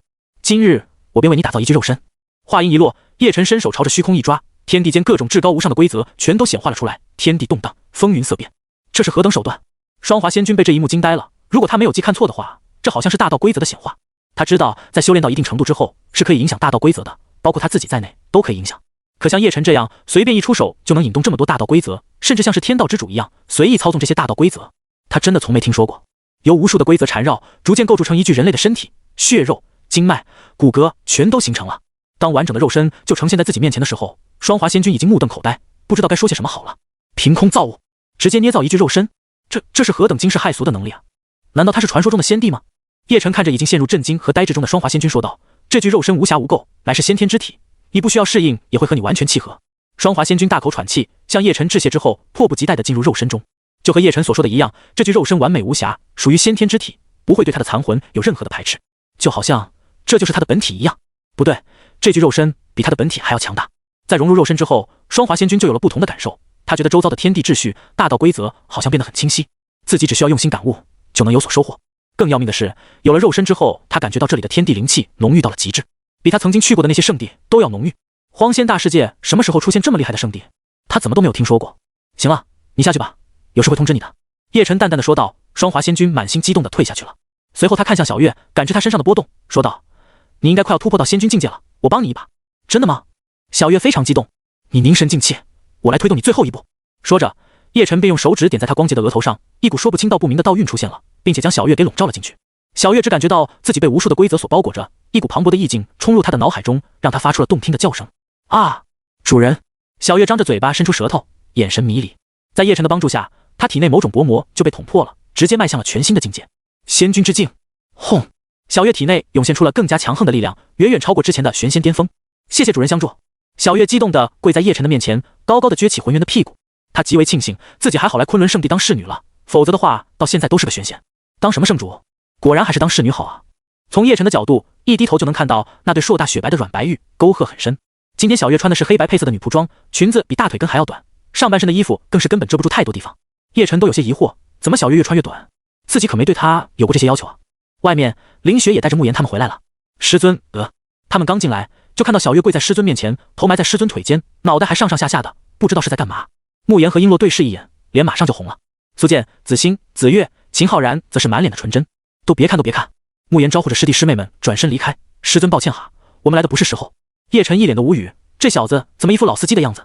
你以为为师火气很大吗？不，你们来的正是时候，进来吧。叶晨叫住了他们。嘿嘿，师尊，我懂的，我懂的。慕言看了脸色羞红的小月一眼，然后对叶晨露出饱含深意的笑容。叶晨气不打一处来，你懂个锤子，去战神宫修炼，没打败炼虚期巅峰高手，你就别出来了。啊，师尊，弟子才刚回来啊。慕言后悔不迭，早知道我也装纯真了。哎，真的好恨自己秒懂啊。叶晨冰冷的目光扫过璎珞，把他吓了一跳。璎珞连连摇头，师尊，弟子什么都不知道，弟子还是个孩子。叶晨心中吐槽，你孩子个屁，你和慕言这小子都进化为老司机了，为师会不知道吗？不说这个了，你们秘境之行收获如何？叶晨问道。几位弟子兴冲冲地和他说了秘境内的事情，这让叶晨很满意。他们修为也提升了很多，增加了不少的见闻，达到了历练的目的。给了他们一些修行上面的指点之后，叶晨就让苏剑和秦浩然离开了，只留下子欣和子月这对双胞胎姐妹。怎么样，秘境历练好不好玩啊？叶晨温和地笑问。对这两个小丫头，他还是很关爱的。论年龄，他们是最小的；论经历，他们也很惨。嘻嘻，很好玩哦。不过还是待在师尊身边比较有意思。姐姐子欣调皮地溜到叶晨面前，趴在他膝盖上撒娇。妹妹子月也像一个挂件一样挂在叶晨的脖子上。是啊，没有什么事比待在师尊身边更好的了。叶晨没好气地给了他们小屁股一巴掌，把他们拎了下来。你们这个年龄正是修炼最好的时候，别耽误了修炼。我看你们都已经金丹巅峰了，还没进入元婴，是不是偷懒了？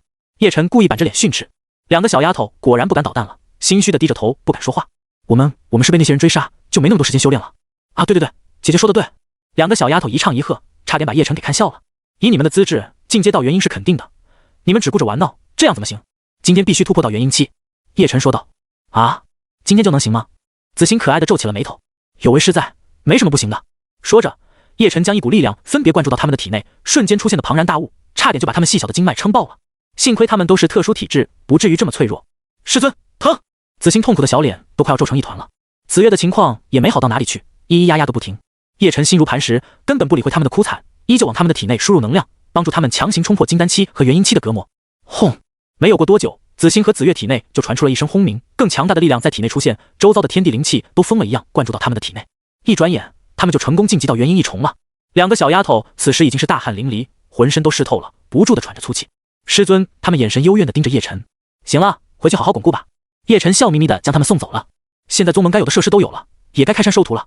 叶晨知道时机已经到了，昆仑圣地在外界的名气也逐渐打了出去，是时候扩大规模了。他将副宗主凌空叫来，交代他关于开山收徒的事情，让凌空去准备。很快，昆仑圣地开山收徒的消息就传播了出去。苍天境之内，还有一些人不知道昆仑圣地是什么势力，但是消息灵通的已经迫不及待动身了。一时之间，小半个苍天境的修士们都行动了起来，纷纷往昆仑圣地提供的地址赶路。这么多人一起移动，绝对是一大奇观。很多不知情的修士看了都一脸懵逼，这是在干嘛？行为艺术吗？哎，这位老哥，你们要去哪里啊？怎么像是约好了一样？有人拉住了一个正在驾驭着剑光飞行的修士，疑惑地询问道：“你别拉拉扯扯的，注意点形象。你都不知道昆仑圣地要开山收徒了吗？我们全都是去昆仑的。昆仑？那又是什么地方？很厉害吗？为什么这么多人都在赶路？哈哈，你连昆仑圣地都不知道？前些日子金玉宗被人灭了，听说过吧？就是昆仑圣地的弟子干的。卧槽，这是我听说过，居然是昆仑圣地的人干的。才弟子而已，就这么猛？那不然呢？我们赶路去昆仑圣地是为了什么？我也去碰碰运气，说不定真被选中了呢。”就这样，很多原本不明就里的修士也纷纷加入了赶路队伍中，来到了昆仑圣地附近的山脚下。一来到这里，所有人就感觉到附近的山脉真的不一样，光是灵气浓度就远超其他地方了。这里就是昆仑圣地吗？怎么没看到山门，也没看到建筑啊？是不是来错了？很多人在附近东张西望，四处寻找昆仑圣地的地址，可都没找到任何一个宗门。有些人都以为来错了地方，或者是被骗了。直到有人发现了昆仑圣地的山门所在，这个消息引爆人群，所有人一拥而上，全都来到了昆仑圣地的山门外面。看着巨大气派的门面，所有人都感觉到很不一般，有些胆子大的人更是跃跃欲试，一马当先冲了进去。就在众人以为他会成功的时候，一股力量将其弹飞了，连天空都乌云盖顶，好像要降下某种惊天伟力一样。好强的力量，绝对是护宗大阵的力量。被弹飞的修士捂着骨头断裂的胸口，半天都爬不起来。这么狠，众人吓得脸色苍白。这位是化神期的修士，却连门都进不去。他们这些金丹、元婴，甚至炼气、筑基的怎么办？在他们不知所措的时候，天上出现了一尊模糊的人影，降下口谕：我昆仑圣地开山收徒在即，欢迎诸位前来测试。在开山之日未到之时，请各位稍安勿躁，耐心等待。这道身影的声音像是钟声一样，扩散到了所有角落，每个人都听得清清楚楚。明白原因之后，他们也不再硬闯，干脆在附近的山脉安营扎寨，先住下再说。随着人越来越多，凌乱的营地也演变成了一座城市。这座城市被命名为昆仑城。天空上一道道光影急速飞掠过来，然后进入昆仑城。目前昆仑城内的人口居然已经超过了3个亿，而且还在增加，不少的超级天才也慕名前来。山林中，一位元婴期的修士浑身散发着尊贵的气息，他速度很快向昆仑城前进。我陈玄北带着记忆重生，怎么就没听说过这个昆仑圣地？而且我居然算不出来这昆仑圣地的因果。这个圣地处处都神秘和强大，这样的宗门反而最适合我逐渐成长。陈玄北一尊仙帝转世，正想着找一个宗门先苟一波，反正他有前世记忆，脑子里储存无数秘法，还怕起不来吗？刚好就听说昆仑圣地收徒，他掐指一算，结果居然算不出昆仑圣地的任何因果。这么神秘的宗门，他陈玄北怎么可能不来凑凑热闹？我玄北仙帝一生不弱于人，带着强大的自信和骄傲，陈玄北化作一道光芒，也落入了昆仑城中，等待正式开山收徒。一处山林中，只有金丹期的一个少年徒步前行，长途跋涉的他没有疲累，反而是体内的金色气血越发的旺盛了。旁边刚好有一头金丹期巅峰的妖兽冲了出来，想一口吞掉他。要是能将其吞掉，如此旺盛的气血，绝对可以让这头妖兽直接突破到元婴期。小东西也想吃我？我叶帆会怕你？这位自称叶帆的少年一拳轰出，金色气血滔天，化作一片汪洋，轰在这头妖兽的身上，当场就把这头妖兽打死了。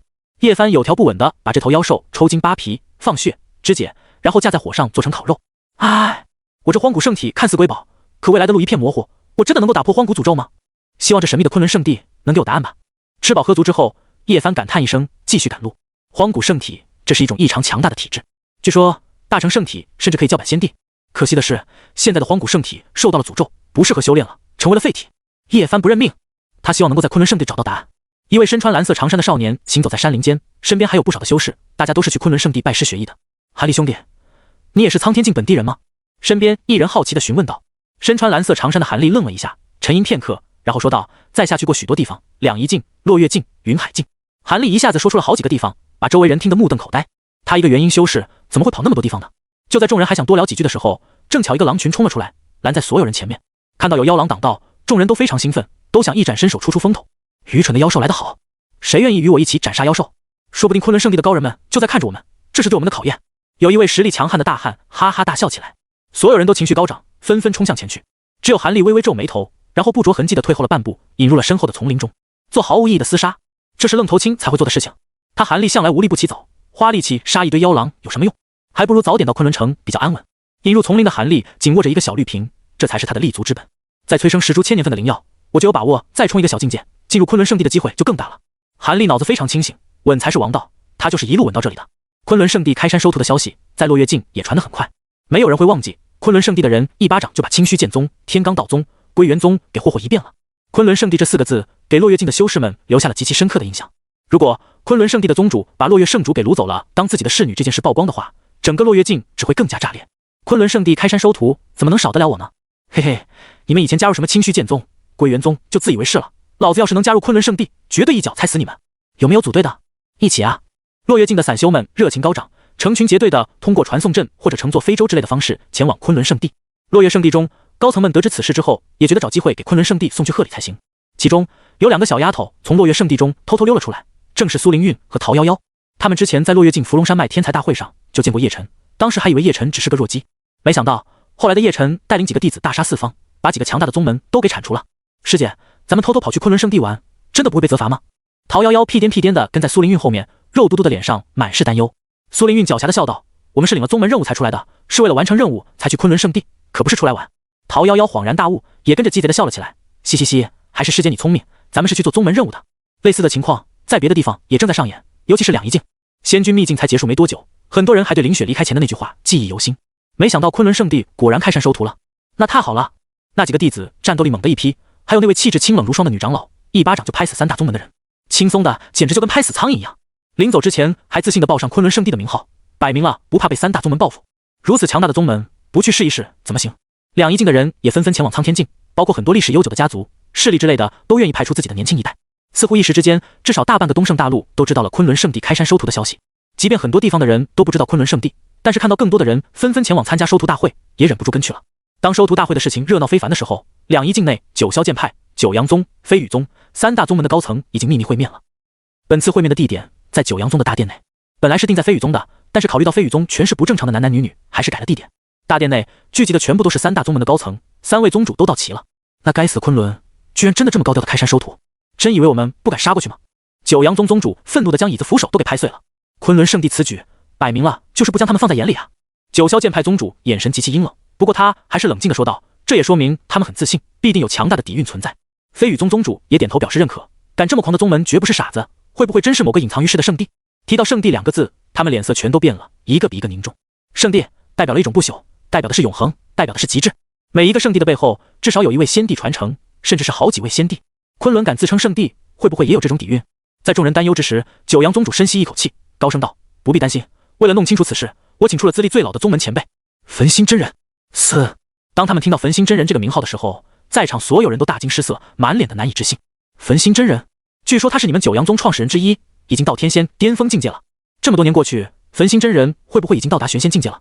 有焚心真人他老人家在，这局稳了。他们激动了起来，哪怕他们已经活了几万年，但是在焚心真人面前依旧是晚辈罢了。九阳宗主傲慢地冷笑道：焚心前辈见多识广，曾经还在中部神州闯荡了几千年，有什么事情问他就对了。说完，九阳宗主朝着大殿上方虚空拱手鞠躬，高声询问道：请问焚心前辈，您是否知晓关于昆仑圣地之事？众人抬着头东张西望，过了一会儿，一个中气十足的声音从四面八方传下来：老夫闯荡数万年，曾经和好几个圣地的内门长老都打过招呼，从未听说过昆仑圣地。得到焚心真人的回应，所有人心中大定，稳了，这把稳了。哼，冠以圣地2字，就真的以为自己是圣地了？愚蠢至极！我们一定要将昆仑圣地给铲除了！九阳宗主兴奋地大吼起来，对于自己老祖的话，他是毫不怀疑的。那得到的传承该怎么分？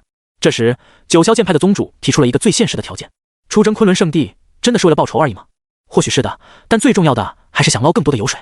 不说别的，单单说仙君传承，就值得他们冒这个风险了。还有仙火、圣灵真火，而且昆仑圣地本身肯定也有丰厚的底蕴。将所有的好处都捞到手之后，他们三大宗门哪怕是平分，都能赚一大笔。谁能忍住这个诱惑？先说好，我们九霄剑派是修剑道的，仙君传承我们要拿。九霄剑派宗主冷冷地说道。九阳宗主也说道：圣灵真火，我肯定要拿到手的。飞羽宗主气急败坏，破口大骂：妈的，你们都拿了，我们喝西北风是吧？那老子要拿昆仑圣地所有底蕴。几家的大佬为了利益吵闹起来，后面定了条件，那就是等灭掉昆仑圣地再说。商量好之后，各大宗门就派出高手出征。九阳宗出动了3位天仙境界的老祖，8位地仙境界的核心高层，真仙强者的数量高达20位，余下的各种等级的长老弟子更是数不胜数。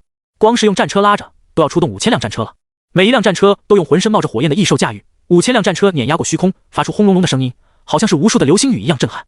飞羽宗这边也派出了数量相等的强者，乘坐战船出征。九霄剑派也不甘落后，他们出动的强者同样数量不少，而且用来代步的是极具特色的剑形战船。在这一天，三大宗门的出征队伍浩浩荡荡向着苍天境碾压而去，引起了两仪境所有人的注意。快看天上，那不是三大宗门的队伍吗？他们真的要对昆仑圣地动手了？昆仑圣地一巴掌就灭了他们那么多人，他们怎么可能善罢甘休呢？我一个表哥的妹妹的男闺蜜在九阳宗扫厕所，据他透露，这次九阳宗出动的人高达2万人，最顶尖的是3位天仙老祖带队，太狠了吧！光是一个天仙境界强者都足以开宗立派了，3个天仙强者带队，这是要斩草除根啊！你们别忘了，还有九霄剑派和飞羽宗呢，他们3个宗门合起来都能另外再成立一个新的宗门了。只能说昆仑圣地这次死定了。我原本还想去昆仑圣地参加收徒大会的，现在看来还是再观望一下吧。要是我刚成为昆仑弟子，昆仑就被灭了，那多尴尬啊！先去看看热闹吧。反正我觉得昆仑圣必死无疑，这就是太嚣张的后果。有不少人前往昆仑圣地拜师学艺，但两仪境的大部分修士们都不看好昆仑的处境，因为没有人能够在3大圣地的合围中生存。接下来的收徒大会既是昆仑圣地的巅峰时刻，也是最后辉煌。大半个两仪境的人都赶往苍天境昆仑圣地，要见证昆仑被灭的时刻。随着时间的推移，距离昆仑圣地开山收徒的日子已经越来越近了。昆仑城内的人口已经暴增到了10个亿，原本的昆仑城更是被扩建了几百次，俨然已经成为整个东胜大陆最新的人口巨城了。其中鱼龙混杂，有很多一心求道的，也有很多想潜入昆仑圣地浑水摸鱼的。不过人多了之后，气血之气就变得极为充盈。昆仑巨城的出现引起了很多妖兽的注意。轰隆隆，在距离昆仑巨城上千里的山脉之中，一头沉睡中的巨大妖兽被充盈的气血之力给刺激到苏醒。好，这是一头猿猴妖兽混世魔猿。混世魔猿从山脉中站起身子，浑身毛发旺盛，一身气息浑厚无比，怒吼声像是要震碎天上星辰。我已经闻到了大量气血的味道，睡了这么久，也该进食了。他的苏醒也惊动了其他大妖，闭眼精灵师、吞天雀、黄金王兽纷纷苏醒。好，兽吼震天动地，整片大地的妖兽都被调动起来了，以几头大妖为首，全都朝着昆仑巨城进发。昆仑巨城这边的人还不知道大难临头，等到他们感受到大地都在震动的时候，才发现外边已经出现惊天兽潮了。一眼望去，铺天盖地，密密麻麻的全都是妖兽，妖气冲天，铺天盖地，数都数不清。最惹眼的还是那几头身躯庞大、遮天蔽日的大妖。混世魔猿手持一根大铁棍，行走在大地上，每一次落下脚步都引起地震，留下巨大的深坑。高大的身影已经穿入云层中，只能看到腰部。身高达到上百丈的闭眼精灵师出现在天边，驾驭着大片云层，冲着昆仑巨城疾驰而来。他身上金色的鳞片在阳光下熠熠生辉，每一次的金光闪动，看上去都像是纯金打造的一样。那如同碧水汪洋的眸子，更是纯净中透着一股子邪性。吞天雀引入云层中，张开的翅膀可以遮盖阳光，乌云密布，蓝色的雷电在吞天雀的身体上缭绕着。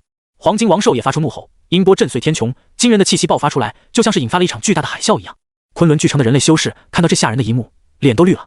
这里虽然是巨城，人口众多，可毕竟是临时建成的，也没有顶尖强者坐镇。一旦遭遇兽潮，他们全都成为乌合之众，除了沦为妖兽的血食之外，还能怎么办？完了，我们都要完蛋了！赶紧离开昆仑巨城，或许还有些生机。离开了，只会死得更快啊！巨城之内的人们都陷入了前所未有的恐慌当中，无数兽潮践踏过来，至少要死一半的人。早知道就不来了，结果遇到了兽潮，谁能救救我们？全都是凶名远扬的大妖啊！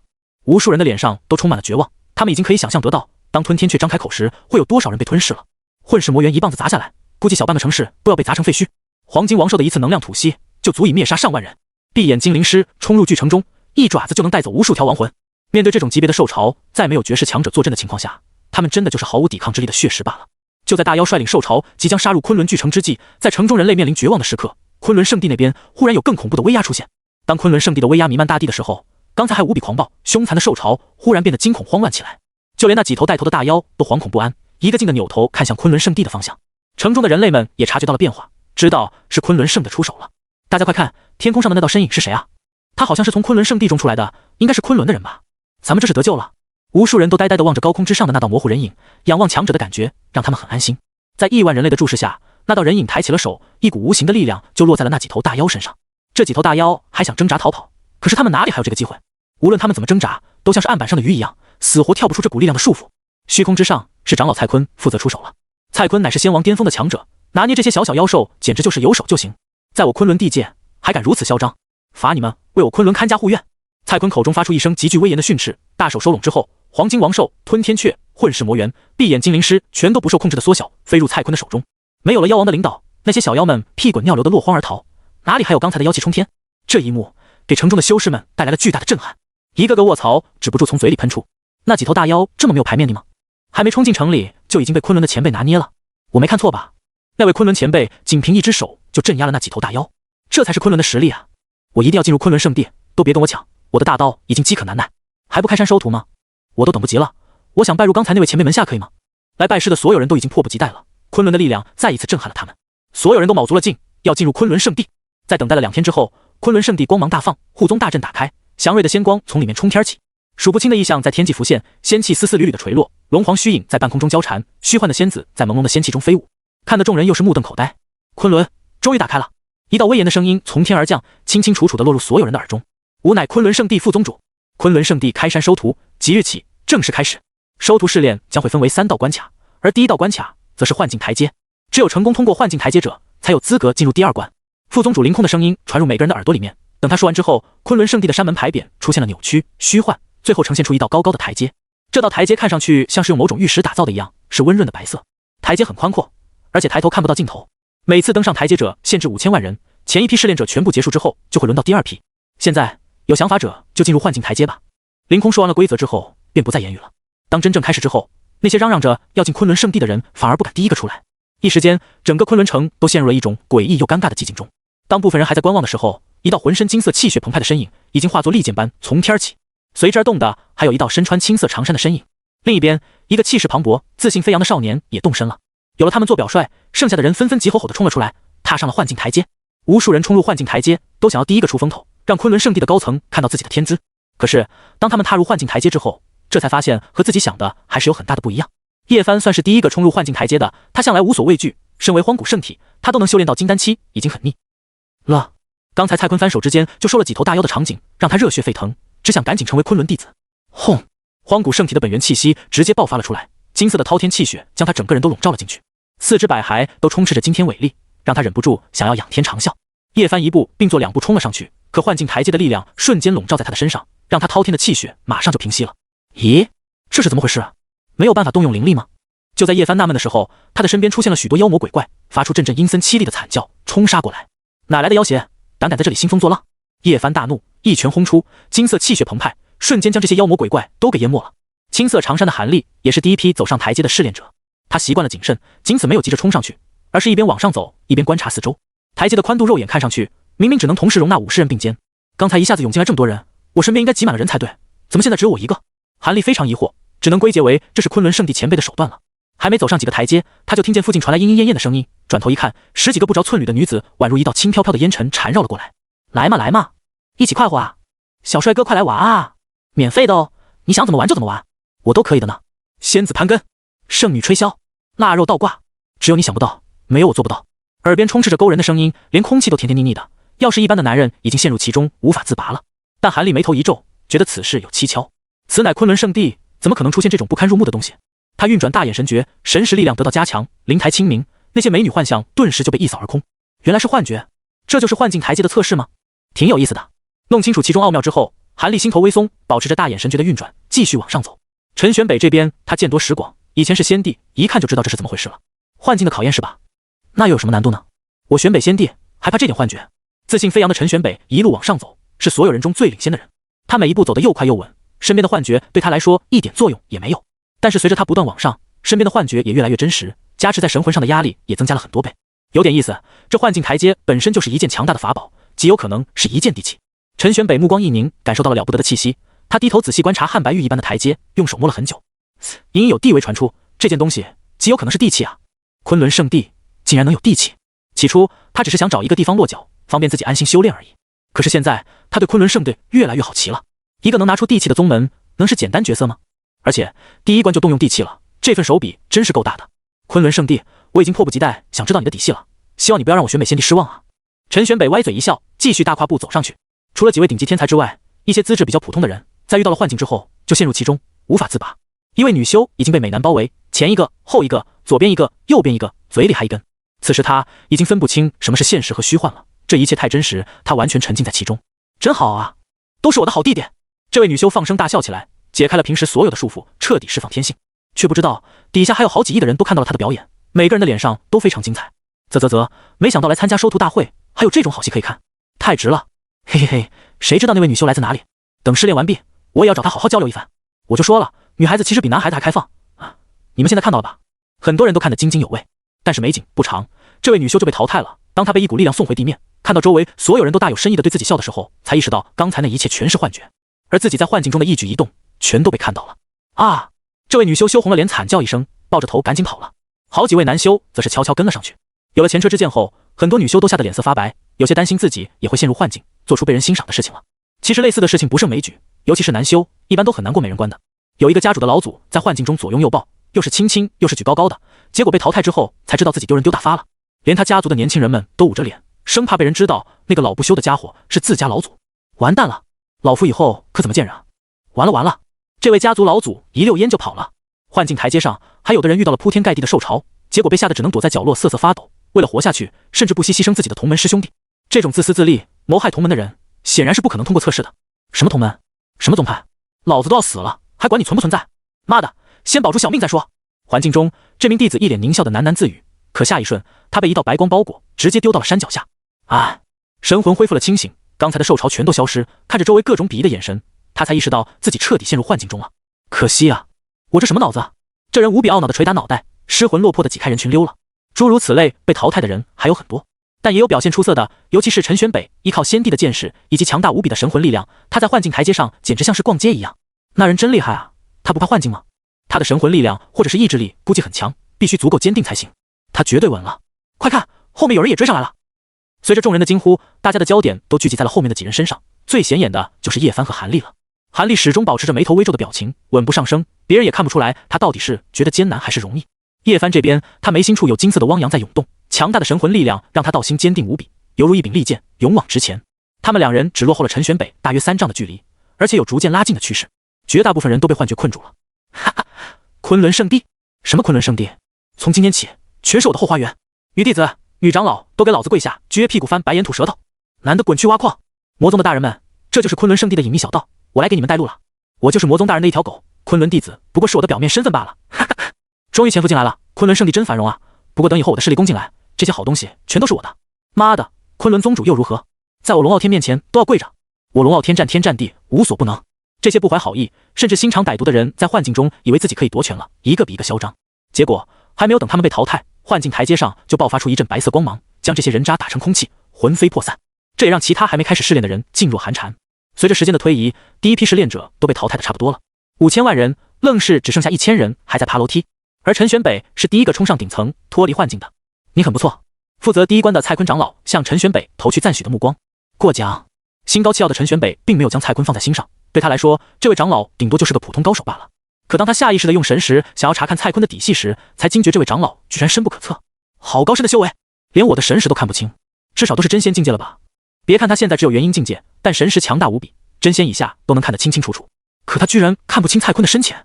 蔡坤则是大有深意地提醒道：“小友，在昆仑圣地内最好要收敛一些，免得触犯了禁忌。”陈玄北浑身一凉，无比认真地点头，谢前辈指点。他居然能察觉到我的窥视，他绝对不是真仙，绝对不是。陈玄北非常吃惊，自己的神魂本质上可是仙帝啊，按理说至少仙王以下的人都察觉不到他的窥视。难道说这位长老是仙王境界？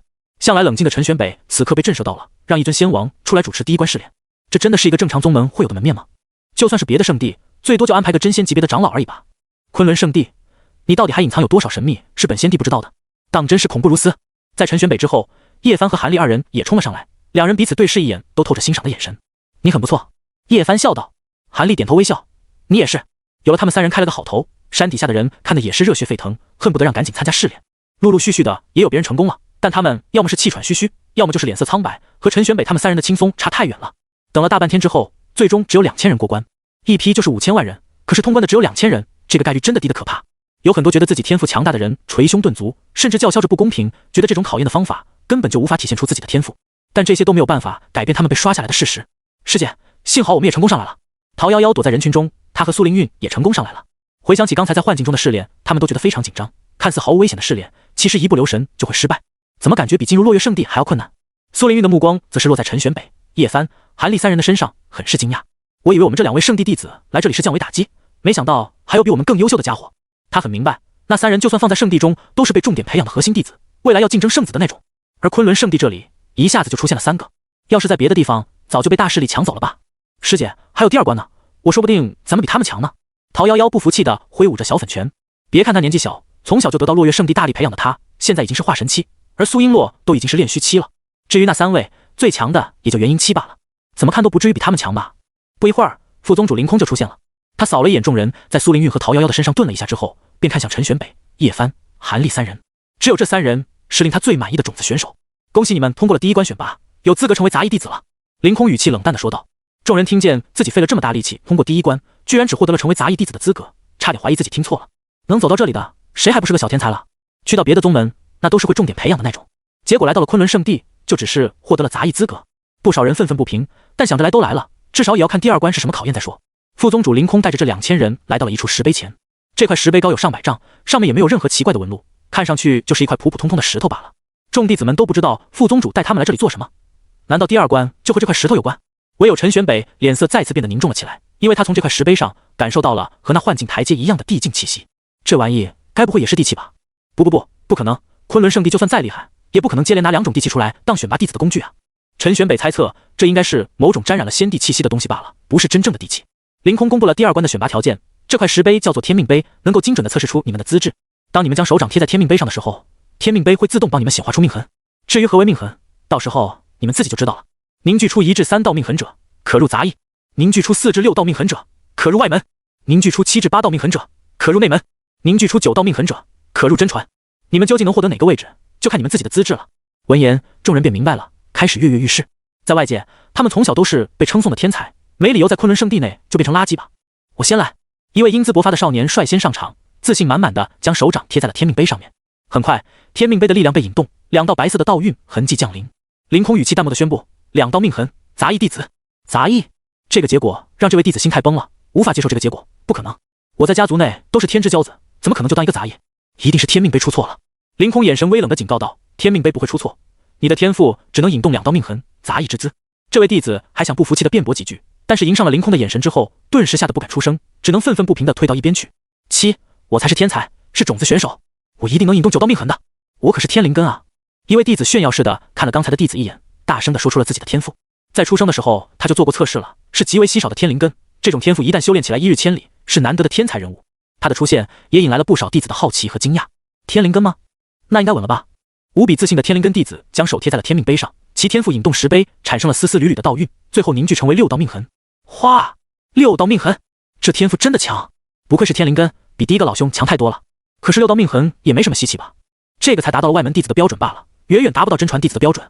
对哦，真传弟子要9道命痕，他才6道，还差得远呢。众人都吃了一惊，天灵根能引动6道命痕，确实很不错。可他们旋即就意识到昆仑圣地的测试是不是太严格了？天灵根连真传弟子都不配吗？别说真传了，连内门弟子的标准都不到的，内门好歹也要7至8道命痕才行，6道确实差了不少。这弟子脸上自信的微笑一下子就凝固了，怎么才外门标准？不应该是真传弟子标准才对吗？他很不服气，可一想到副宗主的可怕，他也只能不服气的站到一边。他不相信还有人能比自己天赋更高的。随后，弟子们一一上前测试，大多是2道、3道、4道命痕，6道命痕的都比较少，总共只有100个。目前连一个7道命痕的弟子都还没出现。师姐，我紧张。陶瑶瑶小小的身体止不住的颤抖，不敢上前。苏凌韵小声鼓励道：别怕，有师姐在呢。陶瑶瑶鼓起勇气，在众人的注视下，将柔嫩小手贴在天命碑上，一道玄奥的气流在她的体内快速游动。很快，天命碑就给出了测试结果：7道命痕。这个结果让所有人吃了一惊，终于有7道命痕者出现了。众人惊讶地看着陶瑶瑶这个萝莉小丫头，没想到这个小土豆一样的丫头居然是目前的最高天赋。内门之资。凌空似笑非笑的点头，让陶瑶瑶退到内门弟子的行列中。下一个就是苏凌韵了。对于自己的天赋，苏凌韵非常有自信，他在落月圣地都是很受重视的，妥妥的未来核心成员。窈窕的身材引来众人的聚焦，苏凌韵莲步轻移，香风伴随，来到了天命碑前，开始测试。最后的结果出来，又是引得众人一阵惊讶哗然。哇，他是8道命痕者，就差一点能成为真传弟子了。好强的天赋啊！这才是天才吗？感觉我这个天才来到这里之后，反而变平庸了。妈的，也就是说天命碑没有出错，就是我们单纯的菜而已。众弟子们都惊叫出声，纷纷对苏凌韵投去了崇敬、爱慕、羡慕，甚至是嫉妒的目光。苏凌韵微微在享受众人注目的同时，也觉得有些遗憾，没想到连自己都达不到9道命痕的水平。真的有人能做到吗？就在他疑惑的时候，陈玄北脸色平静地走了出来，手按在天命碑上，他感觉到一股奇怪的力量在体内走了一圈。嗡！这一次天命碑直接震动了，浓郁的道运痕迹散发出来，然后凝聚成为9道凝实的命痕，就这样悬浮在他的上方。这一幕惊呆众人，9道命痕，真的有人可以达到9道命痕的程度啊！卧槽了，真传弟子的资质！之前是谁说自己2道命痕是天才来着？看看人家9道命痕，太打击人了！所有人都感到很不可思议，居然真的有人能够达到极致吗？苏凌韵和陶瑶瑶也震惊地张开了粉红、湿润、柔软、温暖的小嘴，满脸的难以置信。超级天才，此人果然是超级天才，属于去到任何一个地方都是圣子的那种。对于这个结果，陈玄北没有任何意外，对他来说本就应该如此。不错，真传之资，宗主没有看错你。凌空第一次咧开嘴笑了，他对陈玄北非常满意。陈玄北原本心如止水的，可凌空的这句话彻底引爆了他的内心，让他瞬间骇然。这位副宗主说宗主没有看错我，是什么意思？难道说从我进入昆仑以来，那位神秘的宗主就一直在观察我吗？陈玄北只觉得毛骨悚然，自己可是先帝重生啊，有谁能看透自己？昆仑圣地宗主真的注意到自己了吗？究竟是怎么回事？不等他思考太久，叶帆也走了出来，体内本源被天命碑引动，金色气血磅礴如海涌出体外，化作金色汪洋。天命碑再次震动，凝聚出了9道命痕，又是真传之资，好厉害啊！2个9道命痕者了，我这天灵根好像真的不太起眼了。以后谁再敢说我是天才，我就跟谁结！所有人都震惊地盯着叶帆看，这位少年只有金丹期的实力，结果天赋居然这么猛的吗？而叶帆自己也猛了，我这不是荒古废体吗？未来的路已经被阻断了，怎么会有9道命痕？他很理解，荒古圣体前路断绝，能修炼到化神都是极致了，哪来的天赋？在凌空的提示下，他才茫然地站到陈玄北的身边。而最后一个测试的就是韩立了，韩立也将手贴上去，下一刻天命碑也震动了起来。所有人都骂了，这是怎么回事啊？难道又要来一个9道命痕？接连3个9道命痕者，会不会太频繁了？在众多震惊甚至是有些无奈的眼神中，韩立果然获得了9道命痕的承认，获得了真传之资。不少人大眼瞪小眼，反而开始怀疑天命碑是不是坏了，9道命痕的弟子还能批量生产不成？有弟子悄咪咪的过去重新测试，2道命痕的结果将他打回了冰冷的现实。天命碑没有问题，单纯就是他们太垃圾而已。那些杂役弟子内心受挫，和别人一比，自己怎么跟条狗一样？凌空扫了众人一眼，手中多出了一些物资，然后分发给杂役弟子。这是你们的服装，还有宗门令牌，以及一些物资等等。作为杂役弟子，每个月可领取1万灵石以及10金神元。凌空淡淡的说道。这些杂役弟子还沉浸在受打击的情绪中，没有第一反应过来。等拿过物资之后，他们才忽然想起了什么，猛然抬头，不敢相信的问道：“副宗主，您刚才说什么？每个月可领取1万灵石、10金神元？”凌空理所当然的点头，确实如此。本座明白是少了些，但只要大家努力，未来的待遇会更好的。咕咚，不知道是谁艰难的咽了一下口水，所有人都大受震惊。1万灵石再加10金神元，这哪里少了？简直太多了，多到花不完啊！在外面的宗门，如果是小宗门也就算了，那些中型势力的核心弟子，乃至于传人都不可能享受到这个待遇啊！光是1万灵石就很多了，还有10金神元，花不完，根本花不完！杂役弟子们激动的浑身发抖，刚才的低落和委屈、不满全部一扫而空了。谢谢副宗主，谢谢宗门。从今天起，宗门让我往左，我绝对不会往右。作为光荣的昆仑圣地杂役弟子，我会用生命维护宗门的一切声誉、利益。一帮杂役弟子面色坚毅，用力地拍着胸脯，不知道的还以为是视死如归的敢死队了。外门弟子们此时也变得非常的期待，腰杆都挺直了，脸上是憋不住的笑容。连杂役弟子的待遇都这么好，外门弟子没理由差劲吧？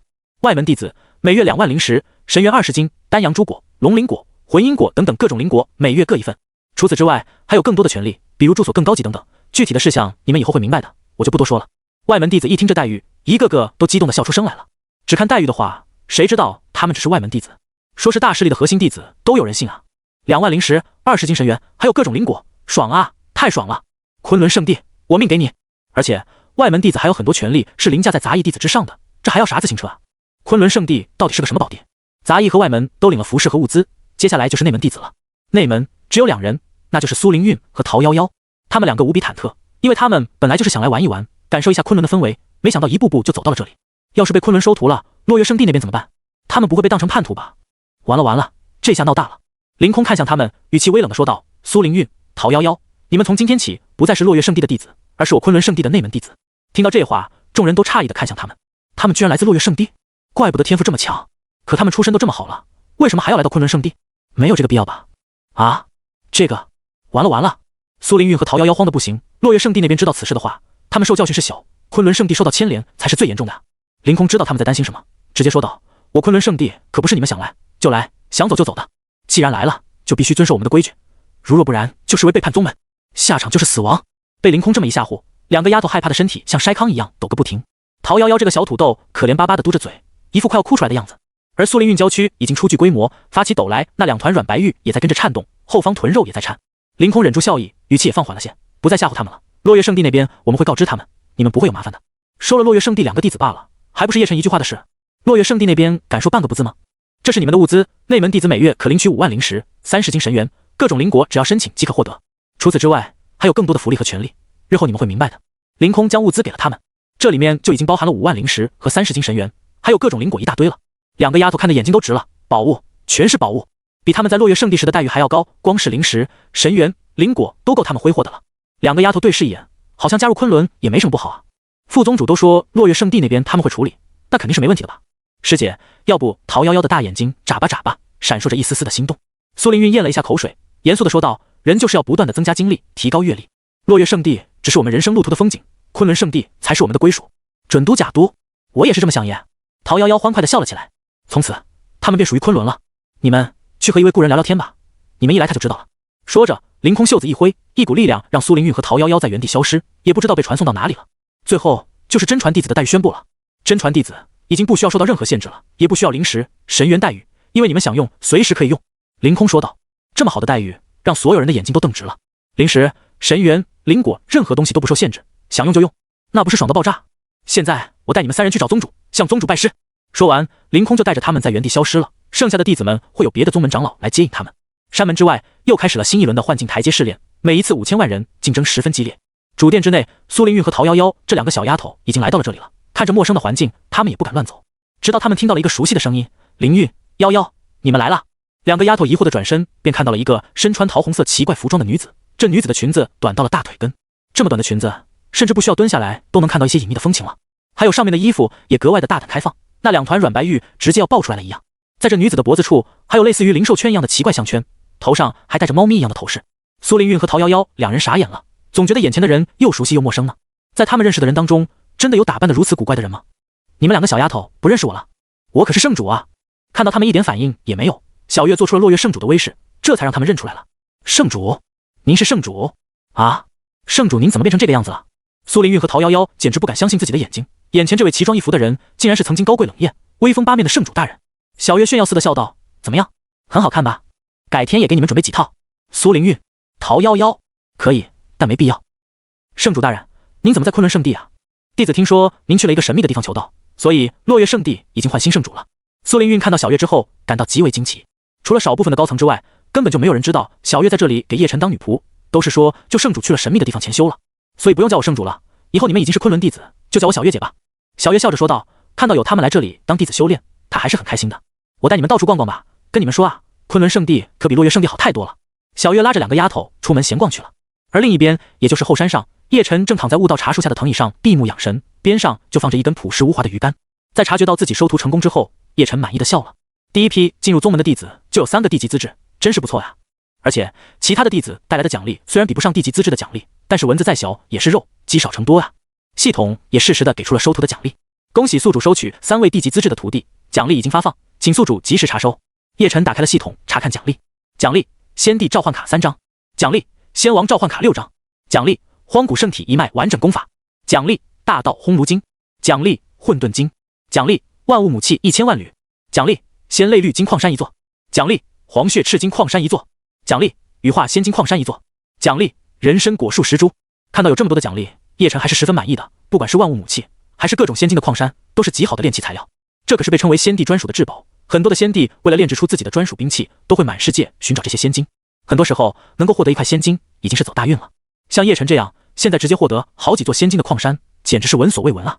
被那些仙帝知道的话，绝对要嫉妒死。除了收了3位地级弟子所得到的奖励之外，那些杂役、外门、内门弟子自然也会给叶晨带来很多奖励。系统已经跳出了提示：系统，恭喜宿主收了若干数量的仙级、圣级、王级资质弟子，现已发放奖励，请宿主查收。这是第2套奖励了。叶晨满怀兴趣地打开了奖励的礼包。奖励：仙君召唤卡20张。奖励：玄仙召唤卡40张。奖励：天仙召唤卡80张。奖励：玄玉温泉1000座。奖励：任务大殿1座。奖励：圣级修炼士1000个。奖励：王级修炼士1万个。这些奖励还是让叶晨比较满意的，又多了不少的召唤卡，宗门的人气又要旺盛很多，不会再像之前一样冷清了。玄玉温泉专门用来泡澡的，可以解疲乏、温养身体，对于那些每天都在苦练的弟子们最好了。任务大殿也是必须的，等弟子多了之后，出任务是肯定的。修炼室也很有用，弟子们总不能在露天修炼吧？虽然宗门的灵气已经充足到可怕的程度，但相对安静的独处空间还是很重要的。令叶晨有些意外的是，系统居然还赠送了额外的奖励礼包。系统提示：恭喜宿主成功进行第1次的开山收徒，宗门力量得到壮大，为征服万界再迈出一大步。为了鼓励宿主不断发展昆仑圣地，系统额外赠送一个大礼包，请宿主自行查收。在得到这个消息之后，叶晨歪嘴笑了：狗系统，平时你那么乖巧不打扰本宗主，关键时刻还是很讲道义的嘛，居然还有额外的附赠。话说，是不是你许久没有给本宗主颁布任务了，就赠送一个礼包作为补偿？叶晨笑眯眯的，看似笑容灿烂，但是隐隐透着一股子危险。系统不敢动，我不敢动，不跟你扯淡。本宗主先看看礼包有什么好东西先。叶晨打开了额外礼包，奖励9天玄黄塔地级至宝。哦，居然是一件地器，狗系统你大方啊，好久没给我地器了。叶晨对系统的开窍很是赞许，手掌一翻开，便可以看到一座小小的宝塔在手掌心浮浮沉沉，还有丝丝缕缕的玄黄之气垂落，确实是货真价实的仙帝兵器。目前我所掌握的仙帝兵器也有几件了。叶晨心念一动，将自己目前所掌握的仙帝之兵召唤了出来。咚！一声钟响出现，无形的波纹扩散出去，一个造型古朴大气、很是沉稳的大钟出现了。这是无始仙钟。铮！4种截然不同的剑名出现了，4柄宝剑就像是自由的鱼儿一样，环绕在叶晨的身边，隐隐形成了一个奇异的阵图。这是诛仙4剑，分开的时候本来就是地气了，合起来更是可以结成诛仙阵，爆发出极其惊人的毁灭力。第3剑就是9天玄黄塔了，它本身的修为境界已经极高，又是代表着世界原点的体质，鸿蒙元初体，战力恐怖到了极点。再加上这些地气的话，诸天万界还有哪个仙帝有资格与他单打独斗？召唤3位仙帝，叶晨直接使用了3张仙帝召唤卡。没过多久，3位大帝境界的人物就来到了他的面前。属下萧绝见过宗主，属下萧绝见过宗主，属下萧战见过宗主。3位仙帝齐刷刷的向叶晨行礼，哪怕是3位仙帝，他们的气势加起来，甚至都不如半躺在藤椅上的叶晨。好，下去吧。见过他们之后，叶晨便让他们下去守护宗门了。目前为止，昆仑圣的已经有了好几位仙帝了。第1位，鬼面女帝叶霜；第2位，君言；剩下的就是萧绝、萧玄、萧战，总共5位仙帝。随后，叶晨又召唤了仙王、仙君等等强者，逐一见过之后，就让他们下去了。没有过多久，副宗主凌空就带着新收的3位真传弟子来到了叶晨的面前。启禀宗主，这3位就是凝聚了9道命痕的弟子，可谓列真传。凌空退后半步，站到了他们3人的身侧。陈玄北、韩立、叶帆3个人都非常惊奇，面前这位就是他们的宗主吗？看起来怎么那么年轻？不过他们也知道，修行界中是不能单纯的通过样貌来判断一个人的年龄的。弟子见过宗主。他们齐声行礼。叶晨满意的点头，逐一打量着他们，笑道：不错，都是可造之才，先帝之资。即日起，我就是你们的师尊了。作为师尊，为师自然也会给大家一些见面礼的。说着，他率先看向了叶帆这位荒古圣体。叶帆，你身为荒古圣体，前路已经断绝，修炼的尽头只到化神，想要开发出真正的潜力，必须把路续上。叶晨语气平淡的说道。听见叶晨这么说，叶帆的心都颤了，身体更是抖了起来。自己这位新拜的师尊绝对是一位通天彻地的人物，师尊一眼就看出他的底细，而且还说出了他最大的痛点，说明师尊或许真有办法呢。弟子了叶帆，恳求师尊帮助。叶帆扑通一声跪在地上，不住的磕头。叶晨笑道：不过是续上圣体之路罢了，对为师来说小事一桩。此话一出，叶帆就更加激动了。陈玄北眼中闪烁着异样的光芒，他也知道荒古圣体达大成的荒古圣体可战先帝，这句话可不是乱说的。他曾经就亲眼见过一位大成圣体和一位生命禁区内的不明生物大战，那一战绝对有先帝水平了。最后，生命禁区内的那个不明生物被大成圣体直接撕成2半，魔血滔天。不过，那位大成圣体也咳出不少金色的血液，最后似乎离开了荒仙大世界，不知现在是否还活着。毕竟，那已经是无数年前的事情了。他很清楚，为圣体打破诅咒续上道路，这是极为困难的事情，因为这是要和天地作对啊。刚好可以让自己见识一下这位新师尊的能力。叶晨将一股强大的精气直接打入了叶帆的体内，引动他的圣体本源。对于圣体来说，只要有足够多的能量，他就可以一直冲破境界关卡，不断的进步。在叶晨的帮助下，叶帆直接冲到了元婴期，其境界更是一路往上飙升。圣体的金色本源能量在天地间激荡不休，他气血太过旺盛了，此刻直接化为一片汪洋。啊！叶帆仰天大吼起来，他感觉到骨骼极为疼痛，但是力量越来越强大，以至于天地间对他的无形压制也更强了。当他继续往上冲，来到了元婴巅峰，即将突破化神境界的时候，天地终于有所动静了。轰隆！整个昆仑圣地的上空风云色变，乌云盖顶，像是要世界末日了一样。外界所有在等待参加试炼的人们全都被吓到了，所有人纷纷抬头看天，不知道发生了什么事情。随后，一张先天道图出现了，这是天地自然凝聚出来的先天道体，代表了天地对荒古圣体的压制。如今他就要将荒古圣体彻底毁掉。哗！先天道图旋转起来，恐怖的力量法则不断的垂落，要将整个天地都崩碎了。是大道枷锁，圣体一旦可以打破这个大道枷锁，他的诅咒就解开了。陈玄北目露金光，他知道最关键的时刻已经到来了，就看他的新师尊能不能挡住大道枷锁，也就是那张先天道图。叶帆也发自内心开始恐惧，这是天地对他的压制，对他的束缚，甚至是灭杀，不允许他逆天而行。可下一瞬，强烈的不甘心让他仰天长啸，爆发出了更加强烈的金色气血。虽然靠他自己不可能击碎先天道图，可他也绝对不会坐以待毙的。见状，叶晨也点头表示赞许，这才是他的弟子啊，哪怕知道力量悬殊，照样舍命一战。他看向天空的先天道图，也没有什么动作，就看见护宗大阵开始运转，周天星辰在闪烁，爆发出了地级大阵恐怖的威力来。周天星辰大阵的力量直接就阻隔了先天道图对荒古圣体的碾压，这也让叶帆一下子轻松了。差不多就行了，滚吧！叶晨不耐烦地对先天道图说道，然后像是赶苍蝇一样挥挥手，就见天上的先天道图轰然碎裂。叶帆所有的压力骤然消失，体内的力量如同大江一样奔腾起来，前所未有的畅快。这就搞定了。陈玄北内心吃惊，作为曾经的先帝，他太清楚击碎先天道图要费多大的力气了，就算是先帝来了，都要费一番手脚才行。结果师尊只是动动手指就击碎了，自己这位新师尊好像很恐怖啊。韩立不知道荒古圣体，也不知道先天道图意味着什么，因此并没有太震惊。叶帆捏紧了拳头，兴奋地咆哮了起来，我打破限制了，我自由了，我不再是废体了，谢谢师尊大恩大德，弟子永生永世都不能忘。叶帆又跪了下来，咚咚咚地磕了好几个头。此时此刻他已经彻底服气，师尊就是他的救命恩人啊。圣体之路已经续上了，他未来不可限量。叶晨面带笑容，对他来说，打破荒古圣体的诅咒并不难，弹指可为罢了。这是荒古圣体的修炼之法，可修炼至大成，对你很有用处，拿去吧。叶晨将荒古圣体一脉的完整功法交给了他。叶帆震惊的发愣，他一直都是修炼零碎的功法，东拼西凑才修炼到金丹期的，从来就没有想过自己还能拥有荒古圣体一脉的完整功法。对他而言，这也是逆天的造化啊！谢师尊，叶帆感动的都要哭出来了。才1天的时间，他的命运就发生了翻天覆地的变化。你是我的弟子，有好处不给你给谁？下一个，陈玄北。叶晨又将目光投向陈玄北的身上。陈玄北立马走了出来，他总感觉师尊看向自己的眼神大有深意，难道是自己感觉错了？玄北，你本身已经改换天地，按理说不需要我太多的赏赐，不过我相信这部功法对如今的你来说会大有益处。叶晨将那部大道烘炉经交给了陈玄北。得到功法的陈玄北并不是很在意，作为重生的先帝，他会缺功法吗？光是自己前世创造的先帝法门就够他练的了，而且也是最适合他的，别的功法能有什么用？可当他看到大道烘炉经这几个字的时候，就不由自主地打开功法，翻看其中的内容。陈玄北越看下去，眼中的震撼就越加的浓郁。这部功法也是地级功法，但远比我前世创造的地级功法更加深奥。这部功法讲究的是熔炼各种修行法门，让自身的修行变得更加圆满，直到无懈可击。我为重生之人，冥冥中命运有缺，而且想要回归巅峰，甚至超越巅峰的话，就不能走前世同样的道路。因此，我最好的道路就是熔炼万法，令自身更加圆满。向来心高气傲的陈玄北第一次对别人产生了震惊、敬佩的情绪。他猛地抬头，对叶晨无比的感激，谢师尊恩赐，此功法对弟子有大用，弟子明悟了。见他明白了自己的心思，叶晨也十分的满意。玄北，作为昆仑圣地一员，你将超越巅峰，好好努力吧。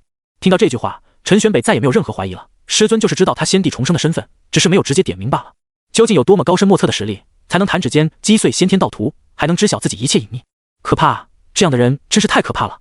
幸好如此可怕的人是自己的师尊啊！前2位师兄弟都获得了很大的机缘，韩立也在紧张的期待自己会得到师尊的什么奖励呢？叶晨看向韩立，你表面上资质平平，但总是伴随着逆天大气运，为师可送你这部功法，你要仔细参悟。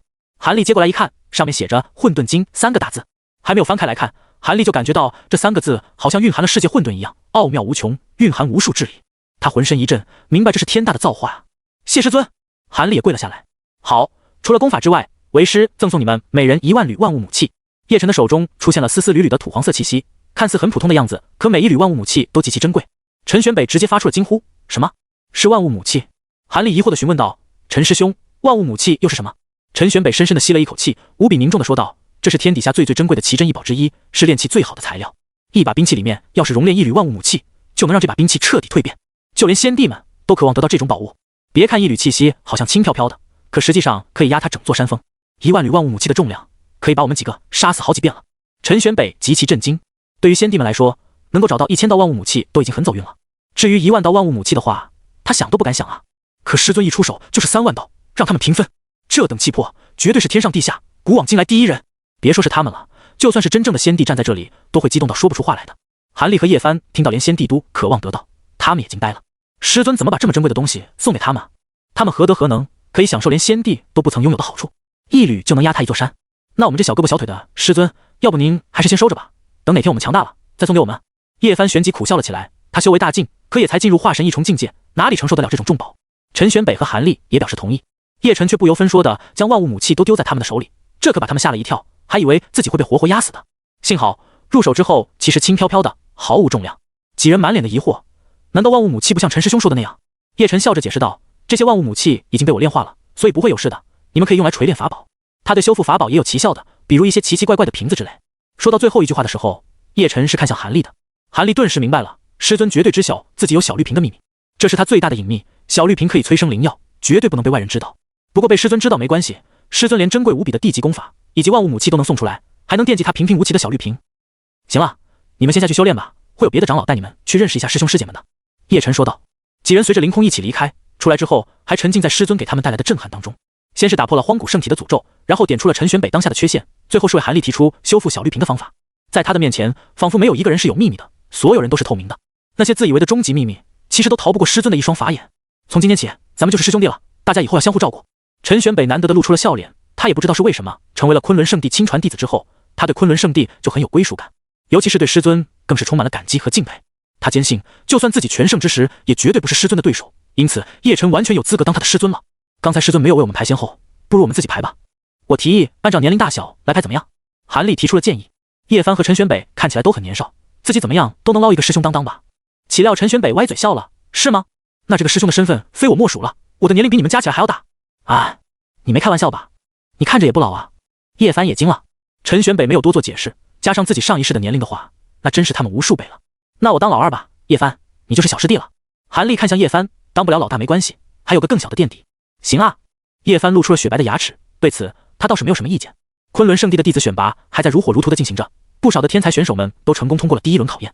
不过像陈玄北他们三人这样的超级天才可遇不可求。叶晨开心地摇着藤椅，已经开始畅想昆仑圣地称霸诸天万界的时候了。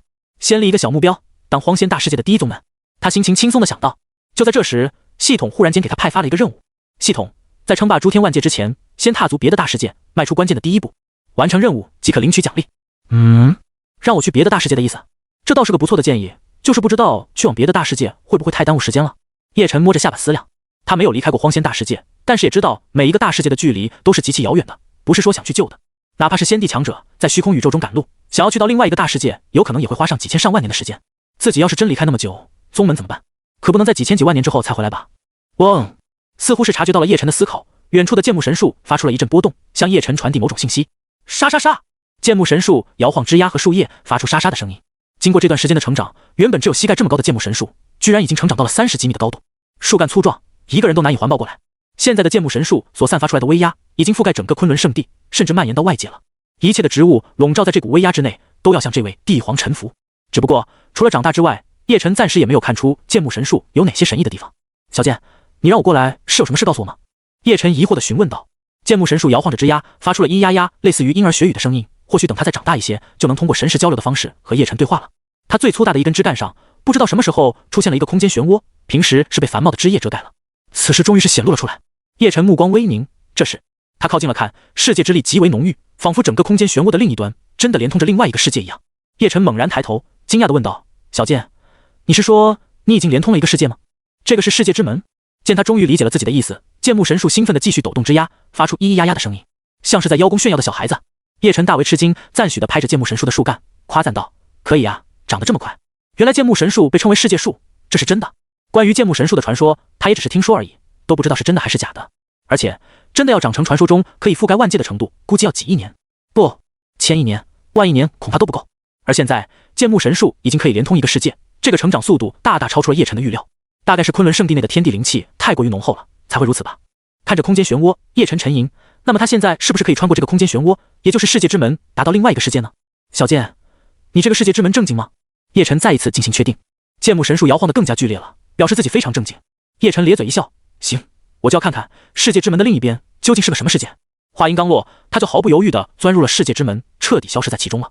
他的离开，宗门内都没有太多人知道，在过了许久之后，一道模糊的倩影出现在剑木神树旁边。她身材完美，小脚丫白皙透亮，肤若凝脂，偏偏脸上戴着恐怖狰狞的鬼怪面具。哎，说走就走，宗门没人管了是吧？鬼面女帝叶栓无奈地叹息道：“这个家伙也太不靠谱了。除了有限的几位仙帝之外，没有人知道叶晨已经离开荒仙大世界，前往另一个陌生的世界了。昆仑圣地还在如火如荼地招收弟子，目前已经招收了3批了，天赋最高的也就凝聚了8道命痕，只能当内门弟子。他们也不知道3大宗门的人已经快要杀到了。九阳宗、九霄剑派、飞羽宗这3个宗门派遣的人数之多，简直可以用铺天盖地来形容。从两仪境赶往苍天境，中间经过了很多的地方，如此庞大的阵势早就引起了无数人的注意了。所有不明所以的人在询问了两仪境的修士，得知事情前因后果之后，都兴奋了起来。什么？这是灭宗大战？太有意思了！无聊了那么久，总算有点热闹可以看了。去征讨昆仑圣地，这名字怎么那么熟悉啊？我想起来了，昆仑圣地不就是最近正在收徒的势力吗？挺火热的。可我听说昆仑圣地的实力也不弱啊，他们曾经在落月境覆灭了几个有真仙境老祖坐镇的宗门。提起昆仑圣地，不少人还是有所耳闻的。两仪境的修士们听说了此事，却嗤之以鼻。切，真仙境老祖算什么东西？你们知道3大宗门的底蕴有多深厚吗？真仙境都要靠边站。嘿嘿嘿，别说真仙了，超越真仙的高手都有很多，这一次昆仑圣地必死无疑啊！听说3大宗门这一次派出的最高战力都是天仙境界的老祖，每家派3位，那就是9位天仙境老祖了。你说什么？9位天仙境界的老祖？那岂不是要把整个昆仑圣地都给抹除啊？还不止这些，下面的地仙、真仙境界强者也很多，至于其他的强者就更是数不胜数了。知情的两仪境修士们提起此事，都一脸的幸灾乐祸。修士们生命长久，悠悠岁月不寻找一点乐子怎么行？看昆仑圣地在人气最旺的时候，收徒最广的时候被人灭掉，不也是很有趣的事情吗？在了解到这些内情之后，一些原本要去昆仑圣地拜师学艺的修士们直接打消了这个念头。不出意外的话，昆仑圣地都要没了，还拜什么师啊？不如回家种红薯吧。不过他们还是要跟去苍天境昆仑圣地看一看才行。如果3大宗门实力真的这么强的话，他们可以直接改投3大宗门。讨伐大军行进的速度还是很快的，经历了长途跋涉，终于是来到了苍天境了。这么大的阵仗，苍天境的修士们怎么可能注意不到？好奇的人都一路跟着，最后来到了昆仑圣地的山门上空。在山门前排队进行试炼的人们好奇的纷纷抬头，以为应该是来祝贺昆仑圣地开山授徒的吧。可谁知一道浑厚有力、威压十足的声音从那军队中传了下来：3大宗门联军讨伐昆仑，无关人等全都滚开！这声音像是天雷滚滚一样，在每一个人的耳边炸裂。排队试炼的人明显出现了一阵骚乱，原来是来寻仇的。但是他们并没有害怕的立刻躲开，而是静静的打量天上所谓的3大宗门联军。前不久，几大妖王率领无数的妖兽冲击昆仑巨城，所有人都绝望的以为必死无疑的时候，一位昆仑前辈出手，轻松化解了那场大难。眼前的3大宗门联军虽然气势汹汹，但依旧比不上兽潮更加惊人恐怖。光是这种程度，远远没法让他们恐慌啊！天上3大宗门的人见下方基本没什么人逃跑，眉宇间顿时凝聚了一股煞气，觉得自己被无视了。敢无视我天涯仙人，真是罪该万死！这位自称为天涯仙人的天仙境强者语气极为不悦，在飞羽宗内，他是高高在上的神秘老祖，自己的一句话，整个宗门的人都要为之忙活。可底下这帮人竟然毫无反应。天涯仙人想着要不要杀一批人立威的时候，九霄剑派的一位天仙强者阻止了他。天涯道友，你乃是超脱尘世的天仙境界强者，何必与下方的愚昧弱者较真？我天狼剑仙认为，先分配好战利品吧。来自九霄剑派的一位天仙境老祖，天狼剑仙目光盯着昆仑圣地的方向，眼中充斥着贪婪。在那个方向，宝光冲天，灵气雄浑，偶尔还有各种异象出现，一看就知道绝对不简单啊！咦，这个昆仑圣地还真是有点东西啊，我竟然看不透他的底细。天涯仙人也惊讶地轻咦了一声，发现了昆仑圣地的奇异之处，此宗门之内必定有珍贵的宝物。这次我们真是来对了。我先说好，我们九阳宗拿4成，剩下的你们分吧，我不会插手的。一位来自九阳宗的天仙老祖慢悠悠地说道，仿佛自己已经做出了巨大的让步一样。天涯仙人瞪了他一眼，不屑地讥讽起来：紫阳真人，这种话你也说得出口？那不如我吃点亏，我飞羽宗占4成，剩下的你们分，我绝不干涉。紫阳真人呵呵一笑，这也未尝不可呀，但是前提是圣灵真火不能算入那4成战利品中。天涯仙人给他翻了个白眼，你想得美，我就知道没办法跟你们提前商量好，还是先做事吧。天狼剑仙懒得理他们两人，慢悠悠地来到了战船前方，一身恐怖的剑意直接释放了出来，笼罩天地，如狂风呼啸。此剑意一出，所有人都惊恐了。天狼剑仙高声威胁道：昆仑圣地之人，给本剑仙滚出来请罪，若是让本剑仙满意的话，还可以商量一下，不用把你们灭了。吾乃九阳宗天仙老祖紫阳真人，若昆仑还不出来请罪，我们只能碾压昆仑，把整条山脉都夷平了。紫阳真人悬浮在高空之上，身体忽然间化作了巨大的紫色火球，惊人的能量辐射到整片大地上。两位天仙境界的强者一起释放威压，下方的所有人都难以喘气，要不是附近都有昆仑圣地的契机在帮他们抵消，他们早就死了大半了。而紫阳真人自报家门之后，终于有人露出了惊恐神色。九阳宗，我听说过啊，300年前我去两仪境倒卖灵药的时候，九阳宗的弟子最威风了，他们居然来苍天境。天仙老祖，他是天仙境界，怎么会有这种大人物亲自前来？糟糕了，连天仙境界的强者都来了吗？我觉得昆仑大概率要遭殃，我还是先躲起来再说吧。而且三大宗门联军不止一个天仙，至少3位了。昆仑真的能挡得住吗？要不我先观察一下，再决定拜师的事情。还好我没有开始测试，不然的话，三大宗门联军打过来，我作为昆仑弟子肯定要陪葬了。哈哈，幸亏我落选了，看似失败，至少我不用像那些昆仑弟子一样，随着宗门一起陪葬啊，还是活着好。昆仑不收我，说明是昆仑有眼无珠。等昆仑被灭之后，我再加入三大宗门，岂不美哉？很多人对昆仑的信心出现了巨大的动摇。天仙境界的强者，对现在的他们来说真的太遥远了。在他们的认知里面，天仙强者已经是无敌的代名词了。好几尊天仙强者都来了，还带着一眼望不到边的军队，昆仑拿什么顶？有些还没参加试炼的人纷纷躲在远处，以撇清自己和昆仑的关系。那些早早就被淘汰的人才是最幸灾乐祸的，他们都觉得不入昆仑才是最大的幸运。被昆仑淘汰后的怨气，甚至让他们很乐意看到昆仑被人给灭掉。不过昆仑这边却好像根本没有听到一样，依旧是没有任何动静。见到昆仑毫不理会自己，紫阳真人他们冷笑着摇头，机会我们已经给了，既然他们不珍惜，我们只能灭了他们，再考虑分战利品的事情。说着，他们准备下令，让下面的弟子们开始进攻昆仑，务必要在最短的时间之内攻破昆仑。三大宗门联军开始有所动作，天上的战船都刻画有很多进攻用的阵法，此刻也依亮了起来。霎时间，天地间道都充斥着肃杀，紧张的气氛，大战一触即发。不出意外的话，这里将会成为血流成河的大凶之地。只不过，在他们刚准备动手的时候，天边出现了一架马车。这架马车碾压虚空而来，声音隆隆作响，就像是有千军万马之势一样。负责拉车的马更是血统高贵的天马，而且气息强大无比，已经达到了天仙的境界。这一幕让紫阳真人他们瞳孔骤然一缩，当即不敢轻举妄动。连拉车的天马都是天仙境，那么坐在马车里面的人究竟是什么身份？马车停在昆仑圣地远处的上空，在无数双充满了好奇和疑惑的眼睛注视下，一个身穿华服的中年男人从马车上走了下来。在夏洛月圣地新任圣主，得知昆仑圣地开山收徒，特来祝贺。此人的声音向四面八方扩散，在他报出自己的身份后，天上地下所有人都震惊地张大了嘴巴。什么？洛月圣地的圣主？他说他是洛月圣地的圣主，不会是骗人的吧？谁敢拿这个名号来骗人？不怕被洛月圣地追杀吗？这是真的啊！连洛月圣地的圣主都来祝贺了。卧槽，昆仑太有排面了！所有人都震惊了。众所周知，圣地是最高级的势力，而圣主把控整个圣地，属于最为位高权重的人了。说是凌驾在整个荒仙大世界生灵之上都不为过。可这样高高在上的大人物，居然亲自来昆仑圣地祝贺。三大宗门这边，紫阳真人他们也惊呆了，差点怀疑自己听错了。他说自己是洛月圣主。紫阳真人吓得说话都结巴了。在自己的宗门里面，他们是老祖，神秘而又强大，但是在洛月圣主面前，他们连一根毛都比不上。应该假不了，没有人敢假冒圣主身份，除非是不想活了。天涯仙人脸都白了几分，他们不明白为什么堂堂的洛月圣地之主会光明正大的来恭贺昆仑圣地。最令人感到难以置信的是，洛月圣主的姿态放得很低，根本没有目中无人的傲然。他为何对昆仑如此恭敬啊？紫阳真人他们想破脑袋都想不明白，也容不得他们多想。另一个方向的天边，一架战车带着轰鸣而来，战车之上竖立的旗帜，赫然就是中部神州神丹圣地的标志。神丹圣地之主前来祝贺昆仑开山收徒。战车之上有人喊出了这句话，这句话的分量不亚于一件仙器，在众人堆里面爆炸。所有人再次陷入了疑惑和震惊当中，怎么连神丹圣主都来了？你们这些圣主是批发的吗？当神丹圣主走出战车之后，第三个圣地也来人了。一只巨大的飞行异兽破空飞来，巨大的灵气威压弥漫而出，让人浑身沉重无比。站在飞行异兽后背上的是一个身穿紫色长袍的男人，他身边紫气摇曳，隐隐有大道符文在浮现。在下紫薇圣地之主前来祝贺。紫薇圣主也来了。底下的所有人脑子就像是被狠狠的锤了一样，已经失去了思考的能力了，眼前好像也要出现幻觉了。三个圣主，这到底是什么牌面啊？到底是怎样的面子才能让三位圣主亲自过来祝贺？逆天，太逆天了！我今生竟然有幸见到三位圣主同时出现。妈妈，你儿子我出息了。三位都是顶尖大人物，我何德何能可以在这里见到他们？所有人内心满是惊骇以及激动，以他们的身份和地位，想要亲眼见到一位圣主根本就是不可能的。今天到底走了什么运啊？不等他们得以喘息，还有更多的圣主也陆续的出现了。九黎神朝之主前来祝贺，裂空圣地之主前来祝贺，星陨圣地之主前来祝贺。接连又来了三位圣主，他们的出现直接在人群中掀起了一阵风暴，让所有人都陷入了前所未有的疯狂当中。无数人抬着头崇敬敬畏地仰望着六道散发着惊人气息的人影，感觉自己在做梦。圣主已经是荒仙大世界的顶端人物了，他们代表着一个圣地，是一个传承的代表。一个圣地的怒火就已经可以引起巨大震动了，6个圣地聚在一起，假如这6个圣地都联手的话，恐怕整个荒仙大世界都会陷入混乱中的。不过这个圣地不是联手发动战争，而是一起过来恭贺昆仑圣地开山收徒了。所有人的脑壳都是嗡嗡的，千言万语汇聚在嘴边，最后只能凝练为一个卧槽。而三大宗门这边，他们人都妈了，刚才趾高气扬的叫嚣着要进攻昆仑圣地，现在安静如鸡。整整6个圣主来恭喜昆仑，而他们还想扫灭昆仑，这怎么可能呢？如果逆着6个圣主进攻昆仑，恐怕还没有等自己动手呢，自己这三大宗门就已经彻底被抹平了。紫阳真人看向天涯仙人和天狼剑仙，他们3个人现在安安分分，连动一下都不敢。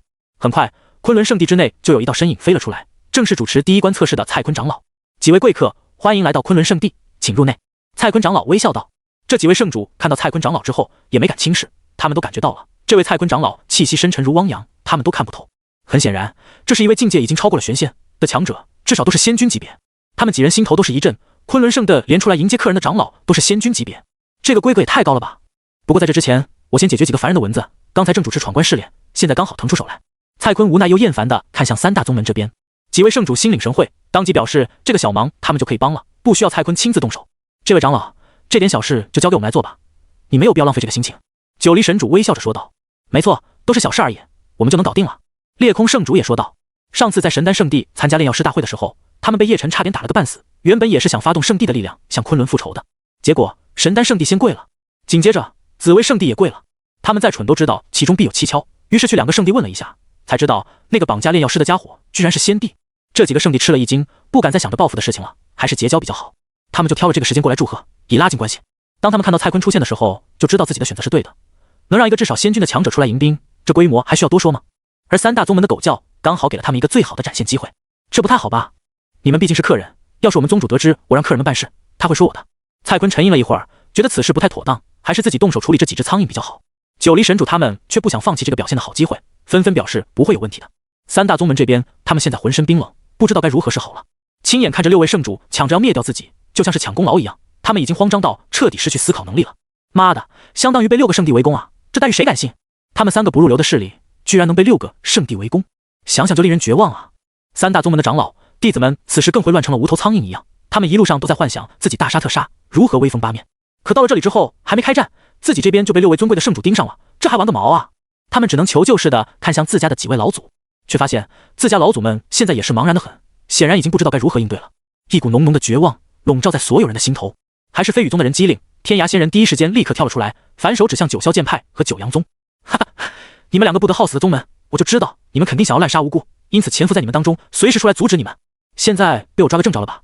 想动昆仑圣地，先问问我们飞羽宗同不同意吧。天涯仙人一阵狂笑，然后对6位圣主和蔡坤长老拱手，恭敬地表明了自己的立场。诸位前辈，晚辈早就看不惯他们的丑恶做派了。其实晚辈今日过来，就是维护昆仑的同时，带领弟子们加入昆仑的。晚辈愿意从飞羽宗分离出来，成为昆仑圣地的一份子，一辈子为昆仑圣地当牛做马。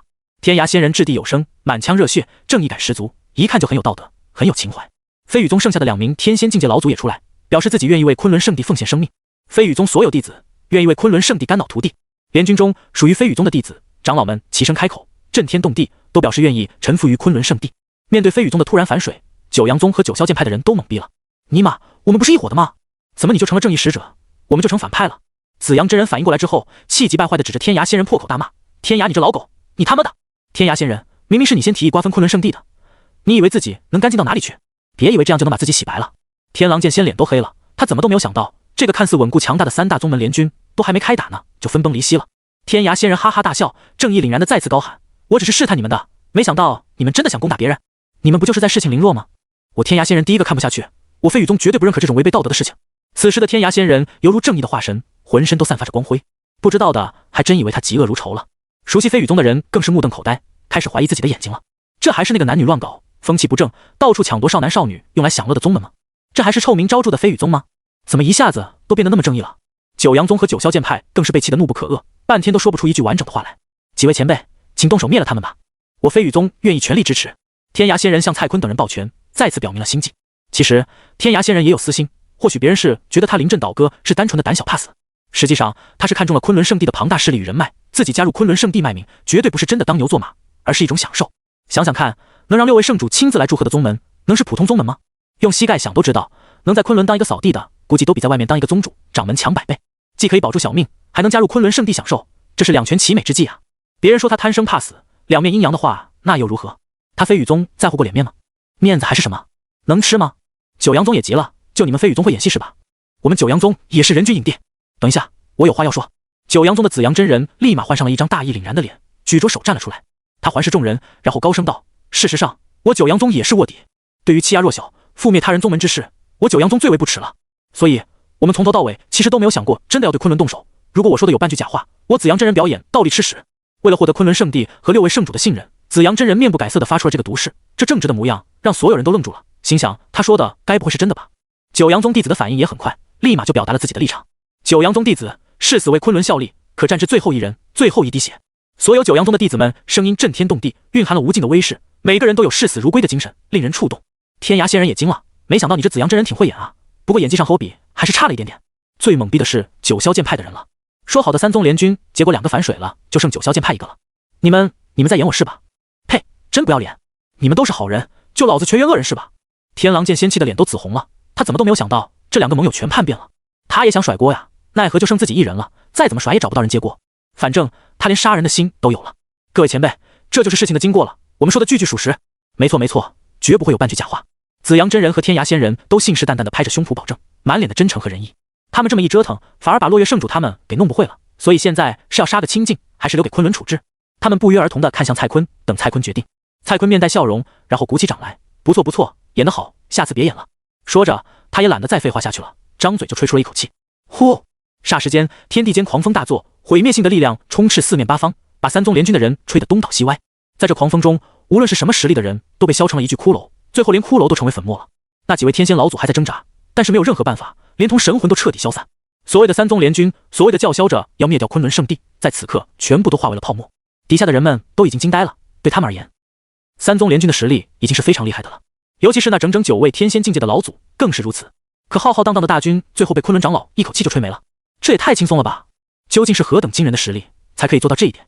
最为震撼的其实还是6位圣主，他们彼此对看了一眼，都从对方的眼中看出了惊讶的神色。身为仙君境界的他们想要灭掉整支军队当然是没有问题的，但是他们未必能够做到像蔡坤这样轻松简单，仅仅是一口气就把铺天盖地的强者都毁灭了。从那恐怖的波动当中，他们能够感觉到这位前辈的实力很有可能不是仙君，而是仙王。他们圣地内的仙君前辈们的修为波动都没这么强，那么只能是仙王了。随便一个长老都是仙王级别的吗？昆仑圣地的底蕴到底深厚到什么程度？前辈好强的实力，这几个宗门就如同跳梁小丑一般，根本就是在找死啊！紫薇圣主笑道。蔡坤摆摆手，谦虚地说道：“昆仑之内比我强的大有人在，我只不过是普通长老罢了。”几位圣主们听了都一阵无奈，疑似仙王实力，这还弱呢。这要是很弱的话，你让别人这么活啊？就在他们准备进入昆仑圣地的时候，一股异样的波动从宗门之内传了出来。蔡坤察觉到这一点，脸色都变了。这气息，难道是他？他不是坐镇在昆仑最深处，平时根本就不露面吗？蔡坤很是惊讶，他抬头一看，天空之上不知道什么时候出现了一张巨大的狰狞鬼面，正是鬼面女帝叶韶儿的标志。当这张鬼面覆盖住整个天空的时候，所有人都感到心惊肉跳，全都匍匐在地上，连大气都不敢喘。6位圣主此刻同样被吓得面容苍白，好像稍微动一下就会被这股气息彻底毁灭一样。如此恐怖的威压，他们这辈子都没有感受过。叶韶儿并没有显化出真身，狰狞鬼面发出一声怒吼，空间碎裂，然后冲入了空间裂缝中，消失不见，也不知道去了哪里。做完这些，叶韶儿的声音才回荡在天地间。蔡坤长老，宗主目前不在宗内，招待客人一事就由君言来负责。晚辈明白了。蔡坤敬畏地回应道。他知道这位鬼面女帝是实打实的仙帝境界，在总门之内不挂任何职务，不参与宗门的管理，但是地位除了宗主之外最为超然。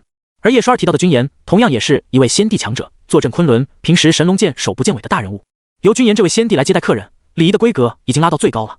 6位圣主还没有从刚才女帝叶韶儿带来的威压中回过神来，仙帝之威不是他们能够抗衡的。也幸亏叶韶儿并不是在针对他们，不然的话，这里所有人都会在同一时间化为飞灰。前辈，刚才那位是？落月圣主心有余悸地询问起来。蔡坤瞥了他一眼，淡淡的回应：我们宗门内的一位前辈，他不喜欢抛头露面，所以不用问了。晚辈明白了。落月圣主赶紧点头，表示不会再问。但他们心中已经泛起了惊涛骇浪，有了各种推测了。如果说连仙王级别的蔡坤长老都要尊称那位女子为前辈的话，说明那位女子的实力至少是逼近仙王巅峰吧，甚至有可能是仙帝。这个猜测太过惊世骇俗了，他们都没敢想得太深。想想看，一个圣地内有2尊仙帝同时存在，那昆仑的实力比他们想象的还要恐怖好几倍啊！虽然说他们每个圣地也出过不少的仙帝，可那些仙帝们一个都不在圣地之内，哪能像昆仑这样底气十足？烦人的苍蝇已经解决了，几位里边请吧。将6位圣主迎接进去之后，蔡坤继续主持着收徒大会的测试。这下子，那些不看好昆仑，本来打算跑路的人们又重新回来参加试炼了。他们已经看到了昆仑的实力，自然更想加入昆仑。而且能有6位圣主亲自上门祝贺，足以说明昆仑圣地的地位了吧？谁要是进入了昆仑圣地，不就相当于抱了一根大腿吗？试炼再次变得无比火爆起来，无数人都在往里面涌。可令他们绝望的是，幻境台阶是可以检查出谁曾经临阵退缩，谁不看好昆仑的。在幻境里面，只需要稍微引导一下，那些人的嘴脸就再次暴露出来了。妈的，老子当年费尽心思才进入昆仑圣地，怎么现在被10个圣地一起围攻？昆仑圣地必死无疑，老子才不跟你一起死！有强敌打上门了，也不知道昆仑能不能撑得住。我还是先躲起来观望一下吧，要是昆仑没了，我就偷偷溜了。哈哈，老子加入昆仑了，老子也是有权有势的人了，以后老子看谁不顺眼，直接灭了他，灭他全家。陷入了幻境的人们一个个都暴露了本质，最后被幻境台阶给踢了出去。这些人茫然地坐在地上愣了很久，才回过神来，明白刚才都是幻觉，自己根本就没通过试炼。反观那些没有被三宗联军吓退的人，很多都成功通过试炼了。失败者们都懊悔不已，如果自己刚才也坚定地站在昆仑这一边，是不是也有机会通过呢？可惜现在才知道，后悔已经太晚了。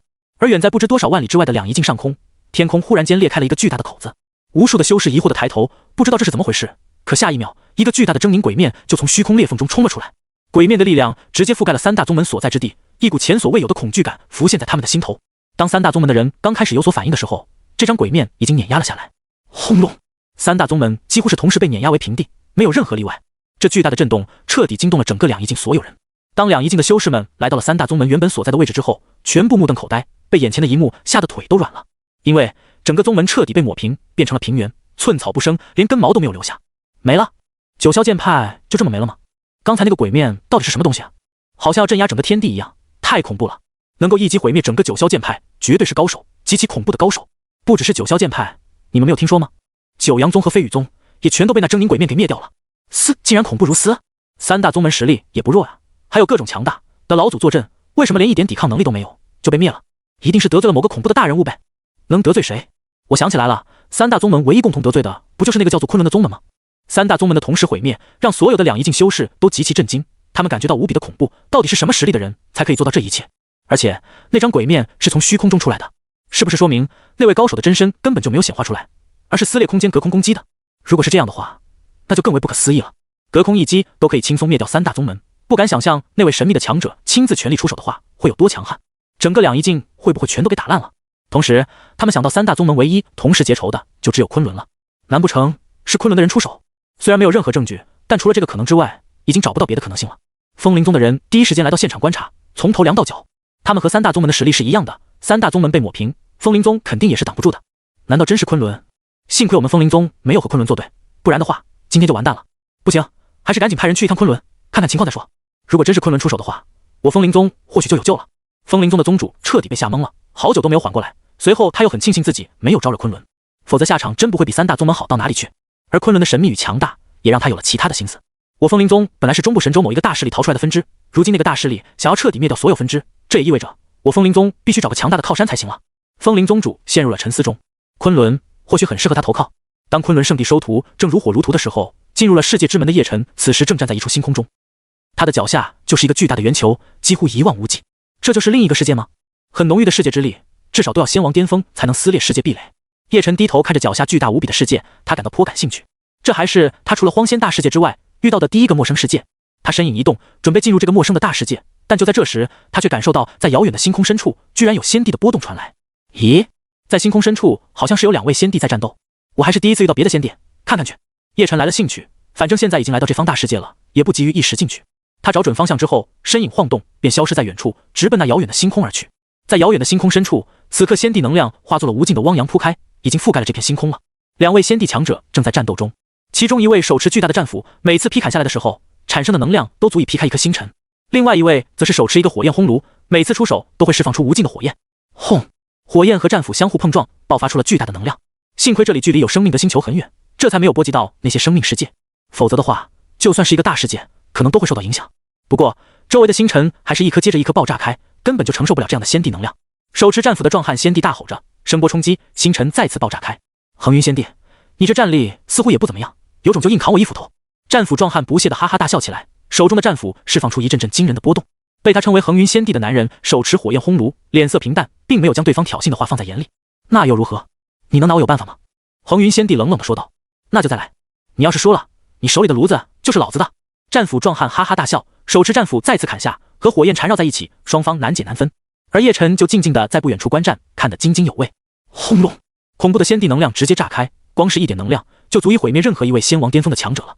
这就是仙帝和仙王之间的巨大差别。两人再次分开，身影相隔几条星河。就在两人眼神战意升腾的时候，一道清脆的鼓掌声在这星空中响起。啪啪啪！这突如其来的鼓掌声音把两位仙帝都吓了一跳，两人迅速转头寻找声音的来源，眼神定格在鼓掌的叶晨身上。你是何人？为何会在此？战斧壮汉的眼神迅速爆发出两道骇人的光芒。他身为仙帝，被别人这么靠近，居然都没有察觉。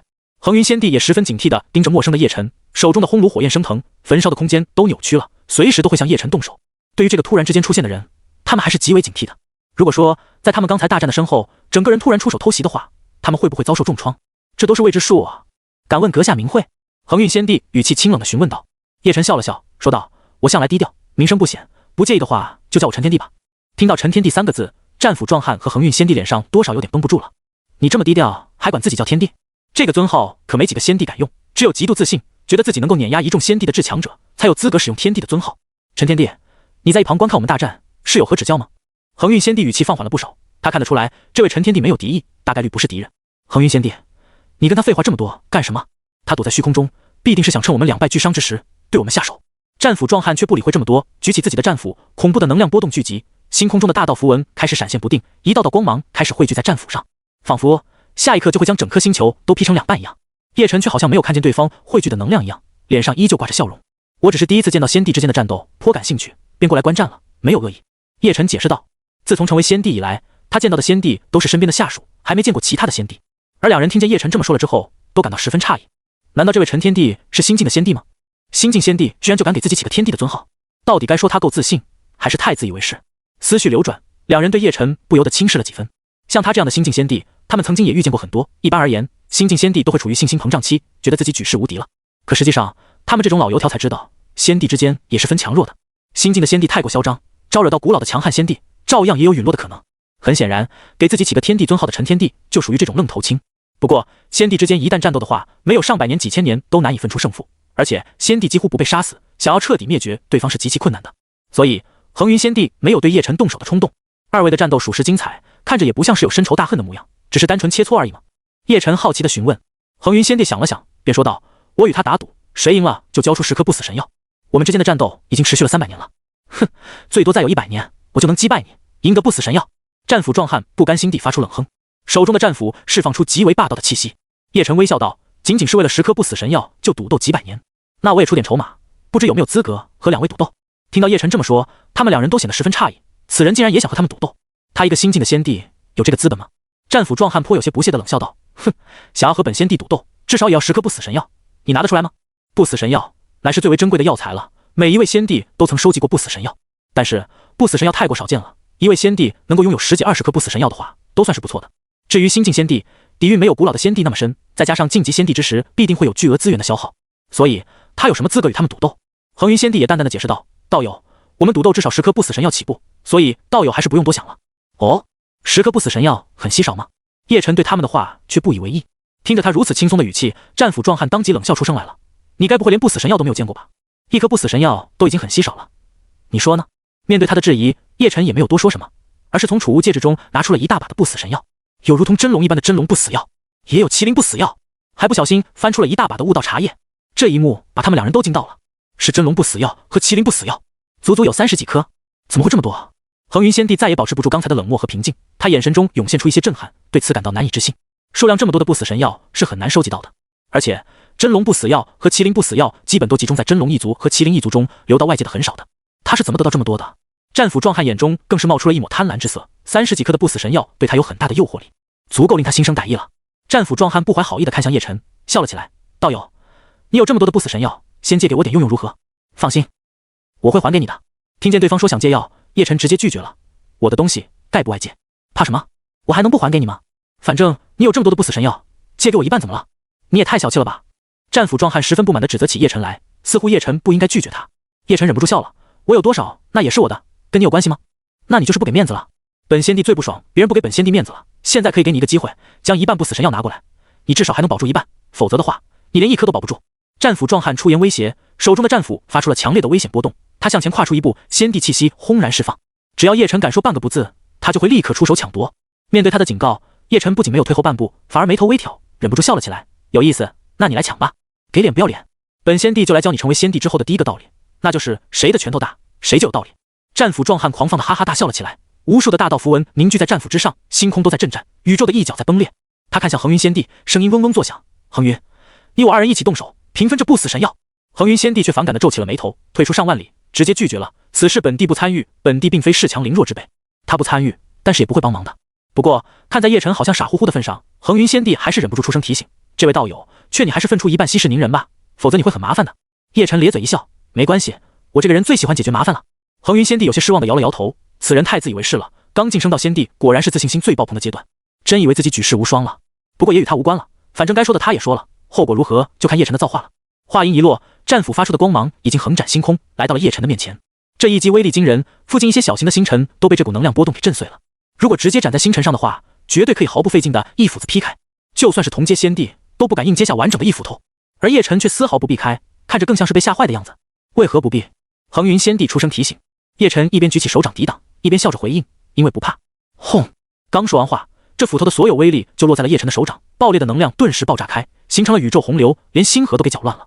战斧壮汉笑容更加灿烂和狰狞了，别说一个新晋仙帝了，就算是恒云仙帝用手掌硬接下这一击，整条手臂都会被打得稀烂。恒云仙帝也不看好叶晨如此鲁莽自负的打法，可是当能量洪流逐渐消失的时候，所呈现出来的画面却让他们两个仙帝都大吃一惊，眼珠子都要瞪出来了。叶晨手掌没有任何的伤痕，他吹了吹气，将手掌上的灰尘拍掉，好似刚才什么也没有发生过一样，竟然毫发无伤。他是如何做到的？恒云仙帝简直不敢相信自己的眼睛，那一斧头的威力连他都感到惊心动魄了，怎么可能有人徒手接下？战斧壮汉更是直接大叫，不可能，自己并没有留手，其威力他心知肚明，信心满满的一斩，怎么可能连一点效果都没有？完全超出了他的认知。难不成是幻境攻击？不可能，如果是幻境的话，我不可能没有丝毫察觉。这不是幻境假象，而是真的。这个可能性简直比自己中了未知幻境还要令人震惊。你这个攻击还差点意思，我怀疑是斧头不够锋利，我来帮你看看。叶晨咧嘴一笑，朝着战斧壮汉伸出了手掌，然后虚空抓去。霎时间，一股极为强悍的无形力量作用在那柄战斧上面，感受到拉扯之力，战斧壮汉握紧双手，死死地按住躁动的战斧。单凭这点手段就想收我的极道地兵，你未免也太想天开了吧！壮汉怒目圆瞪，发出一声暴喝。可令他急忙变了脸色的是，战斧居然直接脱离了自己的掌控，飞入了叶晨的手中。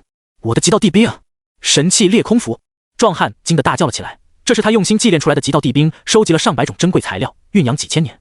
神器裂空斧和他之间已经是不分你我了，可此时居然会彻底脱离他的掌控，飞入别人的手中。叶晨好奇地把玩着巨大的战斧，这叫神器裂空斧吗？名字倒是不错。将斧头还给我！壮汉气急败坏，无尽的能量从体内倾泻出来，冲击星空，产生了剧烈的震动。他一拳轰出，大道规则跟随，宇宙的一切事物都要跟着抖动。叶晨眉头一挑，奋出右手，轻而易举地将他的拳头接了下来，还不忘语气轻松地点评：霸气有余，但力气太弱，失败。听到自己居然被人点评，而且语气还充满嫌弃的样子，壮汉彻底暴怒了。自从晋升到仙帝的几十万年以来，他就从来没有这么怒过。是你逼得本帝动用全部实力的，别怪本帝心狠手辣！壮汉杀意狂涌，继续挥拳打来，每一拳都有宇宙洪流跟随，毁灭性的力量到处都是。如此狂暴的攻击，就连在远处观战的恒云仙帝看了都十分忌惮。如果换作是他和对方战斗的话，他也必须全力以赴才行，否则的话将会吃很大的亏。可反观叶晨这边，他却显得十分轻松，简单的一拍一挡就能轻松挡下壮汉的所有进攻。那澎湃的仙帝力量，在他的面前却好像有点作用都没起一样。恒云仙帝已经意识到，这位陈天帝绝对不简单，不可能是新晋的仙帝，绝对是某个远古老怪物出来装萌心骗人的。难不成真是一尊天帝？想到这个可能，恒云仙帝心中震惊不已。而此时的壮汉已经被叶晨蹂躏到失去理智了，他不断的攻击，但是每一击都被叶晨轻松化解，他被逼成了一头疯狂的野兽。本帝今日必杀你，哪怕消耗仙帝本源，也要将你诛杀！壮汉大吼着，体内的本源光芒在闪耀，这也代表着他已经动用最本质的仙帝力量了。不管这一战他能不能赢，未来的他都会遭受重创，必须要用无尽的岁月才能恢复仙帝本源。他浑身都笼罩在七彩仙光当中，整个人化作了一整颗七彩星球，携带着足以毁灭一切的力量，悍不畏死地杀向叶晨。这道拼尽一切的攻击，连恒云仙帝看了都要退避三舍，不要命！这种打法简直不要命了！叶晨望着那被七彩能量包裹的壮汉，脸上轻松的微笑却没有丝毫的改变，仿佛对他来说，无论对方怎么变换招数，都像是蚂蚁在蹦跶。你毕竟也是仙帝，我也尊重你，让你死得隆重一点吧。要是徒手撕了你，显得你死得很草率啊。想了一下，叶晨决定还是不用手了，而是改用无始仙钟。巨大的无始仙钟被他丢了出来，灰蒙蒙的能量如同长津吸水一样，尽数被无始仙钟吸收。巴掌大小的无始仙钟也化作大半颗星球大小，释放出无尽伟力，狠狠地撞在了那七彩能量之上。轰！两种极其致命而又至高无上的能量一旦爆发出来，那就是毁灭世界级别的。在星空中，几百个星辰瞬间崩碎，整条星河都会被打到大半。而且随着能量余波的不断扩散，远处的星河彻底崩坏了，宇宙一角都被磨灭，大道符文不断消失，像是要彻底毁灭整个宇宙一样。仙帝一击，恐怖如斯啊！恒云仙帝此刻眼睛已经瞪到了最大的程度，当无始仙钟出现的那一刻，他就感觉到了前所未有的心悸。那件极道地兵太恐怖了，绝对不是一般的极道地兵。而硬生生承受了那件极道地兵一击的壮汉，此刻情况又是如何？当能量涟漪稍微平静一些的时候，恒云仙帝终于看清楚情形了。壮汉的肉身烂得不成样子，双眼涣散，显然连神魂都受到了重伤。叶晨将无始仙钟收了回来，有些不满的摇头，第一次用这玩意，力道有点控制不好，一下子就打死了。听到这句话，恒云仙帝吓得浑身冰冷。你都把人弄成这样了，难道还没有动用全力？如果动用了全力的话，那岂不是连肉身都留不住了吗？事实上，就算没有用全力，那壮汉的肉身和神魂都会逐渐消散，最后化为虚无的。刚好看到叶晨的目光望向自己，恒云仙帝吓了一跳，赶忙恭敬地拱手行礼：“前辈，刚才是晚辈有眼无珠，还请前辈见谅。”叶晨无所谓的摆摆手：“嗨，我也不是那种无礼之人，不会随便杀人的，除非忍不住。”恒云仙帝瞪大了眼睛。叶晨打量了他2眼，询问道：“你要与我赌斗吗？你赢了，这些不死神药全都给你；你要是输了，就当我随从1万年。”恒云仙帝苦笑了一声，自己还有的选吗？这些不死神药他确实也想拿，自己也要有那个实力才行啊。而且自己还能拒绝当随从吗？看看那个壮汉吧，他可不想变成那种下场。晚辈愿意当前辈1万年的随从。恒云仙帝没有任何的犹豫，就做出了选择。1万年罢了，对于一位仙帝来说，1万年眨眼就过去了。好，这10颗不死神药赠予你。叶晨赞许地点了点头，将10颗不死神药丢给恒云仙帝。恒云仙帝手忙脚乱接住，有些脑子还有些发懵。他和壮汉赌斗那么久，就是为了赢得10颗不死神药，结果现在转眼间的时间，这位前辈就看都不看的丢过来了，会不会太简单了？叶晨拍拍他的肩膀，笑道：“恒云是吧？以后就跟我混吧。前方有个大事件，先跟我去那里看看。”前方？恒云仙帝不太理解叶晨的话，前方哪里有什么大事件？他记得距离这里最近的一个大世界依旧很远的，按照他们仙帝的速度赶路的话，都要花费至少10天。别看只要10天时间，对修士来说已经是很远很远的距离了。叶晨也没有多做解释，抓住恒云仙帝的肩膀，便开始赶路了。大约半个小时之后，他们2人的身影就出现在一个大世界之前。看着眼前巨大的球体，感受着极其浓郁的世界之力，恒云仙帝已经震惊到说不出话来了。这不是仙灵大世界吗？我们怎么到这里了？恒云仙帝忍不住叫出声来。正常情况下，他赶路都要花费10天时间，结果这才半个小时就到了吗？仙灵大世界，这就是这个世界的名字吗？走吧，进去看看。叶晨一马当先，穿过世界之力的保护，然后来到了仙灵大世界中。身处于虚空当中，叶晨发现这个世界和荒仙大世界似乎差不多，都有无穷无尽的生灵以及诸多强者。你是属于这个世界的仙帝？叶晨问道。恒云仙帝摇头，不是，晚辈是来自乾灵大世界，已经离开乾灵大世界10万年了。哦，没听说过。叶晨摇了摇头，然后就降落到一处陆地上。他和恒云2人都化作普通的修士，在仙灵大世界中行走，感受这里的风土人情。系统提示：在仙灵大世界神秘海域中有适合收徒的人选，请宿主前往收徒。忽然间听到了这个提示，叶晨自己都有些意外，自己都跑到仙灵大世界度假了，这狗系统反而想起来要给他派送任务了。神秘海域，那是什么地方？恒云，你知道神秘海域吗？叶晨问道。恒云仙帝摇头，晚辈不知，晚辈只是来过一次，应邀来赴宴的，并没有在仙灵大世界中行走过。前辈要去神秘海域吗？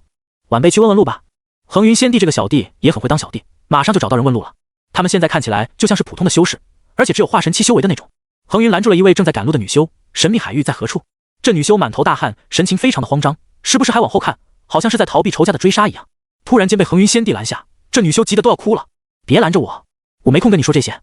女修气得大骂，打算绕过恒云仙帝跑路，但她却发现自己无论如何都没有办法摆脱此人。被恒云仙帝这么一耽搁之后，追杀女修的那些仇家已经追了上来，并且将他们团团围住了。妈的，终于追上你了！你的身法再好又如何？还不是跳不出我们的手掌心。带队的是一个身材矮小、尖嘴猴腮、目露凶光的男子。女修见自己已经没有办法逃走，也是十分认命和绝望。看样子天要亡他啊！今日我的命就算交代在这里，你们也休想将九曲霓裳草夺走。女修十分的决绝，这份九曲霓裳草是她几乎用命换来的，为的就是救治自己的家人。谁知道自己的一举一动都被别人盯上了。等自己成功冒险摘到九曲霓裳草之后，这帮人就跳出来杀人越货了。要不是他的身法比较好，早就落入他们的手里了。可谁知道半路上却被一个陌生男人拦住了去路，导致他陷入了绝境当中。哈哈，不用这么紧张，我们要的只是宝物，不是你的烂命。将九曲霓裳草交出来，饶你不死！尖嘴猴腮的男人哈哈大笑了起来。他的几个手下已经将女人和恒云仙帝团团围住了。休想！他还要依靠这竹林草去救人呢，那就别怪我们下毒手了。尖嘴猴腮男子怪叫了一声，大手一挥，小弟们全都围了上来，随时都会发出致命一击。女人打起了12分的警惕，她知道今天是凶多吉少了，但无论如何也要拼了这条命再说。恒云仙帝淡淡开口，有什么事本座会替你解决，先将神秘海域的位置告知于本族。女子气愤地瞪了恒云仙帝一眼，要不是这个家伙的话，自己还有很大的机会逃出去的。尖嘴猴腮男人见恒云仙帝要阻拦他们的行动，当即阴沉着脸警告起来，朋友，我劝你不要多管闲事，有些事情不是你能管的，掂量一下自己吧。恒云仙帝转头看向他，怎么，你在威胁我？尖嘴猴腮的男人嘿嘿一笑，威胁？我说的只是事实罢了，谈何威胁？要么滚开，要么死，你自己选吧。恒云仙帝微笑道，我都不选呢，那就别怪我们下手太狠了，你们2个全都去死吧。随着男人一声大吼，所有的小弟都行动了起来，纷纷带着强烈的杀气冲向他们2人。糟了！女人紧张的浑身出汗，肌肉紧绷，准备好拼死一战了。恒云仙帝在这个时候打了一个响指，啪的一声轻响，所有杀向这边的人全都魂飞烟灭了，甚至连一声惨叫都没有发出来。已经做好赴死准备的女人看到眼前忽然一空，人全都消失了，她都愣住了。人呢？女人依旧警惕地环视着四周，担心这是对手的战术。恒云仙帝却笑眯眯地说道，不必担忧，他们已经被我解决了，现在可以回答我的问题了吧。被你解决了？你是如何做到的？女人一脸的震惊以及怀疑，自己根本就没有见到他出手啊，他怎么可能一瞬间解决这么多人呢？难道是刚才那个响指？女人开始怀疑人生了，单纯的一个响指就能杀人了吗？怎么可能呢？不必忧虑，你已经安全了，可以回答本座的问题了吧？恒云仙帝微笑的询问。女人这才迷迷糊糊的挠挠头，放松了下来，说道：神秘海域的话，我曾经只去过一次，那里太危险了，全是海族，只能在外围待着，一旦深入其中，必死无疑。既然去过就行了，带路吧。恒云仙帝点头说道：啊，带路？这么远我也去不到啊，别说飞行了，就算是各种传送阵不断的来回传送，也要大半年的时间才达到。女人当场就无奈了，神秘海域是一个十分神秘而且危险的地方，关键是距离非常非常远，几乎要横跨大半个世界了。她这点修为，自己飞行的话，就算飞到死都飞不过去啊。这点无妨，你只需要告诉我们去到的地方是不是神秘海域就行了。这个时候，叶晨出来了，看着这个陌生的男人，女人还有些警惕，但看到叶晨英俊潇洒的长相以及出尘的气质，还有无形散发出来的高贵和神秘，心中的戒心又马上放下了。神秘海域距离太遥远了，我们要经过很多的传送阵中转站才能过去。先不说时间问题了，临时的花费问题也是很大的问题。女人耐心地对叶晨解释起来，她对这个刚出现的陌生男人还是很有好感的。恒云仙帝在一旁挠头，没记错的话，应该是我帮你解决危机的吧？也是我问你问题的，怎么现在我成了局外人了？这个问题我会解决的。叶晨将手搭在了女人的肩膀上，下一秒钟，女人只觉得世界翻天覆地的在变化，自己好像在一个五光十色的通道中穿梭一样。不过这种感觉转瞬即逝，她都不知道自己刚才到底是现实还是幻觉了。这位道友，我真的没有办法陪你们去神秘海域，我还有别的事情要做，我只能告诉你们路线。女人有些着急了，她丝毫没有察觉到，此时的她已经来到了另一个地方。叶晨看向四周，问道：这里是否是你所说的神秘海域？女人下意识地转头向后看，本想埋怨几句，结果入眼处竟是无尽的汪洋，海水呈现出蓝黑色，显得幽深又神秘。这里是……女人彻底傻眼了，刚才自己不是在另一个地方吗？怎么转眼间就来到了神秘海域？她很怀疑此地的真假，可这种蓝黑色的海水，这一望无际的海域，不是神秘海域还能是哪里呢？是神秘海域，真的是神秘海域。女人终于反应过来了，旋即大惊失色地叫了起来，一脸惊恐地看向叶晨：我们怎么会来到神秘海域？刚才到底发生了什么？她回想起刚才自己像是在一个五光十色的通道里面穿梭的场景，难道说是这个男人施展了某种传送之法？叶晨微笑道：简单的手段而已，不必紧张。女人无言以对，眨眼间横跨整个大世界，这还叫简单的手段？如果这都简单的话，还有什么是困难的？她很好奇，眼前的男人究竟是什么实力呢？正聊着，恒云仙帝这才撕裂虚空，一步跨出，姗姗来迟。前辈，你好歹也带带我呀！恒云仙帝满眼的幽怨，大家都是仙帝，可速度却是一个天一个地，而这一手撕裂虚空的手段，又把女人震惊了。撕裂虚空，这两人到底是什么级别的强者？大成期，还是渡劫期，又或者是传说中的真仙强者？自己这是遇到传说中的大佬了。既然咱们已经找到了地方，你就负责送他回去吧。叶晨对恒云仙帝说道。恒云仙帝无奈的点头，自己才刚赶路过来，怎么又要赶路回去？在此之前，我给你一些奖励。说着，叶晨将手指贴在了女人的额头上，一股精纯无比的能量伴随着些许的大道碎片涌入了她的脑海中，雄浑的能量立刻传遍了她的四肢百骸，让她的境界不断的突破攀升，从最初的化神期直接冲到了炼虚期。我的实力，她感受着体内磅礴的力量，这是她从未有过的全新体验，仿佛一举手就能毁灭一座山峰一样。没错，这是炼虚期的实力，未来你要是够努力的话，应该还是可以达到合体期的。叶晨说道。除了赋予他更高的境界之外，那些许的大道碎片也可以让他继续进步，但是他本人天赋有限，未来能到达合体期已经很不错了，除非再有什么奇遇之类的，才有可能达到大成期。谢谢前辈恩赐，谢谢前辈恩赐。女人感恩的跪地道谢，激动的泪眼婆娑，自己从来就没有想过有朝一日竟然可以冲到炼虚期，而且还是眨眼之间。前辈还说他未来可以达到合体期的超高境界，对他来说这绝对是最巨大的机缘了，彻底改变了他的人生。小事一桩。叶晨漫不经心的点头，然后示意恒云仙帝把人送回去。恒云仙帝再次撕裂虚空，把女人带了进去之后，又从虚空裂缝中走了出来。以后你不用叫我前辈了，就叫我宗主吧。你现在是我昆仑圣地的护法长老。叶晨对他说道。晚辈遵命。恒云仙帝没有丝毫的怨言，自己能保住这条小命已经是不错了。不过昆仑圣地又是什么地方？属于哪个大世界的超然势力？我已经感觉到了。这个时候，叶晨已经感受到了那位地级资质的苗子所在的方位了，那是神秘海域的中心区域，距离这里非常遥远。但是对于他们两个仙帝来说，这点距离确实不算什么。神秘海域的中心区域，此刻正有一场惊天巨浪发生，高达上万米的巨浪一旦拍下来，那是连山脉都能轻松撞断的。引起这一场滔天巨浪产生的原因，就是在神秘海域的一处海沟当中，出现了一个疑似仙帝大墓的漩涡。这一处漩涡深埋在海底，此刻形成了巨大的吸力，将海面搅动的翻天覆地，仙帝气息不断的泄露出来，形成了无尽威压。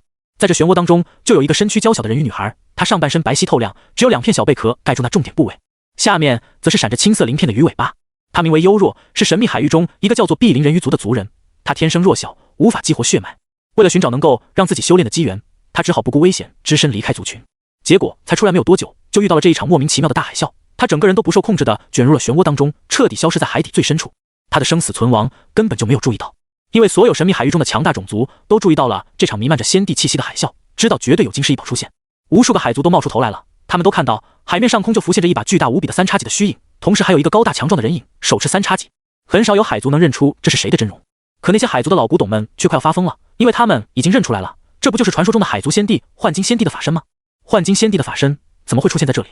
是幻金仙帝，绝对是他。古籍中记载，30万年前，幻金仙帝从外界回来，没过多久就重伤陨落了，至今没人可以证实这则传说的真假。难道海底下的漩涡正是他陨落之地？幻金仙帝一生不弱于人，从年轻时就无敌于天下，最后强势正得仙帝之位，便离开了这方大世界。由于幻金仙帝离开的太早，都没建立势力，导致他的传承早已断绝。这一次，我们黑水玄蛇一族势在必得。如果真的是幻金仙帝的传承出事了，那么我们一海麒麟必须出手了。谁要是得到了幻金仙帝的传承，未来绝对无敌于天下了。赶紧通知族中长老，就说幻金仙帝的传承出现了，赶紧加派人手啊！其他海都已经派出高手了。当越来越多的海族们听说这是幻金仙帝的法身幻影之后，全都疯狂起来了。这可是仙帝传承啊，有谁不想得到的？一个普通的族群一旦得到了仙帝传承，未来有可能会发展成圣地的级别，位列顶级势力。普通的海族要是获得了传承，未来的成长就不用担心了，只要不夭折，未来绝对起飞的。无数海族势力都纷纷将消息传回自己的族群，让族内增派人手过来抢夺传承，来晚了机会就没了。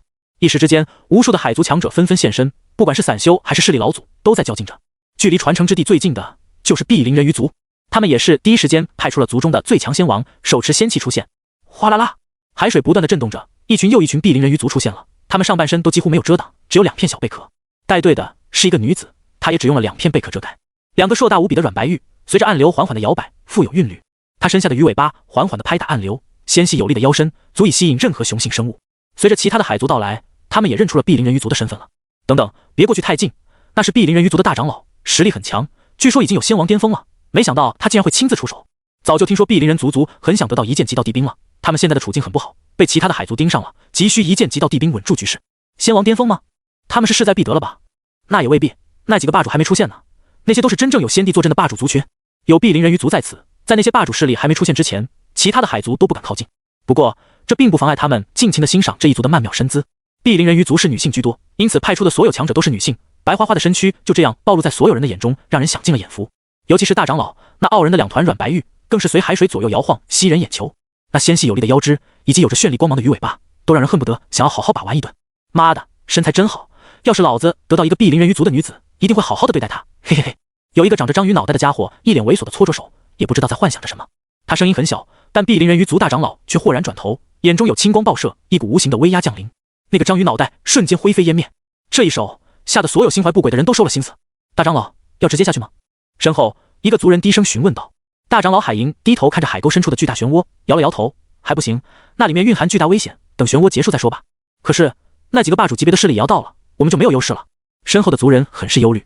身为大长老的海银也想到了这一点，犹豫了一会儿之后，他还是决定先下手为强了。不过还没等他动手，别的强者早已按捺不住，好几十个玄仙乃至仙君、仙王强者都冲了下去，想第一时间把击道地兵抢到手中。海银冷眼旁观，并未阻止。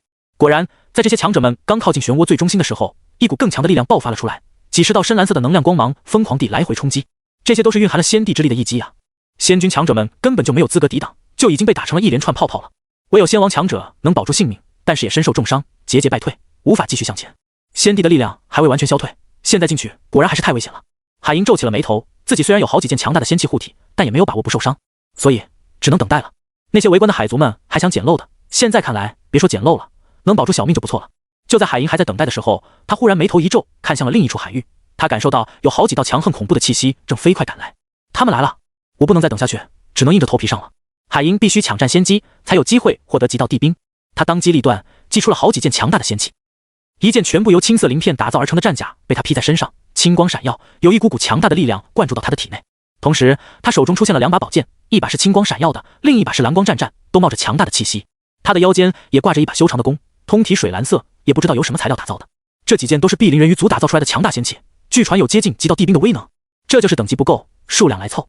几件强大的仙器加身，拥有了源源不断的力量。海银有那么一瞬间，甚至感觉自己可以比肩仙帝了。如此强悍的波动，当时就把附近的海族强者们惊到了。好多的仙器，而且还不是一般的仙器，碧鳞人鱼族真的有备而来。以他现在的状态，如果不是仙帝亲自过来的话，仙王当中应该没有人是他的对手吧？说不定他真能得到击道地兵。众多海族强者们都发出了惊呼。他们看到海银浑身爆发出了强悍的能量波动，然后破开洋流，直冲漩涡中心。一道道深蓝色的能量击打在他的身上，却被青色鳞片铠甲给挡了下来。海银用手中2把长剑展开所有混乱的洋流，准备深入其中的时候，一道恐怖的攻击却从远处袭来。这道攻击的力量极为恐怖，已经达到了仙王巅峰。海银也不敢怠慢，只能回身用剑挡住。哈哈，海银，你还真是着急啊！没有我9头赤龙族在场，你想吃独食吗？来人是一个身材十分高大魁梧的男人，他留着满脸的络腮胡，光着上身全是雄壮的肌肉。虽然他是人类形态，但他的皮肤却有一层青黑色的龙鳞覆盖，看起来极具力量感。此人正是9头赤龙一族的仙王巅峰强者傲天龙王。傲天龙王一身霸气外显，力量不断的涌动着，将这片海域所有海族强者都给震慑住了。这是来自9头赤龙一族的强者，能和海银大长老平分秋色的，难道是傲天龙王？这可是真正的海族霸主啊，是有先帝底蕴镇压的族群。9头赤龙还是来分一杯羹了。听说这个傲天龙王对海银大长老早就有想法了，一直都想将其身子据为己有。这下两人碰面，估计会很精彩的。两人会不会产生摩擦？摩擦？什么摩擦？是我理解中的那种摩擦吗？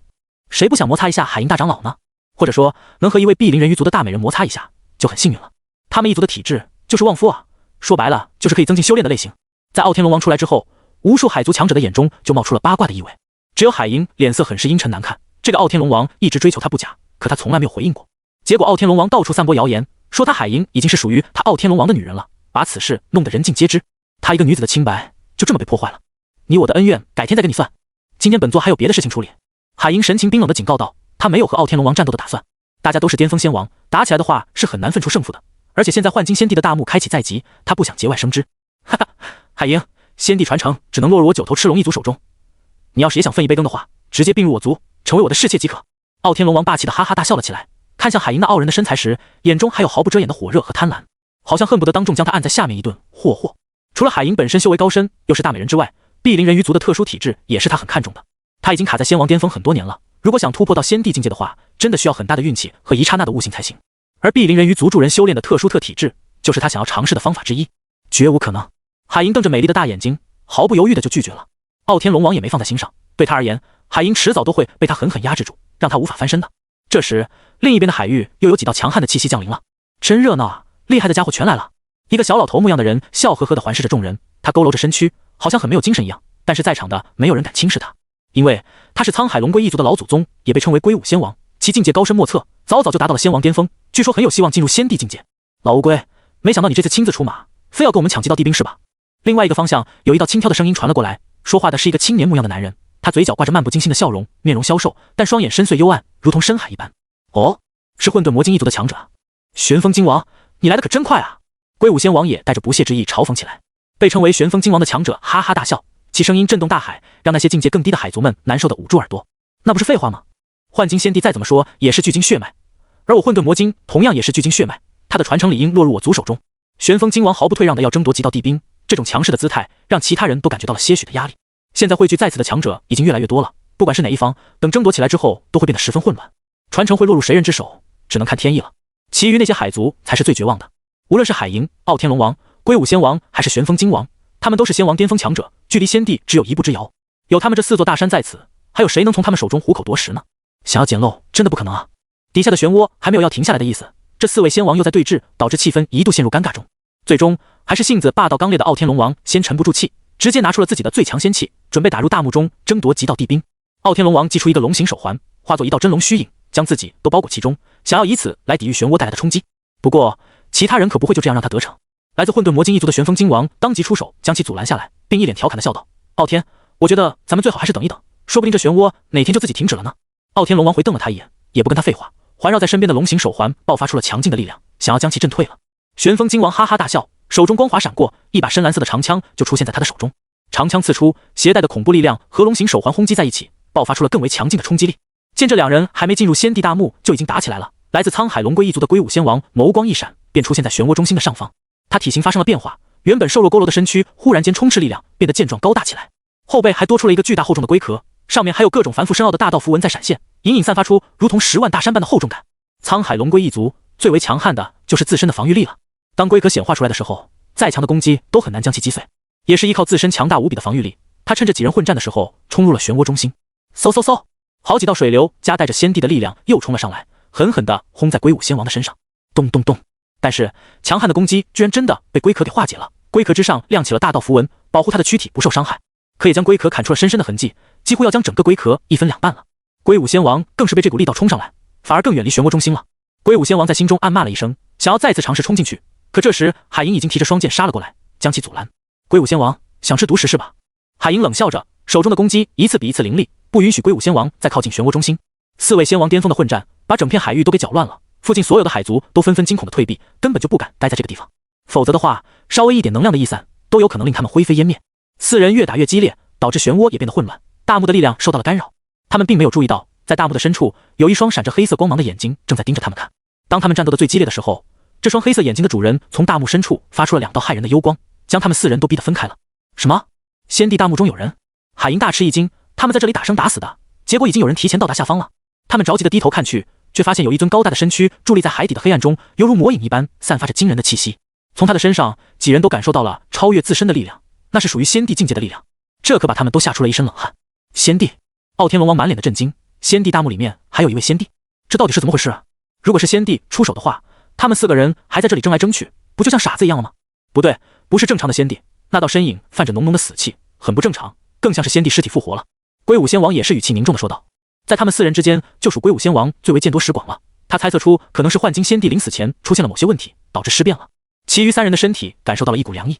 先帝复活，尸变，也就是说，如果他们要闯入大墓当中抢夺极道地兵的话，还要和先帝魔师大战一番才行。虽然说尸变之后的先帝魔师应该没有全盛时期的先帝实力，可再怎么说也是先帝之躯啊，对付起来极其麻烦。在意识到事情的严重性之后，他们4人只好先停止混战，等待时机。时间一点一点过去了，底下的先帝魔师已经缩了回去，但是漩涡的力量却一直没有减弱。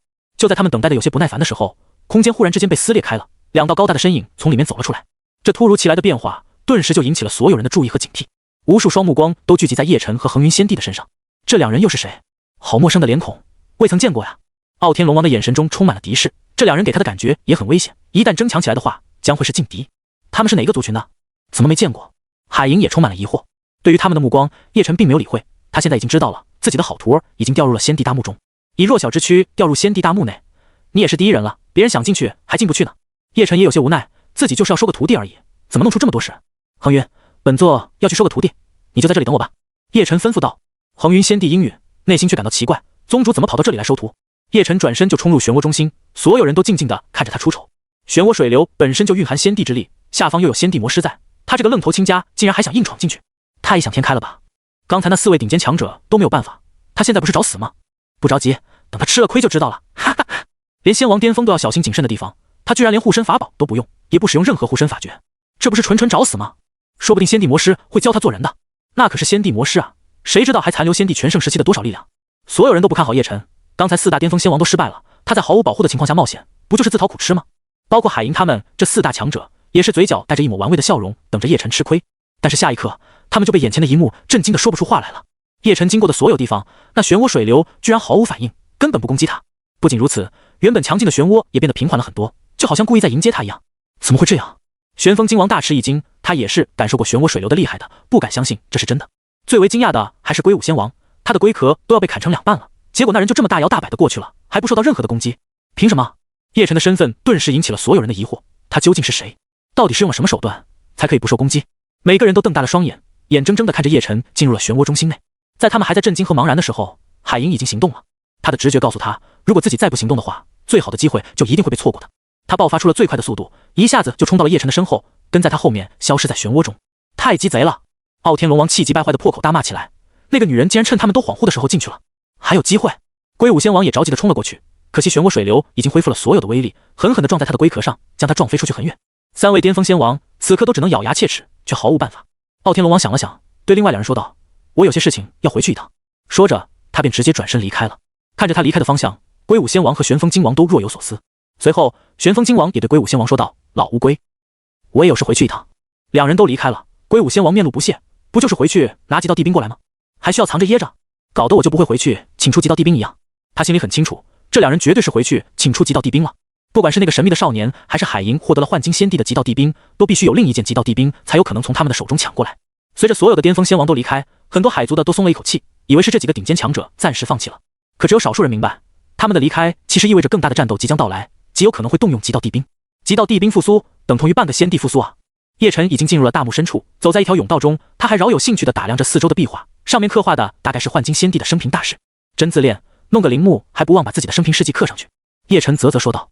就在前方不远处，他发现了一个小女孩龟缩在阴暗的角落，正瑟瑟发抖。小女孩正是之前不小心被漩涡卷入这里的碧鳞人鱼族，名为幽若。进来之后，他就害怕的得不敢乱动，墓室内还传出一些恐怖的声响，他就更害怕了。大长老和族长他们一定会来救我的吧？一定的吧。幽若抱着双腿坐在地上，满脸都是泪水。就在这时，他听到了一阵缓慢的脚步声响起，而且越来越近，这把他吓了一大跳，小小的身躯恨不得要缩成一个球。怎么办？会不会是鬼怪？把我给吃了怎么办？幽若忍不住胡思乱想起来。等脚步声来到身边的时候，忽然就停下了。幽若吓得连呼吸都不敢，他把头深深地埋入膝盖里，好像只要自己看不到外界，外界的东西也看不到自己了。碧鳞人鱼族幽若，今年16岁，资质平庸，无法觉醒体内血脉，故离开族群寻找修炼之法，结果掉入此处。就在他内心的恐惧上升到最顶点的时候，一道温润的声音响起，还把他的一些事迹给说了出来。不知为何，听到这陌生的声音时，幽若的恐惧立马就消退了。他壮着胆子抬头看去，发现一个长相极为俊美的男子正带着温和的笑容低头看着自己。被这双好看通透的眸子看着，幽若反而害羞扭捏了起来。你是谁啊？怎么会在这里？还知道我的事情？幽若眨巴着水汪汪的大眼睛。叶晨微笑道，我不仅知道你的事情，还可以帮你修炼，只要你拜我为师。真的？我真的可以修炼吗？幽若的眼睛一下子就亮了起来。叶晨点头，像是要拐卖女孩的人贩子。幽若二话不说，从地上爬起来之后，跪在叶晨的面前，咚咚咚的就磕了好几个响头。师傅在上，请受徒儿一拜。不错不错，起来吧，以后你就是我的弟子了。叶晨满意的点头，摸摸他的脑袋瓜。在叶晨的身后大约10多米的距离，海银狠狠地摔在坚硬潮湿的地板上，又从容地爬了起来。这里面竟然没水！他的人鱼尾巴收缩变化，变成了人类的2条腿。看到前方叶晨的身影，想了想之后，还是跟了上去。于是刚好就看到了叶晨收幽若为徒的一幕。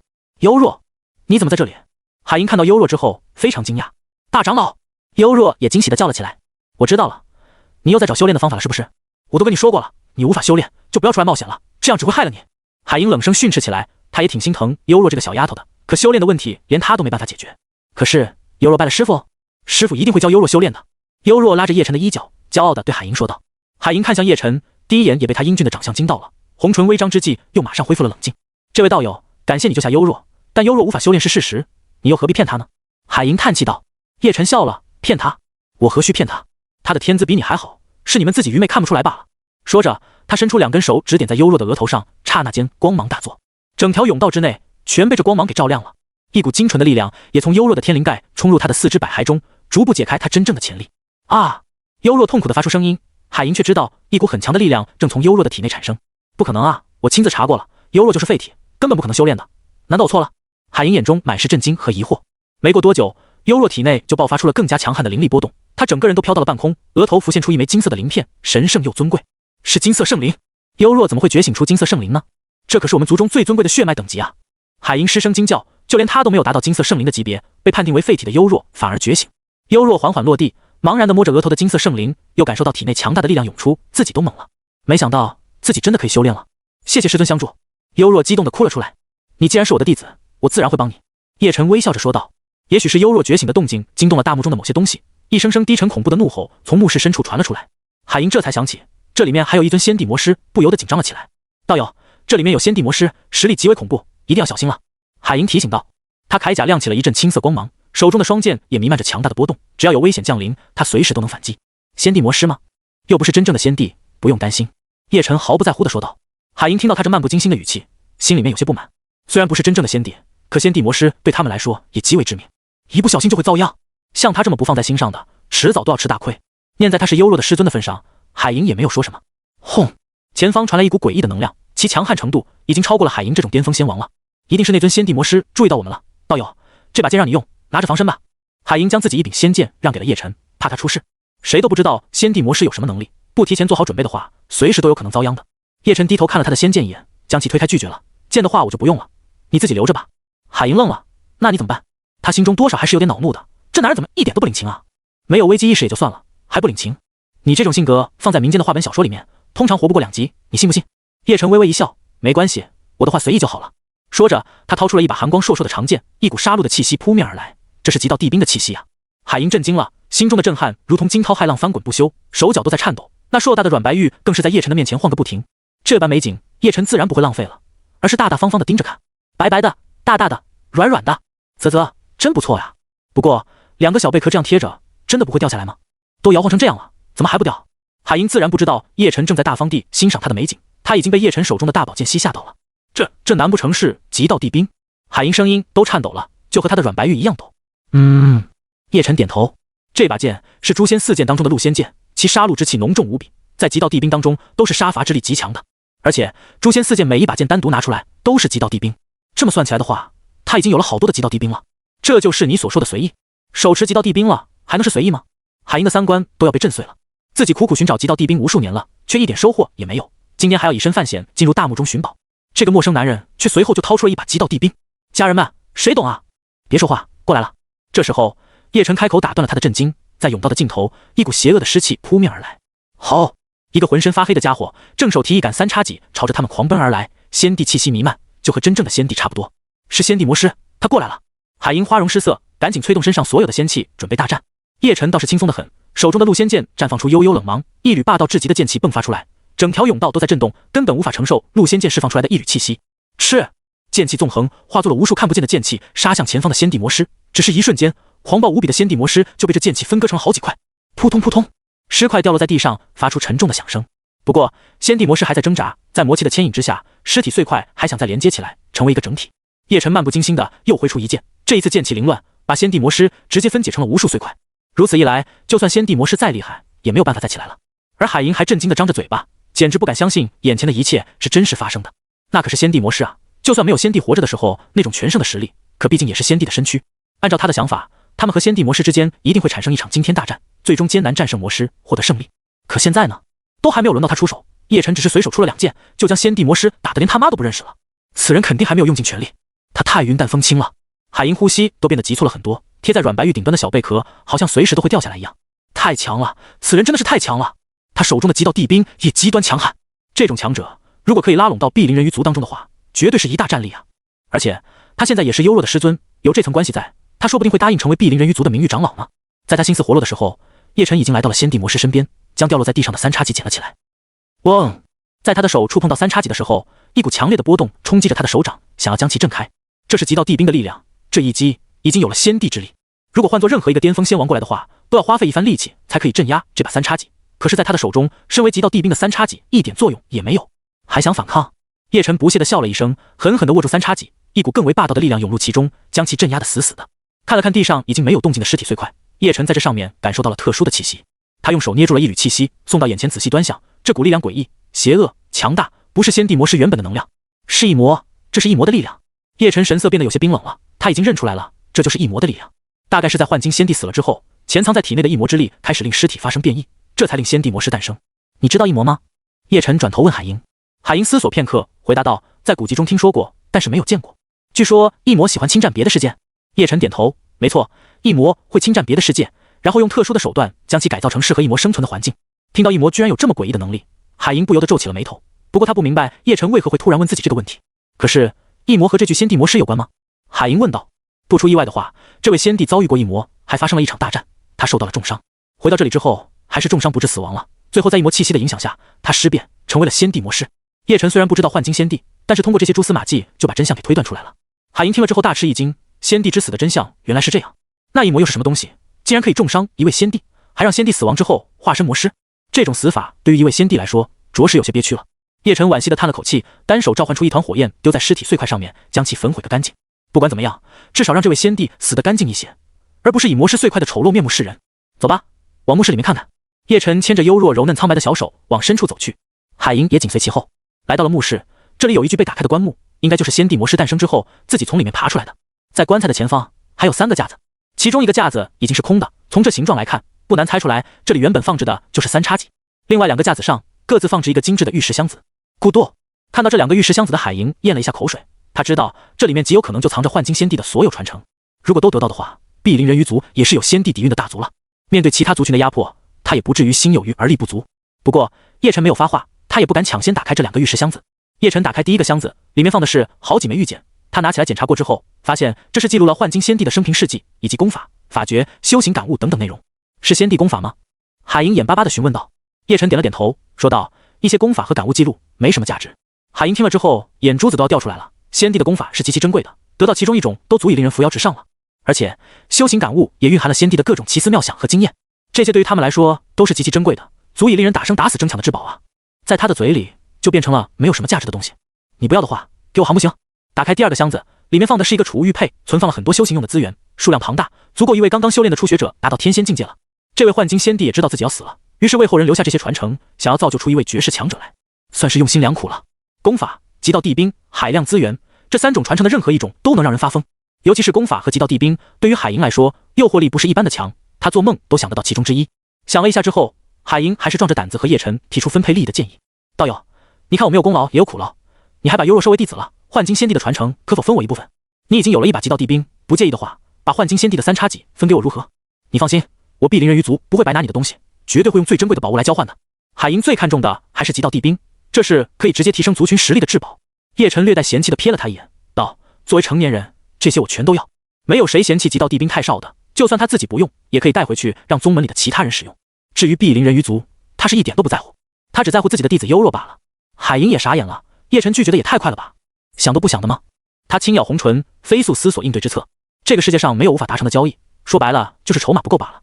只要自己拿出足够多的好处，他不信无法打动叶晨。最后，海银红着脸下定了某种决心，咬着红唇对叶晨说道：道友，我愿意用本族最珍贵的宝物跟你交换，你也先别拒绝，至少先验验货怎么样？叶晨看到他小脸羞红如水蜜桃，还一副扭扭捏捏的样子，对他所说的珍贵宝物来了些许兴趣。虽然没打算交换，但是可以验验货。海银紧张地看了一脸天真无邪的幽若一眼，用一个法诀将幽若的双眼和思维都给蒙蔽住。随后，他在叶晨面前拿开了2个小贝壳，那2团软白玉直接跳了出来。道友，我就是本族最珍贵的宝物，请享用。碧鳞人鱼族最珍贵的气势就是他们特殊的体质，不然的话，傲天龙王为何一心要得到海银的躯体呢？在享受的同时，更重要的是可以精进自己的修为，其效果比服用很多圣药都要好。而且，经常享受他们的躯体，修炼的效果也会越来越好，简直是一举两得。海银已经活了几十万年，从来没有和任何一个男性有过太亲密的身体接触，就连握手都没有，更别说阴阳交融了。再加上他现在已经是巅峰仙王修为，一旦让别人享用他的初次，效果绝对会翻很多倍。想通了此事之后，海银也豁出去了，骄傲地昂着下巴，尽管整个身子都变得粉色了。道友，来吧，你想如何都行，我绝对配合。海银坚定地抿着嘴巴，闭上了眼睛，等待叶晨的巨大炽热来临。叶晨对他的选择也非常惊讶，没有想到他所说的珍贵宝物居然是这个。但不得不说，他的各种条件确实好到了极点，该有肉的地方很软乎，该有线条的地方非常优美，光是看着就知道这是一具完美的艺术品了。叶晨仔仔细细地欣赏，目光从上方的软白玉下移到杂草丛生的幽深溪谷，还不住地点头。此女体内蕴含一股极为精纯的能量，要是吸收了这股能量，对任何人都有巨大的好处，甚至都有可能直接领悟先帝之道，正得先帝之位。叶晨感受到海银体质的特殊之处，他说自己就是整个族群最珍贵之物，倒是一点都没错。就这样，叶晨欣赏了好几分钟，上上下下、左左右右、前前后后都验了个遍。海银双眼紧闭，一直等待巨大炽热的来临，可始终等不到，他也急了。道友能否别再看了，赶紧行动吧。海银不敢和叶晨那炽热的目光对视，只能低下头催促他快点办事。叶晨笑了，我可没说要跟你交换。海银听到他这么说，耳朵都红透了，他羞恼无比，赶紧将2个小贝壳重新盖了回去。不换你不早说。叶晨笑了，是你让我验货的，我又没说验货之后就一定交换。你，海银浑身都红透了，这是被气的。他很想反驳，可叶晨所说的也是实话，他刚才就是让叶晨验货，可没说验货之后一定会交换的。可问题是，他每一个细节都被验过了呀，这家伙白捡便宜不用付钱的意思吗？可恶！等幽若的视觉和思维都被解开之后，小女孩很是茫然，她觉得自己好像失去了一小段记忆。师尊，你和大长老换了吗？幽若还傻乎乎地问道。叶晨没忍住笑意，差点扑哧一声笑出来了。你问问他吧。哼！海银气呼呼地瞪了他一眼，已经不想和他说话了。此处已经没有别的东西，该离开了。叶晨说道。海银忽然间想到了什么，担忧地说道：等一下，傲天龙王他们很有可能还在上面等我们，一旦我们出去了，一定会被他们围攻的，要不要先商量一下对策？现在叶晨有2件极道地兵，他们2人应付外面3位肯定没问题的，就怕他们也请出极道地兵。叶晨漫不经心地笑道：若他们够聪明，最好别来惹我。他的语气中满是对那些人的轻视和不屑。海银本想劝说几句的，可一想到叶晨已经有了2件极道地兵，确实也有说这话的资格。外界傲天龙王、玄风金王、龟武仙王3人已经回来了，他们保持高冷和沉默以及绝对的自信。3人彼此对视了一眼，虽然什么都没说，但彼此都清楚另外2人一定也请来了极道地兵。也就是说，不出意外的话，这里就有了3件极道地兵了。一旦打起来，3件地兵复苏，到时候将会是毁天灭地的场面。而余下的海族们已经离得远远的，现在就像是暴风雨前的宁静，不爆发则已，一旦爆发将会是毁灭性的。你们说，碧鳞人鱼族大长老拿到极道地兵了吗？怎么可能？里面还有仙帝魔师守护着，他的实力就算再强，也打不过仙帝魔师吧？那也未必，仙帝魔师又不是全盛时期的仙帝，而碧鳞人鱼族大长老有好几件极品仙器护体，谁输谁赢还不一定呢。就算成功了，那又如何？你们没有看到那3位已经做好准备了吗？我甚至怀疑他们把极道地兵都带来了。什么？有极道地兵？真打起来的话，我们有100条命都不够死的，赶紧再离远一点。聪明的海族们已经察觉到危险，继续选择远离，而绝大部分海族还是想看热闹，等待最终大战的开启。在等待了许久之后，下方的漩涡水流终于逐渐平静了下来，掺杂其中的仙帝能量也消失得一干二净。这也令所有人都意识到，进入内部的海银2人可能真的要冒出来了。轰！就在众人紧张起来的时候，下方轰然坍塌，3道身影破开水流直冲而上，正是叶晨、幽若、海银。他们的出现也让傲天龙王他们有所行动，3人默契地散开，分成3个方位将叶晨几人围住。强悍的仙王气息释放出来，隐隐形成了一方牢狱，死死地将叶晨等人围困在其中。海银，你在下方拿到了什么东西？拿出来给我们看看吧，要是我没兴趣，就可放你离开。旋风金王极为霸道地命令海银把所有的战利品拿出来，让他们过目。极道地兵是不是在你身上？仙帝魔师呢？你难道没有遭到他的阻拦吗？龟武仙王冷冷地质问道。这才是他们最关心的问题。我没有极道地兵。海银冷着一张脸，说到这个他就来气，自己被验货了不说，极道地兵也没拿到手。显然，他说自己没有极道地兵，别人是不会相信的。就算真的没有，也要好好检查才会放过他。真的吗？我不信，除非你将所有的储物法宝都拿出来，让我看看。龟武仙王态度强势地命令道。极道地兵事关重大，他们是不会让海银一句话就忽悠过去的。但是对于海银来说，这就太羞辱人了，让他当众将所有的储物法宝都交出来，才可以自证清白。凭什么？身为巅峰仙王的他，绝对受不了这种羞辱。我劝你们不要欺人太甚了，别以为我就没有脾气。海银手掌一翻，2把仙剑就出现在手中，释放出了缕缕杀气。巅峰仙王一怒，流血飘橹。龟武仙王他们见状，明白光靠一张嘴谈是谈不拢的，既然要打的话，那就直接开打吧。傲天龙王嘿嘿狞笑起来，海银，只要你将极道地兵交给我，我可保你安全，有我9头赤龙一族的守护，谁敢动你？傲天，你这话说的，好像我沧海龙龟一族就没办法保他一样。海银，你不信的话，可以将极道地兵交给我试试，我绝对把你保护的无人敢碰。龟武仙王也笑了起来，这几人唇枪舌剑，心中各有打算。海银的脸色此刻极为难看，自己被叶晨全面验货了也就算了，如今又被他们当成货物一样呼来喝去，此件事了，与我无关，我先走了。叶晨微笑地冲海银摆摆手，带着幽若就要离开这里。海银一下子就急了，东西在你身上，你就这么把我抛下不管了？你有心吗？不过他还是没有将叶晨获得了幻金仙帝极道地兵的消息公之于众，因为他明白一旦这个消息被传开，叶晨的处境将会极其艰难。只是有人却不允许他就这样离开了。傲天龙王斜着眼睛盯着叶晨，命令道：慢着，本王让你走了吗？谁允许你走的？旋风金王、龟武仙王他们都对叶晨极为警惕，之前叶晨轻而易举地进入了仙帝陵墓中，这是他们都没有做到的，所以他获得极道地兵的可能性也很大。叶晨回头一脸玩味地反问：哦，你这是要威胁我的意思？傲天龙王一脸不屑：威胁？我只是在说一个事实罢了，或者你也交出所有的储物法宝，我检查，我自会放你离开。叶晨无奈地摇头笑道：我最烦的就是被人威胁了，那你又能如何？眼下这种局势，你不会还想反抗吧？傲天龙王哈哈大笑了起来。他们3位仙王都在这里守着，手里各自都有极道地兵，就算你真的很厉害，也绝不可能翻了天的。可下一秒他就突然间瞪大了双眼，因为原本还在远处的叶晨一瞬间就出现在了他的面前。什么？好快的速度！傲天龙王当时就惊了，以他巅峰仙王的实力，其他的同阶强者想要用速度来碾压他是根本不可能的。如现在这般，在他没有反应过来的时候就突然杀到面前，更是离了大谱。可问题就在于，此人真的在自己没有任何提前察觉的情况下，一瞬间就出现在自己面前了。好强！傲天龙王的思绪转变和战斗经验都很厉害，在意识到自己陷入被动之后，毫不犹豫的就催动了极道地兵了。万道真龙印，一个硕大的法印朝着叶晨天灵盖就砸了下来，恐怖的威压覆盖全场。万道真龙印是9头赤龙一族的极道地兵，以1万种不同的9头赤龙族强者修炼的大道凝聚而成，又有9头赤龙的仙帝强者凝练祭炼，随后才形成了如此强悍的极道武器。万道真龙印一旦镇压下来，就几乎等同于1万种大道规则碾压，就算你是仙帝都要抖3抖。轰！当万道真龙印化作万丈大小，彻底将叶晨给覆盖住的时候，无数的大道符文垂落，每一种大道符文都不一样，这就像是已经演化出了一个小世界一样，各种规则完善，几乎等同于一个小世界的降临了。糟了，是万道真龙印！快走！龟武仙王的脸色顿时变得惊恐起来，一边大吼着，一边急速后退。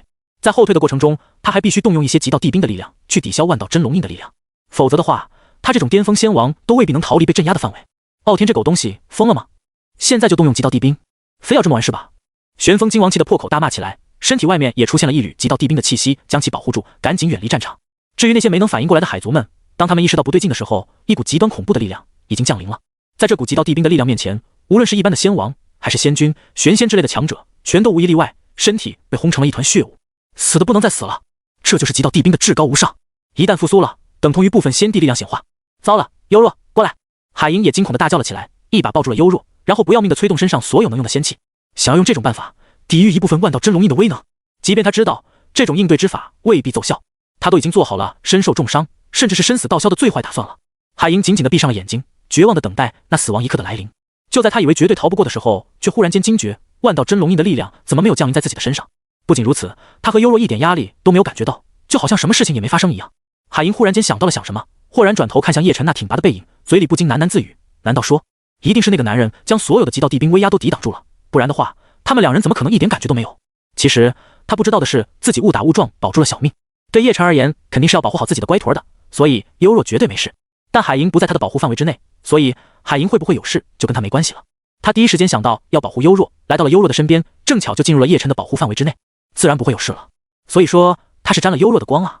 不对，他怎么这时的海银才是真正的震惊了？因为他看到叶晨居然，任何人在遇到极道帝兵的攻击时都不敢拖大，必须尽全力去阻挡才行。可海银却看到叶晨不仅没有任何反击的举动，甚至站在那里连动都不动的。他该不会被吓傻了吧？不对，他虽然和叶晨还没认识多久，但他明白此人绝对不是那种坐以待毙的傻子。再说了，他自己就有2件极道帝兵了，难道不会动用吗？那么他现在一动不动究竟是什么意思啊？那个傻子不会真被吓傻了吧？这可是万道真龙印啊，一下子砸下来，他除了等死好像也没别的办法了。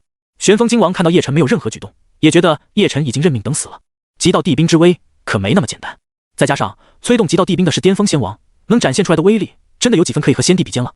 万道真龙印果真名不虚传，不过和我族的极道帝兵比起来，我族也丝毫不弱。龟武仙王在远处神情凝重地衡量着万道真龙印的威力，这股力量着实是令人心惊胆战。不过他沧海龙龟一族的极道帝兵也不弱，此时此刻无论是谁都明白那个胆敢挑衅傲天龙王的人必死无疑了。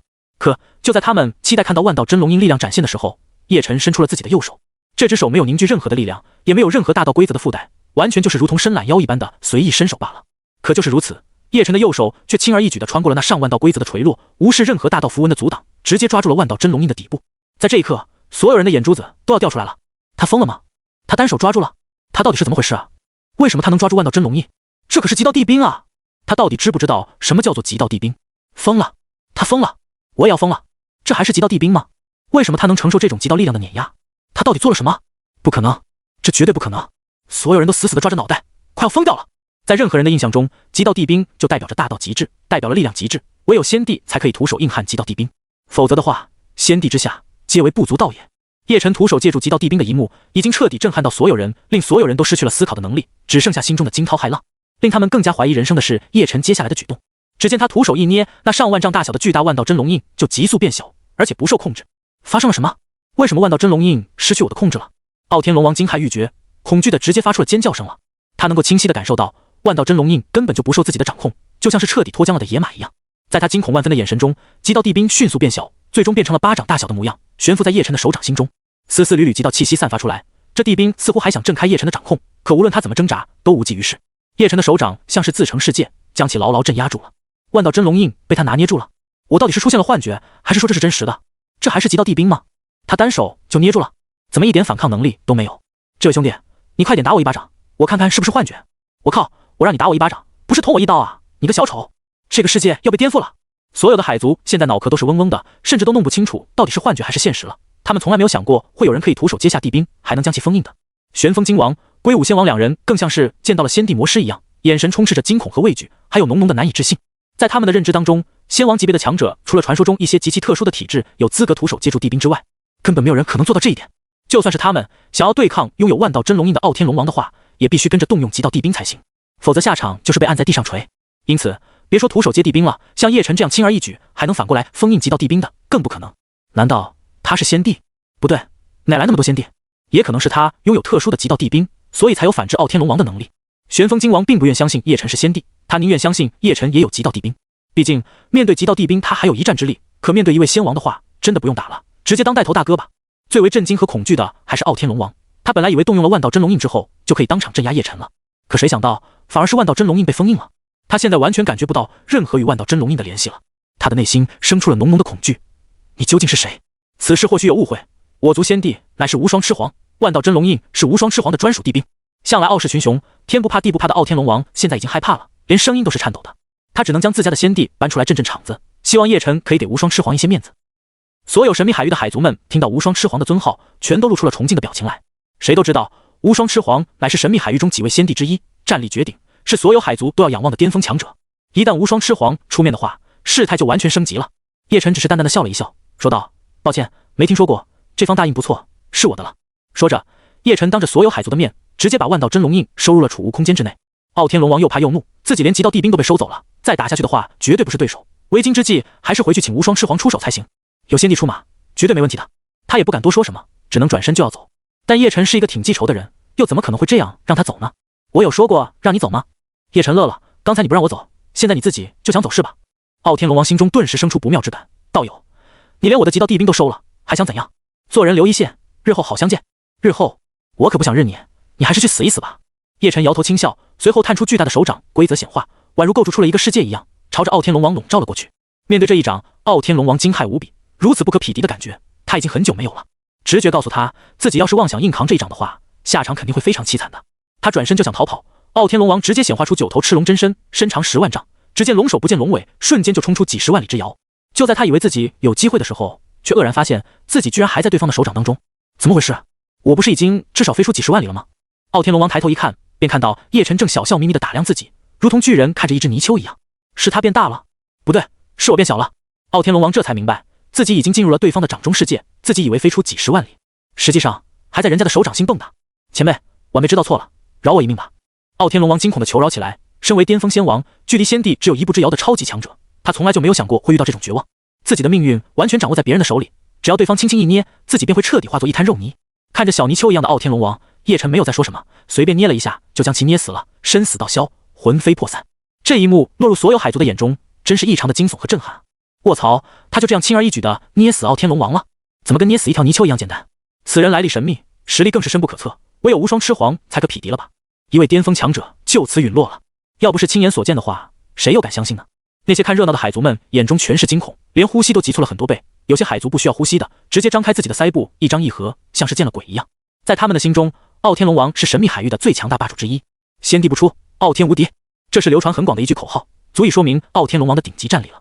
可如此顶级的大人物，却在所有人的面前被一个陌生人活活捏死了，和捏死一只蚂蚁一样轻松。这一幕对他们的震撼深达灵魂，今生今世都不可能忘记了。好强啊！海银一双水汪汪的美目也涌出了惊骇之色，他望着那挺拔的背影，感受到了什么才叫做真正的无敌。怪不得他至始至终都一副风轻云淡的模样，原来他的底气来源于自己强大的实力，强大到可以无视手持极道地兵的巅峰仙王了。幽若也激动地叫了起来，师尊好厉害啊！他也听说过傲天龙王的凶名，知道连大长老都对此人忌惮3分。看到师尊轻松灭杀这等凶悍之辈，让幽若对他的崇拜又达到了一个新的巅峰。碧鳞人鱼族的所有族人都惊讶地看向了小姑娘，刚才幽若这丫头竟然说那位神秘强者是她的师尊，一个无法修炼的废体，竟然有幸成为这种超级强者的徒弟，说他们不羡慕和嫉妒是不可能的。谁不想有这么猛的师尊？连傲天龙王都能一只手捏死，整个神秘海域还不是横着走？恐怕就连无双狮皇来了，都未必拿他有办法呀！此人绝对不是仙王，而是先帝，绝对是先帝。玄风金王脸都吓得惨白，如果让他处于傲天龙王的位置的话，下场绝对不会比傲天好多少。龟武仙王吓得背后的龟壳乱颤，发出了当当当的声音，不知道的还以为他摇晃拨浪鼓了。太强了，完全没有任何还手之力，绝对是先帝的实力。这里怎么会突然出现一尊先帝呢？是人族的先帝吗？龟武仙王思绪万千，现在想这些已经不重要了，重要的是自己还能不能安全离开这里。傲天龙王之所以死得那么惨，是因为他威胁了这位前辈，他们两人什么也没做，按理说应该不会有事吧。心中忐忑的龟武仙王见叶晨的情绪很稳定，没有要大开杀戒的样子，便大着胆子要告辞。前辈，傲天这个狗东西真是死有余辜，晚辈早就想将其千刀万剐了，前辈杀得好啊！龟武仙王点头哈腰，冲着叶晨一顿拍马屁。傲天死不足惜，若是没事的话，晚辈可否先行离开？龟武仙王谄媚的笑问。对，傲天这种垃圾死了才好，前辈做了一件大好事啊！晚辈和那种垃圾没关系，就先告辞了。玄风金王也立马反应过来，脸上挤满了讨好的笑容。留在这里让他有万箭穿心的痛苦，时时刻刻都担心自己也会落得傲天龙王那样的下场，哪怕当着无数海族的面落荒而逃，都比待在这里受折磨要好无数倍。叶晨露出了玩味的笑容，我可没说过让你们走。龟武仙王神情一滞，心中充满了不安，但还是挤出更加灿烂的笑容道，那是自然，那是自然，前辈不发话，我们又怎么敢擅自离开呢？玄风金王，俺也一样。两位名震神秘海域的强者，此时乖巧的像两个弱智一样，尤其是那讨好的笑容，让所有的海族见到了，都以为自己做梦了。叶晨说道，我也并非嗜杀之人，你们想离开也是有机会的，只要完成一个条件即可。两人一听到有离开的机会，迫不及待地询问是什么条件。不管是什么条件，只要能放过他们，一切好说。前辈，不知是何条件呢？玄风金王期待地询问道。叶晨说道，将你们身上的极道地兵都交出来吧，便可饶你们一命。听到这个条件之后，两人的笑容马上就变得僵硬无比，然后逐渐就垮了下来。极道地兵乃是他们的镇族重器，是底蕴所在，一旦交出去的话，对于整个族群来说都是极为严重的损失。是会影响族群命运走向的。旋风金王张了张嘴，本能的想要拒绝，因为交出来是不可能的。可他的脑海马上又闪过了傲天龙王凄惨的死状，于是乖巧的闭上了嘴巴。不用怀疑，别看这个少年模样的人一脸友好的微笑，好像没有任何危险的样子。一旦自己明确拒绝他的条件，那么自己必死无疑。所以摆在他们面前的就是2条难题了：要么交出极道帝兵，要么死。旋风金王和龟舞仙王脸色难看的彼此对视了一眼，都看出了对方的无奈和艰难。难道真的要把镇族重器极道帝兵给交出去，才能保住小命吗？所有看热闹的海族们很是安静，不敢发出任何的声音。他们也很想知道这2位巅峰仙王会如何选择呢？最终还是龟舞仙王率先做出了选择。他笑眯眯地说道：“这是自然的，极道帝兵再好，那也是身外之物，这就送给前辈。”说着，他大大方方地将一个看起来满是裂痕的圆球交了出来。从外表来看，这就是一个普通的圆球，没有什么稀奇的。但是当它出现的那一刻，天地间顿时就被一股极道力量笼罩了，恐怖的气息降临，大道符文流转，秩序神炼若隐若现。这就是真正的极道帝兵，沧海龙龟一族的无极苍蓝珠。龟舞仙王眼中满是不舍和心痛，但是为了保住小命，他也只能先把无极苍蓝珠给交出去了。叶晨也毫不客气，单手将其握在手中，就像是握住了一个普通的小球一样，轻轻松松。不错的东西。叶晨将其收走之后，又看向了旋风金王：“小老弟，到你了，就没有什么表示吗？”旋风金王再怎么不愿意，此时也只能将极道武器送了出来。前辈，这是我族的极道帝兵流光羽翼，请前辈笑纳。他拿出了一对极为精致小巧的翅膀，这对翅膀完全是由各种神经打造出来的，展开之后便会发出哗啦啦金属碰撞的声音。当流光羽翼轻微的震颤的时候，空间就会出现一道道黑色的裂缝。这还只是流光羽翼本身的力量罢了，假如有人催动本源力量复苏的话，整个空间都会被轻而易举的切割开。不仅如此，流光羽翼在速度上面的优势也是碾压性的。这也不错。叶晨满意的将其收下了，然后像是赶苍蝇一样摆摆手，示意他们可以滚蛋了。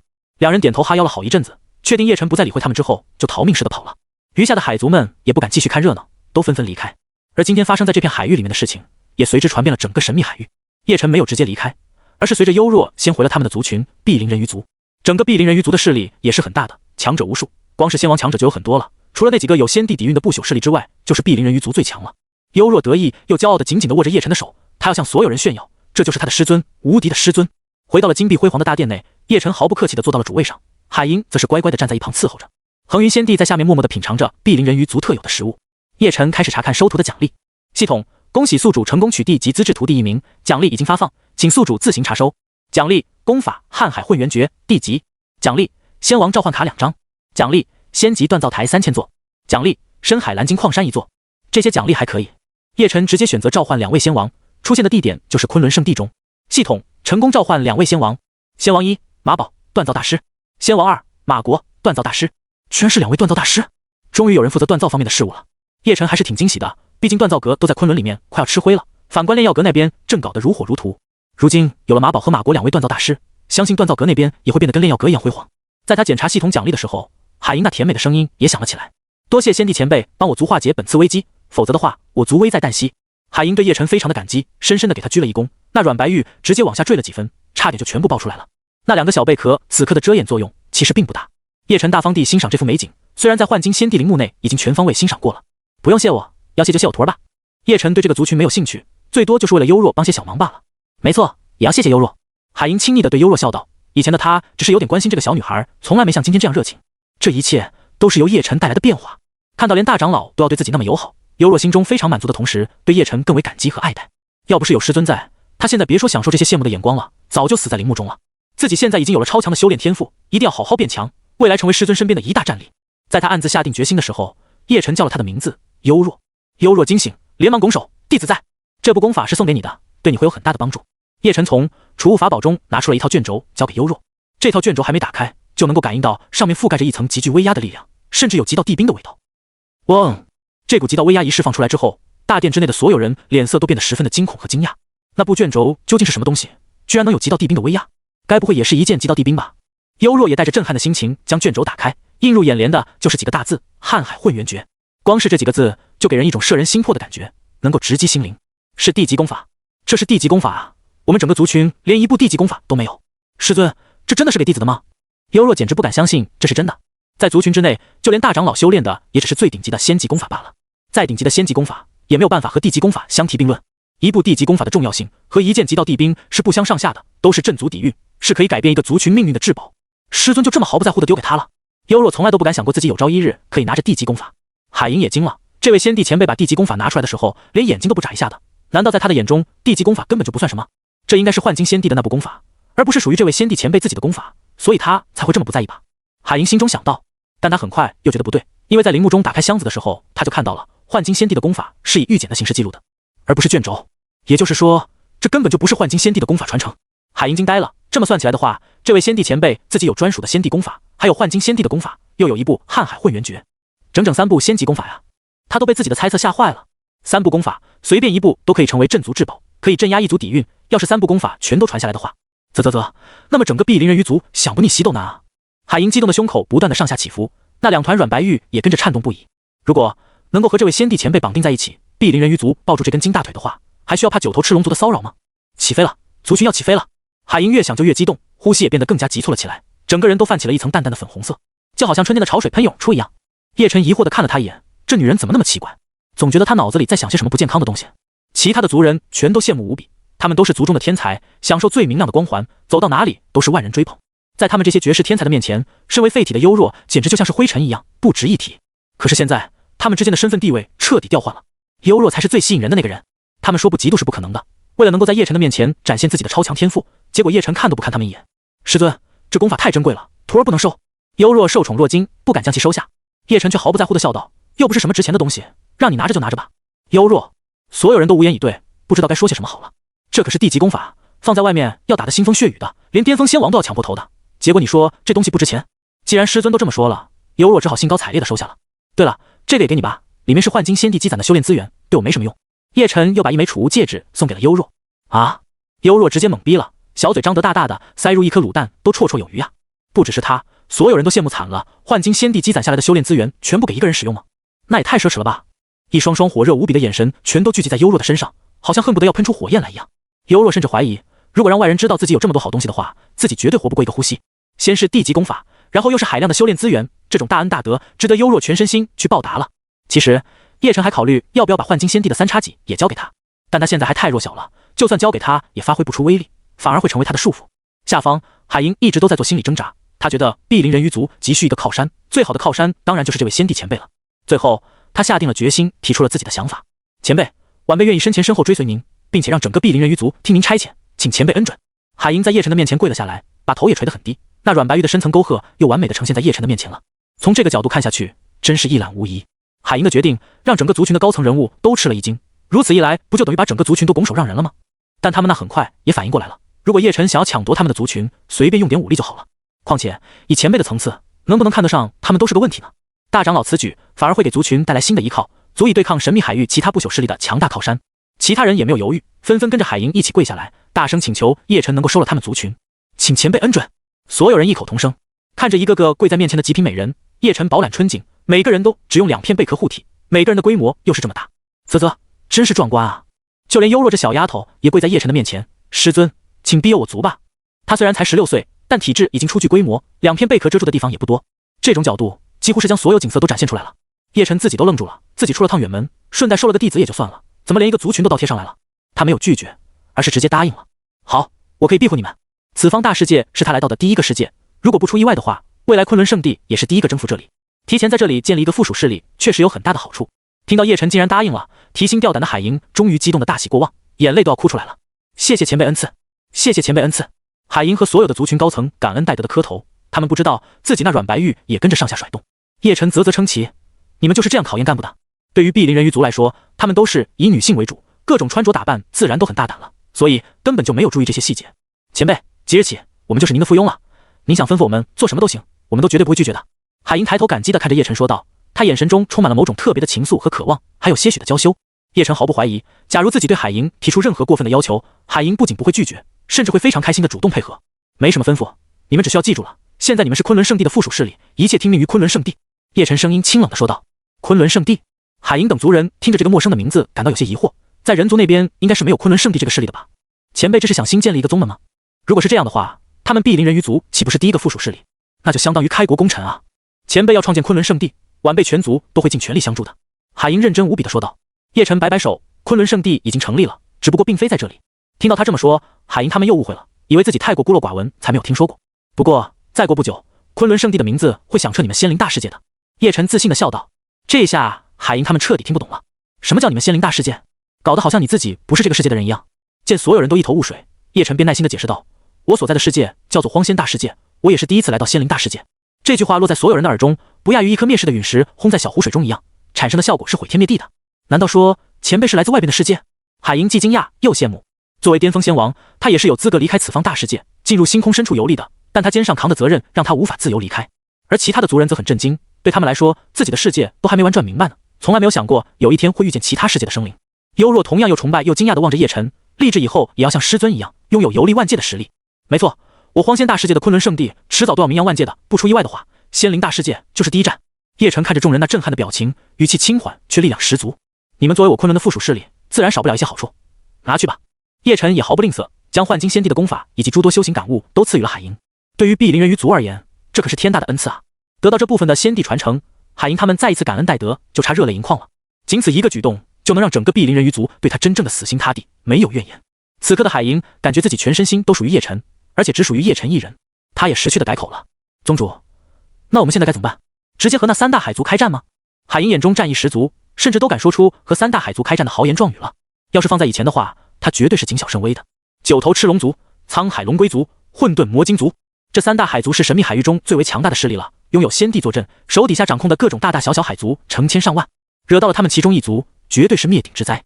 而叶晨不一样，不仅是简单的招惹了他们而已，他是直接杀了傲天龙王，又抢夺了九头赤龙一族的至宝万道真龙印。这是生死大仇，是必须互相赶尽杀绝，无法化解的仇恨。相信九头赤龙族绝对会出动仙帝的。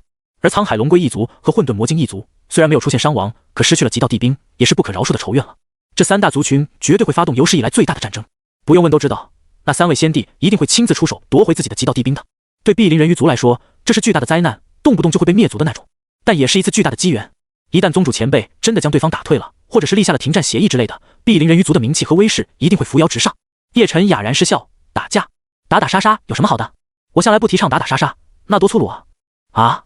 海银傻眼了，不打架怎么行呢？到时候人家不也会打过来吗？一直默不作声、毫无存在感的恒云仙帝听到叶晨这么说，不由自主地低下了头。你还说你不喜欢打打杀杀，那么你怎么解释之前在星空深处一招灭杀一位仙帝的操作？如果这都不算打打杀杀的话，那他也无话可说了。我在昆仑圣地之内一直都提倡讲道理，我的弟子们都知道的。不过有些弟子喜欢战斗，这是他们自己的性格，我也没打算管了。叶晨摸着下巴说道。如慕言和璎珞这两个孩子就比较能贯彻讲道理的宗旨。苏剑的话，随着他钻研剑道更深，就更杀伐果断、冷酷了。他向来是能动手绝不避避的类型。那如果敌人打过来，咱们该如何应对？海银满脸的不解。叶晨笑道：“在他们打过来之前，上门讲道理不就好了？你来带路，我这就上门和他们一个个讲道理，相信他们会通情达理的。”此事可行吗？海银很想问出这个问题，但还是忍住了。既然宗主都这么说了，自己当属下的也一定会尽全力去支持的。少说话，多做事，才是一个好下属。算算时间也差不多了，我们也该上门把道理讲清楚了。幽若，你也跟上，增长见识。恒云，你就在此坐镇，守护碧鳞人鱼族。做好这些吩咐之后，叶晨就带着海银和幽若两人撕开虚空裂缝，直接走了进去。而在此期间，外界的各种消息已经传得沸沸扬扬了，整片神秘海域都沸腾。你们知道吗？曾经称霸神秘海域的幻金仙帝的陵墓出现了，就在靠近碧鳞人鱼族的海域附近。大帝陵墓，要是我们也能获得大帝传承的话，那可爽翻了。据说傲天龙王、龟舞仙王、玄风金王、海银仙王全都到了，这4位都是海族大佬啊。话是这么说，海银仙王其实是最弱的，底蕴最差，他怎么可能竞争得过其余3位呢？有的地方比较偏远，信息还停留在仙帝陵墓出现的阶段。当他们听到4位巅峰仙王一起竞争的时候，没有人看好海银，都觉得他是最弱的。但随之而来的消息却令所有海族大吃一惊，那就是有一位神秘强者出现，和海银一起成功进入陵墓内，并安然离开。不出意外的话，他们2人已经获得了仙帝传承了。此事传开之后，广大海族们都表示非常意外，海银仙王反而占了便宜。真的假的？很多聪明人都敏锐地察觉到，问题的关键一定是出在那位神秘人的身上。那位神秘人究竟是谁？居然可以虎口夺食？别问了，我只能说那位神秘人强得离谱，他一个人面对几大巅峰仙王都丝毫不落下风。不，应该说强势碾压才对。听到那位神秘强者竟然还可以强势碾压3位巅峰仙王，所有的海族都震撼无比。那3位仙王在神秘海域中的地位举足轻重，拥有绝对的威势和话语权。以他们的实力，想要灭绝一个海族都是轻而易举的事情。怎么还有人能比他们更强？真的假的？别骗人啊，我读书少。那3位仙王能被压制，怎么可能呢？就算加上海银仙王，也不可能压制3位仙王吧？吹牛也要打草稿，不管你们信不信，反正我是不信。绝大部分海族并没有在现场，因此他们也不清楚现场的细节，自然不会相信那3位巅峰仙王会被人压制了。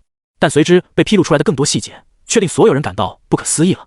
你们还别不信，那位神秘人可不简单，他一个人就拿捏住傲天龙王了。最爆炸的消息是，当时傲天龙王的手中是有极道帝兵、万道真龙印的。这个消息一出来，所有人都精神了。极道帝兵、万道真龙印，那可是传说中的至宝啊，是先帝的身份象征，是力量的极致代表，是数以亿计的生灵穷极一生都不可能达到的高度。对于所有人来说，那已经是大道尽头了。傲天龙王手持极道帝兵，这不把整个神秘海域都杀穿了啊？先帝不出，有谁能奈何得了他？在这种全盛状态下的傲天龙王，真的还有人可以拿捏他吗？就算真的要大战一场，绝对是两败俱伤吧。但是小部分当时在现场的海族生灵们都诉说起真实情况，现在说起来连我们都不信，可事实就是如此的。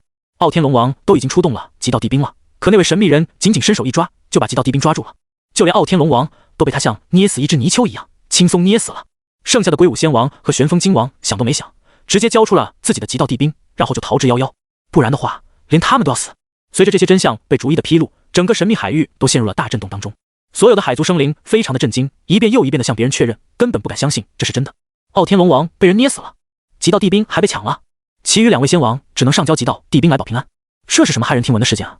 不用多说，那位神秘人绝对是先帝强者了，否则的话怎么可能做到这么时还安然无恙呢？死了一位巅峰仙王，又损失了3件极道帝兵，那3个大族绝对不会善罢甘休的。不出意外的话，整个神秘海域都会陷入一场史无前例的大混战当中，先帝强者都会亲自出手。到那个时候，不会连整个神秘海域都被打穿了吧？不用怀疑，先帝强者绝对能做到这一点。一时之间，整个神秘海域的生灵都陷入了一种焦躁不安、惶恐慌张的状态中。他们是真的害怕会出现一场波及整个神秘海域的战争。当外界已经闹得沸沸扬扬的时候，在九头赤龙一族中，所有的族人都满腔怒火，杀意十足。傲天龙王居然死了，那样一位堪称无敌的前辈就这样没了，他们无法接受。令他们更加无法接受的是，连极道帝兵都被人抢了，真是奇耻大辱。唯有将碧鳞人鱼族灭掉，让血水染红整个神秘海域，才可以平息他们心中的怒火。至于极道帝兵，他们并不担心，因为九头赤龙一族的先帝无双狮皇大人一定会夺回来的，顺便将那个不起眼的神秘先帝给灭杀。一场血腥的战争是不可避免的。请老祖！九头赤龙一族的族长悲愤地仰天大叫，其声音震动了整个族群，感染了无数的族人。当九头赤龙一族的所有人都振臂高呼的时候，一道仿佛来自道之尽头的无上帝音响彻族群。此事本皇已知晓。短短的一句话，就让所有人陷入了前所未有的狂热和崇拜中。因为说出这句话的不是别人，正是至高无上的无双狮皇，世间最强生灵之一。他站在了力量最巅峰，俯瞰人间万物。有无双狮皇的发话，此事还有任何悬念吗？当然没有了。他们都忘记了无双狮皇到底有多少年没有亲自动手了，或许外界的人都已经忘记了无双狮皇的统治力。这一次就让所有人都看看无双狮皇那至高无上的战力吧。类似的情况在沧海龙龟一族和混沌魔晶一族也正在上演着。沧海龙龟一族中，来自族内最深处的声音也传遍了各地，即将血洗碧鳞人鱼族。短短的一句话，就彻底点燃了所有沧海龙龟一族强者的战斗之心。每个人眼睛充斥血丝，发出的怒吼连胸腔都在震动，因为这是他们的先帝沧海先帝的声音。所有的族人都整装待发，只需要沧海先帝一声令下，就可以直接出征了。在混沌魔晶一族当中，基本也是同样的情况，所有的族人都在为即将到来的血战而欢呼狂热。混沌魔晶的大殿之内，旋风金王此时也一扫之前被挫败的颓势，取而代之的是强烈的期待。对方虽然是先帝，可我族的先帝才是最强的。流光羽翼可没那么好拿，希望他先别死那么快。旋风金王已经将这些事情都上报给他们一族的先帝魔晶先帝了。事实上，当叶晨收取了极道帝兵流光羽翼的时候，身为流光羽翼的主人魔晶先帝就已经知晓了。他知道对方是一名先帝强者，不过魔晶先帝没有着急现身，因为他有绝对的自信，当自己亲自出手的时候，流光羽翼自然会回到自己的手上。先帝大人，是否立刻出征碧鳞人鱼族？那位先帝应该还在那里，等他逃跑了就来不及了。旋风金王已经等不及了，他在那么多的海族面前丢了大脸，正迫不及待的要把所有的脸面都拿回来。那位神秘的先帝收取了3件极道帝兵，知道自己要面对3位先帝的讨伐，可能会提前潜逃的。虚空裂开，一位身披黑色长袍的高大人影从虚空中走了出来，在他的身体周围还有各种天地异象在环绕着，代表了他至高无上的境界。见到此人，旋风金王眼神火热，无比崇拜地低下了头，因为此人正是他们一族的先帝魔晶先帝。魔晶先帝的身上没有任何修为波动，但他的一举一动都像是牵动着整个世界的力量一样，令人心悸。他神色冷漠，刚想说些什么，忽然间感受到有人已经降临混沌魔晶一族的外围了。那人已经来了，就在外面。魔晶先帝语气淡漠的开口，随后身体在原地逐渐消失，只留下目瞪口呆的旋风金王。他来了，他是怎么敢的啊？不赶紧跑，还主动来送死。他不知道自己惹怒的不仅是魔晶先帝大人，还有另外2位先帝吗？旋风金王有些难以置信，不过这样也好，对方既然来了，就再也逃不掉了。他相信魔晶先帝大人会当着所有海族的面将那位神秘先帝斩杀，立下无上威严。在混沌魔晶一族之外，叶晨带着幽若和海莹出现了，望着下方那幽深连绵的海底建筑群，海莹心里没底。宗主大人，你这样直接来到人家的老巢和人家讲道理，真的可行吗？就在他考虑着要不要再劝一劝的时候，虚空裂开，一道足足有3米左右的高大人影从里面走了出来。海银下意识地看了这人一眼，就感觉到一股前所未有的恐怖威压扑面而来，好像要将他的躯体和神魂都彻底碾压粉碎一样。幸好站在他身边的叶晨动了一下手指，才帮他化解了这股无形的威压，否则的话，他必死无疑啊！先帝，混沌魔晶一族的先帝！海银吓得冷汗直流，胸膛剧烈的起伏着，眼中尽是惊恐之色。仅仅一个眼神就能够令他差点原地去世的，除了魔晶先帝之外，还能有谁？第一次以这样的姿态面对一位先帝，海银依旧是忍不住提心吊胆的。魔晶先帝双目冷漠地盯着叶晨，上下打量了几眼之后，才蓦然开口：“阁下并非我仙灵大世界之人，仙灵大世界的先帝们他都认识，绝对没有眼前这一位。本座不喜欢开玩笑，念你同为先帝，将本座的极道帝兵交还于本座，你我恩怨一笔勾销。”魔晶先帝声音冷漠地说道。虽然说他对自己的实力也有绝对的自信，但是想击败一个先帝，甚至是将其击杀，那也是极为困难的。所以能不动手就尽量不动手。可假如这外来的先帝不识趣，非要挑衅他的话，那就别怪他魔晶先帝心狠手辣了。听到对方这么说，叶晨直接笑了：“我来是跟你说一声的，流光羽翼已经属于我了，与你无关。我不是不讲道理之人，只要你别再惦记着我的流光羽翼，我便不会揍你。”叶晨的笑容很是阳光灿烂，看上去完全不是嗜杀好战之人。可他说出来的话，却让魔晶先帝气的瞳孔骤然收缩，变得杀气凛凛，周围的海域温度急速下降，好像要彻底冰封了一样。你说什么？魔晶先帝差点不敢相信自己的耳朵。此人不仅霸占他的流光羽翼，还要他主动放弃，凭什么啊？此人是从哪里来的勇气，当着他的面这么说，让一位先帝主动让出自己的极道帝兵？你在想什么呢？你这是逼我出手！魔晶先帝语气变得阴森无比，身上的气息释放了出来，引动天地道运，降下各种虚幻符文。要来了！海银见状，心中顿时一惊，先帝出手，必然是毁天灭地。他和幽若两人靠得这么近，真的没有问题吗？就在他担心这件事的时候，叶晨随手打出了一个光圈，将他们两人套了进去，帮他们隔绝来自外界的一切冲击。叶晨转动着手腕叹息，看样子你是不打算讲理了，这是你自找的，到时候别跟我哭鼻子就好。也就是这句话，将魔晶先帝彻底激怒了。我已经无数年没有这样发怒了，你是第一个！魔晶先帝大吼起来，一身狂暴的气息毫不吝啬地涌出，覆盖整片海域，然后化作无数的锁链冲向叶晨。哗啦啦，锁链在海中穿梭搅动，整片海洋也跟着暴动，一股又一股万米巨浪掀起，又狠狠砸下。面对魔晶先帝的攻击，叶晨双手背负在身后，闲庭信步的左右行走，每一次都能完美躲过锁链的攻击。魔晶先帝也在催动自己的流光羽翼，作为他专属的极道帝兵，流光羽翼已经是他的一部分了，相信他会自动挣脱束缚，回到自己身边的。可接连几次的召唤都失败了，魔晶先帝又惊又怒，如此古怪的情况他还是第一次遇到。鲸吞！他勃然大怒，打出一记攻击，前方虚空忽然裂开一个大口子，就好似巨鲸的血盆大口一样，要吞噬一切。这一方虚空顿时塌陷，恐怖的吞噬能力正在吃掉整片海域，不管是海水还是生灵，全都逃不过。海银和幽若两人看得眼睛都直了，要是没有宗主前辈的光圈守护，他们必死啊！先帝大人太强了，躲在族内不敢出来的玄风金王他们激动惨了，能亲眼看到魔晶先帝出手，真是三生有幸。这一招鲸吞的威力巨大，相信对方绝对不敢轻视的。可当他转头看向叶晨那边的时候，才大吃一惊，他为何没事？只见叶晨就立足于那崩塌的虚空中，任凭身边的力量如何拉扯，他都岿然不动。魔晶先帝也十分意外，自己这一招威力巨大，同阶先帝不可能无动于衷的。难道说此人有别的秘术护体？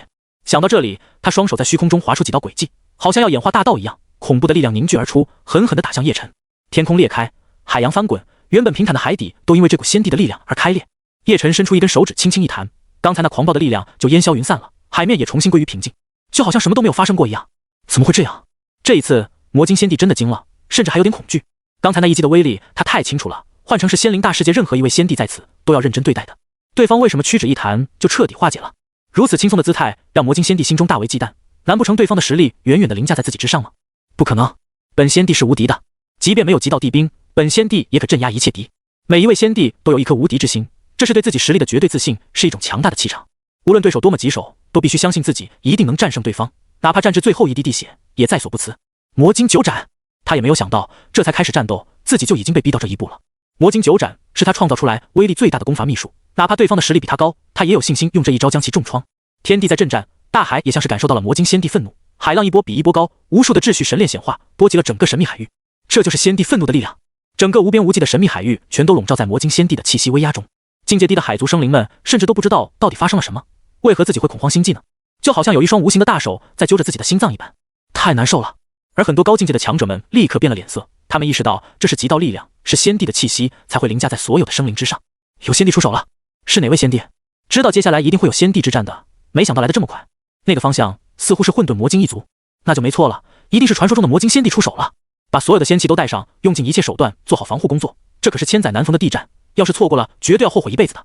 我宁愿被战斗余波活活震死，也不愿意放过这次观摩地战的机会。有仙君、仙王强者们仗着自己实力雄厚，家底丰富，就急匆匆地赶往混沌魔晶一族的方向。昭闻道：惜死足矣！无数年都难得一见的先帝之战，没有人愿意错过。只要离得够远，余波也未必会直接震死他们。魔晶先帝的魔晶九斩显化而出，变为9道横贯天地的巨大黑色利刃，犹如一轮弯月。每一道利刃都散发着令人心惊肉跳的气息，只需要一击，绝对可以让海底出现一道新的海沟。是你逼我的！斩！魔晶先帝催动浑身的力量，大手一挥，9道黑色的利刃带着死亡的气息，毫不客气地斩向了叶晨。附近的虚空被切割开，大道符文崩溃，秩序神链纷纷崩断，有种这个世界无法承载这种极道力量的意思。海银和幽若有光圈隔绝，因此不受这股力量的影响。但这种毁天灭地的景象，光是用肉眼看着都令人绝望了。这就是先帝之间的战斗吗？旋风金王等等混沌魔晶族人也激动的血液都要从血管中爆炸开了。如此惊世之力，真不愧是本族先帝，就一个字，太猛了。面对锋利至极的魔晶九斩，叶晨连眼皮都没有抬起，他伸出右手，轻而易举的就捏爆了第一斩。叶晨面带微笑的向前走去，闲庭信步，好像根本就感受不到任何危险一样。第二斩没有任何遮挡的斩到了他的胸膛之上，魔晶先帝以为能将叶晨斩成2半，结果却连他的衣服都没能损坏。魔晶先帝目瞪口呆，震惊无比，内心已经泛起了滔天巨浪。第3斩距离叶晨面前3米的时候就自动炸开了。第4斩被叶晨用手掌轻松拿捏，连他的皮肤都没破。往下的几斩看似威力巨大，但是连叶晨一根汗毛都动不了。如此骇人听闻的事件，让魔晶先帝那颗自信的无敌之心彻底崩溃了。怎么会这样？怎么会这样？魔晶先帝的无敌之心已经崩溃了。如果说叶晨硬接下他魔晶九斩之后身受重伤却不死的话，他还可以接受。但是像现在这样，弹弹手指就将魔晶九斩破掉，就算真的斩到他的身上，也连他的衣服都砍不动，那他真的要绝望了。这到底是什么怪物啊？魔晶先帝面露恐惧之色，面对叶晨的缓步逼近，他只感觉到一股磅礴到如同整个世界碾压一般的压迫感扑面而来，他忍不住的后退了。也就是这么一后退，彻底暴露了他内心的怯懦和畏惧。下方族群领地当中的旋风金王等族人本来还想看到自家先帝大杀四方的，毕竟连魔晶九斩这种逆天法诀都动用了，还能有什么变故吗？可当他们看到叶晨没有丝毫压力的时候，终于也涌出了浓浓的恐惧。此人真的厉害到了这种程度吗？连魔晶先帝的杀手锏都没有办法将其破开一点点皮毛吗？但从肉眼上面看上去，就知道双方的差距真的很大了。不过此时的他们在内心深处对魔晶先帝还保留有一丝无敌的幻想。作为魔晶先帝的后辈，他们就是听着先帝的故事长大的，对他们来说，魔晶先帝已经是一种信仰了。他们相信，不管到了何种困难的境地，魔晶先帝大人肯定还是能够找到方法斩杀敌人的。然而等他们看到魔晶先帝那充满恐惧的后退之后，心中仅仅存有的一丝幻想也终究破灭了。先帝后退了，先帝怕了。轰！他们脑子里面瞬间空白，好像是被万丈瀑布直接冲撞了一样，直接失去了思考能力了。有很多人摇摇晃晃的，连路都站不稳了，甚至有的人心理承受能力太弱了，两眼一黑就直接摔倒了。旋风金王这种仙王境界的大人物还好一些，还能站得很稳，但是呼吸也变得非常急促和沉重，显然对他也产生了巨大的打击，信仰一下子就崩塌了。先帝大人啊！旋风金王脸色变得极其苍白，语气也变得凄苦又无助起来。先帝这一退，把整个族群的底气都退没了。和他们的绝望不同的是，幽若和海银此时激动的都跳起来欢呼了。叶晨的强大远远超出了他们的想象啊！以肉身硬汉如此强大的先帝杀伐秘术，依旧没有任何损伤，宗主前辈的实力恐怕已经到了连先帝都无法想象的地步了。海银激动的脸色潮红，从魔晶先帝那惊恐的表情就能看得出很多信息了。师尊果然才是最强的，好棒啊！幽若这小丫头也激动的挥着小粉拳。而魔晶先帝此时此刻对叶晨已经充满了恐惧，他正在不断的后退，这种感觉自从成为先帝之后第一次出现。连我的魔晶九斩都没作用吗？如果我有流光羽翼的帮助，不行，就算有流光羽翼也无法展开他的防御。魔晶先帝真的无可奈何了，自己所有的手段都用上了，都伤不了对方，还怎么打？已经没有办法的他豁然转头看向另外一处虚空，气急败坏的大叫了起来：你们两个还不出手，还想看到什么时候？他这一发怒吼吸引了所有人的注意，难道说在那个方向还有什么人是隐藏起来别人看不见的吗？很快就有2尊同样弥漫着强大先帝气息的身影从虚空中显化出来了。没有人能够认得出他们的模样，因为除了少数人之外，根本就没有人见过先帝。但是聪明人也很多，从魔晶先帝的话语当中就可以简单推断出，这2位有资格与他平起平坐，那就只能是那2位先帝了。沧海龙龟一族的沧海先帝，九头赤龙一族的无双赤皇。随着他们2大先帝的出现，又和魔晶先帝站在一起，3人的先帝气息变得增长好几倍，更加恐怖了。就连魔晶先帝也镇定了很多，没有了刚才的慌张。此人极强，只有我们3人联手才有可能打败。沧海先帝语气充满了凝重，他全程目睹了叶晨的表现，只能说令他大为震撼。说到防御，最值得一提的一定是他们沧海龙龟一族的龟壳，这也是沧海先帝最引以为傲的方面。可即便是沧海先帝，他也绝对不可能硬接下魔晶先帝的九斩而丝毫无损，自己的防御比不上此人。无双痴皇没有说话，但是眼神中充满了对叶晨的忌惮。他身体由人形开始急速变化，身子拉长变成一头布满了深青色鳞片的巨龙，他的脑袋足足有9个，这就是无双痴皇的真身9头赤龙。一股蛮荒的气息瞬间弥漫整个神秘海域，先帝真身竟然恐怖如斯。见状，魔晶先帝也没有任何犹豫，身体一晃之后持续的变大，最后身躯大到几10万丈，覆盖太多海域了。这就是他的真身混沌魔晶，已经被逼到这种地步了吗？罢了，在这种大敌面前，本帝又怎敢托大呢？沧海仙帝见到两位老伙计都显化出真身，自己也不再藏着掖着了。不出几个呼吸的时间，一头庞大到无边无际的龙龟就出现了。此乃沧海龙龟。作为海族，他们平时为了方便活动，虽然大多数都会显化成人类的形体，但是要说战斗的话，一定是真身才能发挥出最大的战力。他们三位仙帝一上来就立马显化出自己的真身，也足以说明了他们对叶晨的忌惮和认真。唯有以真身战斗，才有几分获胜的希望。三头海族巨兽就这样出现在所有人的面前，那股无敌的蛮荒气息冲击着所有人的心灵。在这三头巨兽面前，没有人敢说自己能活过一个呼吸的时间。叶晨饶有兴趣地看着他们三人，露出了赞许的笑容。不错，这才好玩啊！他轻声细语的点评，但是他话音刚落，魔晶仙帝就迫不及待地率先动手了。鲸吞，虚无世界。他那巨大的魔晶巨口张开，化作了一个高悬于天空之上的混沌洞口，疯狂地吞噬周边的一切。一股恐怖无边的力量也作用在叶晨的身上，这比刚才他用人形发动鲸吞的时候至少强大3倍。沧海仙帝也动手了，只见他如同无边岛屿一样的身体晃动了一下，整个身体都朝着叶晨碾压了下来。他最强的杀伐之术就是他坚不可摧的身躯，无论是哪位仙帝都绝对不敢硬接下他这一招。最后是无双痴皇，他9个龙首一起张开嘴巴，天地能量汇聚在口中，最后一起喷发出来，9道光束凝聚成一道，带着毁灭一切的惊天之势杀向叶晨。三位仙帝一起出手，其仙帝之威别说是覆盖了整个神秘海域了，至少大半的仙灵大世界都感知到了这股无上地威。怎么回事？我感觉好恐慌，好像天要塌下来了一样。我也有一样的感觉，很难受啊。难道真的要发生什么事情了吗？我问过其他人了，周围所有人都有类似的感觉，所以这绝对不是单纯少数的错觉而已。仙灵大世界中，无数的修士们都不明白到底发生了什么事情，只知道自己胸口很闷，像是被一块巨大的石头压在身上，喘不过气来。只有少数站在生灵最顶端的强者们才知道，这其实就是仙帝威压。无数的顶级强者们纷纷被这股仙帝威压惊醒了。是哪位仙帝在出手？不对劲啊！就算是仙帝大战，也不太可能造成这种大范围的气机笼罩。难道不止2个仙帝？是神秘海域的方向？该不会是那3位仙帝打起来混战了吧？哼，那就有意思了。那3位平时嚣张的很，居然也会彼此打起来，那本帝倒要过去看看了。要是打死1、2个就好了。不少的仙帝在知道是来自于神秘海域的地威之后，都来了兴趣。那3位仙帝都是海族仙帝，平时各种族群之间虽然有摩擦，但神秘海域还是一个整体的。按理说，他们3个不太可能搞内战，不过也不排除他们喜欢自己人打自己人的可能。还留在仙灵大世界的一些仙帝都引入虚空，向神秘海域移动，想看看到底是一场怎样的混战。而此时的神秘海域中，3位仙帝的攻击已经全部落到了叶晨的身上。轰轰轰，一阵又一阵轰鸣声响彻天地，其迸发出来的能量让整个神秘海域都在震动，海底纷纷开裂，出现了无数道深不见底的巨大海沟。仙帝的一击恐怖如斯，仿佛时间都在逆流了。而叶晨就被淹没在无数的能量乱流当中，刚才他站立的地方甚至都已经出现了大面积的空间坍塌了。无数的海族被活活震死，他们甚至都没有意识到死亡来临了，就已经没了。如此恐怖的能量足以毁灭一连串的星球了。剩下躲在极远处感受地战的那些海族们全部都瑟瑟发抖，不敢大声呼吸。他们简直不敢想象在中心战场的能量乱流究竟有多惊心动魄。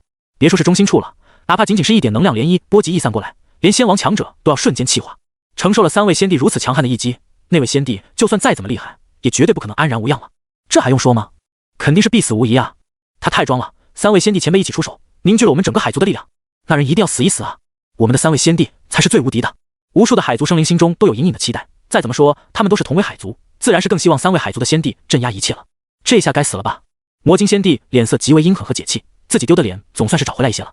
不过自己在所有的海族生灵面前丢了这么大的脸面，这辈子都会被人记住，甚至极有可能被记录为人生污点。想到这里，他就非常怨恨。要不是这个陌生的家伙突然出现，他现在依旧是那个神秘又强大的魔晶仙帝。别掉以轻心，此人有古怪，我担心3人合力也未必能将其击杀。沧海仙帝严肃地提醒道。叶晨的防御之强连他都比不过，他觉得对方绝对不会就这样死去的，接下来应该还会再有一场恶战。无双痴皇对此却有些不以为然，硬吃下本皇一击，还想安然无恙是不可能的。只要他重伤了，我们花点时间还是可以杀他。他们3人的眼睛都死死地盯着战场的中心，既紧张又期待。3人联手再怎么说都是毁天灭地的，对方不可能还毫发无损吧？随着能量的溢散和平息，虚空裂缝也逐渐的自动愈合，周遭的场景也变得更加清晰起来。刚才还完好的地方，现在满目疮痍，大半个神秘海域都裂开了，很多原本的地形彻底发生了改变。就在所有人都觉得叶晨不死都要重伤的时候，却看见一个身姿挺拔的人影正悠然地从混乱能量中走出来。见此，所有人瞳孔骤然收缩，心跳都要停下来了一样。他们很担心会出现最不想看到的场面。随着这道身影逐渐清晰，众人的呼吸也随之急促，表情接近于癫狂。因为叶晨的身前有一道半透明的力量屏障保护着，他依旧是没有任何损伤，这超出了所有人的预料。他为何还是一点事情也没有？魔晶仙帝眼睛都要从眼眶里面掉出来了，哪怕变成了巨鲸本体，也能看出他那极度惊愕的表情。沧海仙帝也感到很难以置信，他知道叶晨的防御力很强，比自己还强，可是他没有想到3人合击竟然都无法伤到对方。那这世间还有什么手段能够伤到他？不可能啊！本皇的攻击是最强的，无双痴皇失声大叫起来，9个头颅惊慌失措地摇晃着，显然他从来就没有遇见过这么离谱的事情。整个海族生灵也彻底失了声。那道挺拔的身影，在他们的眼里已经成为最恐怖的身影了。叶晨带着悠然的微笑，从最为危险和混乱的区域中走了出来，还不忘点评他们3人的表现。他看着已经陷入惊恐和茫然中的3人，笑道：“力道还是弱了点，如果再多几个人的话，或许可以让我认真一些。”这句听起来非常平淡的话落在他们的耳中，反而是令他们最无法接受的。他们3位先帝都被逼得联手了，一出手就是强大的功法秘术，结果就只换来如此轻飘飘的评价。他竟然还嫌弃力道太弱，你还是人吗？叶晨也玩够了，打算直接结束本次对局。他张开手掌，一个造型古朴的钟就漂浮在他的手心，还有不少的玄奥气息从这无始仙钟上面垂落。叶晨把无始仙钟抛了出去，只见巴掌大小的无始仙钟瞬间变成万丈大小，那磅礴的仙帝力量像是不要钱般倾泻而出。镇压！随着叶晨话音一落，无始仙钟毫不留情地朝着目瞪口呆的3位先帝笼罩了下去。轰隆！一股凌驾在众生之上的威压覆盖全场，这一刻仿佛连时间和空间都被定格了，就连先帝都无法挣脱。在这股力量面前，沧海先帝、魔晶先帝、无双痴皇3人心中的恐惧不受控制地涌出来，他们感受到了死亡的气息。身为先帝强者，按理说是很难被杀死的，甚至几乎不会被杀死，但是他们毫无疑问地认为，一旦被这股力量给镇压的话，自己真的会死的。啊！沧海先帝庞大如山的身体在用力晃动，巨大的四肢猛地踩踏虚空，震出一圈又一圈的波动，想要抵住不断下落的无始仙钟。魔晶先帝催动体内磅礴到近乎无限的力量，化作恐怖的冲击力轰在无始仙钟上面，要将这极道地兵给摧毁。9头痴皇的9个脑袋都发出尖锐的叫声，快速地融合成一个脑袋，恐怖的波动传遍整个天地。随后他张开大嘴，所有的力量都集中在喉咙深处，然后轰然爆发出来，形成毁灭光柱打在无始仙钟上面。3股力量的同时爆发，比刚才还要强劲。此刻所有人都感觉到天地在摇晃，从来没有过的恐慌笼罩心头，好像下一秒整个仙灵大世界都要爆炸了一样。在他们3人的合力反击之下，无始仙钟的下落速度好像被减缓了。见状，他们3人都露出了喜悦的神色，他们的反击是有效果的，说明对方并不是不可战胜的。当他们3人在奋力抵抗的时候，几乎整个仙灵大世界的先帝们都已经在遥远的虚空深处观战了。怎么和我想的不一样？居然不是他们3人在混战，而是他们联手对付同一个人。那人究竟是谁？是外来者吗？很陌生的面孔，能将这3人逼得联手对抗，此人的实力非同小可。那些隐藏在遥远的虚空深处的先帝们都被这一幕给惊呆了，尤其是叶晨一人的实力就可以对抗3位先帝，更是令他们感到难以置信。这是何等的伟力才能做到这一点呢？那件极道地兵很强大，连本帝都感觉到压力了。应该是一件很古老的极道地兵吧，很有可能是来自遥远古代的至宝，再厉害的至宝也无法直接震死3位先帝吧。无双痴皇他们此时已经开始反击了，相信局势很快就能扭转过来。这些先帝们虽然没有互相碰面，但是他们也用神识在隔空互相交流，先帝之间的实力都是相差无几的，也就是说他们的实力就和无双痴皇他们不相上下。看到无双痴皇他们联手对付一人还落在下风的样子，他们自己也不是滋味。这也意味着假如换作是他们对上叶晨，也不会好到哪里去。因此他们还是很希望看到无双痴皇他们能赢的，否则不就侧面说明他们都不如叶晨了吗？可就在无双痴皇他们刚刚有所喜悦的时候，无始仙钟却散发出了更加沉重的力道，狠狠地镇压了下来。他们这3股力量被击溃，根本就无法阻挡无始仙钟。为什么会这样？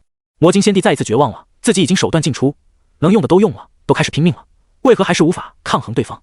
无双痴皇也发出了惊叫声，脑子里面迅速闪过很多的画面，那是他从弱小时期开始修炼，历经无数的艰难险阻才成为先帝的画面。难道说今天就要死在这里了吗？沧海先帝的龟壳彻底崩裂，大量的先帝之血倾洒而下，剧痛让他发出了惨叫声。无始仙钟已经落下，犹如一个虚空世界一样，控制着他们的身体迅速缩小，然后轰隆一声震在海面上。3位先帝一个不剩的全都被打得身体崩裂，神魂消散，大量的先帝血液从天上倾洒而下，染红了整个神秘海域。随着先帝的死亡，仙灵大世界好像也悲痛了一样，整个大世界都开始突兀的被血雨笼罩，倾盆而下。天地间还有若隐若现的痛哭悲鸣之声，像是这方世界对先帝的哭泣。隐藏在虚空中的那些先帝们此刻已经彻底傻眼了。不久之前他们还以为无双痴皇3人可以反抗，结果才一转眼的时间，他们3人就生死道消了。对他们而言，这是巨大的打击和震慑。整个神秘海域的海族生灵们更是陷入了无尽的绝望和恐惧中。在他们心目中只够爱无上的无敌先帝，而且还是3位，就这样没了，真实的像是虚假一样。这就赢了？海鹰也感到很虚幻，当胜利降临的时候，他反而茫然了。他看向那道挺拔的身躯，怎么总感觉这场战斗赢得那么干脆利落呢？太简单了吧，先帝这就死了。最绝望的其实还是这3族的生灵们。本族先帝对他们来说就是无所不能的神灵，是镇压整个族群底蕴的关键所在。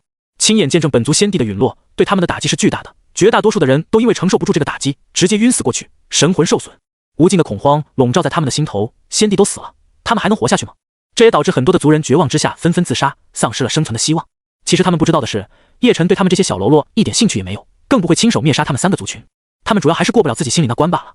解决了3位先帝，叶晨依旧很轻松，将无始仙钟召唤回来，重新变成巴掌大小的无始仙钟在他手掌心悬浮着，缓缓旋转。光看表面的话，根本看不出这么小巧的仙钟在不久之前才震死3位仙帝。叶晨知道虚空深处还有不少的仙帝在观战，他似笑非笑地看向那些方向，然后又收回目光。仅仅是这个不起眼的小动作，就吓得那些仙帝们纷纷退走，生怕这尊猛人也冲他们杀过来。没有人知道，叶晨靠一个眼神就把仙帝吓跑了。随着战斗的结束，海面变得风平浪静，只不过整个海面都被鲜红的仙帝血液覆盖了，到处都是恐怖的地威。对于很多生灵来说，这些地威也是十分致命了，沾染到了几乎必死。叶晨忽然想到了些什么，低头看了一眼血红的大海，又转头看向远处的海鹰，有了一个想法。海鹰瞧见叶晨忽然看向自己，他心中微惊，总觉得宗主大人的眼神里面包含有别的不明意味呢。宗主怎么看了我一眼？他是想干嘛？海鹰不由自主地陷入了紧张的幻想当中，随后开始微微兴奋地夹紧了双腿，还来回摩擦。不对，我以前从来就没有任何这种男欢女爱的想法，为何在遇见了宗主之后会频繁想象？到底是哪里出了问题？海鹰很快又意识到不对劲了。他心性是非常坚定的，一心向道，只为了追寻更高的境界，从来都不会想那些乱七八糟的事情。但是在叶晨的面前，他才觉得自己是个需要依靠的小女人，需要有人填补。叶晨并不知道自己的一个眼神，就让海鹰产生了这么多奇奇怪怪的猜想。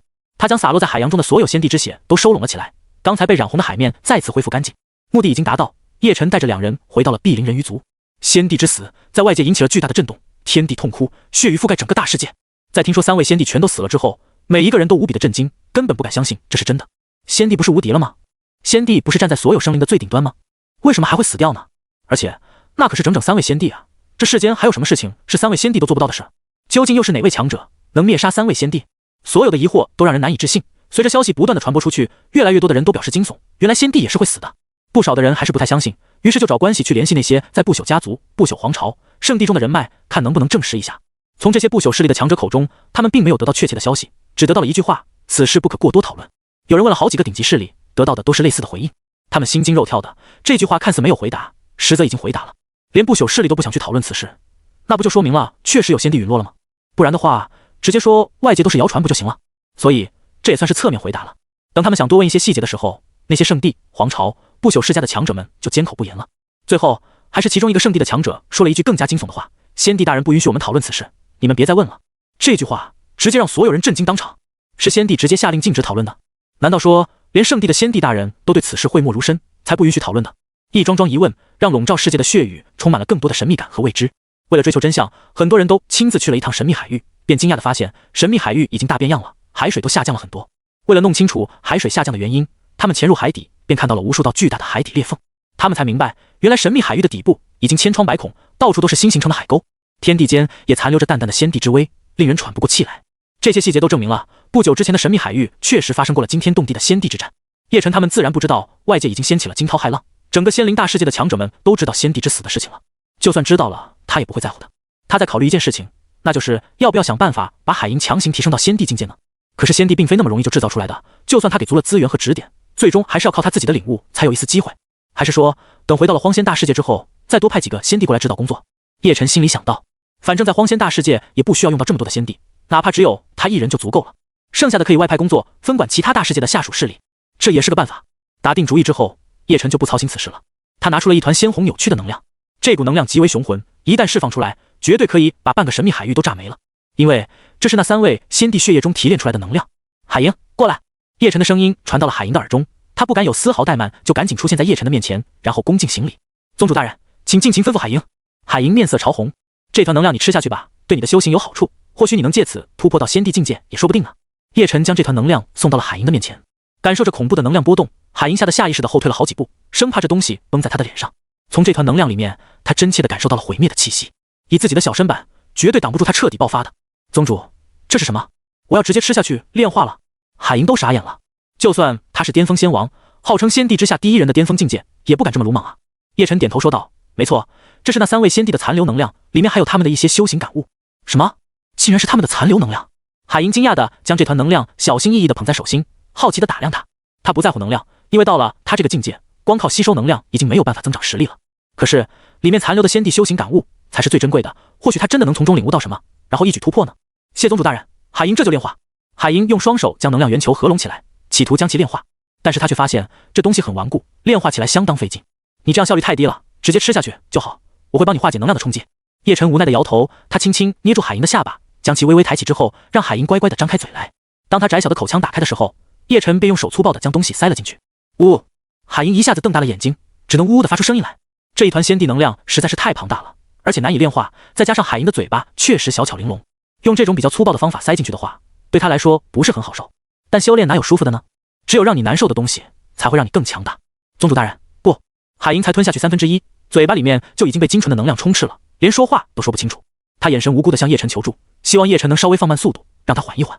但叶晨向来不会怜香惜玉，这么多年了都没晋升到仙帝，你不好好反思一下自己吗？自己有没有好好努力修炼？修为长没长？领悟够不够深？叶晨淡淡的说道。听到他这么说之后，刚才还觉得痛苦的海银便明白了什么，像是下定了决心一样，闭上了眼睛，好好的去感受这一切。海银强忍着修炼的痛苦，尽量不发出声音，但此时的他连呼吸都困难。不过好在他已经不抱怨了，能量圆球已经消失了1/2的体积，这也是他的嘴巴被撑到最大的时候了。海银还是忍不住睁开了眼睛，大大的眼睛里面已经噙满了泪水，这都是被呛出来的，太大了。等一下，要满出来了。海银下意识的痛苦摇头，想示意叶晨自己可能快到极限了。毕竟是从3位仙帝的血液中提炼出来的能量，当这股能量扩散开的时候，他不死都已经很幸运了。叶晨居高临下的看着他，一只手按住他的后脑勺，一只手扶着能量圆球，对他安抚道：“没事的，很快就好了，我会帮你将其炼化。”说着，他用力将最后一点也按了进去。海银两眼翻白，差点背过气去。好在叶晨以手掌覆盖在他的天灵盖之上，一股柔和的力量进入他的4肢百骸中，将他的身体护住的同时，引导能量的流转。海银感觉到自己的身体快要爆炸了。就在这时，那狂暴的力量开始变得温顺无比，顺利地融入自己身体的每一处。对他最珍贵的还是先帝的感悟，所有的感悟都像是碎片一样，凭空出现在他的脑海中。虽然都不成体系，但如此大量的碎片化感悟对他而言是一个巨大的宝藏了。原来如此，魔晶仙帝这门秘法是通过这种方式创造出来的。当年无双痴皇成就仙帝之位，竟然是这么做的。沧海仙帝先是以肉身正帝，后来才开辟出其他的仙帝秘法，这也是一条道路啊。所有的感悟都给他带来了大量的新知识，通过借鉴其他仙帝的成帝经验，海银慢慢的好像也有了自己的灵光一现。嗡，在海银的头顶上忽然间有大道符文出现了，他进入了顿悟的状态中，这才勾动了天地大道的变化。隐隐约约中，他摸到了仙帝的门槛，那一层隔膜好像一伸手就能将其捅破了。可当他真的要突破的时候，才发现自己距离那个境界依旧是差了太远了。处于这种玄奥的状态中，海银始终无法进行最后的突破，只能遗憾地睁开了眼睛。呼，他呼出了一口浊气，脑子里还在回忆着所有的感悟，就差一点了，仙帝境界已经离我不远，有朝一日我一定可以进入那个境界的。宗主大人，谢谢你。咦，海银转头去感谢叶晨，但他却发现叶晨不知道什么时候已经离开了。到外面寻找叶晨的时候，一位地位很高的族人看到海银，开心地说道：“大长老，你怎么才修炼了10天就苏醒了？10天？我都修炼了10天了。”海银大吃一惊，他还以为最多半个小时，没想到竟然都10天了。这位族人点头：“是啊，宗主大人告诉我们不要打扰你，说你在最关键的时候。他老人家在哪里？”海银询问道。这位族人指了一个方向，说道：“宗主大人就在英华殿之内，应该在指导幽若修炼呢。”海银迫不及待的就要去找叶晨，但刚迈出几步又停了下来，似乎有某种顾虑在牵绊着他。这位族人看出了他的犹豫，便好奇地问道：“大长老，怎么了？”海银摇摇头，但是想了一下之后，还是对族人说出了自己的忧虑：“敏思，有件事一直在困扰我，你帮我出出主意怎么样？”海银对这位叫做敏思的族人说道。敏思也是一位仙王强者，是族中的第2高手，同样也是海银的闺蜜，平时有什么话他们都是一起聊的。你说。敏思看着他的眼睛，想了一下该怎么说之后，海银才开口：“宗主大人不是这方世界的人，也就是说他随时都有可能回去。”敏思，海银，他是我们碧灵人鱼族的大恩人，我一直在想有什么最好的办法报答他，而且我们的族群命运一定要和宗主大人绑定得更加牢固才行。为了表现我们的忠心耿耿，我们要不要做点什么？海银说出了自己所想，一是为了报答，二是为了表忠心，这是2件他觉得非常重要的事情，要让宗主大人知道他们碧灵人鱼族的心意才行啊。这的确是个问题。敏思用洁白的小手托着下巴。我们族群最珍贵的东西是什么？敏思反问道。是我们的特殊体质。海银眼睛亮了起来，给了敏思一个赞许的目光。敏思接着说下去，那不如我们召集所有的仙王强者，一起将体质奉献给宗主大人怎么样？说到这里的时候，敏思跃跃欲试，让海银都疑惑地多看了他2眼。我试过了，宗主大人定力太强，他根本都不理我的。海银叹了口气，将之前在幻晶仙帝陵墓中发生的事情告诉了敏思。他都清除所有的障碍物，把自己原封不动地展示出来了。按理说自己如此完美的身体，绝对能够迷住任何一个雄性才对的。可宗主大人偏偏一点反应也没有，到底是哪里出了问题？敏思第一个冒出来的想法就是，难道宗主大人不行？但很快就被他否定了。宗主大人可是仙帝强者啊，怎么可能不行呢？思来想去，敏思提出了一个可能性：当时你的行为只是一场交易，用你的体质去换取极道帝兵，在宗主大人的眼里，你的体质都比不上一件极道帝兵的分量重，他自然不会要你了。敏思的话让海银幽怨的轻咬嘴唇，所以自己这是被宗主大人嫌弃了是吗？那怎么办？海银急了。敏思笑道：现在不一样，你和他之间已经不需要做交易了，咱们都是宗主大人的人啊，咱们主动一点，宗主大人又怎么可能拒绝呢？咱们，你也想？海银盯着他看，嘿嘿，我的意思是，你一个人上也行，不行的话，我再带领所有仙王强者一起帮你。闵斯担心自己的小心思被看穿了，赶紧想别的借口搪塞过去。听了他的话之后，海银豁然开朗，着急的去找叶晨了。此时的叶晨刚刚指导完幽若修炼，这小丫头的悟性确实强，又激活了血脉，拥有地级资质，现在的修为已经到筑基期了，这种修炼速度已经极快，自己下去练吧。叶晨对他说道。百般不愿的幽若也只能嘟着嘴巴，无奈的离开了。宗主大人，这时海银从旁边走了出来，还带点羞赧的神色。哦，感悟的如何？叶晨微笑的询问道。收获巨大，只不过在突破到最后一层隔膜的时候，还是觉得哪里不太够。海银皱起了好看的秀眉。叶晨安慰，正常的，晋级仙帝哪有这么简单？对了，宗主大人，您当初是怎么晋级到仙帝的？像您这般无敌，肯定是远古的强悍仙帝了吧？海银崇拜地望着他。叶晨想了一下，说道，我没什么感悟，一下子就突破了，我当仙帝还不到1年呢。什么？当仙帝才不到1年？海银被震惊住了。也就是说，宗主大人是一位极其年轻的仙帝，可为何这么年轻的仙帝能有这么深厚的底蕴和战力？抬手之间就把3位仙帝给震死，你让别的古老仙帝可怎么活啊？我的经历没有参考性，你学不来的。叶晨笑道，努力是不可能努力的，只有开挂才能维持得了生活这样子。找我干嘛？叶晨问他。是这样的，我想用最贵重的礼物报答您对碧灵人鱼族的大恩大德，同时也想借此机会向您表达我们对您的忠心。就算您哪天回了原本的世界，我们碧灵人鱼族也永远不会背叛您，我们永远都是昆仑圣地的附属势力。海银的眼神极为认真和坚定，甚至有种不顾一切的决绝，仿佛他要送出的这份大礼，叶晨必须要收下。还没有等叶晨说话的时候，海银已经熟练地拿开2片白色小贝壳，露出红嫩。3下5除2，之前在仙帝陵墓内的美景再次呈现在他的眼前。这一次，海银哪怕全身绯红，也大着胆子与他直视。宗主大人，请接收我的这份礼物，千万不要拒绝。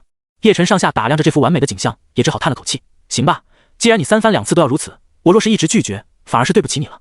他随手打出一道禁制，将整个大殿都封禁在内，外人无法探查到里面发生的事情。请宗主大人享用。海银激动的浑身微微颤抖，他没有想到这一刻真的来临了。你最好受得住本仙帝的攻击。叶晨霸道的开始品尝美味海鲜。时间过得很快，1个月就已经过去了。由于整个大殿都被封禁了，外界的人不知道里面是什么情况，只有闵斯一人知道。这一天，幽若又跑过来寻找叶晨，向他请教修炼上的问题，但是看到禁制依旧没有解开，只好郁闷地坐在一块大石头上。幽若，你这么不去修炼？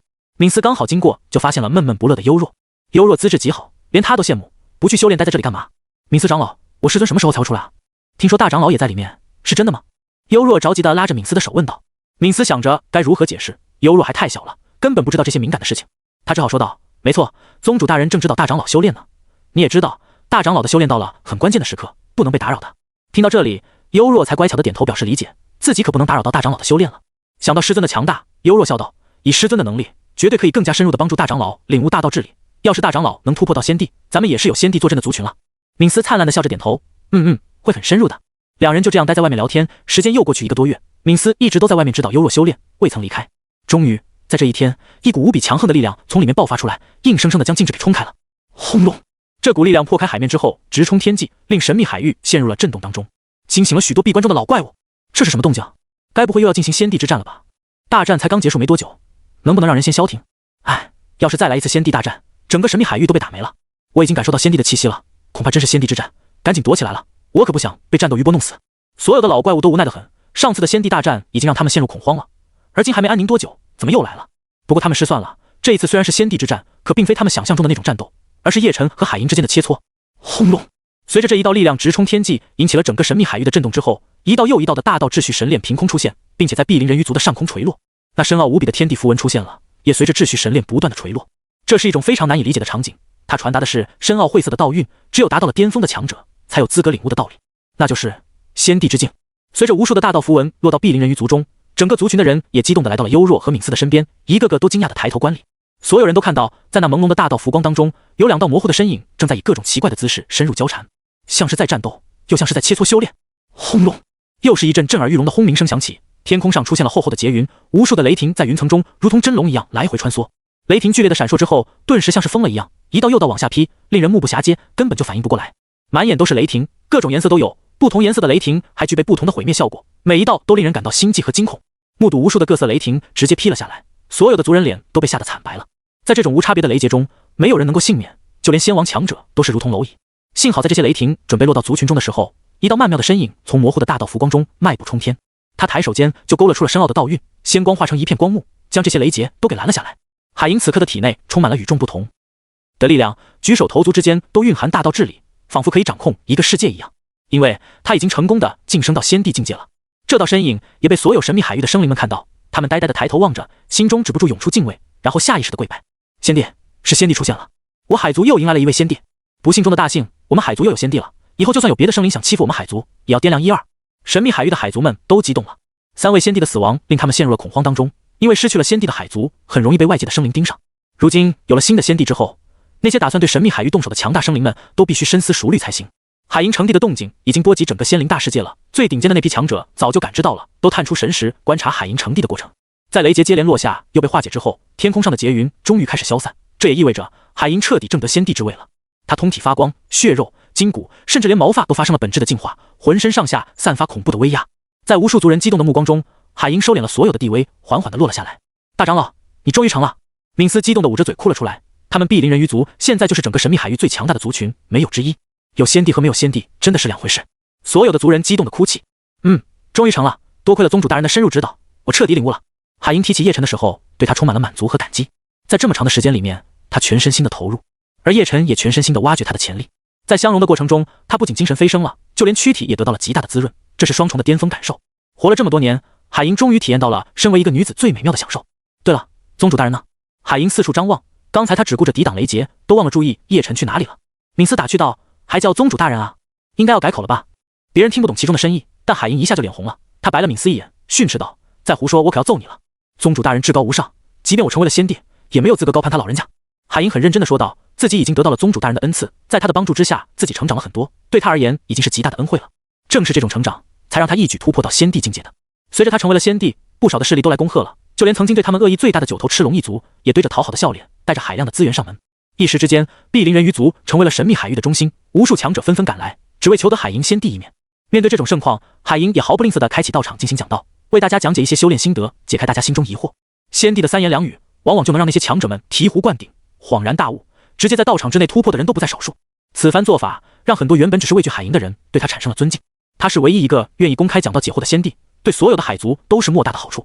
这一场讲道只持续了半个月就结束了，因为光是半个月的讲道，就令所有的强者都进入了悟道状态，只需要静静的等待他们逐一醒来即可。除此之外，还有不少的仙帝也前来祝贺，和碧鳞人鱼族打好关系。这倒是让海银很惊讶，那些仙帝一个个都眼高于顶，傲气的不行，除非是私交很好，否则没有谁会主动来祝贺的，因为这会让他们看起来像是在主动结交别人，反而有损自己仙帝的威名。看着这些仙帝彬彬有礼的模样，海银很快就明白了，这些仙帝根本就不是冲着自己来的，而是冲着宗主大人叶晨来的。在应付完这些仙帝之后，海银就宣布暂且闭关，不接见客人，也不开坛讲道。外界的人都以为新的仙帝大人在巩固境界和感悟，其实他们根本就无法想象，至高无上、高贵难言的海银女帝，此刻她正跪在叶晨的面前。你的悟性越来越强了，很多东西都能无师自通。叶晨满意的轻轻抚摸着他的脑袋瓜。刚开始的时候，他很多东西都不懂，还需要自己强调和纠正。但是现在，每一次的指导修炼都不用他操心这么多，都是宗主大人教得好，不然海银也没办法学会这么多知识。海银得意的轻轻一笑，做了一个吞咽的动作。现在你也成为仙帝了，我再送你一些东西，对你很有好处。对于自己人，叶晨向来非常的大方，绝对不会小气吝啬的。他从储物空间当中拿出了很多的神经，比如仙泪绿晶、羽化仙晶、黄血赤晶等等，全都在海银的面前堆成了小山。每一种神经都散发着独特的光芒，让人可以感受到它们的不凡，其中的神性令人惊讶。宗主大人，这太贵重了吧？海银的第一反应就是拒绝，不敢接受这么珍贵的东西。他在古籍中看到过这些神经的记载，知道是用来祭炼成极道帝兵的最好材料。每一位仙帝都在寻找这个等级的神经，只有这种等级的材料，才有资格被祭炼成为极道帝兵。自己何德何能，可以得到这么多的材料？叶晨笑着打趣道：“你连我最珍贵的都吃了不少，还觉得这些材料太过珍贵吗？”听到他打趣的话，海银害羞的脸红了。但是转念一想，也是这个道理。自己和宗主大人之间的关系不太一样了，宗主大人又这么大方，送给自己一些神经也是正常的。那数量也不用这么多吧？看着堆成小山的各种顶级材料，海银还是觉得很震撼。在古籍的记载当中，别说堆成小山的黄血赤晶了，就算是拳头大小的一块都极其珍贵，能让仙帝都兴奋起来。而自己如今就可以毫不费力的得到这么多的材料，真的是天大的幸运了。叶晨无所谓的耸耸肩膀，这不算什么，在昆仑圣地中还有好几座神经矿山。听到他的话，海银震惊的红唇微张，简直不敢相信。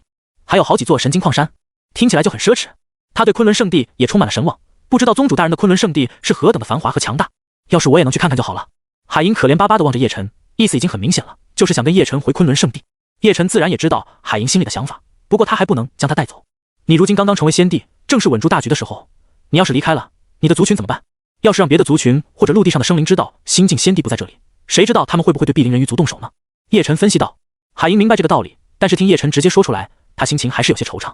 自己确实不能随意离开族群，否则一些不怀好意的敌人都会对他的族群下手的。放心吧，我会派别的先帝过来帮你镇守族群，到时候你就可以轻松了。叶晨看出来他的郁郁寡欢，只好安慰道。他也可以将恒云留在这里，但恒云毕竟没有在昆仑圣地进修过，对昆仑圣地一无所知，没有办法开展圣地在仙灵大世界的扩张工作，所以派其他的昆仑先帝过来才是最合适的。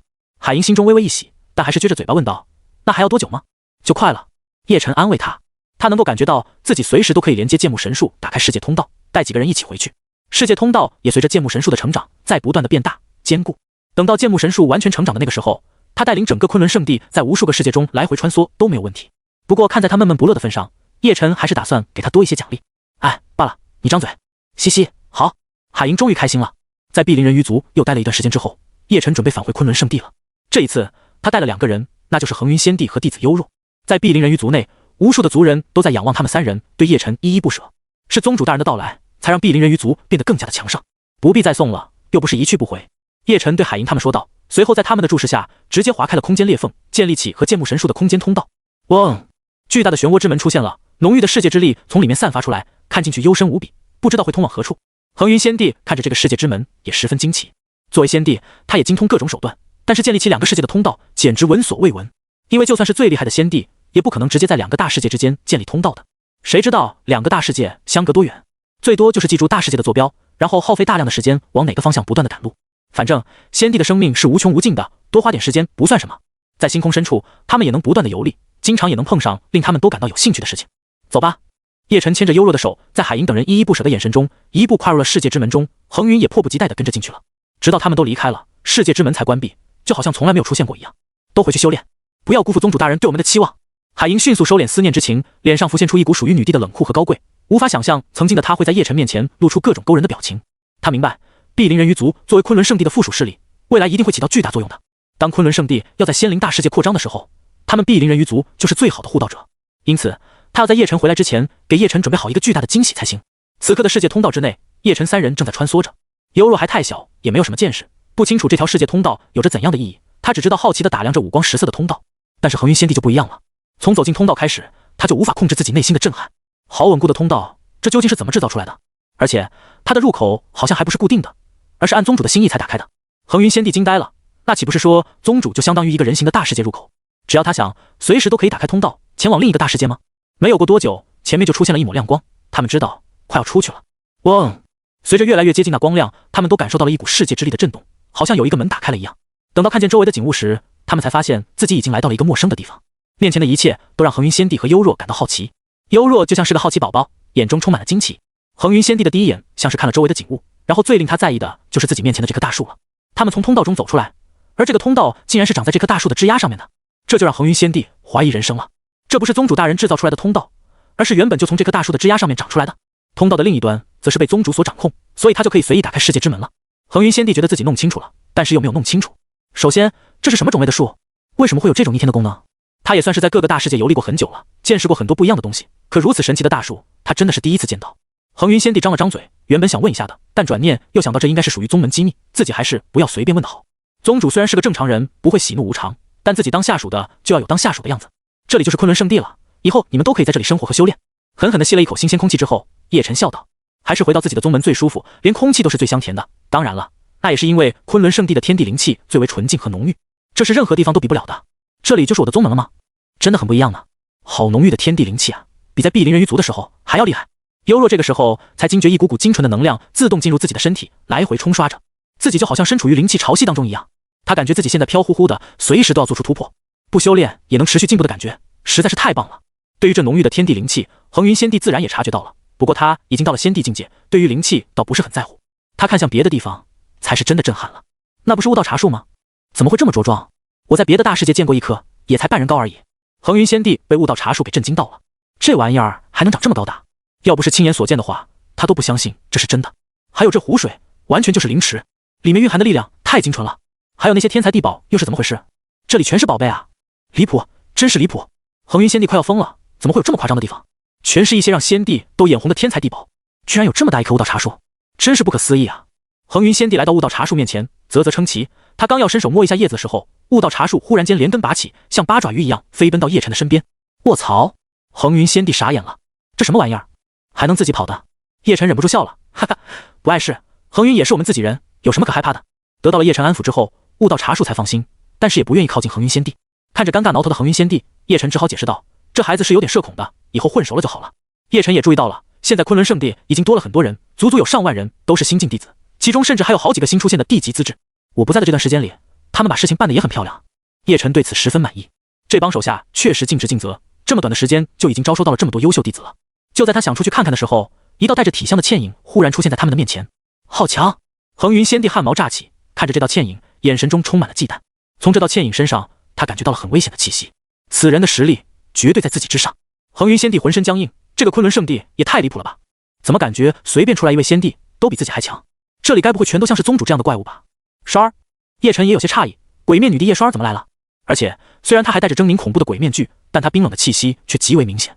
她看上去好像很生气的样子。叶双儿没有理会她的话，而是第一时间凑到了她的面前，面具几乎贴在她的身上，似乎在闻她身上的气息。当她闻出了不属于叶晨自己的气息之后，浑身冰冷的气息更加恐怖了。那鬼面之下的眼神冷得简直可以杀人。在你的身上有属于别的女人的气息。叶双儿的声音像是来自九幽地狱，盯着叶晨，让叶晨都有些心虚了。应该是幽若的味道吧？这是我新收的弟子，名为幽若。叶晨居然没来由的感到一丝的紧张，赶紧把幽若介绍给叶双儿。可是还没有等他说完，叶双儿就冷声否认：不是他的味道，是别人的味道，而且这股气味很深入，和你有极深的纠缠。他越说下去，那语气冷得就像是万年寒冰一样，把叶晨弄得都更加心虚了。这女人是狗鼻子吗？怎么会这么灵？连这个都能闻出来，真是离谱啊！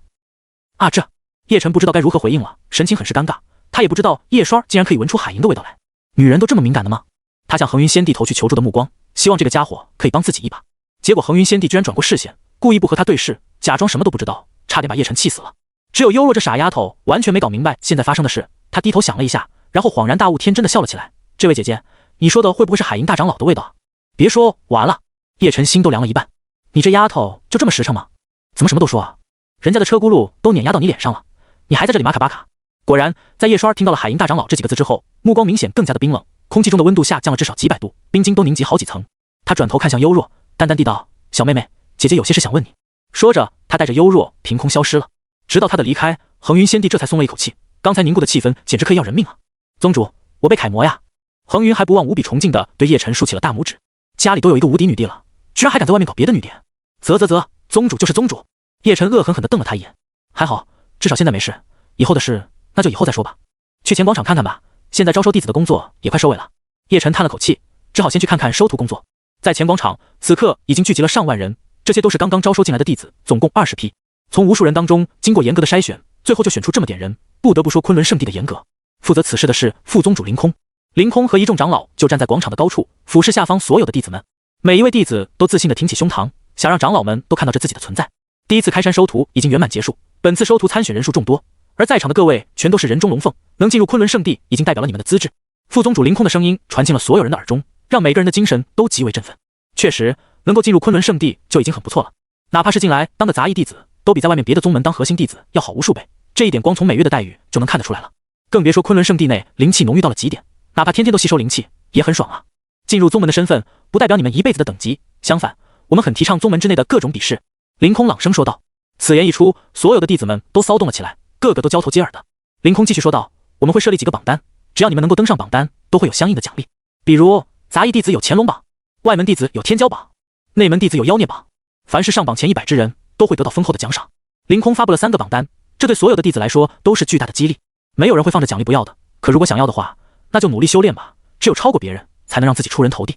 等众人稍微安静了一些时候，凌空又说道：“除此之外，我们还会设立各种比赛。凡是在比赛上获得优秀名次的弟子，都会得到晋升机会。”这个消息才是真的炸裂，所有的弟子都无比的激动。这也就意味着杂役弟子有晋升到外门的机会，外门弟子也有晋升到内门的机会。相信没有人可以放过这么巨大的诱惑。在宣布了所有的事情之后，收徒大会就算是告一段落了。就在凌空准备解散队伍的时候，他的耳边传来了叶晨的声音。凌空心中大喜，原来宗主已经回来了吗？于是他高声道：“接下来有请宗主发言，大家欢迎。”话音一落，下方所有弟子都爆发出了强烈的掌声，每一个弟子眼中都充满了惊讶和好奇。他们早就想知道昆仑圣地这么厉害的地方，其宗主是长什么样的？会不会是白胡子老头的模样？在所有人期待的目光中，叶晨的身影从虚空中逐渐变得凝实，最后彻底展现在所有人的面前。哇，这就是咱们的宗主吗？好帅啊！不应该是白胡子老头吗？怎么会这么帅？我还是第一次遇到在颜值上完全超越我的人。在看到了叶晨的长相之后，所有的弟子们都纷纷发出了惊讶的声音。如此年轻帅气的长相确实超出他们的预料。女弟子们眼中则是充满了星星，幻想着要是自己能够在宗主身边修炼的话，那该多好啊！貌似只有真传弟子才有这种资格吧？行，那他们就努力成为真传弟子，以后前后俯视宗主。各位都是人中龙凤，未来的前途不可限量，因此请各位记住，昆仑弟子一生不弱于人，在外行走别丢了昆仑的名声。叶晨只说了这么一句，但是下方已经响起了浪潮一般的掌声，每个人心中都充满了自信和傲气。从今天起，他们就是昆仑弟子了，一举一动都不能给昆仑丢脸才行。接下来就由凌空来收尾，最后给大家7天的时间回家和家人告别，路途遥远的可以申请延长时间。随后队伍就解散了，每个弟子心情都很振奋，对昆仑圣地里面的一切都感到非常新鲜。他们赶紧下山奔向家里，迫不及待的要将这里的事情告诉家人，让家人也为自己骄傲。冲出昆仑圣地的弟子们一个个兴奋的高呼，生怕别人不知道他们被昆仑录取了。道爷我成了，道爷我成了！从今以后谁还敢看不起我？我可是昆仑圣地的杂役弟子啊！赶紧回家把这个好消息告诉家人。老爹，你知道吗？你儿子我出息了，都能在昆仑圣地当杂役弟子了。什么？才杂役？以你的资质不应该真传弟子吗？话说杂役弟子待遇怎么样？那还用说，当然是很好了。我宁愿当杂役，都不要去别的宗门当核心弟子。里面的人说话又好听，我超喜欢里面的。哈哈，那就好，那就好。诸如此类的对话不胜枚举，他们都知道昆仑圣地底蕴深厚，连其他的圣地都要过来祝贺，面子很大的。因此，谁不想进入昆仑修炼？外面的人在得知连杂役弟子的待遇都这么好之后，那些上了年纪的家主、老祖们都心动了。孙子，你去打听打听，昆仑还招收扫地打杂的吗？我觉得我可以的。洗衣做饭我也在行，我都可以的。有没有那种到夜湖洗厕所的工作？老祖我不为别的，就是想体验一下生活而已。好儿子，你回去找你们长老商量一下，看能不能把我也弄进去，让我每天看大门就行了。这些家主、老祖级别的大人物在得知昆仑圣地里面的各种条件之后，整个人都要疯了。里面天地灵气浓郁到了极点，有的人走着走着就突破了。昆仑圣地里面遍地都是天材地宝，在昆仑里面甚至都有可能获得仙级的功法和法宝，一天的修炼成果比得上在外面1年的效果。如果只有一个人这样说的话，他们都会觉得是谣言，根本不可信。昆仑就算再厉害，也不至于这么离谱吧？但是当所有从昆仑里面的弟子都出来这么说的时候，那就绝对真实了。试问这种修炼环境，有人能忍住不心动吗？在交代完事情之后，部分弟子就迫不及待地回到了宗门，开始成群结队地开始探索宗门设施的各种玩法了。他们可不想把时间都浪费在和家人说话上面，只有努力修炼才能维持得了生活这样子。至于那些很远的弟子，就算心疼修炼时间，也只能回一趟家族了。谁知道下一次出来是什么时候？不过他们也已经打算让家族都移居到昆仑巨城来了。如今的昆仑巨城已经成为超大城市，有昆仑圣地的坐镇，未来肯定还会扩大规模的。先提前让家族来这里占一个好位置，以后说不定还能变成大家族。回到了昆仑圣地的弟子们此时惊讶地发现，在宗门广场上居然不知道什么时候已经树立了3块高大的石碑，分别是乾隆榜、天骄榜、妖孽榜，分别对应了杂役弟子、外门弟子、内门弟子。这就是榜单吗？该怎么用呢？如何才能上榜？不知道，长老也没有说明冲榜的方法。好想知道我现在是什么排名啊？我觉得我是杂役第一，登上乾隆榜第一肯定没问题，然后就可以成为外门弟子了。放屁，我觉得我才是杂役第一。一帮杂役弟子聚集在乾隆榜前面，叽叽喳喳地吵了起来，都在争自己才是杂役第一。就在他们争执不下的时候，一位真仙境界的长老已经不知道什么时候出现了。想知道自己在乾隆榜上是什么位置吗？很简单，用手贴在乾隆榜上，然后灌注灵力即可。听到了这位长老的介绍之后，众人开始蠢蠢欲动起来。这么简单吗？那我来吧，先抢占一个乾隆榜第一的位置，直接碾压你们，让你们知道什么才是真正的绝望。一个身材高大的弟子第一个跳了出来，毫不犹豫地将手掌贴在了乾隆榜上。轰！一股磅礴的灵力从他的手掌爆发，涌入乾隆榜之内。只见乾隆榜也亮起光芒，一个名字直接冲上了榜首，最后固定在最为耀眼的第一名。第一，王腾。哈哈，我王腾果然是第一名。这位名为王腾的弟子得意的哈哈大笑了起来，他觉得自己的名字一定可以固定在那里，没有人可以挤下来。哼，我来。这时，另一个弟子看不下去了，将王腾给推开，然后手掌贴在冰冷的乾隆榜上面。轰！随着灵力的灌注，这位弟子的名字直接出现在榜首，将王腾挤到了第2名。第1名，好有钱。第2名，王腾。哈哈，我好有钱才是第一。好有钱转过头来，大声地嘲笑起王腾来，这让王腾脸色极为难看。王腾看着自己才当上第一没多久就被挤下来，他自己都不敢相信这是真的。从他小的时候开始，他老爹就告诉他，他有先帝之资，反正一个敢说，一个也敢信。因此，王腾一直都觉得自己就是先帝之资，未来一定能够成为先帝的。我也来。其他的弟子也开始着急的测试，想看看自己的排名。随着越来越多的人测试，王腾的名字已经被挤到末尾，几乎看不见了。乾隆榜只记录前200名，一旦跌出200的话，连名字都看不见。最后，王腾的名字就真的跌出了200名开外，找都找不到了。目前暂时定榜如下：第1名，好有钱；第2名，真不错；第3名，朱大长。只有王腾自己脸色苍白，内心受到了巨大的打击。老爹，你污我呀！我算什么先帝之资？我要是先帝之资，这里全他喵的先帝之资！王腾心太炸了。类似于他这种情况的都不在少数，很多人都觉得自己的排名会很高，可最终的结果很打击人。好在能够进入昆仑的弟子们心性都很优秀，这点打击他们很快就适应了，并且化为更加强劲的动力开始修炼。一时之间，整个昆仑圣地都进入了内卷时代。有的人连在走路的时候都在手脚比划着各种招式，有的人根本不用睡觉的，直接闭关修炼，想碾压所有人，想让自己的名字登上榜单，亮瞎大家的狗眼。想获得更多的修炼资源吗？那就努力修炼吧。反正昆仑圣地里面最不缺资源了，就算资源花光了，无处不在的天地灵气也是最优质的宝物。昆仑圣地内卷成风，不给人留活路。今天的修炼室怎么又满了？这帮狗日的非要拼了命是吧？罢了，我随便找个角落修炼吧。兄弟，随我一起去混沌界吧。听说连真传弟子都在混沌界修炼，有人要组队一起去战神宫吗？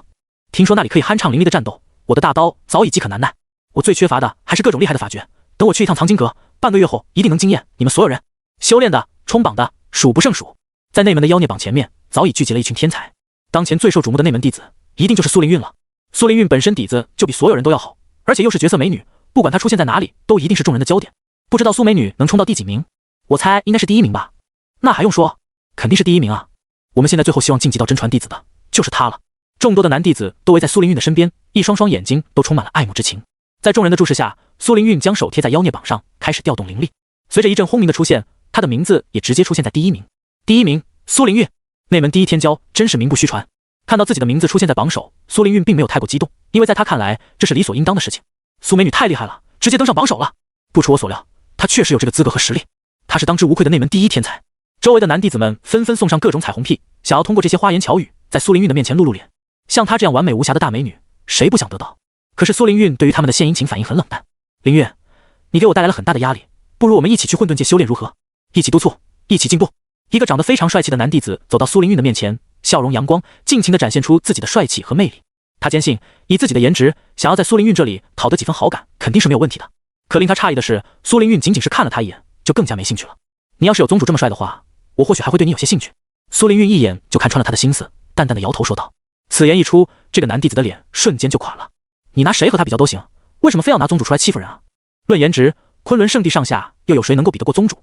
周围的男弟子们也是感同身受，瞬间就觉得自己没有希望去追苏灵韵了。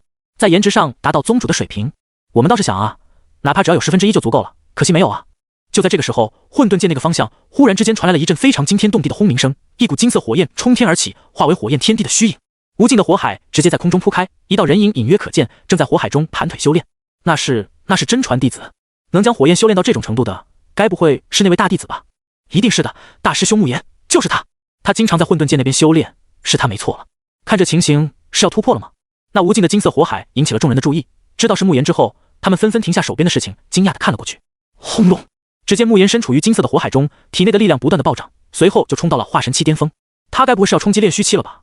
苏灵韵和小土豆一样的陶瑶瑶都惊呆了。他们第一次见到慕言的时候是在落月境，他记得那个时候的慕言跟在叶晨的身边，毫不起眼，就是一个普通的金丹期修士罢了。怎么现在一转眼就冲到炼虚期了？在他震惊之时，慕言的气息已经冲破那层障碍，成功来到了炼虚期。真的是炼虚期？他是怎么做到的？从金丹期到炼虚期，中间也没经过太多时间啊，就这么点时间他就冲到这一步了。苏灵韵已经开始怀疑自己了，精致的美丽脸上全是震撼。当时的自己也是炼虚期，到目前为止，他也就突破了一个小境界罢了，就这样的进步速度已经很快了。炼虚期也不算是弱者了，想要进步一个小境界也不是那么简单的呀。可慕言呢？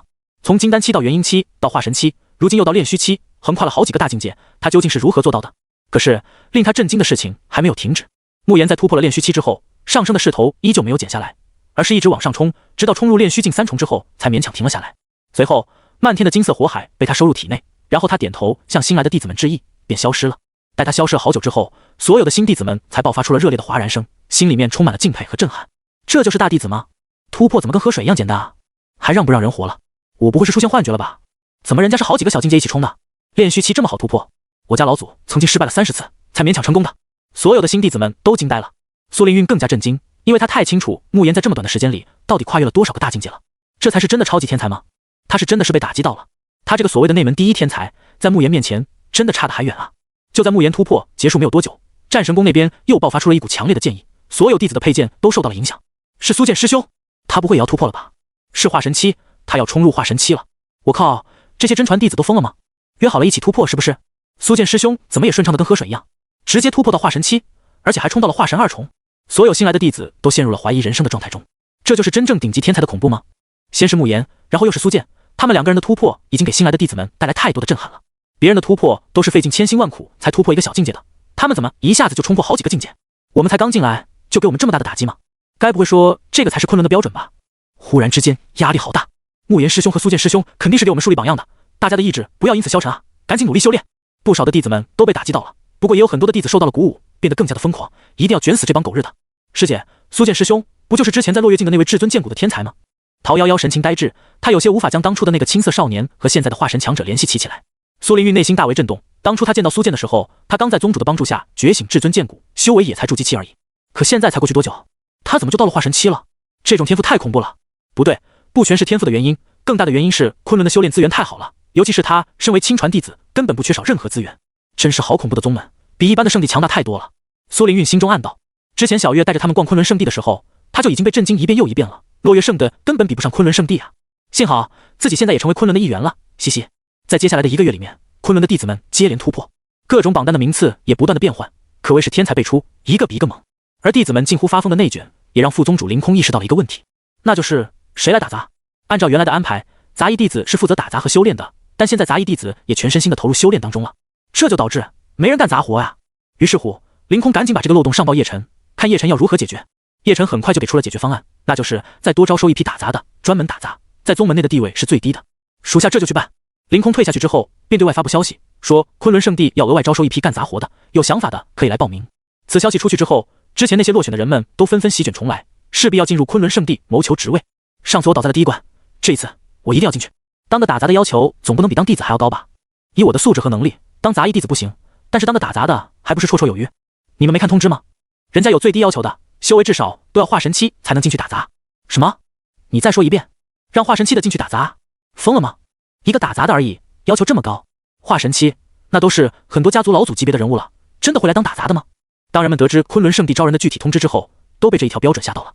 化神期啊，这种实力的大佬不管去到哪里都是备受瞩目的那种，尤其是对一般的修炼者来说，化神期已经是老祖级别的那种强者了。可是在昆仑圣地这里，化神期只能打杂，开什么玩笑？那些没到化神期的修士们只能在昆仑山门之外守着，他们想看看是不是真的有化神级别的强者来应征。他们不知道的是，当这则应征通知传到各大家族的耳中时，这些底蕴深厚的家族们都疯了。快去请老祖出山，昆仑圣地开山收打杂的了，咱们家里只有老祖符合条件啊！哈哈，化神期，老夫刚好突破到化神期，我可以去昆仑打杂了。听我孙子说，昆仑圣地里面遍地是宝贝，我一定要成功进去打杂，说不定未来有机会突破到更高的境界呢。一个个家族老祖们都疯疯癫癫的大笑着，从家族里面冲了出来，化作一道流光，直冲昆仑圣地而去。等到招收打杂的这一天，昆仑圣地外面已经聚集了很多的高手了，他们有的是中年人的模样，有的是老者的模样，但一样的是，他们散发出来的修为波动都极为惊人。那些看热闹的修士们眼神中充满了惊讶，他们在这些强者当中寻找，看有没有自己认出来的大佬。不看不要紧，这一看还真让他们认出一些成名已久的大佬了。那位穿白色衣服的不是李家的老祖吗？我记得前些年李家的老祖刚突破到化神期，就扩张自己的地盘了。还有那边那位穿紫色衣服的，我记得是天星城上一任城主，50年前他就是化神期了，现在绝对更加高深莫测了吧？怎么全都是大佬？我也认出来一人，那边戴面纱的女子好像是花仙派曾经的圣女，最后自己脱离宗门了。当年她就有化神实力了。你们说的都很一般的，看那边穿黑色衣服的，他可是魔岩谷的上一任谷主，当时他就是炼虚期了，现在会不会是合体期？谁都不知道啊。看到这些阵容之后，之前那些质疑不会有人来应征的都说不出话来了。这些大佬全都是各个地区成名已久的大人物，最常见的就是各家的家主或者老祖了，以及各宗的大人物等等。不知道的还以为这里是在举办某个聚会，如果把这些大佬全部聚集起来的话，都能凝聚成为一股不可忽视的大势力了。在等待了许久之后，负责幻境台阶关卡的长老蔡坤也出来了。见到了蔡坤的出现，所有要么冷酷高傲，要么不可一世的老祖们全都纷纷露出了谄媚的笑容，不敢摆任何的谱子。他们都知道，这一位可是一只手就平定了受朝的强者，其实力不言而喻，足足有20万人。蔡坤神识一扫，就知道来参加试炼的人数了。好在打杂的人数所需很多，本次要招收1万人，因此还是机会很大的。本次招收打杂人员的条件很简单，那就是至少是化神期的修为，其次只要通过幻境台阶的试炼即可。说完之后，蔡坤大手一挥，幻境台阶开启，这帮来应征的大佬们迫不及待地冲了进去。他们这急冲冲的样子，让围观的那些人都很意外，大家都张着嘴巴看这帮大佬去争抢一个打杂人员的位置，太夸张了吧？不就是一个打杂的吗？在里面地位是最低的，也需要这么争抢？要不要这么激烈？如果是一般的年轻人争抢也就算了，一帮成名已久的大佬竟然也在争抢，老祖加油啊！你孙子，我虽然没能成为昆仑弟子，但你能进去当个打杂的也是光宗耀祖了。老爹，你先进去打杂，等你打点好关系之后，也安排我进去做一份洗厕所的工作吧。底下的一些家族后辈们都在为自家的老祖或者是家族加油助威。经过幻境台阶的筛选之后，最终得出了5000人。当得知自己被录取之后，他们都难掩激动之情，不少人都激动的落泪了。简直比自己做出境界突破还要夸张。我进了，我来当打杂人员了，本老祖又要光宗耀祖一次了。孩儿们，你们看清楚了，一定要以老祖我做榜样啊，好好修炼，未来争取来昆仑当打杂。哈哈，老祖我还是猛啊！如今我已经进入了昆仑圣地，那几个敌对的家族就算有仇，也不敢轻易向我们动手了。已经成功的老祖们都在欢呼了，能够进入昆仑圣地当打杂的，对他们来说就是无上的荣耀。这不仅仅是一个职位而已，更是一个身份，说明他们背靠昆仑圣地，别人如果想要动他们，也要好好考虑才行。或许昆仑圣地不一定会为一个打杂人员当靠山，可谁知道呢？谁敢赌？假如一个有老祖在昆仑圣地当打杂的家族被另一个家族给灭了，谁敢赌昆仑圣地不会亲自出面？出于种种考虑，都不会有人轻易就攻打这些家族的。因此，当打杂的老祖们就是为自己的家族找了一张护身符，而那些被筛选出来的人则是垂头丧气，抱怨自己刚才发挥的不好。如果再来一次，他们相信自己一定可以做得更好的。回去之后，我就编写成一本书，把我在幻境台阶里面遇到的事情都写出来，就算我用不到，以后的后辈们想进入昆仑当弟子的话，也能当参考。我回去也编一套才行，每个后代至少练习2年半。妈的，李家的老东西怎么被选上了？老子好不容易在境界上超过他了，原本想着趁机灭了李家，这下要好好考虑怎么跟李家修复关系了。卧槽，我的死对头选上了，我却没选上。还好我的重重孙子已经是外门弟子了，级别更高，这些没选上的只能黯然离开。蔡坤将5000人带入宗门之内，刚一进来，这些老祖级别的人物就忍不住发出各种惊叹声。他们东张西望，就像是第一次进城的乡巴佬一样，没见过世面。昆仑圣地里面的一切东西对他们来说都太过新奇了。我要突破了，这里的天地灵气太过浓郁，我才走2步就忍不住了。这到底是什么宝地啊？光是天地灵气就这么浓厚了，这么好的地方，别说不给报酬了，就算让我倒贴钱，我都愿意工作啊。是啊，昆仑已经给了我们这么好的工作环境，我们感激还来不及。这些大人物们都快激动哭了，他们在外面努力修炼了这么久，都没有突破的迹象，结果就在昆仑圣地内走了2圈，就开始突破了。还有什么比不用修炼也能持续增加实力的福利更好的？就算没有任何报酬，他们都愿意在昆仑圣地待一辈子。哟，好可爱的狗狗啊，好想摸一摸。这时候，有的女修发现了躺在大门边上的一只毛茸茸的狗子，很是可爱，让人有抓过来揉一揉的冲动。但旁边的修士们似乎认出了什么，赶紧叫住了他。你疯了吗？这不是普通的狗子，这好像是闭眼精灵师。闭眼精灵师几个字一出来之后，刚才还一脸喜欢的女修吓得赶紧后退好几步，差点一屁股坐在地上。这家伙不就是上次组织了兽潮，想要踏平昆仑巨城的妖王之一吗？当时最强的几只大妖确实没有被杀死，而是被这位长老收服了。难道说真的就是眼前这一只？如同小狗一样的闭眼精灵师瞧见了这些人对自己的恐惧，懒洋洋的打了个哈欠，不屑的瞥了他们一眼，翻个身继续睡觉。快看，那边的那只小猴子不就是混世魔猿吗？树上那只小鸟就是缩小之后的吞天雀啊。那边那只小小的异兽看着很像是黄金王兽。在看到了这几只变小的异兽之后，这些打杂的惊呆了，害怕的不敢靠近。还好这些异兽都被收服了，目前在昆仑圣地看门，所以不会随意伤人的。原来他们都被抓来看门了。堂堂的天生异种，上古血脉，在昆仑圣地就只能看门而已吗？有他们在，还有谁能进攻昆仑圣地？惊吓之余，他们心中更加的兴奋了。在外界可以掀起兽潮毁灭一方的强大妖王，此刻都变成了看门的宠物。自己在这里当个杂役，真的是占了大便宜了。蔡坤将他们带到了杂役居住的地方，这里就是你们平时休息的地方，条件不如杂役弟子，但也不错了。众人往住宅的方向看去，这里是连绵起伏的建筑，亭台楼阁，小桥流水，应有尽有。水中游的还是有上古一种血脉的锦鲤，甚至还有形似蛟龙的鱼儿。这样的环境让所有人惊呆下巴。这就是打杂员工的住宿条件，怎么比我打造了10年的行宫还要豪华的样子？我以前住的地方和这里一比，简直就是狗窝啊！这条件还简陋吗？我做梦都没有想到，作为最低等的打杂员工，居然还能住这种豪宅。操，我那个花了上百万灵石打造出来的福地洞天，好像真的不如这里啊！我心态崩了。这里的居住环境不仅没有让他们感到失望，反而让他们大吃一惊，得到了很大的惊喜。如此豪华的环境，哪里像是打杂员工住的地方？换作是别的宗门里，就算是宗主，都未必能住得比这里好吧？蔡坤没有理会众人的惊讶和惊喜，而是继续说道：“还有月俸方面，你们每个月可以拿5000灵石。”听到每个月还可以领取5000灵石，众人更是喜上加喜。5000灵石对他们这种老祖级别的大佬们来说，确实不算很多，但也不是很少了。尤其是对一些比较小的家族和宗门来说，每一笔灵石开支都要严格控制的。5000灵石可以让一个小家族运转好几天的了。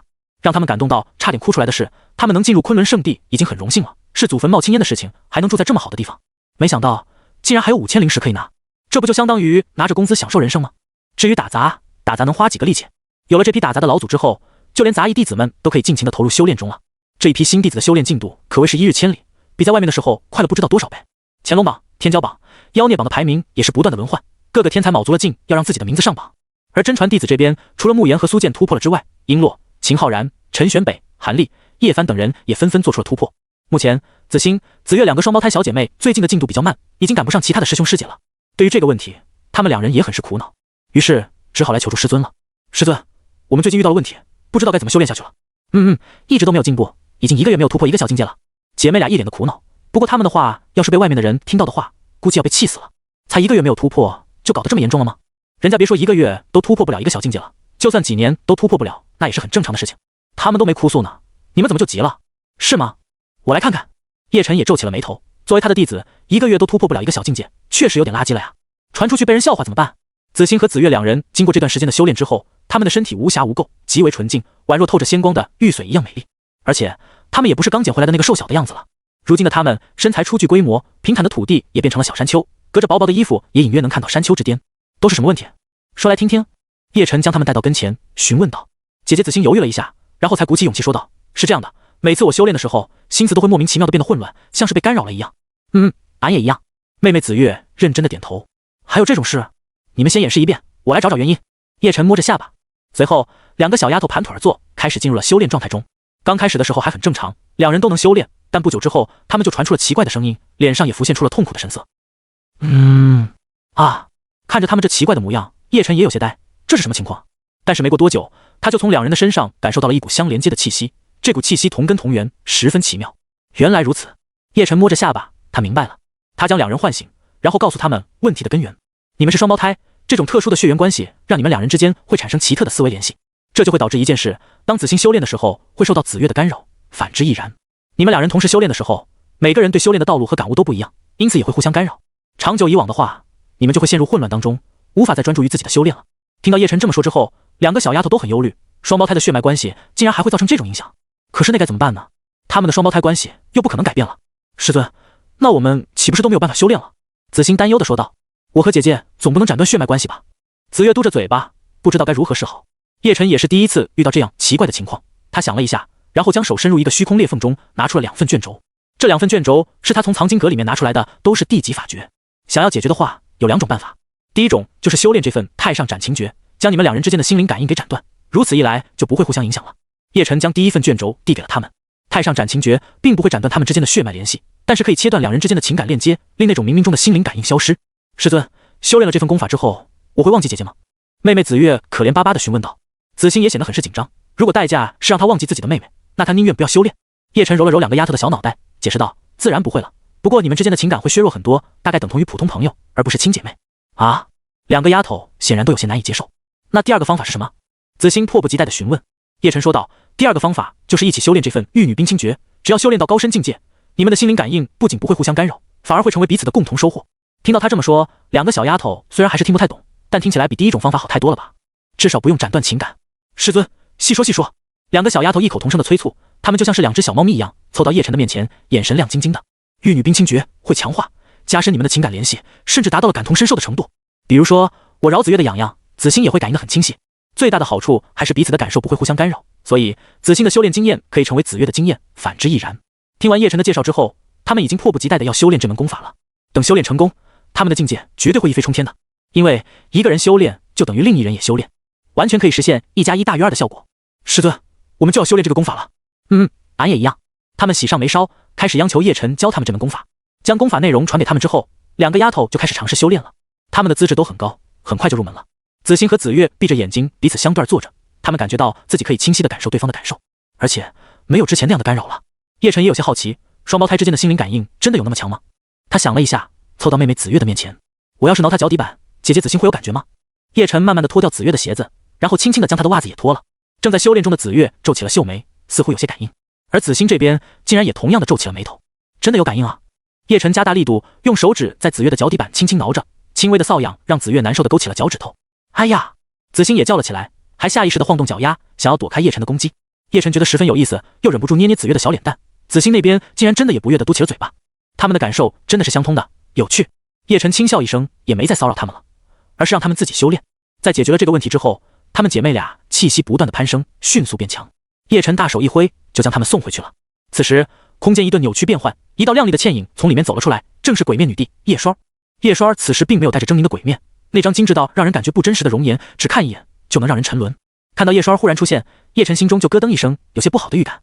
果然，叶双冷着一张脸逼近，凑到了叶晨的面前，开门见山就问道：说吧，在那方世界中，你和那位叫做海莹的女人都做了什么？叶晨表面风轻云淡，但心里还是紧了一下。果然，该来的还是要来的。他故作轻松道：也没做什么，就是帮他检测体质而已。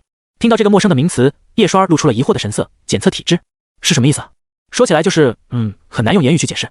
叶晨摸着下巴，欲言又止。叶双儿又凑近了几分，身子几乎要和叶晨贴在一起，他自带的体香悠悠地钻入他的鼻息中，那如瀑的长发也无风自动，轻轻地飘着。那就用行动来解释，你也对我做一遍，让我看看你当初是如何替他检查的。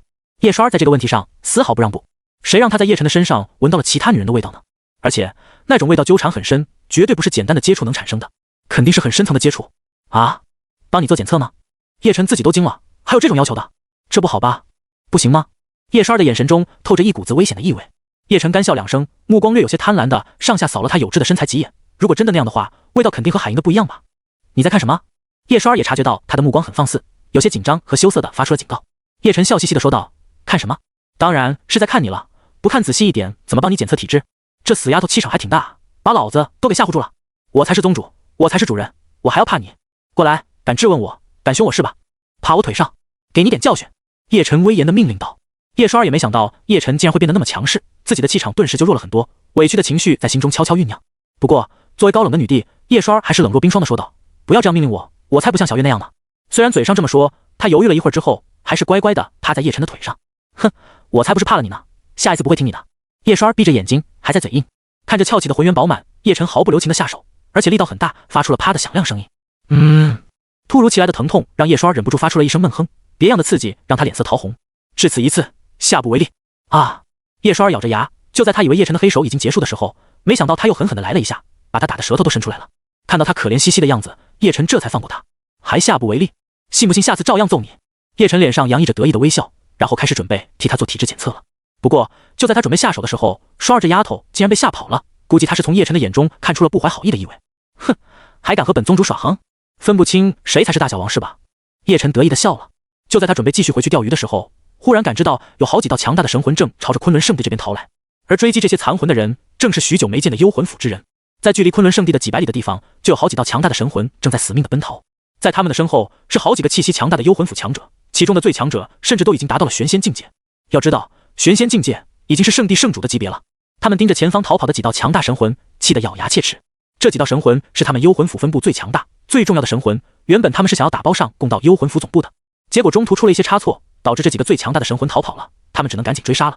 不然的话，他们分部的人都会惹上很大的麻烦，甚至有可能被总部那边的高层抽出神魂，以示惩戒。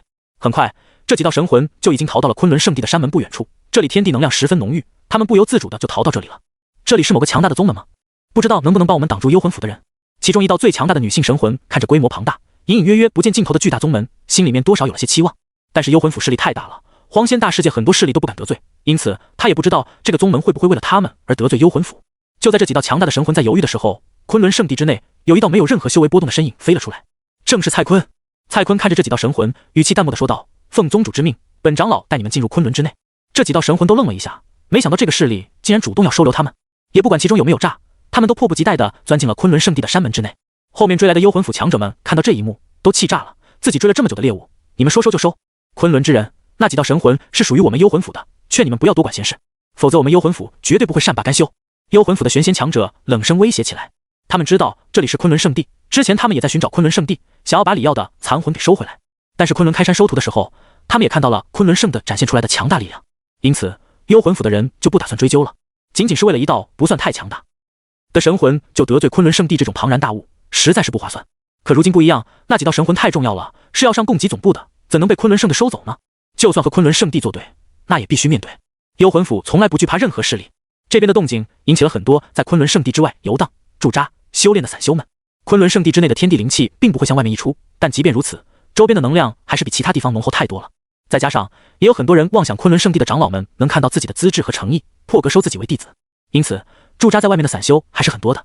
当这些散修听到了幽魂府3个字之后，都露出了畏惧的神色。是幽魂府的人？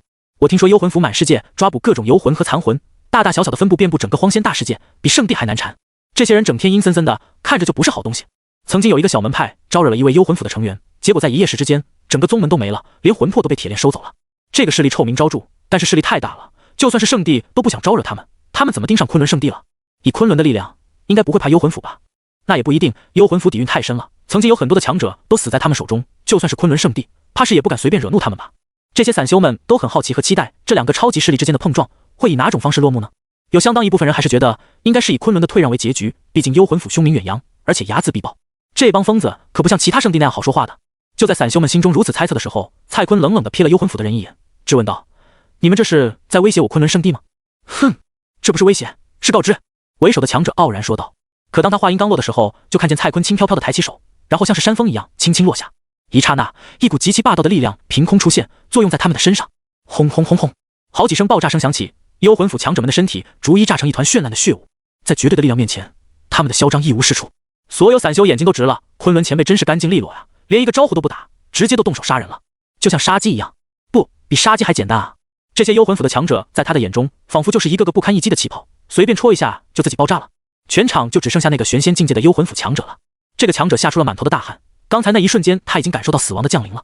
作为一个玄仙强者，在整个荒仙大世界都是处于顶尖的层次，能抬手之间就将他打得灰飞烟灭的强者，究竟强到了什么程度？他惊恐地看了淡漠无情的蔡坤一眼，然后反应过来之后，吓得屁滚尿流，赶紧逃命了。作为一个幽魂府分部的负责人，就剩他一人了。当务之急是将这里的情况告知总部，只有总部派出更厉害的强者，才能制裁昆仑圣地。蔡坤静静地看着他，然后融入了虚空中。之所以留他不死，就是放长线钓大鱼。找到幽魂府的总部之后，直接连根拔起。逃掉的分部负责人施展出了毕生最快的速度，找到了一处极为隐蔽的小世界，然后用秘法打开小世界的入口，钻了进去。这里就是幽魂府的总部所在了。幽魂府的总部不像是其他的圣地那样在现实中有基地，他们直接开辟出了一片小世界，隐藏了起来。这也是别人找不到幽魂府所在之地的原因。在空间入口合起来的时候，蔡坤也随之出现了。原来是在这里，躲得够深的，还好宗主建议我放长线钓大鱼，不然的话还真很难找。蔡坤开始仔细地感应周遭的虚空力量波动，然后感应到了什么之后，双手插入虚空之内，然后向两边强行拉开。幽魂府的总部中，分部负责人逃命似的冲入了主殿之内，惊慌失措地大喊着：“府主，糟糕了，我们分部被灭了！”随着他的叫喊，主殿之内的阴影开始发生了扭曲，好几道散发着强大气息的人影从里面走了出来。他们俯视分部负责人，其中一人语气冷漠：“是谁如此大胆？是昆仑圣地，他们收走了我们最重要的神魂，那可是要上供的。这下子全没了就算了，我的手下们也全被杀了。”分部负责人急忙报告。一瞬间，整个大殿的温度都下降了，危险的气息从这几位神秘强者的身上散发出来，那是超越了几乎所有生灵的力量，是属于仙王的力量。昆仑圣地就是最近名声大噪的那个地方，都敢惹到我们幽魂府的头上了。其中一位笼罩在黑暗中的仙王强者发出了低沉的声音，语气中满是对昆仑圣地的不屑。在他们这种传承久远、底蕴深厚的势力眼中，昆仑圣地这种新兴的宗门根本不配和他们相提并论。或许该踏平昆仑了，免得外界都以为我幽魂府没有动静了，将昆仑之人屠光，收取他们的魂魄。另一位仙王强者也发出了嗡嗡的声音。对他们而言，所谓的昆仑圣地就是不堪一击的弱鸡，仿佛他们只需要略微出手，就知道对方的极限了。分部的负责人激动万分，有这些高层的话，自己就可以回去报仇了。不过，就在他们信誓旦旦的要杀光昆仑圣地之人的时候，仙王强者们脸色齐齐一变，都感应到了小世界出现了异变，有人在撕裂世界壁垒，想强行冲进来。对方实力不俗，绝对是仙王强者，无论他是谁，想强闯我幽魂府总部，那就必须让他死。几位仙王强者的语气顿时变得阴森森的，杀气十足，随后他们的身影模糊，全都在原地消失。而此时，幽魂府小世界不断的发出轰鸣声，空间在震颤，好似随时都会崩溃一样。在蔡坤的强行撕扯之下，小世界被强行撕开一个口子，让他成功进来了。感受着扑面而来的魂力，蔡坤脸上浮现冷笑，果然是大本营，刚好把你们都收拾了，免得日后有更多麻烦。他刚要踏入深处的时候，却停住了脚步，因为他感受到总共3道仙王的强大气息将自己锁定了。3位身穿宽大黑袍的幽魂府仙王强者以三角之势将蔡坤给围住，无形的气息将其锁定。来者何人？竟然擅闯我幽魂府重殿！其中一位仙王沙哑难听的声音从黑袍底下传了出来，就好像有无数道阴魂在同时低吼一样，听起来极其诡异。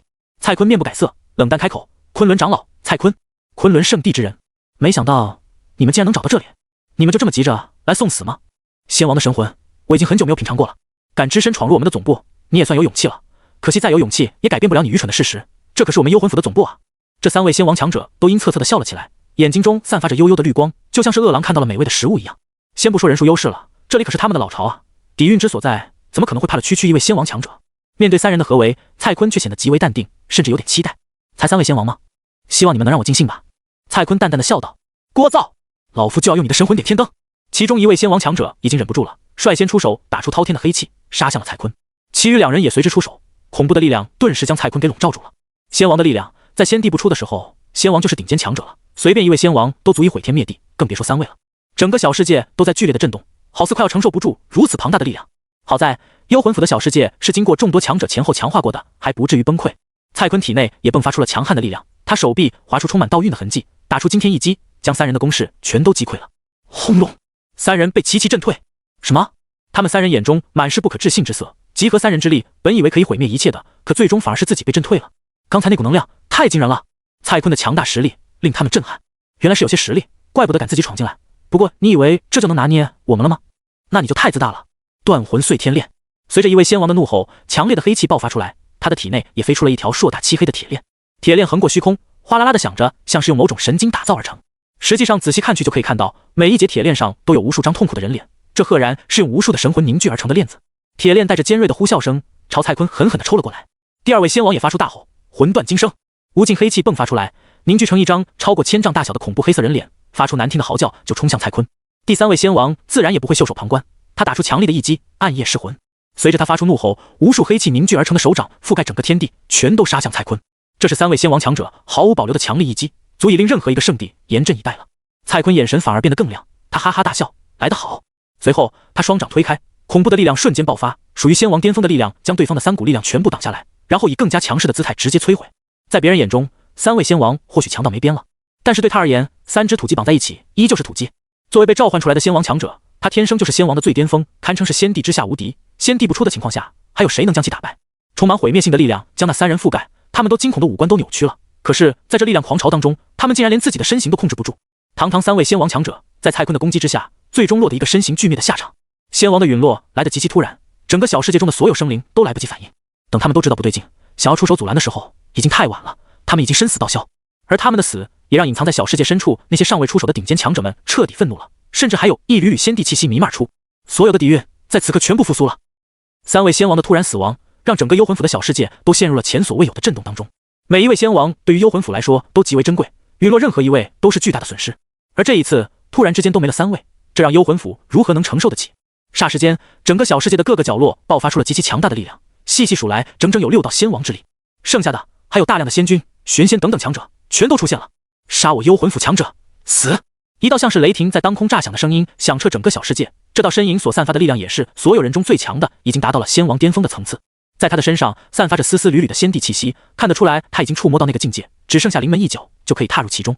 最为恐怖的还是他的手里托着一个罐子，这个通体墨玉的罐子看上去造型就是普通的陶罐，但是散发着相当惊人的仙帝力量。此乃极道帝兵啊！此人就是现任幽魂府的府主，而府主手中的正是幽魂府极道帝兵之一的噬魂魔罐。敢杀我幽魂府的人，那本府主就用你的神魂来祭祀噬魂魔罐，用你的身体来打造准地气。幽魂府主怒不可遏，自己的大本营被别人闯进来不说，连3员大将都被人强势斩杀了。无论是从名气还是从利益上来讲，都是他无法接受的。幽魂府主当即打开了噬魂魔罐，一股恐怖的力量将蔡坤给控制住，然后疯狂地侵蚀他的神魂。这就是噬魂魔罐的特殊，专门针对神魂，而且就连先帝的神魂都会受到巨大的影响，更别说是仙王了。蔡坤浑身气势爆发出来，仙王巅峰的力量展露无遗。他在虚空中岿然不动，犹如上古战神一般，盯着幽魂府主发出狂傲的大笑，哈哈哈！极道帝兵又如何？你终究不是先帝。都说极道帝兵复苏就有先帝之威，但毕竟也不是真正的先帝，我有何惧？蔡坤不断打出强大的功法秘术，和噬魂魔罐的力量对抗，虚空都在崩塌，小世界都顶不住了，不断的出现虚空裂缝。幽魂府主惊了，自己已经是仙王巅峰，又手持极道帝兵，为什么还会被对方压着打？难道这个昆仑之人已经是先帝了吗？不可能啊！如果是先帝的话，还会跟他们废话？在真正的先帝面前，他们都只能逃命而已。幽魂府主操作噬魂魔罐，想要磨灭掉蔡坤的神魂，但蔡坤战力太猛了，一时之间2人竟然只是不分上下罢了。这一幕也让所有的幽魂府强者大吃一惊。不开玩笑的说，手持极道帝兵的府主，就算是遇到了真正的先帝，都有资格打几个来回。为何遇到了这么一个硬茬子？速战速决，不要让府主陷入苦战中。一位老资历的仙王强者发出呼喊，然后带着强烈的杀气冲向了蔡坤。其他的仙王强者也随之而动。以他们的实力，就算不能对蔡坤造成正面伤害，也能对他造成很大的干扰，府主就有机会将其击杀了。蔡坤压力暴涨，他且战且退，落入下风。要是换了宗主过来，还有你们嚣张的份吗？不用宗主过来，要是我的兄弟蔡虚也在，你们都无法压制我们。蔡坤打得有些憋屈了，自己毕竟是双拳难敌4手，寡难敌众。就在他咬着牙硬抗的时候，小世界忽然间出现了更为剧烈的震动，显然是有别人在外面强行撕开世界入口了。幽魂府主他们也大怒，怎么今天那么多多管闲事的人啊？一个两个的都撕开他们的世界入口，到底想干嘛？闲得没事干事吧？就在他们这么想的时候，一只晶莹剔透的玉手从天而降，一巴掌将噬魂魔罐拍飞了出去。搞什么啊？幽魂府主惊骇欲裂，这可是极道帝兵，其中蕴含着极道的力量，怎么还会被一只手轻松拍飞？除非这只手的主人是……想到此处，幽魂府主下意识地看向虚空被撕裂的方向，只见一道倩影飘于其中，一世独立，它就像是世界的中心。最令人在意的不是他那晶莹剔透的脚趾，而是那狰狞恐怖的鬼面具。鬼面女帝叶霜，先帝，你是先帝？幽魂府主惊恐地尖叫了起来，眼中全是恐惧。这女子绝对是仙帝，不用多说。蔡坤当即抽身离开，看到叶衰之后，便知道这把稳了。有衰前辈在，就没有什么事了。蔡坤长呼一口气，极道帝兵带给他的压力还是很大的。幽魂府的众多强者都吓得不轻，怎么会有仙帝出现呢？仙帝前辈，我们幽魂府有2位仙帝，名为明月天尊和明煞仙帝。我幽魂府的2位仙帝在星空深处游历，很快就要回来了，还请给他们几分面子。幽魂府主如同倒豆子一样，把自家的2位仙帝都给搬了出来。他们有2位仙帝坐镇，至少也能吓唬一下对方吧。毕竟1位仙帝你如何干得过2位仙帝？岂料叶衰却丝毫不给对方面子，好看的秀眉之间显得很不耐烦，仙帝之力释放出来，镇压全场。仙王之下的人纷纷爆体而亡，欺人太甚！你要是灭我幽魂府，那2位仙帝前辈绝对不会放过你的。幽魂府主又惊又惧地大叫起来，他现在很像是慌乱无助的苍蝇，只能大放厥词，但是换来的也只是叶衰的一个巴掌。轰！在叶衰面前，他们就算再强，也只是土鸡瓦狗罢了，一点作用也没有。包括幽魂府主在内的所有人，全都变成了一缕烟尘，最终消失得干干净净，就像是从来都没有出现过一样。感谢鬼面女帝前辈相助。蔡坤恭敬地对叶衰拱手，叶衰点了点头，就算回应了，然后顺手带走了噬魂魔冠。看着变得分崩离析的小世界，蔡坤啧啧称奇，还是仙帝牛叉呀，一出场就解决问题了，不像自己还要打生打死。算了，先搜刮宝贝再说。蔡坤开始搜刮幽魂府所有的宝物，这个势力存在了无尽岁月，积攒的宝物堪称恐怖。不过现在全都便宜昆仑圣地了，等他离开这一方小世界的时候，这个小世界就已经摇摇欲坠了。经历了一场大战，又是极道帝兵又是仙帝的，哪有不崩溃的道理？就在他准备回宗门复命的时候，远处有不少的身影往这边疾驰，观其气息很明显也是幽魂府的人，不过实力都很弱，最强的也就天仙境界罢了。他们都是出去执行任务的，刚好收取残魂归来，还在攀比谁的成果更多。姐，老子这次收取了12个残魂，都很强大，将其交给长老的话，一定能换取一件圣器的。我这也不错啊，数量虽然少了一些，但是质量最好，换一件圣器也没有问题了。哼，我是运气不好，遇到了好几个强大的残魂，都让他们逃了，不然的话能换一件仙器了。这群幽魂府的人一边吵吵闹闹，一边往总部赶。可等他们打开世界入口之后，看到的景象把他们给吓傻了。放眼望去，全都是破碎的大地和建筑，虚空也是布满了裂缝，而且还在不断的扩张中。如此残破的场景，他们可从来没有见过呀。对了，长老他们呢？府主他们呢？会不会是这些前辈故意弄出来的？对，一定是这样的。府主他们势力滔天，有他们在，总部不可能出现被人攻打的情况。可是他们都去哪里了？我怎么一个人都看不到，甚至连一丁点气息都没察觉？这些幽魂府之人没看到其他人之后，心底都涌出了一股寒气。难道说总部真的遭遇强敌攻打，导致所有人都死了？可问题是，谁有这么大的胆子和实力，可以抹平整个幽魂府？没有等他们把事情搞清楚，蔡坤就一个眼神将他们全部灭杀了。蚂蚁虽小，但也不能放过。等他离开之后，小世界终于还是彻底崩塌了，逐渐显露在现实世界中，里面的建筑群和各种山川河流也不断砸到现实世界的地上。如此巨大的声响引起了其他的修行者，随着越来越多的修行者们出现在周围，他们从这堆废墟中找到了幽魂府3个大字的牌匾，这牌匾上面有莫名的强大道运凝聚，绝对不是假货。也就是这时，众人才惊恐地意识到，这堆废墟不会就是传说中幽魂府的总部吧？如此巨大的规模，堪比一个圣地了。所以也只有幽魂府的总部才配得起这个规模。这里发生了什么？所有的东西都支离破碎的，像是整个世界都被打碎了一样。幽魂府真的是幽魂府总部吗？据说幽魂府的总部不存在于现实世界中，而且强者如云，怎么会全部成废墟了？从这规模来看，一定是发生了惊天大战才会如此。而且这里一个幽魂府的人也没有，该不会是……有人想到了某种可能，所有人的汗毛都竖起来了。幽魂府被人血洗了，一个都不剩。不然的话，以那帮人的行事作风，怎么可能善罢甘休？可是从眼下的情形来看，似乎也就只有这个可能成立了。众人开始在废墟中寻找，倒也是找到了不少好宝物。当然了，这些都是蔡坤不屑于拿走的垃圾。对于他们来说，蔡坤眼里的垃圾已经是他们的至宝了。为了争夺宝物，不少人还当场大打出手。随着时间的推移，随着越来越多的人将这里的消息传出去，更多的人也知道幽魂府总部被人灭掉了。当这则消息迅速扩散的时候，几乎没有人会相信，第一反应还是质疑和嘲笑。不过当事情基本被证实之后，所有人都一片哗然，表示太不可思议了。幽魂府，你们说的真的是那个传承了不知多少年的幽魂府吗？真的有人能将其灭掉？我对那个臭名昭著的势力也很讨厌，但也不得不承认，就算是倾尽圣地之力，都很难彻底将其铲除。到底是谁做的这么彻底？幽魂府是有极道帝兵的吧？没有动用到吗？有超级大佬去现场看了，给出的结论是哪里发生过一场大战，而且是发生在小世界中的。小世界崩溃之后，里面的东西才坠落大地，那就是将整个小世界都打没了。那也太狠了吧！我听说幽魂府和昆仑圣地是有矛盾的，该不会是昆仑圣地出手的吧？不可能吧？昆仑圣地只是一个新晋的超级实力，最多和别的圣地平起平坐，怎么就铲除幽魂府了？此言差矣，昆仑圣地太神秘了，没人知道里面到底隐藏了多少强者。据我表弟的闺蜜的嫂子说，连妖王在里面都只能看门，老祖都只能打杂，这不奇怪。关于此事的真相，没有人知道，但昆仑圣地是唯一被人怀疑的对象。虽然没有证据，但是这并不妨碍大家怀疑昆仑。外界对于昆仑的猜测也越来越多了。有的人说昆仑之内有先帝坐镇，也有人说昆仑之内全是仙王，更有人说昆仑里面的人随便泡壶茶，连茶杯都是极道帝兵。反正传得很玄乎，这也让昆仑的形象变得更加的强大神秘。不过随后的一个大消息也抢占了不少的话题，那就是东胜大陆的东胜法会即将开始了。此消息一传出来，就引起了各方热议。东胜法会听名字似乎只是普通的交流会，实际上这是东胜大陆各方天才打出名气的最好时机。每隔10年就会举行一次东胜法会，在法会上，所有的天才都会上台比试，直到最终角逐出第1名。到时候肯定是妖孽频出，天骄争艳，每个人都很期待东胜法会的到来。绝大部分人虽然没有资格登上擂台，但每个人都有吃瓜的心。当时第一天骄究竟是谁？东胜法会啊，那可太精彩了，上面全是各种天才争斗，比斗牛好看多了。东胜大陆各大圣地的圣子、圣女们都会参加，我最期待落月圣地了。据说落月圣地的圣子很强啊，昆仑圣地才强吧？据说里面全是天才，比别的圣地都要多。别扯淡了，昆仑是厉害没错，可是他底蕴太差了，弟子都是刚招不久，拿什么和别的圣地天才打？我更看好天元圣地。天元圣地作为我们东胜大陆的老牌圣地，实力一直都很强。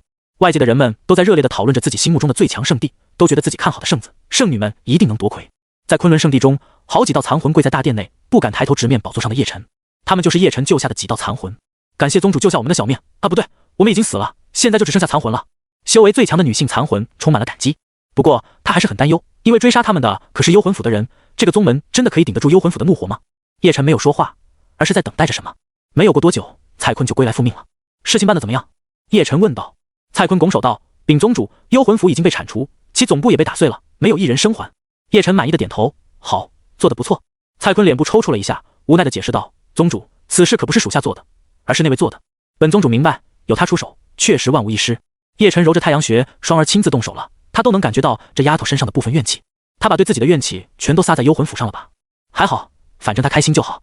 残魂们没敢插嘴，他们听到了令他们很震惊的内容，幽魂府竟然被铲除了。真的假的？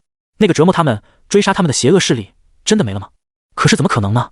那可是幽魂府啊，是一个连圣地都动摇不了根基的庞然大物，怎么会这么快就被铲除？他们的心中满是疑惑和震惊，但是也不敢直接提出来，只能埋在心底。叶晨看向他们，目光尤其是聚集在那道女性残魂上，然后精准地说出了她的身份信息。白姨曾经出身自断神圣地，巅峰时为玄仙境界，最擅长锻造之道。听到自己的信息被叶晨精准地说出，白姨震惊的忍不住抬头看向了叶晨。这虽然不是什么机密，但也不是随便一个没接触过的人能知道的。他又为何能知道？难道他曾经和自己接触过，只是自己记不清了？不太可能，在他的记忆里面，自己并没有见过此人，因为此人太过英俊帅气了，让人一看就是。如果曾经见过，自己不可能忘得那么彻底。既然没见过，他又是从哪里得到自己的信息？确实是我。白姨呆呆的点头承认。本宗主看中的是你的锻造之术，目前昆仑圣地内刚好缺少你这方面的人才，这就是我救你的目的。叶晨淡淡的说道。他不会庸俗到因为她是女的就救下她，当然还是因为利益了。这种人才刚好有利用价值，又刚好送上门来，不收白不收。白姨也不傻，好不容易有个地方能收留自己，这时候拒绝的话就太傻了。谢谢宗主让我留下，我一定会让本宗门的锻造方面发光发热的。白姨赶紧跪下叩头致谢。叶晨看向其他的残魂，说道：至于你们，有各自才能的本宗主会分配，没有的就留下当打杂的，表现得好的话，未来未必没有升迁的机会。谢谢宗主大恩大德，晚辈没齿难忘。这些残魂也纷纷磕头道谢。刚从幽魂府中逃出来，对他们来说有个地方去就不错了，还挑3拣4干嘛？白姨自己犹豫了一下，说出了自己的一些顾虑。禀宗主，属下现在还是残魂状态，想要恢复几分实力，才可以发挥出所有的锻造能力。属下需要先找一具躯体才可恢复实力，因此属下想先外出凝聚躯体，到时候再回来报效宗门，不知道可不可以？白姨内心忐忑，自己刚加入昆仑圣地没有多久，就提出离开宗门的请求，这看起来多少有些不知好歹了。他也不知道宗主会不会答应。岂料叶晨却说道：凝聚肉身罢了，这有何难？我送你一具即可。白姨诧异的抬起头来，还以为是自己听错了，送他一具肉身？难道说这里就有现成的吗？还没等他表达自己的一些疑惑和顾虑的时候，叶晨就伸手将其招了过来，掌心能量迸发，大道光华在其中凝聚，无法言语的道之韵味将他的残魂给包裹住。这是白姨被这股能量包裹其中，感觉自己很舒适。令他更加震惊的是，自己的残魂迅速的凝实，并且有经脉、血肉、骨骼在凭空产生，塑造躯体。宗主该不会是在帮我塑造躯体吧？白姨惊呆了，他没有办法控制自己的行动，只能享受这种肉身生成的舒爽。等肉身生成，他的灵魂也完美的融入其中。这时白姨才知道这具身体究竟有多优越。他能够感觉到这具躯体无瑕无垢，干净透彻，时时刻刻都有天地灵气来回冲刷，像是在大道规则的宠一样。难道是先天之体？白姨惊叫了起来。如此完美无瑕的肉身，他唯一能够想到的就是先天之体了。虽然说比不上那些秒天秒地的超级体质，但先天之体也是极为优秀的类型，放在任何一个圣地之内都是值得重点培养的核心弟子。和自己之前的肉身相比，这具先天之体太美妙了。白姨惊奇又震撼地打量着自己雪白的手臂，柔嫩的大腿，细腻的肌肤，还不敢相信自己如此简单就重新拥有肉身了。不过他没有注意的是，此时的他清洁溜溜，叶晨一览无遗，又大又白的软白玉，顶端吹弹可破的红玛瑙点缀，优美的腰肢线条，像刚蒸好的大馒头一样的软弹屁屁，美不胜收。叶晨默默地看着，在心里给出评分10分。躯体的样貌是和他原本的躯体是一样的，也就是说，现在叶晨看到的就是他最原始的模样。小月、海莹、双儿他们都是10分，但每个人的味道又不一样。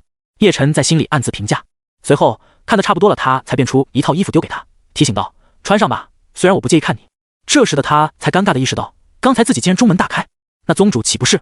白姨赶紧穿上衣服，放心，只有我能看到，别人看不到。担心他太尴尬，叶晨还不忘提醒道：“啊，谢谢宗主。”白姨那精致绝美的小脸都要红成石榴了，就是这一声谢谢说得很是尴尬。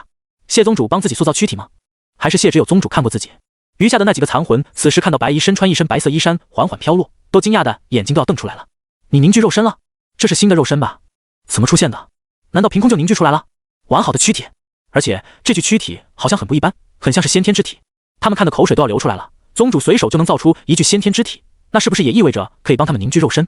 一双双热切的眼睛立刻眼巴巴地望向叶晨，渴望叶晨也能帮他们塑造身体。叶晨自然明白他们想到的是什么，塑造躯体对他来说有手就行。不过天底下哪有这么好的事？还没打工就想拿好处？他特意帮白姨凝聚肉身，其实就是为了刺激他们，让他们今后能死命干活罢了。你们也有机会的，好好表现吧，本宗主都看在眼里，未来论功行赏。叶晨淡淡的说道。虽然没有当场帮他们塑造身体，但这一句承诺已经让他们激动的疯狂磕头了。为了一具先天之体，让他们干活干到死都没问题啊！啊，不对，他们现在已经算死掉了。在其他宗门长老的带领下，他们各自去领取自己的身份令牌，并且明确自己的工作内容。负责打杂的几道残魂在一位长老身后悄悄议论着。想当初咱们也是有头有脸的人物了，没想到现在沦落到打杂的份上。少说几句吧，有工作就不错了。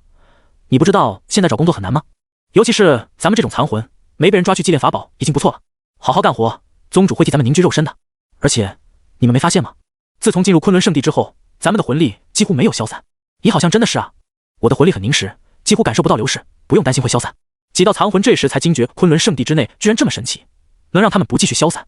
像他们这种残魂，如果长时间找不到容器的话，待在外面只会加快消散，直到彻底消亡。但是在这里，他们完全没有这个担心，太不可思议了。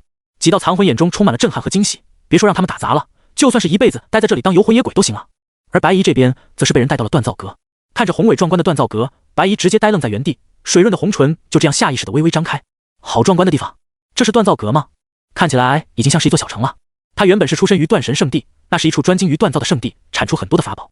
最传奇的莫过于断神圣地在没有先帝插手的前提下，竟然锻造出了一件完整的极道地兵，此事堪称是神迹。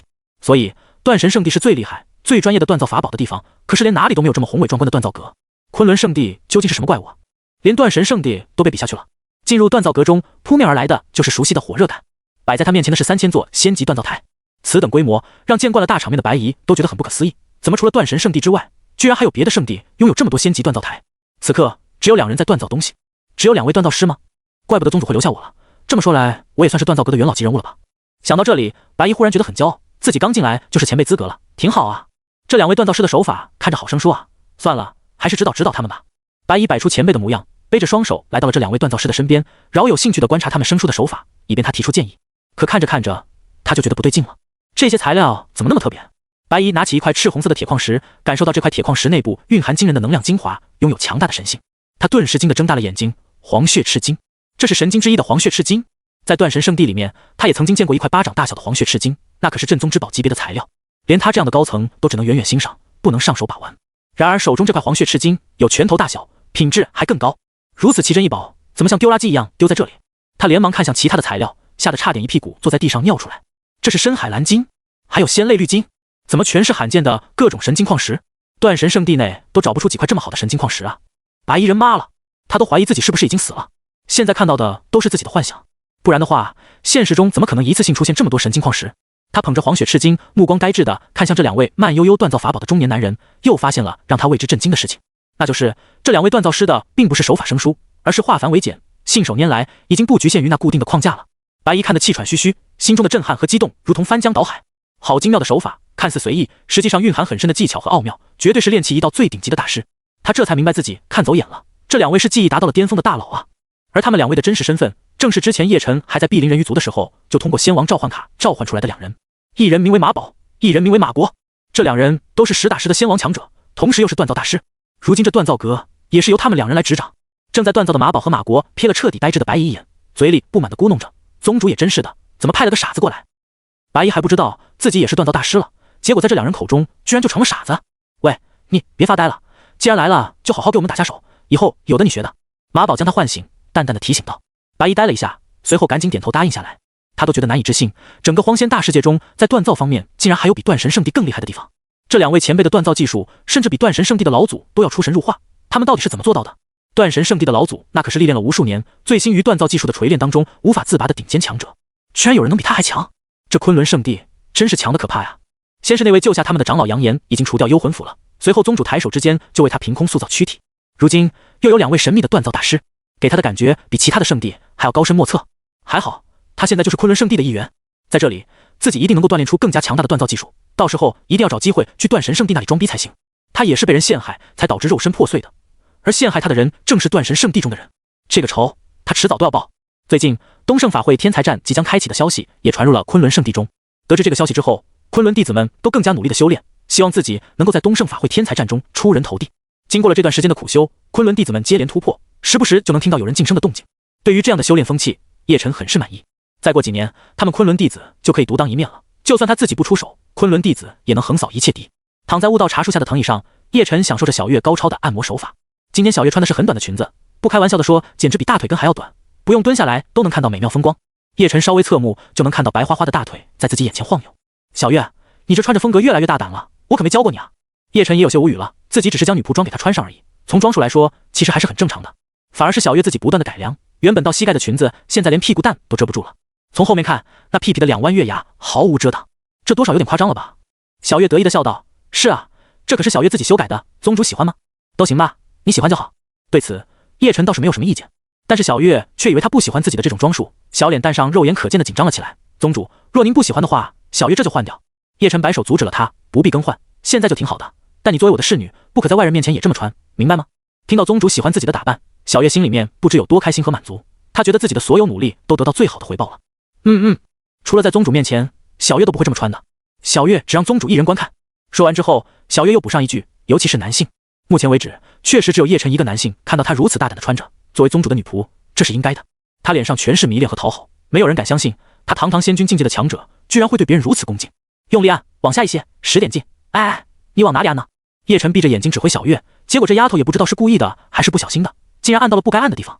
被叶晨这么一呵斥，小月双手夹在胸前，一副等待主人责罚的模样。你是故意的还是不小心的？叶晨无奈的询问。小月弱弱的回应：我是不小心的。叶晨却不是很相信他的话，刚才那动作和手法分明就是故意的。你就是想吃本宗主的豆腐是吧？小月啊小月，你怎么还是个老色批？请宗主责罚。小月甘愿领罚。小月迫不及待地伸出双手，示意叶晨打他的手掌以示惩戒，但他很快又把手收了回去，转身撅起了水蜜桃。他羞赧地将食指含在口中，扭过红红的脸对叶晨说道：请宗主鞭笞小月吧。看着眼前大大的白白的蜜桃，叶晨也不惯着他，手中光华一闪，一根藤条就凭空出现了。叶晨毫不留情地打了上去，啪！一声清脆的响声让小月发出了痛苦的叫声，身上也出现了一道深深的红印。谢宗主的鞭笞，小月记住了，下次还敢犯。小月捂着痛处，眼神中却闪过了一丝狡黠和满意。他就是故意的，期待被责罚，痛在身上，爽在心里。就在叶晨责罚小月的时候，另外一道倩影从虚空中浮现出，正是鬼面女帝叶霜。叶霜刚现身就看到这幅场景，再看小月那不知道是痛苦还是满足的表情，叶霜的神色就更加冰冷几分了。叶晨抓着藤条的手有些嘎嘎的停在半空，他回头看着满脸冰霜的叶霜，你说你怎么在这个时候出现？我似乎来的不是时候。叶霜撂下这句话之后，转身就要离开。叶晨拉住他的手，不，你来的正是时候。收起藤条之后，叶晨对他说道：仙灵大世界那边我已经收服了碧灵人鱼族，打算派些人过去建立昆仑圣地分支，你觉得派谁比较好？仙灵大世界光有附属势力也不行，还要有宗门的分支才行，不然的话怎么能称作称霸诸天万界呢？对于这个问题，其实叶霜早就有自己的想法了。他直接说道：很简单啊，我过去不就好了？你要过去？叶晨很是惊讶，他怎么会自动请缨要去仙灵大世界呢？对于这个决策，叶晨总有些不安，这妮子是有什么别的心思吗？他不会想找海莹的麻烦吧？虽然说叶霜不可能对自己动手，但叶晨为什么总有些心虚呢？像是在外面偷吃之后，回到家里被正式发现蛛丝马迹，然后正是要找外面的女人讨回公道的感觉。不对，他可是宗主啊，还要怕别人不成？想了一下，他便同意了。可以，那就你去吧，那边建立分支也需要强大的力量坐镇，你最适合了。叶霜眼神玩味的反问道：怎么，你就这么急着把我支开，好让你玩这么有意思的游戏是吧？说这话的时候，他还意有所指地看向水蜜桃上还有好几道深深红印的小月，意思不言而喻了。一听这话，叶晨就头大，女人的联想能力这么丰富的吗？明明是你自己要去仙灵大世界开辟分支的，怎么转眼又成了是我要把你支走？叶晨恶狠狠地刮了他一眼，要不干脆把双儿就地品尝算了，看他还怎么嚣张。双儿这个丫头最近实在是太嚣张了，都敢对他这个宗主大声说话了是吧？谁给你的勇气？女人，你成功的惹怒我了。叶晨嘴角掀起一抹微笑，带着3分魅惑，3分霸道，2分宠溺，2分欲念，这样充满男人味的眼神，把刚才还显得有些咄咄逼人的叶双吓得连忙退了2步。他也不知道叶晨是什么意思，但从他的眼神中，他察觉到了危险。这男人是要把自己吃掉吗？不过作为鬼面女帝的他，在气势上自然也不会输的。叶双向前逼近半步，挑衅似的抬起自己雪白精致的下巴，那你又能拿我怎么样呢？在说完这句话之后，他的内心就忍不住涌出了一种强烈的期待，希望眼前的男人真的可以做些什么让他大吃一惊的事。而叶晨也从他故作强势的眼神中看出了他的渴求和柔软，于是他露出了玩味的笑容，没有对他下手，反而是假装无奈的摊手。我确实拿你没有办法，谁让我宠着你呢？我自然是不会随便责罚你的。听到他这么说，叶双儿果然急了，怎么和自己想的不太一样？宗主不应该表现出他的地位和霸道，狠狠地惩戒自己，以维护他的威严才对吗？为什么临门一脚的时候反而不做了？这让冷酷如叶双儿都有1万只蚂蚁在挠着自己心肝的感觉。不行，你作为宗主，怎能让我以下犯上？你不狠狠惩戒我的话，以后如何服众？叶双儿皱起了眉头，语速都不由自主地加快了许多，就连一旁不敢随便插嘴的小月都看出了他的不对劲。女帝大人怎么很急切的模样？她很想被宗主惩戒吗？原来女帝大人和我也差不多嘛，嘻嘻。小月在心里面偷偷想到。叶晨摊开双手，耸着肩膀，一副摆烂的样子。双儿，你毕竟是先帝，也是我们昆仑的门面，我怎么能随便惩戒你？面对油盐不进的叶晨，双儿急了，他急了，不让别人看见不就好了？叶双儿瞪了小月一眼，小月识趣的告退了。就算你不愿意，本帝也不会放过你。在我前往仙灵大世界之前，你必须要给我留下点东西。他这么说，就相当于彻底摊牌了，不装了。面对虎狼一样的双儿，叶晨知道自己在劫难逃，于是也任他安排了。行吧，你看着来。叶晨封锁了这片空间，然后和双儿融入了虚空中。没过多久，虚空就传出有节奏的震动。时间过得很快，小半个月就过去了。昆仑圣地之内一切如常，只有小月才知道叶晨和叶双儿在同修大道。当昆仑这边岁月静好的时候，有2道弥漫着恐怖气息的身影出现在星空之外，然后进入了荒仙大世界。这2道身影全是仙帝强者，他们第一时间就来到了之前幽魂府总部的所在之地。小世界已经消失了，属于幽魂府的废墟也被其他散修搜刮得一干二净，只留下一堆不值钱的垃圾。究竟是谁干的？其中一道身影发出了震天响的怒吼，仙帝气息猛然扩出来，笼罩一境之地。他们2人正是幽魂府的仙帝明月天尊和明煞仙帝。在遥远的星空深处之时，他们就轻微地察觉到自己留下的传承印记已经消失了，这就意味着幽魂府很有可能不复存在。等回到荒仙大世界一看，才发现事情比他们想的还要严重。此等行为等同于直接挑衅他们2尊仙帝了。整个荒仙大世界究竟有谁的胆子这么大，竟然和他们直接宣战？你留下的是魂魔冠呢？还能感应到吧？明月天尊扭头问道，他眼中布满了黑色的气息，犹如从幽冥中走来的索命阎王。听到他这么说，明煞仙帝表情更加难看的摇头，感应不到了，被其他仙帝切断了联系。噬魂魔冠是明煞仙帝亲手打造出来的极道地兵，但是他并不够满意，最后将噬魂魔冠留在幽魂府，用各种残魂喂养，让噬魂魔冠变得更加强大。而明煞仙帝自己则是前往星空深处寻找更好的材料，打造另一件极道地兵。按理说，噬魂魔冠作为他的宝物，根本没人能抢走，更别说斩断联系了。除非对方也是仙帝，才会有这种可能。明月天尊冷漠地说道，如今留在荒仙大世界的仙帝不多，也就那几位，除了那几位，本天尊想不到别人了。可是他们没理由突然对我们的传承动手啊！明煞仙帝很不理解，幽魂府在荒仙大世界是臭名昭著，但和各大圣地还是井水不犯河水，没理由打起来吧？这个时候，明月天尊干脆发动仙帝威能，强行读取很多修士的记忆，得知了真相。昆仑圣地，据说灭掉我们传承的是昆仑圣地的人。明月天尊满脸的疑惑，这个势力他怎么一点都没有听说过？凡是有仙帝坐镇的圣地，他们不可能不知道的。或许是有新晋仙帝出现了，这昆仑圣地就是新晋的仙帝创建的，我们的幽魂府则成为了新圣地立威的垫脚石。明煞仙帝满脸的杀意，他觉得自己的推测基本就是事实了。哼，我们只不过离开不到万年，现在的小年轻就忘记我们了吗？什么昆仑圣地，本帝直接将其抹除了。明煞仙帝体内的仙帝之力缓缓扩散出来，压塌了虚空，几乎大半个东胜大陆的生灵都因此瑟瑟发抖。仅仅是一缕地威罢了，就已经镇压无数生灵了。也是这一缕地威的释放，让整个东胜大陆的顶级强者们都惊吓得纷纷苏醒，不敢有丝毫的放松。这可是仙帝啊，而且这一缕地威中蕴含着愤怒与杀气，要是刚好触及这位仙帝的眉头，那他们真的倒大霉了。明月天尊看向了苍天境，昆仑圣地所在之处，语气冷淡，走吧，本尊也想见识一下，究竟是哪位新晋仙帝这么不知好歹，敢惹我们。说着，他撕开虚空跨入其中，明煞仙帝也紧随其后，两人直奔苍天境的昆仑圣地而去。他们虽然离去了，但是留下的仙帝气息依旧在此处缭绕不散，让此境的所有生灵都惊恐不安。也有一些胆子大的仙王强者悄悄来到了这里，猜出了应该是幽魂府那消失已久的仙帝回来了。幽魂府被灭了，仙帝立马就坐不住，该不会是前往昆仑圣地报复了吧？这可是先帝啊！昆仑圣地是否能扛得住先帝的压迫？昆仑深藏不露，迄今为止就没有暴露过全部实力。我认为幽魂府的先帝未必能对昆仑造成太大冲击。还说那么多做什么？赶紧去昆仑看看吧，搞不好就是先帝之战，大饱眼福啊！隐藏在虚空中的几尊仙王强者都通过神魂进行交流，并表示要前往昆仑观看先帝之战。那种级别的大战，哪怕只显露出一些的迹象和气息，说不定就能对他们带来巨大的启发，成为以后突破的契机了。也就只有他们这种仙王才有资格说这种话了。换作境界低一些的强者，哪有资格观战？就算是仙王强者，也无法靠近战场，只能隔着遥远的距离感受大道的变化。幽魂府的先帝降临，这个消息很快就在顶级强者群体中流传。在得知先帝是奔着昆仑而去之后，一群看热闹不嫌事大的吃瓜群众着急忙慌地往昆仑赶去。当落月圣地得知这个消息，落月圣主当即做出了决定，请出极道帝兵去援助昆仑。昆仑有先帝，落月圣主是清楚的，而且现在昆仑和落月圣地也走得比较近，他没理由眼睁睁看着昆仑圣的被打。做出了同样决策的，其实还有其他和昆仑圣地关系很好的其他圣地，比如神丹圣地、紫薇圣地等等。在感受到两位先帝爆发出来的气息之时，远在中部神州的他们都被惊醒了。圣地之内的仙王巅峰老祖们纷纷现身，毫不犹豫地请出各自的极道帝兵，然后满脸杀气的就撕开空间赶往昆仑圣地。或许普通修士们没资格得知这一切，但是顶级强者们都明白，一场浩大的风暴即将到来，先帝之战不可避免。或许大半个东胜大陆都会受到波及，要是控制不住的话，大半的生灵都有可能陷入毁灭当中。先帝之战没有什么不可能的，昆仑圣的之内还是像往常一样，该修炼的修炼，该摸鱼的摸鱼。弟子们都在为即将到来的东胜大陆天才战紧锣密鼓地准备着，希望自己能在天才战中取得优异的成绩。后山的区域已经被封锁半个多月了，只有小月偶尔会守在外面。他知道虚空的每一次震动都代表着宗主和女帝大人的一次冲击。真久啊，宗主就不累吗？小月坐在一个小亭子里面，双手托腮，百无聊赖，心中也是无限畅想。要是将叶双儿的位置换成是他，那该多好！半个多月，嗨透了。就在他这么想着的时候，两道身影终于从虚空中浮现出来，正是叶晨和双。此时的叶晨正在整理衣服，风轻云淡，丝毫看不出疲劳和萎靡。而双儿面色红润，像是干涸的花朵突然得到大量的雨水浇灌，她也在整理裙摆。叶双儿的气质柔和了不少，没有之前那种冷酷无情，或许这就是为人之妻的改变吧。要是我没让你结束，你还没完了是吧？叶双儿埋怨的娇嗔。叶晨歪嘴笑道，这就是对你的惩戒，下次再敢跟我凶，有你好受的。下次还敢？叶双儿傲娇的顶嘴。两人打情骂俏，把小月看得很是痒痒，自己要是也能如此就好了。不过自己是宗主的贴身侍女，已经很不错了。近水楼台先得月，总有一天自己也能好好感受宗主的惩戒。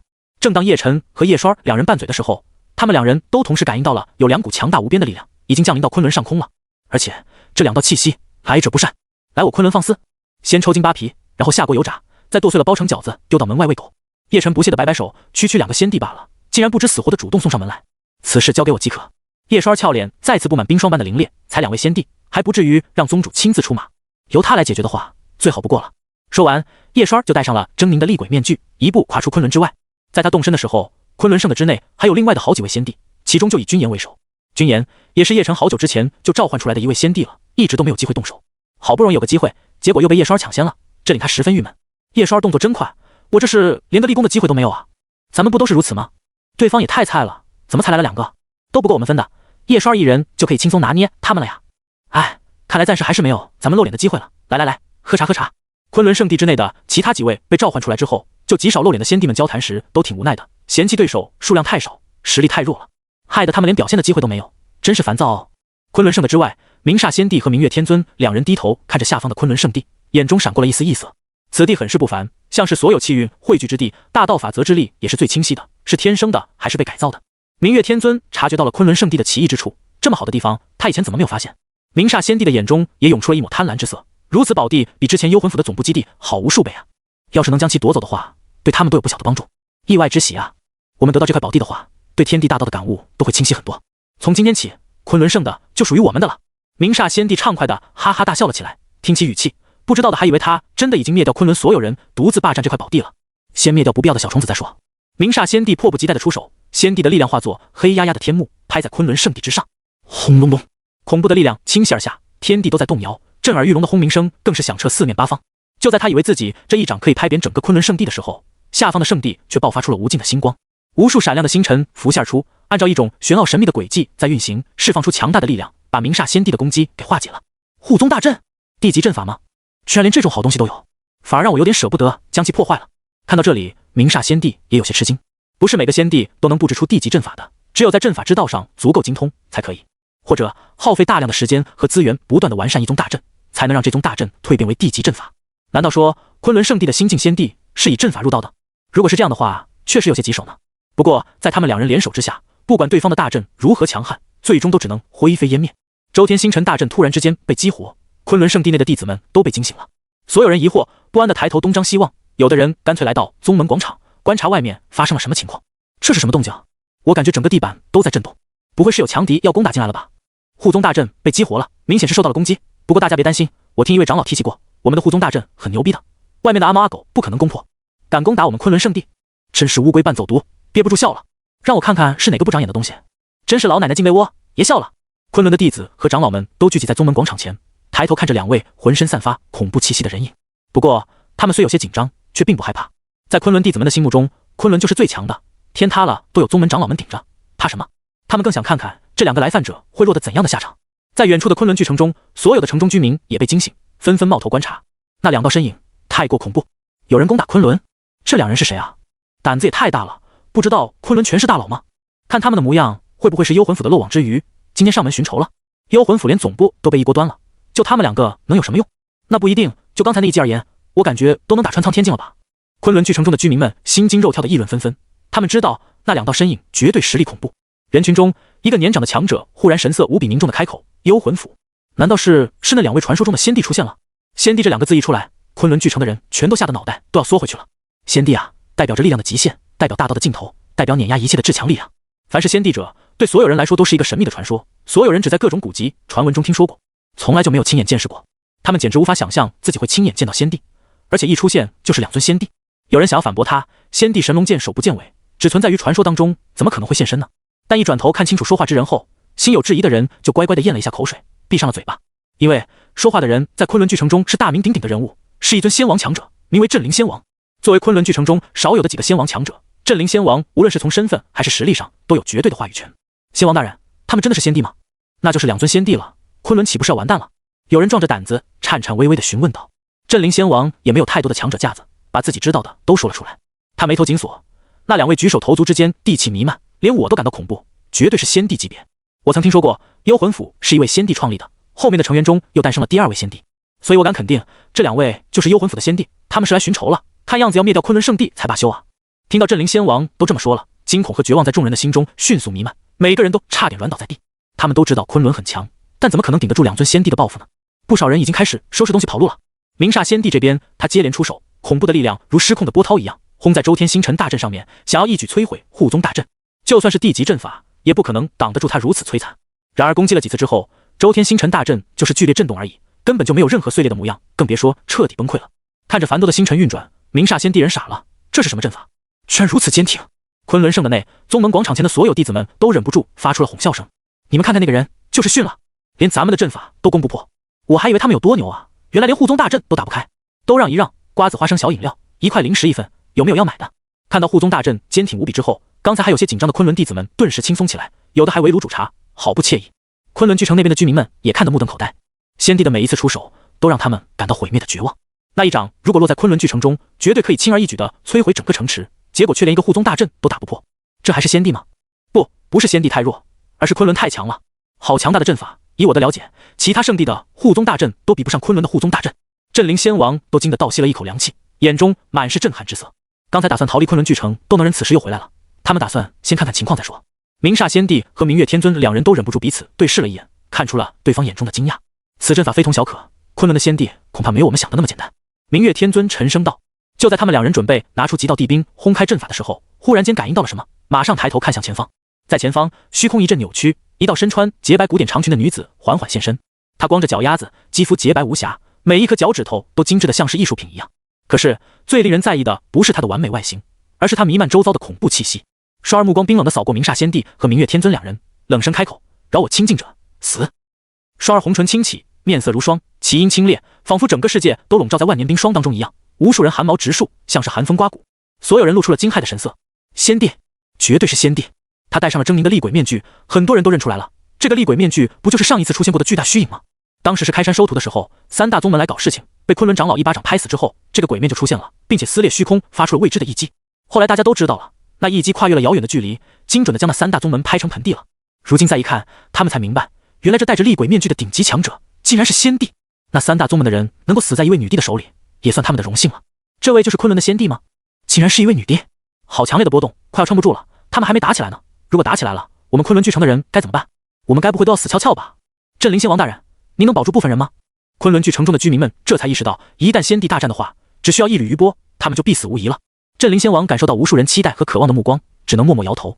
他就是小小的仙王罢了，那边真的打起来的话，他绝对是第一个跑的，还能顾得上你们？大家各安天命喽。当昆仑巨城这边的居民们都在忧虑的时候，明煞仙帝和明月天尊两人盯着叶刷，不敢有丝毫轻敌。按照他们的猜想，这位女帝应该是精通阵法的高手，对付起来还是很麻烦的。直接动用全力吧，我们没有时间拖泥带水。明煞仙帝冷声道，他手中有幽光在闪烁，随后一把被黑气笼罩的长刀就出现在他的手中了。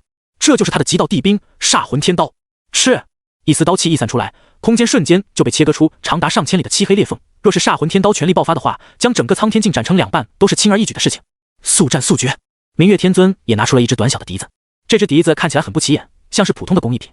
可只有明月天尊自己清楚，为了祭炼手中的笛子，他在星空深处到处游历，这才收集到足够的材料。他将整个笛子命名为幽冥鬼笛。两件极道帝兵的出现，让整片天地的大道秩序都变得混乱无比，好像连秩序神链都要崩成碎片了一样。见对方都拿出了极道帝兵，刷儿也拿出了自己的极道帝兵噬魂魔冠。漆黑的罐子一出现，明煞仙帝就忍不住暴怒，因为这个噬魂魔冠本来是属于他的第一件极道帝兵，结果现在成了别人的东西。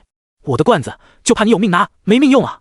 明煞仙帝发出了一声怒吼，手中的天刀当即辟出了一道黑色的刀芒，像是要展开整个天地一样。此力量一出，所有人都惊恐地大叫了起来，一旦被波及到的话，他们必死无疑啊！就连昆仑巨城中的几位仙王强者都准备跑路了，这可是先帝手持极道帝兵在攻击啊，谁能挡得住？就在他们被吓得六神无主的时候，一股特殊的力量降临了，将这片天地都给定住，也变相的保护了所有人。少有的几位仙王都敏锐地察觉到了这一点，他们明白极有可能是昆仑圣地内其他的无敌强者在暗中保护众人。昆仑之中到底还隐藏多少无敌的力量吧？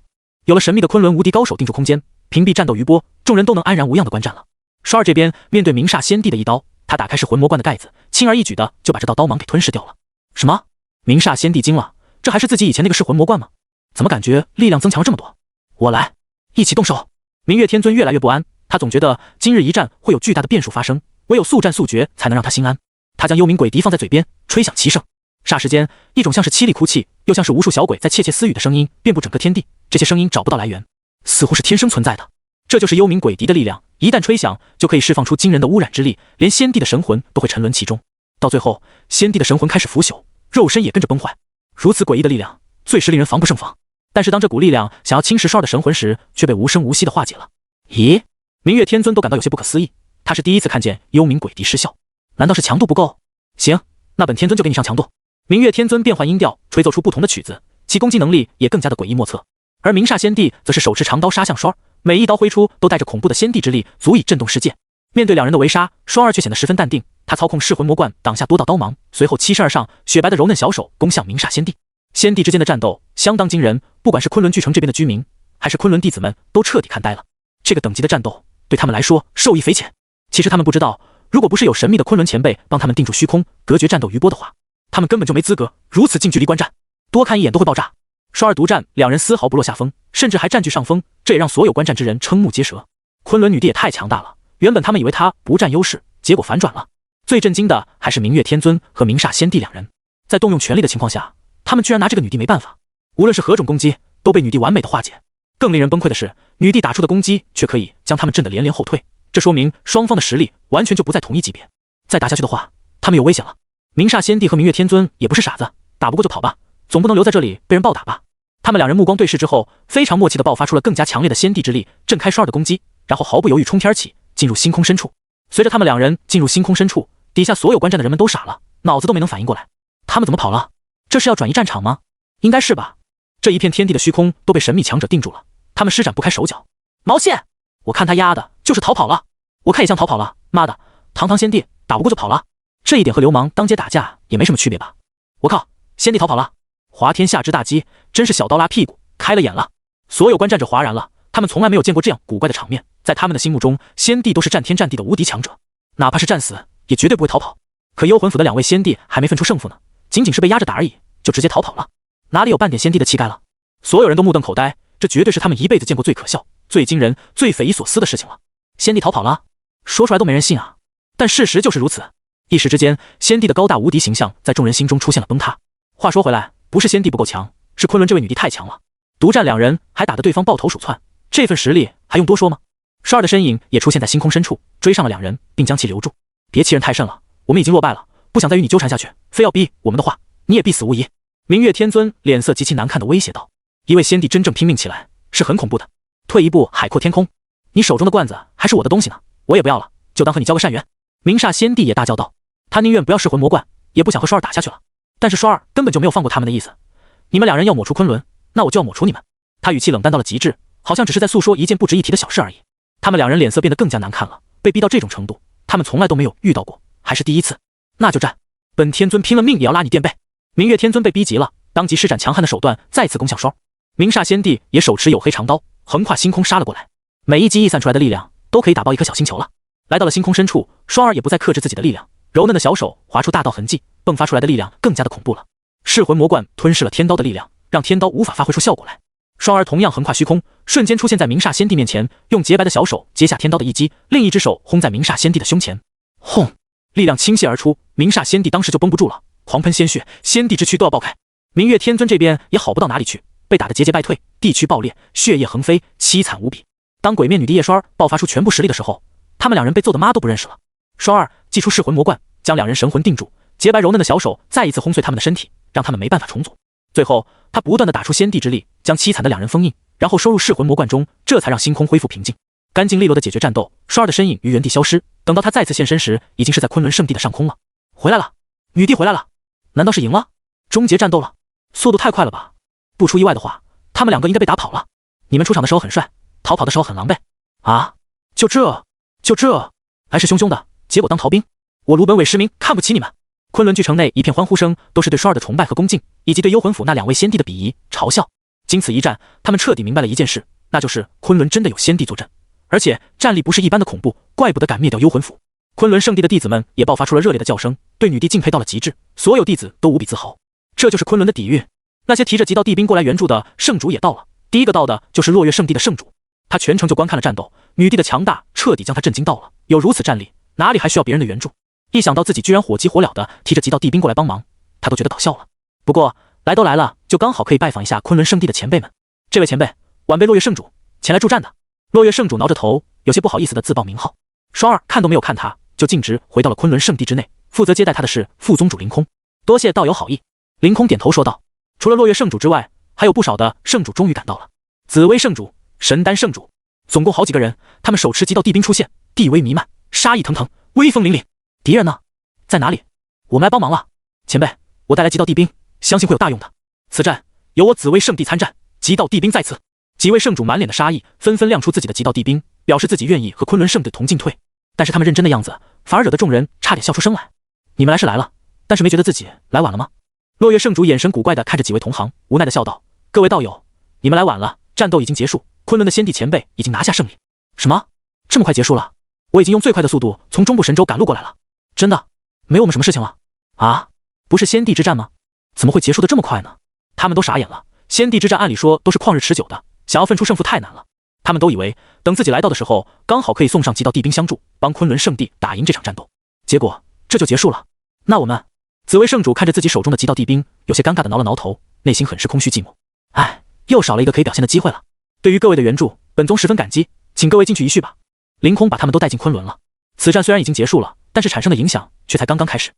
昆仑圣地的先帝之战，注定是要被整个荒仙大世界所熟知的。已经不知道有多少年没有出现先帝了，这一次总共出现了3位先帝，对于整个荒仙大世界来说，都绝对是爆炸性的信息。首先就是昆仑巨城之内的居民们，他们已经着手将自己的整个家族都转移过来了。背靠大树好乘凉，有昆仑圣地在旁边，昆仑巨城要是不出意外的话，肯定不会出意外的。与此同时，荒仙大世界中的所有圣地都开始有所动作了。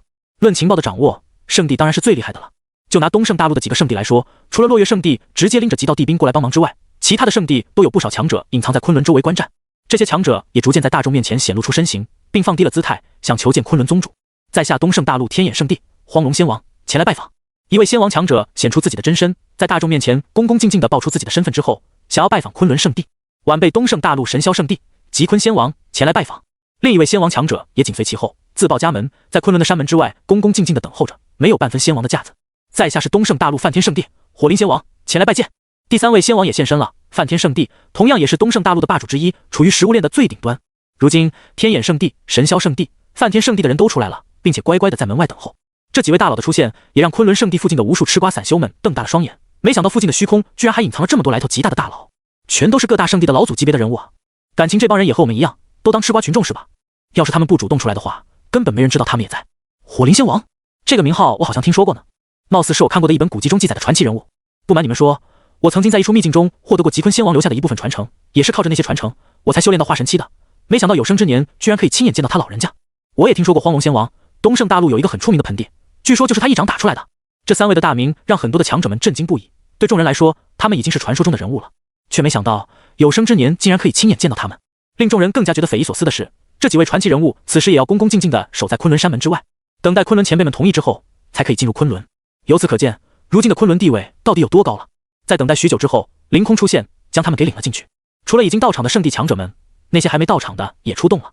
西鹤大陆、南赡大陆、北俱大陆、中部神州这些地方的圣地都在行动，纷纷派出代表性的人物来访。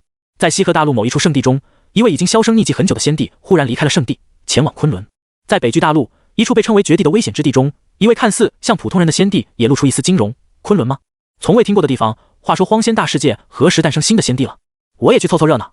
在南赡大陆的某一处不起眼的小山村里面，一个农夫模样的人忽然间直起身子，融入虚空中，也前往昆仑了。荒仙大世界少有仙帝现身，但不代表没有。昆仑的女帝独占2位仙帝，对于他们来说也是很惊讶的事情。新的仙帝出现，他们也想去看一看对方是何等人物。一时之间，昆仑圣地就成为了整个荒仙大世界的焦点。和外面人的震撼、畏惧不一样，昆仑之内所有的弟子和长老、杂役们更多的是骄傲自豪。身姿挺拔的陈玄北露出了果然如此的表情。我早就猜测咱们昆仑之内是有仙帝的，我猜对了。那位女帝实力强悍，竟然可以独占2位仙帝，光是这一点就已经和我全盛世平分秋色了。陈玄北对双儿的实力感到惊讶，当他还是仙帝的时候，就以无双战力著称，因此他明白那位女帝究竟有多强。除了这位女帝之外，身为宗主的师尊也是一位仙帝，给我的感觉高深莫测，或许就算是曾经全盛时期的我，都远远不及师尊。陈玄北不由得想到了自己的师尊叶辰，他知道师尊那才是真的至高无上，他无法想象师尊究竟达到何种境界了。一门2仙帝，未来我也将成为仙帝，那就是3位仙帝，我昆仑中将横扫一切敌。陈玄北心中豪气顿生，一想到未来3尊仙帝横亘虚空镇压当世，他就无限期待。在另一处修炼之地，身为荒古圣体的叶帆也激动的脸色潮红，呼吸很是急促。一旁的韩立忍不住笑着打趣：叶师弟是不是很向往那种极道境界？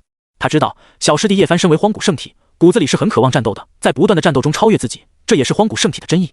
叶帆抿着嘴巴，重重的点头。仙帝之境号称凌驾于所有生灵之上，但今日我明白了，仙帝当中也是分强弱的。女帝前辈一人就压着对方2人打，所展现出来的战力令人感到精彩绝艳啊！叶帆也给自己立下了目标，未来一定要成为一尊仙帝，为宗门添砖加瓦。韩师兄，你就不心驰神往吗？叶帆看到韩立这么淡定，疑惑地问道。韩立淡然一笑，我对无敌境界没有那么执着，长生、自在、潇洒，那才是我的追求。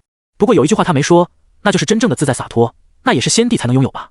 每个人的想法都不一样，但终点却是一致的。至于秦昊然等人，他们早就知道宗门之内遍地是大佬了，因此看到女帝大显神威，并没有太震撼和意外。而刚刚加入昆仑圣地的恒云仙帝，心里被女帝的无敌给折服。恒云仙帝很是复杂，宗主很猛也就算了，怎么连别的仙帝都这么猛？这究竟是怎样一个宗门啊？我们昆仑里面的所有仙帝，要是都暴露在世人眼中，不敢想象会引起怎样的震动。恒云仙帝忽然感到很大的压力，他本以为自己加入昆仑之后，作为一尊大帝，再怎么说都是仅次于宗主的强者，可现在自己貌似是最弱的仙帝了吧？鬼面女帝、君炎仙帝等等，哪个不比自己强大？想要摆脱这样的窘境，那他就只能努力修炼，让自己变得更强一些才行了。他有预感，现在的昆仑还只是起步而已，未来肯定还会有更多的仙帝加入昆仑，自己可不能真的一直垫底。要不要先闭关个100来年？恒云仙帝压力倍增，毫不犹豫地进入混沌界当中，继续感悟天地大道去了。说起混沌界，当恒云仙帝第一次知晓竟然还有这么神奇的修炼之地时，真的不敢相信这是真的。在混沌界里面，他可以非常清晰地感受到无数种天地大道在流动，可以观测感悟一切。对于仙帝来说，再也没有比这里更好的修炼之地了。当宗内宗外的无数人们都在对大地之战议论纷纷的时候，几位圣主们已经聚集在主殿，开始品尝各种灵果了。还是昆仑好啊，以后有空我就过来串个门才行。这悟道茶的滋味，我甚是想念。神丹圣主小心翼翼地拿着一杯悟道茶，满脸享受地开始品尝起来。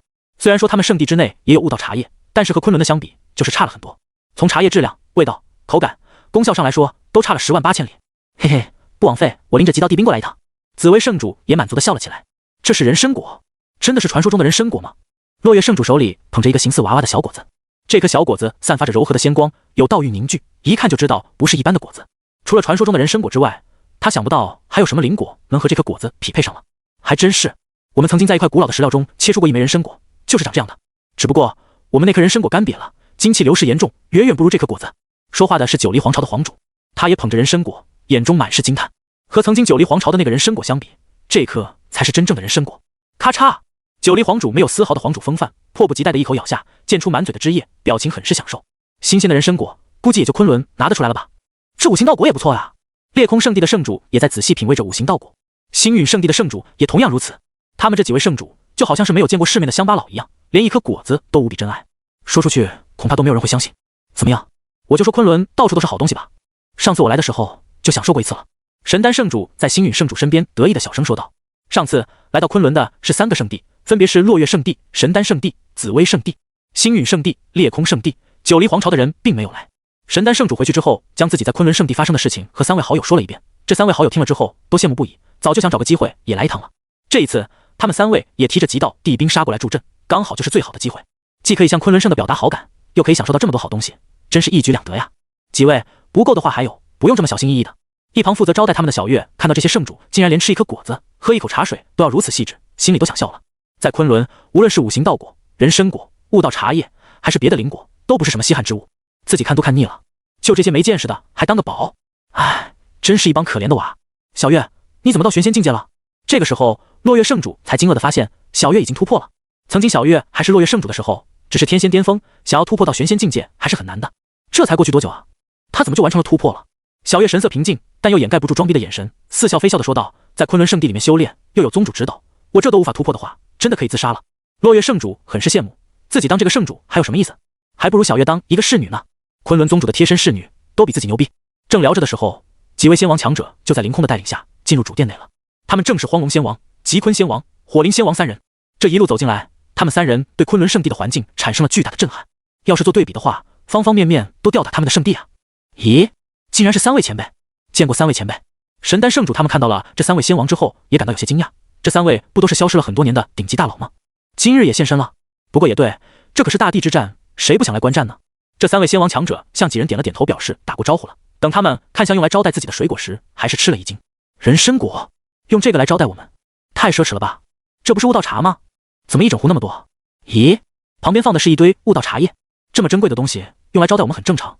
不正常的是，这东西数量也太多了吧？3位仙王亚麻呆住了，他们不是没见过世面，而是没见过数量这么多的宝物，而且这些极其珍贵的宝物都随意放着，就好像不值钱一样，让他们有种怀疑人生的冲动了。就算是他们，平时都不可能把这些珍贵的宝物当成是日常水果来食用啊。3位前辈不必惊讶，这就是昆仑的底蕴。紫薇圣主略有些得意的笑道，他仿佛见到了之前的自己，之前他也是这么惊讶的。作为一个过来人，自己可以看别人变成乡巴佬模样了，爽啊！就这几个果子就能让你们这些仙王强者惊讶了，你们这些仙王就是逊了。此时在昆仑圣地之外，那几位仙帝也来到了。这里就是昆仑圣的吗？果然是气象不凡。一个农夫模样的人出现在昆仑圣地的外面，他好奇地打量着昆仑的山门，这里天地道运流转，确实和一般的圣地都不一样。昆仑吗？取这个名字是不是有什么寓意？这个农夫模样的人自言自语。奇怪的是，他分明就站在这里，周围却没有任何人可以看到他，就好像他根本就不存在一样。没过一会儿，第2道人影也出现在不远处，同样也是一位仙帝。这位仙帝穿着普通，属于放在人堆里面都认不出来的那种，要是别人看见了，绝对不敢相信这是一位仙帝。咦，古玄，你也来了？这个模样普通的中年男人看到农夫之后，诧异地打起招呼来。古玄仙帝正是这位农夫模样的仙帝的名字。很多年前，古玄仙帝纵横荒仙大世界，闯出赫赫威名，根本没有人会想到现在的他把自己弄得就像是农夫一样。古玄仙帝看到了中年男人之后，也露出了笑容。晴天仙帝，你还没死啊？中年男人模样的晴天仙帝呵呵一笑，你死我都没死呢，你不去耕地来这里干什么？古玄仙帝笑道，有些事情比耕地有意思多了。他的言外之意指的就是昆仑女帝的出现。这昆仑怎么一点礼貌也没有？咱们都来站了挺长时间了，没人出来迎接吗？晴天仙帝忍不住抱怨了起来。拜托，仙帝啊，到哪里不是被所有人供着的？就你们昆仑圣的搞特殊是吧？你急什么？不爽你就闯进去吧，你不是号称晴天吗？闯一个护宗大阵应该还是没有问题的吧？古玄仙帝给他翻了个白眼，自己则是安静的将双手背在身后，等着昆仑的人出来迎接他。哼，晴天仙帝没有说话，然而在扫过昆仑的护宗大阵的时候，眼中还是不可避免的出现一丝忌惮之色。他又不是傻子，硬闯昆仑的护宗大阵能有什么好处吗？明煞仙帝和明月天尊那2个傻子打了半天，也没有将昆仑圣地的护宗大阵打破了，他晴天仙帝就能行了？在他们2人斗嘴的时候，第3道模糊的身影也随之出现了，第3位仙帝降临。这第3位仙帝一身黑色的战甲，寒光凛凛，释放出巨大的压迫感，好似上古战神一般，极为威武。晴天仙帝瞥了他一眼，忍不住吐槽起来，九节战皇，能不能别这么骚包？你的后人知道你这么骚包吗？非要一身铠甲出现才行是吧？这位身穿一身黑色铠甲的先帝，正是来自于西鹤大陆一个皇朝的创始人九节战皇，一身战力无双，战天战地。不过他已经销声匿迹无数年了，时间久远到连他的后人都不知道他是停留在荒仙大世界呢，还是前往星空深处了。而今天他出现了，来到了昆仑圣地。九节战皇不爽地瞪了他一眼，冷冷道：“与你无关。”擎天先帝却毫不在意的嘿嘿一笑：“你别生气，我这个人最大的缺点就是爱说实话，看见骚包就忍不住说出来了。”听着他的话，九节战皇没有回应，但是身上的铠甲忽然间像是活过来了一样，贴片哗啦啦作响，一股浓重的战意从他身上爆发了出来，大有一言不合就要和擎天先帝开战一样。古玄先帝见状，嫌弃的皱着眉头，当和事佬，行了行了，要打去域外星空再打，这里是别人的地盘，尊重一下别人，能不能像我一样做个有素质的人？他们三位先帝彼此嫌弃，抱怨着，不知道的还以为是三个市井小市民在斗嘴而已。不一会儿，身为副宗主的凌空就出现了，并且将他们迎接进去。三位贵客，宗主让我带你们直接去找他。凌空表现得十分得体，没有任何的阿谀奉承，也没有任何的骄傲自满。古玄先帝对凌空的修为有些惊讶，他一眼就看出来，此人居然是仙王巅峰，距离先帝也只有临门一脚了。昆仑圣的应该是一个新的圣地啊，怎么就有不错的底蕴了？让他们更加惊讶的是，昆仑圣地之内天地能量很是浓郁，而且天地规则的运转比外界清晰太多倍了。在这里修炼，一天能顶得上外界至少大半年了吧？三人忍不住对视了一眼，都很惊讶。在他们刚开辟圣地，皇朝那个时候哪有实力创造出这么好的条件？这么一比较起来，他们所建立的那些传承势力，真的好像是乡下小镇一样，人家这才是豪华暴发户啊！明明大家都是先帝，怎么差距就这么大呢？怪不得明煞和明月都没办法打破护宗大阵，这里面能量浓郁，已经自成世界了。擎天先帝抬头感受来自上方的周天星辰大阵的能量波动，连他都暗自感叹昆仑圣地的奢侈了。一路来到了后山禁地，这里就是叶晨平时摸鱼偷懒的地方了。他们三位先帝一进来就看到了正坐在藤椅上悠闲钓鱼的叶晨，鬼面女帝叶霜就站在他的身后，贴心的帮他捏肩膀。在看到叶晨的刹那，他们三人瞳孔骤然收缩，浑身汗毛都紧绷了起来，如临大敌。明明他们无法从叶晨的身上感受到任何的修为波动，可正是如此才让他们紧张。随后他们又从鬼面女帝的身上感受到了非常真切的威胁，仿佛只要自己有一丁点的攻击意图，他就会毫不犹豫的出手。两尊先帝，昆仑竟然有两尊先帝，此事大大的出乎他们的意料。他们都以为昆仑女帝就是昆仑的创始人，是昆仑唯一的先帝，但是现在看到的明显就是两尊先帝啊！这个年轻人只会比女帝更加强大，不然的话，女帝又怎么可能心甘情愿地站在他的身后，帮他捏肩膀呢？此时的女帝是戴着厉鬼面具的，她将自己绝美的容颜给遮挡住，因为她的绝世容颜只能让叶晨一人欣赏。双儿的眼神中透着冰冷，如此不加掩饰的眼神让擎天先帝他们都压力倍增。他们怎么也没有想到，自己三位先帝明明都占据了数量的优势，怎么还是浑身发毛？叶晨也看出了三人的紧张，他放下手中的钓鱼竿，笑着说道：“三位不用紧张，双儿在外人面前的性格向来如此，不是真的要对你们动手。”也是叶晨这么说了之后，双儿才收敛了浑身的气息，不再针对他们。擎天先帝三人也暗自松了一口气，被鬼面女帝盯住的感觉真的是非常不好啊！他们自己都忘记了到底有多少年没从别人身上感受到极致的危险了。怪不得幽魂府的那两位先帝会死在他的手里，只能说死的不冤。认识一下，我就是昆仑圣地之主，我平时比较低调，你们管我叫陈天帝就好了。叶晨谦虚的率先做起了自我介绍。听到他的自称，擎天先帝几人一时之间不知道该说些什么比较好了。哪里有先帝会给自己起一个天帝的称号？对于先帝们来说，天帝这个称号太重了，他就像是一个极具重量的帽子，实力不够的话是没有资格戴上这个帽子的。你都管自己叫天帝了，你确定自己很低调？虽然在心里面吐槽，但他们却不敢表露分毫。鬼面女帝纵然危险至极，但是让他们更加毛骨悚然的还是没有丝毫修为波动，看不出深浅的陈天帝。连他们这三尊先帝都看不透，岂不是说明陈天帝完全凌驾于他们所有人之上了吗？他们很是震撼和疑惑，荒仙大世界什么时候出现这种怪物了？在下古玄先帝，今日得见陈天帝风采以及女帝的无上战力，实在是令人佩服。古玄先帝友好的笑了起来，面对两尊都比自己强大的先帝，他也不敢有半分怠慢。就连最为好战的九节战皇都表现得非常的主动和热情。女帝确实精彩绝艳，陈天帝更是深不可测，能来访昆仑已经是我九节战皇的荣幸了。在下擎天先帝，今日来昆仑着实开了眼界。擎天先帝也随之说道。他们三人完全没有了进入昆仑之前轻松的心态了，更多的还是紧张。来者是客，双儿备茶。叶晨微笑的点头，然后示意几人在石凳上坐下。双儿则是隔空采摘不少的悟道茶叶，用灵泉中的水将其煮开，然后分给众人。他们看到双儿居然来到一整个巨大的悟道茶树面前采摘茶叶的时候，都有些不敢相信。悟道茶树他们都见过，甚至曾经还拥有过，可那棵悟道茶叶比较瘦小啊，叶子也不够宽厚。怎么昆仑圣地里面这棵和外面的不一样？枝繁叶茂，枝干茁壮，一看就很厉害啊！荒仙大世界竟然有第二棵悟道茶树。怀着好奇的心情品了一口茶水，古玄先帝他们都惊讶地挑起了眉毛，和他们想的一样，茶水的功效都比外面的悟道茶更好。要不是来到了昆仑圣地，他们都不知道这里面还有这种好东西。随后各种灵果又安排上了，他们虽然也十分惊讶，但毕竟是先帝了，该有的见识和定力还是有的，因此没有表现得太过夸张了。可令他们感到离谱的事情很快就出现了，好几道高大的身影从外面走了进来，正是以君言为首的昆仑仙帝们。跟在君言身后的就是萧玄、萧绝、萧战3位仙帝了。除了君言仙帝出现比较早之外，萧绝、萧战、萧玄3人都是在第一次收徒大会结束之后用召唤卡召唤出来的。4尊仙帝就这样走了进来，惊得擎天仙帝他们3人差点把一口茶水都给喷了出来。他们3人感到难以置信，一双眼睛死死地盯着君言他们，哪怕已经感受到来自君言等人的强横波动，也不敢相信这是真的。4尊仙帝，怎么突然之间又出来了4尊仙帝啊？而且这4人身上所散发出来的气息都非常强悍，远远比他们3人都要厉害。擎天仙帝他们就算心态再好，见过再多的世面，此时也绷不住了。4尊新出现的仙帝，再加上女帝和陈天帝，那就是6尊仙帝了呀！一个宗门之内有6尊仙帝坐镇，就问你够不够恐怖的？要不是场合不允许，擎天仙帝他们就已经骂出国粹了。君言他们径直来到了叶晨的面前，恭敬地拱手道：“属下见过宗主，不知宗主有何吩咐？”叶晨拿出了几件极道帝兵：幻金仙帝3叉戟、幽冥鬼笛、煞魂天刀、万道真龙印、流光羽翼、无极苍兰珠，这些全都是他的战利品。幻金仙帝3叉戟不用多说，这是幻金仙帝留下来的传承，被叶晨轻松拿到了。幽冥鬼笛和煞魂天刀是幽魂府2位仙帝的极道帝兵，被双儿收走了。万道真龙印、流光羽翼、无极苍兰珠，则是在仙灵大世界的时候从那3个海族手中拿到的极道帝兵。当这几件极道帝兵出现的时候，周围的天地道则都跟着活跃了起来。不过在场的全都是仙帝强者，自然不会对这点威压有所惊讶了。可数量这么多的极道帝兵一起出现，还是让擎天仙帝几人眼珠子都要瞪出来了。6件极道帝兵，这里整整有6件极道帝兵啊！昆仑圣地是从哪里弄到的这么多极道帝兵？难不成这里是极道帝兵的批发市场，想要多少就有多少吗？这东西又不是大白菜，怎么可能烂大街？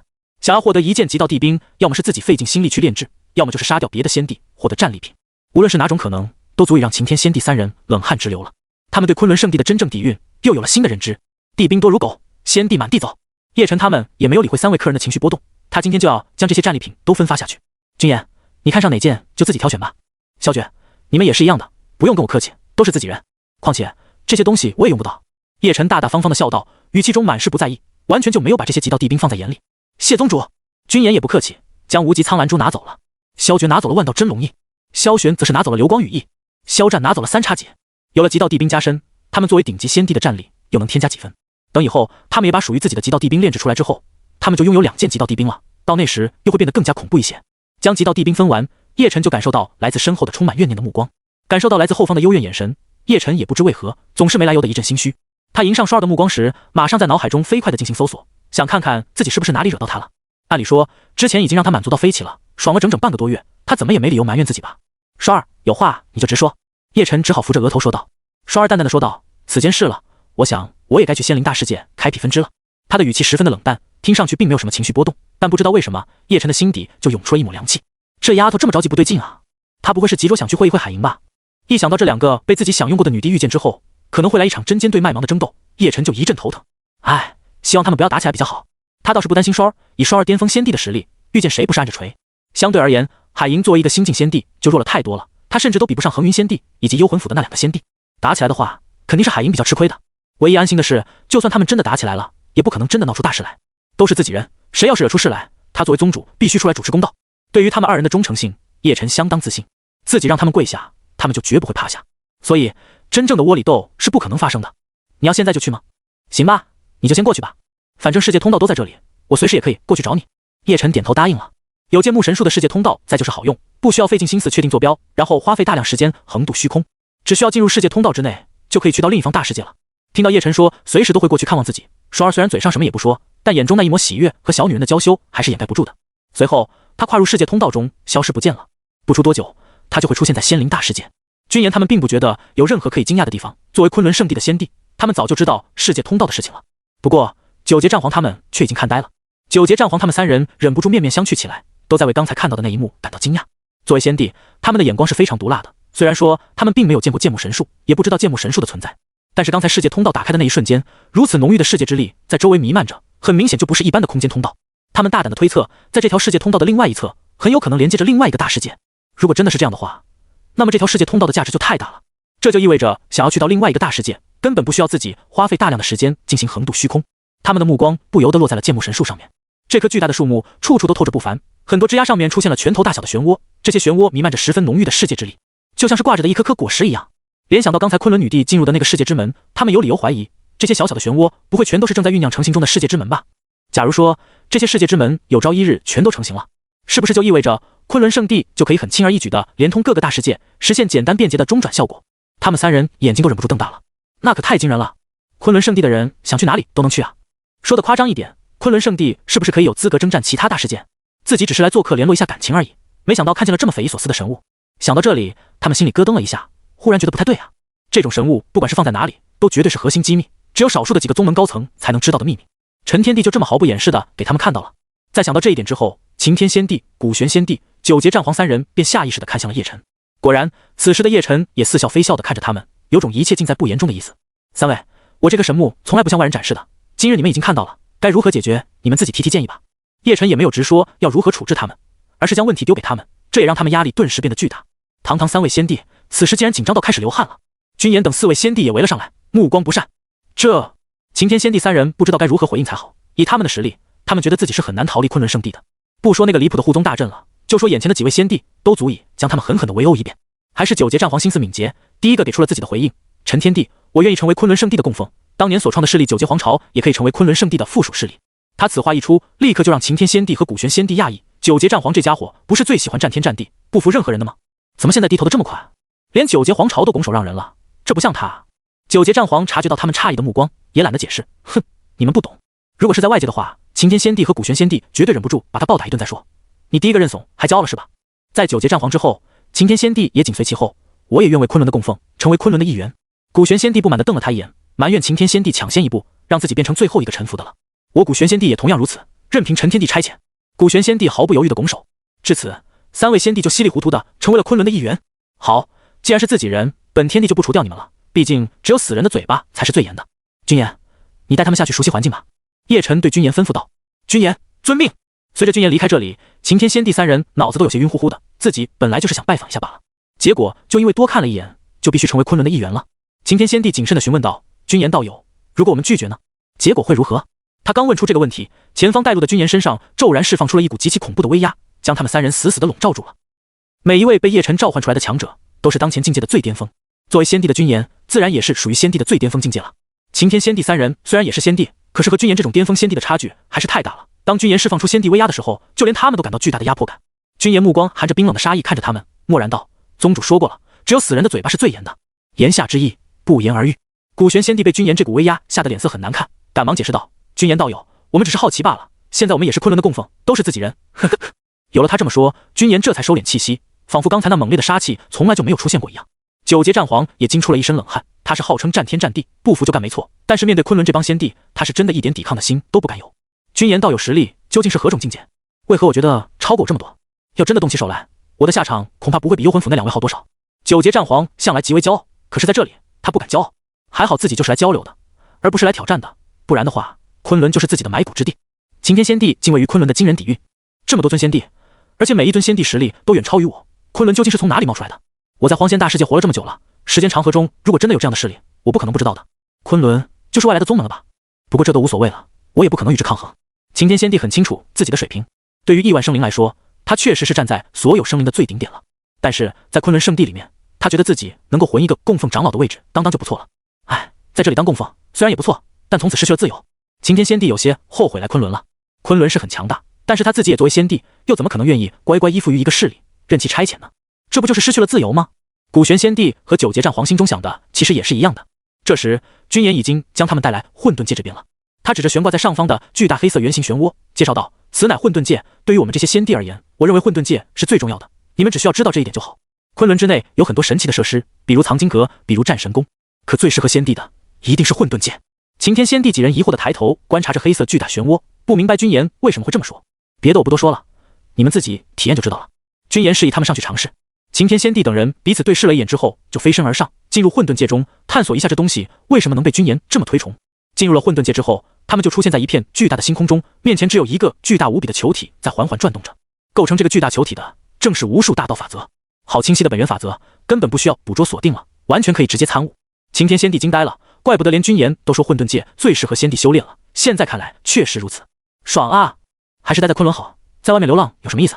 擎天仙帝激动的当即开始观察各种大道规则的变化，完全忘记了自己刚才还挺后悔在昆仑当供奉的。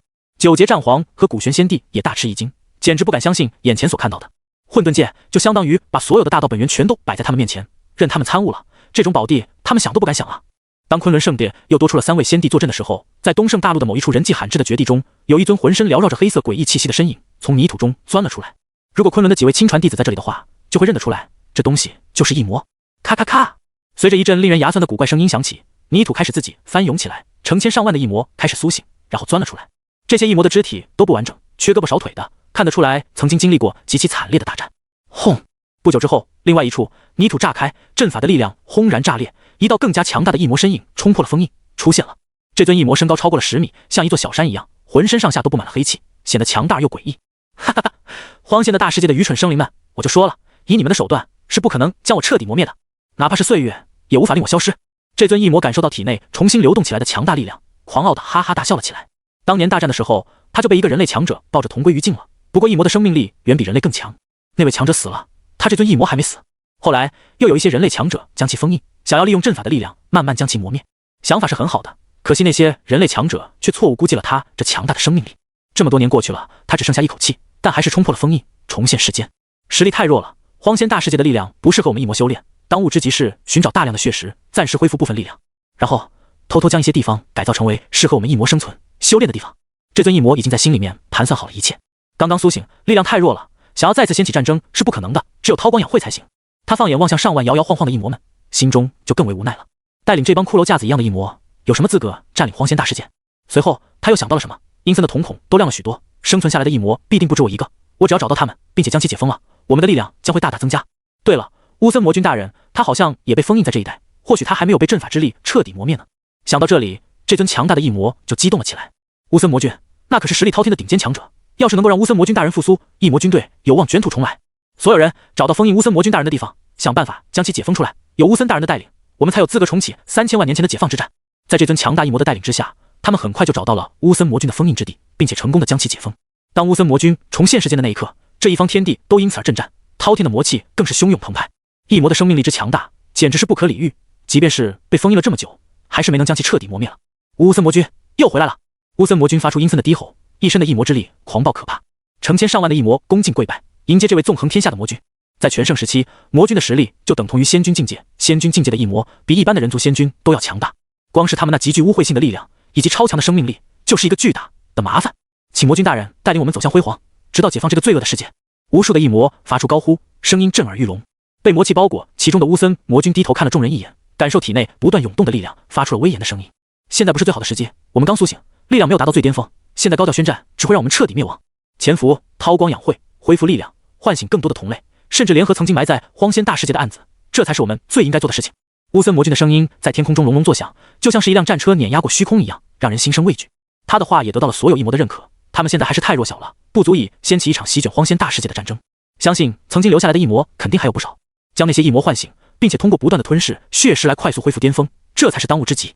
再加上他们异魔在荒仙大世界也安插有不少的间谍，这些间谍经过上千万年的默默壮大，现在说不定已经成为威震一方的大人物了。或许某个圣地内的某个强大长老，表面上看着好像很正直伟大，实际上时时刻刻都在等待异魔再次掀翻世界的那一刻。这些间谍虽然是人类或者是妖族之类的荒仙大世界本土生灵，可他们的灵魂信仰已经彻底出卖给异魔了。在这些间谍的心里，只有异魔才是文明世界，才是最平等、宽容、和平、有爱的世界。对他们而言，帮助异魔侵占荒仙大世界，就是把文明带入腐朽地方，用文明来改造腐朽，这是伟大的功绩，而不是罪孽。东胜大陆最热闹的莫过于昆仑圣地了，这段时间里面，每一天都有来自各地的宗门拜访，光是圣地都有10几个了。至于其他大大小小的宗门，更是数不胜数。昆仑圣的也懒得接待这么多攀关系、拍马屁的人，最多就接待圣地。这也使得昆仑圣地之外每天都人满为患，昆仑巨城都装不下人了，还要疯狂扩建才行。幸好东胜大陆天才战终于开启了。天才战绝对是最吸引人眼球的盛事，因为无数的超级天才都会出现在天才战上面。本次的东胜大陆天才战是在落月圣地中举办的，很多大大小小的宗门都得到了邀请，所以不存在天才被埋没的情况。在天才战开启的这一天，落月圣地开启宗门广场，迎接无数来访的强者。很多第一次进入圣地的修士们对圣地中的一切都很好奇，尤其是圣地内的灵气浓度让他们最为震惊。这就是落月圣地的修炼环境吗？在这里修炼也太爽了吧！感觉在这里修炼的话，我也能成为超级天才。你本末倒置了吧？人家先是天才才有资格进入圣地修炼，你这歪瓜裂枣的就别做白日梦了吧！快看，那些都是落月圣地的弟子们，好强的气息啊，好像都是元婴巅峰的修为了，不会是内门弟子吧？看他们穿的宗门服饰，很明显是外门弟子。我擦，都元婴巅峰了，还只是外门弟子而已。那内门弟子甚至是圣子，圣女该有多强？外来的修士们在落月圣地中，就像是进了城的乡巴佬一样，对任何东西都啧啧称奇。那些落月圣地的弟子们，每个人脸上都带着一抹冷傲，静静享受来自外人的一切感叹。哼，这可是圣地啊，是荒仙大世界最为顶级的势力，又岂是你们这些外来人能懂的？但是，当他们听到有人说落月圣地也不过如此的时候，这些落月圣地的弟子们还是破防了。我承认落月圣地确实不错，但如果我拿出昆仑圣地的话，请问在座的各位又该如何应对？有个外来的修士得意洋洋地说道。听见他提到了昆仑圣地，周围的所有人都聚集到他的身边。要问现在整个荒仙大世界哪个宗门最有话题性，那当然是昆仑圣地了。谁不想听到昆仑圣地的话题？昆仑，老哥，你知道昆仑的情报吗？我听说昆仑里面的各种待遇、设施规格都很高，准都假都。细说细说，夜不能寐。昆仑真的有这么优越吗？瓜子、水果、小零食，有需要的诸位可以找我哈，咱们一边吃一边听。很快，周围至少有上百位修士们都聚了过来，每个人眼神都亮晶晶，就等着这位老哥讲一讲昆仑圣地的内部消息。看到这么多人都在等待自己开讲，这位老哥得意的抓了一把瓜子嗑了起来，这才摇头晃脑的开始说话。我表哥的二大爷的叔叔就在里面当打杂的，据他之前传回来的消息，在昆仑圣地里面打杂都有可能随时突破。这位老哥压低了声音，一脸神秘的说道。不知道的还以为他要说鬼故事，真的假的？有这么神吗？众人都露出了质疑的表情，表示不相信这种夸张的说法。当个打杂的，扫地也能突破，这听起来也太假了吧？怎么越传越邪乎？哼，你们还别不信，我表哥的二大爷的叔叔那可是化神期巅峰，之前是在一个小宗门当供奉的，这还能有假的？这位老哥嘴巴一撇，不屑的说道。这时也有人插嘴道，这个我还真听说过，我一个朋友的堂弟的兄弟就在里面当外门弟子，上次他回家的时候就告诉我们昆仑的灵气是外面的上百倍。此话一出，周围所有人都发出了一片哗然，大家都很是惊讶，100倍的灵气浓度，岂不是意味着一条狗到了昆仑都能变成妖圣了？听到外来的修士们这么推崇昆仑圣地，落月弟子们当即就不爽了。就算是落月圣地外部区域的天地灵气也只是外界的5倍而已，昆仑再厉害也不可能超过落月那么多吧？真是会吹牛，大家都是圣地，我不相信昆仑就超过我们那么多，咱们可是传承了无数年的超然势力啊！不用理他们，一帮没有见过世面的家伙罢了。等昆仑的弟子们参加天才战，我们再用实力将他们击败，告诉所有人昆仑也不过如此。有道理，实力才能决定一切，在天才战的擂台上，我们会让所有昆仑弟子都抬不起头来。落月圣地的弟子们开始摩拳擦掌，准备用实力碾压昆仑。就在此时，落月圣地中某一处修炼宝地内有一道强劲的光芒冲天起，爆发出来的力量化作好几股涟漪，向着四面八方冲击出去。这股气息，那个方向，如果没错的话，应该就是第3序列云硕师兄。就是云硕师兄，早就听说他闭关修炼某种地级秘术，看样子是有所成就才会出关的。哈哈，有第3序列的云硕师兄在，这次的天才战，咱们落月圣地至少能预定前3了。落月的弟子们在认出这股气息的主人之后，都激动了起来，因为在落月圣地中，最强大弟子毫无疑问就是10大序列了。排行第3序列的云硕，绝对有冲击冠军的资格。当云硕突破的气息还没有平息下来的时候，在另一个方位又有一股更加强大的气息冲天而起了。轰！这股气息如同天柱一样，几乎要冲破云层了。第2序列的王冲师兄，他也出关了，好强啊，堪比我们宗门的老祖了。这就是落月圣地序列弟子的实力吗？我家的老祖怕是都没这么强，直达炼虚期巅峰了吧？这就是超级天才的恐怖之处吗？所有人都惊呆了，人家的第2序列就这么强了吗？当第2序列的王冲出关之后，最后就是一道更强大的气息爆发了出来。当这股力量出现的时候，就连落月圣地中不少的长老都惊讶了，因为这股气息代表的就是落月圣地的第1序列，是他出关了。沈苍生，第1序列。很多年前，沈苍生就已经是炼虚期巅峰了，这一次该不会已经突破到合体期了吧？以他的天资，能够突破到合体期也是正常的事情，毕竟他可是沈苍生啊。很多落月圣地的长老们都在议论纷纷，这位沈长生拥有最顶级的资质，是落月圣地未来扛起大旗的人。不出意外的话，以后正式确定圣子的时候，圣子的名头就会落在沈长生的头上了。沈苍生吗？没想到他的气息又浑厚了。不过就算你又变强了，这一次天才战的冠军依旧是属于我王冲的。第2序列的王冲看向沈苍生的方向，眼神中带着忌惮，但他也有自己的底气，那就是经过本次闭关，他已经将好几种地级秘术融会贯通，就算是沈苍生，他王冲也能将其踩在脚底下。另一边，第3序列的云硕也对沈长生很是忌惮，不过仅仅是忌惮罢了。同为顶级天骄，云硕拥有无敌之心，他坚信自己是无敌的。随后，落月圣地的那些超级天才们也纷纷出关了，每一道气息都极其强悍，完全诠释了什么叫做站在荒仙大世界顶端的无敌天才。这就是一个圣地的底蕴。东胜法会，激动人心的天才战终于要拉开序幕了。有人期待的喃喃自语。在昆仑圣地内，由于东胜大陆天才战的来临，平日里一个比一个内卷的弟子们也没心思修炼了。现在的他们都忙着冲榜单，因为宗门有规定，每一个榜单的前30名才有资格参加天才战。当这条规定出来之后，所有的弟子们都在疯狂冲榜，就希望自己的名次能固定在前30名。哈哈，我的名次已经冲入30名了，我今天就要守在这里，看看谁能把老子挤下去。我靠，你个老六，我的名次怎么瞬间就掉到100名开外了？你们一个个都发疯了是吧？还好我在杂役弟子的乾隆榜排在第10名，应该稳了。外门弟子的天骄榜竞争也太激烈了，我刚上第5名，瞬间又被挤到25名了。内门弟子这边更恐怖，妖孽榜我已经上了第1名了，结果又被刷了下来，上面的名次来回刷新，没有谁的名次能固定的。巨大的竞争让所有的弟子们都傻眼了。不过这段时间的苦修成果也很显著，距离新弟子们进入宗门还很短的时间，已经有人提升1整个大境界了，最次的都提升了3个小境界。这种修炼速度，整个荒仙大世界都很难再找到第2家宗门了。经过了漫长的冲榜之后，终于是定榜了。乾隆榜、天骄榜、妖孽榜，每个榜单的前30人都已经出来，每一位都是天才，哪怕是最差劲的乾隆榜，随便拿一个放到外面，都是被别人抢破头的那种。这次是大盛会，作为宗主的叶晨也不好摸鱼，总不能把所有的杂事都丢给副宗主凌空吧。诸位弟子，叶晨的声音忽然间响彻整个昆仑圣地，每一个听到他声音的人都不由自主地抬头向上看。是宗主，好帅啊！不对，应该说是好威风啊！第2次亲眼见到宗主了，我好幸运。所有的弟子们对叶晨都非常的崇拜，在他们的心目中，宗主是最至高无上的伟人。瑶瑶，这一次咱们一定要为昆仑争取面子，明白吗？苏凌韵看着浑身散发仙光的叶晨，然后捏着拳头对陶夭夭认真无比的说道。陶夭夭用力点头，这一次是要去落月圣地参加天才战，相当于是回到他们的老东家了，说不尴尬是不可能的，但是最尴尬的肯定还是给昆仑丢人。假如他和夭夭输得很难看，那么落月圣地的弟子们肯定会嘲笑他们改换门庭是一件愚蠢的事，这不就代表着落月圣地比昆仑牛逼吗？他们绝对不允许这种事情发生。谢谢师姐，咱们的实力已经提高了很多，一定能把那些老熟人吓一跳的。陶夭夭这个小丫头笑嘻嘻地说道，她对自己还是很有信心的。这个确实，嘿嘿。苏凌韵也露出了自信的笑容。在进入昆仑的时候，她的实力是炼虚7、5重，现在短短的时间过去，她就已经提升到了炼虚7、8重，整整3个小境界啊！放在以前的话，这是不可能实现的。叶晨则是看着下方排列整齐的众多弟子们，心中颇为感慨。这才过了多久啊，昆仑就已经这么壮大了？以现在昆仑的实力，想要先称霸荒仙大世界，其实不是什么难题了吧？本次东胜大陆天才战总共分好几个层次，那就是金丹之战、元婴之战、化神之战、炼虚之战。同境界者只能和同境界者战斗，因此大家不必担心会遇到横跨好几个大境界的强敌出现。叶晨说道，天才战的人实在是太多了，如果所有人都混战的话，对于境界较低的那些天才来说就很不公平了。有的人天赋好，但是起步很晚，就注定和同龄人差距很大，这样怎么和高手战斗？因此同境界之间竞争，才可以挑选出每一个境界的最强者。大家有没有信心拿出100%的实力，为自己夺取更好的成绩？叶晨威严的声音激起了所有人心中的激昂战意。有信心！底下齐声回答，其音浪简直要掀翻天际。好，现在出发！叶晨一声令下，一艘巨大的战船就从虚空中浮现而出。在长老们的带领下，弟子们纷纷有序登上战船。虽然说只有每个榜单的前30名可以参加天才战，但是其他弟子还是可以去观摩学习的，当观众也不错。昆仑弟子太多了，还好昆仑的战船也很多，之前奖励的战船刚好可以派上用场。这次出门，整整5艘巨大的战船才把人装满。轰隆隆，5艘战船碾压过虚空，朝着落月圣地的方向驶去。在最前头的战船上有叶晨的几位亲传弟子：慕言、璎珞、苏剑、子星、子月、秦浩然、陈玄北、韩立、叶帆、幽若。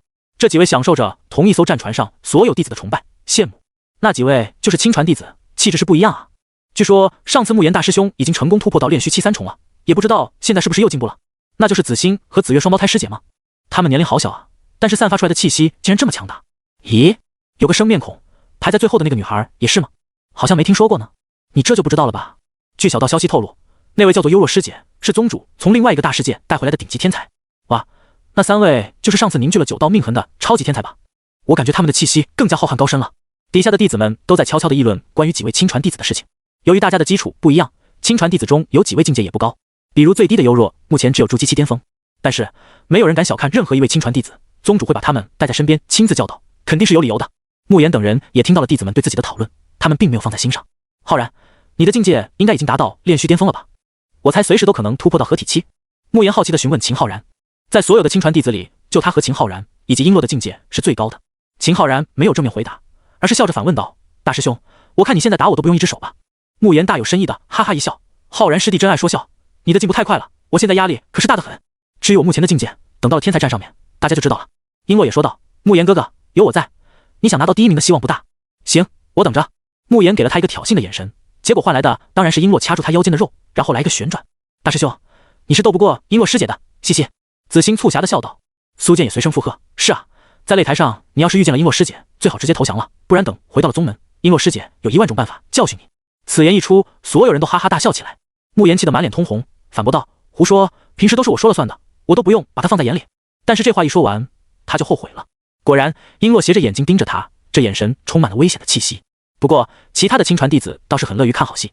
在几人愉快的闲聊中，战船已经来到了落月境，即将降落到落月圣地中。今日的落月境相当热闹，一艘接着一艘的战船横过虚空，一辆又一辆的战车也来回飞驰，这些都是大势力的队伍，把落月境的本土居民们也看得津津有味。一连串的战车出现在落月境的上空，吸引了所有人的目光，很多强者都认出来了，那就是神霄圣地的队伍，是神霄圣地，东胜大陆的圣地之一，他们终于来了。据说神霄圣地的圣子乃是太阳圣体，未来有很大的希望证到先帝的。要是这一次能亲眼见到太阳圣体出手的话，那就太值了。神霄圣地的圣女也不错，那可是东胜大陆少有的几位仙子，而且战力强悍。有人说神霄圣女在元婴巅峰的时候就斩杀过化神强者了。这些都是其次，最重要的是神霄圣女很润，润啊！神霄圣地队伍的出现让落月境的修士们激动不已。没过多久，另外一个圣地梵天圣地的人也来了，还有天眼圣地都来了。3个圣地的接连出现，把整个落月境的期待赶推到了最顶峰。所有人都想知道这几个圣地的超级天才到底谁才是第一。我觉得神霄圣地才是最猛的，毕竟是太阳圣体啊。不一定吧，梵天圣地的天才也不错，同样是顶级天才。人家天眼圣地还没有说话呢，你当人家是吃干饭的吗？很多人开始争论起哪个圣地的天才更加强大了，争来争去，最后谁也说服不了谁，每个人都觉得自己支持的那个圣地是最厉害的。这个时候，有人悠悠地提出了不同的见解，你们觉得昆仑圣的如何？众人明显沉默了一会儿。昆仑圣地的话，我承认他真的很强，但强的是顶端战力，弟子的实力如何就不知道了。昆仑这才开山收徒多久啊？就算他们能够招收到很厉害的天才，那又如何？这么短的时间内，根本就培养不起来的。说的有道理，人家圣地的天才都是从小就用各种天才地宝培养起来的，昆仑的弟子这才刚刚起步，我觉得肯定要垫底的。众人越说就越觉得有道理。论顶尖战力的话，没有人会怀疑昆仑圣地的强悍。可是说到弟子的实力，根本就没有人相信昆仑会赢。因此，在所有人的判断里面，昆仑自然而然的就成为了圣地中垫底的那个。就在讨论的时候，昆仑的战船出现在落月境的上空。这5艘巨大无比的战船就像是5座山脉一样，体型太过巨大了，直接将天空都遮盖住了。这个出场也让所有人吃惊不已。好巨大的战船，这就是昆仑的资本吗？太豪横了吧！论队伍的威风，昆仑可排第一，前面几个圣地直接被比下去了。话虽如此，但是天才战看的还是最终成绩，出场再震撼，那也是虚有其表而已，华而不实。我也这么认为的，实力最重要。昆仑的弟子们又比不过其他的圣地，他们乘坐的战船再气派又如何？说话的那2位，我记得你们上次没能通过昆仑的收徒考验，难道我看错了？我不是，我没有，别胡说，我才不要去昆仑，还不如去其他圣地。老弟，说的好像你就可以去别的圣地一样。在众人的争论不休当中，参加天才战的人都聚集在落月圣地了。虽然说人数很多，但落月圣地的面积很大，容纳这些人不是问题。广场上人头攒动，热闹非凡。这时，有人抬头看向远处高空，发出兴奋的惊呼：来了来了，那是落月圣主，要正式开始了。在所有人的注视中，落月圣主与高层长老们立于虚空之上。落月圣主宣布道：本次的东胜大陆天才战总共有10亿8千万年轻天才参加，乃是东胜大陆的一大盛事。为了确保公平，每一个大境界都会单独设置比赛，不会出现越界比拼的情况出现。在比赛之前，每个人都要进行抽签，两两匹配对手，直到比拼出最后的胜者为止。说完之后，落月圣主拿出了一块巨大的镜子。嗡！当这面镜子出现的时候，无比威严的先帝气息便弥漫整个落月圣地，令每个人都望而生畏。是落月圣地的极道帝兵，落月昊天帝境。我居然有幸亲眼见到真正的极道帝兵，这一趟就算输了，也来得太值了。这就是极道帝兵的威慑力吗？明明什么力量都没有释放出来，我已经很害怕了。看到落月圣地的极道帝兵，落月昊天帝境的出现，所有人都无比的激动。别看他们人数众多，但是9成9的人一辈子都不可能有机会亲眼见到极道帝兵，这可是用来镇压圣地的底蕴之物。别说外界的修士了，就算是圣地里面的很多弟子和长老，都很难见到极道帝兵。落月圣主将仙力注入落月昊天帝境中，将极道帝兵的力量激活，并且高声道：本次的擂台就设立在落月昊天帝境中，所有人都可以尽情施展本领，不用有任何的顾忌。话音落下，落月圣主催动极道帝兵，整个天地都幻化成为无数个镜面，每一个镜面都是独立的。随后，无数的天才弟子们开始进行抽签。金丹组1号和2号准备开始对战，金丹组3号和4号准备开始对战。当抽签的结果出来的时候，年轻天才们手中的号码牌就自动发出了亮光，他们会被这股亮光引导，进入到预定的镜面世界中。霎时间，无数的年轻天才就像是蝗虫一样，纷纷飞上天空，融入特定的镜面世界。哇，我的对手好像是敌对家的一个2逼，妈的，这次看老子怎么锤死你！咦，我匹配到的对手好像是一个小姑娘，哈哈，那就别怪哥哥辣手摧花了，我的目标赢下比赛。哼，我就不信我的天资会比圣地的弟子们差多少。这次的天才战就是我最好的展示机会，相信圣地的长老们一定会看到我的。金丹组，我必是第一，神挡杀神，佛挡杀佛。众多天才纷纷融入对应的镜面世界中，底下的众人都对自己的同伴、家人满怀期望，希望他们能够以胜利者的姿态归来。除此之外，最引人注目的无疑就是那些圣地的天才弟子们了。很多人都想通过这一次天才战弄清楚这些顶级天才的战力究竟在哪个水平。咦，在那个镜面世界中，那个小女孩不是昆仑的弟子吗？我记得她好像还是亲传弟子。这个时候，有人发现了幽若已经进入镜面世界，当即惊讶地叫了起来。作为昆仑的弟子，而且身上还挂着亲传的牌子，立马就引起了无数人的注意。当无数人看到他竟然还只是筑基期的时候，就更加的诧异了。堂堂昆仑圣地的亲传弟子，怎么才筑基期啊？和其他圣地的差距是不是太大了？噗哈哈，我就说了嘛，昆仑虽然很强，但是弟子还没成长起来，哪里是其他人的对手？才筑基期，根本就没有筑基组的，这也就意味着他需要参加金丹组的战斗。完了，他的对手果然是一个金丹高手，那没得玩了呀！筑基打金丹，这不是送菜吗？或许他身为亲传弟子，有别的手段呢？那又如何？再厉害的手段，也没有办法跨大境界战斗，更不可能战胜对手。没有人看好优若，他目前才筑基期巅峰，在所有参赛者当中都是垫底的，哪有筑基期修士来参加战斗的？但如果他们知道在不久之前优若还只是一个无法修炼的废柴的话，他们绝对说不出这么酸溜溜的话来。优若并不知道自己已经成为了无数观众的笑话，很多人都想看自己出丑，仿佛就可以说明昆仑圣地是垃圾了。他站在巨大无比的擂台上，擂台仿佛无边无际，没有尽头。对面站着一位看起来16岁左右的高大少年，此时这高大的少年正一脸讥讽地看着他。神霄圣地外门弟子王德发，请赐教。王德发漫不经心地报上自己的名号，根本没有将优若放在眼里。傻乎乎的优若也没有经历过这种场合，还有些拘谨，也学着对方的方式自报家门。昆仑圣地亲传弟子优若，请赐教。哦，昆仑的人还是亲传弟子，那就有趣了。将你击败，我王德发的名号绝对能传遍整个东胜大陆。王德发对他的身份感到诧异，随后歪嘴笑了起来。这个小女孩就是自己名动东胜大陆的第一块垫脚石。我先得罪了。王德发当即发动攻击，磅礴的灵力裹挟着惊天气势袭来，这已经超过了筑基期的层次了。他要一招解决优若。优若不敢怠慢，他毫不犹豫地爆发出了全部的实力，恐怖的水流充斥大半个擂台，化作滔天巨浪，狠狠地将王德发拍飞了。轰！王德发的身体就像是断了线的风筝，高高的抛飞出去。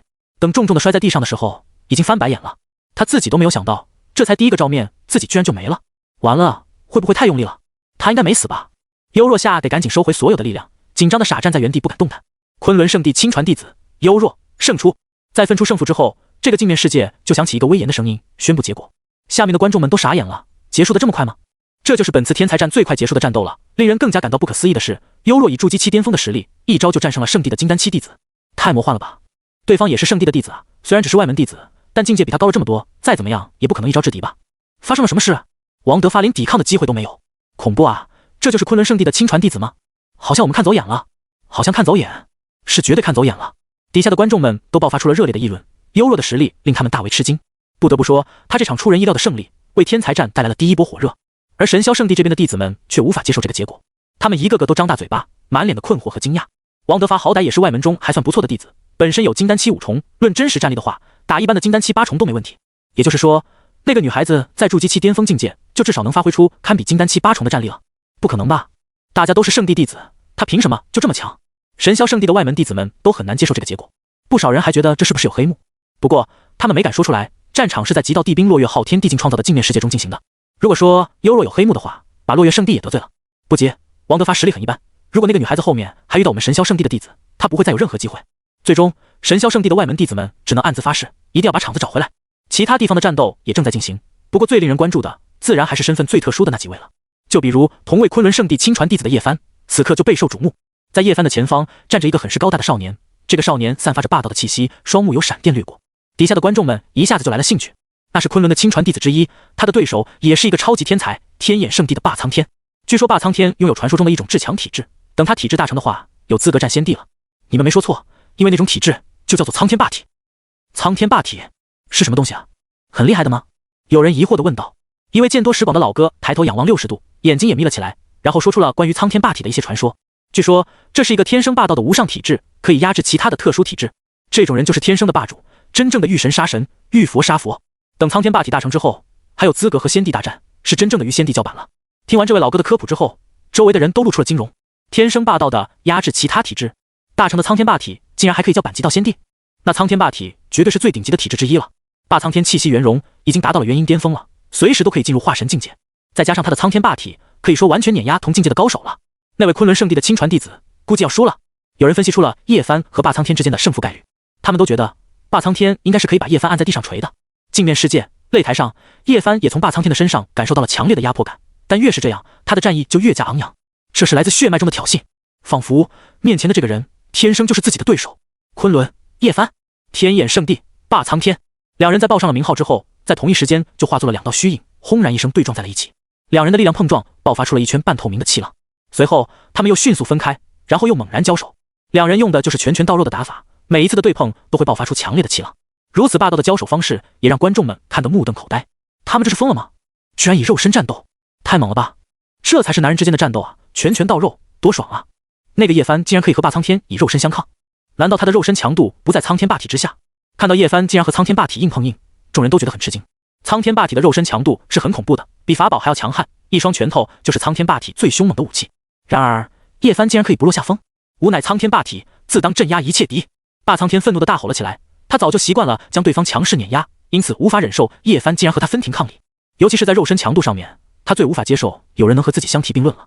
对他来说，苍天霸体才是诸天万界最强大的体质，没有之一。轰！恐怖的气血从霸苍天的体内爆发了出来，这是紫色的气息，仿佛化作一片紫色的天幕一样。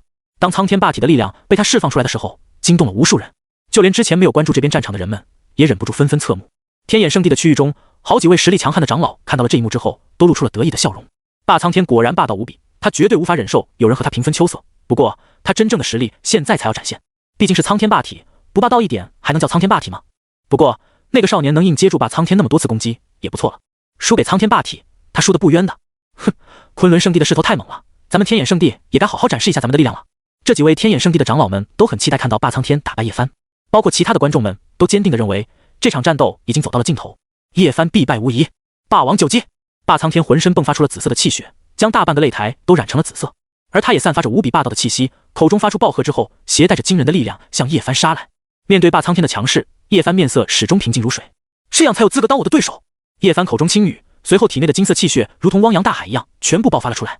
他的气血之旺盛，使得金色的气息都冲天起，发出了海浪咆哮的声音，甚至于在这金色的气血汪洋中都出现了很多金色的闪电，看起来就像是真的金色海浪掀起的暴风雨。这一番奇特又宏伟的景象顿时将所有观战的人给吓到了。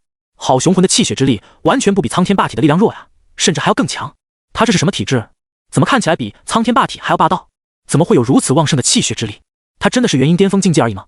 完全不像啊！下方那群观战的人纷纷发出了惊呼。叶晨此时就笼罩在金色的气血汪洋当中，看起来就像是一尊金色战神，无敌于万界。天眼圣地这边的长老们也坐不住了，都从座位上站了起来，眼中满是震撼和不可思议之色。这股金色的力量，如此浑厚的气血之力，根据古籍中的记载，貌似只有一种体质，那就是……没错，就是荒古圣体，一定是荒古圣体。唯有荒古圣体才可达到这种程度，肉身无坚不摧，与苍天霸体分庭抗礼。据说苍天霸体和荒古圣体本就是敌对的体质，这种敌对是深藏于血脉中的，是属于上古时代的恩怨。现在就看到底是圣体厉害，还是霸体更霸道了。天眼圣地的长老们没有了刚才的信心满满，荒古圣体作为至强体质之一，是不输给苍天霸体的。擂台上，霸苍天血液在滚烫，整个人的力量爆发到了极致，每一击都充满霸道的力量。如此强悍的攻击，完全可以击败一位至少化神五重的强者了。不少元婴强者乃至于化神强者都面露凝重，他们觉得假如自己对上霸苍天的话，根本就没有赢的机会。令众人惊讶的是，面对霸苍天的霸王九击，叶帆居然还游刃有余。此时的叶帆犹如金色战神，一掌一拳一指都蕴含着莫大的威能，出手便是滔天的灵力。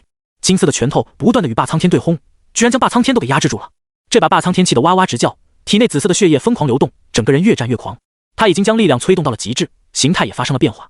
原本是人类形态的他，此刻头颅变成了真龙的头，腾蛇的尾巴，白虎的爪子，麒麟的铠甲，玄武的后背，凤凰的双翅。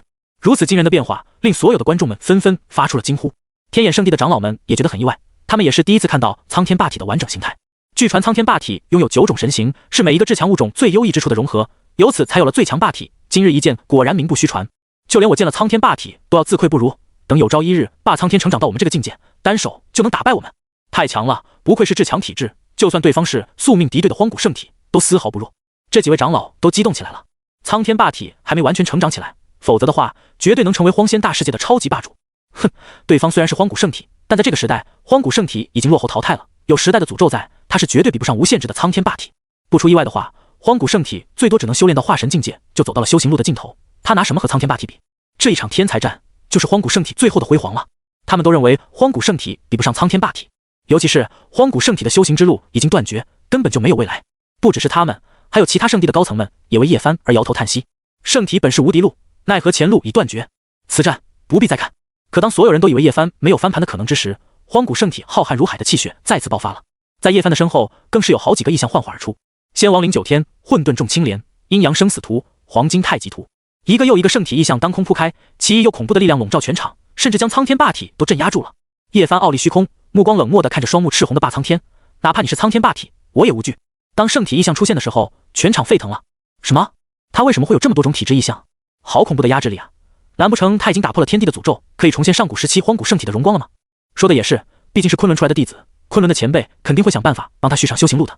太精彩了！完整的荒古圣体大战苍天霸体，到底谁才最强？无数人都直呼过瘾。虽然只是元婴级别的战斗，可荒古圣体和苍天霸体的关注度远远超过了其他擂台的战斗。在化神组，陈玄北的对手是一位化神巅峰的圣地弟子。这位圣地弟子信心十足，觉得自己只需要略微出手就能拿到胜利，结果被陈玄北单手镇压，最后打成死狗。哼，我陈玄北一生不弱于人，可惜我才到化神巅峰，还没到炼虚期，不然就能打高端局了。陈玄北很是无奈，早知道再来的前一天尝试冲击炼虚期了。低分局真的挺没意思的。同样的对局也出现在韩立这边，他已经提升到了化神期巅峰，对手也是化神巅峰。论战斗力的话，韩立不如陈玄北这么威猛，但他讲究的是一个稳字，在战斗的时候用各种剑阵和法诀，愣是把对手玩的心态崩溃，选择投降了。应该是没给师尊丢脸吧？门面上有其他的师兄弟撑着就行了，也不知道其他的师兄弟战况如何了。韩立直接离开了镜面世界。炼虚组这边，秦浩然遇到的对手是一位来自大世家的超级天才，昆仑圣地的人，亲传弟子。对面的少年的语气有些轻蔑，像是在看不起昆仑圣地的亲传弟子。昆仑圣地亲传弟子秦浩然，请赐教。秦浩然脸上带着淡淡的微笑，仿佛很是友好。但是熟悉他的人都知道，这是秦浩然即将动怒的表情。看不起昆仑是吧？待会儿就让你知道什么叫做后悔。呵呵，我是东胜唐家的人，唐三。这位名为唐三的少年也报上了自己的名号。唐家在东胜大陆是一个名气很大的大家族，虽然没有先帝坐镇，但先王也有几尊。论等级的话，属于圣地之下的大势力了。出身于唐家的唐三，其天赋不弱于那些圣地的圣子，因此在这次的天才战上面，他要当众击败圣地的超级天才。他要告诉所有人，不是只有圣地的人才有资格称霸世界，他唐三也可以。好，那就开始吧。秦浩然显然没打算和他多费口舌，希望你能多撑几个回合，不然的话都不配让我动用全力。唐三傲然的嘲讽道，随后体内修为气息直接爆发出来，赫然已经达到了炼虚期巅峰境界了。而且在他的身后出现了一个巨大的异象，这是一株巨大的蓝色植物，看起来像是某种草，还散发着神性的光芒。蓝银束缚。随着唐三的一声暴喝，他身后的蓝色光芒构成的植物便冲出好几道叶子，朝着秦浩然缠绕了过去。霎时间，前方的整片空间都被一股奇异的力量给封锁了，使得秦浩然动弹不得。某种特殊体质的异象攻击吗？有点东西，但不多。面对这么危险的攻击，秦浩然却没有任何的着急和慌乱，甚至还有时间观察对方是哪种能力。随后，他体内力量流转，猛然将空间的封锁给震开，然后瞬间打出上百掌，将蓝银束缚给震碎了。群龙无首！秦浩然打出了惊天一击，真龙的怒吼随之响起，要不是在镜面世界中，恐怕空间都会因此扭曲了。蓝银寂灭枪，唐三也当即施展出了强悍的一击，用来回应。两人的攻击碰撞在一起，爆发出了强烈的冲击。他们都属于顶尖的天才，每一道攻击都附带着非常强悍的破坏力。底下的观众们在观战的时候都看呆了，这是正常的炼虚期巅峰修士能达到的水平吗？你说这是合体期修士的水平，我都相信啊。两人都好强啊，就算是合体期的修士，都不一定是他们的对手。目前看来，秦浩然应该是略胜一筹，不过那个唐三好像也没有发挥全部实力吧？话说，那个唐三是什么体质？看起来很特殊啊。这个我知道，那是蓝银皇体，据说修炼的到大成境界，可以将上古神物蓝银皇草变成现实。虽然我听不懂，但是我大为震撼。底下的观众们议论纷纷，唐三的实力让很多人都大开眼界，没想到唐家的第一天骄竟然这么强。两人的战斗还在继续。蓝银蜘蛛，唐三发出一声大吼，蓝银皇草就开始幻化出上百只蓝色的蜘蛛，每一只足足有上百米巨大。来得好！秦浩然挥动双拳，巨大的力道将这些大蜘蛛都给摧毁，一道真龙的虚影杀向唐三。好强！唐三惊了，秦浩然的每一道攻击都极其侵略性，就连他这种顶级天才都只能小心翼翼。这一击更是让他感受到了深深的威胁。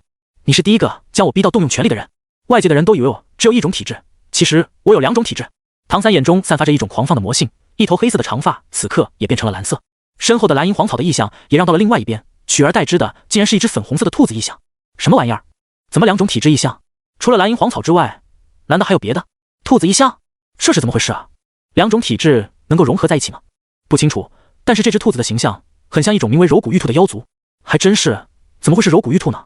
底下的观众们在看到唐三竟然展现出了第二种体质异象之后，都大吃一惊，都感到无法理解。拥有多种异象的体质，通常都是诸天万界的至强体质。比如说叶帆的荒古圣体就有很多种异象，每一种异象都有莫大的威能。可唐三的体质不是蓝银黄体吗？这又不是像荒古圣体一样的诸天至强体质，而且蓝银黄体也只有一种异象而已，哪来的柔骨玉兔的异象？这个疑问别说是一般人了，就连唐家的人都不知道，这是深藏在唐三心中的秘密。曾经他和一只柔骨玉兔恋爱了，两人的感情很深，还相约一起去冒险历练。可惜在一处绝地寻找宝藏的时候，惊醒了一头实力极其强大的妖兽。在这只妖兽的面前，他们两人没有任何还手之力。为了让唐三安然离开，柔骨玉兔付出了自己的生命，为唐三拖延时间。在生命的最后，那只柔骨玉兔施展了某种秘术，令自己的一缕残魂能够保留下来，而唐三则是花费了巨大的代价，将这一缕残魂变成自己的意象。如此一来，他最心爱的柔骨玉兔就可以一辈子都跟在他的身边了。所以，不是他的体质天生有2种意象，而是第2种的柔骨玉兔是他后天制造出来的。复活吧，我的爱人！唐三振臂高呼，一身狂暴的力量爆发了出来。那只柔骨玉兔的意象也变得巨大无比，一身蛮荒凶厉的气息爆发了出来，那双兔子眼睛更是一片血红。吼！看起来原本温柔可爱的柔骨玉兔发出惊天怒吼，雄浑的力量在口中凝聚，散发出极为危险的气息。嗡！力量的急速凝练，使得柔骨玉兔口中的那团光球相当惊人。下一刻，这颗光球当即爆发了出来，携带着毁天灭地的威势冲向了秦昊然。好强的一击，这能量的凝练程度太高了，一旦完全爆发出来的话，别说是炼虚期巅峰了，就算是合体期的高手都必死无疑。别说了，我作为一个合体期6重的高手，看到那一击都感到心惊胆战的。唐三不简单啊！所有观战的群众们都对唐三的强悍实力感到惊讶了，这完全不是炼虚期巅峰的修士能够发挥出来的实力。如此一来，秦昊然就危险了。在唐家这边，所有的唐家长辈和唐家子弟都激动地大叫起来，为唐三加油鼓劲。三哥，你老婆真猛，弄死那个昆仑圣地的小子吧！三哥加油，嫂子加油！如果此战能赢，我今生都不会再吃麻辣兔头了。以三子的实力打败对方肯定是没有问题的。唐家的族人们都对唐三信心十足，他们坚信自己的大少爷绝对不比那些圣地的圣子差劲。吾儿唐三有先帝之姿，唐家的家主也激动得手都抖了。擂台上，秦昊然也感受到了这一击的危险，果然很有实力。我承认，你有让我认真的资格了。麒麟真龙变，秦昊然哈哈大笑了起来，全身的形态发生了变化，好像是麒麟，又好像是真龙。这种变化和苍天霸体的那种乱七八糟的变化还不一样。秦昊然的麒麟真龙之身充满了高贵的神性，让人忍不住就产生膜拜的冲动。他如一头人形的真龙，又像是麒麟神兽，举手投足之间，空间扭曲波动。嗖！秦昊然瞬间就在原地消失了。等到出现的时候，已经是出现在那恐怖能量的光球之前。他双手接住了恐怖光球，然后像是掰西瓜一样，居然在所有人惊恐的眼神中，将其用硬生生的撕裂。轰！被撕成2半的光球当场炸裂了。什么？唐三都傻眼了，自己已经被逼到绝境，动用了最强手段了，对方竟然还可以反抗。也就这么一个愣神的时间，秦昊然已经闪身出现在他的面前了。龙拳！随着秦昊然喉咙发出一阵低吼声，他绽放紫色神光的拳头当即砸了下来。唐三心知不妙，身后的用银兰黄草也开始疯狂地舞动起来，用叶子形成领域来抵挡这一击。可是当拳头轰下来的时候，银兰黄草当即就被轰开了，恐怖的力量像是决堤的洪水一样，毫不客气的全部倾泻在唐三的身上。镜面世界都出现了一阵水纹一样的波动，唐三被狠狠地砸飞了出去，当即倒地不起。外界的观众都沉默了，唐三都这么强了，怎么还会被击败呢？昆仑的弟子，难道真的无人能敌了吗？三子，唐家的家主满是心疼和震惊，他儿子到底有多强，他是很清楚的。按理说进入前10绝对没有问题，岂料在遇到了秦昊然之后，第一场就被击败了。纵然后面还有其他的对战机会，但是这一战都会对唐三的无敌之心产生巨大的冲击。唐家的族人们都很难接受这个结果。作为唐家第一天骄的唐三是他们的骄傲，可现在却被秦昊然击败了。秦昊然的形态变化也引起了诸多圣地长老的注意，又有麒麟的模样，还有紫金神龙的模样，他究竟是什么资质？看不出来，可能是某种特殊血脉吧，但毫无疑问绝对很顶尖的那种。圣地的圣子圣女们这次遇到强敌了，秦昊然真是一位劲敌啊！谁遇上他就倒霉了。他是不是有紫金神龙的血脉？看着很像。你怎么不说他还有麒麟血脉？我看着也很像。你们能不能别犯傻了？有紫金神龙或者麒麟血脉都正常，但是2种血脉有可能出现在同一人的身上吗？如果是的话，本长老绕着圣地倒立拉屎。几个圣地的长老们都聚在一起讨论这最引人注目的几场比赛。秦昊然的体质太过特殊了，他们根本就无法从古籍中找到对应的，目前只能确定他极具侵略性。在取得了胜利之后，秦昊然便离开了镜面世界，回到了陈玄北他们身边。昊然师兄还是猛啊，那个唐三完全不是对手。韩立笑道。陈玄北也对秦昊然的实力表示认可，确实如此。对了，叶帆师弟呢？他还没有解决吗？秦昊然笑着问道。叶帆这个家伙还在擂台上呢，他的对手挺强的，毕竟是苍天霸体，也是一种纵横诸天的至强体质。陈玄北无疑是所有弟子里面最见多识广的人，他可太清楚苍天霸体的霸道和强大了。曾经他还是先帝的时候，就遇到过一尊仙王巅峰的大成苍天霸体，那尊苍天霸体战天战地，和他有过一场激烈的战斗，确实已经有了叫板先帝的实力了。当然了，最后还是被陈玄北强势镇压了。哦，苍天霸体吗？好像是叶帆师弟荒古圣体的命中之敌，这下有趣了。秦昊然抬头看向叶帆所在的镜面世界，兴致勃勃地开始观战。轰！擂台上，叶帆以异象的威能轰开了霸苍天的攻击，然后用金色的手掌将霸苍天半边肩膀都打碎了。金色气血像是燃烧的金色火焰，旺盛的让人可怕。6道轮回拳！叶帆口中再次发出暴喝，恐怖的拳头轰出的时候，他的身后出现了6口幽深的黑洞，每一口黑洞都散发着怪异又强大的力量，像是隐隐构成一个完整的世界雏形一样。如此强悍的力量全部落在霸苍天的身上，把霸苍天的身体再次撕裂大半。他紫色的血液漫天倾洒，模样惨不忍睹。啊！苍天霸体绝不落败。圣体之血只能让我解渴。霸苍天痛苦的惨叫了起来，更多的还是不甘心和不服气。苍天霸体同阶无敌，凭什么荒古圣体可以压制他？霸王凌九天！在霸苍天的怒吼之下，紫色血肉重组，把被打烂的半边身体又补了回来。而且一尊霸道无边的法身出现了，这具法身的模样和霸苍天的长相一模一样，高达几百丈，紫色的气息遍布全身。随着霸苍天一掌盖下来，这具法身也做出了同样的动作，巨大的手掌覆盖天空，弥漫着惊人的力量。叶帆眼中金光爆发，身边的几个异象一起转动，释放出力量用以抵挡。随后他双腿猛然蹬地，爆发出了强大的力量，使得自己像是金色的利剑冲上天空。他要干嘛？不会还想硬碰硬吧？疯了吗？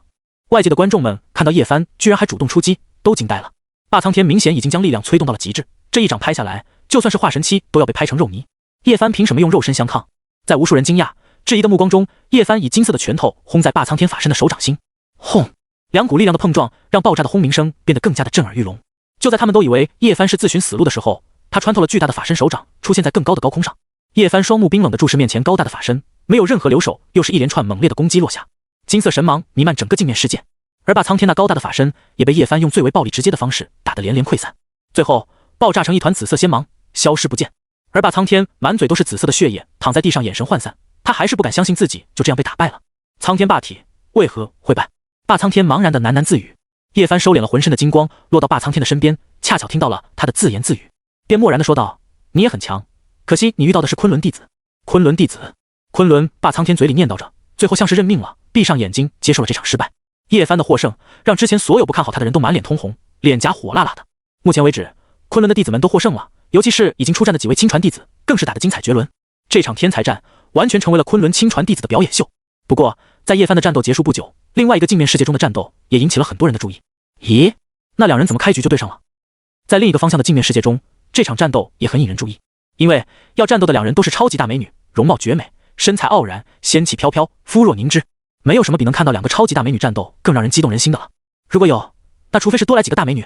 左边那位我知道，是上次在昆仑圣地收徒大会上有亮眼表现的那个女孩子吗？好像叫什么苏灵韵。没错，就是苏灵韵。据说她凝聚出了8道命痕，是除了亲传弟子之外天资最高的人。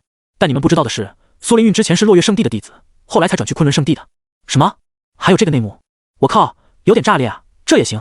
已经有人认出苏灵韵的身份了。在听到苏灵韵以前是落月圣地弟子，现在是昆仑弟子的时候，众人都大感意外。更有趣的是，和苏灵韵当对手的那个女孩子就是落月圣地的女弟子。右边那个是落月圣地的弟子，名为姚萍儿。她虽然不如10大序列，但是实力和天资都很强，未来有冲击落月圣地10大序列的资格。这个姚萍儿我知道，她是落月圣地某位长老的曾孙女，天资极高。此战我觉得是姚萍儿的胜算更高。为什么这么推断？你有什么依据吗？依据就是姚萍儿的软白玉更大，谁大谁有理。这个理由我是服气的。这么看来，姚萍儿的奶子确实很大。不对，我的意思是她的胜算很大。众人都认为姚萍儿和苏灵韵之间明显是姚萍儿赢面更大。此时的镜面世界擂台中，姚萍儿对苏灵韵不屑一顾。苏灵韵，我以为你是出任务去了，没想到竟然加入了昆仑。只能说你真的有眼无珠，落月圣地才是最好的，你偏偏要加入昆仑。姚萍儿毫不掩饰的讥讽起来。在落月圣地，他经常将苏灵韵看作是自己最大的对手。不管苏灵韵做了什么，姚萍儿也要做同样的事情，而且要比苏灵韵做得更好才行。但是就在不久之前，苏灵韵消失了。姚萍儿以为苏灵韵是接了任务离开了宗门，今天在擂台上面碰见了才知道，苏灵韵竟然脱离了落月圣地，加入了昆仑圣地。他当场就笑喷了。苏灵韵的选择太傻了，昆仑圣地不过是个新兴的圣地，底蕴资源方面哪里能和落月圣地比？他觉得苏灵韵就是担心竞争不过自己才加入昆仑圣地，为的就是避开和自己的竞争。听着姚萍儿对自己的嘲讽，苏灵韵不屑一顾，因为对他来说，只需要将对方打败了，姚萍儿那张嘴自然会乖乖闭上。记住你现在得意的嘴脸，因为待会儿你就笑不出来了。苏灵韵冷漠地说道。姚萍儿不认输的冷哼了一声，将体内的气息都爆发了出来。炼虚七六重的力量让他对自己充满了自信。在你离开之后，我又做出了一次突破，现在我已经是炼虚七六重，打你简简单单。姚萍儿浑身都散发着强悍的气势，一道道神光在她的身体四周环绕，将她衬托的就像是冰清玉洁又至高无上的神女一样。你要是留在落月圣地，或许还有资格和我竞争，但是你偏偏做了错误的选择，那你就彻底失去资格了。说着，姚萍儿打出了一道道神环，杀向苏灵韵。她的攻势非常的迅猛，一看就知道不是一般的法诀。以她的身份，自然也不会去学习那些低级的法诀了。当落月圣地的弟子们看到姚萍儿打出的法诀之后，都吃了一惊，因为那是一门非常强大的仙法，非常难以练习，就算是在落月圣地里面能够练成的弟子也寥寥无几。却没有想到姚萍儿居然已经修炼到这么高深的层次了。这是七弦神功，每凝练出一道神环都会爆发出更加强大的力量。当凝聚出7道神环的时候，威力将毁天灭地。我曾经修炼过，最多就修炼到第3道神环，我就放弃了。也不知道姚萍儿如今最多能施展多少道神环。她既然有自信施展这门仙法，说明她已经学有所成了。落月圣地的弟子们都对姚平儿非常的期待，大家都很想知道他的修为究竟高深到了何种程度，未来是不是真的有巨大的把握去冲击前世序列的位置。擂台上，苏凌韵施展出了灵动的身法，化作一道道模糊的流光，精妙的躲过了对方的攻击。你的确很有长进了，这么短的时间之内就变得如此强大。如果是以前的我，确实很有压力，可惜现在的我已经蜕变了。苏凌韵双眸冰冷如水，一双纤纤玉手划出了模糊的道痕，将杀到面前的神环给化解了。他整个人都笼罩在朦胧的仙光中，气息开始节节攀升，从炼虚七五重一直冲到了炼虚七八重，最后在众人惊愕的目光中才停了下来。气浪如海，光芒如烟，他通体透彻的就像是琉璃一样，有着光芒在体表流转着，隐隐还反射出七彩的光芒。怎么可能？这是炼虚七八重的修为波动。苏凌韵什么时候达到了炼虚七八重了？他是不是获得了什么我们不知道的奇遇？好强烈的修为波动，连我都压力倍增了。这还是我们认识的苏凌韵吗？他的进步怎么会这么快？当落月圣地的弟子们感受到来自苏凌韵身上的强悍波动之后，一个个全都露出了震撼之色。在他们的印象中，苏凌韵虽然天赋过人，但是平时疏于修炼，因此进步一直不快。怎么今天一见，他就像是彻底蜕变了一样呢？最感到难以置信的还是擂台上和他正面相对的姚平儿。姚平儿惊讶地张开了嘴巴，眼中满是不可思议之色。那硕大的软白玉更是因身体的抖动而颤动了起来，有种肉浪翻飞的意思。怎么可能？你的境界怎么会比我还高？难不成你已经突破到炼虚七七重了？姚平儿发出了惊叫。如果他没有记错的话，之前两人都是炼虚七五重一样的境界，因此当他突破到炼虚七六重之后，就洋洋得意地认为苏凌韵已经被自己狠狠地甩在后面了。可如今如此恐怖的修为波动，让他直接怀疑人生了。他没敢往太高深的境界去想，只敢猜测苏凌韵比自己高一级。苏凌韵却笑道：“让你失望了，我现在已经是炼虚七八重。”随着他的话音一落，恐怖的修为波动当即化作了浩瀚的浪潮冲击，狠狠地将姚平儿给撞飞了。姚平儿又急又气，本来以为自己取得了巨大的进步，却没想到反而落后更大了。七弦神功，给我凝聚！姚平儿知道自己只能动用全部实力去战斗了，不然的话，真的一丁点胜算也没有。他将七弦神功催动到了极致，体内所有的力量都爆发了出来，一道接一道的神环被他凝聚而出，整整7道。落月圣地的弟子们见到了之后，都纷纷露出惊容来，因为他们都没有想到姚平儿竟然真的将这门仙法修炼到了如此高深的程度，足以见得他的修炼天赋真的很高了。但是就算他将这门仙法催动到最极致，也未必能够将苏凌韵打败。苏凌韵比他高出了2个小境界，这是很难逾越的鸿沟啊！看到姚平儿拼尽了全力想要将自己击败，苏凌韵非常想笑。不会吧，你不会以为这样就能翻盘吧？如果这都能让你翻盘了，那我在昆仑圣地那么内卷的日子岂不是白过了？在昆仑圣地里面，你少半个小时不刻苦修炼，都有可能被后面的人追上来。因此他苏凌韵彻底改变了以前懒散的性子，变得比谁都要拼命。而现在拼命努力之后的成果终于被人看见了。为了尊重你这位曾经的对手，我可以稍微认真一点，让你见识一下我们昆仑法诀究竟有多强。苏凌韵神色微冷，然后施展出了一道极为强大的仙法。轰隆！恐怖的仙光顿时向着前方扫过，凡是仙光的所到之处，姚平儿的神环全部被扫灭了。最终这道仙光将姚平儿的身体掀飞了出去，让他重重地摔在地上，生死不知。沐浴在仙光当中的苏凌韵缓缓地落到擂台上，耳边响起了镜面世界的宣判：昆仑圣地苏凌韵胜出。落月圣地这边的弟子和长老们心情都十分复杂，看到曾经的同门将姚平儿打败了，他们也不好说是什么感觉，但他们非常的纳闷，怎么苏凌韵去了昆仑圣地之后就变得这么厉害？难道昆仑圣地真的这么会教导弟子吗？苏凌韵回到了昆仑圣地这边的领地，当即就收获了同门弟子的欢呼和追捧。不愧是你啊，苏师姐，太强了！师姐，上次到底是谁骗我要摆烂的？结果你偷偷内卷，都突破到炼虚7、8重了是吧？师姐，你真的是太酷了！那个女的根本就没有办法和你抗衡啊！昆仑的弟子们都围在苏凌韵的身边，替她庆贺着。其中很多人都是冲着她的美貌去的，都想趁这个机会去追求她，当她的舔狗。不够，苏凌韵对待他们就是对待普通的师弟而已，没有任何情感想法。看着这一张张帅气的脸庞在自己的面前满脸堆笑的讨好，苏凌韵一阵无感。她不否认他们的优秀，可是自从见过宗主之后，她对未来伴侣的要求就悄无声息的提高了，至少也要达到宗主那种程度的英俊和强大，才能被他看中。想到这里，苏凌韵就一阵惆怅，因为她太清楚了，诸天万界都不可能找到任何一个在英俊和实力上都能匹敌宗主的人。宗主太独一无二了，或许自己注定要孤独终老。在另一边，受伤的姚平儿在别人的救治之下已经苏醒过来了。平儿，你感觉怎么样？还有哪里不舒服吗？一个老头心疼地询问道，他手里还拿着一个小药瓶。太爷爷，我没事了。姚平儿揉着发胀的太阳穴，没关系，输了也不代表你比他弱，以后还有机会赢回来。太爷爷安慰道。姚平儿嫌弃地白了他一眼，太爷爷，我都输得这么惨了，你还觉得我不比他弱？太爷爷的意思是，你的潜力还没有完全开发出来，所以才输给他的。太爷爷变着法子安慰。姚平儿没有理会他的话，输了就是输了，说明实力不如人，没有任何借口。他的实力提升太快，究竟是怎么做到的？太爷爷，我决定了，我也要去昆仑进修。姚平儿当即做出了决定，他坚信自己的天赋绝对不比苏凌韵差劲。之所以被苏凌韵远远地甩在身后，问题已经是出在昆仑圣地那边。想要重新追上苏凌韵，就只能亲自去昆仑圣的跟着一起修炼了。但是他的太爷爷听到他竟然要离开落月圣地，反而去别的圣地，马上就急了。这怎么行？你太爷爷我本来就是落月圣地的长老，我怎么能让你去别的圣地？我也可以教你啊。他的太爷爷不服气地反驳道。姚平儿一脸怀疑地看着他，给出了灵魂一击。那你能把我训练成苏灵玉那种水平吗？他的太爷爷顿时说不出话来了。苏灵玉那丫头进步相当神速，在落月圣地内都是极为罕见的。他也不知道那丫头是如何做到的。那不就是了吗？我下定决心了，一定要去昆仑。姚平儿捏紧了小粉拳，谁也阻挡不了他去昆仑圣地的决定。就在他开始畅想自己去到昆仑之后也能一飞冲天时，天上的其中一个镜面世界中忽然传来了震耳欲聋的轰鸣声。那个方向是哪个天骄的战场？姚平儿连忙看了过去，当他看到对战双方的时候，都被吓了一大跳。是他们两个怎么现在就对上了？现在最受关注的比赛，毫无疑问就是两大圣子级别的超级天才的对战了。快点，占一个好位置！神霄圣地圣子和落月圣地第一序列的大战绝对精彩，还轮得到你占位置？没看到那边都人山人海了吗？这可是圣子级别的大战，人也太多了吧！妈的，早知道赶紧过来了。神霄圣地的圣子倚天蓝，据说他是罕见的太阳圣体，战力无敌，一身的神力无穷无尽。倚天蓝太猛了，他曾经在炼虚期就可以战合体期了，现在也不知道有没有进入合体期。太阳圣体，世间至刚至阳之体，恐怖如斯。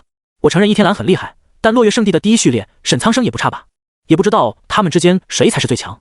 他们已经代表了荒仙大世界当代年轻一代的最高水平了。所有人都在议论纷纷，无比渴望看到倚天蓝和沈苍生之间的大战。在镜面世界中的擂台上，神霄圣地的圣子倚天蓝已经和落月圣地的第一序列沈苍生碰上了。倚天蓝浑身发着金色的炽热光芒，神力汹涌澎湃，浑身的力量好像是无穷无尽一样。而沈苍生一身白衣，站立在虚空中，手持一杆黑色龙形长枪，释放着强悍的气势。太阳真火，天地焚寂。倚天蓝一出手就是恐怖的太阳真火。他身为太阳圣体，当体质开发到一定程度之后，体内就会自动诞生出太阳真火。这是一种相当恐怖的火焰，放在所有的仙火当中都极具毁灭性。金色火焰被他所操控，带着焚烧一切的气势向沈苍生杀了过去。来得好，枪出如龙，四海八荒。沈苍生握紧了手中的龙形长枪，将前方的太阳真火扫荡干净，然后杀向倚天蓝。两人都是最顶级的超级天才，代表着当下荒仙大世界年轻一代的最高水平，一出手就是杀招。他们之间的碰撞更是震撼人心。他们的战斗如果不是发生在镜面世界的话，恐怕外界已经被打碎了。倚天蓝像是一轮太阳，每一次的攻击都像是要焚烧万物。沈苍生这边也不遑多让，手中的一杆长枪宛如蛟龙一样，总能将倚天蓝的攻击给化解了。两个人都好强啊，这绝对不是炼虚期巅峰的实力，这种战斗力，合体期修士来了都未必是他们的对手。本人作为一个合体七八重的小高手，必须说一句，如果换作是我和他们一对一的话，我真的没太大信心能赢他们。这就是圣子级别的实力吗？都说每一位圣子都是同阶无敌，这一下我信了。我也是炼虚期巅峰的境界，但是我觉得和他们中的任何一人战斗，我应该走不出10招。外界观战的人们都被两人超强的战斗力给震惊到了。他们知道圣子级别的天才人物绝对不能用常规思维去理解，但他们没有料到倚天蓝和沈苍生已经强悍到如此程度了。轰！镜面世界中又是一阵震耳欲聋的碰撞声，两人的灵力相撞，爆发出了极其强烈的波动。他们借助这股力量彼此后退上千丈的距离，然后又猛然发力，分别化作两道光芒，狠狠地冲撞在一起。圣火烈阳印！倚天蓝发出了一声暴喝，手中的太阳真火凝聚成一方大印，带着恐怖的威势，直接朝着沈苍生碾压了下来。轰隆！虚空都在震动，火焰在焚烧，犹如一轮真正的太阳。沈苍生察觉到这一击的恐怖之处，当即将长枪横过来，稳稳地挡住圣火烈阳印。沉重的力道将他的长枪压弯了，几乎被压成一个半圆形。一枪开天！沈苍生也爆发出了一声怒吼，身上气息像是火山一样猛冲而出。随后长枪反弹，将巨大的圣火烈阳印反推回去，随后巨大的枪影杀出，几乎要捅穿天穹。倚天蓝一口真火喷出，与巨大的枪影碰撞到了一起，再一次迸发出惊天的能量。这两人的顶级之战让众人都看得津津有味，啧啧称奇，简直是一场视觉盛宴。圣子加油啊，圣子！圣子勇敢飞，师妹永相随。倚天蓝圣子一定要狠狠地战胜他啊！神霄圣地这边支持倚天蓝的人们都激动地高举着双手大喊起来，替他加油助威。落月圣地这边也不甘示弱，所有的落月圣地弟子们都喊得更加大声，一定要压过神霄圣地那边才行。苍生师兄不用给我面子，打他丫的！我们落月圣地的苍生师兄才是最强天才，没有之一。苍生你最棒，就像伸缩的如意棒。这里毕竟是落月圣地的大本营，他们的弟子们声音像是浪潮一样，一浪盖过一浪，非常威风。神霄圣地的弟子们见自己这一方的声势竟然压不过对方，多少就有些恼羞成怒了。光喊的大声有什么用？我为了支持圣子，敢当众遛鸟，你们敢吗？一个神霄圣地的弟子跳了出来，一脸嚣张的冲着落月圣地这边大声挑衅。神霄圣地的弟子们转头看向他，都是一副难以置信的表情。好家伙，当众遛鸟，这你都干得出来？所神霄圣地的弟子都默契的退后了一步，表示自己和他不是一伙的。落月圣地的弟子们也忽然间安静了下来，呆呆的看着那位放话说要当众遛鸟的老兄，像是在怀疑自己的听力。当场面陷入尴尬的安静中的时候，落月圣地这边也跳出来一位勇者。当众遛鸟算什么？为了支持第一序列，我都敢月牙天冲，你敢吗？这个勇敢的落月圣地弟子双手叉腰，大声的叫嚣起来。妈的，有什么不敢的？老子就先溜给你看。神霄圣地的弟子觉得自己受到了质疑，气得解开裤子，当众遛鸟。卧槽，辣眼睛！妈的，小豆芽怎么也好意思放出来溜啊？还有没有人管了？我的眼睛要瞎掉了！所有人都吓得脖子后缩，他们还以为这两人就是口嗨而已，怎么可能真的有人当众遛鸟？结果令人大开眼界啊！而落月圣地的这位弟子也不甘落后，直接解开施展月牙天冲，两个弟子就这样对标。双方圣地的所有弟子都纷纷表示自己不认识这两人，自己和他们无关。男弟子们都默默打量这两位的家伙事，心里暗自得意，果然还是自己的最大，别人的哪里比得上自己？女弟子们被吓得都捂住了眼睛，极个别打开指缝偷看。啊，流氓啊！有没有人管了？长老，长老呢？这里有表态，快来人没收金针菇！女弟子们满脸通红，虽然他们很多人都不愿意看，但来不及遮住眼睛，还是看到了一些画面的。场面一度陷入混乱中。还好，落月圣地的长老马上就出面将这两人带走了，也不知道会不会没收他们的作案工具。这里的骚乱只持续了小半会儿，在处理过后，大家的关注点还是放在战斗上面。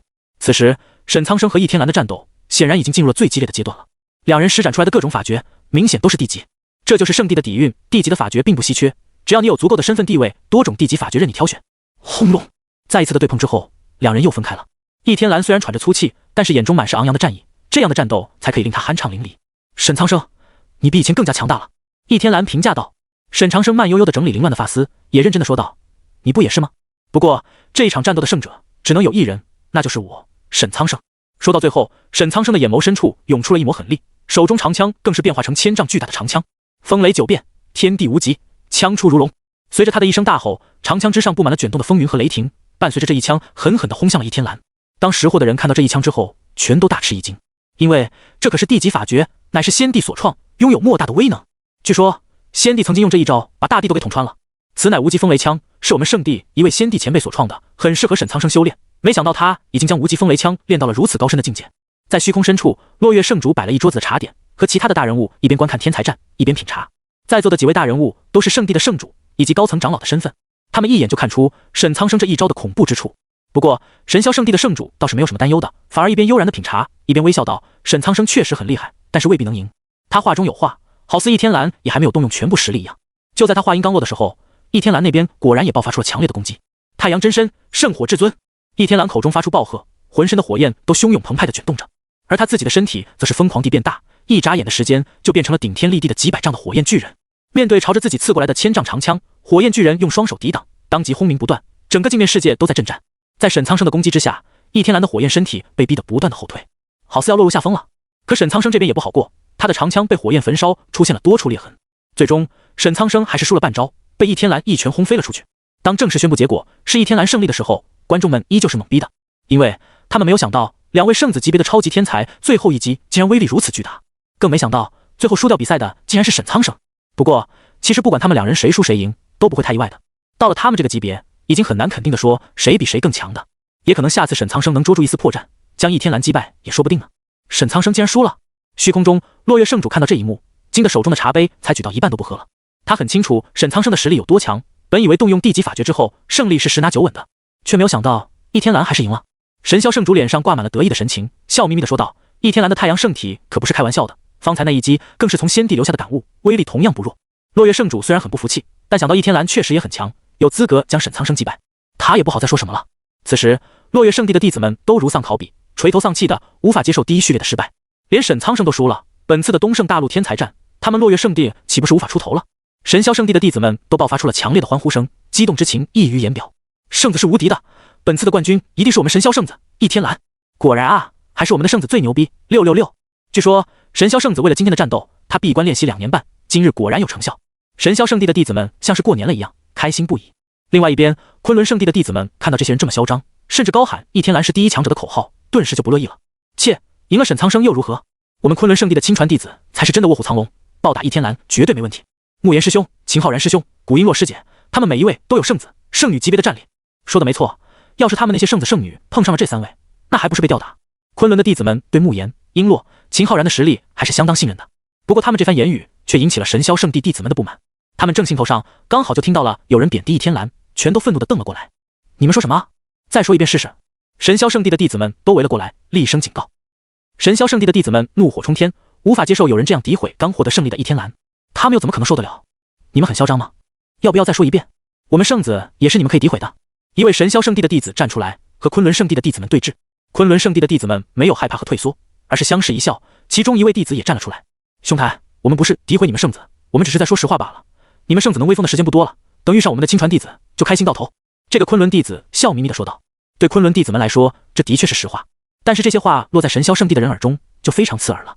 哗啦！神霄圣地的弟子们直接逼了上来，双方剑拔弩张，气氛非常紧张，仿佛大战一触即发。而昆仑弟子们也丝毫不让，我们圣子的实力有目共睹，你们的亲传弟子也没几天的好日子过了。就是啊，太阳圣体的威力是你们能揣测的吗？这可是世间至强体质，不是你们能想象的。当今一代，我们圣子已经屹立于最顶峰，沈苍生只是第一个垫脚石，你们昆仑的亲传弟子们就是第二块垫脚石。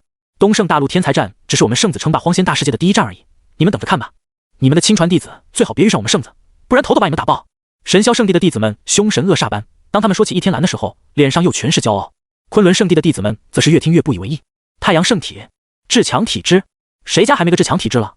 就说荒古圣体比你们的太阳圣体差劲吗？而且除了荒古圣体，亲传弟子里面没有一个是简单的。嘴上嚣张有什么用？谁强谁弱，碰一碰才知道。恕我直言，你们的圣子还真没资格在我们的亲传弟子们面前碰瓷。昆仑的弟子们对此十分自信，在他们的心中，慕言等人就是同阶无敌的，已经凌驾在同代天才之上了。你们这一阵唇枪舌剑下来，把神霄圣地的弟子们气得够呛。就在他们准备发飙来一场大乱斗的时候，一道威严的声音从后方传过来了。够了，这场闹剧该结束了。听到了这个声音之后，神霄圣地的弟子们都不由自主地让开一条路，因为说话的正是倚天蓝。倚天蓝从人群中走过，他浑身都散发着强大的威势，太阳神光笼罩，就好像从太阳上走下来的神王一样。他的双目蕴含骇人的金光，让人不敢与他对视。昆仑的人是吧？口出狂言，目中无人，这不是你们的错，是你们太无知了。本圣子大发慈悲，会给你们一个终生难忘的教训，免得你们以后愚昧无知。说着，倚天蓝抬起了手掌，在掌心处有炙热的光芒在凝聚，犹如一轮小太阳，释放着惊人的能量。要出手了，圣子要出手了！妈的，弄死他们！敢对圣子大人出言不逊，这就是下场。圣子只要稍微认真，就能灭了你们。看到倚天蓝即将对昆仑的弟子们动手，神霄圣地的弟子们都非常激动，他们早就想把昆仑的人揍一顿了。如今由圣子动手，最好不过。昆仑的弟子们在感受到来自对方的恐怖波动之后，脸色立马就变了。在倚天蓝手中的能量一旦落到他们的身上，他们不死都要重伤。圣子级别的超级天才，还不是他们这些外门内门弟子可以抗衡的。毕竟现在的昆仑在弟子方面发展的太晚了。是，倚天蓝手中的金色能量释放出强大的波动，使得空间都在震颤，一道道能量垂落，像是大道痕迹。就在他举起手中能量即将落下的时候，慕言的声音从昆仑弟子的后方响起了。不会吧，不会吧，不会有人这就破防了吧？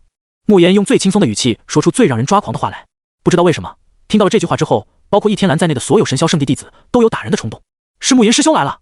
慕言师兄，帅啊！哼哼，你们有圣子又怎么样？我们的慕言师兄才是最强的。昆仑的弟子们瞬间就找到了主心骨，纷纷开心的笑了起来，面对倚天蓝的时候都有了底气。昆仑的亲传弟子，倚天蓝看向慕言，两只眼睛都眯了起来，闪烁着危险的光芒。他从慕言的身上察觉到了一种极致的威胁。如果说他自己是一轮太阳的话，那么慕言就是另外一轮太阳。有趣，难道这个昆仑的亲传弟子也是太阳圣体？慕言微微一笑，纠正道：错，是首席亲传弟子。倚天蓝不爽地皱起了眉头，有什么区别吗？慕言挠挠头，没有什么区别。不知道为什么，倚天蓝变得更加想打人了。让你的人别太嚣张。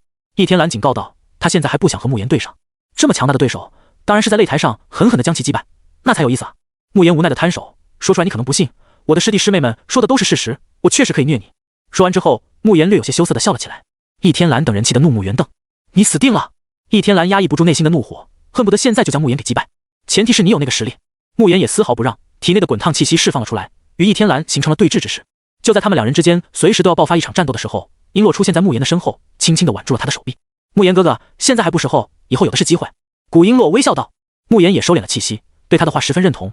我明白，等上了擂台会有机会的。倚天蓝目光瞥向璎珞，本来不将任何人放在眼里，但是看到璎珞之后，眼中也多出了一丝神采。璎珞身上好像带着朦胧的仙光一样，将她衬托得出尘、纯洁、柔美。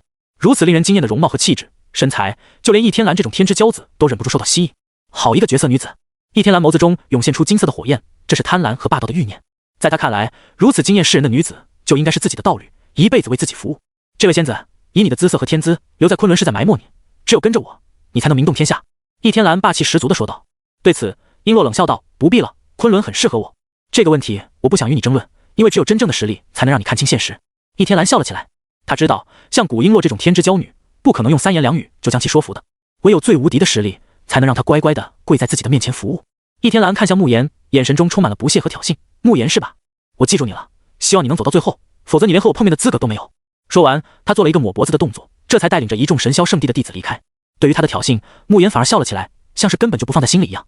菜鸡就是喜欢叫，看来有些人还是不明白咱们昆仑的实力，擂台上见真章吧。慕言无奈的摇头笑道。随后，他一脸关怀的看向璎珞，你的比赛怎么样？都还顺利吧？古璎珞展颜一笑，简单的很，10招之内就解决对手了。真希望下一场能遇到圣子、圣女级别的强者，不然都没有挑战。就你皮！慕言轻轻捏了捏他柔嫩的小脸蛋。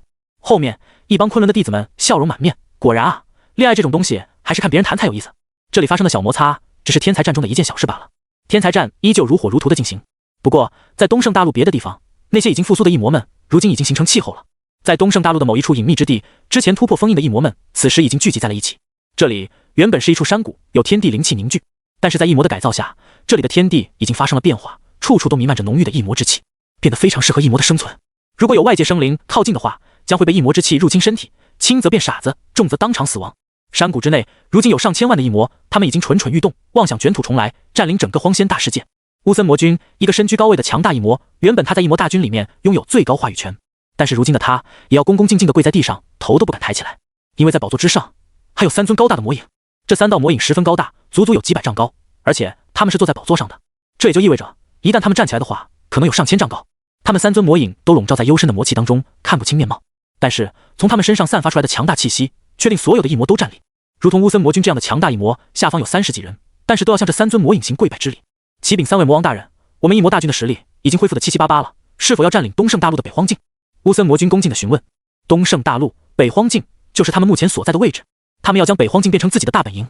3位魔王中的其中一位发出了嗡嗡的声音。此事不急，虽然荒仙大世界的仙帝大多都离开此界，但不排除还有少量仙帝存在。虽然说此界生灵极为低级，比不上我们异魔的生命层次，但此界生灵太过愚昧，不肯接受我们的解放和进化，一旦强行侵占，只会像3000万年前一样引起所有人的反抗。这尊魔王说完之后，中间的这尊魔王也发话了。此话说的有理，此界生灵太过愚昧无知了。本王的建议是，先往妖兽族群中渗透，形成势力之后，再考虑宏图大业。2尊魔王一起发话，确定了接下来异魔大军的计划。如今的他们只需要再等待一个机会，就可以占领东胜大陆的北荒境，然后再以北荒境为大本营，向落月境、苍天境等地方发动战争。东胜大陆的生灵们此时还不知道，一场阔别3000年的异魔之战或许又要掀起了。落月圣地这边，天才战如火如荼的进行。最近苏剑很受困扰，因为自从他赢了一个女剑仙之后，这个女剑仙就一直缠着他不放。苏剑，我要你捅我，就差一丝，我所领悟的剑诀就可以突破了。一个十分干练的女孩子着急地追着苏剑跑，还不忘提出一个听起来十分无理的要求。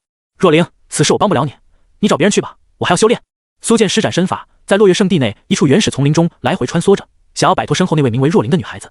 听到他这么说，若灵很是气恼，不仅没有放过他，反而提高速度，紧追不舍。她是梵天圣地的一位精英弟子，是罕见的女剑仙，也是特殊体质剑脉之体。虽然说等级上比不上苏剑的至尊剑骨，但是在外界的天才中也是很不错的天赋。用昆仑的标准来衡量的话，可以达到凝聚8道命痕的等级。2人在擂台上遇见，苏剑以强势的姿态将其击败。若灵对此非常不服气，一直想找苏剑私下切磋。同时，他也惊讶地发现一件神奇的事情，那就是被苏剑催动至尊剑骨本源之力攻击的时候，居然可以促进自己对剑道的领悟。如今他只差一丝就可以完全领悟一门仙级剑诀了，无论如何也要让苏剑狠狠地捅一下才行。这什么奇怪的要求？我不要做。苏剑暗自叫苦，自己就是来打个擂台而已，怎么会遇上这么棘手的事情呢？后方传来若灵气急败坏的叫喊，只要你帮我一次，我就不会纠缠你了。听到他这么说之后，苏剑这才不情不愿地停下来。真的吗？苏剑回头看着他询问道。若灵眼中闪过一丝计谋得逞的狡黠，用力的点头承认，那是自然的。催动你的本源之力，给我狠狠地来一下。若灵满怀期待的催促。虽然说她会受伤，但身为一位追求剑道的女剑仙，这点疼痛又受得了什么呢？犹豫了几个呼吸之后，苏剑还是同意了。好，我会帮你，会很痛，你自己忍着点吧。无奈之下，苏剑只好催动了自己的至尊剑骨本源力量，以双指凝聚出一道剑芒，狠狠地刺向若灵。若灵卸下了所有的防御，任由这道剑芒刺入自己的体内。虽然苏剑已经克制自己的力量，尽量不伤害到他，但是若灵似乎还是挺享受这种穿刺的。若灵疼痛的不由自主地仰起头来，倒吸了一口凉气。他的伤口在流血，但令他惊喜的是，自己对剑道的感悟竟然真的在增加。这究竟是什么原理？是至尊剑骨和他的剑脉之体产生共鸣，还是别的原因？无论如何，他的进步是很明显的。苏剑看到他流的血液越来越多，都已经将他的衣服染红了一大块，心有不忍，赶紧收了神通。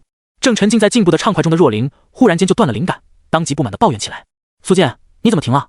我都没让你停，你就不能坚持一下吗？他觉得已经到了自己领悟的紧要关头了，结果所有的灵感都没了，实在是太难受了。可是你受伤了。苏剑呆呆地指着他身上的大片血液。若琳毫不在乎地吃下一枚疗伤的丹药，然后说道：“这点伤算得了什么？你再不帮我进步，我以后还要缠着你。”一听到对方还要缠着自己，苏建也慌了。长期这样下去，自己还怎么修炼？总不能老是想办法躲着这个拖油瓶吧？无奈之下，他只好继续催动剑芒刺入他的体内。不过这一次他刺入的是他的一处穴道中，这样一来，他就不用受到太重的伤了。死！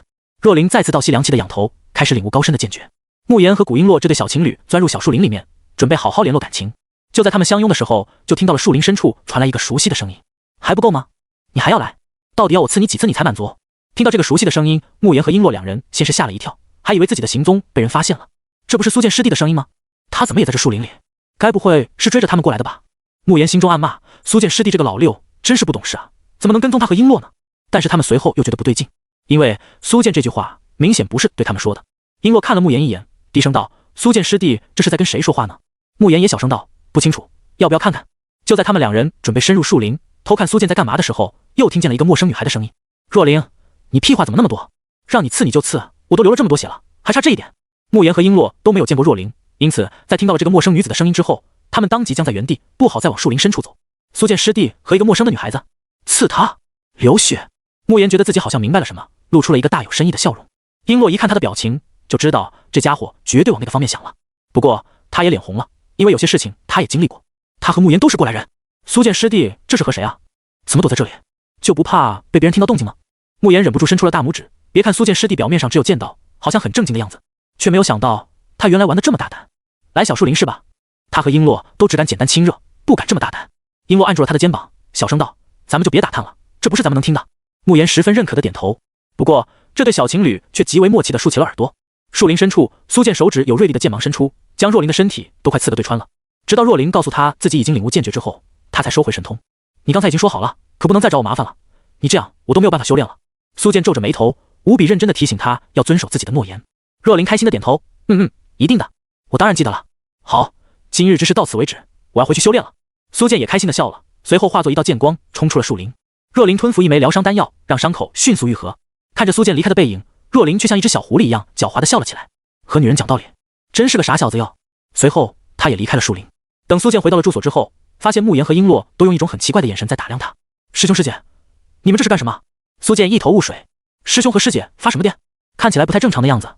慕言连忙摇头，没什么没什么，只是没有想到师弟原来你这么有能耐啊，深藏不露啊。苏建不明白他在说什么，什么深藏不露，搞得神神秘秘的。你这本事很强。慕言冲他伸出了大拇指。苏建反应过来了，师兄应该是夸他之前在擂台上的精彩表现吧。他当即谦虚道：还好还好，就用了6成功力而已，其实也没那么厉害了。对了，那个女孩是谁啊？璎珞一脸好奇地凑过来。哦，她呀，是天眼圣地的一个弟子，貌似是什么剑脉之体吧，我也不太清楚。苏建如实回答。慕言心中大叫卧槽，都刺入和流血了，结果你连人家是什么身份都不知道，以后我管你叫师兄算了。只能说有些事情是羡慕不来的，还好自己有璎珞，不需要太羡慕。慕言拍着苏建的肩膀，嘿嘿直笑，师弟好好把握吧，那个女孩挺好的。苏建还是没有听出慕言的意思，见慕言让自己去在乎一个女子，他当即表示自己对剑道一片痴心。苏建打开已经布满老茧的右手，认真的说道：我为剑而生，绝不会为了感情耽误练剑，我有右手就够了。说罢，苏建右手熟练的来回撸动，很享受这种将宝剑握在手中的感觉。看到他如此钟情于剑道，慕言都愣了一下，这小子是不是还装作别人不知道他们两个在小树林做的事情？算了，不拆穿他了。最后慕言只是说了一句意味深长值得细细品尝的话，相信你很快就能感受到，除了剑道之外，还有别的道能让你探索。苏建停止了撸剑的动作，若有所思地歪着头看向慕言。在他的心里面，慕言师兄常年沉浸在混沌界中，对大道的理解是最深的。既然慕言师兄这么说，就说明自己或许不能只沉浸在剑道当中，自己是不是也要探索别的大道？但是想了一下，他还是说道：等我将剑道探索的差不多了，才能考虑探索别的大道。谢师兄的建议。见他还是不开窍，慕言也不打算跟他聊这方面的话题了，而是提到了最近在天才战上发光发热的众多天才们。最受人瞩目的，毫无疑问就是神霄圣子、天眼圣子、梵天圣子等几人了。当然了，苏建、叶帆、秦昊然等人也算在其中。比如叶帆，他身为荒古圣体和苍天霸体的那一战，堪称是经典。秦昊然那麒麟和真龙的混合形态，让人至今都不知道他到底是何种体质或者是天赋。还有幽若，以筑基期的修为，强势击败金丹期的修士，战绩非常亮眼。至于古璎珞、慕言、子欣、子越、韩立、陈玄北等人，由于他们的对手都很一般，所以就算他们赢了，也没有什么话题度。那几场战斗根本就没有体现出他们的实力。关于慕言和神霄圣子一天燃起冲突的事情，也被人传开了，引起了广泛的讨论。慕言第一场碰到的对手太弱了，根本就没有展现出太多的实力就赢了，这也导致他被严重低估，基本没人相信他是易天蓝的对手。师兄，那个易天蓝有点实力，或许会给你带来一点压力。苏剑笑着聊起这件事，他说的是一点压力而已。慕言也笑道，太阳圣体，我也很好奇到底有多强。只要他能留到后面，我和他碰面的机会就非常大。能走到最后的只有超级天才，到最后肯定是超级天才之间的战斗，那才是最精彩的阶段。时间流逝，天才战已经进行了好几天了。参加天才战的年轻人们被刷下来很多，但还剩下大半人。这一场大盛世是不会结束这么快的。随着越来越多的人被刷下来，能留在擂台上的人只剩下精英弟子了。但令人感到不可思议的是，其中昆仑的弟子竟然都占据了大半。在金丹组里面有很多昆仑弟子，元婴组、化神组就更多了。而炼虚期这一组有慕言、璎珞、秦昊然、苏灵韵等等强大的弟子在，也占据了几乎一半的人数。至于另外几个圣地，落月圣地、天眼圣地、神霄圣地、梵天圣地平分秋色。对于这个结果，所有人都感到不可思议。不是说昆仑是新的圣地，对弟子的培养还不到位，没有竞争力吗？怎么现在竞争力这么猛？昆仑的杂役、外门、内门弟子都是挑选最强的前30人来参加的，除了少部分的几个人被淘汰了之外，绝大部分都还很坚挺。这可不像是没有竞争力的样子啊！所有人都觉得是不是有什么黑幕？但他们也知道这是不可能的，因为每一场战斗都是发生在众目睽睽之下。昆仑圣地的弟子都好猛啊，而且越阶挑战是常态。越阶挑战？这里都是天才，越阶挑战不是家常便饭吗？不，我指的是越阶挑战打败这些天才。你自己想吧，这些天才本来就可以越阶挑战了，昆仑的弟子又可以越阶挑战打败他们。卧槽，我听明白了。比如说，其他的天才弟子可以越3个小境界战斗，昆仑弟子又越3个小境界打败他们，就等于昆仑弟子直接跨越6个小境界。在想通了这一点之后，很多人都被惊得倒吸一口凉气。简而言之，昆仑弟子就是比天才还天才的天才。就比如那位名为幽若的亲传弟子，他才筑基期巅峰，但是已经可以打败金丹期6重的弟子了。而那个金丹期6重弟子是有资格和金丹期8重的高手战斗的，也就是说，那个名为幽若的女孩子在筑基期巅峰的时候就可以打败一位金丹期8重高手了。有一个修士一脸感慨地说道，这让所有人都无比的震撼。昆仑的弟子们怎么如此妖孽？尤其是这几个亲传弟子，不管遇上什么样的对手，目前为止就没有输过。也不知道昆仑下一次收徒会在什么时候开始，他们已经迫不及待要进入昆仑修炼了。这个时候，新一轮的抽签结果已经出来了，其中一个消息十分劲爆，那就是昆仑圣地的亲传大弟子竟然真的和神霄圣子易天蓝碰上了。当这个消息传出去之后，其势头就像是飓风过境一样，迅速引起所有人的关注。什么？那位慕言真的和易天蓝撞到一起了？一个是昆仑的亲传弟子，一个是神霄圣地的圣子，全都是顶级天骄，也不知道是谁比较猛呢？那个慕言到目前为止都没有展现过太强大的实力，他真的是易天蓝的对手吗？之前就听说他们之间有过节了，这次算是仇人相见了吧？打起来，打起来！我要看到血流成河！所有人都在期待这一场大战，都是顶级天骄，一定会爆发出全部实力的。此时的慕言拿着自己的号码，他已经知道自己的对手是易天蓝了。师兄，咱们终于可以将那个家伙暴打一顿了。上次他们太嚣张了，慕言师兄一定要让他们知道，所谓的圣子在我们昆仑弟子面前一文不值。那个易天蓝再狗叫的话，直接将其暴打成死狗就好了。就一个太阳圣体，有什么好嚣张的？我们慕言师兄就没输过，还怕他一个太阳圣体？昆仑这边的弟子们看着慕言手中的牌子，都激动地叫了起来。经过上次的冲突之后，他们心里面也憋着一股气。那个易天蓝竟然还敢将目光盯在璎珞师姐身上，想要把璎珞师姐敲走，真是太该死了。听着众人的群情激愤，慕言笑道，放心吧，希望这个易天蓝可以让我认真几分。对于这个神霄圣子易天蓝，他就没有放在心上过。虽然对方是圣子，可那又如何？谁还不是个顶级天骄了呢？他手中的令牌开始被镜面世界所引导，带着他开始往上升，然后在所有人的注视之下进入了镜面世界中。在另外一边，易天蓝的嘴角也露出一丝满意的神色。还可以，不用让我等太久，这一场战斗就可以将他解决了。他身边的那个女孩，我势在必得。易天蓝的眼神无比的冷傲，他至始至终都没有把慕言放在眼里过。这一场战斗，他会将慕言强势击败，让璎珞看到究竟谁才是最配得上他的男人。随后，他手里的令牌也受到了一道力量牵引，将他带入了镜面世界中。他身后的神霄圣地弟子们都兴奋地大喊大叫：圣子大人，一定要将他踩在脚底下摩擦！昆仑的人太目中无人了，以圣子大人的实力打败那个小子，不是有手就行吗？根本不需要有任何的悬念。他身边的那个女孩子很润，只有圣子大人配得上这么润的女孩子。神霄圣地的弟子们像是发狂的狼群一样，一个个战意昂扬，他们叫喊得太大声了，昆仑圣地的弟子们纷纷不爽地看了过来。双方人马的目光在半空中对撞，隐隐中有无形的闪电产生，谁也不让谁。他们两人已经进入了镜面世界的擂台，底下的观众们也纷纷开始热议，甚至有人已经开盘了。来了来了，昆仑第一亲传和神霄圣子到底谁强谁弱呢？本人已经开盘，神霄圣子赔率1比1，昆仑第一亲传赔率1比2，快来下注！一个老哥开始在人群中吆喝起来了。听说有人开盘下注，很多感兴趣的人都聚集了过来。神霄圣子的赔率也太低了，能不能提高一点？我想买神霄圣子赢，他肯定能赢的。昆仑第一亲传的赢面不高啊，看这个赔率就知道了。我先想一想该怎么弄。乌泱泱的人都好奇地聚集了过来，围在一起讨论，大家都很谨慎，暂时不想马上下注。庄家看到这些人居然这么谨慎，他也有些急了。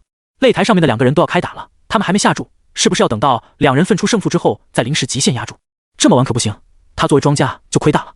庄家急忙大叫起来，还有100个呼吸的时间，我就封盘了。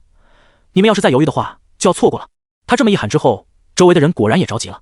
我觉得神霄圣子肯定能赢的，他的战力还需要质疑吗？1比1的赔率已经很高了，我压10万0食，俺也一样，10万0食压神霄圣子赢，赔率低就低吧，能赚一点是一点，50万0食神霄圣子赢。卧槽，你们真有钱，我就不一样了，我只有神元，1000斤神元，我压神霄圣子赢。完了，我的灵石和神元都花完了，这样吧，我这里有一条神霄圣女的玉晶，我也压了，妈的！众人争先恐后的下注，非常默契的压神霄圣子一天蓝赢。慕言这边基本没有人下注，就算是有也很少。那个慕言好歹也是昆仑的第一亲传，我觉得他的实力应该没有完全展现出来，我压他5万0食。我试试水，10万，我压慕言赢。鸡蛋不能放在同一个篮子里，我20万压慕言赢。一部分人还是想赌一把。目前为止，昆仑的弟子们表现的都非常亮眼，已经大大的超出了之前他们对昆仑弟子的看法，所以他们也觉得慕言肯定还有一些厉害的手段没有用出来，所以他们就是在赌。不过神霄圣地的弟子们都在压他们自家圣子能赢，毕竟是自家的圣子，他们有绝对的信心。50万0食，我压圣子赢。我也是，全部身家1万斤神元压圣子赢。我只带了2万斤的神元，全部下注了。哈哈，这不是在给我们送钱吗？我肯定是压圣子赢的呀。神霄圣地弟子们一个比一个开心，因为在他们看来，这样的赌局就是在给他们送钱的，这笔钱不拿白不拿。一下子收了这么多的赌注，庄家的嘴都要笑歪了。要是爆冷门一天蓝输掉的话，自己这次就赚大了。庄家看向昆仑弟子这边，大声的喊道：昆仑的老哥们，你们不下注吗？我准备封盘了，你们不支持你们的第一亲传？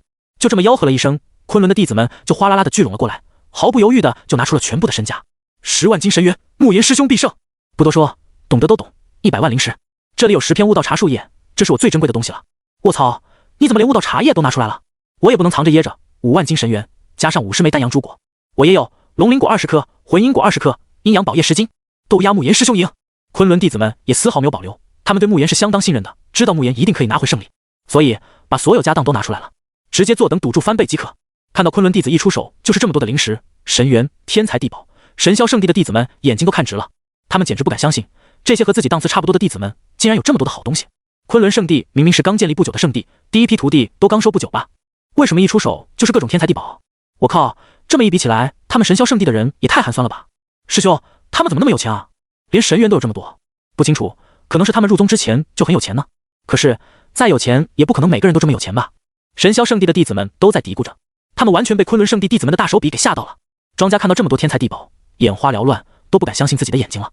好多神元啊，灵石都显得不值钱了。魂阴果这么多，阴阳宝叶这个量也太大了，还有很多极品丹药。我的老娘啊，昆仑这帮人也太土豪了吧。庄家都激动的说不出话来了。如果慕言输了，自己就能将这些宝物都独吞了，想想就刺激。神霄圣地的弟子们只能酸溜溜的说道，有钱又如何，再多的宝物到头来也只能输个一干二净，他们有哭的时候。嘿嘿，说的有道理啊，压了这么多的宝物，只会让自己输得更惨。慕言是不可能赢我们圣子大人的，我现在已经很期待看到这帮家伙输到跳楼的绝望了。话说回来，这帮人怎么会这么有钱？很快庄家就宣布封盘了，买定离手，不允许反悔，也不允许再加注，每一方都觉得自己稳赚不赔。此时的擂台之上，慕言已经和倚天蓝开始激烈的战斗了。倚天蓝的太阳圣体还是一如既往的火爆，他行走在虚空中的时候，恐怖的高温让空间都变得扭曲了，一拳轰出，金色的滚滚热浪像是要毁灭世界一样。面对慕言，他也没有轻视，知道慕言也是一位强敌。而慕言的炎灵圣体同样不落下风，他的身上燃烧起了金色的熊熊烈火，这是至刚至强的天地神炎。当金色的天地神炎出现的时候，倚天蓝瞳孔骤然收缩，显得极为意外。他从天地神炎这里感受到了极为炽烈的能量，这股能量甚至要超过自己的太阳真火。你竟然也是与火焰相关的体质，而且你的火焰质量这么高，这一点真是让我刮目相看。倚天蓝忍不住惊叹道，与此同时，他的眼中也涌出一抹贪婪。如果自己能够收取对方的金色火焰，那么自己的实力绝对还要暴涨一个阶段。如此恐怖的火焰，也只有他这尊太阳圣体才配拥有。慕言看出了倚天蓝的贪婪与渴望，不由得轻笑了一声，然后摊开了手掌。噗！一团金色的天地神炎从他的手掌心冒了出来，然后凝聚成一朵小小的金色火莲。想要我的火焰？可以，让我看看你的实力吧，别到时候变成是我吞噬了你的太阳真火。慕言神色轻松，似乎还不知道自己大难临头一样。听见他语气竟然如此傲慢，不将自己当回事，倚天蓝心中的怒气又涨了几分。轰！更加强悍的气息从他的身上爆发了出来，炼虚期巅峰，无限接近于合体期，恐怖如斯。他的身上同样也被金色的火焰所包裹，从形态上面来看，和慕言的天地神炎还有些相似。太阳真火、天地神炎都是至刚至阳、极具毁灭力的火焰，在仙火当中都是相当之恐怖的。不过论品质的话，还是天地神炎更胜一筹。再加上之前慕言又吞噬过另外一团仙火，圣灵真火，因此现在的天地神炎威力相当恐怖，远在太阳真火之上。破炎值，倚天蓝当即施展出强大的攻击法门，火焰倾泻而出，似乎想要把慕言给彻底射穿了。火灵盾，慕言这边也用火焰幻化成为一面盾牌，将他的攻击轻松的挡住。他们两人打得有来有回，所有的观众们只看到两团看起来好像一样的金色火焰在来回的碰撞，仿佛在这个镜面世界中存在着两个金色的太阳一样。轰隆，又是一次的碰撞，火焰波动像是湖面的波纹一样荡漾开。在分开之后，两人十分默契的抬手打出一道火龙，金色的火龙咆哮、怒吼，相互缠绕、吞噬。倚天蓝和慕言交手很多个照面了，对慕言的实力之强越发的惊讶和凝重。此人好强，他究竟是什么体质？我的太阳圣体在众多的火焰体质当中都是属于君王一般的地位，按理说如果他也是与火焰相关的特殊体质，在我的太阳圣体面前应该会被压制才对，为何他还能如此游刃有余？而且他的火焰竟然比我的太阳真火都要强悍。倚天蓝心中又惊又怒，非常的不服气。从小到大他都是最引人注目的那一个，实力也是同龄人中最强的，没有人是他的对手。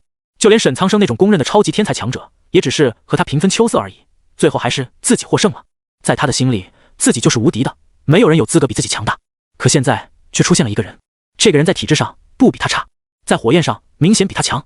面对慕言，他必须承认自己已经感受到了莫大的压力。他很厌恶这种被人骑在头上的感觉，既然如此，他只能动用200%的力量将慕言给击败。不仅如此，他还要取走慕言的火焰当做自己的战利品，唯有如此才可以向世人宣告自己火焰君王的超然地位。世间万火，他为王。九曜高悬，烈焰焚天。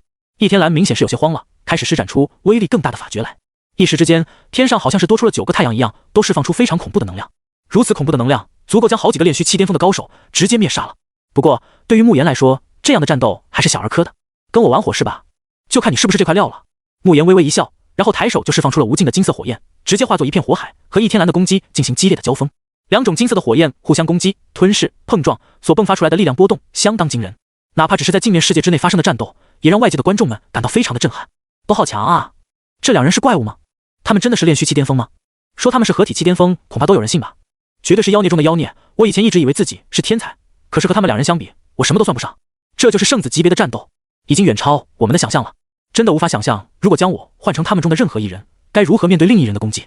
光是一团火焰都足以把我的小命给灭了。这个慕言真不愧是昆仑的第一亲传弟子，这份实力，这份天赋令人感到恐怖。外界的观众们都爆发出了强烈的议论声。倚天蓝的实力是有目共睹的，他的强悍人尽皆知，但是慕言的表现大大超出了他们之前的预料。看到慕言可以轻松自在地应付倚天蓝的进攻，所有人就明白之前每一场战斗中慕言确实没有发挥出真正的实力，如今所爆发出来的战斗力已经说明他完全有资格成为圣子级别了。但是渐渐的，众人就觉得有些不对劲了，因为倚天蓝看上去怎么拿慕言没有办法呢？他们两人的战斗十分激烈，你来我让的，让人看得眼花缭乱。但强如倚天蓝完全拿慕言没有办法，有眼力很强的高手们更是看得出来，慕言好像是在戏耍倚天蓝。不是吧？倚天蓝怎么拿不下慕言啊？虽然说慕言真的很强，但是倚天蓝肯定更强啊。我怎么觉得是慕言在戏耍倚天蓝？是我看错了吗？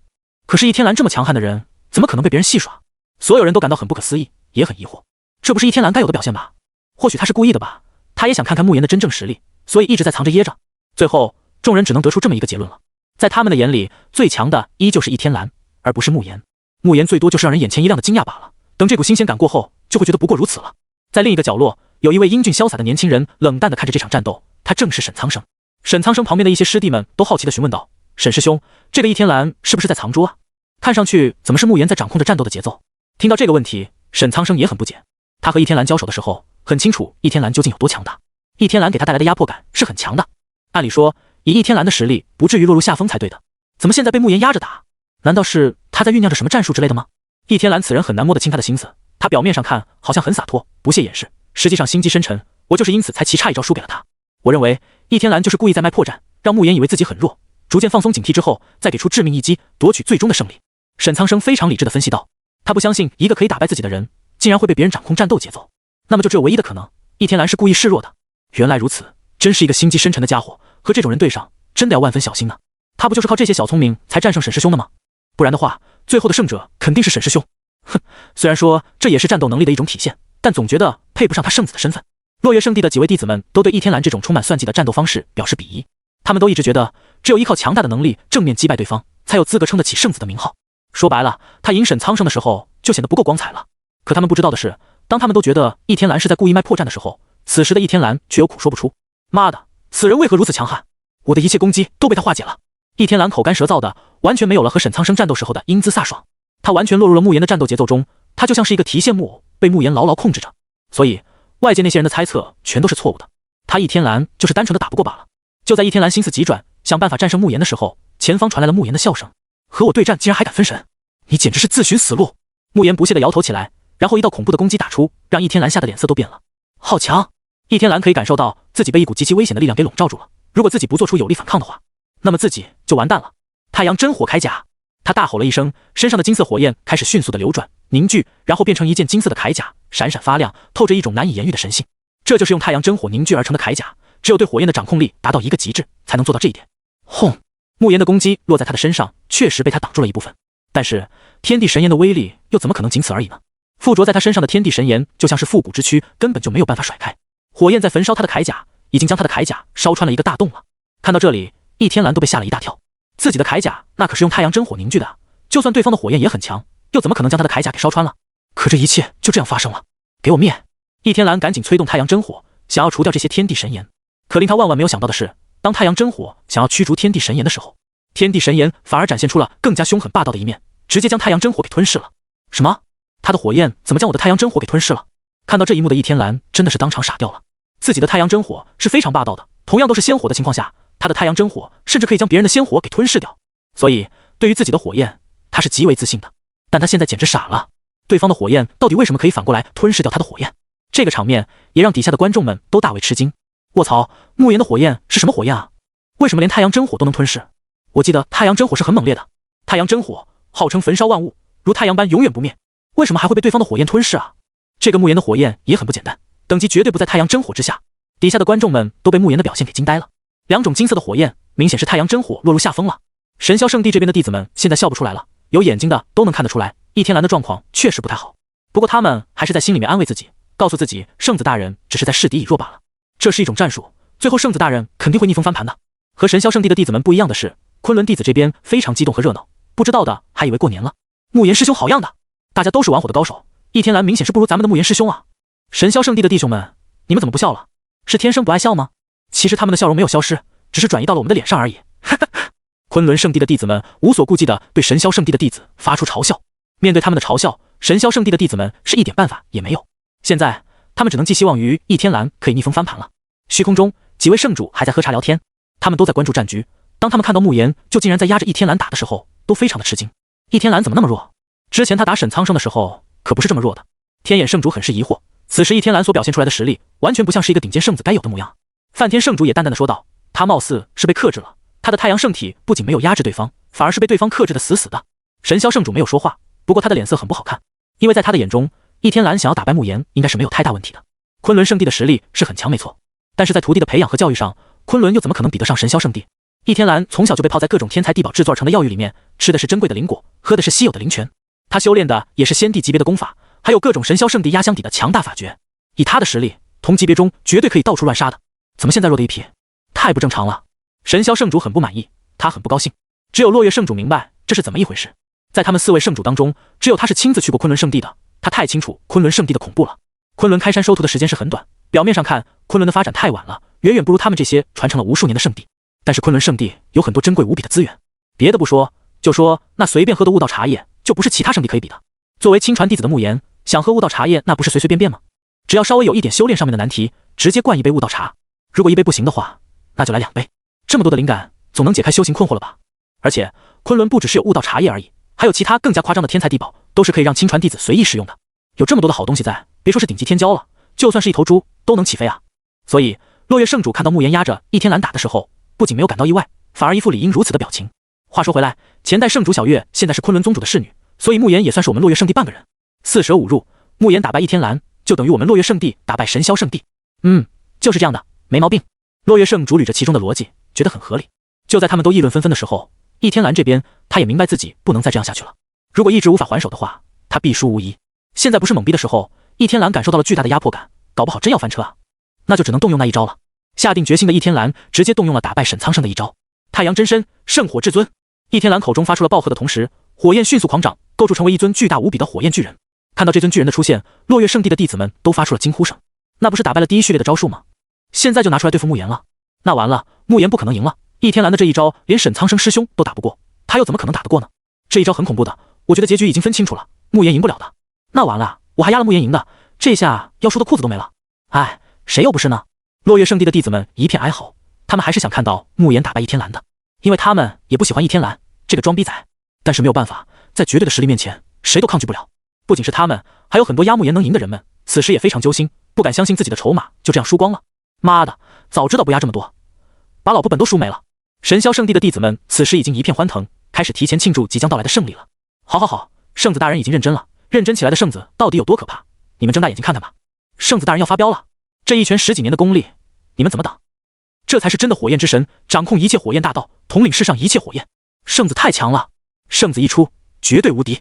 神霄圣地的弟子们一个个都非常的兴奋，刚才圣子被压着打的时候，他们都郁闷一整局了，现在终于可以逆风翻盘，把场面都找回来了。他们还不忘朝着昆仑圣地那边挑衅，仿佛自己已经稳赢了一样。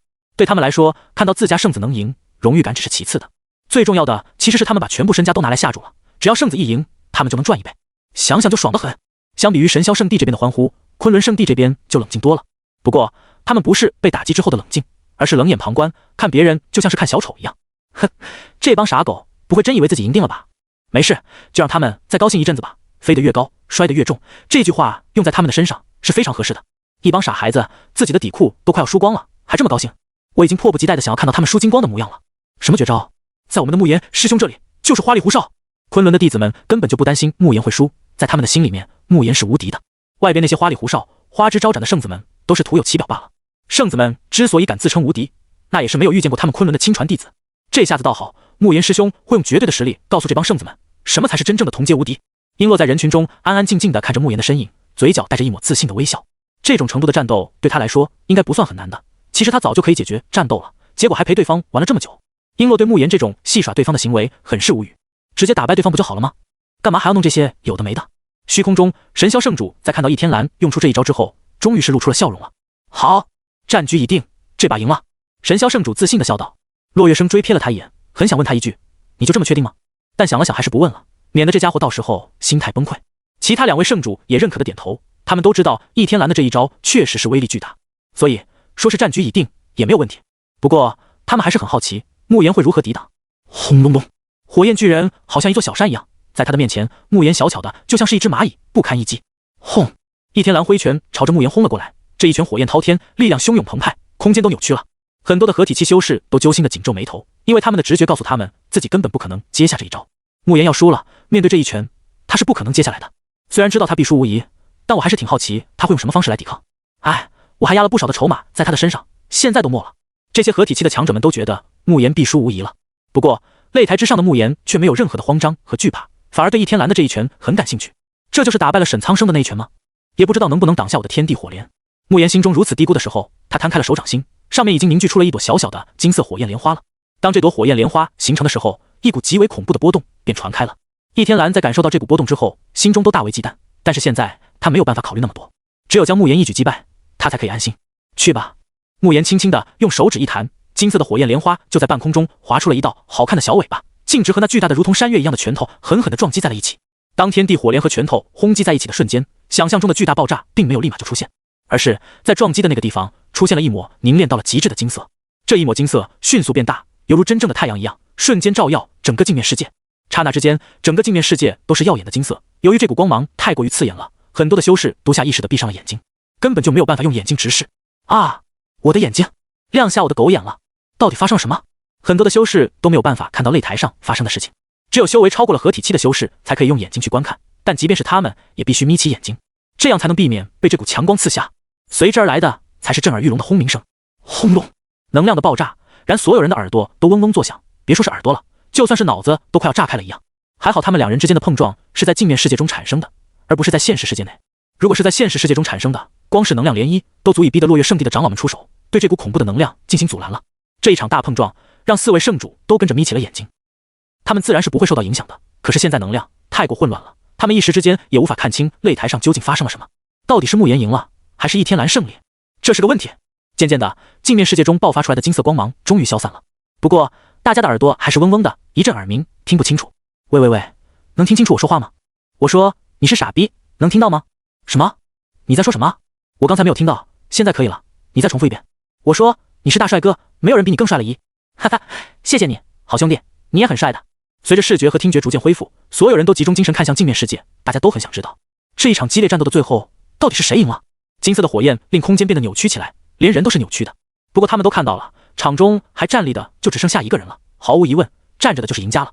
修行不过是一横一竖，输的人不就倒下了？等到所有混乱无序的能量全部散去之后，所有人都看到，还站着的人就是慕言。慕言身材修长，不算很壮硕，但是给人一种极有力量的感觉。他站在那里，就像是一杆标枪，直接扎在地上。哇！所有人都瞪大了眼睛，忍不住发出了哗然的声音，因为他们都没有想到，还能站着的人竟然是慕言。不是说倚天蓝已经动用了最终的绝招，已经爆发出了所有的力量吗？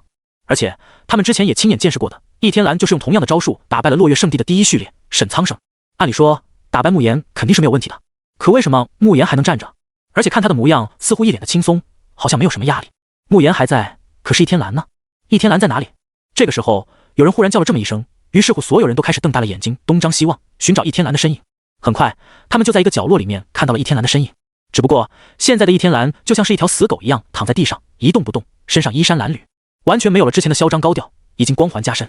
说他现在是一条死狗都不为过啊！这就没了？倚天蓝真的被打败了？不是吧？倚天蓝可是神霄圣地的圣子啊，他已经代表着神霄圣地当代弟子最强战力，他连沈苍生这样的猛人都能打败，怎么会输给慕言呢？昆仑圣地的弟子怎么一个比一个强悍？现在比赛已经到了尾声了，昆仑弟子占据大半名额，结束了，真的结束了。所有人在看到了倚天蓝奄奄一息的状态，全都一脸懵逼，感到难以置信。没有人会认为倚天蓝很弱，相反，他真的很强。可是当所有人都以为他会用赢的时候，他却输得干净利落，导致大家的脑子都没有办法很快的反应过来。直到镜面世界之内已经传出了战斗结果，慕言也从镜面世界离开了，观众们还是很难接受这个事实。尤其是虚空中神霄圣主此时满脸的疑惑，他也不明白倚天蓝怎么就输了。慕言，此人到底是什么来头？真的这么厉害？神霄圣主有些无法接受现实，不是他太玻璃心了，能够修炼到他这个境界，能当圣地之主的心态怎么可能不行？主要是他对倚天蓝的实力真的非常自信，坚信倚天蓝绝对不可能输的。天眼圣主和梵天圣主也觉得意外，只有落月圣主露出了果然如此的笑容来。他安慰道，输给慕言那可太正常了，如果你以后有幸去一趟昆仑圣地参观学习，你就知道我为什么会这么说了。神霄圣主疑惑地看着他，不明白他这句话的含义，但输了就是输了，他也没什么好说的。此时底下的观众们已经哀嚎遍地了，因为他们都是下注压了倚天蓝赢的人。完了呀，真的输了，我那10万灵石没了，我连储物袋都掏干净了，结果你告诉我输了，我的老婆本怎么办？我倒是要500万灵石当彩礼啊，我把这500万全都输光了。老兄，同病相怜啊，我丈母娘要200万灵石彩礼，外加10金神元，我本来想搏一搏的，结果现在全没了。完了完了，真的完了。输掉赌局的人此时如丧考妣，一片哀嚎，他们输的太多了，只以为他们对倚天蓝的实力太信任了。神霄圣地这边的弟子们此时脸色更是惨白惨白的，因为他们才是输得最惨的那个。问谁最相信倚天蓝能赢？那一定是神霄圣地的弟子们啊！倚天蓝是他们的圣子，他们又怎么可能不相信圣子大人呢？所以他们真的是将所有的身家都压下去了，并且坚信自己能够大赚一笔。可现实狠狠地给了他们一个大逼斗，输光了，都输光了。神霄弟子们一个个都像是行尸走肉一样，彻底失去了灵魂。此时此刻的他们一点都不关心倚天蓝的伤势，甚至痛恨倚天蓝。妈的，这算什么圣子？输得一塌糊涂，别当圣子了。老子就因为太相信他了，结果现在输的裤衩子都没了。我偷来的那件圣女内衣怎么办？那可是我最珍贵的东西了，我能花钱赎回来吗？倚天蓝你个王八蛋，是不是在演我？该死的东西，以后别想让我叫他圣子了，他不配。神霄圣地的弟子们开始愤怒地控诉起倚天蓝来，都怪倚天蓝实力太弱，才会导致他们输掉自己的财产。而昆仑圣地这边就不同了，看到慕言胜利的那一刻，大家也没有什么激动，就是觉得很理所当然罢了。慕言师兄能赢，很奇怪吗？不是正常操作吗？令他们高兴的其实是他们的赌局都赢了，爽啊！慕言师兄帮我们赚了一大堆的宝物，可惜了，我的灵石和神元还是太少了，不然的话我还能赢更多。慕言师兄的赔率很高，我们的赌注直接翻了几倍，这也够了。昆仑弟子们纷纷找到庄家，让庄家赔付。庄家一笔又一笔的结算，自己亲手将收到储物袋里面的宝物又分出去，简直就像是在割自己的肉一样难受。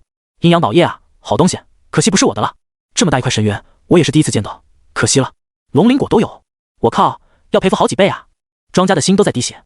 等把所有的账都赔付了之后，他又把剩下的灵石等物品清点了一遍，惊喜的发现自己还是赚了不少的。哈哈，我还是赚的。虽然买慕言赢的不少，但是买倚天蓝赢的人更多，总的算上来，我还赚了好几百万灵石，几千金神元，还有很多的天才地宝，发达了。慕言赢了，出乎所有人的预料，很多的天才弟子们都不敢相信，起步这么晚的昆仑圣地竟然已经超过他们了。对于他们来说，这是一个巨大的打击。远处一个山峰之上，沈苍生看到这一幕，神情很是复杂。一场天才战，他觉得自己像是井底之蛙，原来比自己强大的人还有这么多。这所谓的第一序列反而变成了惹眼的虚名了。倚天蓝、慕言，这两人都是排在我前面的超级天才。沈苍生在师弟师妹们疑惑的目光中，直接转身离开了。他要闭关，不到合体期绝不出关。随着慕言和易天蓝的战斗分出胜负，另外一边，其他顶级天骄的战斗也逐渐落幕了。天眼圣子战胜了梵天圣子，所以说现在炼虚期级别的比赛中只剩下寥寥几人了。慕言、天眼圣子、秦昊然、古璎珞、梵天圣女，只有5个人。令人感到难以置信的是，其中的3个人竟然全都是昆仑圣地的弟子。像这样垄断的情况，以往从来都没有出现过，这也引起了众人的热议。怎么前5里面就有3个人是昆仑的弟子？他们怎么会这么强？还是说运气好啊？有人觉得不太真实，但是很快就有人给出了回答：能走到最后阶段的人，怎么可能是运气？那个古璎珞，他上一场的对手是落月圣地的第2序列，把第2序列暴打了一顿。听到这个消息，很多人都惊讶不已，因为镜面世界很多，擂台赛很多，不是每一个人都看完所有擂台赛的。尤其是之前大多数人的注意力都放在了慕言和易天蓝的战斗上，导致他们并没有看到其他顶级天骄的战斗。落月圣地的第2序列实力之强肯定是毋庸置疑的了，按照实力来说，和沈苍生肯定是不分上下的。可古璎珞却可以将其暴打一顿，足以说明古璎珞的实力已经凌驾在圣子级别之上，完全有资格进入最后的5人名单。那秦昊然呢？我就看过他第1场比赛，记得他有一个很像麒麟和紫金神龙结合的形态。有人又疑惑地看向了秦昊然，当即就有看过秦昊然比赛的人现身说法了。这个秦昊然的实力同样是强大的一批，他上一场的对手是梵天圣地的圣女。听到知情人士说出了这个情报之后，不少人都发出了惊讶的唏嘘声。不要以为圣女就比圣子弱，实际上2人的实力是平分秋色的。不管是圣子还是圣女，都是顶级天骄，都有先帝之资。成长的顺利的话，未来都是纵横荒仙大世界的超级强者。能打败圣女，就说明也能打败圣子。秦昊然的实力之强，可想而知。在弄清楚了他们的实力之后，众人都不得不佩服，能够走到后面的人，果然是有2把刷子的。也就是说，不管怎么样，最后肯定是昆仑的弟子拿一个前3了。这倒是确实，无论如何，总能有一个进入前3名，哪怕是排在第3名，那也算是前3名了。以他们的实力，我觉得别说第3了，就算是包揽前3名都没问题。有道理，慕言不用多说了，轻松打败了易天蓝，我觉得他第1名应该是稳了。古璎珞和秦昊然都有顶级圣子的实力，拿第2、第3也没问题。那天眼圣子和焚天圣女2人岂不是垫底第4名和第5名？大家现在都热衷于讨论最后的排名，很多人都觉得慕言拿第1的概率是最高的。很快，在众人的期待中，新一轮的抽签又开始了。慕言的对手是焚天圣女，古璎珞的对手是天眼圣子，秦昊然则是轮空。当这个对战名单出来之后，众人都非常的期待，都想知道慕言到底有没有绝对碾压圣子的实力呢？还有古璎珞，他的对手是天眼圣子，天眼圣子的实力可不是开玩笑的，和易天蓝不相上下，他真的还可以继续晋级吗？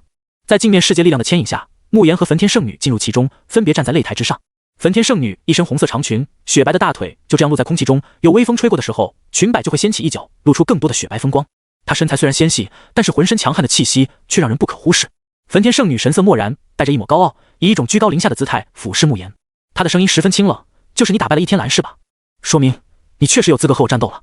我若打败了你，就等于我也打败了太阳圣体易天蓝。”说着，他猛然爆发出了极为强烈的气息，修为波动化作狂风，席卷向4面8方。轰！焚天圣女没有任何的废话，一出手就是强悍的攻击，充满了杀机。慕言也动用了天地神炎，整个人都化作一道金色的火焰流光，猛地冲向对方。2人开始厮杀。焚天圣女的功法竟然也是火焰一类的，也是非常厉害鲜活。在与慕言战斗的时候，焚天圣女展现出了很强悍的实力，完全不弱于圣子。她的每一次攻击令人感到心惊胆战，但可惜的是，她的鲜活比太阳真火要弱上一丝，实力和易天蓝相比也差了一点。在经历过几次交手之后，就落入下风了。这还是慕言轻松应对的情况，如果慕言认真起来的话，早就解决战斗了。觉得自己玩的差不多了，慕言打算结束战斗。吃我一击吧！慕言手中的天地神炎猛然爆发出来，然后又骤然收缩，全部都依附在拳头之上。有了这层凝练之极的火焰附着，慕言的拳头就像是真正的黄金打造一样，表面上还反射出光芒。但焚天圣女此时心中狠狠地跳了一下，因为她从那金灿灿的流光拳头之上察觉到了极致的危险，绝对要挡下，否则我就没机会了。焚天圣女精致的五官都皱了起来，神情变得极为凝重。她调动全身所有的力量，施展出了一道地级法诀，磅礴的灵力汇聚到空中，幻化成一张巨大的符箓，然后朝着慕言镇压了下去。这可是焚天圣地的地级法诀，威力无穷，可镇压万物。如果是先帝出手的话，只需要一道符箓就可封印万千星辰。如今由炼虚7巅峰的焚天圣女施展，威力虽然和先帝差了太多，但是在同阶强者中照样是碾压性的优势。而慕言在感受到对方的强大之后，不退反进，他嘴角咧开灿烂的笑容，体内的力量鼓动，整个人再次化作金色火焰流星，冲向焚天圣女。就这样，在所有人睁大眼睛的注视中，慕言捏紧金色的拳头，一拳狠狠地砸在了那道巨大符箓上面。咚！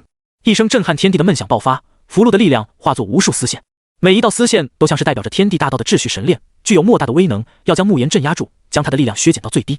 可慕言这一拳轰下去之后，金色的能量波动也从撞击点荡漾开了，轰轰轰轰轰，不绝于耳的轰鸣声就好像一圈圈的波浪一样出现，恐怖的力量将符箓的力量撕裂，然后焚烧殆尽。什么？看到自己攻击居然被化解了，焚天圣女俏脸之上布满了惊讶。自己引以为傲的手段，在对方的面前怎么有点不堪一击的意思？也就这点愣神的时间，慕言打出的金色火焰就已经扩散开了，携带着驱势不减的力量，狠狠地轰在焚天圣女的胸膛之上，将她毫不留情地轰飞了出去。焚天圣女只来得及发出了一声痛苦的闷哼，就彻底晕了过去。这一战，慕言胜利，底下的观众们都发出了欢呼声。慕言所向披靡，遇神杀神，已经成为他们心目中无敌的战神了。慕言，慕言，慕言，慕言，男神，快点一拳打死我！快，我好像死在你炽热的冲击下。太帅了，我一定要进入昆仑圣地，我一定要和慕言大佬当同门师兄弟。底下一片的欢呼，他们看着镜面世界中那道漂浮在擂台上空、燃烧着金色火焰的帅气身影，眼神中都充满了狂热。昆仑的弟子们都懵逼了，到底我们是昆仑的人，还是你们是昆仑的人啊？我们第一亲传师兄赢了，你们怎么比我们正宗的昆仑弟子还要激动？可以是可以，但是没必要吧？反观焚天圣地这边，所有人都垂着头，一脸的不爽。他们的圣子、圣女都输了，他们哪里还有资格大声说话？不过神霄圣地这边，众人看到焚天圣女也输了之后，心情才稍微好一些了，因为最起码输的不只是他们的圣子，还有别人家的圣女。如此看来，自家的圣子输的也不算丢脸，有个垫背的就是舒服。从镜面世界中出来，秦昊然向慕言招手示意：“师兄，你这实力其实早就可以突破到合体期了吧？”秦昊然意味深长地对慕言笑问。同为炼虚期巅峰的境界，他能够清楚地感受到来自慕言体内的炽热能量。慕言简直就是行走的太阳。如果真的打起来的话，秦昊然觉得自己多半不是慕言的对手。对于这个问题，慕言没有直接回答，而是笑着打趣道：“昊然师弟，你原本境界比我低的，现在都追上我了，谁知道我的压力多大？”之前慕言已经进入炼虚期的时候，秦昊然才是化神期而已。如今慕言是炼虚期巅峰，秦昊然也达到了炼虚期巅峰，两人的境界已经持平了。由此可见，秦昊然的进步速度到底有多恐怖。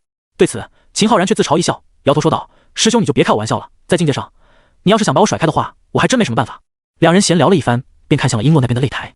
璎珞的对手是天眼圣子，天眼圣子的实力比焚天圣女要强上一丝，但是也没有强大太多。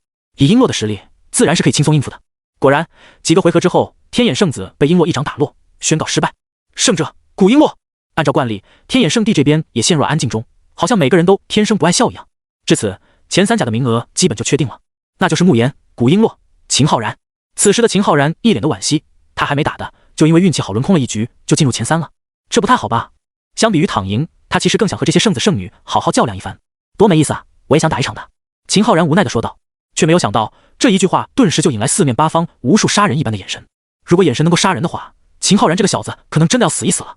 所有被淘汰的人都极为嫉妒和幽怨，他们不知道多渴望自己也能轮空一把，不用打也能晋级，多好啊！这么好的事，秦昊然竟然还不满意，年轻人有点过分了啊！比赛已经进入了尾声，负责控场的长老也现身了，大声地向众人宣布接下来的对战规则。前三甲目前已经诞生了，那就是来自昆仑圣地的慕言、古璎珞、秦昊然。这三位杰出青年在本次天才战中展现出了积极向上的面貌，为我们带来了精彩绝伦的表现。那么最后的规则就是车轮战，决定出最终排名。当这位落月圣地的长老宣布完毕之后，所有人都欢呼了起来。车轮战，这才精彩啊！如果打一两场就结束了，那还有什么意思啊？慕言他们三人需要两对战，赢一场就是1点积分，最后积分最多的那个人就是第一名，以此类推。天才战最终大决战开启，这是本次天才战最高规格的战斗，也是昆仑圣地内部的一场内战。他们三人到底谁更强？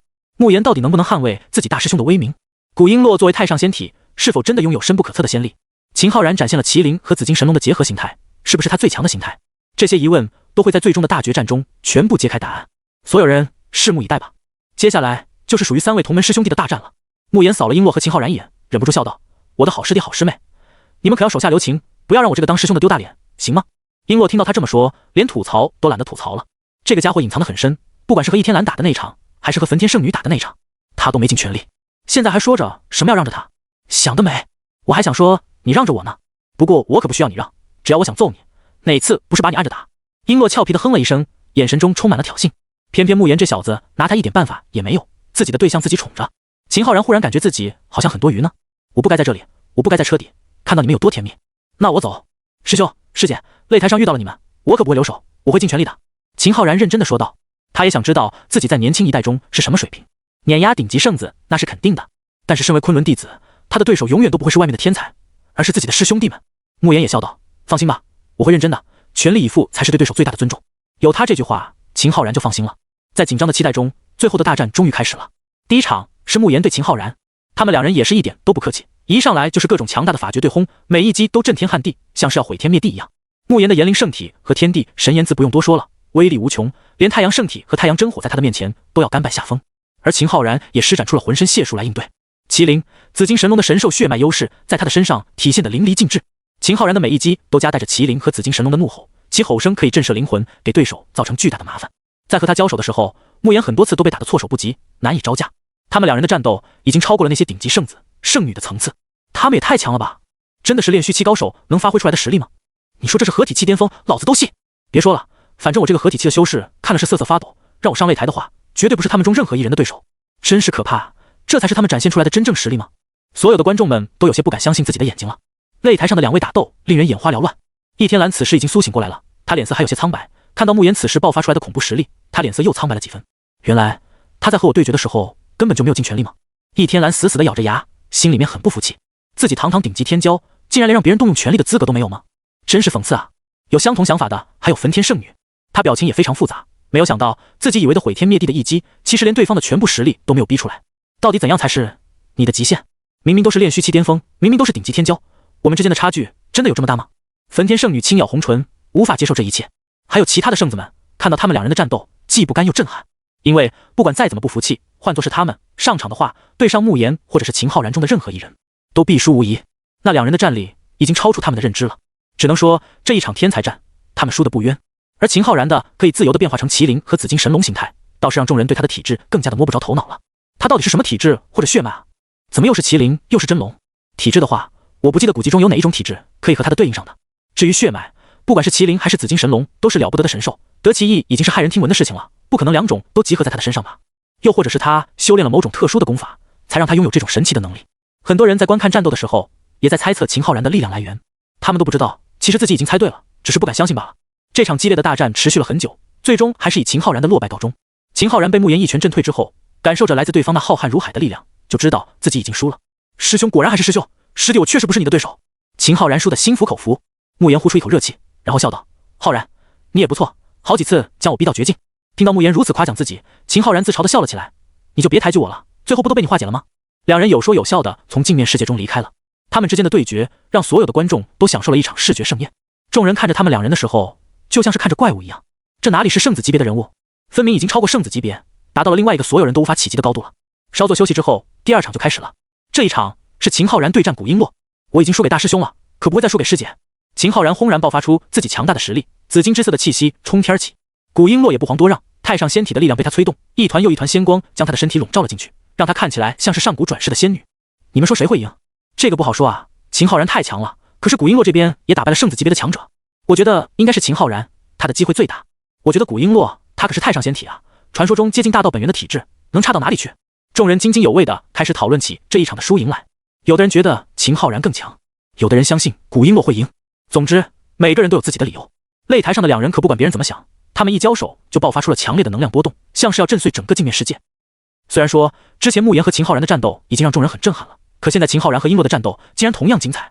他们师兄妹三人全都超过了那些顶级圣子、圣女的级别，将所谓的超级天才的名头直接往上推了一个更高的层次。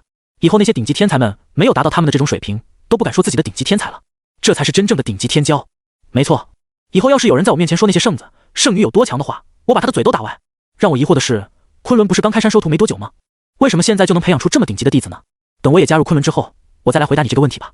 呸！进入昆仑的是我还需要你来回答问题？等我自己加入了，我自己就知道了。在众人热议纷纷的时候，擂台上的战斗也即将分出胜负了。虽然说他们两人都是顶级天骄，都拥有超强的战力，但终究还是有强有弱的。渐渐的，是古璎珞落入了下风。他的太上仙体很强，可是在战力方面的优势就不如秦昊然的双重神兽血脉了。当麒麟血脉和紫金神龙血脉爆发的时候，那股上古神兽的超强战斗意识让秦昊然化身人形神兽，大杀四方。昊然师弟后来居上，开始展现出他双重神兽血脉的强大了。慕言点评道：刚进入昆仑圣地的时候，秦昊然的境界是比璎珞低上一些的，但是现在他已经后来居上，在境界上赶上璎珞也就算了，连战斗力都变得更强了。轰隆！很快，在两人都发出最强的一击之后，秦昊然以一招的优势赢下了这场比赛。镜面世界那个浩大的声音也正式宣布胜利者、获胜者昆仑圣地亲传弟子秦昊然。两人离开镜面世界都松了一口气。输掉比赛的璎珞没有沮丧和不甘心，对他来说，不管是输是赢，最终赢的都是昆仑的弟子，这就已经很好了，肥水不流外人田嘛。而且秦昊然的实力确实也让他心服口服，真不愧是麒麟和紫金神龙的双重神兽血脉，而且还是双重地级血脉，真是不同凡响。璎珞忍不住发出感叹，刚才和秦昊然对战的时候，他感觉自己在和一头麒麟神兽以及一条紫金神龙在战斗，那种神兽的压迫感以及凶悍之气扑面而来，让他都浑身紧绷。虽然说太上仙体也不比他弱，但是在纯战斗力上确实还是差了一些。秦浩然更加擅长战斗，仿佛很多战斗经验都是他的本能一样。秦浩然则是笑道：“师姐过奖了，我也是拼尽全力才略胜一筹，如果我意志力差一些的话，根本就没有机会赢。”他可不是在谦虚，他说的是实话。古璎珞的太上仙体力量一旦施展开，他仿佛就是天生的仙，就是天生的道之本源。战斗的过程中，秦浩然不敢有任何的失误，否则的话他必输无疑。不过最后他还是略胜一筹。后续又经过了几轮的战斗，终于分出了最终的排名了。第1名慕言，第2名秦浩然，第3名古璎珞，第4名天眼圣子，第5名焚天圣女。这就是前5名了。对于这个排名，没有人有异议，因为每个人都是靠战斗打出来的排名，真材实料，没有什么好质疑的。随着炼虚组的最终排名的出现，其他组的最终排名也陆续产生了。化神组前几名也是昆仑弟子霸占的。化神组第1名陈玄北，化神组第2名苏剑，化神组第3名韩立，剩余的就是其他的圣地天骄了。当然了，元婴组这边昆仑弟子也取得了不错的成绩。元婴组第1名叶帆，元婴组第2名子星，元婴组第3名子月。他们这3个亲传弟子直接霸占了前3名，后面的前10里面也有很多的昆仑内门弟子。就这么说吧，放眼望去，前100的排名里面，光是昆仑弟子都已经占据了50个名额了，剩下的50个名额则是由东胜大陆其他天才弟子瓜分。金丹组这边就更加不用多说了，竞争绝对是最激烈的，前50名基本全都是昆仑圣地的弟子。幽若虽然可以越阶挑战，可毕竟他的境界摆在那里，最后的排名是49名，最起码也是进入了前50了。而且他在前200的排名中都是最特殊的，因为金丹组前200的人全部都是金丹期巅峰，每一位都几乎要突破到元婴期的那种，就只有他自己一个人是筑基期巅峰。如果不看战绩，只看这个排名的话，绝对会有无数人质疑他，一个筑基期巅峰的女孩子，怎么可能比一大堆金丹期巅峰的强者还要强，还能排在第49名？想想就很不正常啊。好在幽若的名气已经打出去了，他好几场战斗遇到的对手都很强大，都是金丹期巅峰，但他都用真正的实力将那些看似不可战胜的强敌给打败了，所以他能排在第49名真的是理所应当。每一组的排名已经出来，接下来就是要发放奖励了。天才战的奖励是非常丰厚的，是很多的势力一起出资赞助的，圣地也出了不少的奖品。就比如落月圣地，光是灵石都出了上千万了，这还只是一家而已，其他的圣地也出了好几千万的灵石，同时还有很多的天才地宝。昆仑圣地出的宝物也非常珍贵，光是神元都出了几万斤，要是再加上各种天才地宝的话，其价值就更加不用多说了。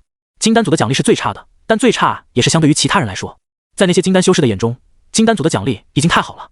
前100名每个人都有大量的灵石和神元奖励，根据名次的不同，获得的灵石、神元、天才地宝数量也不同。前10的话，奖励是第100名的好几倍了。前3名，尤其是第1名，奖励更是好到让人眼红。第1名的奖励和第100名的奖励真的翻了，至少有几10倍了，甚至连黄血赤金这种绝世神经都有。如此珍贵的奖励，别说是金丹期修士了，就算是那些已经叱咤荒仙大世界的顶级强者，都会忍不住动心的。那些没有名次的金丹期修士们看到这么多丰厚的奖励，都已经眼红了。本届的天才战奖励也太丰富了吧！那些灵石，那些神元，谁看了不心动啊？太夸张了，这么多的奖励，别说是给金丹期了，我觉得就算是给炼虚期都没问题了。别说炼虚期了，我一个合体期的看了都心动。要是可以的话，我加入金丹组，拿个金丹第1也行啊。有合体期的大佬现身说法，对金丹组的奖励非常的动心。要不是规则限制，他都愿意在金丹组炸鱼了。尤其是那一块手指头大小的黄血赤金，那是最吸引人了。绝世神金太过稀少了，哪怕只有一点点，都是锻造法宝的绝佳材料。别看现在只有拇指这么大一点，对于一位金丹期的修士来说，已经是逆天的机缘了。不过金丹期的第1名对此却没有表现得很激动，仿佛黄血赤金并不稀有一样。其实观众们都不知道，金丹组的第1名之所以没有那么激动，那是因为他就是昆仑弟子。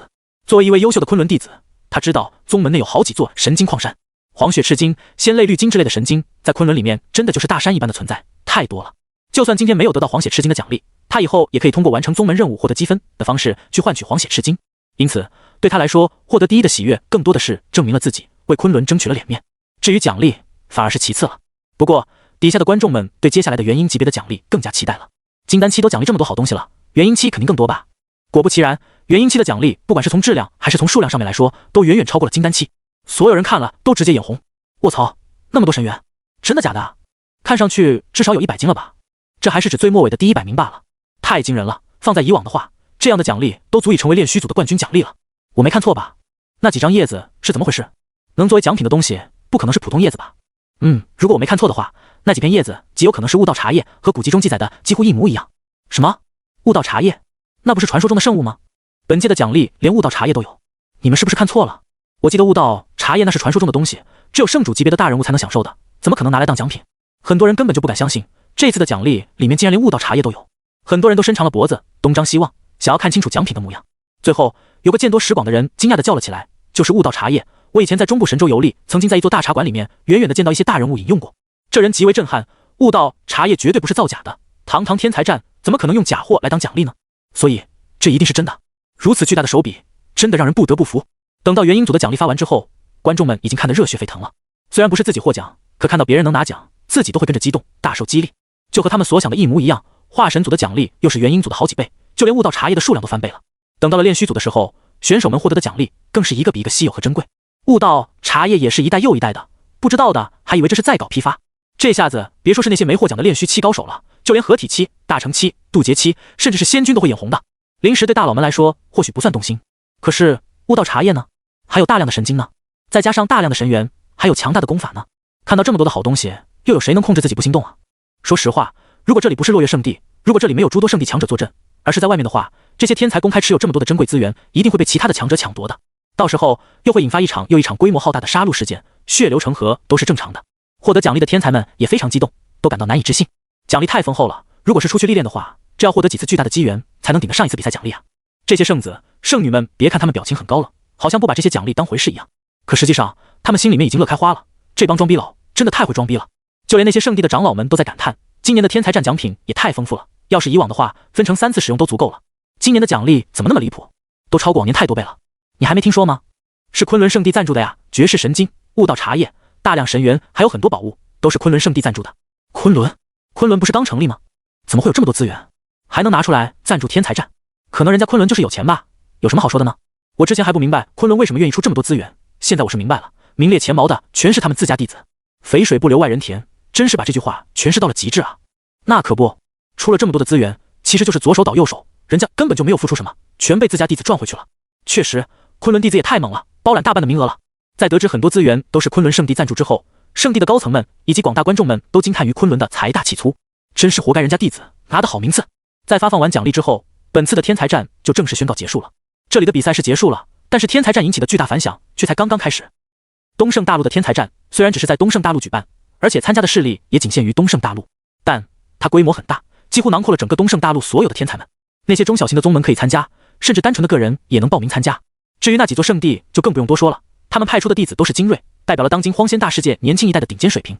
因此东胜大陆天才战在整个荒仙大世界都备受瞩目，其他大陆的势力们也是时时刻刻都在关注天才战的进展，以及当中涌现出来的那些表现亮眼的天才们。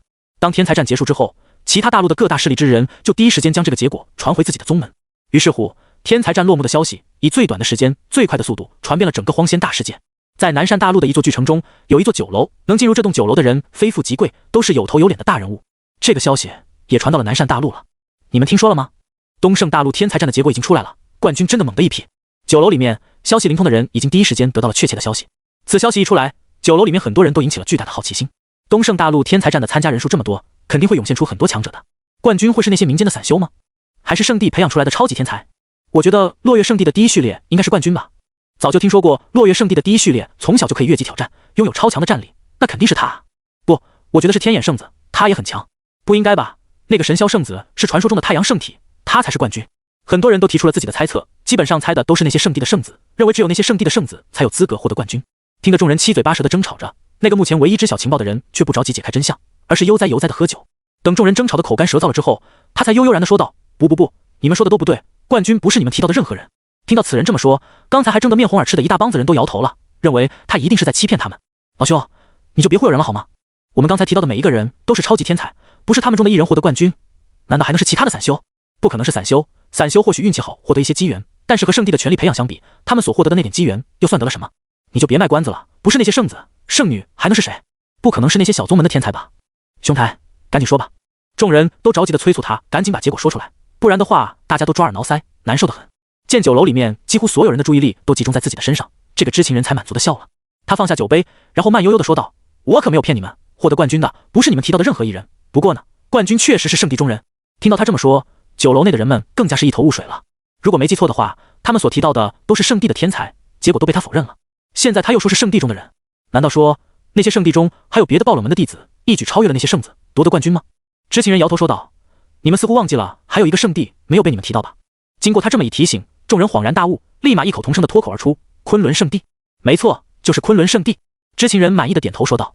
所有人都面面相觑，显然还不敢相信，竟然是昆仑圣地的弟子拿到第1名了。不是他们特意忽略昆仑圣地，而是因为所有人都知道昆仑圣地前不久才开山收徒，他们培养出来的弟子肯定是不如其他圣地这么优秀的。他们去参加天才战，不就是凑数的吗？因此，他们下意识地忽略了昆仑圣地，没有将昆仑的弟子们放在心上。结果，现在爆料出来说是昆仑的弟子拿到第1，真的假的啊？很多人都不敢轻易相信这是真的。见到众人还不愿意相信的模样，知情人也没有再多说，只是说道：“不久之后，你们自己就会明白了。”果然，过了不久之后，越来越多的人都收到了自己情报来源的消息，还拿到了完整的排名。当他们看到昆仑圣地第1亲传弟子慕言这几个大字排在第1名的时候，全部都震惊地睁大了眼睛。还真是啊，慕言，此人是谁啊？我怎么没有听说过？竟然是昆仑圣地的第1亲传。虽然在外界名声不显，但既然是第1亲传，我相信他绝对是拥有顶级天赋的那类人。我一个亲戚的孩子有天生水灵根，我们都把他当成超级天才，结果去了昆仑就捞了个外门弟子的身份。昆仑的弟子审核究竟有多严苛，还用多说吗？这个慕言真是了不得啊，竟然能力压好几位圣子，拿到最后的冠军。他打败了神霄圣子，打败了焚天圣女，光是这2场战绩都足以令他名扬整个东胜大陆了。霎时间，整个酒楼的人都捧着自己的情报在那里互相议论。慕言的大名第1次进入大众的视野中，你们只看到了第1名，却没看其他排名吗？第2名、第3名全都是昆仑弟子啊！没错，我已经注意到了，前3甲都被他们包揽了，这是不给别人一点机会啊！真强，3个同门弟子包揽前3这种事情，我记得还是东胜大陆天才战中第1次出现，连那些圣子、圣女都只能被挤到下面了，有的甚至更惨，都掉出前10了。一份榜单就让整个酒楼陷入前所未有的热闹当中。类似的情景不仅是在这个酒楼中上演而已，整个南赡大陆乃至整个荒仙大世界都是如此。东胜大陆、西鹤大陆、南赡大陆、北俱大陆、中部神州，这些地方就像是被同一阵风吹过了一样，到处都是在讨论关于天才战的事情。令人惊讶的自然是慕言力压众多圣子级别的强者获得冠军了。更令人震撼的是，名单上面居然有大半的弟子都是来自昆仑圣地，昆仑的弟子直接霸榜了。这个昆仑到底是何方神圣啊？突然之间就冒出来了，然后就这么强悍。从昆仑出来的弟子一个比一个强大，每一组的榜单上面，昆仑弟子的分量就超过了一半了。我听说昆仑里面还有一位荒古圣体，那位荒古圣体打破了万古诅咒，完全爆发出了荒古圣体的真正实力。单单一尊荒古圣体还不算什么，昆仑里面还有一对非常可爱的双胞胎姐妹，姐姐是仙灵圣体，妹妹是无尽光明体，你们都算漏了吧？还有一位至尊剑骨呢，那位至尊剑骨的剑道天赋当真是恐怖啊！别说了，那位慕言，他暴打身为太阳圣体的神霄圣子，有前辈猜测，他极有可能是传说中的炎灵圣体。随着榜单的曝光，关于慕言他们这几位亲传弟子的信息也开始被人疯狂地扒开，所有人都想知道昆仑的亲传弟子到底有什么标准？难道说每一位亲传弟子都必须是某种特殊体质才行吗？这么看来，想要成为昆仑圣地的亲传弟子，真的不是那么容易的。一时之间，整个荒仙大世界都在讨论昆仑圣地，昆仑圣地已经成为时下最火的话题了。你出门要是跟别人说自己没听说过昆仑圣地的话，肯定是会遭到排挤的。什么？你连昆仑圣地都不知道？那你一边待着去吧，我们不想跟你玩了。很多自诩天才的强者们也感受到了莫大的压力，他们也听说昆仑弟子们的战绩了，一个比一个强，打圣子、圣女就跟打弟弟一样简单。有他们压在头上，这些天才们都不敢说自己是天才了，全都就紧张得很，生怕有朝一日自己也会成为昆仑弟子的手下败将。这些天才弟子们纷纷选择闭关修炼，不取得巨大进步的话，他们绝对不出关。还有的二话不说就直接出门历练去了，立志要将自己锻炼得更加强大，否则就绝对不会宗门。东胜大陆苍天境白云宗，白云宗是苍天境内一个很小很小的宗门，宗主的实力也只有化神期而已。白云宗之内的弟子有1000多位，也算是人丁兴旺了。其中最为出众的天才弟子就是一个叫做穆婷婷的女孩子。如果慕言在这里的话，就可以认得出来，这个穆婷婷正是当初他的族人。当初慕言回到穆家，正好碰上穆家的家族大比，他便用绝对的实力碾压全场，打爆所有人。在那之后，他又杀掉了金玉宗的少主，而剩下的穆家之人最让人厌恶的那几位，已经被他废掉经脉和丹田，成为废人了。穆婷婷就是被慕言亲手废掉的其中一人。不过此时的穆婷婷不仅不是废人，还拥有一身筑基期境界的修为波动，似乎颇有实力。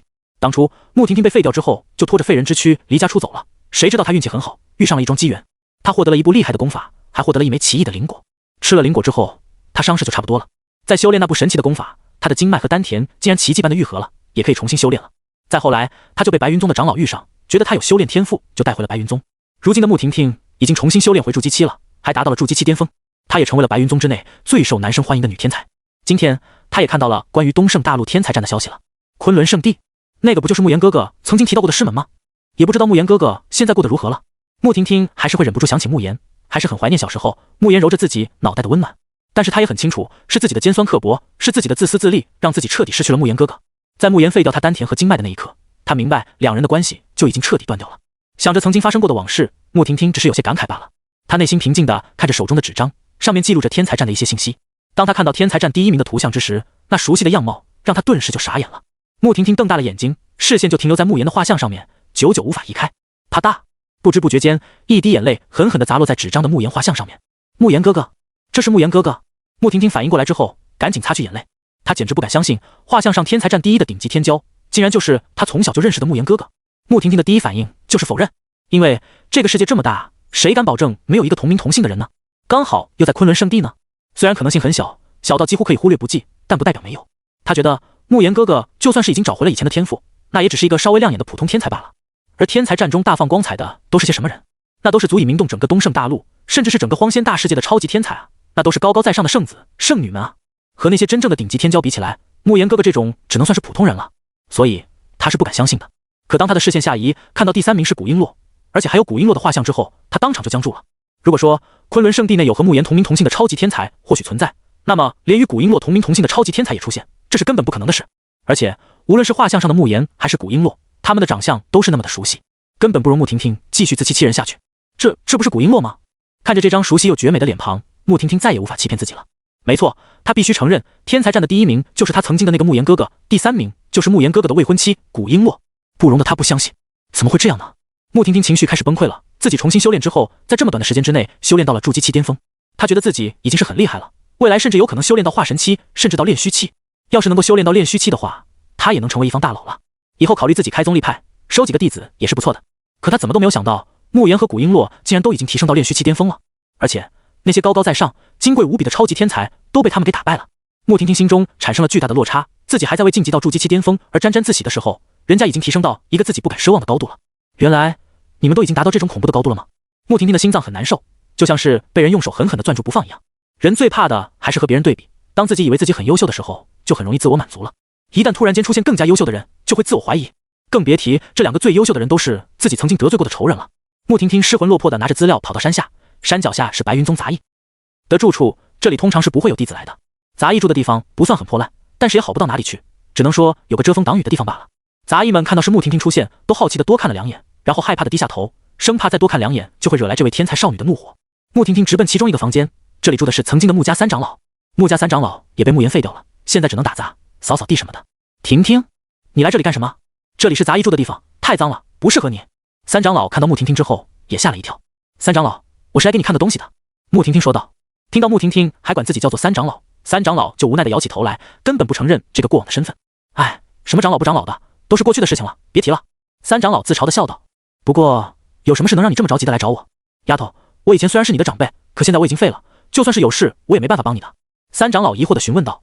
以穆婷婷现在在白云宗的地位和人气，按理说不会遇到什么麻烦事的，就算是有了麻烦事，不需要他自己亲自动手，就有一大堆舔狗师兄师弟帮他解决的。穆婷婷直接将手里的资料塞给了他，说道：“3长老，你看看这些资料吧，这是东胜大陆天才战的最新排名。”3长老接过这些东西，却满脸的不解。东胜大陆天才战这种庞大的盛世，跟他这种老骨头有什么关系吗？哎呀，我都废人一个了，看这个有什么用？就算我不是废人，我也只是微不足道的蚂蚁罢了。那些高高在上的，3长老一边说着，一边打开这些资料。结果当第一张画像映入眼帘的时候，他的话戛然而止，因为画像上赫然就是慕言，再往下的第3名就是古璎珞。3长老整个人都呆住了，他受到了巨大的冲击。这该不会是？3长老手都颤抖了，他僵硬的转头看向穆婷婷，向他求证。穆婷婷安静的点头，是他，慕言。从他的口中得到这个确切的答案，3长老的神色变得极为复杂，像是要哭出来，又像是要笑出来。最终，无数的复杂情绪都酝酿成一口叹息。哎，没想到那个孩子都已经成长到这种令人可望不可及的高度了，真是不可思议啊！3长老眯起了眼睛，像是在追忆过往。穆婷婷也说道：“是啊，谁能想到他会获得如此巨大的成就？如果当初早知道……”他还没说完这句话的时候，3长老就直接打断了他的话。当初的事情已经过去了，就不要再谈了。曾经的他们就因为慕言跌下了神坛，不再是少年天才，于是对他冷嘲热讽，把势利眼演绎到了极致。为了保全自己，他们还想把慕言推出去，以此来平息金玉宗的怒火。最后他们也得到了惩罚，都被慕言给废掉了。剩下的一些族人也遭到金玉宗的报复，死伤无数。现在才谈什么早知道的事情，是不是已经太迟了？穆婷婷愣愣地点了点头，说道：“我明白了，过去的都过去了。”说完之后，穆婷婷就离开了这里。只是她表面上看起来已经恢复了平静，可谁知道她的内心又是怎样的波涛汹涌呢？在回到山上的路上，穆婷婷一直在后悔。如果说自己当初没有因为慕言变成无法修炼的废物就远离他，看不起他的话，那么现在的自己是不是也能像古璎珞一样，陪在他的身边，看着他一步步站到最顶峰呢？甚至于自己也有机会成为昆仑圣地的亲传弟子，当一个万众瞩目的超级天才。他是越想就越后悔。如果，可惜他幻想的再好，那也是假设而已。或许从慕言加入昆仑圣地的那一刻起，他们就已经是两个世界的人了。在山脚下的杂役房间里，三长老看着手中的资料，手都快要把这些资料给捏烂了。他手在颤抖。潜力这么巨大的天才，原本是出自我穆家的。不出意外的话，他成为昆仑圣地的亲传弟子，我们穆家也会跟着沾光，成为人人都巴结的大家族。而我也会获得很多的资源，成为高高在上的老前辈。可是如今，我却成为了一个废人，只能在这里打杂为生。我恨啊！我恨啊！三长老痛苦地张开嘴巴，却连一点声音都发不出来。巨大的悔恨已经占据了他的心，让他无法呼吸。可惜一切都没有重来，穆家已经没了，穆言也和他们没有任何关系了。噗！最后，三长老一口老血狂喷而出，气绝倒地。随着穆言他们夺得天才战榜首的消息越传越广，很多人都开始打探这几位昆仑亲传弟子的现实出身。比如说，这几位亲传弟子有没有家族之类的？如果有的话，那就马上派人过去巴结了。没有资格接触亲传弟子本人，那我接触他的家人总强了吧？古璎珞的古家已经成为最受欢迎的家族了。这段时间里面，古家门庭若市，门槛都被那些来拜访的人给踩烂了。不过，也是由于来拜访的人实在是太多了，打扰到了古家的清静，古家也只能开启护族大阵，将那些来拜访的贵客们都婉拒了。古家主，在下隔壁向阳城的城主，特来求见，请古家主成全。一道散发着雄浑气息的中年男人的身影从远处飞了过来，落在古家的门前。跟在这位中年男人身后的还有一个长长的队伍，专门扛着各种天才地宝来祝贺的。等在古家门前的人已经聚集了太多了，没有上万都有几千，已经围得水泄不通。向阳城的城主，中年男人的到来也引得一些人侧目，似乎他们也听说过向阳城的城主。向阳城主有些傲慢的点头，然后说道：“知道是我还不赶紧让开，给我一个好的位置。”当久了城主的他，不太将这里的人放在眼里，他自己就是一位炼虚期的高手，去到哪里不是高高在上的。就在他以为这些人真的会给他让出位置的时候，却受到了这些人无情的鄙夷。这些人毫不在乎地发出了嗤笑声。哈哈，向阳城的城主又如何？很大吗？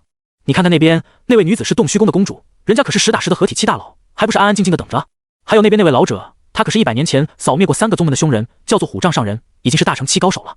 再看看另外一边那个穿白色衣服的人，浮光派的掌门人，人家是大成期的高手，你又算得了什么？听完这些话之后，刚才还趾高气扬的向阳城主都傻眼了，他还以为自己是什么大人物了，结果来了之后才知道自己不过就是一个小卡拉米而已。得知了这些大佬的身份之后，向阳城主终于是收敛了，不敢再嚣张，和大家一样都乖乖的排队等待古家的接见。其实按照他们的实力，想要用一根手指轰碎古家的护族大阵，那是轻轻松松的。古家的家主目前最强也就元婴期而已，护族大阵再强，能挡住元婴期就不错了。不过他们都不敢造次，不可能真的，因为古家的拒绝就恼羞成怒的一巴掌将整个古家都拍死了。他们一个个都像是乖宝宝一样，在外面安分守己的待着。城中很多的本地居民都躲在远处偷看这边的情况，他们已经认出很多位高权重的人了，也都知道这些位高权重的人平时都是杀人不眨眼的那种，对待弱者的命根本不会有任何的敬畏。就比如那个向阳城的城主，他就不把那些地位和实力比自己弱的人都放在眼里，谁要是敢违抗他的命令，他绝对是要一巴掌拍死的。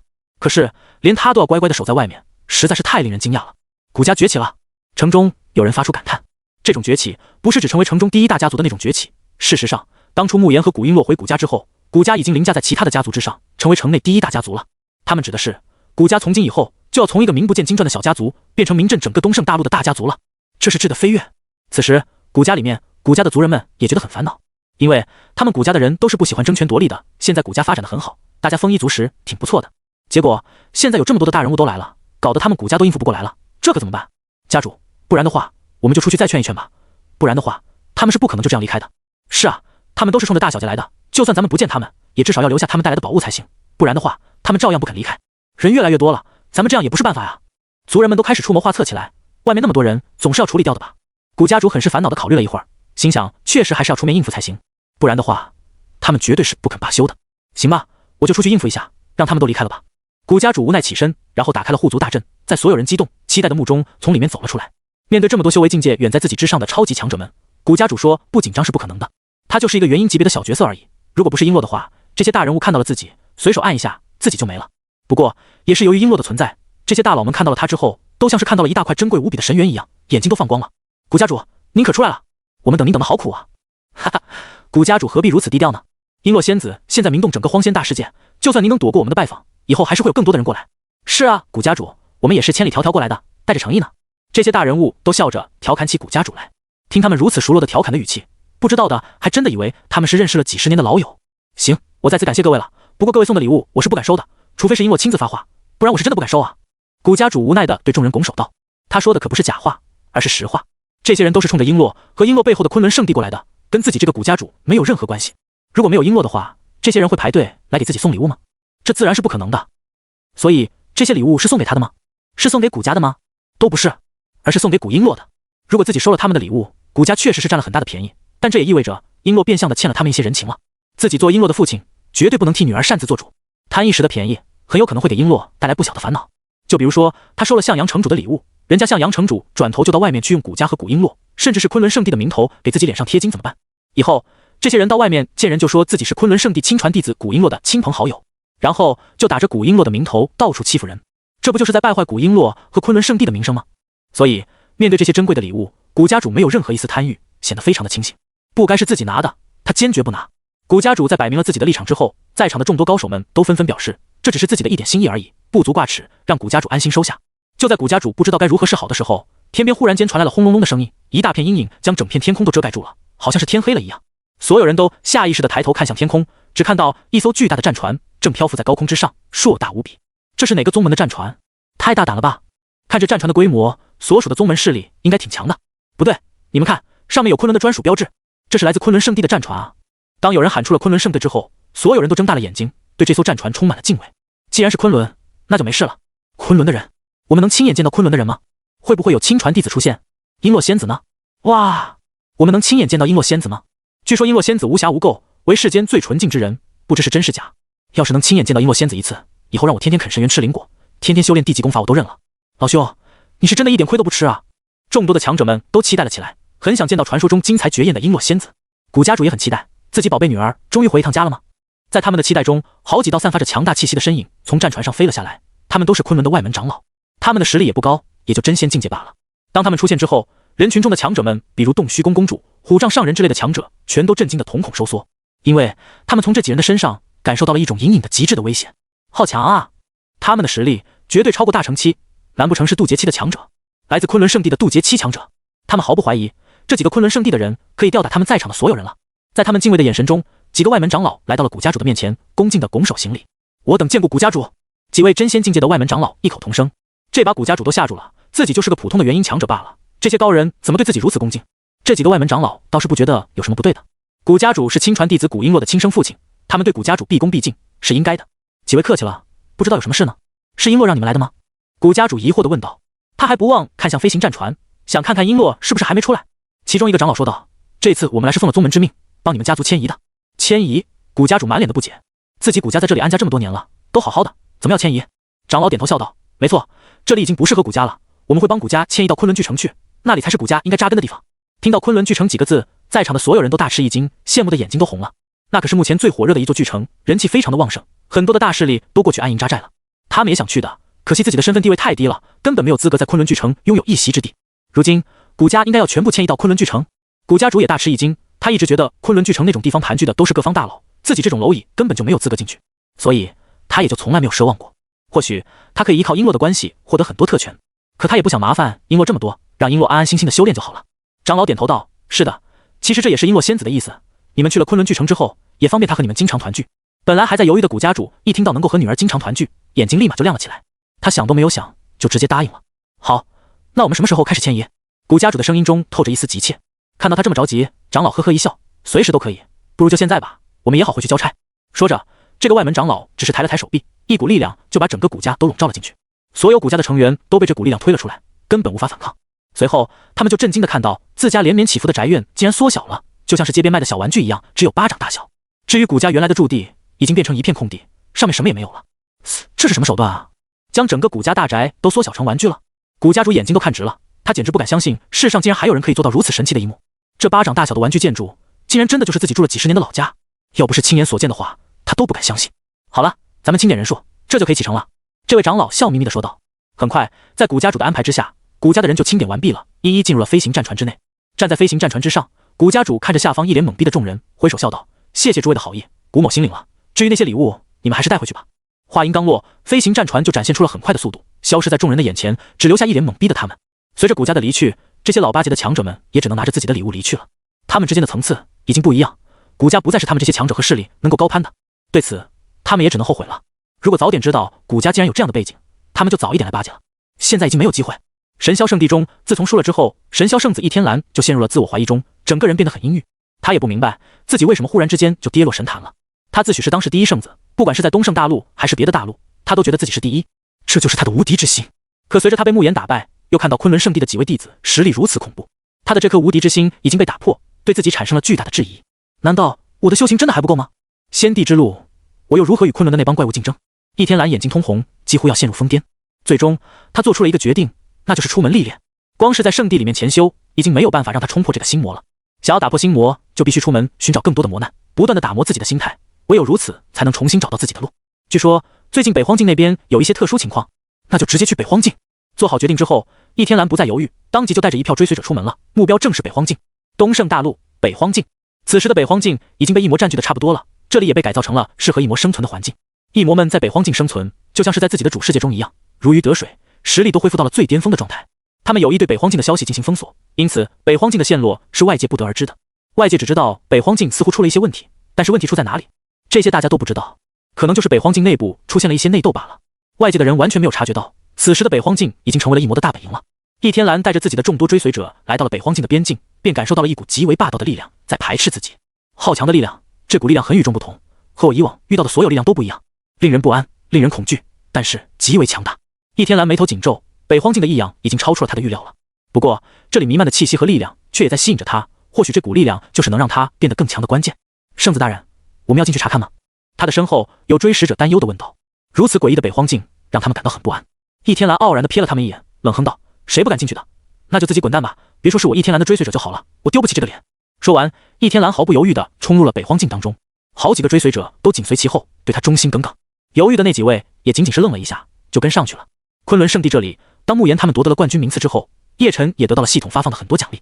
系统检测到昆仑弟子们在东胜大陆天才战上面获得了优异的成绩，现在发放奖励到系统空间，请宿主自行查看。系统，恭喜宿主建立的昆仑圣地成为东胜大陆第一宗门，现在发放奖励到系统空间，请宿主自行查收。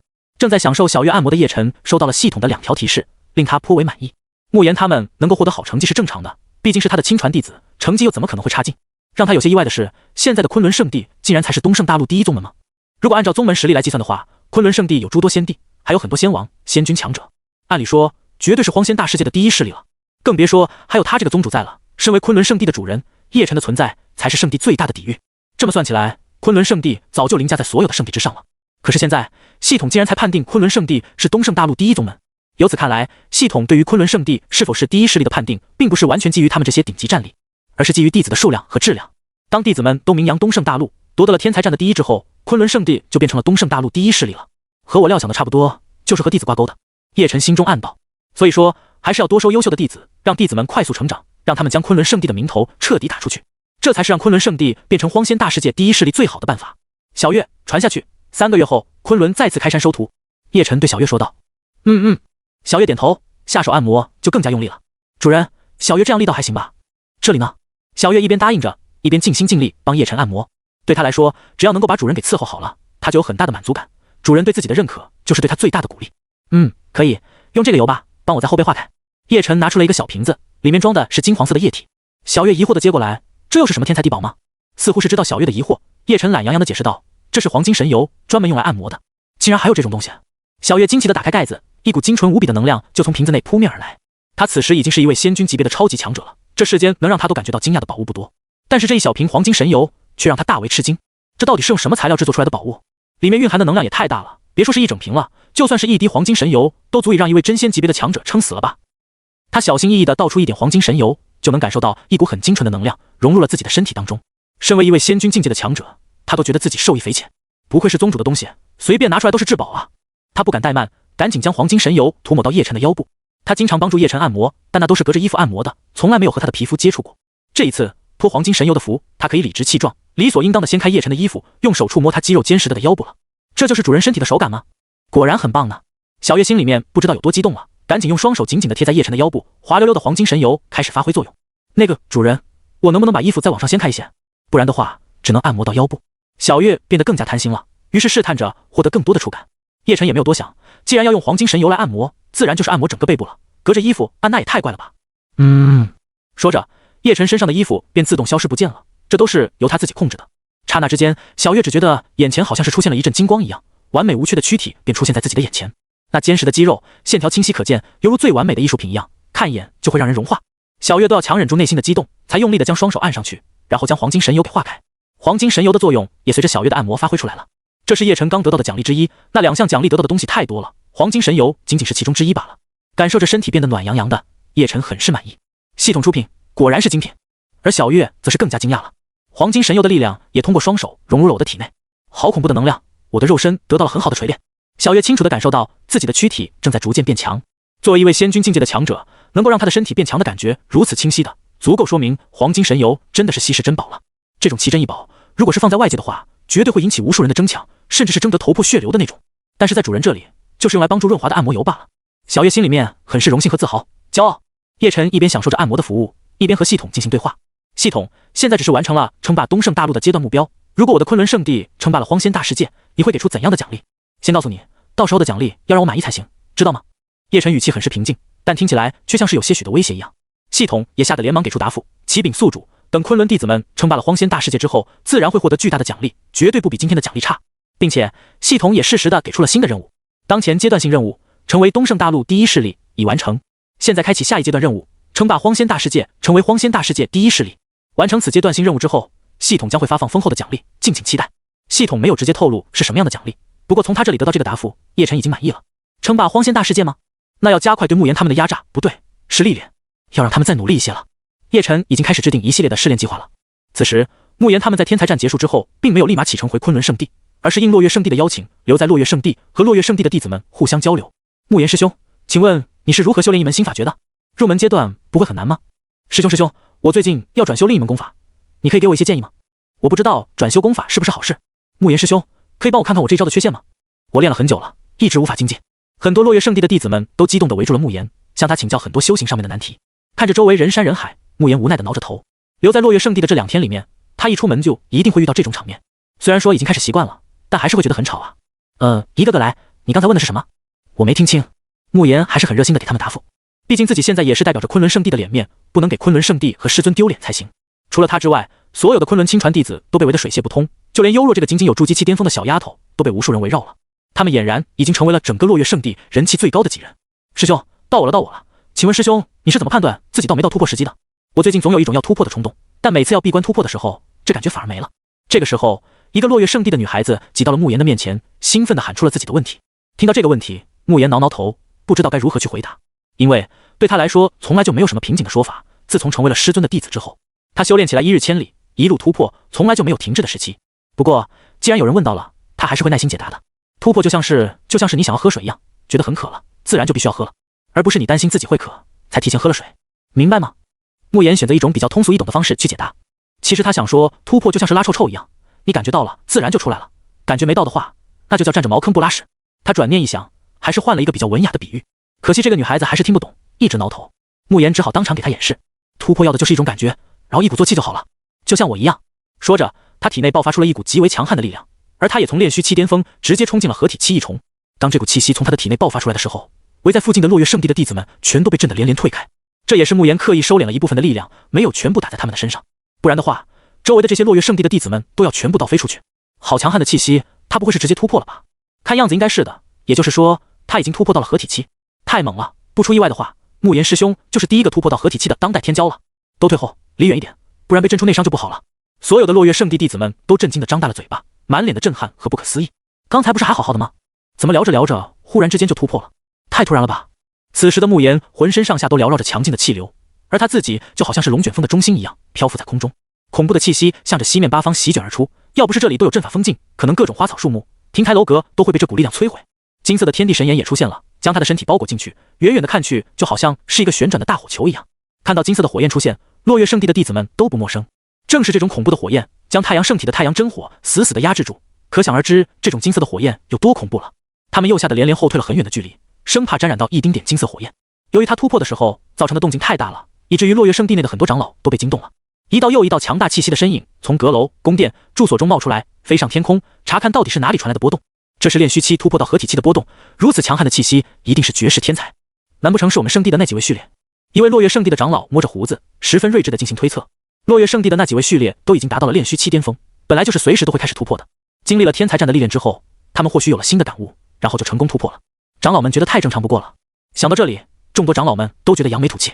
虽然说我们的圣地的弟子们在天才战上没有取得太过亮眼的名次，但现在有人开始突破了，说明我们的序列之子们超越其他圣子了。哈哈，没错，输了那又如何？胜负乃是兵家常事，能够笑到最后的人才是赢家。也不知道是哪位序列之子突破了，看着气息不像是第一序列的沈苍生啊，应该是其他序列之子。走，过去看看。这些被惊醒的长老们都很是期待和激动，只要落月圣地的弟子们突破得早，那么还是可以稳压其他圣地的圣子一筹。只不过，当他们来到了慕言突破的地方，看到正在突破的是慕言，而不是他们落月圣地的弟子之后，全都尴尬地呆住了。看着浑身都燃烧着金色火焰的慕言，长老们面面相觑，心中说不出的复杂。本来以为是自家圣地的弟子，怎么是昆仑圣地的人？在东胜大陆天才战上面，昆仑圣地的弟子们已经够出风头的了，怎么现在还这么引人注目？让不让人活了？哼，又是昆仑的弟子，真烦！妈的，这几个人到底是怎么修炼的？总感觉他们是突然间就冒出来了，然后就名震天下了。虽然说很不爽，但是也不得不服，慕言应该是当代所有圣子级别的人物当中第一个突破到合体期的人，这个确实不服不行啊！落月圣地的长老们都在感慨着，圣地之内除了长老们之外，那些序列之子们也早就看到了慕言的突破了，感受到来自慕言强大的压迫感。第二序列、第三序列，他们压力都很大，心头像是压了一块大石头一样。在擂台上，他们不是慕言的对手也就算了，怎么下了擂台之后，他们还要受到这种打击？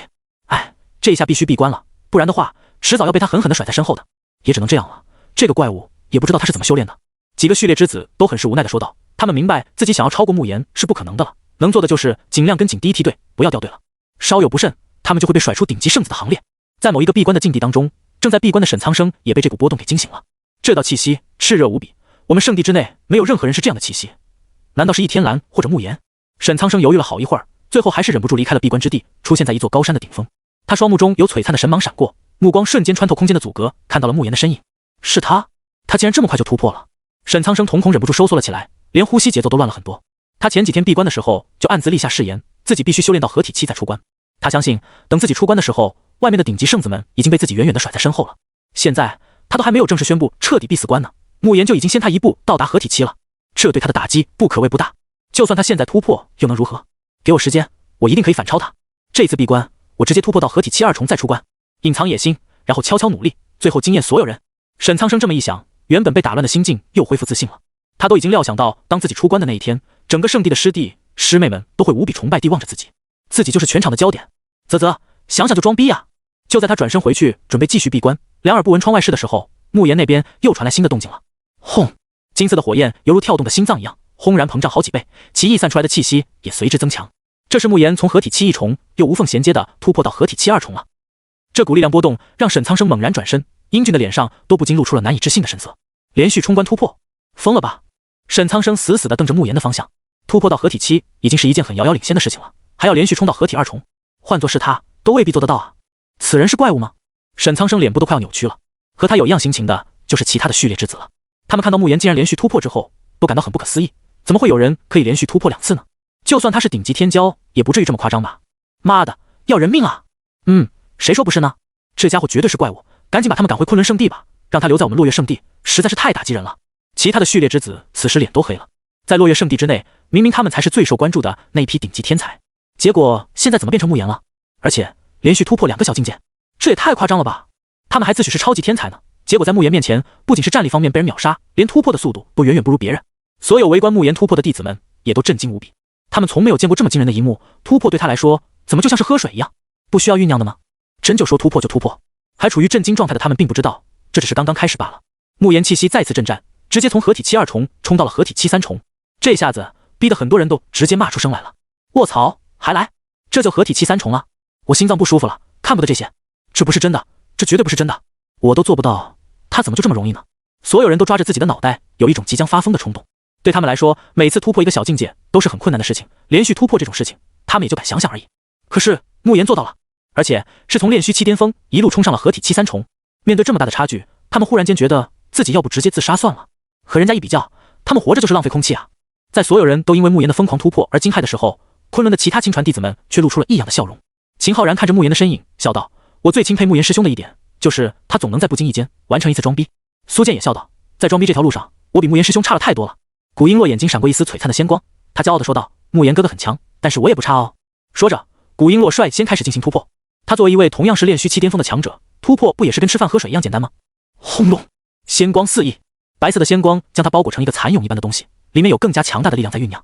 他在突破，如此惊人的一幕，顿时又引得落月圣地的人们扭头看了过来。哇，又有人突破了！这是谁啊？好像是昆仑的亲传弟子古璎珞啊，又是昆仑的人，接连2个都是昆仑的人，咱们落月圣地就1个都没有吗？落月圣地的人们既震撼又感觉到很丢面子，在自家的地盘上还要看别人的弟子出风头，成何体统？可惜还没有等他们回过神来，秦昊然这边也开始了。轰！秦昊然也开始突破了。目前为止，总共有3道强悍的气息直冲天际，震慑众人，惊爆眼球。可震惊远远还不止这一点。苏剑作为化神巅峰的强者，在经历过天才战之后，他也觉得自己应该要突破一下了。最好的突破契机，当然就是现在了。炼虚期吗？不知道我又能连续冲破几个小境界呢？苏剑微微一笑，随后体内也爆发出了一股强烈的剑气，而他本人则像是一把出鞘的利剑一样，锐利之气刺破长空，剑鸣铮铮。哗啦啦！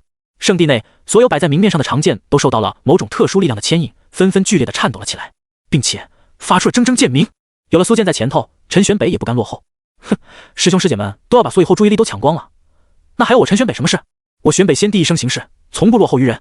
说着，陈玄北也开始突破，从化神期巅峰直接冲入了炼虚期，而且他的势头比苏剑还要猛，每冲破一个小境界都会毫无阻碍的继续冲入下一个小境界，仿佛每一个小境界的阻隔在他的面前就是形同虚设。韩立也是化神巅峰，看到苏剑、陈玄北都选择直接突破，生性低调的他想了想，还是选择一起突破了。与师兄们一起突破，大家也只会关注到他们，而不是关注到我，我可真是个机灵鬼。随后，韩立也开始进行突破，剩下的就是子星、子月、叶帆、幽若4人了。看到师兄师姐们都当众冲破境界的壁垒，他们也是看得心潮澎湃，心驰神往。大家都在突破，怎么能少了他们呢？师弟师妹，我们就先开始了哦，你们也要加油。子星和子月2人心意相通，看了叶帆和幽若一眼之后，2个人几乎是同一时间就爆发出了更加强烈的气息。从元婴期巅峰冲到化神期巅峰，对他们来说真的一点阻碍也没有。真不愧是昆仑圣地，压力真大。不过我也不会落后大家的，化神期而已，谁又不是呢？叶帆轻松地笑了起来，一身金色的气血爆发，澎湃浑厚，浩瀚如海。身为元婴期巅峰的他，此时也轻而易举地达到了化神期，而且到了化神期一重之后还没有结束，依旧以强势的姿态往更高的境界冲去。一时之间，总共9道强悍的气息都在突破，都在冲向更高的境界。这个景象当真是壮观至极！轰轰轰！9道气息冲天起，每一道都非常浑厚强大，而且都各自引起了不同的异象。一种又一种的异象出现，笼罩在落月圣地的天空之上，各种异象的交叠显得异常迷幻和玄奇。如此神奇的景象，把落月圣地的弟子们都看傻了。这些人发疯了吗？是约定的一起突破？我看他们就是故意给我们刺激的。同时突破，这谁受得了啊？昆仑的亲传弟子都这么疯狂的吗？说突破就突破，他们修行起来不会是随心所欲吧？落月圣地的弟子们眼中全是震撼之色，他们都觉得自己是不是在看民间编撰的那种神话故事？不然的话，眼前这一幕已经很神话了。而且昆仑圣地的每一位亲传弟子都是特殊体质，一旦突破起来，各种异象频出，甚至互相交叠，显得更加神奇了。要是放在平时，一位特殊体质的顶级天骄就已经是很难得了。现在整整9位顶级天骄一起突破，场面何其壮观啊！在高空观察的那些长老们，此时更是目瞪口呆，简直不敢相信自己的眼睛了。还有那些序列之子们，此时自信心大受打击，这下他们就更加不敢说自己是超级天才了。山峰之上的沈苍生脸都黑了，呆愣了许久之后，他只能自己生闷气地钻进闭关之地，开始自己闭关了。落月圣主等高层大人物看到这个惊人的场面之后，也都非常的羡慕和感慨。昆仑本就是最强圣地，现在连年轻一代都这么强势，不出100年的时间，这一代昆仑弟子必定会横扫荒仙大世界的。落月圣主感慨道，在场的每一位都是超级天才，再加上有昆仑圣地的庇护和庞大资源支撑，他们一定可以顺利成长起来的。到那个时候，同代的年轻人都没有人会是他们的对手，昆仑就会越来越强盛。还好，作为前代圣主的小月，现在成为了昆仑圣主的贴身侍女。论关系的话，我们落月圣地和昆仑圣地应该是最亲近的。这个时候，司命仙君也出现在了落月圣主的身边，发出了感慨。当时前代圣主小月被抓走的时候，他们还大动干戈要把人找回来，还想报仇。还好当时没有和昆仑圣地起冲突，不然的话，两方圣地的关系就要闹僵了。继续和昆仑打好关系吧，我有预感，在不久的将来，昆仑的范围将不会局限在荒仙大世界。司命仙君十分认真地说道。听到司命仙君这么说，落月圣主诧异地追问道：“司命前辈，你是不是推算到什么信息了？”众所周知，司命仙君的推演之术在落月圣地中堪称最强的。他既然这么说了，是不是推算出了一些别人都不知道的未来？司命仙君却苦笑道：“推算昆仑圣地，我可没有这个胆量，纯粹就是直觉罢了。我的直觉向来很准。之前为了寻找前代圣主小月，他就推算过，结果不仅没有推断出来，自己还遭到了反噬。所以让他推算昆仑圣地的未来，如此巨大的因果，他可是无法承担。不过不需要推算，他也能看到未来的一角。这是天下大事。下方慕言他们也已经完成突破了。此刻慕言的修为已经来到了合体期3重了，不出意外的话，他就是当代最先突破到合体期的天骄了。紧随其后的是秦昊然和古璎珞，他们两个人都来到了合体期2重。苏剑从化神期巅峰冲到了炼虚期4重，韩立稍微差一些，但是也从化神期巅峰来到了炼虚期3重。进步最大的应该是陈玄北了，他上一世本来就是先帝，可以这么说，修行这条路他本来就已经走过一遍了，所以这一次突破就格外顺畅，从化神期巅峰一路冲到了炼虚7、8重。要不是想着把基础再打扎实一点，他完全可以直接冲到炼虚7顶峰。子欣和子月这两个小丫头彼此之间互相呼应，身体间好像有一条看不见的丝线一样，两人相辅相成。在这种奇特的现象中，他们两人进步也是巨大的，从元婴巅峰来到了化神期7层，这个跨度仅次于陈玄北。叶帆紧随其后，荒古圣体每一次的突破都要消耗掉海量的资源，以此来增加自己的气血，所以他只从元婴期巅峰冲到了化神期4重。当然了，所谓的差劲也只是和其他的师兄师姐相比而已。作为一个受到诅咒的荒古圣体，不出意外的话，他这辈子能够修炼到化神期已经到了顶点，不可能再前进半步了。可他不仅顺利的冲到了化神期，甚至连破几个小境界来到了化神4重，这种突破速度绝对是惊世骇俗的。大家都完成了突破，就只剩下幽若一人了。看到所有的师兄师姐们都变强了，幽若心里面非常焦急，他也很想当场突破，不给师尊丢脸，但是那种突破的感觉确实还没到，而且他越着急就更难突破了。难道我真的不行吗？我的资质和师兄师姐们相比真的差太远了，等回去之后师尊看到只有我没进步，肯定会对我很失望的吧。幽若越想就越沮丧，感觉自己给师尊丢脸了。等回宗门之后，他一定会找师尊领取处罚的。可能由于慕言这帮人给落月圣地的人留下的心理阴影太大了，以至于他们很快就被请回昆仑圣地。回到昆仑圣地，他们第一时间找到叶晨，向叶晨报告本次的经过。躺在椅子上闭目养神的叶晨懒洋洋地对他们说道：“把本次天才战的心得和感悟写出来，不少于3000字，明天交。”听到这个奇怪的要求，众弟子都非常无奈。怎么这也要写作文吗？怎么？谁不想写的举手？叶晨问道。几人犹豫了一下，都没有举手，只有子欣、子月这两个小丫头举手了。苏建等人都向他们投来怜悯的眼神。叶晨见到竟然真的还有人敢举手，他也笑了：“你们不想写是吗？”子欣和子月傻乎乎的点头，异口同声道：“师尊，3000字太多了，能不能减少点字数？”叶晨友善的笑道：“那就多给你们加1500，总共4500字。”啊！子欣和子月终于意识到问题的严重性了，早知道就不举手了。几人陆续退下去之后，只有幽若一人还没走。师尊，弟子有错，请责罚弟子。可怜巴巴的幽若自己跪下来，还贴心的转了个方向，将肉臀对准叶晨，等待他的责罚。从叶晨的角度看过去，只看到非常圆圆饱满的曲线，再加上他所穿的服装并不是很厚的那种，而是薄薄的衣服。当他这样背对着叶晨跪下来，上半身几乎贴在地上，肉臀直接拱起的时候，叶晨可以非常清晰的看到两半月牙的线条，居中的树状凹陷惹人遐想。叶晨作为师尊，他是不会随便看2眼的，要看也是看3、4眼。反正看都看了，那就再多看几眼吧。幽若此时内心痛苦，也很自责，所有人都有了巨大的进步，就他自己没有。师尊肯定对自己很是失望吧？叶晨淡淡的询问道：“幽若，你说你错了，那你错在哪里？”幽若愣了一下，随后乖巧的回答：“幽若最大的错误就是进步太慢了，现在连金丹期都不是，给师尊丢脸了。”听到他的顾虑，叶晨露出了一丝无奈的微笑。这丫头身处于到处都是天才的环境，看到别人都在超过自己，会产生这种自卑、自我怀疑的情绪，很正常。他对这个世界的修行之路认知还不够，他刚刚入门的时候，只是一个连修炼都不会的新手而已。这才过去多久啊？他就已经达到了筑基期巅峰，距离金丹期也是临门一脚了。这种天赋，这种修炼速度还不够快吗？要是让外面的人知道他修炼的这么快，还自责修行太慢的话，外面的普通人估计会被他气死吧。叶晨只好安慰道：“傻孩子，这有什么自责的？你的修炼速度已经很快了，而且你这次天才战表现很好，以筑基期巅峰的修为，愣是打败了好几个金丹期巅峰。试问有哪个同境界的高手能比得上你？”听到师尊这么说，幽若也觉得挺有道理的，心中得到了安慰。不过一想到师兄师姐们都在突破，就自己在原地踏步，他还是很受打击。同为师尊的弟子，幽若却不能像其他师兄师姐一样替师尊长脸，幽若应当遭受责罚。幽若语气很是坚定，他觉得自己犯了错，既然是犯了错，那么就要受到处罚，不然的话，他永远都会不知进取，不懂得吸收教训的。可以，但是没必要，你起来吧。叶晨说道。他看了幽若高高翘起的肉臀最后一眼，这才来到他的面前，想要让他起身。不过幽若这丫头很是单纯，而且认死理，他觉得自己该受到责罚，那就不能被宽恕，否则自己会不长记性的。师尊，你还是狠狠地把幽若抽一顿吧，不然的话，幽若寝食难安。幽若就这样趴在地上，头也不敢抬。听到这里，叶晨也无言以对了。既然他这样坚持，自己也不好再多说。叶晨手中光华一闪而过，平时用来鞭打小月的那根藤条再次出现在手中。他毫不犹豫的就举起藤条，对准了幽若的肉臀，轻轻的打了过去。啪！藤条打在他的身上，发出了清脆响亮的声音。幽若也痛苦的皱了一下眉头，但是他没有起身，反而撅起了嘴巴，更加的不满了。师尊，我知道你心疼我，没舍得用力打，这样怎么能算是教训呢？希望师尊能下狠心，给幽若一个极其深刻的教训。幽若说完之后，坚定的抿着嘴巴，请求叶晨给他来一次狠的。叶晨也愣住了，他没有想到这丫头还有这样的要求。既然如此，那就只能狠心一点了。哎，好吧，那你自己撑着点，我这根藤条的威力，连你小月姐姐都撑不住。提醒了幽若之后，叶晨再次举起藤条，对着她的躯体就狠狠地打了下去。啪！这次发出的声音更加的响亮和清脆。啊！幽若也被疼得忍不住叫出了声，这一下太狠了，他脸色都白了几分，有种要裂开的感觉。师尊，你这也太狠了吧！弟子没想到会这么疼啊！呜，还要来吗？叶晨问道。幽若捂着身下，赶紧直起身子，连忙摇头，不敢再接受处罚了。不了！他强忍着疼痛，但是泪花在眼眶里面打转，豆大的眼泪随时都会流出来。看到他可怜巴巴的模样，叶晨也有些于心不忍。这样吧，你不是嫌弃自己突破太慢吗？我给你一瓶黄金神油，你平时自己往身上擦一擦，可以增强体质，淬炼身体。说着，叶晨就随手丢出了一瓶黄金神油。他还不忘叮嘱，记住了，黄金神油不可服用，只能用来擦拭，否则没有效果，知道吗？幽若接过黄金神油，傻愣愣的点头。叶晨见他心态终于平复了许多，便语重心长的教育道：幽若，师兄师姐他们能快速突破，是因为他们知道自己的积累已经足够了，而你的积累还差了一些，暂时追不上他们也是正常的。你要记住，修行不是单纯的快速就够了，还要稳，这一点你可以学习韩立。叶晨的话让幽若似懂非懂。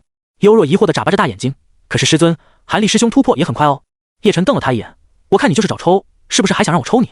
看到冰冷的藤条，幽若吓得赶紧捂住屁股，连连摇头，不了，弟子不要了。哼，知道就好。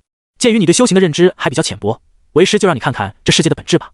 说着，叶晨身上所散发出来的气息变得虚无缥缈，他揽住了幽若纤细的腰，然后一飞冲天，离开了昆仑圣地。在上空，天空忽然间裂开了一个口子，叶晨带着幽若进入这道虚空裂缝之后，这道虚空裂缝就自动愈合了。此时的幽若完全不知道发生了什么，他只看到眼前有各种五颜六色的力量来回穿梭，自己和师尊好像是离开了昆仑圣地，而且是很远的地方。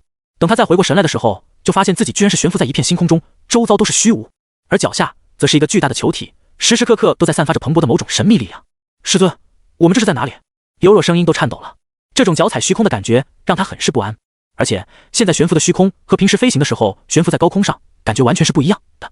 平时飞行的时候起码还能知道自己就是在飞行，下方就是大地，可现在他感受到了来自四面八方无穷无尽的压迫感，以及内心莫名其妙就传来的空虚感。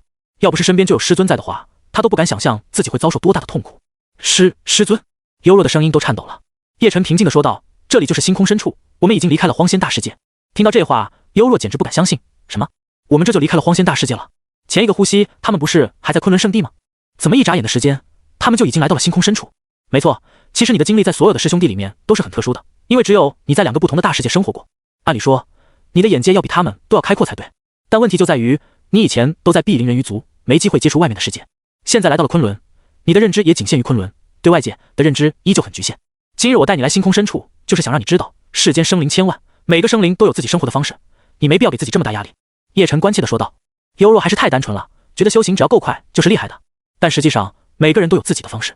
我们的目标是星辰大海，至于中间的过程其实并不重要，只要最后的结果是好的。叶晨耐心地教育道。幽若似懂非懂的点头。叶晨明白现在对他说的这么多，这个傻丫头未必听得懂，但没关系，成长只是时间问题，未来的某一天他会对今天的话恍然大悟的。走，我们继续往星空深处看看，我也没有用这种方式离开过荒仙大世界，刚好出门游历一下。叶晨笑道，他搂住了幽若的纤细腰肢，展现出了比流星还快的速度，冲入了星空深处。两人就这样在星空中旅行，两边是璀璨的星球。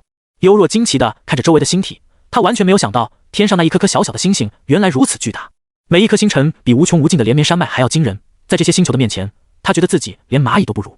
不过这些星体并没有生命存在，偶尔遇到一些生命的小星球，上面都是很弱小的生命，根本算不上是大世界，甚至星球的大小连一个苍天镜都不如。所以叶晨就没有停留，前进了很长的时间之后，他们发现前方忽然飞来一具曼妙的倩影。这道倩影很是慌张，时不时还往后面看，似乎有什么恐怖的东西在追杀他一样。这道倩影衣服都破烂了许多，露出了雪白的香肩。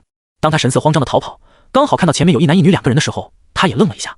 他没有料到在这里会碰到别的人类。快走啊，两位道友，后面有两头炎星巨兽，堪比先帝，千万不可力敌，快走！这个女修的实力在仙王巅峰，这种实力绝对是很强的强者，但是在星空深处却在仓皇逃命。闻言，叶晨有些好奇，炎星巨兽那又是什么物种？这位仙王女修也没有想到，星空深处竟然还有人不知道炎星巨兽。炎星巨兽是星空中10大巨兽之一，天生强悍，成年的炎星巨兽甚至堪比仙王。女修快速地解释道，但是还没有等她说完，身后便传来了一股极其恐怖的热浪，就好像10万个火山同时爆发了一样。她回头一看，有两个巨大无比的火球正在迅速往这边移动，这两个火球正是被火焰包裹的炎星巨兽。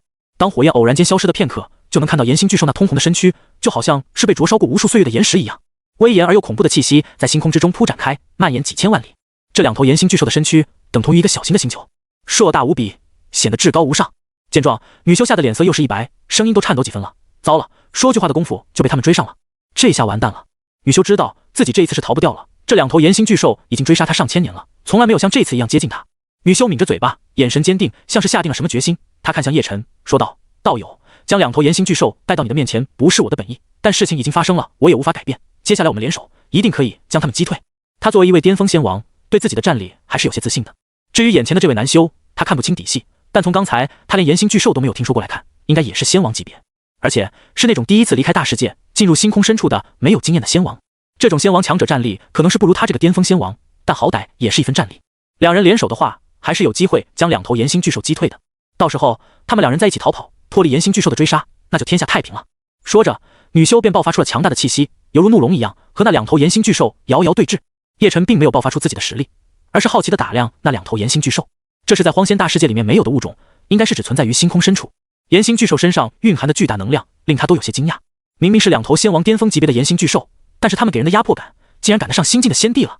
也就是说，这炎星巨兽的血脉，岂不是和人族的荒古圣体差不多了？大成的荒古圣体也是可战仙帝，这2头炎星巨兽也可战仙帝，很强大的血脉，几乎等同于荒古圣体这种顶级体质了。不过比荒古圣体还是要差上一筹。叶晨津津有味地打量着，他看出炎星巨兽和荒古圣体的差距了。同级别的人族和炎星巨兽相比，人族基本没有胜算，但是同级别的荒古圣体和炎星巨兽相比，荒古圣体更强。就在他悠闲的打量之时，这2头散发着恐怖赤红色火焰的炎星巨兽已经发出了惊天怒吼。吼！怒吼声震动寰宇，火焰浪潮也随之向四面八方涌去，覆盖方圆几千万里。很多小型的星体在卷入这股火焰热浪当中之后，都在第一时间被焚烧成了粉末。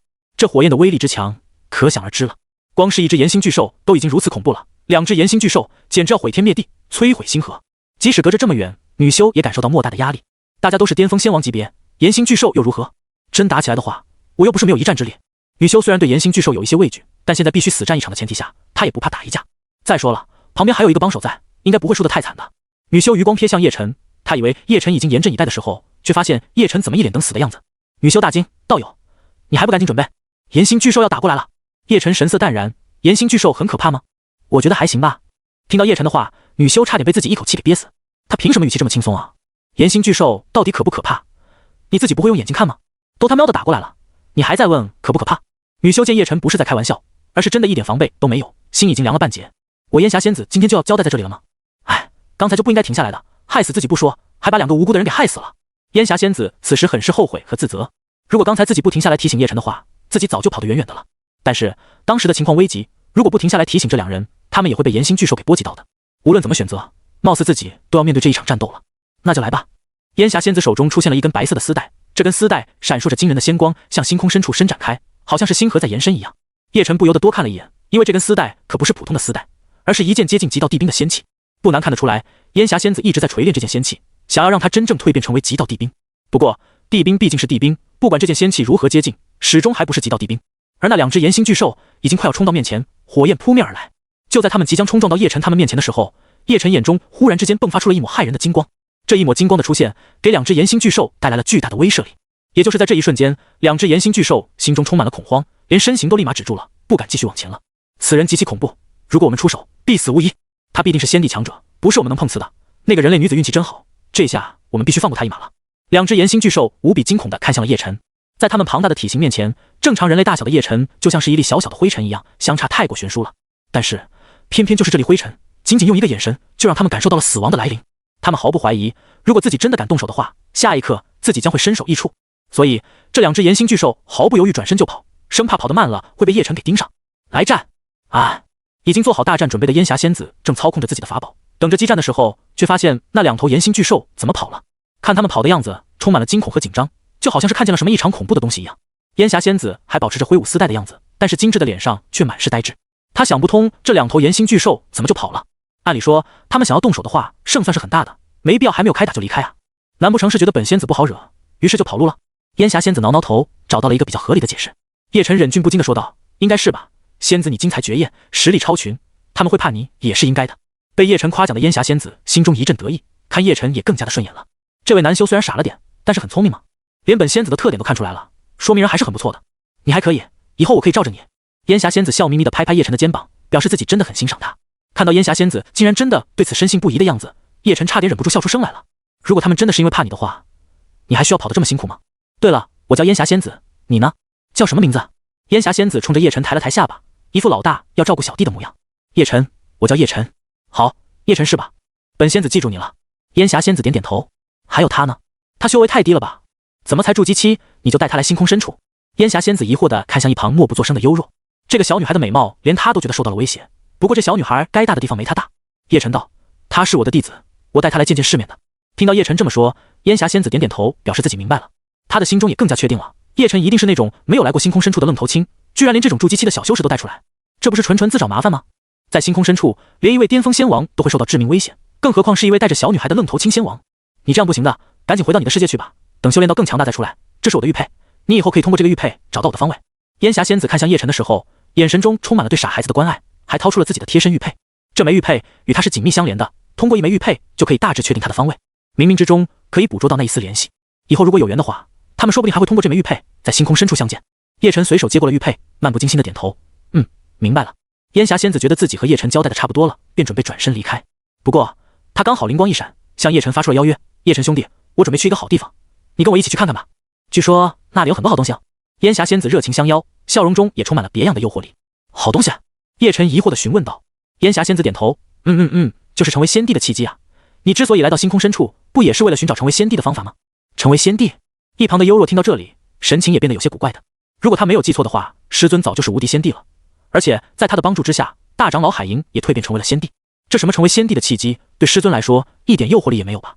叶晨摇头拒绝了，不了，这么珍贵的机遇还是留给你吧。烟霞仙子撇撇嘴，你这家伙怎么一点都不懂事？这可是成为仙帝的契机，你错过了很可能就再也找不到了。正因为如此，我才要留给你，那是你发现的机缘，我又怎么好意思和你争抢？叶晨笑眯眯地说道。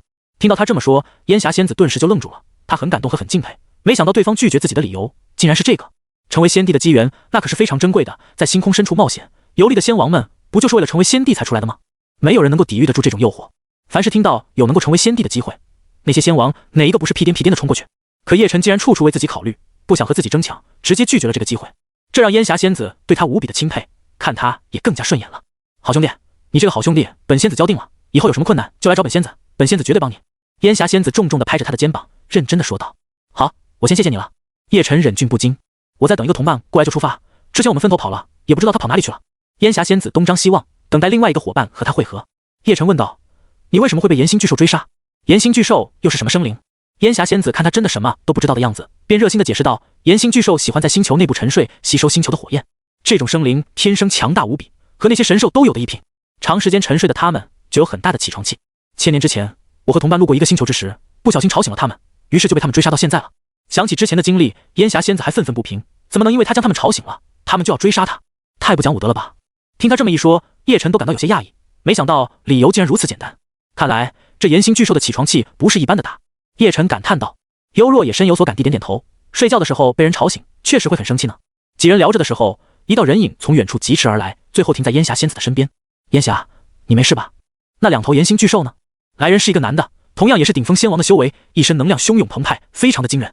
一红，你怎么才来？那两头炎星巨兽不知道为什么已经跑了。烟霞仙子对这个叫做一红的人埋怨道。之前他们分头跑，结果两头炎星巨兽就盯着他追，一红也像是消失了一样。一红惭愧的笑道，我跑的确实是有些远了，不过我明白那两头炎星巨兽为何突然离开了。为何？烟霞仙子疑惑地问他。一红邪魅一笑，那还因为我刚才出现了，他们应该是察觉到了我的气息，害怕了，于是就跑了。真的？烟霞仙子半信半疑，刚才炎星巨兽掉头就跑的举动确实很可疑，但如果真的像一红所说的，那也不太合理，因为炎星巨兽要真的害怕他们两个联手的话，早就不敢追杀他们了，还需要等到现在才离开。这位道友是哪位？一红没有给烟霞仙子思考的机会，又疑惑地看向了叶晨。不过他的眼神不小心瞥到了叶晨身后的幽若，看到幽若惊人的容貌以及身材，一红眼中闪过了一丝不易察觉的火热与垂涎。他也没有想到，除了烟霞仙子之外，在这里他还能碰到这么高质量的女子。除了叶晨之外，都没有人察觉到这个一红的不对劲。烟霞仙子热情地介绍道，这位是叶晨道友，是我的好兄弟好朋友。叶晨，这是一红，我的同伴。哦，叶晨道友吗？幸会，你应该也是出来寻找成帝机缘的吧？一红微笑地向叶晨打招呼。他忽然反应过来，烟霞仙子在介绍的时候把叶晨当作是朋友，自己只是同伴而已，心里顿时不平衡了。一红笑着问道，烟霞，你应该是和叶晨道友刚认识的吧？怎么就成了朋友了？你要明白，有些人知人知面不知心，尤其是在这星空深处，大家都是为了成帝机缘而来的，你永远都不敢想象人心究竟有多险恶，轻易的相信任何一个刚认识的人，你不怕遭到反噬吗？一红苦口婆心的叮嘱道。说完之后，这才恍然大悟的一拍脑袋，对叶晨道歉。叶晨道友实在是抱歉，我不是在说你不好，我只是在提醒烟霞要留意陌生人而已，你不要把我的话放在心上。一红笑眯眯的解释起来。叶晨却好像是没有听出他的言外之意一样，语气淡漠道：“无所谓。”他这轻视和漠然的态度，让易红对他的不悦又加重了几分。再怎么说，自己都是巅峰仙王，大家最多半斤八两，你又有什么资格在我易红面前这么摆谱？烟霞仙子反驳道：“易红，你别胡说八道，叶晨兄弟很好的，我邀请他一起去争夺成帝机缘，他都不去。”什么？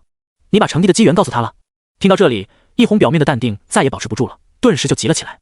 成帝的机缘目前只属于他们两个人的秘密，多一个知情者就多一份竞争，这道理他难道不懂吗？易红眼中闪过一道寒芒，看着叶晨时的目光越加不善。如果说刚才对叶晨的嫉妒可以让他虚伪的隐藏起来，那么现在直接涉及自己的利益，易红是装都不装了。对叶晨的反感那是毫不掩饰。烟霞，你怎么能将这么重要的秘密说出去呢？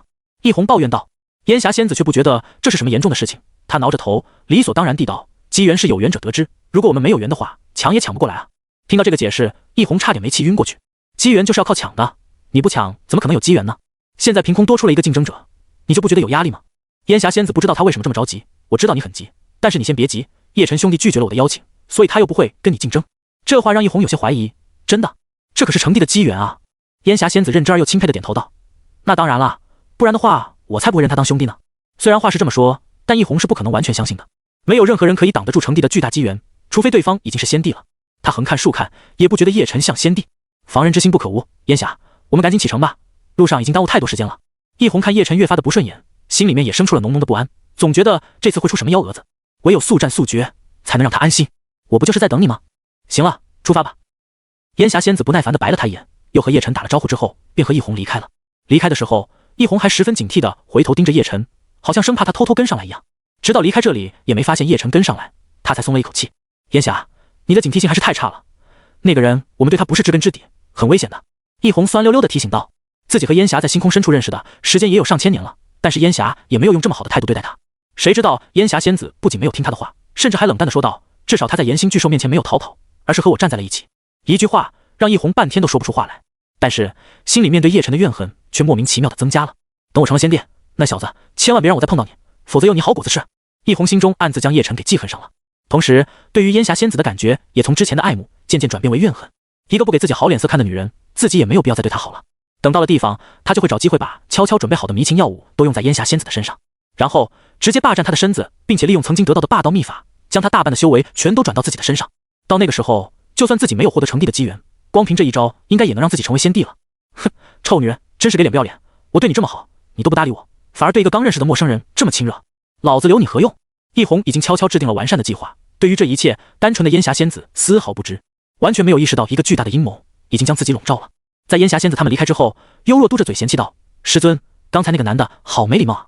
这种人看似心机很深，其实流于表面，愚蠢得很，注定活不长久。”叶晨微笑地说道。在他的眼里，易红不过就是一个小丑罢了，还不至于因此而动怒。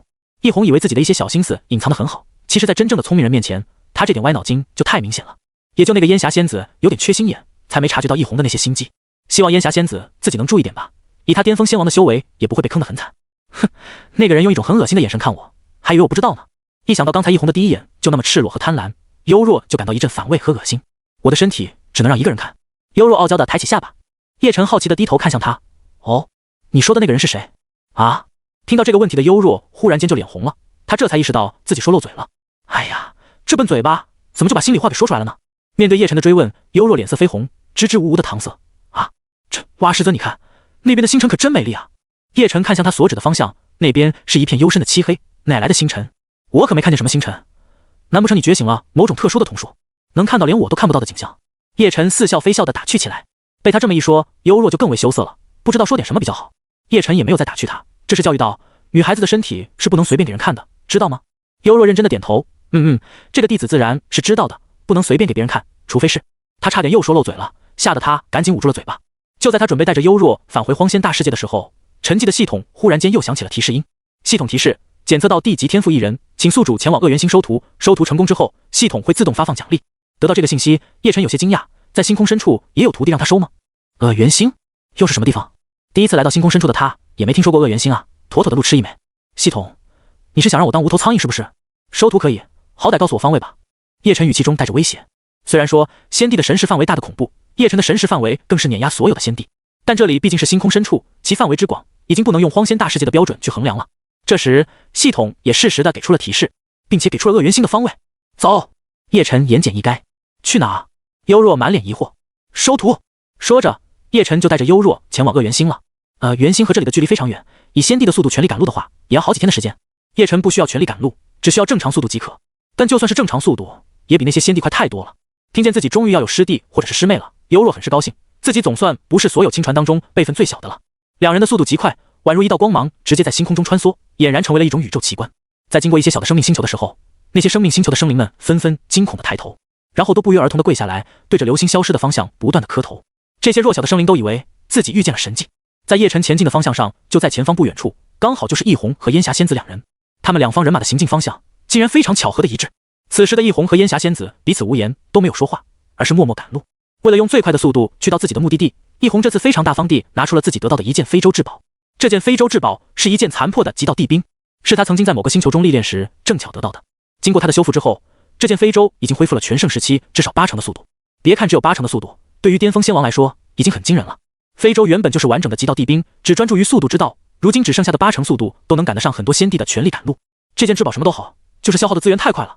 也就是他们两人都是巅峰仙王，体内仙力源源不绝，不然的话，哪怕只是前进10米，都会耗费一整座山的神元。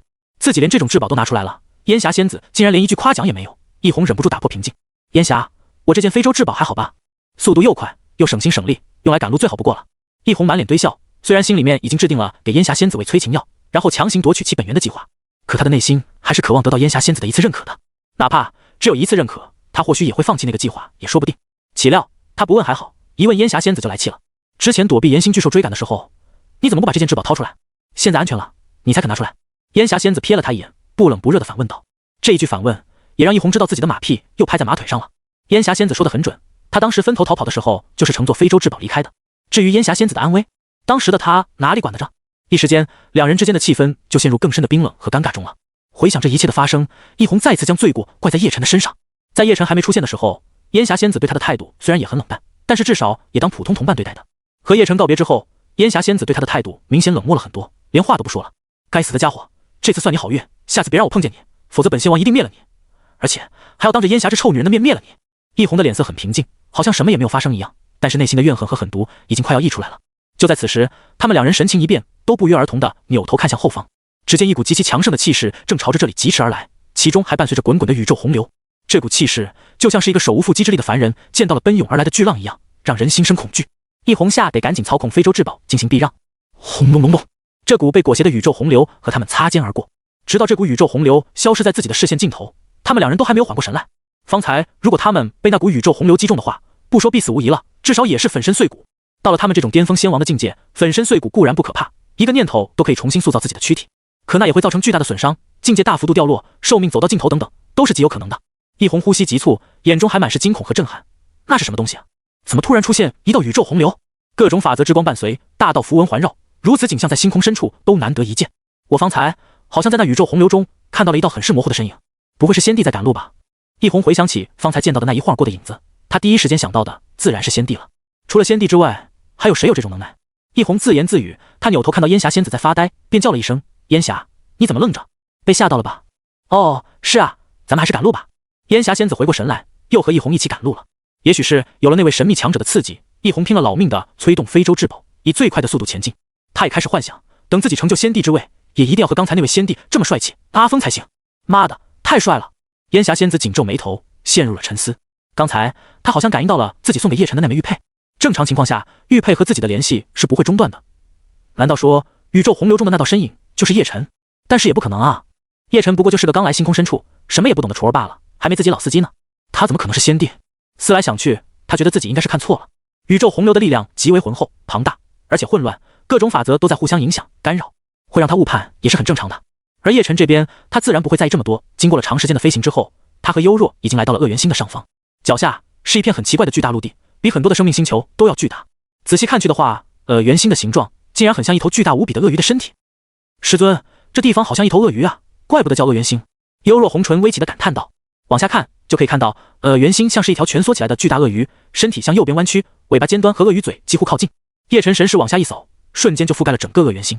也是用神识扫荡过之后，他神情微微一滞，随后又露出了淡淡的微笑。观察到师尊这一点细微的变化，幽若好奇的询问道：“师尊，你怎么了？”叶晨摇头：“没什么，只是看破了一些阴谋诡计而已。这整个恶元星都是一个局，某个大人物设计出来的惊天大局。”幽若惊讶地睁大了眼睛，还想再细问什么的时候，叶晨就开口打断了他的想法。你还小，有些事情不是现在的你能理解的。走吧，我们下去收徒。说着，叶晨便搂着幽若一起消失了。等他们再次出现的时候，已经是在恶元星一座高峰之巅，而他们很远处的正前方是一座更大、更高的山峰，形似鳄鱼张开的巨口。可以看到，鳄鱼口的两侧还有很多凸起的石峰，就跟鳄鱼的嘴巴一模一样。此时还可以看到，在巨大鳄鱼嘴的前面聚集了很多人，看样子都是来寻找仙源的。我们恶元星本土的强者都来得差不多了，那几位天仙境强者以及玄仙境强者我都看到了。元星的本源争夺战我们必须要赢，就算我们自己不赢，也不能让恶神本源落入其他世界的人手中。没错，我早就想把连接元仙大世界的传送阵法给轰掉了，可惜那些人在安插在那里的守卫太多了，我根本就没有机会。妈的，元仙大世界的人真是一帮蛆虫，恶神本源是属于我们恶神星自己的机缘，关他们什么事？说得对，这次我要找机会干死那帮元仙大世界的人。很多势力的强者们都是互相认识的，他们聚在一起，义愤填膺地议论着什么。他们都是恶元星本土的强者，最强者都达到了玄仙境界了，但竞争力还是比不上元仙大世界的强者们。相传，恶元星是一位名为恶神的至强者陨落之后躯体形成的。如果这是真的，那么他们本土的生灵都算得上是恶神的后代了。元星上有一个传统，那就是每隔100年，恶神山就会出现在世人面前。根据古老的传说，恶神山的内部隐藏着上古恶神陨落之后遗留下来的所有宝藏，甚至连至强的先帝本源都藏在其中，等待有缘人来拿走。因此，恶元星的人都将100年一次的机遇当成是恶神留给他们这些后代的宝藏。按理说，探寻宝藏，这是恶元星本土居民独有的资格。可偏偏在恶元星上面却有一个上古巨大传送阵，可以连通一个名为元仙大世界的地方。因此，每次到了100年机遇之时，元仙大世界的人就会通过这个上古传送阵来到恶元星，这也让恶元星的人和元仙大世界的人互看不顺眼。正说着的时候，远处爆发出了一股强烈的阵法波动，白色的光芒照亮了整片山脉。没过多久，一群黑压压的人就从那个方向过来了。这些人正是通过上古巨型传送阵来到恶元星的人。看到元仙大世界的人来了，恶元星的人都面露厌恶，竞争对手来了。来吧，来得多又怎么样？无数年过去了，我就没见过夺取传承成功的，进去的基本就是死。哼，这次就让他们先进去吧，让他们先死光了再说。最好是那些元仙大世界的天才们都来，然后让他们进去死光。恶元星的强者们眼中充满了杀意的冷光，对元仙大世界的人充满了恶意。这时，恶元星的人看向最开头的那批人，有人发出了惊呼，那是无尘神殿的人，带头的是无尘神殿的第一战神。卧槽，怎么连第一战神都来了？我听说无尘神殿的第一战神是仙君级别啊！不用怀疑，无尘神殿的每一位战神都必须达到仙君级别，才能被冠以战神的称号。妈的，连第一战神都来了，我们恶元星的本土修士还怎么活啊？在看到元仙大世界的第一批强者到来之后，本土修士们都震惊得口干舌燥。他们这里的顶尖战力也就玄仙境界，而人家光是一个无尘神殿的战神就已经是仙君强者了，实力相差悬殊啊！无尘神殿是元仙大世界中的顶级势力之一，相当于其他世界的圣地了。而跟在无尘神殿后面的势力，每一位都携带一柄锋利的长剑出现，明显就是一个剑宗。卧槽，那不是极云剑宗吗？带队的那个不会是传说中的白云剑圣吧？当有人认出了极云剑宗弟子们的身份之后，也忍不住惊叫了起来。极云剑宗，其底蕴和无尘神殿不相上下，都是圣地级别的超然势力，乃是一个圣地就能横扫整个恶元星的巨无霸。更恐怖的是，带队的竟然是实力惊人的白云剑圣。据说白云剑圣随手划出的一剑就能斩断域外星辰，实力恐怖如斯。一个第一战神，一个白云剑圣，光是有这两位在，已经把整个恶元星压得死死的了。对于恶元星的人来说，更加艰难的是，在极云剑宗之后，还有另外一个圣地级别的势力也来了，是如意圣地。如意圣地的人也来了。如意圣地的人来了不可怕，可怕的是谁在带队？有了第一战神和白云剑圣的前车之鉴之后，恶元星本土居民都第一时间看向了如意圣地的带队长老。他们看到如意圣地的带队长老是一位身穿黑白两色道袍、仙风道骨的老者，这个形象让他们立马就想到了那个传说中的人物神照仙君。神照仙君乃是如意圣地中一位实力强大的长老，他喜欢游历各处，因此留下了很多的著名事迹。有人曾经说过，身为仙君境界的神照仙君，其战力可以和仙王比肩。总之，又是一位跺一跺脚就能让大地震颤的传奇人物。今日逢恶元星的恶神山出现，诸多超级强者和天才都来了，就为了争夺上古恶神留下的各种宝藏。无尘神殿的第一战神率领众多部众降临到恶神山的周围，一股霸道的战意顿时席卷四方。元星本土修士们都纷纷退出了一定的距离，虽然不服气，但是也不得不承认，无尘神殿的人每一位都是经历过血战洗礼的，每一位都拥有远超同阶强者的超强战力。随后，极云剑宗也降临在另外一块地盘。当他们降落的时候，一股非常犀利的剑意从他们的队伍中迸发出来，就好像是有一把无形的利剑直冲天际一样，让人感觉到皮肤都刺痛，被割裂。而如意圣地的人也挑选了一块风水宝地占据，有神照仙君带队，如意圣地的弟子们一个个昂首挺胸，意气风发，与无尘神殿、极云剑宗的人形成三足鼎立之势。有这三个巨无霸在，恶元星本土修士们都被挤到了外围，距离恶神山越来越远。偏偏他们也不敢有半点不满。来人，破开山门！无尘神殿的第一战神慢慢悠悠地放出话来，便有一位青年才俊从队伍中出现。这位青年才俊气息雄浑，双目当中还有璀璨的神芒闪过。他径直来到了恶神山的山门之处。想要进入恶神山，就要打开恶神山的山门才行。每一次打开山门的时候，都是各门各派年轻才俊出来表现的时候。而无尘神殿的这位青年才俊，正是第一战神特意挑选出来的最强者。霎时间，无数双目光都落在了这位青年才俊身上，并且纷纷议论了起来。这位好像是1000年之前无尘神殿的第一天骄吧？如今气息雄浑，都已经进入了真仙境界了。1000年之前，他曾在原仙大世界摆下擂台，做到了百战百胜，由此凝练了一颗无敌之心。真仙境界的他，绝对更强了。一击打开恶神山的山门，轻而易举。在众人的议论声中，这位青年才俊凝聚力量，一掌轰在了恶神山的山门之上。只听见轰隆一声巨响，整个山门都颤抖不已。就在众人都以为山门大开的时候，却愕然地发现，除了抖落大块石头之外，山门一动没动。这奇怪的一幕都引起了众人的惊讶和疑惑。按照往年的经验，真仙强者一掌绝对可以将山门打开的，怎么如今一动不动？是不是哪里出了问题？哼，我来！不给众人思考的机会，一道冷傲的声音从极云剑宗内发出，一个白衣青年持剑飞身而起。他二话不说就抖出了手中的长剑，爆发出了一道耀眼的剑芒，狠狠地刺在恶神山的山门之上。轰隆！又是一声震耳欲聋的响声。然而这一次竟然还是无功而返。怎么会这样？无数人大眼瞪小眼，满脸疑惑。两位真仙境界的强者出手，竟然还是没有将山门打开。今年的恶神山发生了什么变化吗？很快，如意圣地中又跳出来一位天骄。这位天骄极为傲慢，不屑地扫了极云剑宗和无尘神殿的两人一眼，轻蔑嘲笑，连个山门都打不开，真是给我们当年那一代的天骄丢脸。说着，他一掌按在山门之上，全身的仙力如同浪潮爆发一样，全部轰在了上面。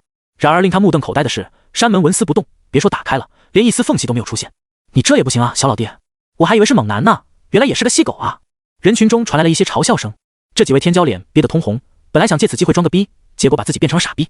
但所有人都意识到了问题所在，那就是恶神山似乎变了，以前打开山门很容易的，今年为何这么难？难道说这预示着今年会有人成功拿走上古恶神的传承吗？想到这里，所有人浑身发热，都觉得自己一定就是那个幸运儿。但问题的关键是，先打开山门才行啊！连真仙境界的强者都打不开，难道还要地仙境界的强者，甚至是天仙、玄仙乃至仙君？为了不浪费时间，第一战神坐不住了，从队伍中走了出来。他一言不发，浑身都散发着难言的霸气和威严，犹如一尊从尸山血海中走出来的上古战神一样。所有人的目光都随着他而移动。第一战神将力量凝聚在掌中，然后狠狠地拍在了山门之上。这一次，整个恶神山都在震动，不断有大块的石头掉落，连山门也跟着隆隆震动。就在众人都以为有第一战神出手就很稳妥的时候，所看到的景象却惊呆了他们，因为恶神山还是没能打开。什么？第一战神都出手了，为什么还打不开？今年是发什么癫啊？该不会是我要获得上古恶神传承了吧？胡说，怎么可能是你？我才是天命之子，理应由我获得。人群中已经开始吵吵闹闹起来了。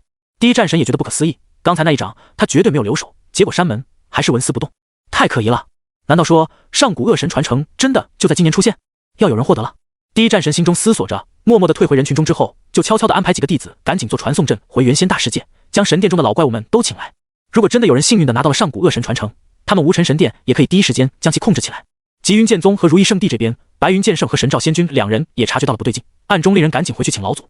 至于这扇大门的话，想要依靠单人之力是不可能打开的了，除非他们几人合力一击，还有可能。接连的失败之后，暂时没有人上前尝试了，于是场面陷入了尴尬中。就在所有人都很安静的时候，有一男一女两道人影出现了，正是叶晨和幽若。他们在这个特殊的时间出现，想不引起众人的注意都不可能啊。众人纷纷看了过来，虽然叶晨英俊潇洒，帅气无边，但在场的老色批们第一眼关注的肯定还是幽若了。幽若这具青春洋溢、吹弹可破、紧致有弹性的躯体，时时刻刻都在散发着诱人的气息。卧槽，好美的女孩子！这肉臀，这曲线，这颜值，我爱了爱了！哪来的女孩子？很适合给我当老婆。这帮老色批都紧紧地盯着幽若的身材看，口水都要流出来了。如此贪婪的目光让幽若很是不爽，自己的身体可不是让这帮猥琐男看的，能看他身体的就只有一个人，那就是幽若。冷哼了一声，从储物空间中拿出一件宽大的黑袍，直接罩在了身上，除了脸之外，剩余一丁点肌肤都不露出来。想看？呸！看鬼去吧！曼妙的躯体被遮了起来，所有的老色批都纷纷叹气，满眼的遗憾和可惜。叶晨径直来到了一个同样穿着黑袍的少年面前，淡淡的说道：“罗峰，15岁，来自原仙大世界的罗家。”这个少年就躲在人群当中，非常的低调，在套了一件黑袍之后，更是把自己的真面目给遮挡住了。他也没有别的同伴，按理说不可能有人知道他的身份的。如今自己的身份被一个陌生人一语道破，这让罗峰很慌张。他在这里有不少的仇家，身份暴露了，这些仇家一定会找过来的。我不是罗峰，你是谁？你想干嘛？罗峰故意压低了声音，无比警惕地问道。他不敢在这里承认自己的身份，不然真的被仇家找上门，他就完蛋了。不用担心，我要收你为徒，自然也会保你平安。叶晨看着浑身紧绷的罗峰，轻松地笑了起来。收徒？收我为徒？听到这话，罗峰都愣了。这人谁啊？突然间冒出来要收自己为徒？没错，就问你当不当我徒弟吧。叶晨看着他，这下子把罗峰给弄懵了。但是在这个节骨眼，罗峰这个名字被曝光了之后，那些和他结仇的强者们都纷纷围了过来。罗峰，就是上次那个幸运的小子，从我面前抢走巴掌这么大神元块的那个。哼，半年前当着我的面摘走了我早就盯上的火龙先生的那个小子。原来你在这里，我找你1个多月了。罗峰是吧？那梅林月果是老子先盯上的，什么时候轮到你分一杯羹了？今天终于找到你了，全都要给老子吐出来！好几个凶神恶煞的强者都围了过来，而且实力都不弱。罗峰如今的实力也只在化神3重而已，可是他要面对的这么多人，实力全在他之上，尤其是其中一人实力更是达到了炼虚期，这还怎么打？罗峰的冷汗一下子就下来了，他将黑袍收拢得更紧了，故意用低沉的声音瓮声瓮气地说道：“你们都认出了，我不是我，不是，我的意思是，我不是罗峰。”罗峰此时恨不得给自己狠狠2个大嘴巴，这鸟嘴怎么就不善言辞呢？嘿嘿嘿，别装了，我已经认出来了。其中一人当即抓住了罗峰的黑袍，然后猛然掀开，没有了黑袍的遮掩之后，罗峰脸色都惨白了几分。果然，周围的几个仇人都恶狠狠地咬着牙，好像恨不得要将他生吞活剥了一样。交出来，我看中的宝物，那就是属于我的，不是你的。我的神元呢？赶紧拿出来！上次是你运气好，这下看你怎么跑！几个仇家凶神恶煞地威胁道，他们如此凶狠霸道，也激起了罗峰内心的一股子狠劲儿。他冷冷地嘲讽道：“有缘者得知，我抢到的就是我的，凭什么你盯上的东西就默认是你的？他争夺来的每一件宝物都是无主之物，凭什么让他交出来？再说了，那些宝物全被他用了，就算他真的要交出来，也拿不出来。”听到他敬酒不吃吃罚酒的样子，几个仇家目露凶光，恨不得将其一巴掌拍死。而罗峰修为虽然比他们低，但也不是好惹的，他眼中闪过了一丝金色的凶厉之色，杀心顿起。就在他们剑拔弩张，准备动手大战一场的时候，一道冰冷傲慢的声音打断了他们的动作。当日拿走了拇指大小紫灵神晶的人，原来就是你。说话的人正是刚才那位无尘神殿的年轻俊杰，作为上一代的天才人物，他现在的境界已经是真仙境。他目光冰冷，缓缓地走了过来，前方的人都纷纷畏惧地自动让出一条路，生怕把他惹怒了。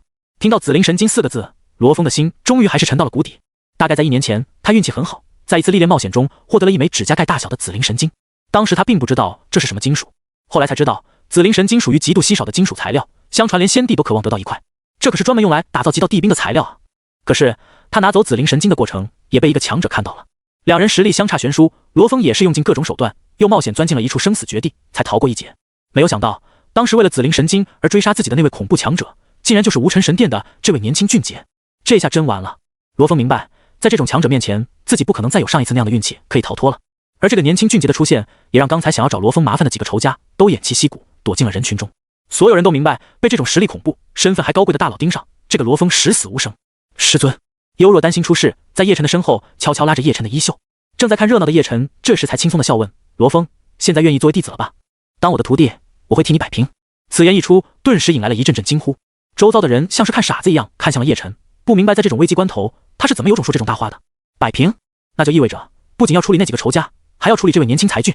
人家可是无尘神殿的人，本身又是高高在上的真仙境界的强者，你拿什么摆平？你搁这儿跟我搁这儿呢？叶晨的话当即就引起了一阵嘘声，根本就没有人相信他说的是实话，全都认为他在吹牛罢了。此人口气真大，太装了吧，比我二婶的逼还能装。长得挺帅的，可惜就是太目中无人了，吹牛也是看场合的，在这个场合吹牛根本就是在找死。所有人都对叶晨的话极为不屑，在这个时候逞能，这不叫勇敢，而是愚蠢。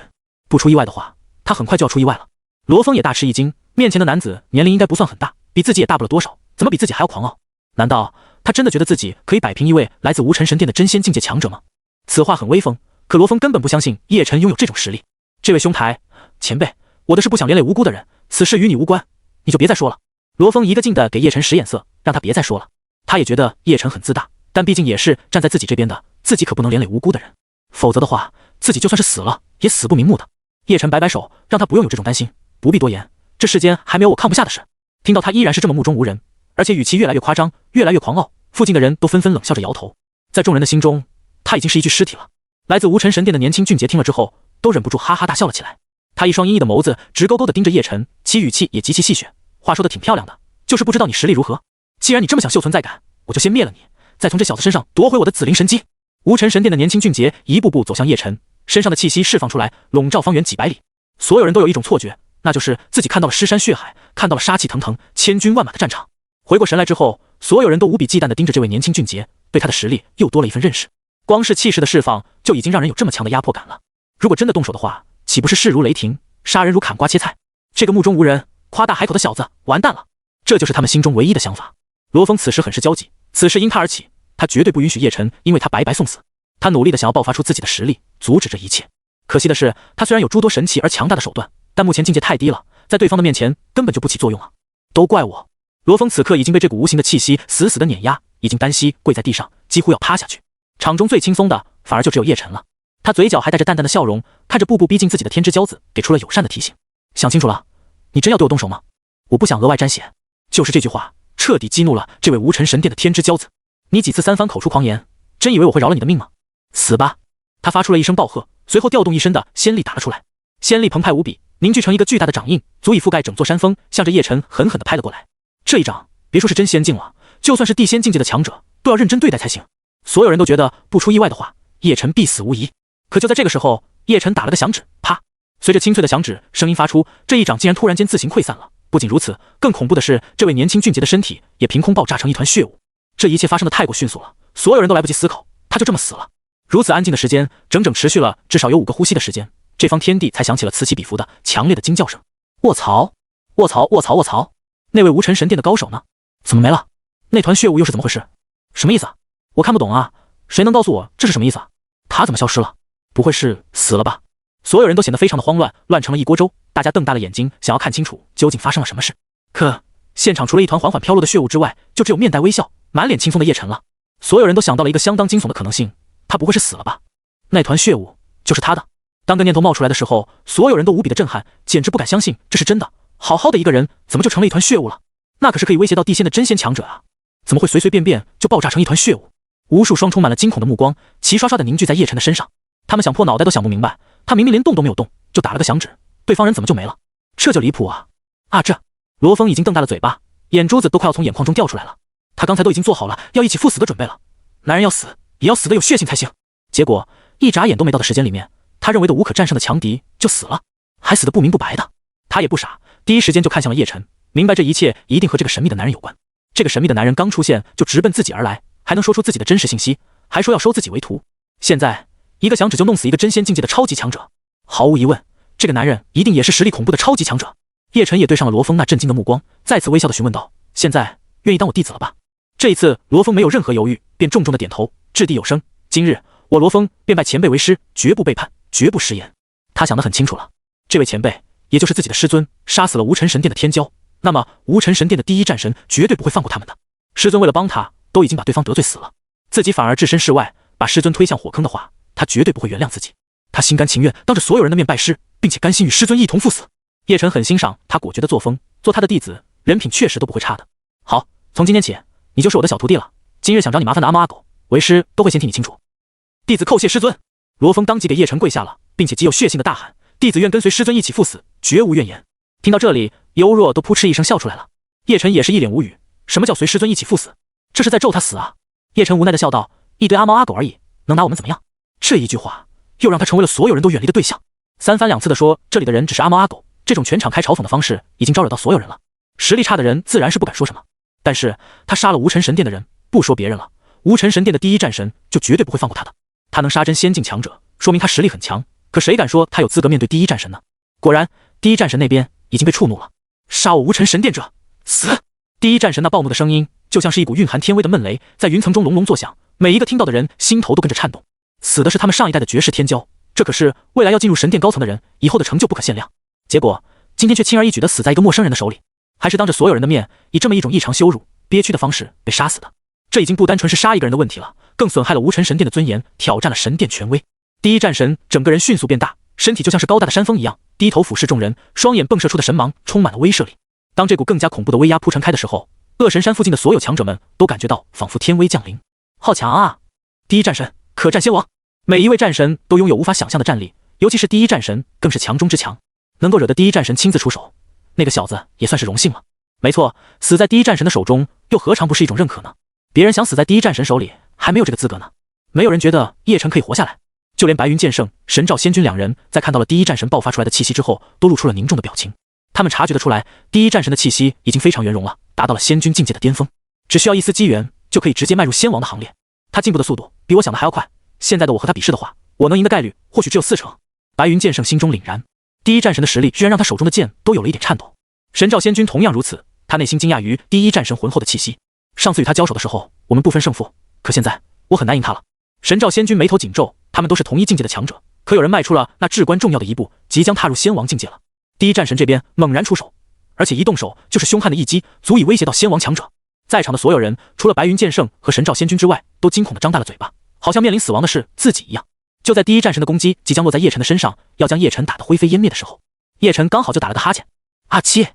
明明只是一个很普通的哈欠，可是一股狂暴的力量却突然从叶晨的身上爆发了出来。轰！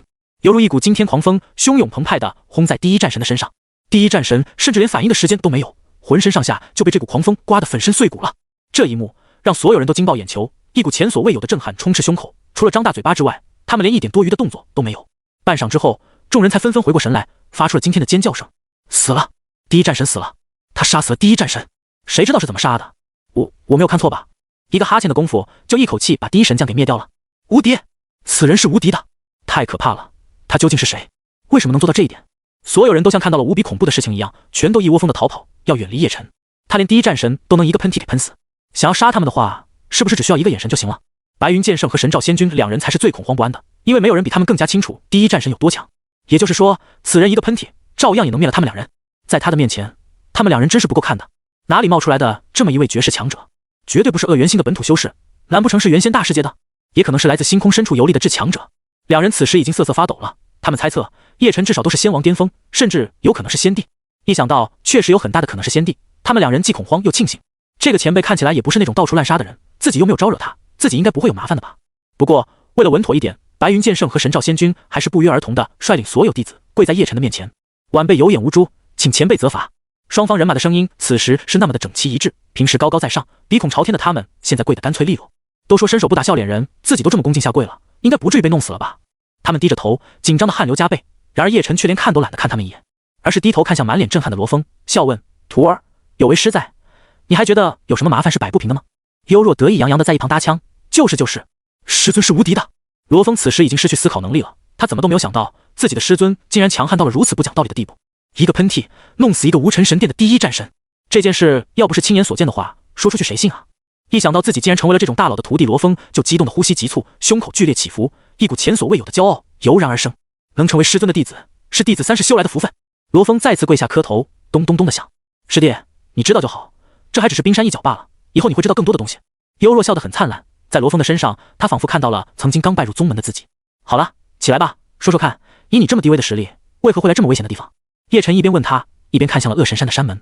此时，原本紧闭无法打开的恶神山的山门，已经被他刚才的那个喷嚏给喷开了。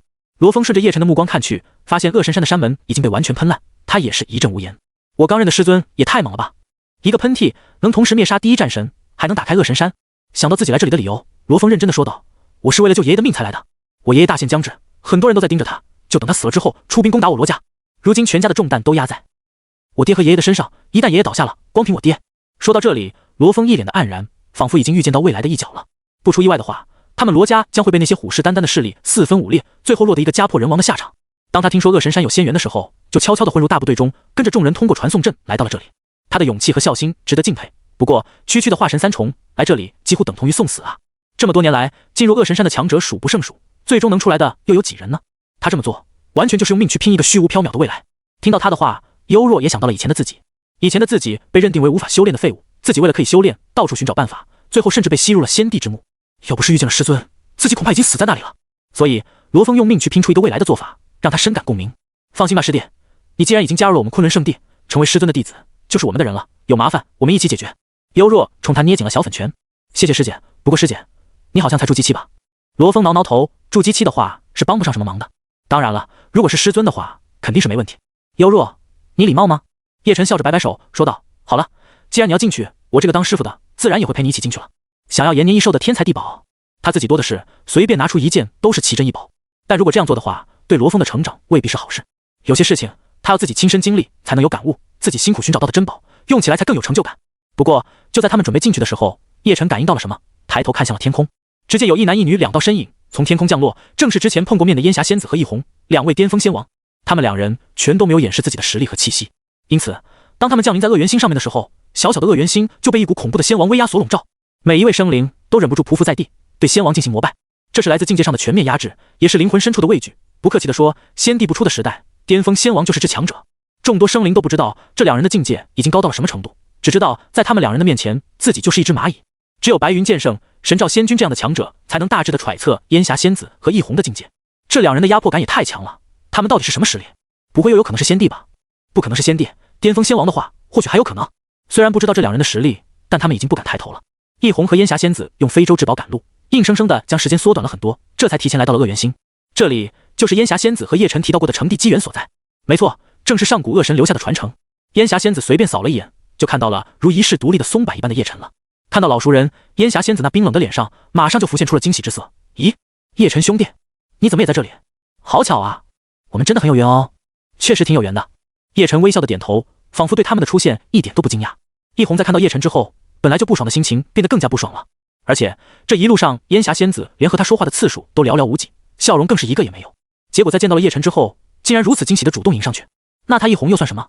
想到这里，易红眼神瞬间阴沉无比。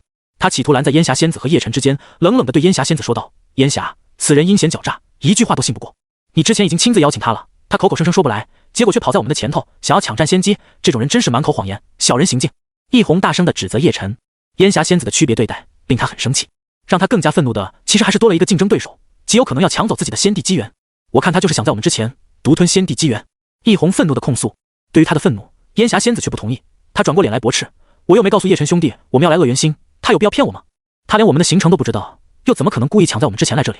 那就只有一个解释，叶晨兄弟本来就打算来这里，只是我们彼此都不知道而已。”烟霞仙子帮着叶晨解释道，他不觉得叶晨是那种会欺骗他的人，况且他堂堂巅峰仙王，也不存在被人窥视内心的可能。一番话下来，把易红对的说不出话，只能在一旁闷头暗暗生气。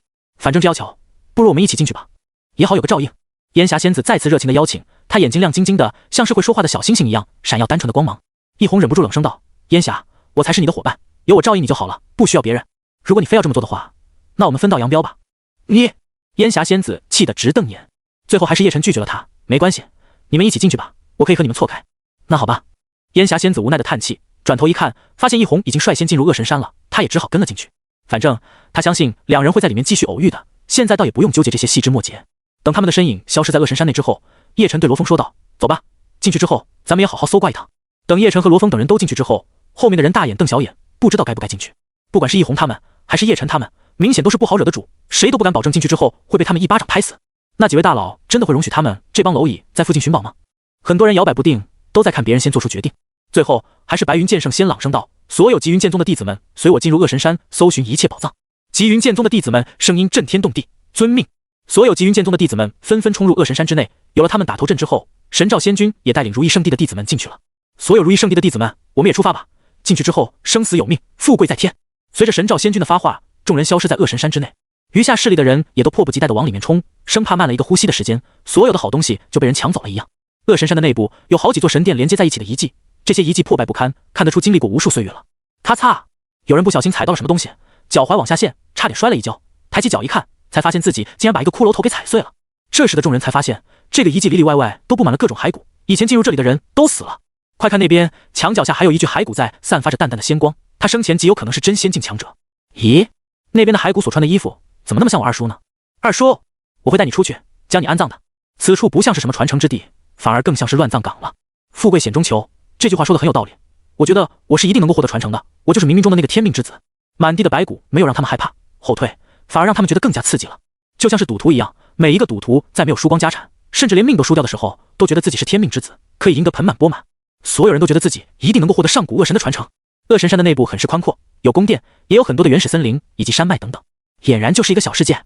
在这里，他们很容易就能够找到各种天材地宝。很快就有人在一棵大树底下发现了一个闪闪发亮的灵草，定睛一看，竟然是千年梦幻灵芝。这个发现也引发了第一场争夺战，10几个高手混战，都在抢夺千年梦幻灵芝。可就在他们打得难分难解的时候，一道细小的黑色影子却从千年梦幻灵芝后面飞射而出。噗！这道黑色的影子速度极快，而且穿透性极强，一下子就穿透了其中一个强者的脑门。噗！噗！噗！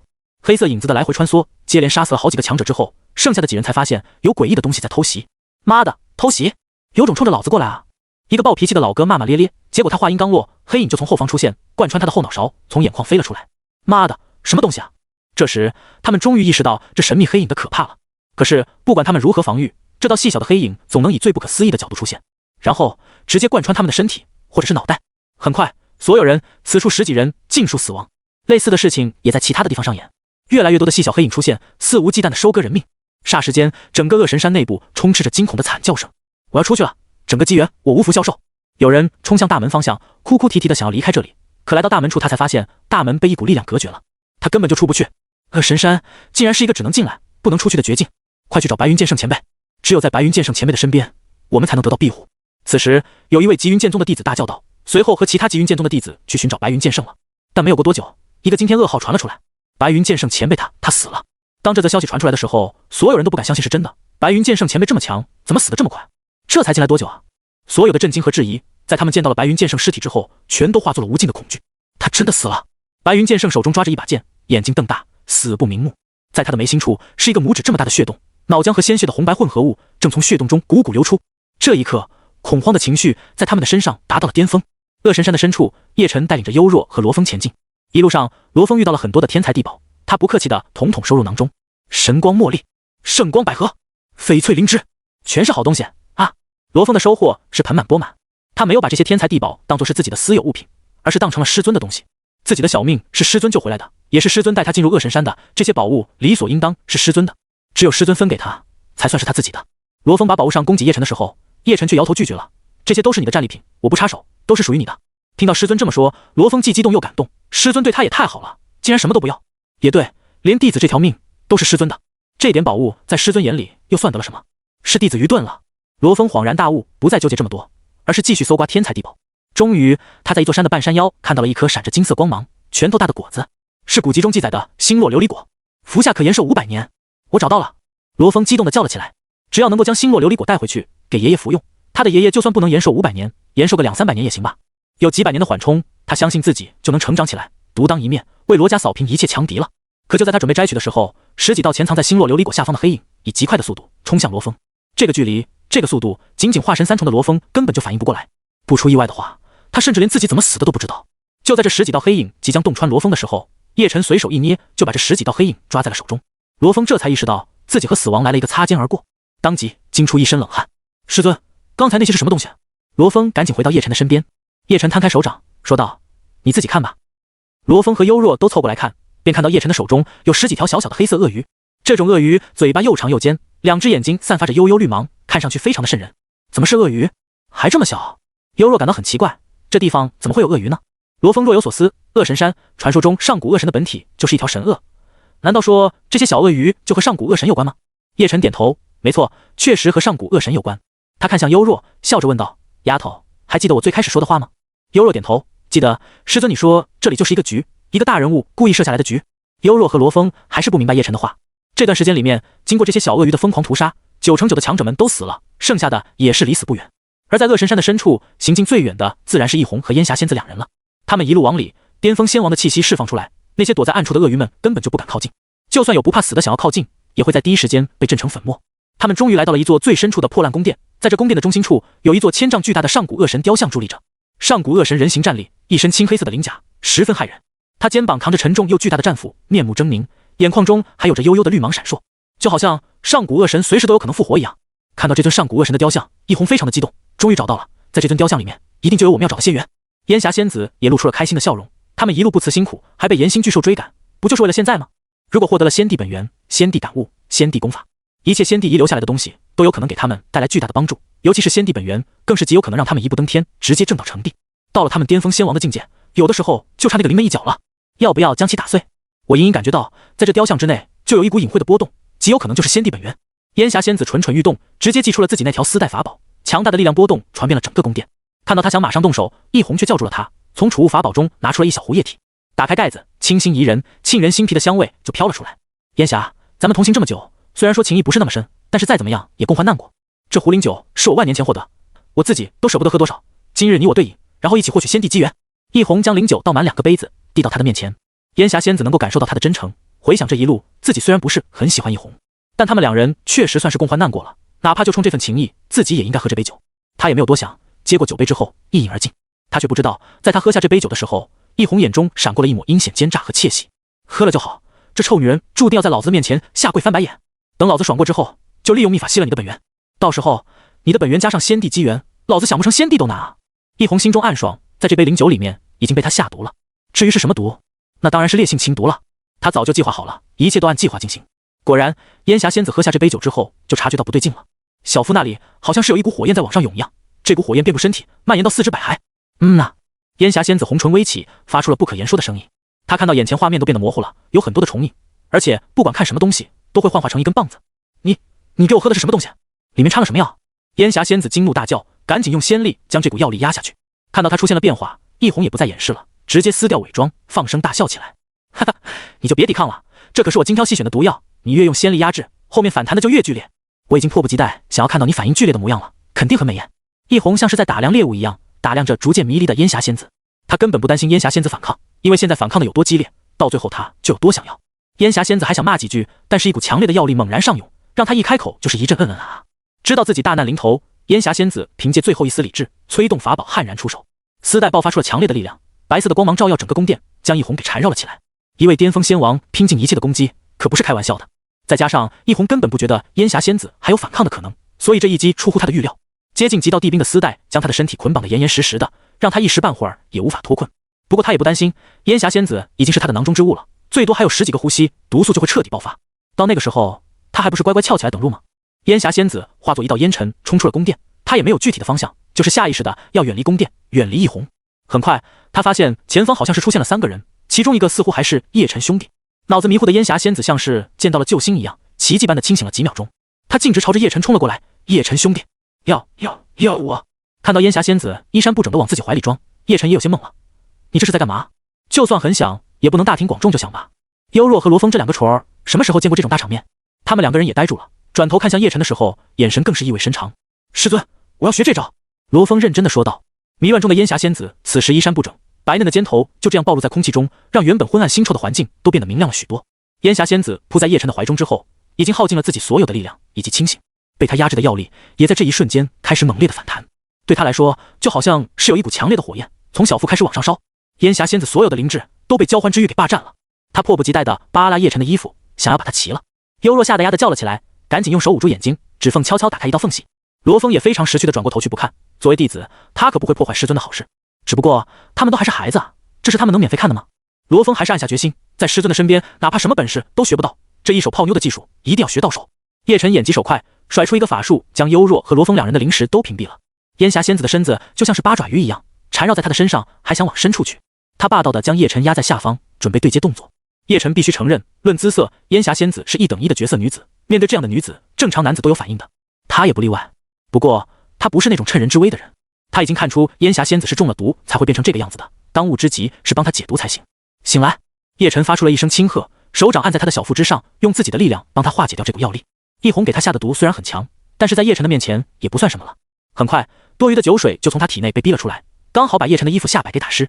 没有了药力的控制之后，烟霞仙子的眼神逐渐恢复明亮和清醒，不过她也因为耗尽了力气，倒在叶晨的身上。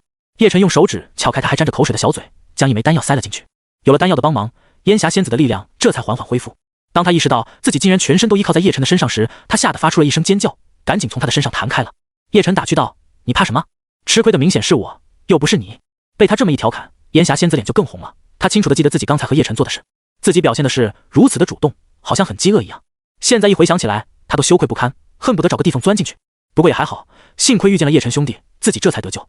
如果是别的男人，甚至只是一个小小的金丹期修士，自己都会直接沦陷，然后被对方占有的。也正是因为如此，烟霞仙子更加敬佩和感激叶晨了。在当时的情况下，其实不管他做什么，自己不仅不会拒绝，甚至会主动配合，毫不客气地说自己就是一道美食，他想怎么吃就怎么吃。可他不仅没有吃，反而还帮他解毒了，这样的定力和人品，上哪找去？他迅速整理好自己的衣服，表情也变得更加的冷静。不过有了刚才的事情之后，他怎么看都像是在强装镇定而已，用来掩饰内心的慌乱和害羞。发生了什么事？是那个易红对你下的手吧？叶晨问道。说起这个，烟霞仙子就怒火中烧，把事情经过简单的跟他讲了一遍。他竟然敢对我用这种下三滥的手段，我一定要把他碎尸万段，否则无法解我心头之恨。烟霞仙子是真的起了杀心，如果不是被叶晨所救的话，自己就完蛋了。叶晨点点头，表示理解，报仇什么的他就不掺和了，除非易红不识趣的主动来招惹自己。他准备撤掉对2个徒弟的屏蔽的时候，烟霞仙子叫住了他。等等，叶晨兄，叶晨，你说我们现在是什么关系？烟霞仙子羞涩无比的低下头，根本不敢和他对视，脸颊更是通红，像是被火光映照了一样。叶晨听了一脸懵逼，啊，关系？还能是什么关系？他们之间什么都没有做，那不就是正常的朋友关系了？哦，那好吧。烟霞仙子的声音有些失落和遗憾。叶晨撤掉对2个弟子的屏蔽之后，幽若和罗峰都从茫然的状态中恢复过来。他们两人连忙期待地看向叶晨和烟霞仙子，似乎在期待着能看到他们发生点什么。不过看到他们两人衣装整齐、表情冷静的状态，幽若和罗峰都暗自惋惜地叹了口气。师尊，过去了多久？幽若好奇地问道。他知道刚才师尊一定用某种法术将他隔绝了，这才让他什么都不知道。叶晨瞪了他一眼，就一会儿的事情，还能过去多久？很快就结束了吗？幽若有些惊奇。听着他的话，叶晨没好气的只想揍他一顿。这话听着也太奇怪了，什么叫很快就结束了？搞得他好像是个快男一样。罗峰张了张嘴，似乎想问点什么，但还是没胆子问出来。还是幽若比较大胆，他问道：是怎么结束的？没什么，我就问问。叶晨无奈的扶着额头，还能怎么解决？当然是用手了，不然用嘴巴吗？得到这个答案的幽若大为震撼，竟然还可以用嘴巴。师尊就是师尊，会的东西真的很多呢。罗峰虽然沉默不语，但是已经在心里暗暗记下了。烟霞仙子听到这莫名其妙的对话，已经羞得不行了。你接下来打算怎么办？叶晨看向烟霞仙子问道。烟霞仙子愣了一下，脑中闪过一红那种丑恶奸诈的嘴脸，咬牙切齿道：当然是弄死一红那个王八蛋了。叶晨点头说道：那结伴行吧，我们也要往更深处走，多找点好东西。当叶晨帮助烟霞仙子解毒的时候，一红这边他也挣脱了丝带的捆绑，恢复了自由。臭婆娘，这点手段还能困得住老子吗？真是异想天开，现在那个臭婆娘恐怕已经抱着哪根棍子在摩擦了吧。一红狡诈的哈哈大笑了起来，他也不着急去找烟霞仙子，反正他也没地方跑。当务之急是把上古恶神的传承弄到手，然后再找到烟霞仙子，把他好好的摆弄一番。一红紧盯着上古恶神的雕像，他已经能够感受到来自雕像深处的诱惑力了。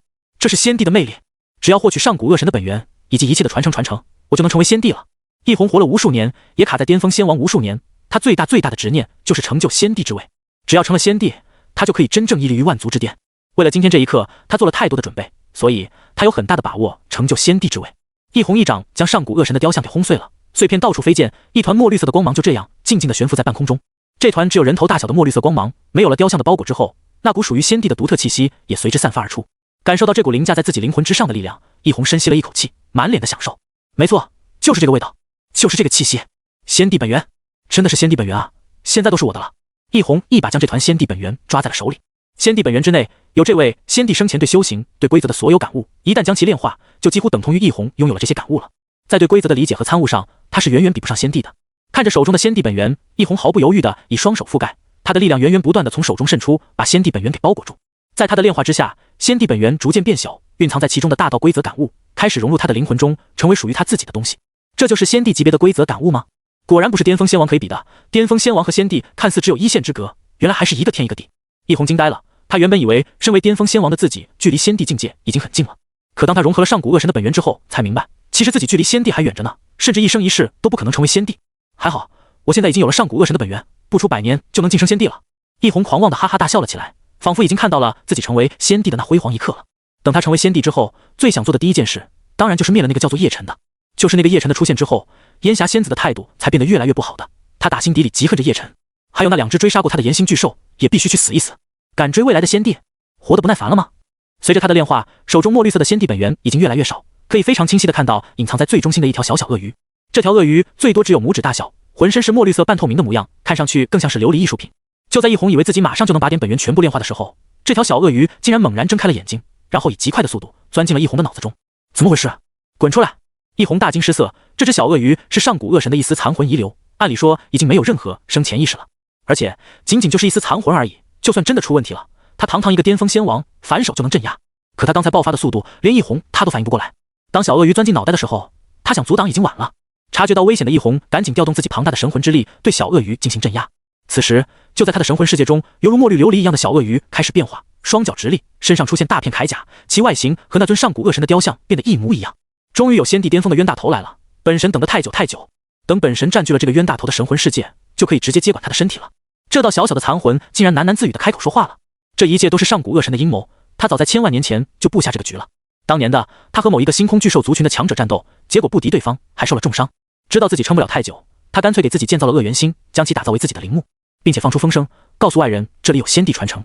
这一招果然很有用，这些年来吸引太多强者过来冒险了，这些强者无一例外都被干掉，连精血、神魂都被吸收得一干二净，全都成为了他疗伤的养分。今天终于让他等来一条大鱼了，也就是一红。巅峰仙王的躯体可是非常宝贵的，将其占据之后，上古恶神就可以夺舍，借体重生。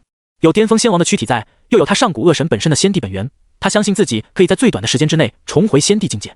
这就是他布下的大局。上古恶神在一红的神魂世界中开始发起了疯狂的进攻，墨绿色的神魂力量铺天盖地的向着四面八方扩散而出，等到他将这个世界都覆盖的时候，就是彻底夺舍成功之时。不过易红也不会坐以待毙，赶紧调动自己的神魂力量进行抵抗。可惜他还是不如韬光养晦的上古恶神，积累了这么庞大神魂之力，恶神等的就是这一刻，又怎么可能放过任何一丝机会呢？给本神跪下！恶神怒吼，其积攒的所有神魂力量在这一刻都全部爆发了出来，犹如狂暴的浪潮一样，将易红的力量给碾压了回去。轰然一声，墨绿色的神魂力量就这样占据了易红的神魂世界，将主导权给夺了过去。外界宫殿中，易红双眼茫然无神，像是一个傀儡一样。不过半晌之后，他的双眼重新恢复了神采，墨绿色的光芒涌出眼眶，犹如利剑爆射而出，极为骇人。一股更加狂放的气息也从他的身上散发了出来，比易红本来的气息更具蛮荒的野性。新鲜的肉身，强悍的肉身，重生的感觉就是好啊！显而易见，易红的身体已经被恶神给主导了，他已经完成了夺舍，感受着体内新的力量源源不断的在流淌。虽然和先帝时期差了很多，但已经令他很满意了。接下来就是去解决那个叫做叶晨的了，只有把他和那个女人都弄死，易红的执念才会彻底消散。想要完美掌控这具身体，那就要达到灵肉融合的地步。易红的杀叶晨和烟霞仙子的执念还在，恶神一天不解决这个执念，就始终会浑身不舒服。恶神冲出了宫殿，直奔叶晨和烟霞仙子的方向而去。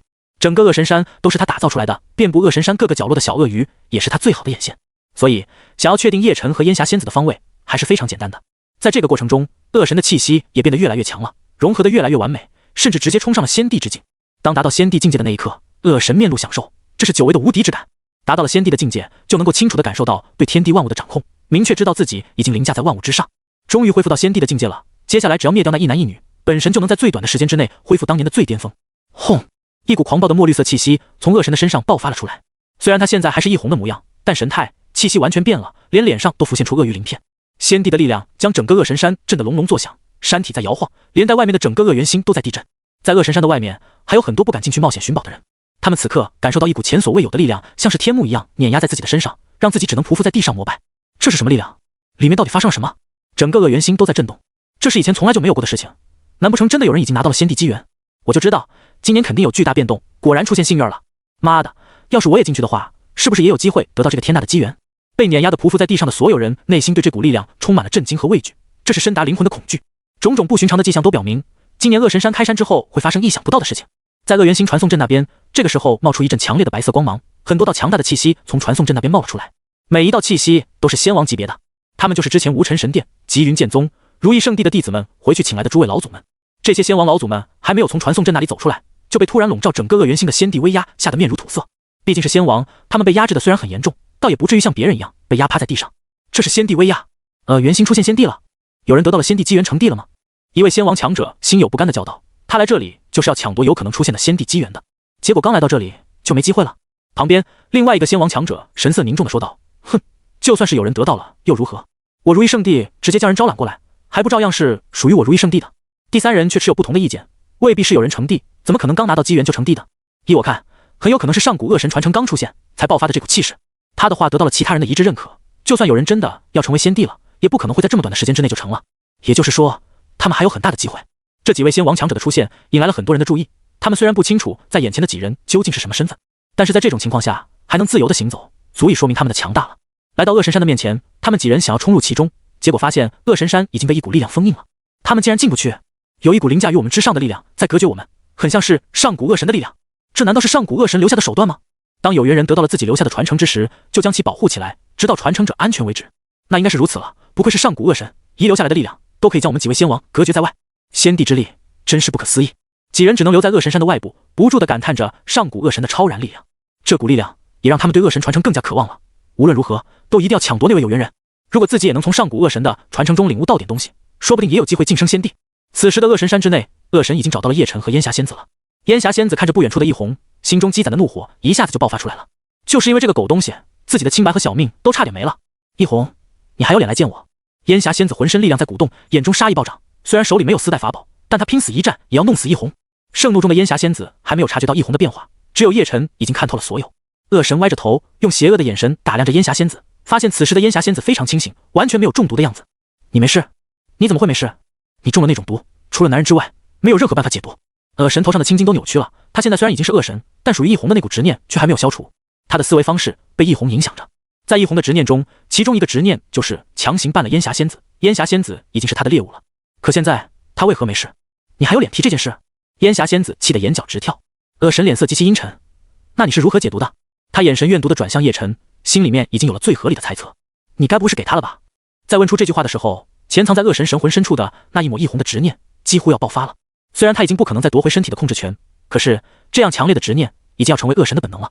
尤其是一想到烟霞仙子被叶晨压制在下方输出的时候，恶神更是气得要杀人。要输出他的本来应该是他才对啊！听到易红问得如此直白，烟霞仙子脸红彤彤的，就要马上反驳，但转念一想，她挑衅的笑了起来。对，我就是给了，而且只给他，你不配，你连狗屎都不如。叶晨兄弟真的很棒，技巧满分，回味无穷，真想再来一次呢。啊不对，以叶晨兄弟的能力，至少10次。听到烟霞仙子竟然真的毫无顾忌地承认了这件事，恶神的脸都绿了，也觉得自己头上冒着绿光。对于他来说，早就内定烟霞仙子是自己的猎物了，他的躯体只能由自己来品尝。结果所有的阴谋和安排全都便宜了叶晨。更可恶的是，他本来最讨厌的也正是叶晨啊！自己最讨厌的人享用了自己提前准备好的最美味的躯体，这谁受得了？烟霞仙子看到易红已经在发狂的边缘，心里面更是得意，继续加大程度去刺激他。你知道吗？在深浅的控制上，叶晨真的很擅长呢。这一下又一下的，谁受得了啊？对了，他还会拐弯哦。烟霞仙子仰着粉嫩的下巴，满脸的回味和享受。听到他这么说，幽若震惊的用小手捂住了微微张开的嘴巴，感到很不可思议。原来，在他被屏蔽的那段时间里面，竟然发生了这么多精彩的事情。如今的他也不是之前那个单纯无知的小女孩了，所以他基本可以听得懂是什么意思。幽若偷偷地打量叶晨，目光还忍不住稍微下移，聚集在某个地方，心中已经开始畅想了：师尊真的会拐弯吗？不知道为什么，他就很想见识一下。罗峰就更加震惊了，他虽然10来岁，是一个年轻俊杰，但可不是什么纯情小男孩，勾栏听曲儿的事情他也没少做。当烟霞仙子这么说的时候，他甚至都可以想象出具体的画面了。罗峰对叶晨更加的佩服，师尊就是师尊，还会拐弯，还有深浅控制，竟然也有讲究。不知师尊会不会将这惊人的秘法传授给我呢？如果他有了这种会拐弯的秘法，以后再去勾栏，嘿嘿嘿嘿嘿。但是恶神这边，他拳头捏得咔咔作响，仙帝的气息不受控制的泄露出来，而这股力量也令烟霞仙子不再说话，而是惊讶和震撼了起来。仙帝，这是仙帝的波动，你竟然已经是仙帝了？不可能，就算是得到了所有的仙帝传承，你也不可能马上成为仙帝才对的。烟霞仙子惊叫了起来，在真正的仙帝面前，他顿时就没有信心了。巅峰仙王再厉害，那也只是仙王而已，不是仙帝啊！恶神周身都布满了墨绿色的仙力，将其包裹了起来，还不断的涌动着，非常惊人。叶晨，走，我们不是他的对手。烟霞仙子彻底没了报仇的心思，想要对一位仙帝进行复仇，除非他是傻子，一位仙帝足以灭杀他们所有人了。烟霞仙子飞速后退，还想拉着叶晨一起离开，但是他拉着叶晨的时候，叶晨一动不动，身子如山一般扎根。叶晨，你还没看出来吗？他已经是仙帝了，我们不走就完了。看到叶晨还无动于衷的样子，烟霞仙子着急忙慌的大叫起来，催促他赶紧一起逃命。冷静的叶晨并没有被他慌张的情绪影响到，还给了他一个安心的眼神。叶晨淡淡道：有必要逃吗？可是烟霞仙子还想说些什么，但是看到无比镇定的叶晨之后，他也想到了什么，马上就平静了下来。他深吸一口气，眼中布满了赴死的决绝。也对，面对一位仙帝，就算我们现在逃跑也没有用的，他想杀我们很简单，横竖都是一死，我愿意跟你一起死。烟霞仙子已经做好了随时被杀死的准备了。令他感到安慰的是，自己起码可以和一个很好很欣赏的男人一起死去，这样一来大家死的也不会太孤单了。看到烟霞仙子已经不打算活了，叶晨也很无语，自己有说过甘愿被杀吗？算了，也没必要向他解释这么多，到时候他会自己知道的。恶神发出一阵邪恶的笑声，结，你们倒是很有自知之明，在本神的面前还想逃，那就是痴心妄想啊！对他来说，眼前的几人就等同于几只跳蚤，不说随手捏死了，但捏死确实很轻松。说着，他浑身爆发出了全部的仙帝之力，夹带着浓浓的怨恨。现在的他只恨不得弄死这对狗男女，才能解他心头之恨。当然了，等这对狗男女死了之后，他也就帮一红消除执念，自己就能完美的灵肉融合，到达新的境界了。轰！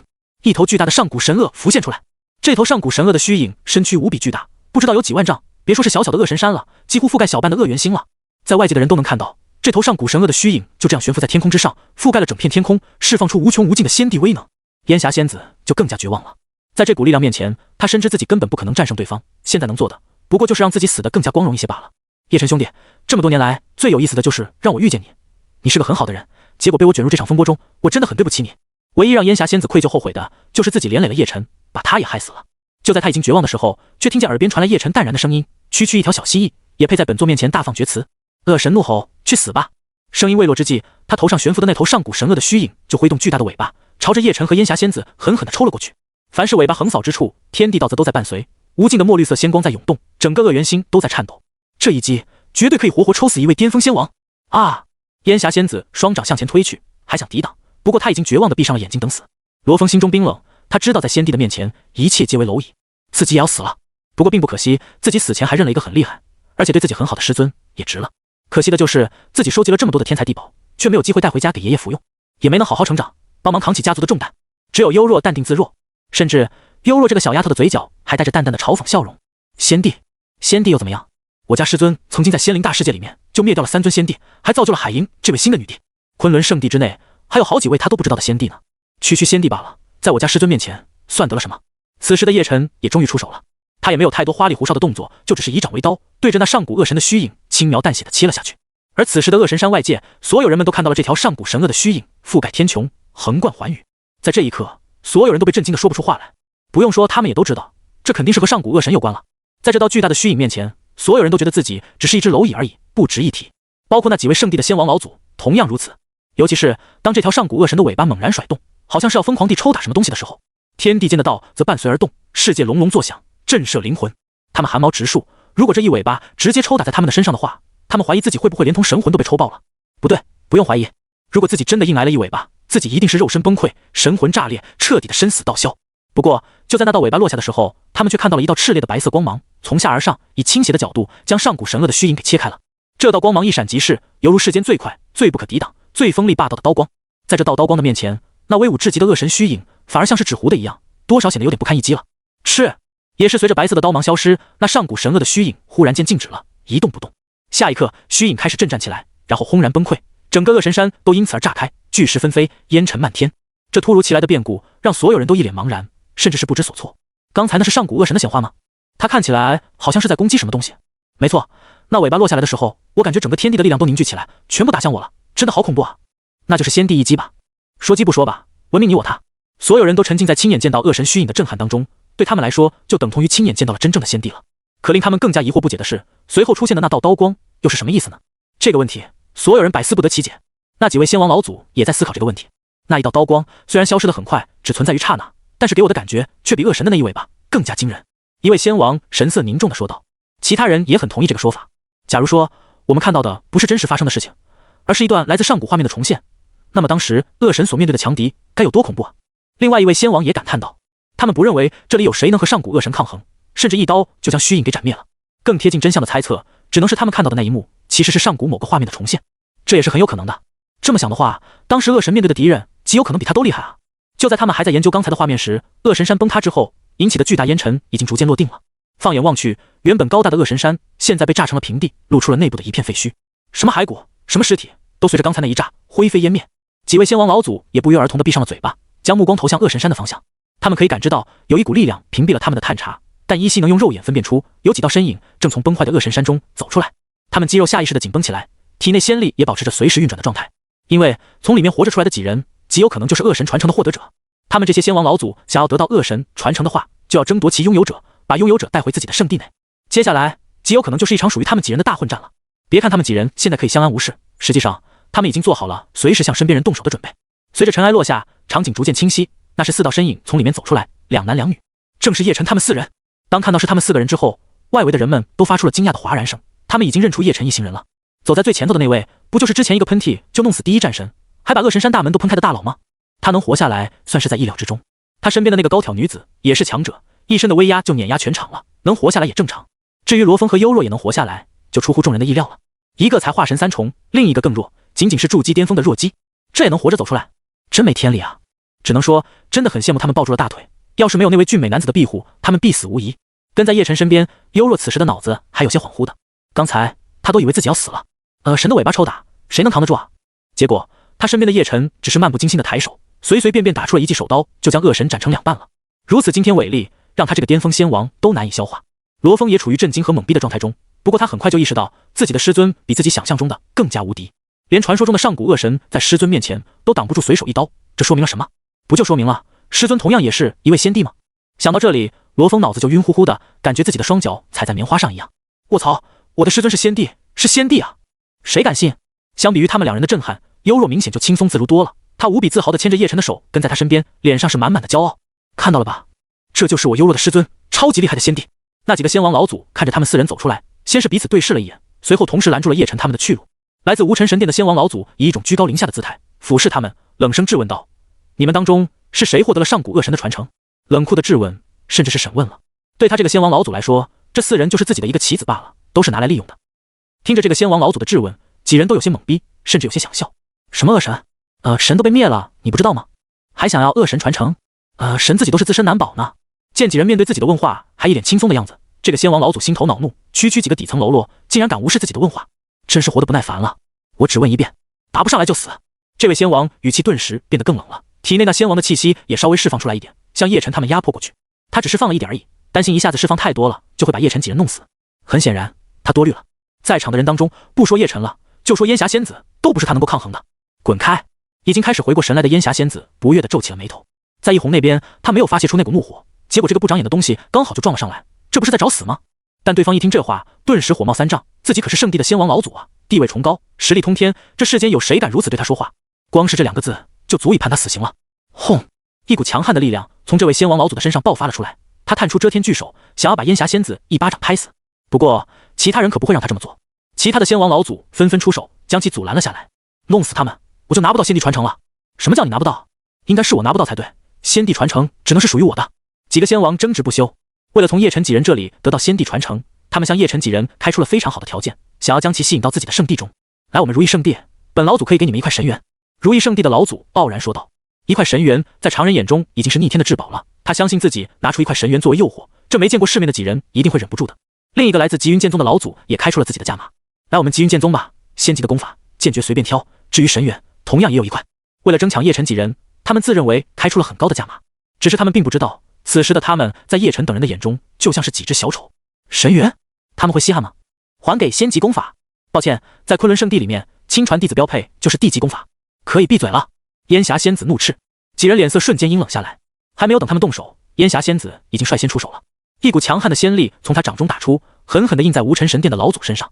面对突然爆发的力量和攻击，无尘老祖那满是蔑视的眼神瞬间就变为了惊恐。巅峰仙王！他惊叫了起来，吓得他赶紧出手抵挡。但是巅峰仙王的一击又怎么会是他能挡得住的？当恐怖的力量全都落在自己身上的时候，他还是忍不住猛地喷出一大口鲜血，气息都萎靡了。几人脸色已经变了，竟然是巅峰仙王！所有人惊了，没有想到对方竟然是巅峰仙王。面对这么一尊顶级强者，他们3人都不敢轻举妄动了。巅峰仙王这种境界的强者放在任何一个地方都是绝对的霸主，就算是圣地也要对巅峰仙王有足够的尊敬才行。这位前辈，刚才是晚辈得罪了。无尘神殿的老祖捂着剧痛的胸口道歉，冷汗都下来了。自己无意中招惹了一位巅峰仙王，处理不好的话很可能会酿成大祸的，知道得罪了就好。烟霞仙子目光冰冷地扫了他一眼，随后他用询问的目光看向叶晨，叶晨微微点头，淡漠地道：走吧。说着他径直离开了这里，烟霞仙子几人都乖乖地跟在他的身后，直到他们进入传送阵并离开这里，留在恶元星上面的所有人这才敢发出声音。3个圣地的老祖更是一脸的难以置信，如果没有看错的话，他们看出那4人中那个男子才是核心人物。那位巅峰仙王前辈已经是至高强者了，只有仙帝才能压他一头，他为什么还会以那个男子为主？那个男子究竟是什么来头？连一位巅峰仙王都要看他的脸色，他们想象不出那个男子究竟是什么身份，才能让一位巅峰仙王以他为首。按理说巅峰仙王是很心高气傲的，这个时候他们想到了一种更加惊悚的猜测，那就是那个男子该不会是仙帝吧？如果是一位仙帝的话，确实有资格让一个巅峰仙王俯首称臣了。不过这个猜测太过大胆了，把他们都吓了一大跳。仙帝吗？太稀少了吧？怎么可能刚好就出现在这里？总之几人被吓出了一身冷汗，更别说将叶晨拉住好好盘问一番了。在烟霞仙子这里能留住性命已经是很大的幸运。通过大型的上古传送阵进行传送之后，叶晨几人就来到了元仙大世界。这里的世界等级和荒仙大世界、仙灵大世界一样的，都是属于大世界，拥有无数生灵，诞生出诸多的仙帝强者，万千种族大融合。罗峰，指路。叶晨说道。好。罗峰激动的点头，他现在已经拿到了可以帮爷爷疗伤续命的灵药了，正迫不及待的想要拿给爷爷服用。待他指出方位之后，叶晨撕开空间，带着几人进行空间挪移。而此时的罗家正面临着巨大的灾难，由于罗家的老家主时日无多，血气干枯，实力大降，曾经的那些对手们都纷纷找上门，想要将其吞并了。实力最强的自然就是5大家族了，柳家、陈家、潘家、李家、吴家，这5大家族和罗家不相上下，都是很有实力的大家族，平日里有诸多摩擦，但总体上而言还是井水不犯河水。然而就在今天，这5大家族不知道怎么就达成了协议，竟然联合起来对罗家发起了总攻，四面八方全是敌人，罗家陷入了前所未有的生死危机中。罗家上下所有人都十分的紧张，今天闹不好真的要被灭族了。5大家族敌人以及很多零散小势力的人都将罗家给团团包围住，此时的罗家无异于是板上鱼肉，任人宰割。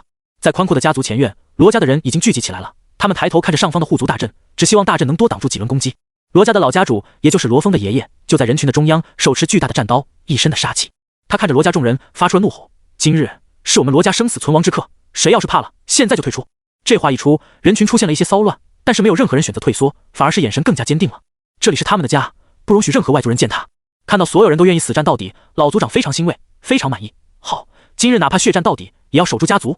话音一落，所有人都热血上涌，振臂高呼：守护家族，守护家族，守护家族！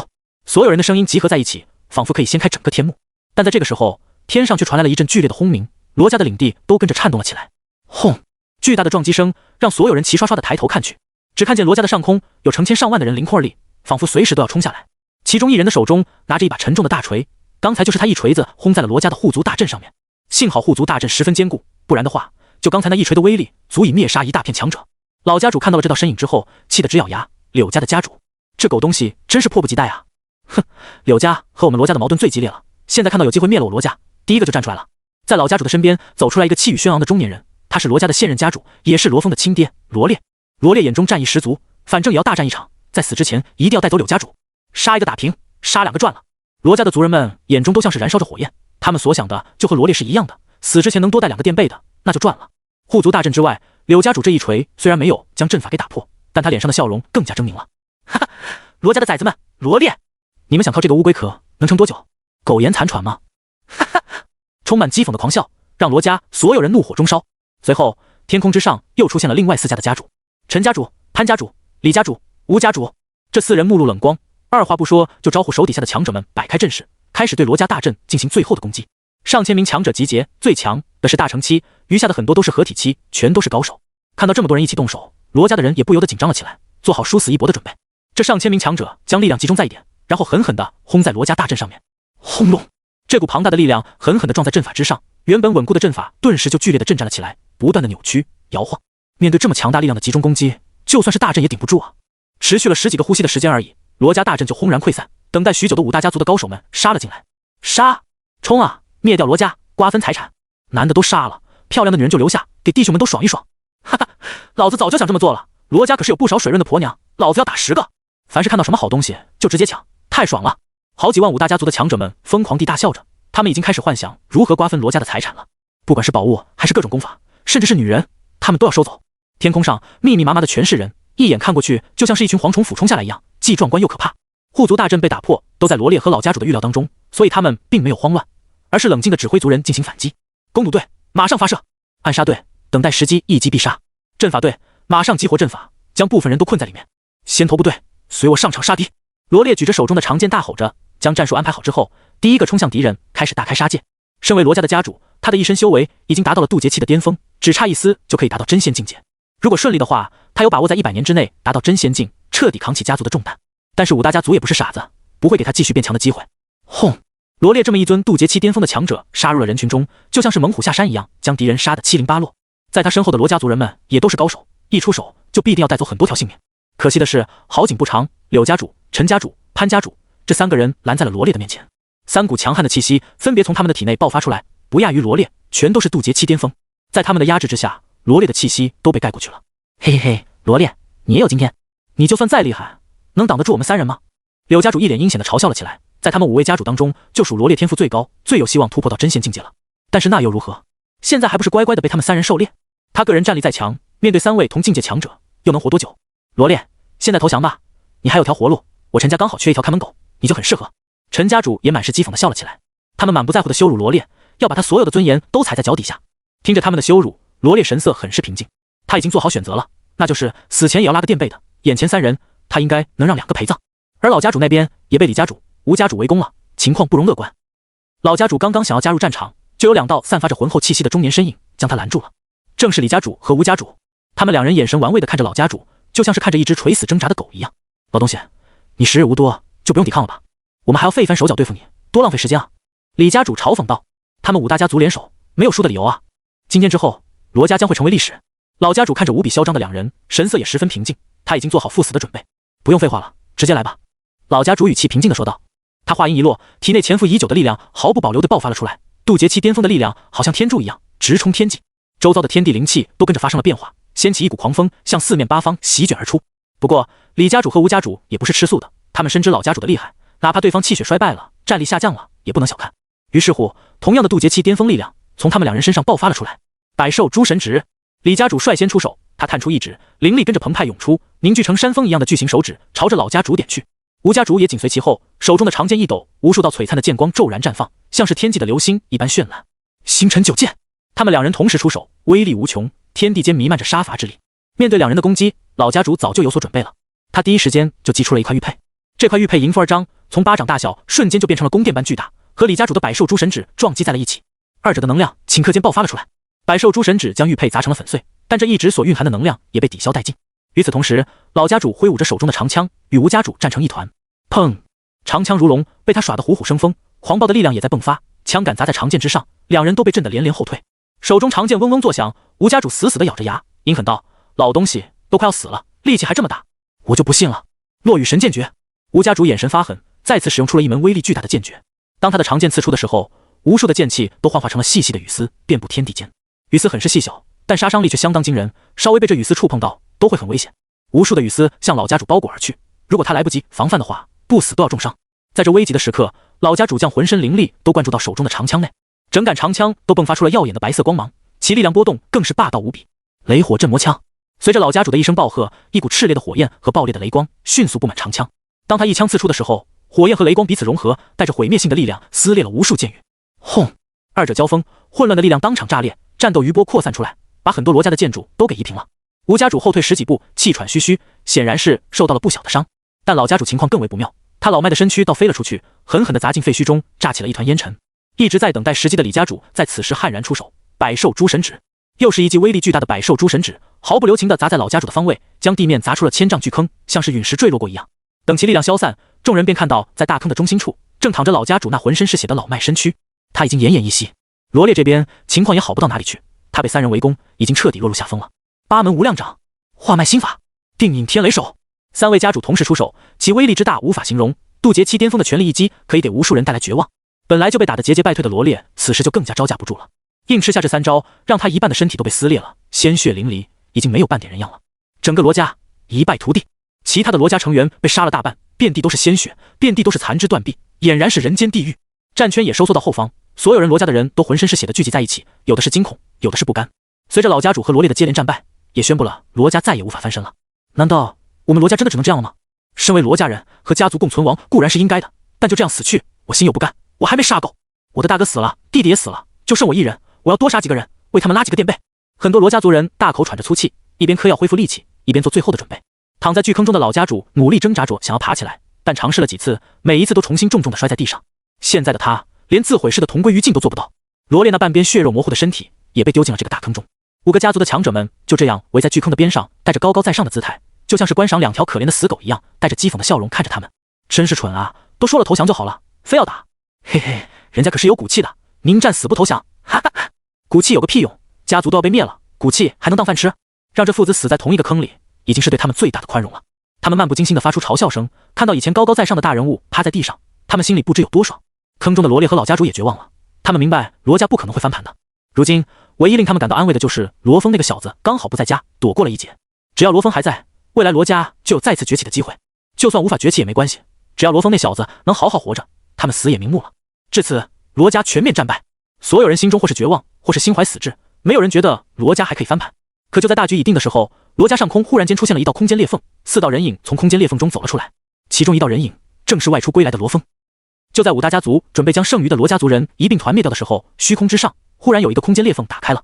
这突如其来的变化引得所有人都下意识地转头看了过去，而刚刚从空间裂缝现身的罗峰马上就闻到了血腥味，入眼处竟然全是尸山血海，他眼睛一下子就变得血红。就出了一趟家而已，家族怎么就变成血腥的战场了？他的族人都倒在了血泊中，前所未有的悲愤直冲脑门。爷爷，爹！当他看到自己的爷爷和亲爹都倒在坑中奄奄一息，浑身是血的时候，心中的杀意更是达到了顶点。罗家的族人们也没有想到，自己的少族长竟然会在最不该回来的时刻出现。族人们大惊失色，赶紧扯着嗓子冲他大喊：少族长，快走啊，这里危险！五大家族不会放过你的，你赶紧逃吧，你是我们罗家唯一的希望，我们绝对不会让你受到半点伤害。所剩无几的罗家族人们决定了，一定要保护少族长离开这里，哪怕付出自己的生命也在所不惜。老家主和罗烈两人听到了他的声音之后，不仅没有一丝高兴，反而无比的慌张和害怕。重伤垂死的两人也不知道是哪来的力气，竟然强撑着身体摇摇晃晃地站了起来。罗烈冲着罗峰大喊：风儿，快走，爹会拼死护送你的。老家主也压榨出最后的一丝力量，心怀死志：风儿，谁敢动你，老头子我就跟谁拼命。为了保住罗峰的性命，他们可以毫不眨眼地付出自己的生命，但五大家族的人又怎么可能让他们如愿？整个罗家都已经落入他们的掌控中，在这里，哪怕是一只苍蝇，他们都可以说杀就杀，更何况是一个大活人。而且罗峰又是罗家的少族长，身份特殊，就更加不能放走了。斩草要除根，这个道理他们可太清楚了。现在要是将这个小子放走了，谁知道他未来会不会成长为超级强者，然后回来复仇？幸好这小子的脑子好像不太好，竟然在这个时候回来，这不是羊入虎口吗？嘿嘿嘿，都回来了，还想去哪的？留下来和你的族人一起死，不是更好吗？柳家主阴恻恻地笑了起来，说话之间，他挥手打出了磅礴的灵力，将罗峰这边的空间都笼罩住了。在这一刻，他就是主宰，可以随意决定罗峰等人的生死。见到他果断出手，而罗峰又没有在第一时间逃跑，所有的罗家族人眼神都灰暗了下来。他们知道这下完蛋了，少族长只是化神级别，在一位渡劫期巅峰的高手面前，就跟一只蚂蚁差不多。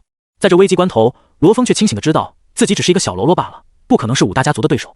如果是自己回来的话，确实必死无疑。但他可不是孤身一人，而是拜了师尊的。罗峰转头看向了叶晨，立马求助：“师尊，可否帮弟子出手一次？”弟子叩谢。他麻利地跪在叶晨的面前，请求他出手帮助。看到罗峰在暴怒的时候也能保持一定的清醒，叶晨满意的点头：“你是我的弟子，帮你出手是应该的。我的弟子只允许我欺负，不过我不会直接出手帮你。想杀人，想报仇，那就要看你自己的了。”叶晨淡淡的说道。听到师尊这么说，罗峰感觉自己没有听懂。师尊又说帮自己，但是又说不亲自动手，可自己实力低微，要怎么报仇？五大家族的人听到叶晨的话，也全都发出了震天响的哈哈大笑，比以往听到的最好笑的笑话都要可笑。说的真好听，你又算什么东西？也想动我们？先照照镜子，看看自己是什么玩意儿吧。柳家主看着叶晨，大声的嘲笑了起来。其他的家主也放声大笑，丝毫不将叶晨几人放在眼里。他们五大家族的人今天聚集在这里，都有好几万了，可以说是高手无数，甚至光是人的数量都能将他压死。他是哪来的底气说出这么不自量力的话呢？而且还说什么让罗峰一人解决，也不看看罗峰才什么境界啊！区一个化神境界的修士，在他们几万的大军里面，连一个垫底的都不算，还想翻起什么大浪吗？真是可笑之极！一时间，这里的整片天地都充斥着对叶晨和罗峰的嘲笑，根本就没有人将他们放在眼里。对于这些嘲讽，叶晨并没有放在心上，更没有亲自出手的打算，因为这是他给罗峰准备好的第一场历练。你准备好了吗？如果准备好了，那就开始杀人吧。叶晨看向罗峰，语气十分平静。罗峰愣愣地看了叶晨一眼，不明白师尊为什么让自己单打独斗，但是他明白师尊绝对不会欺骗自己，更不会让自己白白送死的。难道说师尊还有其他安排不成？虽然心有疑惑，但出于对叶晨的绝对信任，罗峰想都没有想，就满身杀气地冲了出去。看到他竟然真的要螳臂当车，所有人都大笑不止。一只弱小的螳螂也想和巨大的车碾抗衡，好不好笑啊？可他们下一刻就笑不出来了，因为一股无形的力量忽然间降落在他们的身上。这股力量就是无形的枷锁，死死地绑住了他们，他们的身体、力量、神魂全都被捆绑得死死的。在这种诡异的情形下，他们只能保持着大笑时张嘴的表情，却一点笑声都发不出来了。他们的眼神也瞬间变为无尽的惊恐。罗家的族人还没有意识到这个诡异的变化，还因罗峰的主动送死而痛心。在他们的眼中，罗峰送到柳家主的脸上，不就是在送人头吗？不过，当罗峰一脚把悬浮在天空的柳家主踢下去的时候，所有罗家族人都震撼地张大了嘴巴。少族长把柳家主踢飞了，我没有看错吧？难道他修为大增？不可能啊！化神期再怎么暴涨，也不可能在这么短的时间之内一脚踢飞渡劫期巅峰的。谁能告诉我到底发生了什么？他们一个个的全都傻眼了，因为这一幕已经彻底超出了他们的认知范围。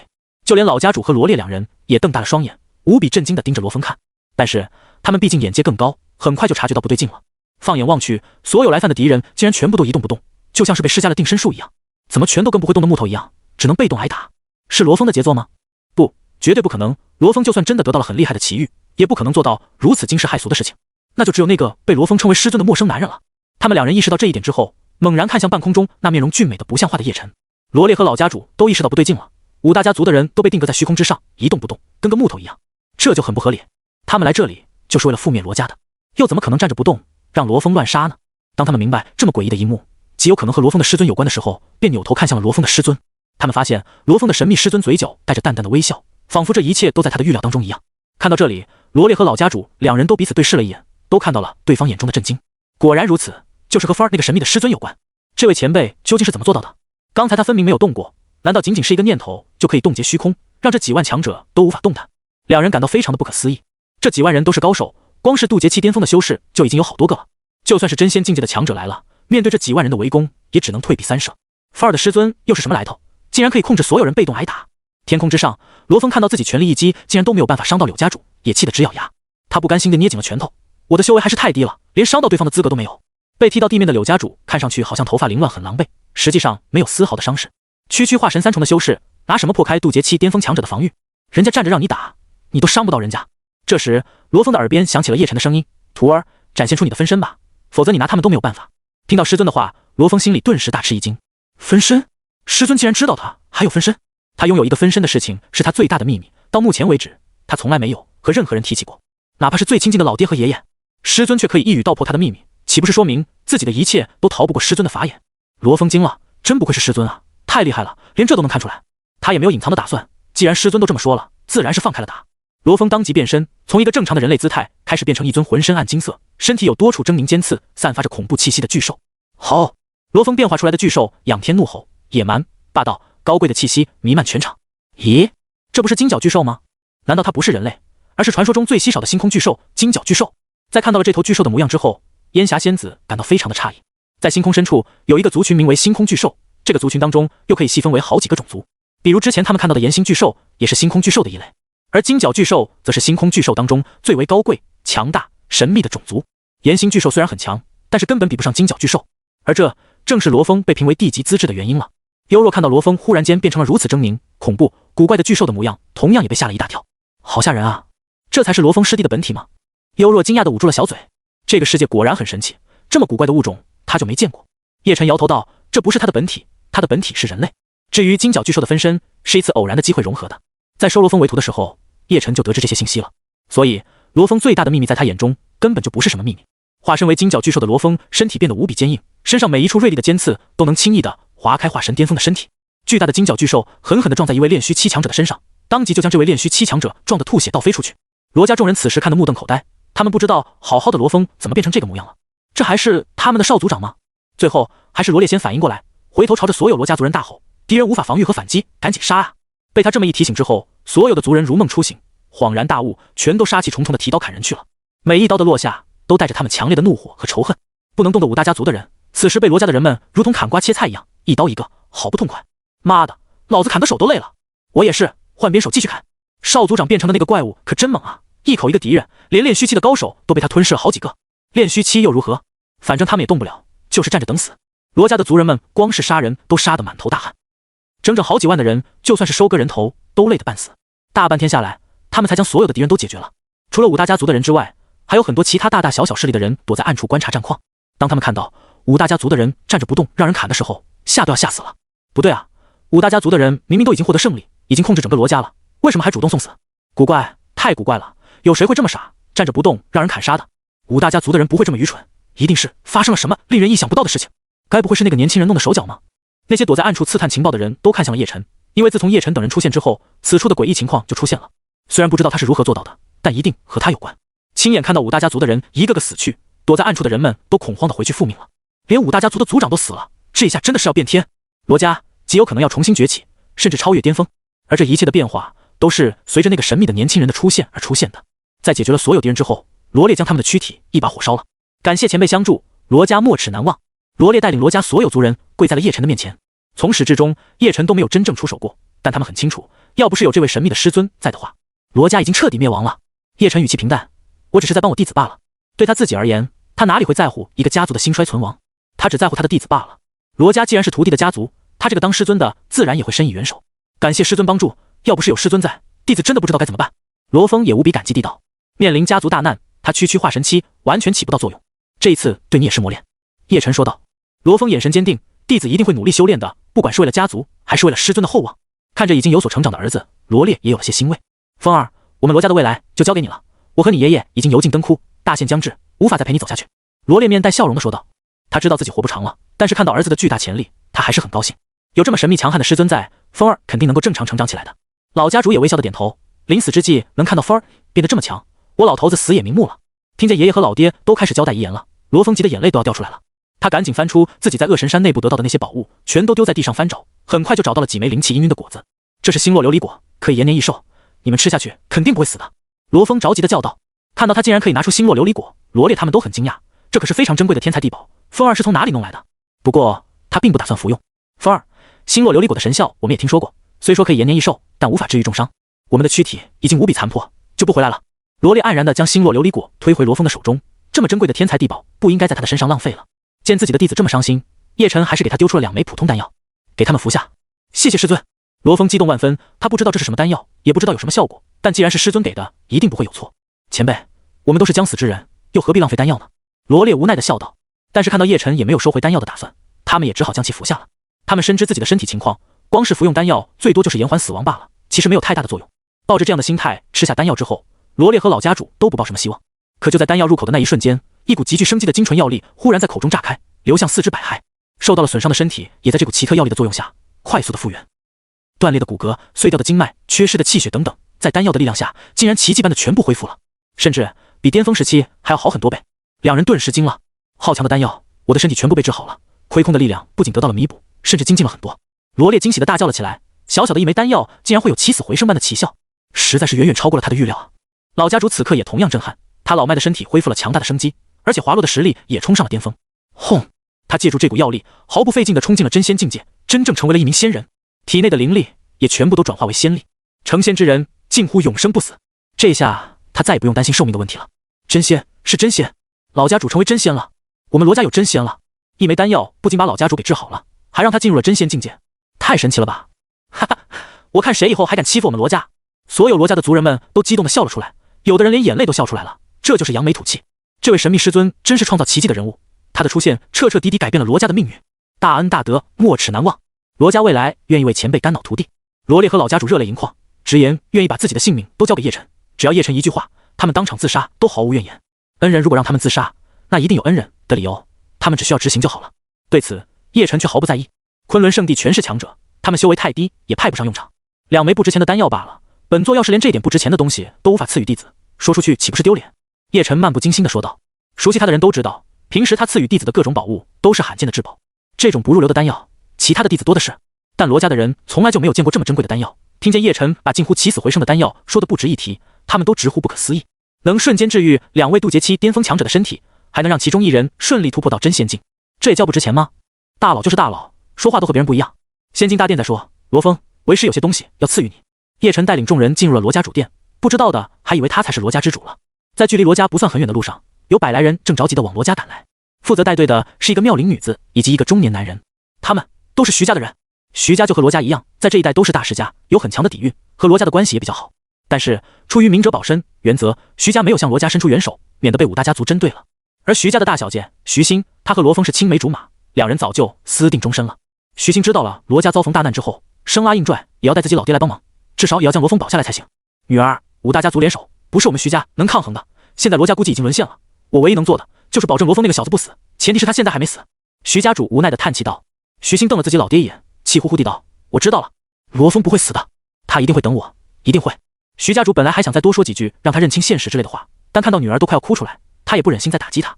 可现实就是现实，以5大家族的实力，现在应该对罗家进行最后的清理了。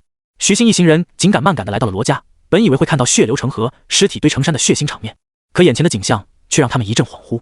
罗家的领地上确实弥漫着浓重的血腥味，说明这里曾经发生过一场血战。按理说尸体都会堆成山的，为何这里不见尸体？而且5大家族的人呢？他们人怎么不见了？罗家的领地上只有部分罗家族人在清理现场，徐家人的到来也引起了他们的警惕。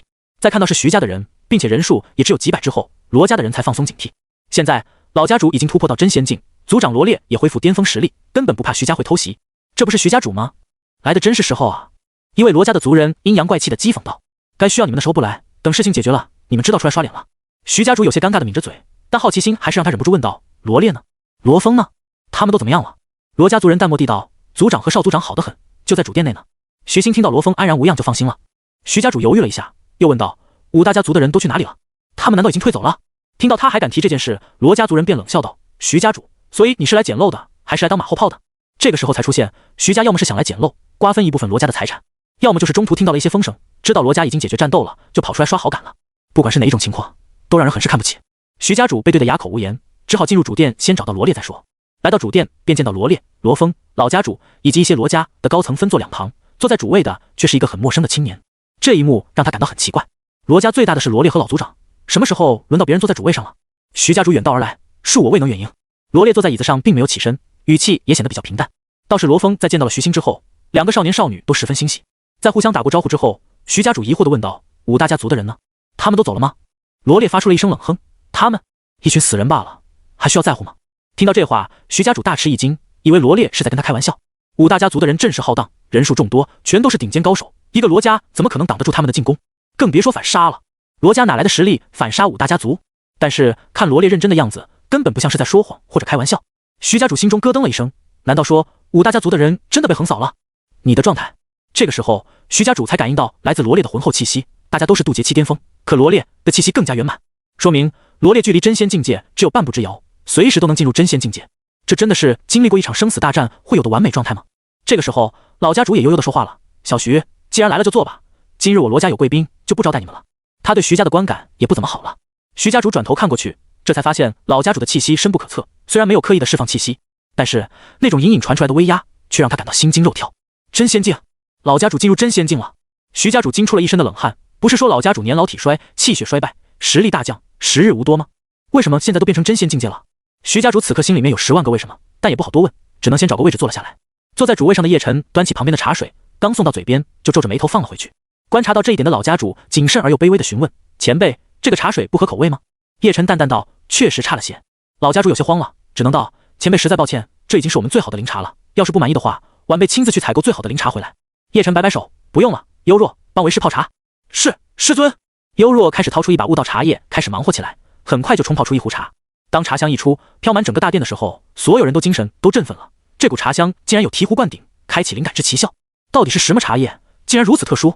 坐在叶晨不远处的烟霞仙子想到了什么，瞬间就瞪大了眼睛。这茶叶该不会是传说中的悟道茶叶吧？在众人激动的眼神中，幽若给大家都倒了一杯茶。烟霞仙子第一个迫不及待地品了一口，只感觉到茶水入口的瞬间，无数的思维开启了，灵感在互相碰撞，对天地大道的理解进一步加深，仿佛在这一刻瞬间理解了无数大道规则一样。悟道茶，果然是悟道茶。他发出了一声惊叫。身为巅峰仙王，他也只是听说过悟道茶这种神物而已，根本就没有亲身体验过。据说悟道茶可以令人进入悟道状态，对修炼有巨大的好处，尤其是对他们这种境界超高的强者来说，效果更大。因为到了他们这种境界，光是靠力量的积累是很难再进步的，只有靠领悟。这一口茶水下去，烟霞仙子觉得自己少修炼上千年。其他人在喝过之后，领略到悟道茶的逆天效果，也纷纷震惊无比。原来这就是传说中的悟道茶吗？那可是记载于古籍中的神物啊！悟道茶，我在家族的一本残缺的古籍上面确实有看过记载，但是没想到这种神物真的存在。我有生之年竟然可以喝到悟道茶，我死都瞑目了。众人感动的都要哭出来了，要不是沾了叶晨的光，他们这辈子都不可能喝到悟道茶。别说是喝到了，就连看到都不可能有机会。罗烈更是感觉到自己的力量开始蠢蠢欲动，即将突破到真仙境界。仅仅是一口茶水就有如此神效，除了传说中的悟道茶之外，还能有别的神物吗？叶晨喝了一口，舒服的叹了口气，还是悟道茶好，别的茶我喝了咳嗽。对了，收徒罗峰之后，系统已经给他发了奖励，之前都没空查看，现在可以打开看看了。查看奖励，叶晨打开系统发放的奖励。奖励巨兽圣典地级，奖励紫灵神金矿脉一条，奖励大世界传送阵一套，奖励先帝召唤卡一张。看到这个奖励，叶晨心静如水，倒是大世界传送阵让他有些感兴趣。大世界传送阵，在2个大世界之间搭建传送阵，就可以在大世界之间往返了。好东西啊！叶晨对此颇为满意。大世界和大世界之间的距离实在是太远了，根本不是搭建一个传送阵就可以实现来回往返的。目前为止，没有任何的传送阵可以实现这种效果。元星和原仙大世界之间之所以可以通过传送阵赶路，那也是因为元星这个小世界和原仙大世界距离很近，不然的话，光凭传送阵也不可能做到这一点。如果没有剑木神树生成的世界之门，他也没有办法在仙灵大世界以及荒仙大世界中来回往返。现在有了大世界传送阵，那么他就可以在原仙大世界和荒仙大世界之间搭建起来了。就算没有剑木神树的世界之门，他也可以在2个大世界间穿梭。盘点完奖励之后，叶晨看向了罗峰。罗峰，你作为为师的第11个弟子，为师自然要送你一些东西的。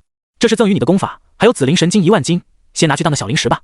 说着，叶晨就将一份卷轴以及巴掌大小的紫色光团丢给罗峰。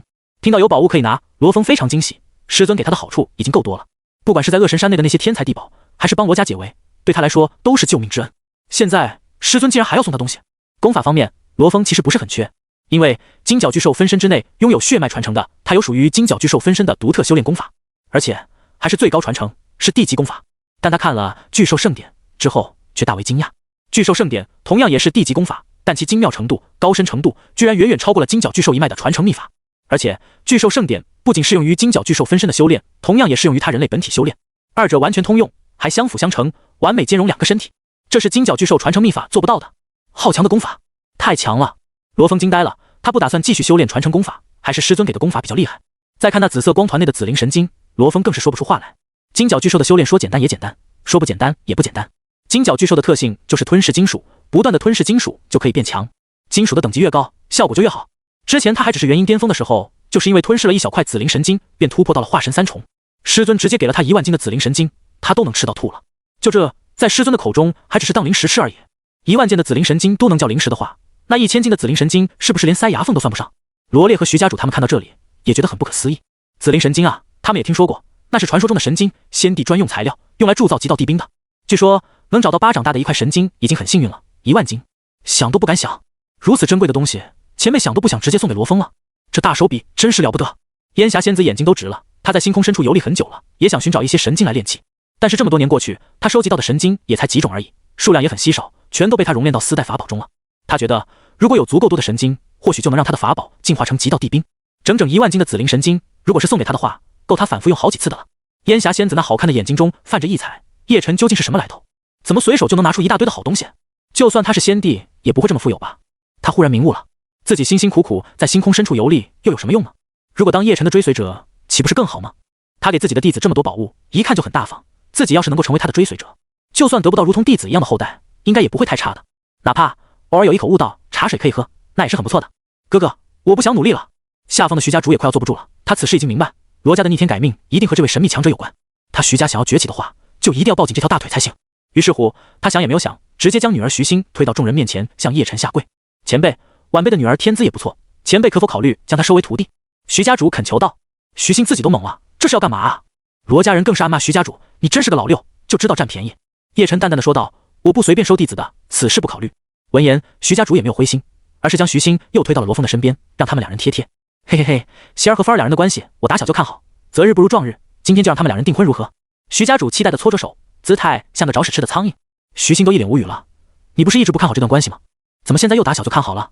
哼，此事再说吧。老家主并没有马上同意，而是冷着一张脸。现在徐欣要加入罗家，已经是高攀了。鉴于徐家平时的态度，老家主觉得该摆的姿态还是要摆的，不然的话，岂不是显得罗家的门槛很低？如果是放在平时，徐家主听到这话，一定气到不想说话了。但现在他反而很惊喜的一直点头，婚姻乃是人生大事，确实需要考虑。哈哈，不愧是老前辈，就是比我这种小辈成熟稳重。叶晨没有理会他们的私事，而是问道，在你们原先大世界中，最擅长阵法构造的势力在哪里？听到这个问题，徐家主立马抢答，应该是玄机圣地。玄机圣地就是以阵法著称，每个人都是阵法天才。玄机圣地是吧？好，走一趟。叶晨点头，随后前往玄机圣地。玄机圣地乃是原先大世界中最有分量的圣地之一，其开创圣地的先帝依旧坐镇圣地的。像这种圣地，基本立于不败之地。这段时间的玄机圣地也异常的热闹，因为刚好是玄机圣地创建的诞辰，这可是天大的事件。原先大世界所有的圣地、皇朝、不朽世家，全都聚集在玄机圣地，参与这场长达1年的超大盛宴。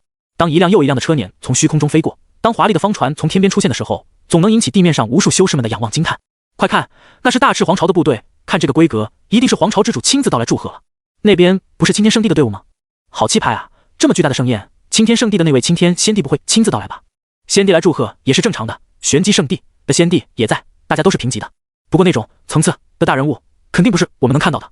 快看那边是苍梧圣地的人，那位身材高大的，好像就是苍梧圣主吧？2000年前，我曾经在苍梧圣地外围远远的看过一次，全是大人物，整个原先大世界的大人物都来了吧？现在玄机圣地就相当于整个原先大世界的最中心了。哈哈，设想一下，要是有人在这个时候来找麻烦，岂不是被这个场面活活吓死？哈哈，当所有圣地的强者都聚集在这里的时候，刚好来这里找麻烦，那不就是纯纯找死吗？不过也不会有谁这么愚蠢，非要来这里找麻烦。哈哈，玄机圣地附近大大小小的附属势力们虽然没有资格进入玄机圣地的内部宴席，但是能够亲眼看到这么多的大人物出现，还是觉得很荣幸。在一片热闹中，叶晨带着2个弟子以及烟霞仙子出现在玄机圣地的半空之上。刚刚出现在这片空间中，烟霞仙子就神色凝重地皱起了眉头。很多强者都在这里，我能感受到很多股强悍的气息，他们的实力都不在我之下。烟霞仙子认真地说道，不在他之下，就说明那些人全都是巅峰仙王强者了。这么多数量的巅峰仙王都聚集在一起的话，那就是相当恐怖的一股力量，随随便便都可以掀翻一个没有先帝坐镇的圣地。要不是有叶晨在身边的话，烟霞仙子都不敢自己一个人来这里，引起误会混战一场，吃亏的绝对是他。这就是传说中的玄机圣地吗？好气派啊！罗峰低头看着宏伟的玄机圣地，发自内心的感到敬畏。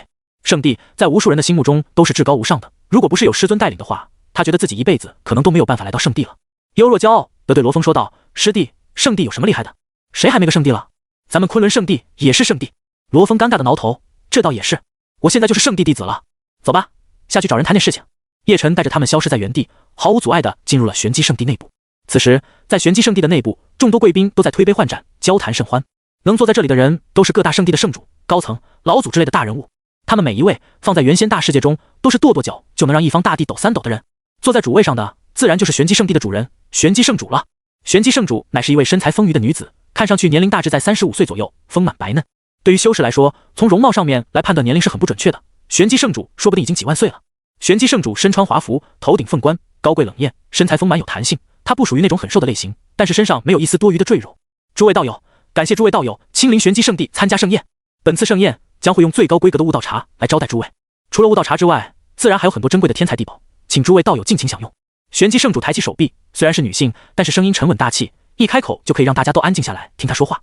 听到有品质最高的悟道茶可以喝，在座的众人们眼睛都亮了起来。对他们来说，悟道茶也是可以经常喝到的，不过那是品质很一般的悟道茶。如果是最高品质的那种悟道茶的话，就算是一方圣主也极少可以品尝到。所以最极品的悟道茶，谁不想品尝呢？很快，悟道茶就被玄机圣地的弟子们端上来了，数量不多，每个人都一小壶茶而已。但是大家对这一小壶的悟道茶都非常珍惜，往自己的杯子里面倒茶水的时候，他们的动作都是小心翼翼的，生怕有一滴被浪费了。宴席中，叶晨和幽若、罗峰、烟霞仙子几人已经落座了。他们出现的无声无息的，没有人注意到他们几人是凭空出现的，仿佛他们本来就是这里的贵宾一样。请贵客慢用。一个玄机圣地的女性弟子将一小壶茶放在叶晨的面前。这个女弟子抬头看到叶晨英俊的面容时，都愣住了。她发誓，眼前这个男子绝对是她见过的最为俊美、帅气的男人。如此绝美的男子容颜，让她脸颊滚烫，羞涩的低着头退下去了。该吃吃，该喝喝，不用跟我客气，吃饱了好谈事情。叶晨笑着对他们说道。烟霞仙子一阵无语，这不是玄机圣地的食物吗？不过话说回来，圣地的食物就是高级啊，连龙肝凤髓都有。幸好这里没有龙族和凤族的强者，不然的话，这两族的强者会不会直接掀桌子？几人品了一口极品悟道茶，本以为会和师尊给的悟道茶一样好喝，结果入口之后寡淡无味，就跟清水差不多。他们的脸色顿时就不好了。这也能叫茶？如果没有喝过叶晨的悟道茶，烟霞仙子喝了玄机圣地的茶水之后，肯定会觉得这份茶水很不错，和一般的悟道茶相比，确实好喝很多。可他已经喝过了叶晨的悟道茶，再喝玄机圣地的茶水，难喝的程度让他直皱眉。就连罗峰和幽若两人都觉得一言难尽。如果这也能叫极品悟道茶的话，那么师尊的悟道茶就是世间绝无仅有的神品悟道茶了。幸好其他的食物还是很不错了，其中蕴含的巨大能量更是差点把幽若和罗峰的身体给撑爆了。一顿茶足饭饱之后，玄机圣主站起身来，摇晃着丰腴的身姿来到宴席中间，向大家宣布一个好消息。诸位道友，本圣地的先帝前辈玄机先帝大人会亲自出面讲道，有请玄机先帝大人。随着玄机圣主的宣布，宴席上的众多大人物都发出了惊讶的哗然声，大家都纷纷激动了起来。玄机先帝那是世间最强大的先帝之一，站在亿万生灵的最顶端，他对大道的理解已经远超他们。先帝的只言片语就可以给他们带来无尽的启发，甚至可以让他们原地突破。能够亲自近距离的听到先帝讲道，这是一场巨大的机缘。在众人的期待中，虚空中的某一处开始变得扭曲起来，一股别样的气息出现了，笼罩住了整个玄机圣地。察觉到这一点变化之后，宴会上面的所有人都为之一凛，随后紧张了起来。他们知道这是玄机女帝的气息，一想到待会儿就可以亲眼见到传说中玄机女帝，他们就非常的期待。不仅仅是因为玄机女帝是无敌的先帝，更是因为传说玄机女帝是世上绝无仅有的绝美容颜。据说在她还没成仙帝之前，就因为一张绝美大地容颜，在原仙大世界引发过很多次争抢了。当时原仙大世界的很多强者都在争夺她，希望能够成为她的道侣。被折腾烦了的玄机女帝干脆用法宝挡住自己的脸，隔绝外界的视线，并且疯狂地修炼变强。当她的实力超过了一个又一个强者之后，那些喊着要把她抢回家暖床的男人们，要么死了，要么下面被剪了。至此，再也没有人敢对玄机女帝口出狂言了。先帝吗？也不知道这方世界的先帝实力如何。叶晨微微地笑了起来，对这位玄机女帝也颇为好奇。在众人强烈的期待中，虚空中的扭曲又有了新的变化，一条雪白修长的大长腿从虚空中率先跨了出来。如此修长雪白的大腿已经给众人深深的吸引和震撼了。紧随其后的是半边身体，然后就是全部的身体了。玄机女帝的衣着为带青色长裙，在布料上面的设计并不暴露，但那傲人的身材却是衣服掩盖不住的。两对硕大的软白玉颤颤巍巍，好像是随着空间波动在颤动一样。不过这点细节在场的人中没有任何人看得到，除了叶晨一人。包括玄机女帝的容貌也被一股神奇的力量给遮掩住了，别人都看不到。不过这股用来遮掩的力量在叶晨的面前形同虚设，他一眼就看到了玄机女帝那绝美的容颜，只能说红颜祸水啊。有这么一张美丽的脸庞，确实会引起不少的争抢。不过论容颜的话，他也看过不少绝美女子的容颜了。鬼面女帝叶衰、碧灵人鱼族的女帝海莹、烟霞仙子等等都是绝美。不过论身材的话，确实是这位玄机女帝更加傲人，比叶衰和海莹都大了不少。烟霞仙子的规模他不知道，没有测过，但目测也不会有玄机女帝这么大。好家伙，别说是一只手捂不住了，估计要两只手托着才行。当叶晨在猜测他的规模的时候，玄机圣地中的众人都露出了狂热又虔诚的表情来。参见玄机先帝，整整齐齐的声音也随之响起。不管他们是什么实力、什么职位和身份，在玄机女帝面前都必须恭恭敬敬的。玄机女帝微微颔首，当她的红唇张开之时，清脆悦耳好听的声音也响起。今日本帝在此讲道，能领悟到多少就看你们个人了。玄机女帝的身影宛如仙乐一样，让所有人都为之沉醉。大家心中更加激动了，都打起了12分的精神，准备更好的聆听来自先帝的讲道。吃饱喝足的叶晨却也是在此时悠然地站起身来了。他面带微笑地看向了玄机女帝，朗声道：“道友，今日本座来你们圣地，想和你们圣地做个交易，不会亏待你们圣地的。”在当下如此虔诚和敬畏的氛围中，他突然间冷静地说出这番话，就像是在糖水中忽然掺入了一大碗的辣椒水，瞬间就把气氛给破坏了。所有人都齐刷刷地转头死死地盯着他，不只是愤怒，更有浓浓的杀意，恨不得现在就将他千刀万剐了。在女帝现身的严肃场合，此人说话竟然如此轻佻，真是该死！在女帝面前自称为本座，还说要和玄机圣地做交易，而且说什么不会亏待玄机圣地，这一副自以为是的姿态，足以让他在女帝面前死千万次了。玄机圣主也怒目而视，气得丰腴的娇躯一阵乱颤，他一下子站直了身体，指着叶晨愤怒呵斥：“你是何人？竟然在此等场合大放厥词，不要命了！”说着，玄机圣主便悍然出手，一股磅礴的仙力笼罩住叶晨，想要将其控制住，不让他在这里捣乱。其余的强者们也纷纷出手，他们要让这个不知礼数、自以为是的人付出代价。居然敢在女帝大人面前用这种语气说话，这是在玷污他们心目中至高无上、纯洁无瑕的女帝大人啊！吾乃大赤皇朝的先王老祖，你是何人？竟然敢如此放肆！我青天圣地的先王老祖必将你碎尸万段！无苍无圣地的先王老祖实在忍不住了，先弄死你再说。这种场合是你能说话的吗？我无尘神殿第一个不同意，还有我如意圣地。一时之间，在场所有的强者都对叶晨动手了。他们最差的都是圣主级别的修为，最高的是巅峰仙王的强者，全是一方豪强，在外界都是可以只手遮天的。所有人都针对叶晨一人，如果是别人面对这样的困境，吓都吓死了。不过对于叶晨来说，这都是小场面而已，不值一提。轰！一股更加至高无上的气息从他的体内爆发了出来，瞬间就打破了玄机圣主等强者对他的封锁。现场有太多的强者了，别说仙君了，就连仙王强者都是多如狗的。这帮人一旦一起动手，那造成的后果是极其恐怖的。就算是夷平一个没有仙帝坐镇的圣地，都是轻而易举、易如反掌的事情。想要灭掉一个在宴会上口出狂言的愣头青，更是简单的像是杀鸡一样。但就在他们含怒向叶晨出手，打算将他这个冒犯了玄机女帝的人给除掉的时候，一股至高无上的仙帝气息从叶晨的身上透露了出来。当这股气息弥漫天地的时候，所有强悍的攻击，所有仙力的封锁镇压，在这一刻被消解得一干二净。属于仙帝的无上威压落在宴会众人的身上，就如同10万大山压在一个普通人的肩膀上一样，完全可以把他们活生生的镇压而死。所有人都惊恐了起来。仙帝，他是仙帝，这是仙帝威压，唯有仙帝才可化解我这位巅峰仙王的攻击。他竟然是仙帝，到底是哪一位仙帝来找麻烦？糟了，这里怎么会有另外一尊仙帝？所有人都感到大事不妙，自己居然对一位仙帝出手了，这是对仙帝的大不敬啊！如果这位仙帝追究起来的话，他们绝对没有好下场。只是他们无法理解，这样一位仙帝为什么会隐藏在宴席中呢？还要和玄机女帝谈什么交易之类的？他到底是有什么心思？不会真是故意来找麻烦的吧？众人提心吊胆的看向叶晨时候的眼神已经没有了刚才的愤怒，只有满满的惊恐和畏惧。就算叶晨真是来找麻烦的，也轮不到他们来管了。现在唯一能管这件事的人只有玄机女帝。于是乎，众人的目光又纷纷看向了玄机女帝，想看她要如何应对这件事情。玄机女帝看到一位陌生的仙帝，也十分的惊讶。原先大世界中的仙帝她都认识，唯独没见到过眼前这位，说明眼前这位仙帝是来自域外星空了。而且令她意外的是，刚才叶晨释放出仙帝威压的时候，就连他这个仙帝居然都有一丝的忌惮。面对这种强者，玄机女帝也不得不重视起来。道友，今日是我玄机圣地的盛宴，本帝觉得有什么事可以在盛宴结束之后再说，你意下如何？玄机女帝说道。她并没有明确的拒绝他，而是想私底下和他商量一个时间。自己再怎么说也是一方女帝，相信对方会同意他说的话。岂料叶晨毫不顾忌的摇头，我不要你觉得，我要我觉得，这是一件对你们圣地也很好的交易，只要你能帮我做到，好处管够。叶晨自信的说道。他也不是不讲道理的人，昆仑圣地之人肯定是很讲道理的。请玄机圣地的人出手布置大世界传送阵，会花费很多的材料，这些他都可以填补上。给玄机圣地的好处费当然也不会少了。论物资，论底蕴，真的没几个势力能比得上昆仑圣地了吧？而且宴会结束要1年之后，他可没什么耐心等到1年之后。对于在场的仙人们来说，他们早就生活了几千年、几万年，甚至几十万年了。他们生命悠长，1年的时间根本就是眨眼而过。但是对叶晨来说，他今年现实年龄才10几岁，都没到20，1年的时间已经很久了。1年太久，建造大世界传送阵的事情当然是越快越好了。玄机女帝听到他的话，心里却十分不喜。看在两人都是仙帝的份上，该给的面子他已经给了，等到宴会结束再说，已经是他能够做出的最大让步。但是眼前这个陌生的仙帝却寸步不让，这不是让他在这么多人面前丢脸吗？玄机女帝也不是没有脾气的，当即就冷着脸拒绝了叶晨。道友，此事休要再提，也不要在宴会上闹事，否则的话，本帝定然不会再给你面子。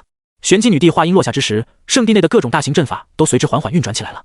他们就是以阵法出名的，最强的手段就是各种阵法了。就算是仙帝进入了玄机圣地大本营，也会被各种强大的阵法弄得晕头转向。假如说真的打起来的话，有玄机女帝亲自掌控各种大阵，甚至有机会将一位仙帝彻底磨灭了。他自然不会傻到真的和叶晨撕破脸皮直接动手，这只是给他的小小警告罢了。见状，叶晨却丝毫没有放在心上。有句话说得好，这个世界上没有什么事情是用钱解决不了的事情。如果有，那说明钱还不到位。叶晨淡淡的笑道，在拒绝我之前，我的建议是先看看我给出的报酬吧。见他还是没有放弃，甚至还扬言要拿出让玄机女帝满意的报酬，在场的众人虽然不敢表露态度，但是心里面其实已经开始暗自鄙夷了。玄机女帝是谁？是整个原仙大世界中阵法造诣最强的人，没有之一。她就是最强阵师的代名词。作为最强的阵法大师，她拥有的各种宝物会少吗？阵法大师就和炼丹、炼器是一样的，没有足够多的材料，根本没有办法生存下去。所以，这世上还有什么东西能让他感到心动？恐怕没有了吧。那些能够让一位仙帝都心动的东西，也不会是另外一位仙帝能随便拿出来的。玄机女帝没有说话，但是眼中的戏谑之意已经说明了她的嘲笑了。论物资，论宝物，他会少吗？你又能拿出什么令我心动的东西？叶晨知道他的想法，也不在意，反手就拿出了一整座紫灵神晶山峰。紫灵神晶的光芒闪闪发亮，紫色的神芒照亮了整个玄机圣地，属于紫灵神晶的独特能量波动，也深深的震撼在场的每一个人。当一整座紫灵神晶的山峰出现的时候，所有人都震撼的瞪大了眼睛，感到非常的不可思议。到了他们这个境界，会让他们露出这么夸张表情的事情已经极少极少了。但是今天，他们中不管是圣主还是老祖，不管是仙君还是仙王，全都无比震惊。紫灵神晶，这是紫灵神晶？太夸张了，真的全都是紫灵神晶吗？一座山这么高，不可思议啊！我当年偶然间得到人头大小的紫灵神晶，已经是走了大运了。如果要收集到这么多的紫灵神晶，要在星空深处游历多久才能做到？是不是说明他是一位很古老的仙帝，比我们想的都要古老？如果这座紫灵神晶的山峰都给我的话，我愿意让修为境界下降一个大境界。所有的大人物们都被叶晨的大手笔给震撼到了。强大如他们，手头上收集到的各种神晶，加起来可能也就人头大小。有的人运气不好的话，可能连这点材料都没有。至于一整座山峰大小的紫灵神晶，他们做梦都不敢这么做。当亲眼看到的时候，他们还是不敢相信。但是紫灵神晶所散发出来的独特的能量波动，又不是作假的，只有真正的紫灵神晶才会如此。刚才他们还在心里面对叶晨的说法嗤之以鼻，但是现在他们眼里除了震撼就是贪婪了。如此豪横的手笔，确实有资格请玄机女帝出手了。玄机女帝本人也大惊失色，她的身家再富有，也比不上这整座山啊！别说是一整座神晶山峰了，就算是半截山峰，都足够让她心动了。因此，她刚才的那些高冷和傲娇的姿态，在叶晨给出的好处面前，瞬间消失得无影无踪。在众人面前，玄机女帝表现得很平静，但一开口时，那略微颤抖的声音暴露了她真实的内心。道友，这里所有的材料都是你交易的筹码？玄机女帝问道。叶晨点头，只要你能帮我的忙，这些都是你的。区区一座山的材料而已，很珍贵吧？它有一整座山脉的神晶，昆仑圣地之内，其他的几种神晶也是以矿脉的形式存在的。分出一座山的分量，对他来说还真不算什么。强如玄机女帝在得到这个确定的答案之后，都激动得直咽口水，呼吸都变得急促了起来。她丰腴的软白玉前后耸动，软弹美丽。就在她准备答应的时候，另外几道强大的气息却从虚空中冒了出来，全都是仙帝级别的人物。总共6道气息从虚空中冒了出来，他们每一位都是仙帝，亲自来到玄机圣地参与盛宴的。以他们的身份，自然是和女帝有单独的小圈子了。几位仙帝谈古论今，谈仙论道，好不快哉。直到叶晨的出现，这几位仙帝们才开始关注外界宴席上面发生的事情。当他们看到这座紫灵神晶山峰的时候，这6位仙帝彻底绷不住了，当即在大众面前现身。轰轰轰，整整6道仙帝气息散发了出来，形成了一个无形的牢笼，将叶晨封锁在内。他们的出现出乎所有人的意料，很多人都认不全这些仙帝，但是自家的圣地高层们还是可以认出自家的仙帝老祖的。当在场的圣地高层们各自认出了自家的老祖之后，众人就明白这几位仙帝的身份了。那位一身赤色龙袍的中年男人是大赤皇朝的仙帝老祖赤帝，那位一身青色衣衫的是青天圣地的仙帝老祖青天仙帝，还有苍梧圣地的那位苍梧仙帝。我们无尘神殿的无尘仙帝也在这里，我们作为徒子徒孙竟然都不知道。我们如意仙帝大人也在此，我都忘记了有多少万年没有亲眼见过如意仙帝大人了。哈哈，我们极云剑宗的剑帝老祖也在。极云剑帝，天下第一。在看到了自家的仙帝老祖露面之后，他们都非常的激动和自豪。在他们的心目中，自家的仙帝老祖就是无敌的代名词。世间仙帝众多，唯有自家仙帝最无敌。6位仙帝一起出现，这阵仗真的是绝无仅有。6股至高无上的力量已经把整个玄机圣地都封锁了，此处就是一个牢笼，就连仙帝都没有办法冲破这个牢笼。从这一点就可以看得出来，来者不善。烟霞仙子面对6位仙帝也感到非常的惊悚，她能够感觉到这6位仙帝一起打一个喷嚏的话，作为巅峰仙王的自己都会瞬间灰飞烟灭的。她感觉到现在的自己就是蝼蚁，羸弱不堪。如果这6位仙帝真的对他们动手了，那该怎么办？她下意识地看向了叶晨，因为只有叶晨可以给他带来安全感。当他看到叶晨脸上依旧是平静的神情时，那惶恐不安的心很快也跟着平静了下来。他到底有什么依仗，可以让他面对6位仙帝的针对时，还可以若无其事？烟霞仙子对叶晨的好奇在此刻达到了顶峰。在恶神山的时候，叶晨用一记简单的手刀就处理了复苏的恶神，但那时候的恶神刚刚复苏，其力量都不是巅峰状态，被轻易秒杀也是可以理解的。眼下的6位仙帝可不是半吊子的恶神可以比的，他却依旧可以如此平静，真的是留有什么后手吗？不管怎么样，我这条命都是他给的，今日就算真的战死，我也无悔无惧。烟霞仙子的眼神逐渐变得坚定起来，他已经把自己当成是叶晨的追随者了，这是一种主仆关系。作为仆人的他，为自己的主人而死，是一种荣幸。对于6位先帝的出现，叶晨没有一点意外，在他来的时候，他就知道这些人的存在了。很显然，他们对自己的紫灵神金山峰起了贪婪之心。各位，这是几个意思？该不会是想抢夺我的宝物吧？我的东西可没那么抢。叶晨的嘴角掀起一抹嘲讽的弧度，先帝而已，又不是没杀过。3个先帝和6个先帝有什么区别吗？没什么区别，反正都是杀。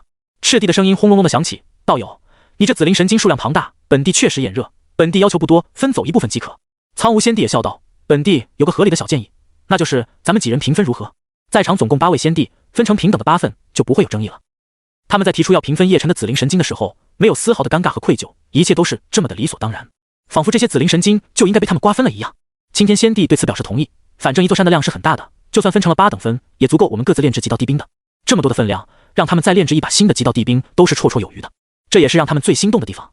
在这么巨大的财富面前，哪怕是先帝境界的强者，也无法做到心如止水。本帝没有意见，最近刚好想再炼制一把仙剑，用紫灵神晶来炼制，刚好合适。极云剑宗的极云剑帝此时也淡漠的开口。他们几位先帝侃侃而谈，打量着巨大的紫灵神晶山峰，眼里完全没有叶晨。当中唯有玄机女帝微微的皱着眉头，似乎对他们这种强行瓜分别人财宝的行为感到不满。不过大家都是朋友，他也不好直接说出来，只是他隐隐有些担心，再怎么说叶晨也是实打实的先帝，他们这么做把叶晨给触怒是肯定的，要是将叶晨逼到和他们几人同时开战的话，那怎么办？难道真的要死战一场吗？正当他们侃侃而谈的时候，叶晨笑着插嘴反问道，我有说过让你们平分吗？此言一出，在座的人都安静了，心中莫名涌动着惊悚的情绪，他一个人敢挑衅这么多先帝吗？而这6位先帝也终于转头看向他，眼神中神芒乍现，冰冷无比，甚至凝聚着杀意。如果是1对1或者2对1，他们都不会这么鲁莽和强势。一个先帝真的发起疯来是极其恐怖了，他们要打赢也要付出巨大的代价。但现在不一样，这里有6位先帝，加上玄机女帝的话就是7位了，难道还能怕对方一人不成？青天先帝冰冷的话语中充满了威胁的意味，多个朋友多条路，我们几位都可以成为你的朋友。意思很简单，叶晨将紫灵神晶交出来就是他们的好朋友，彼此互相结交了。可要是不给，大家就只能成为敌人了。所以到底该如何取舍，就看叶晨如何选择。极云剑宗的剑帝最为直接，他冷冷地对叶晨呵斥道，此事由不得你做主，识相的我们还会给你留一份，如若不然你一根毛都不会剩下。面对这几人明晃晃的威胁，叶晨的脸色依旧是古井无波，甚至是有点想笑。想硬来是吧？那就来吧，就怕有些东西你们有命拿没命花。说着，叶晨将紫灵神晶的山脉收了起来。见到他还这么不识趣，青天先帝等人脸色开始阴沉了许多。如果可以不动手的话，他们还是不想动手的，除非叶晨真的给脸不要脸。赤帝向前踏出了一步，脚下火焰升腾，周围空间变得扭曲。他声音威严，道友，认准局势对你来说只有好处没有坏处。说着，他摊开了手掌，一股霸道的火焰从手掌心升腾，气氛也变得更加肃杀，一场大战或许即将展开。争！一道清脆的剑鸣也响彻天际。极云剑帝虽然什么也没说，但手中多出了一把长剑，足以说明一切。冥顽不灵，非要逼我们出手才行是吗？苍梧先帝也冷冷地训斥道，仿佛他们刚才分成8等份已经是给叶晨很大面子了一样。见他们之间的大战一触即发，玄机女帝也急了，不到逼不得已的时刻，她是不想看到先帝之战的。她只好劝说起叶晨来，道友，此事还可以再商量，不要因为这点事就将自己逼入绝境了。叶晨笑道，就这种程度也能叫绝境？那你好自为之吧。玄机女帝被他这么狂妄的话语给气到了，自己这么说是在关心他，不想看到他死得太惨了。只要他顺着台阶下，今天的麻烦就能化解。他却这么目中无人，不将这些先帝都放在眼里，那他也没办法了。那就没得说了。赤帝此时也不再废话了，抬手就打出了恐怖的火焰，遍布天空，毁灭性的能量全部涌向叶晨。极云剑帝也悍然出手，长剑一抖，无数的剑气就将叶晨给封锁住，想要将其斩杀当场。青天先帝发出了哈哈大笑，也打出了一道强悍的攻击，要将叶晨重伤。其余的3位先帝虽然还没有出手，但是他们也分别占据了有利的方位，只要叶晨敢反抗，他们就会一招制敌。此刻，极云剑帝、青天先帝、赤帝3人已经动手了，先帝的波动遍布整片天地。就算玄机圣地内有各种强悍的阵法加持，也无法化解所有的威压。在场的所有人全都被压趴在地上，连头都抬不起来。轰隆隆，天地震动，轰鸣不断，各种天地道则显化出来的光芒也从天际垂落。3位先帝同时发起攻击，对于所有生灵而言都是毁灭性的。叶晨面对这3人的夹击，却丝毫不慌。在轻松化解了这几道攻击之后，他的身影就融入了虚空中，消失不见了。几人见状，也纷纷跟上，身影融入虚空中。在这里大战的话，他们施展不开手脚，所以要转移战场才行，域外星空才是他们最好的战场。玄机女帝施展手段，稳住圣地内的道则力量，化解了先帝威压，众人这才好受不少。先帝之间真的发生大战，这对于所有人来说都非常的震撼。先帝之战是极其稀少的，每一场先帝大战都是一场传说，那是足以毁灭世界的能量倾泻。而且这次是总共7位先帝都加入战场了，这样的规模很可能一辈子就只能见到这么一次，因此众人都很激动和期待，很想亲眼看到先帝大战。实力够强的巅峰仙王们已经迫不及待地进入域外星空，想要远远地旁观这场战斗了。其余的强者们自然也紧随其后。如果真的有幸见识到仙帝之间的大战，对他们来说是一场视觉盛宴，是一场震撼人心的享受。同时，作为那几位仙帝的徒子徒孙，他们也很想看到自家仙帝老祖大显神威。不出意外的话，此战过后有仙帝将陨，而且陨落的那位仙帝绝对不会是自家的老祖。至于是谁，大家都心知肚明。宴会上，诸多强者们都对叶晨主动来找死的行为嗤之以鼻，身怀至宝还敢这样暴露出来，这不是故意引人犯罪吗？就是啊，本来别人不将他放在眼里的，他倒好，拿出这么珍贵的东西，别人想不动他都难了。没办法，谁让他这么嚣张自大呢？估计是他以为这里只有玄机女帝一人，所以就毫无防备，结果这里还多出了6位仙帝。要怪就怪他自己吧，财不露白的道理他不知道吗？只能说他自己太傻了，想和玄机女帝谈事情就不该在这个公开场合谈。宴会上的众人们都对叶晨嘲讽不已，他们将一切的错误都归结到叶晨自己的身上，而不是那6个仙帝，仿佛那6个仙帝做什么都是对的。烟霞仙子几人听着这么不要脸的言论，心里面也是气得不行。这道理就和有钱人被抢劫的错误在于太有钱，而不是劫匪道德败坏。不过现在不是和他们争论这些事情的时候，烟霞仙子提心吊胆，很担心叶晨会出事。仙帝的强悍是难以言喻的，他也不知道仙帝能有多强。叶晨的实力或许能超过一般的仙帝，但对方是整整6位仙帝啊，还有一位看似中立的玄机女帝虎视眈眈，随时都有可能下场争夺。所以叶晨的处境极其危险，随时都会有性命危险。罗峰吓得心脏砰砰直跳，害怕师尊会死。他扫了在场的强者们一眼，知道自己现在不是这些强者们的对手。他要做最坏的打算，假如师尊真的没了，他一定要隐姓埋名好好修炼，有朝一日一定要替师尊报仇。在场的人他不会放过任何一人，甚至包括对师尊动手的那6位仙帝都在他的报复名单上。只有幽若丝毫不担心，在仙灵大世界的时候，他是亲眼见到了师尊一人独占3大仙帝的名场面。在那个时候，3位被称为无敌的仙帝愣是死在了师尊的手中，而且那是碾压局，3位仙帝都没能伤到师尊，可想而知师尊并没有动用全力。或许在师尊的眼里，杀3位仙帝和杀6位仙帝没有太大区别吧。玄机女帝皱着秀眉，一时之间也不知道该怎么抉择。选择帮叶晨的话，就意味着要和6位仙帝好友作对，而且他又不认识叶晨，没必要帮他。但他也不愿意用这种强取豪夺的手段去杀掉一位仙帝。思来想去，他只能先进入域外星空看看情况再说。此时的域外星空中，7道身影散发着惊人的气息，犹如7颗巨大无比的生命星球一样。他们交手时候爆发出来的力量碰撞，足以毁灭无数星球。远处的一条星河就被一阵战斗余波给震碎了。远远看去，叶晨被6位仙帝包围，已经落入下风了。为了观战，宴会上很多的强者都进入域外星空了。但是在如此强烈的战斗余波之下，仙王之下的强者们纷纷被震退，多年打下的修为基础几乎要被摧毁。好恐怖！仅仅是一缕战斗余波而已，我这一身仙君修为差点就没了。噗！我的筋骨断了大半，再看下去的话，我必死无疑。仙王以下不可看，赶紧走，不然就真的死了。很多的仙君强者都被震得吐血了，甚至是受了很重的伤，道基都受到了影响。再来2次的话，他们怀疑自己不仅会伤到修为根基，甚至会危及生命。仙帝之战虽然精彩无比，他们却无福消受。这些人吓得赶紧退回原仙大世界，躲进了玄机圣地之内。还剩下一部分仙王在观战。巅峰仙王的话稍微好一些，抵御战斗时候发出的能量波动很痛苦，但不会受到重伤。还没到仙王巅峰境界的强者们就各使手段，凭借很多强大的防御力量保护自己。玄机女帝则是立于星空深处，曼妙的身材熠熠生辉，浑身上下神光流转，时时刻刻都散发着至高无上的气息。她认真地看着远处的战斗，对叶晨的强大战力感到震撼。此人好强，面对6位仙帝的围攻，看似狼狈，其实游刃有余，甚至有戏耍对方的意思。到了他这个境界，能看懂的细节就更多了。他看到叶晨面对6人的攻击之时，总能以最精准的方式躲避，说明他对力量的控制，对局势的把控，已经精准到令人感到可怕的地步。忽然之间，他心头猛地一跳，有了一个惊人的预感，此人该不会重创6位仙帝，获得最后的胜利吧？他都被自己这个突然之间冒出来的想法给吓到了。以一己之力打败6位仙帝，这要有多强悍的实力才行啊？想想都觉得不可能。当所有人都怀着震撼的心情远观战斗时，仙帝大战已经变得更加激烈了。青天仙帝此时的脸色很是难看，因为他已经动用了不少力量，每一击都足以伤到一位仙帝，却没有想到每次都会被对方轻松地躲过去。几次攻击被化解或者落空，让他恼羞成怒，恨不得将叶晨大卸8块。他堂堂仙帝怎么能被人如此戏耍？岂不是说明自己技不如人吗？极云剑帝的心情也没有好到哪里去。论杀伐手段，他对自己的剑诀向来最自信了。在6人中，他甚至觉得自己的杀伐之力最为顶尖，一剑出万物灭。可是在叶晨这里，他每次出剑总是有种打在棉花上的泄力感，这让他心里面极其难受。该死的东西，依靠身法或许能让你多活一段时间，可同时面对我们6人，你又能坚持多久？极云剑帝性子高傲火爆，接连的失手之后，他变得非常烦躁，手中的剑也酝酿出了更加强悍的力量。接下来他会用必杀的一剑彻底重创对方。都别藏着掖着了，此人有些古怪，速战速决！极云剑帝发出了怒吼，声音震动星河，连原仙大世界都被影响到了。仙帝一怒，流血飘橹，这可不是开玩笑的。仙帝大战远在域外星空，不会对原仙大世界造成破坏，但影响还是有的。原先大世界的生灵们都诧异地抬起头看天空，发现天空有很多奇怪的异象，比如无数流星划过天际，比如天地间有浑厚的无名怒吼，又比如好几道由光影构成的巨大身影等等。对于普通修士来说，这些异象都太过奇怪了，根本就找不到原因。以普通修士的层次，也不可能知道此时在域外星空中有7位仙帝正在混战。吉云剑的发出了一声怒吼之后，手中的长剑也爆发出了刺眼的剑芒，哗啦啦，上千上万道白色的剑芒分裂出来，每一道剑芒都拥有直接灭杀一位巅峰仙王的恐怖威力。数不清的剑芒已经将叶晨给笼罩住，从四面八方将其诛杀。青天仙帝也悍然出手，青天地印，他手中青色神光大涨，仙帝威压弥漫四方，随后化作了一个四四方方的青色大印，朝着叶晨的面门轰去。苍梧仙帝紧随其后，毫不留手，苍梧敕令，风震万物。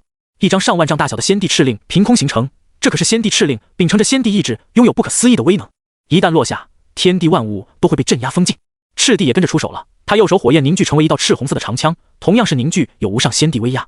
他身体向后弯曲，形似一轮弯月，力量感十足。随后整个身体带动右手猛然发力，轰隆一声将长枪狠狠地投掷了出去。长枪瞬间贯穿星空，散发出来的力量余波都能震爆附近好几颗星球。不敢想象，如果真的被这一枪打入身体的话，将会造成怎样的巨大伤害。如意仙帝手中出现了一个玉如意，他将玉如意抛了出来，幻化成星球大小，朝着叶晨砸去。这是属于他的极道地兵，拥有强大的威力。来自无尘神殿的无尘仙帝浑身上下都覆盖了一层黑色铠甲，这一身铠甲也是属于极道地兵，穿上之后可以让他拥有更加强大的战力。无尘仙帝朝着叶晨打出一拳，其力量横贯寰宇，像是要打断时间长河一样。整整6位仙帝的寒怒出手，其威势惊天动地。也幸亏是在域外星空大战，如果地点换成是原先大世界中的话，整个大世界都能被打掉1/10。别看1/10好像很少的样子，大世界和一般的星球不同，能被称为大世界的地方，其规模还需要多说吗？1/10的区域被打烂，死掉的生灵将会数不清，到时候就真的是生灵涂炭了。那些观战的巅峰仙王脸色都变了，他们惊恐的赶紧后退，因为他们很清楚，这一次的战斗波动一旦波及到自己，自己必死无疑。能比较靠近的战场观战的，也只有玄机女帝一人了。不过即便是她，也要拿出自己的极道地兵进行护体，才能安全的观战。6位仙帝同时动手，他想都不敢想，如果换作是自己同时应战的话，他觉得自己必死无疑。一个仙帝，你怎么和6个仙帝打？所以他明白不出意外的话，那个陌生的仙帝凶多吉少了。但就在这个时候，他却发现了一个很奇怪的事情，那就是面对6人的围攻，那位陌生仙帝为什么还能镇定自若？他是要认命了吧？不可能，没有任何一位仙帝会认命的。难道说他还留有什么后手？可就算是有强大的后手，也绝对不可能应付当前战斗吧。玄机女帝觉得这个陌生的仙帝很是神秘，不过再神秘也没有用了，他的结局就是被终结。任谁面对6个人的围攻，都只能含恨而终。但是对于叶晨来说，这么点攻击还不够他挠痒痒的。你们就这么点实力吗？那也不太行啊。叶晨轻松地笑出声来，他左手还非常悠闲地背负在身后，没有要动的打算，只有右手抬了起来，然后漫不经心般打出了看似平平无奇的一掌。这一掌没有太强大的力量凝聚，也没有什么声势浩大的异象产生，就是很普通的掌法罢了。可就是如此返璞归真的掌法，却在打出之后瞬间震碎了极云剑帝无数的剑芒。什么？极云剑帝大为震惊，简直不敢相信自己的眼睛，自己如此犀利的剑诀就这样被人轻而易举的破解了。青天仙帝的一方大印也凭空爆裂，消失得无影无踪。不可能啊！青天仙帝瞪大了眼睛，失声惊叫。按理说1对1的情况下，也没有哪个仙帝能如此轻松就化解他攻击的，至少他自己就没有遇到过。这又是什么情况？赤帝也满心的震撼，因为他投掷出去的火焰长枪被一股掌力震碎了，爆炸成一团火焰消失。苍梧仙帝惊讶的呼吸都变得急促了，再怎么说自己的一击也是相当强悍的，不可能会被人轻松抵挡吧？此人到底是用了什么手段才做到的？如意仙帝甚至喷出了一大口的鲜血，因为他所使用的极道地兵受到了很重的损伤，连带着他都遭到了严重的反噬。我的极道地兵竟然裂开了！如意仙帝看着极道地兵上面显眼的裂痕，心痛的同时更多的是恐惧。到底是什么人才可以一掌就震碎这么多仙帝攻击的同时，还可以把极道地兵都打裂开？极道地兵的材质那是非常坚硬的，徒手硬接地兵对于仙帝来说都很困难。可对方只是隔空的一掌，既可以打退众人的攻击，还可以顺带着伤到他的极道地兵，这说明了什么？说明此人的实力已经远远在他们6人之上了。一身铠甲的无尘仙帝也没有好到哪里去，包裹在铠甲当中的他表面上看是最安全的，因为铠甲是极道地兵，可以帮他化解很多攻击。但他受到的伤偏偏就是最重的，因为他是第一个接下叶晨一掌的人，承受的力量最多，连身上的铠甲都哗啦啦作响，像是要散架了一样。面对叶晨随意的一掌，他们6个仙帝不仅没有占到半点便宜，反而受伤的受伤，恐惧的恐惧。这就是来自陈天帝的压迫感。远处观战的玄机女帝都被眼前这一幕给彻底震惊了，吓得用手捂住了张开的红唇小嘴，发出了令人遐想万分的惊叫。一人独占6大仙帝，还能如此轻松应对，还能反过来重创对方，此等实力简直惊世骇俗，说是震惊万界都没问题。玄机女帝此刻忽然之间感到一阵庆幸，幸亏自己没有贪婪，没有参与其中，否则的话，自己的下场也不会好到哪里去的。此人究竟是来自于哪个大世界？为什么会强得如此离谱？他应该是某个非常古老的仙帝，不然不可能强大到这种程度。玄机女帝暗自猜测叶晨的来历。他肯定没有想到，论年龄的话，今年的叶晨都还没满20岁，这么算的话，他就是个真的少年而已。很远很远的角落，那些巅峰仙王们都看傻了，有种神魂离体的冲动。越接近仙帝境界，就越能明白仙帝的深不可测。他们这种巅峰仙王表面上看，好像和仙帝就差临门一脚，似乎随时都有可能进入仙帝境界。一些战力超强的巅峰仙王，其战力甚至可以远超其他同境界的强者，号称堪比仙帝。可实际上，如果遇到了真正的仙帝，这些巅峰仙王的战力就根本不够看了。真正有资格号称叫板仙帝的，也就荒古圣体之类的超级体质了。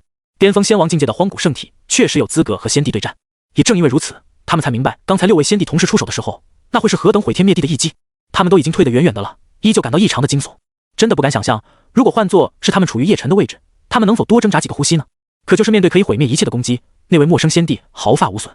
这也就算了，他仅仅是随便打出了一掌，就化解了所有力量，还重创了如意仙帝和无尘仙帝。此等战力，如果不是亲眼所见的话，还有谁会相信这是真的呢？怪物啊，他绝对是个怪物，连6大仙帝都不是他的对手吗？这世上怎么可能会有这样的人？我从没见过如此恐怖如斯之人。那，你今天不就见到了？这些巅峰仙王此时已经不再觉得叶晨必输无疑了，现在的情况来看，他们反而觉得6大仙帝输的概率比较大吧。那6位仙帝此时心情很凝重，他们也没有想到叶晨的实力竟然强大到这种地步。难道说今天真的要阴沟里翻船了吗？道友，说起来我们也只是想分点好处罢了，也不是很大的问题。既然道友不愿意分，那本帝就不分了，今日一战到此为止吧。无尘仙帝擦去嘴角的鲜血，认真的说出了这番话。他身穿极道帝兵铠甲都被打成这个样子，如果没穿的话，是不是连身体都被打爆了？他们之间的战力差距实在是太大了，6个人想要打赢叶晨，绝对要付出巨大的代价才行。无尘仙帝怀疑重伤都是好的，更坏的结果就是他们之中死掉1、2个，才能换来战斗的胜利。他可不想自己成为那个牺牲品，与其死战下去，还不如现在就讲和，以和为贵。其他5位仙帝没想到无尘仙帝竟然这么快就认输了，都愤怒地看向了他。如意仙帝抚摸着极道帝兵上面的裂痕，心痛地咬着牙，思索了片刻之后，他也做出了决定。道友，本帝也同意无尘仙帝的话，退一步海阔天空，本帝不掺和此事了。如意仙帝损失很重，想要修复极道帝兵，不知又要耗费多少时间和材料了。但是他也不敢向叶晨寻仇，叶晨既然可以1掌打裂极道帝兵，也可以用100掌要了他的命。识物者为俊杰。赤帝他们都感到非常的愤怒，少了2个就只剩下他们4人了，4个人赢面就更小了。一时之间，他们的联盟就变得分崩离析了，气氛也变得很尴尬。叶晨笑眯眯地对如意仙帝和无尘仙帝说道：“你们2人还有点脑子，本座可以饶你们一条狗命。”这2人对他还是有点用的，反正想要他们的狗命也是很简单的事情。听到叶晨竟然用狗命来形容自己，如意仙帝和无尘仙帝都感到非常的羞辱。不说成为仙帝之后了，就算是成为仙帝之前，他们也是镇压一个时代的超级天才，根本没有人敢用这么羞辱的话来形容他们。不过此时的他们脸色虽然很难看，觉得自己被羞辱了，却也没敢直接翻脸。至于你们，可以去死了。叶晨看向了赤帝他们，忽然咧开了嘴笑，这笑容中透着一股子狰狞，让赤帝他们身体都起了鸡皮疙瘩，仿佛被某种可怕的怪物盯上了一样。极云剑帝再次抖动长剑，想要反击，但是叶晨的身影已经在原地消失了。等再次出现的时候，已经是出现在极云剑帝的面前。怎么回事？极云剑帝都没有反应过来，还茫然的抬头，下一刻他的脖子就被叶晨死死的捏住了。一股更加强悍的力量入侵极云剑帝的身体，把极云剑帝压制的死死的，令他连反抗都做不到。死！叶晨右手猛然用力，就把极云剑帝的脖子给扭断了。极云剑帝到死都没有想到，自己有一天竟然是因为被人扭断脖子而死。他死不瞑目。在处理了极云剑帝之后，叶晨当即放出了诛仙4剑，一个个杀太没意思了，要杀就直接杀光了吧。嗡！诛仙4剑被叶晨放出来，各自占据了一方虚空，他们就像是定住了空间一样，所释放出来的力量直接把所有人都封锁在其中。每一把剑都是极道帝兵，而且都是极道帝兵当中极强的那种仙剑。当他们4把剑都联合起来的时候，其力量更是被催动到了一个极高的层次。如果再以诛仙剑阵的形式组合起来，其杀伐之力堪称举世无敌。快抵御！快！赤帝在感受到诛仙4剑所散发出来的威压的第一时间，就惊恐地大叫了起来。他赶紧将自己的极道帝兵放出来，用以护体。青天仙帝毫不废话，他手速极快，也祭出了自己的极道帝兵，自己就躲在里面自我保护。苍梧仙帝脸色都白了，他从这剑阵当中真实地感受到了死亡的威胁。稍微出点意外的话，他觉得自己今天真的就要交代在这里了。面对诛仙剑阵这个大杀器的时候，所有的仙帝都慌得不成样子，有什么手段就用什么手段，全都用来防御了。到了他们这个境界，基本上是不可能感受到死亡的威胁了。身为仙帝，本身就凌驾于亿万生灵之上，拥有至高无上的战力，统领着无数的生灵。想要杀死一位仙帝的话，那是非常困难的。同为仙帝，想要杀死对方都近乎不可能。但是现在，他们都从这惊人的剑阵当中真切地感受到了死亡的气息。如果不扛过剑阵的攻击，他们觉得自己真的是要死在这里了。霎时间，每一位仙帝都各显神通，用各种方式将自己团团包裹起来，连一丁点气息都不露出来，生怕小命丢了。苍梧仙帝感受着来自四面八方的恐怖剑意，心里面甚是惶恐不安。这剑阵当中所弥漫的剑意充满了诛杀之意，仿佛可以杀尽诸天万界所有生灵一样。这到底是什么剑阵？好像只需要一缕剑气就可以将本帝当场诛杀了。苍无先帝的一颗心都要从嗓子眼跳出来了。还好自己的防身手段也有不少，应该能撑过去的。就在他觉得自己的各种护身手段可以扛得住诛仙剑阵的攻击时，一道巨大的剑芒刚好就狠狠地斩在了他面前。咚！巨大剑芒将他的护体法宝砍得摇摇欲坠，充满杀戮气息的一剑当即将他劈飞了出去。苍无先帝惊恐万分，就这一道剑气而已，差点就把自己杀了。看着已经出现裂缝的护身法宝，苍无先帝更加不安了，才扛住了第一剑就被破坏成这个样子了。如果再多来几剑的话，还能扛得住吗？嗡！仿佛是在回应苍无先帝的猜测一样，另外2道剑芒分别从侧面和后方袭来，随后这2道剑芒狠狠地斩在苍无先帝的各种护身手段之上。这一次他的护身手段不再起作用了，再强悍的防御力量也被砍得当场崩溃。糟了！苍无先帝脸色煞白，他知道自己要完蛋了。嗡嗡！这个时候他浑身紧绷，知道自己又被几道剑芒锁定了，3剑就破掉了他所有的防身手段，又来2剑，这不是要他的命吗？知道自己大难临头的苍无先帝赶紧施展各种先帝秘法，恐怖的天地道则之力在星空深处弥漫，化作5光10色的掌印，狠狠地拍在那2道剑芒之上。轰！凝聚先帝全力的一击，其力量必定是惊世骇俗、惊天动地的。就这一掌的威力而言，能够打掉大世界的一角都没有丝毫问题。然而在诛仙剑阵随便迸发的2道剑芒面前，这一掌却显得如此脆弱不堪。剑芒摧毁掌印，在苍无先帝惊恐万分的眼神当中，狠狠地斩在了他的身上。砰！原本强悍无比的先帝躯体在此刻连多1秒都扛不住，当即炸成一团纷飞的血雾。先帝之魂想要逃离这里，可是在诛仙剑阵之内，不管你是神魂还是肉身状态，都只能被动的等死了。赤帝这边他无暇去顾及苍无先帝的惨状了，因为他也是自身难保。10几道剑芒接连落下，即便他再自信再高傲，再自认为天下无敌，也被斩得不成样子。赤帝的身体也爆炸成一团绚丽的火焰，无法再支撑下去了。青天仙帝依靠自己出色的速度，倒是运气很好的躲过了好几道剑芒攻击，这也让他内心窃喜。这剑芒的威力巨大，几剑就能灭掉一位仙帝，但缺点就是速度太慢了，以我的速度完全可以躲过去。青天仙帝也没那么害怕了，速度正是他最大的优势。苍无和赤帝都没了，又躲过了一道剑芒。青天仙帝还没来得及沾沾自喜，就看到苍无仙帝和赤帝肉身都被斩灭。他心中凛然，如果自己被剑芒触碰到的话，其下场就是和他们一样了吧？还好我的速度够快。想到这里，青天仙帝毫不犹豫地将自己的速度提升到极致，化作一道青色神芒，在剑阵之内来回穿梭。他觉得只要自己躲得够快，剑芒就斩不到自己了。然而没过多久，他就意识到自己的想法是多么幼稚了。嗡嗡嗡！诛仙剑阵的力量再次被催动，接连几十道剑芒全都凭空凝聚而出，然后带着诛灭、杀戮之意，如同一张收缩的大网，将青天仙帝笼罩在内。感受到来自四面八方的恐怖剑意，这股力量还没落到自己身上，他的皮肤就已经有难忍的刺痛了。糟了，无处可躲呀！青天仙帝终于不敢有任何的侥幸心理了，在全方位的覆盖打击下，他速度再快又怎么样呢？除非他有直接打破诛仙剑阵的实力。死到临头，他忽然理解并且羡慕提前投降的无尘仙帝和如意仙帝了。那2个仙帝是早早就投降了，所以可以逃过一劫。他们剩下的4人因为太自以为是，导致接连陨落。如果自己也早点认输的话，是不是不用经历这生死大劫？我输了，我认输了，我愿意给您当牛做马。想到这里，青天仙帝赶紧发出了饶命的叫喊。相比于彻底死亡，他还是更加愿意苟活下去。一旦死了，他就真的什么都没了。听到青天仙帝已经投降认输，叶晨的嘴角掀起一抹不屑的冷笑。本座已经给过你们机会了，你们不好好珍惜，现在太晚了。随着他的话音一落，诛仙剑阵的力量落在了青天仙帝的身上，将他碎尸万段，斩得七零八落。虚空中，叶晨一身白衣，双手背负在身后，浑身上下散发着主宰万物的高贵和霸道。至始至终，他也就在杀死极云剑帝的时候，一只手捏死了极云剑帝，剩下的他都没有亲自动手，而是借用了诛仙剑阵的力量，轻而易举的就把3位仙帝尽数诛杀了。这份淡然的气质，才是最令人头皮发麻的。等彻底灭掉3位仙帝之后，叶晨就把诛仙剑阵收回了。所有亲眼目睹全过程的观战者们，此刻却好像是连呼吸都不会了，所有人都陷入了一种前所未有的僵硬状态中。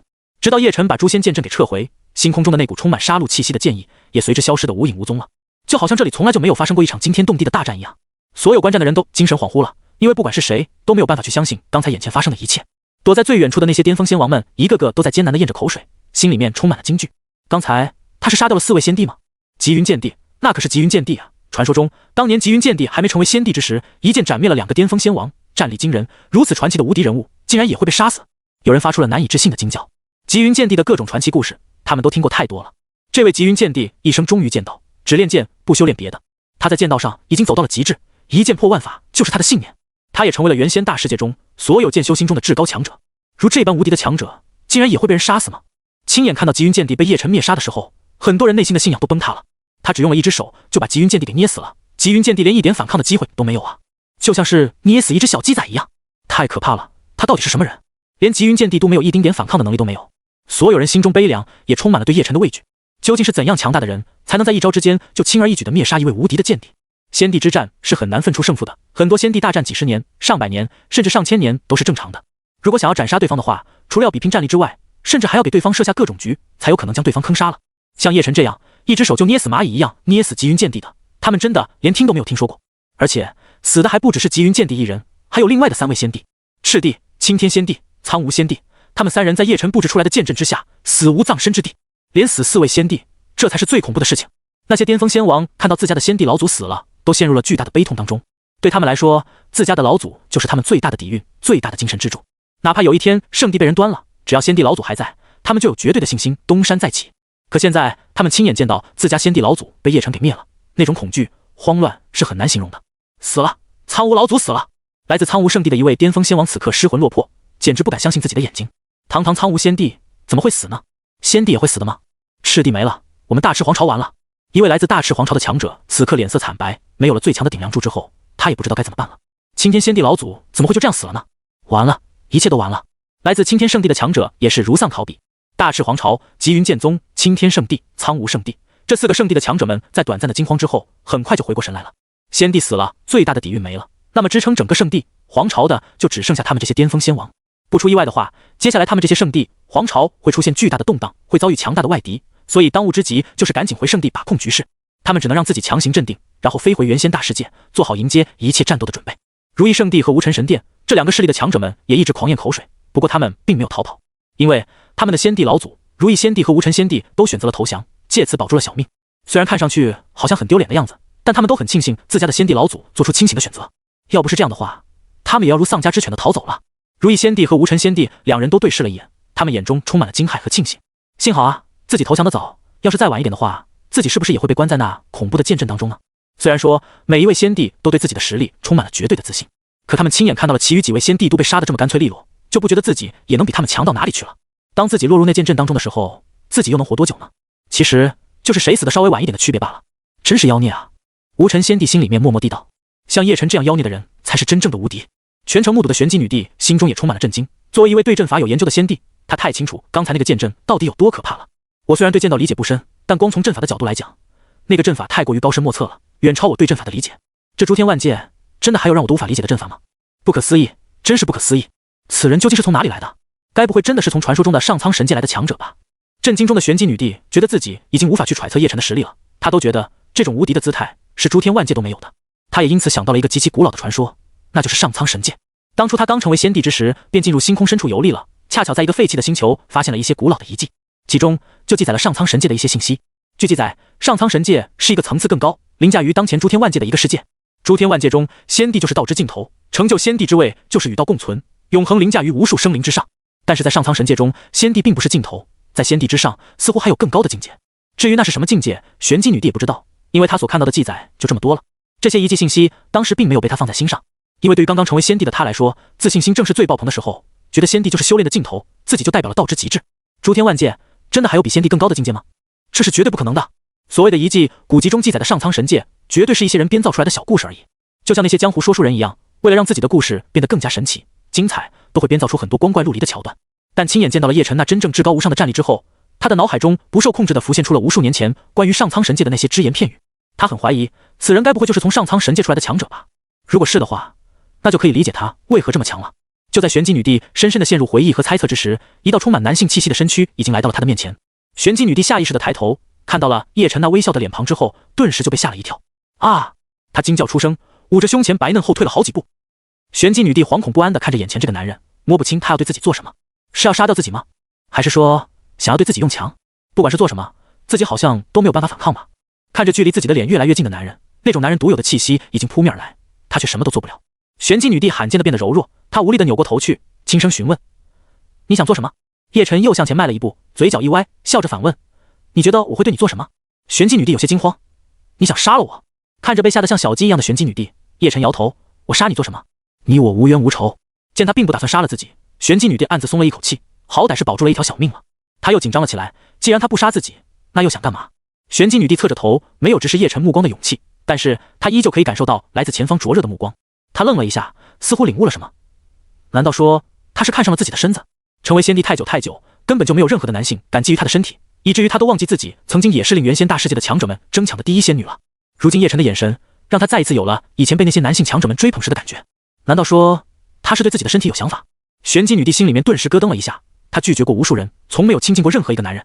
如果是别的男人的话，她一定会第一时间一巴掌将其拍死的。但如果是眼前这位的话，或许也不是不行。此人的人品倒也还行，他杀掉的几位先帝都是被迫的，要不是那几个先帝想杀人夺宝，事情也不会演变成这个样子。样貌方面的话，此人也一表人才，英俊至极，完全配得上我了。至于实力，自不用多说，他一只手就能轻而易举将我捏死。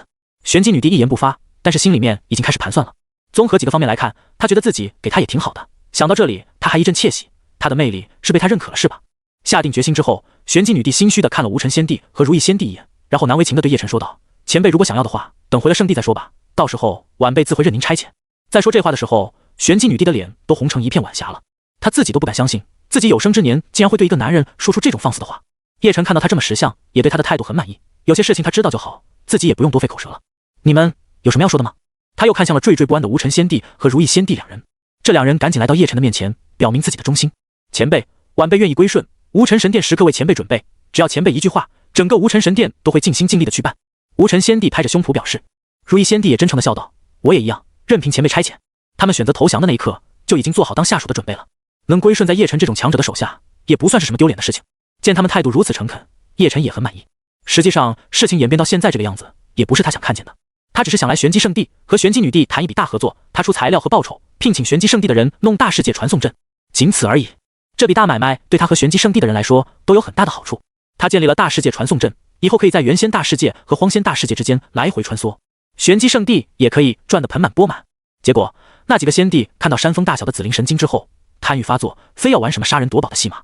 现在可好了，夺宝没成，自己反而被弄死了，真的不能怪他啊。玄机圣地内很多的强者因为实力不够，没有资格到域外星空观战，对目前的战况非常好奇。仙帝大战已经很吸引人了，更别说一次性出现这么多仙帝了。可惜仙帝之间的碰撞能量太恐怖了，充满了毁灭性，他们一旦冒头的话，就有灰飞烟灭的风险。不知道上面的情况怎么样了？6个人打一个，那肯定是压着打呀。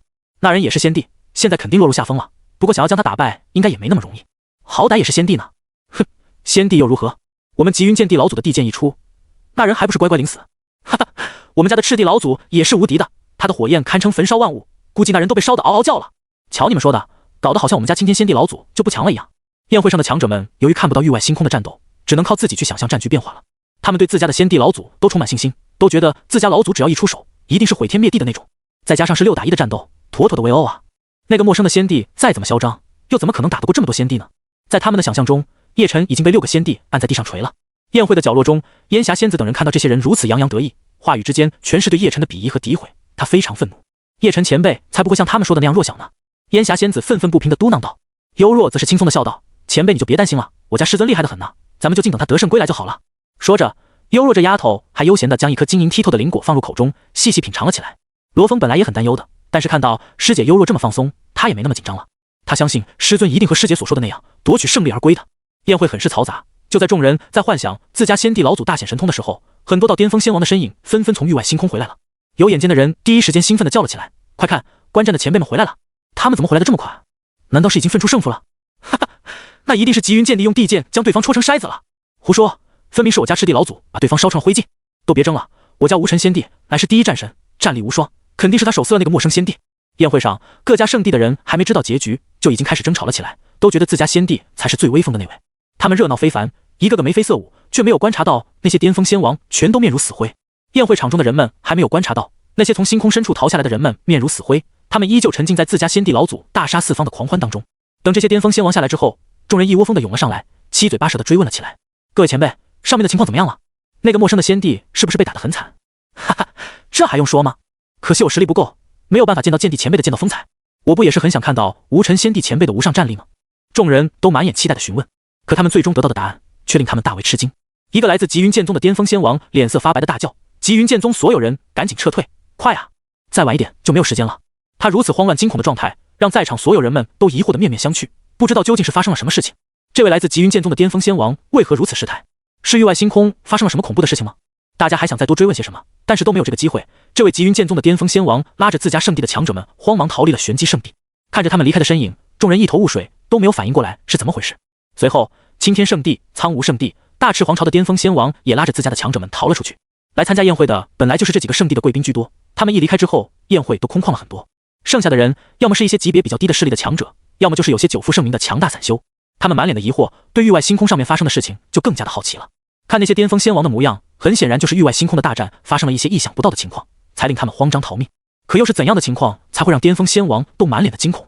他们唯一能够想到的可能，就是那些先帝老祖们都打输了，似乎唯有这个可能才会牵连圣地，给圣地带来巨大的动荡。于是那些巅峰仙王们才仓皇逃走，回自家圣地进行布局，以应对可能会到来的危机。当这个猜想冒出他们的脑子的时候，他们第一时间就否定了这个猜想。六大仙帝围攻一个陌生仙帝，还有一个玄机女帝在一旁围观，你敢说六大仙帝都战败了？这又怎么可能呢？首先，在他们的认知当中，仙帝本来就是一个不败神话，绝对不可能被打败的。其次，就算那个陌生仙帝真的拥有无上战力，可面对6位仙帝的围攻，他又能占到什么便宜呢？这种情况下，谁敢说那个陌生仙帝能击败6大仙帝？到现在为止，仙帝大战也才进行了没多久，如果不出意外的话，也就是刚刚过招的时候。如果双方还撂狠话、打嘴炮之类的，可能现在才真正的进入激战阶段。在这么短的时间之内，一个陌生仙帝打6个仙帝，怎么可能拿到胜利了？大家的好奇心马上就被推到了顶点，都很想知道上面到底是发生了什么。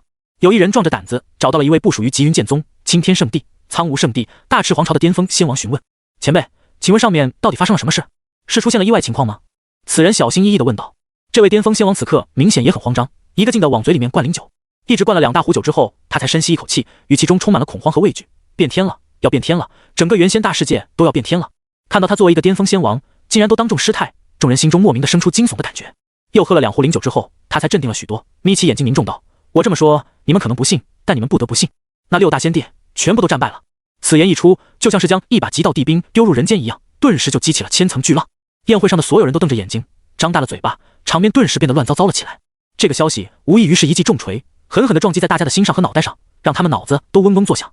仙帝战败了，而且6大仙帝都战败了，这怎么可能呢？那可是仙帝啊，是无敌的仙帝，又占据了人数优势，再怎么说也不可能战败才对啊。他们的第一反应就是对方说谎，就是唯恐天下不乱。但对方是巅峰仙王啊，境界高深莫测，实力恐怖深奥，身份高贵无比，有必要在这种事上面骗他们吗？而且给他1万个胆子，他也不敢拿6大仙帝来造谣吧。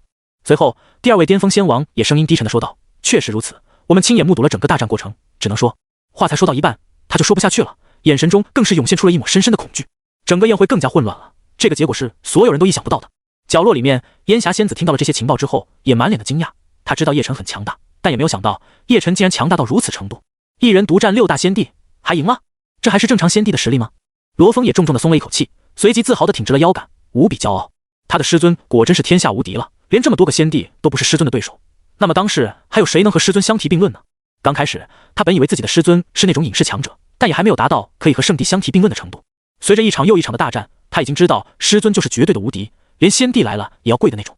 他罗峰何德何能，竟然有幸拜入这么强大的师尊门下，真的是他一辈子的幸运。幽若则是得意的笑了，他坐在椅子上，左手拿着一大块肉啃着，满嘴油光的炫耀。我就说嘛，师尊一出手就宣告结局了，他们再厉害又能拿师尊怎么样呢？一边说着，他小脚还一晃一晃的。宴会上陷入了前所未有的混乱，但很快这种混乱就暂停了，因为叶晨与另外几位投降的仙帝回来了。叶晨的再次出现，让所有人的心头都蒙上了一种不可抵挡的畏惧和惊恐。刚才还乱糟糟的场子，马上死一般安静。如果说刚才他们都不敢相信的话，那么在看到叶晨出现的那一瞬间，一切的怀疑和迷雾全都明朗了。叶晨完好无损的出现，不就说明了一件事吗？那就是在仙帝大战当中获胜的人就是他啊，不然的话他又怎么可能站在这里呢？在这一刻，所有人的脑袋都轰的一下，好像要炸开了一样。今日起，无尘神殿和如意圣地归顺于本地。叶晨淡淡的发出宣告，这2个圣地的仙帝都投降了，名下的圣地自然也要为他办事了。在场的无尘神殿和如意圣地的强者们一阵骚乱，对叶晨的话非常反感和抵触。作为圣地，他们怎么可能会向别人低头呢？甚至还要归顺别人，这不就相当于让他们当别人的附庸，认别人为主人吗？对他们这些高贵的圣地之人来说，就是一件奇耻大辱的事情啊！众多强者想要反驳，但没有一人敢开口，因为他们早就看到了，在叶晨的身边站着的不是别人，正是他们的老祖宗无尘仙帝和如意仙帝。那6位仙帝当中，只剩下这2位仙帝能现身，而且叶晨还可以当着2位仙帝的面宣布2个圣地归顺于他，不就是得到了2位仙帝的默认吗？连2位仙帝都不敢说话，他们这些小喽啰又算什么东西？通过这一点，他们也震惊于一件事，那就是仙帝老祖一定是认栽了，愿意以这位陌生仙帝为首。由此看来，这位陌生仙帝真的宛如主宰一样，变天了，原仙大世界真的要变天了。无尘仙帝和如意仙帝都一起表示，无尘神殿和如意圣地今后归顺于陈天帝。陈天帝这个名号落入众人耳中之时，就像是惊雷炸响一样，每个人都感觉到好像有什么东西压在自己的身上一样，这是一种来自天地的威压。凡是听到陈天帝名号之人，都不由自主地心生畏惧，产生跪拜臣服之意。玄机女帝也表示，今后我玄机圣地也归顺于陈天帝。对于这一点，玄机圣地的人没有太多的惊讶，毕竟有其他圣地作为前车之鉴，玄机圣地也自身难保，归顺也是正常的。经过这段时间的消化，宴会上的强者们已经逐渐接受事实了。不过一想到3家圣地竟然全都落入一人掌控，他们还是觉得很不可思议。在长久的历史长河中，这种壮举都没几人做到过吧？宴会再继续，不过大家的心情显然已经不一样了。在玄机圣地的大殿中，叶晨高坐在宝座之上，周身被神光环绕，隐隐有各种大道法则光芒浮现，散发着天地的至高威压。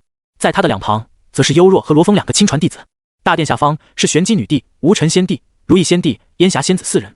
叶晨目光扫向4人，下方的4人身体都紧绷了许多。你们都已经归顺于本座，那本座便告诉你们，本座所创立的昆仑圣地是为圣宗，余下的势力都是圣宗的附属势力。叶晨淡淡的说道。未来昆仑圣地会遍布诸天万界的原仙大世界就是其中一个。让陈天地之名传遍诸天万界没有意义，要让昆仑圣地之名响彻诸天才是最好的。所以这些圣地全是昆仑的附属势力，昆仑永远都会压他们一头。昆仑圣地，敢问天帝，昆仑圣地位于哪个大世界？我们几人也想对圣宗有更多的了解。玄机女帝好奇地询问道。叶晨说道，昆仑圣地位于荒仙大世界，距离你们原仙大世界说远也不算远，反正以他自己的速度从原仙大世界回到荒仙大世界确实不会太久，因为他可以先坐上古传送阵到恶元星，再从恶元星回荒仙大世界，这是比较省事的赶路方法。不过对于一般的仙帝而言，就要花很多时间了。荒仙大世界吗？那一方世界我曾经去过的，那里的仙帝都离去的差不多了，留在荒仙大世界的仙帝远没有我们这里多。听到熟悉的字眼，无尘仙帝很快就回想起来，自己很久以前就去过荒仙大世界。当时的他想要收集一些神晶，用来锻造极道地兵，但是转了一圈之后，发现也没有太多的好东西，仙帝也很少，因此他在荒仙大世界停留的时间并不长。没有想到陈天帝竟然就是从那里出来的，无尘仙帝不由得一阵恍惚起来。不过他记得那时自己没听说过有什么昆仑圣地的。总之，你们已经是昆仑圣地之人了。叶晨说道，收了他们附属势力，这也是记录在系统当中的，成为了自己麾下的一员，谁有二心，谁想背叛，全都躲不过他的法眼，所以叶晨可以将他们拿捏得死死的。玄机女帝也很会审时度势，当即笑盈盈地说道，妾身所创立的圣地很荣幸能成为圣宗的附属势力。不过叶晨却说道，不，从今以后就没有玄机圣地了，这里将会成为昆仑分宗，而你将会成为分宗的宗主。光是收附属势力是不够的，还要直接建立昆仑分宗，用以镇压诸多附属势力才行。玄机圣地就是一处很好的宝地，将其改造为昆仑分宗最适合不过了。对于叶晨做出的这个决定，玄机女帝也只是愣了一下，很快就欣喜地笑道，能成为分宗的宗主是妾身最大的荣幸，从今以后就没有玄机圣地了，只有昆仑分宗，一处圣地罢了，也就改了个名字，他也不是很在乎。相反，成为分宗的宗主，他的地位无形中得到了提高，起码自己此时的身份已经隐隐凌驾在无尘仙帝和如意仙帝之上了。他们毕竟只是附属势力，分宗哪怕只是一个分支，那也是属于同一脉啊。无尘仙帝和如意仙帝心中暗自叹息，他们也明白这一点，以后和玄机女帝说话要稍微恭敬一些了，这就是身份上面的差距啊。他的态度也让叶晨十分满意。本座相信你作为分宗之主的管理能力，为了减轻你的负担，本座为你找了一个帮手，有他在，相信你能轻松很多。叶晨微笑地说道，而他所说的帮手自然是自己人了。听到竟然还有帮手，玄机女帝也挺意外的，陈天帝什么时候找来帮手了？在众人疑惑的目光中，叶晨打了一个响指，一个身材魁梧、走路虎虎生风的男人从外面走入大殿。这个男人双目当中蕴含着黑色的闪电，行走之间都有黑色的闪电伴随，处处都弥漫着一种毁灭性的气息。当他出现之后，大殿之内，玄机女帝等人顿时就感觉到了一股强大的压迫感扑面而来。这个男人的身上蕴含着一股匪夷所思的强大力量，一旦这股力量爆发出来的话，他们甚至觉得自己会被杀死。无尘仙帝和玄机女帝、如意仙帝3人眼神当中都充满了警惕，如果不是知道此人是叶晨请来的，他们可能就控制不住要动手了。面对此人，他们3人都要如临大敌。好强的仙帝！无尘仙帝心中暗暗吃惊，如意仙帝也是浑身紧绷，此人好强，比我还要强很多倍。玄机女帝惊奇万分，这个陌生的仙帝又是从哪里冒出来的？陈天帝是从哪里请来这么强大的仙帝？几人思索之间，这个身材魁梧的大汉已经来到了众人的面前，然后恭恭敬敬地朝叶晨行礼。属下雷厉，见过宗主。雷厉的声音洪亮有力，听起来甚至隐隐有雷鸣之声伴随，他的体内好像蕴含着一股毁灭神雷，稍微动动手指就可以释放出无尽雷海。收罗峰为徒的时候，他得到的奖励中就有一张仙帝召唤卡，雷厉正是叶晨召唤出来的仙帝。作为被召唤出来的仙帝，雷厉对叶晨绝对忠诚，在实力上面，被召唤出来的强者也是当前境界的巅峰。也就是说，在这一方大世界之内，除了叶晨最强之外，就是雷厉了。无尘仙帝等人都不是雷厉的对手，这也是叶晨安排雷厉给玄机女帝打下手的原因。作为本土极有威望的女帝，又是之前玄机圣地的掌控者，玄机女帝负责经营管理昆仑分宗最好不过了。有她在，大家都会少很多抵触的心理。而雷厉的存在，类似于一个监督者，代表昆仑圣地总部监察玄机女帝的工作。好，雷厉，今后你就是昆仑分宗的副宗主了，你要好好辅助玄机。叶晨吩咐道。雷厉恭敬的点头，对于叶晨的命令，他自然是不会违抗的。玄机女帝也心知肚明，这是陈天帝在自己身边安排了一个监工啊。不过他也不敢有任何的异议。不说陈天帝那高深莫测、神乎其神的实力了，就说眼前的雷厉就不是他能匹敌的。所以他连任何一丁点反抗的心思都没有，况且他也没有反抗的打算。无尘仙帝和如意仙帝两人心里更加苦涩了，自己打不过陈天帝也就算了，现在随便出来一个陌生的仙帝，自己都打不过，这还玩个毛啊！接下来就是很重要的事情了，那就是布置阵法。叶晨看向玄机女帝，认真的说道，这也是他来玄机圣地的本意。玄机女帝也没有问是什么阵法，就非常忠诚的点头表示，天帝，阵法就是妾身最擅长的，一切交给妾身即可。听到他敢和自己这么打包票，叶晨也来了些许兴趣，打趣道，是吗？那我要是让你布置一个横跨2个大世界的超大传送阵呢？刚才还信誓旦旦的玄机女帝一听到竟然是要自己建立一个超大传送阵，人都傻了。天帝，大世界之间的距离太遥远了，已经不是传送阵可以横跨的，自古以来妾身也没听说过有谁可以建立这种等级的传送阵的。玄机女帝很是为难，这不是她的能力不行，而是根本就不可能有这种阵法存在。作为钻研阵法的仙帝，她曾经游历星空，也去过很多的大世界，与当地的仙帝探讨阵法之道。她学习到了很多不同的阵法知识，可以这么说，在阵法之道上，诸天万界能比得上她的人都寥寥无几。她有这个自信，可即便如此，她也觉得建立横跨2个大世界的传送阵根本就不可能。何以见得？还没尝试过，你就知道不行了吗？叶晨问道。玄机女帝叹气道，天帝您有所不知，妾身曾经研究过很多个大世界的阵法，也了解过很多上古典籍。想要在2个大世界之间建立传送阵的仙帝不在少数，有的仙帝为了建立传送阵，不惜耗费无数的天才地宝和漫长的时间，最终等同于10个圣地的资源都耗尽了，也没能成功。最后他们明白，这不是光靠资源堆砌就能做到的事情，而是根本就不可能存在这样的阵法。玄机女帝对阵法的研究确实很深，知道很多不为人知的上古隐秘。有钱人不断经历的失败，他就更加不会傻到去继续验证这个错误了。无尘仙帝也说道，天帝，你应该是想建立荒仙大世界和原仙大世界之间的传送阵，但是这2个大世界的距离太远了，根本就不是传送阵可以解决的。他作为曾经去过荒仙大世界的人，无尘仙帝太清楚2个大世界的距离有多远了，再大的传送阵都没有办法实现2者之间的互相传送的。玄机女帝提出了自己的建议，天帝，妾身认为可以在诸多星球之间建立传送阵，一步步传送到荒仙大世界。他认为这已经是最好的解决办法了。既然没有办法一步到位，那就设置很多个中转站，一步步的传送到荒仙大世界。这个方案算是最好的解决办法。他知道在不少的大世界内也是采用这种办法和其他大世界快速联系的。听着他们的建议，叶晨不置可否，而是淡淡的说道，倘若我拿出这个东西，你又该如何应对呢？说着，他从系统空间中掏出了一样东西。叶晨从系统空间当中拿出了一个卷轴，上面还散发着浓郁的阵法力量。这是一个阵图吗？玄机女帝在感受到上面所弥漫出来的力量之后，便明白这应该是一个阵图。叶晨将大世界传送阵的卷轴丢到他的手里，吩咐道，这个东西交给你了，在最短的时间之内将它布置出来。玄机女帝对这个卷轴非常好奇，只看表面的一些纹路就给人很神秘深奥的感觉。能让陈天帝亲手拿出来的东西，又怎么可能是差劲的东西呢？好奇的将其打开来看，第一眼就让玄机女帝露出了惊讶的表情。在看第2眼的时候，她的目光就已经被这个阵图深深的吸引进去了。阵图由无数复杂的符文构成，其中还有很多看不懂的线条等等，阵图的深奥程度远远超出了她的想象。好厉害的阵图！玄机女帝惊讶地张开了水润的红唇，她很是震惊，这个阵图的复杂程度绝对是她见过的所有阵图当中最为复杂的。不说整个阵图了，单单是说其中的一角所构成的各种符文，就不是一般的阵法大师可以理解的。如果不到仙帝境界的话，根本不可能参悟整个阵图。即便是巅峰仙王境界的阵法大师，在这个阵图面前也要一脸懵逼。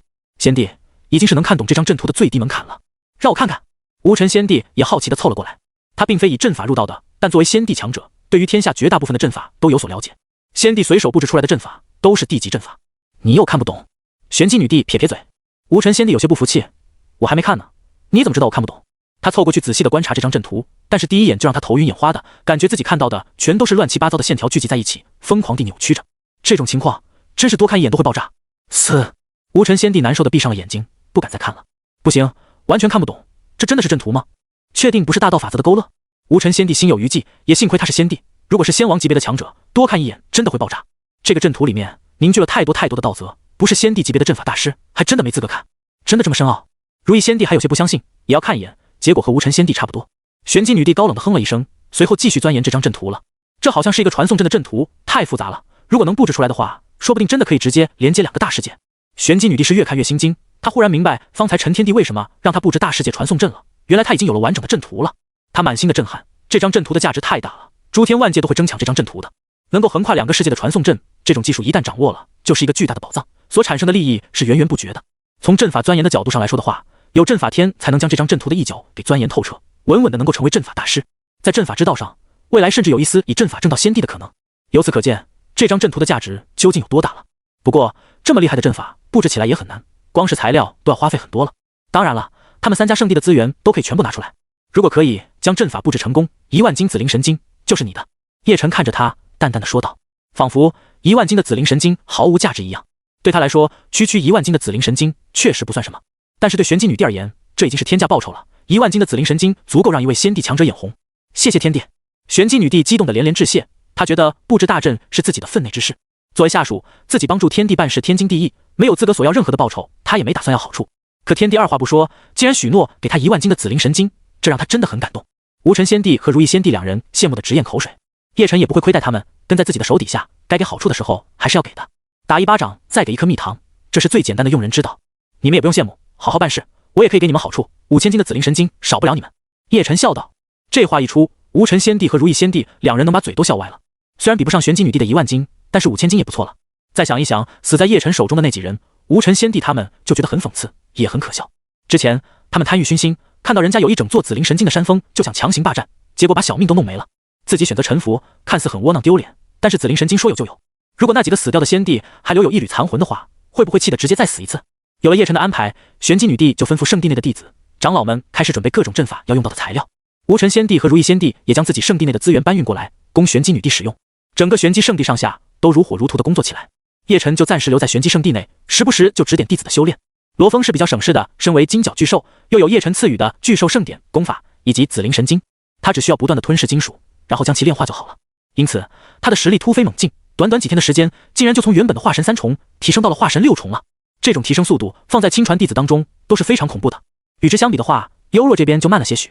他还困在筑基期巅峰，不过他的心态已经有了变化，不再为了境界所困，而是认认真真的打磨基础，突破是水到渠成的。在自己的房间之内，他拿着之前叶晨送给他的一小瓶黄金神油，将衣服脱掉之后，就用小手将黄金神油往身上抹。想要发挥出黄金神油最大的功效，就必须用手掌涂抹、揉搓才行。但是他很快就发现了一个问题，那就是身体的很多地方是自己涂抹不到的。思索再三，他还是壮着胆子带上黄金神油离开房间，来到了师尊的房门口。来到了叶晨的房门口，小丫头很是踌躇，不敢敲门。自己作为一个弟子，让师尊亲手帮自己涂抹黄金神油的话，会不会显得太放肆了？师尊那可是高高在上的无敌仙帝，自己就是个细狗，自己又有什么资格去高攀呢？带着这样的想法，幽若站在门口很长时间都没敢敲门。就在纠结要不要临阵退缩的时候，他忽然间隐隐约约的听到了里面传出来的一些声音。虽然觉得可能不太好，但他还是忍不住将耳朵贴上去，听一下里面到底是什么声音。而此时，在叶晨的房间之内，除了叶晨自己之外，还有另外一人，那就是烟霞仙子。烟霞仙子盘坐在蒲团之上，正在接受来自叶晨的传授。她双眼紧闭，浑身白皙的皮肤都变得粉红起来，好像在一个蒸笼里面一样，还渗出了细密的汗水。烟霞仙子发出了一点痛苦的声音，但听起来又有些满足的情绪。叶晨就坐在她的面前，手指点在她的眉心中间，为她传授恶神的仙帝本源。当日在灭掉了上古恶神之后，仙帝本源他也没有浪费掉，这东西留着还是有些价值的。比如现在，他就把恶神的仙帝本源传授给烟霞仙子，让烟霞仙子好好领悟其中精髓。不多时，神仙帝本源就传授完毕了。啊！当叶晨将手指拿走的时候，烟霞仙子发出了空虚的叫声。上古恶神的仙帝本源已经传授给你了，但是你要切记，仙帝本源只能用来参悟，当个参考和印证，不要把别人的道路当成是你自己的道路。叶晨提醒道，仙帝本源是很好，有可能让巅峰仙王一举冲到仙帝境界，但是这种依靠别人成就的仙帝上限也是很低的，放在其他的仙帝群体中都是属于垫底的那种，所以仙帝本源只能用来当个参考，最终还是要走自己的道路才行。切身明白。烟霞仙子认真的点头，对叶晨充满了感激。以前他觉得无比珍贵的仙帝本源，现在唾手可得，也不用打生打死了。相比于在星空深处流浪的危险日子，他格外珍惜现在的日子。好了，下去吧。叶晨摆摆手，让烟霞仙子离开。烟霞仙子有些失落，还没想着要走。作为追随者，自己的职责就是要照顾好主人的一切。但看到叶晨并没有要将自己留下的意思，烟霞仙子最后也只好黯然离开了。推开门来到门外，刚好发现幽若这个丫头在外面，烟霞仙子就有些心虚了，就好像做了什么坏事被抓住一样，冲着他点了点头便离开了。幽若看着他离开的背影，忍不住猜想方才房间内都发生了什么事情。烟霞仙子会发出那样奇怪的声音，还显得有点心虚，难不成真是自己想的那样？幽若在考虑自己也要不要走的时候，却听到了师尊的声音进来。哦，幽若只好乖乖的进去了。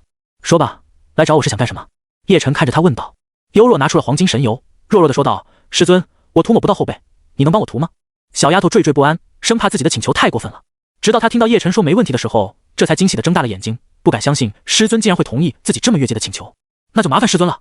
幽若笑眯眯的将自己的衣物往上撩，露出了白白的小肚子。想到自己要在师尊的面前这么做，她很期待的同时也很紧张。除掉之后，她便趴在叶晨的面前，将光滑雪白完美无瑕的后背呈现给叶晨。师尊，来吧。幽若害羞的恨不得将脸埋进地里。很快，她就感觉到冰凉凉的液体滴在自己的后背上，然后就有一双大手覆盖后背，将黄金神油给涂抹开。手掌的温热也让黄金神油变得更加的温热，蕴藏在黄金神油当中的浓郁能量开始渗透到幽若的身体当中。被这股能量冲击，幽若发出了痛苦的声音，限制了他许久的境界也被直接冲破了。轰！他的气息当即就从筑基期巅峰冲入了金丹期1重，而且其势头之猛还没有停下来。金丹2重、金丹3重、金丹4重、金丹5重，他体内的力量就好像狂奔的海啸一样，简直停不下来，一股无穷无尽的浪潮在体内来回翻涌着。海蓝色的力量也从他的体内涌了出来，在房间内铺开，就好像是一片汪洋大海一样，浪花翻滚不休。叶晨也收回了黄金神油，这个时候就让他自由突破就好了。在气息不断的攀升之后，他的力量最终停留在金丹期巅峰的境界。幽若睁开了眼睛，他的眼睛是海蓝色的，像是来自大海的蓝宝石一样，光芒四射，神采奕奕。他就好像是海洋的化身，举手投足之间就能掀起巨大的海啸。不过，这种如大海一般浩瀚无边的气势很快就消失了。金丹期巅峰的他还是太弱，远远达不到那种程度。对于幽若来说，突破到金丹期巅峰已经是很值得惊喜的事情了。好啊，师尊，弟子终于是突破到金丹期巅峰了，而且很快就能冲到元婴期。这丫头蹦了起来，激动的紧紧抱住叶晨，就像是一只小章鱼一样，贴在叶晨的身上都掉不下来。她总是羡慕其他的师兄师姐们，说突破就突破，都不用眨眼睛的，跟喝水一样简单。现在终于轮到自己可以轻松突破了。看到幽若这么开心，叶晨也替她开心。她小小的身体就贴在自己的身上，冰冰凉凉的，这让叶晨有些无言以对。这丫头是不是忘记现在的自己是不穿呢？不过这小丫头的规模确实可以的，有被顶住的感觉。见她一直挂在自己的身上，也没有要下来的样子，叶晨装模作样的咳嗽了2声，提醒道：“幽若，这是新衣服，你穿上。”听到叶晨的话，幽若这才想起自己现在是光溜溜的状态啊，她吓得尖叫了起来，抓过衣服就穿上。她什么话也没有说，害羞的低着头就跑了出去，只留下地上一路的水渍。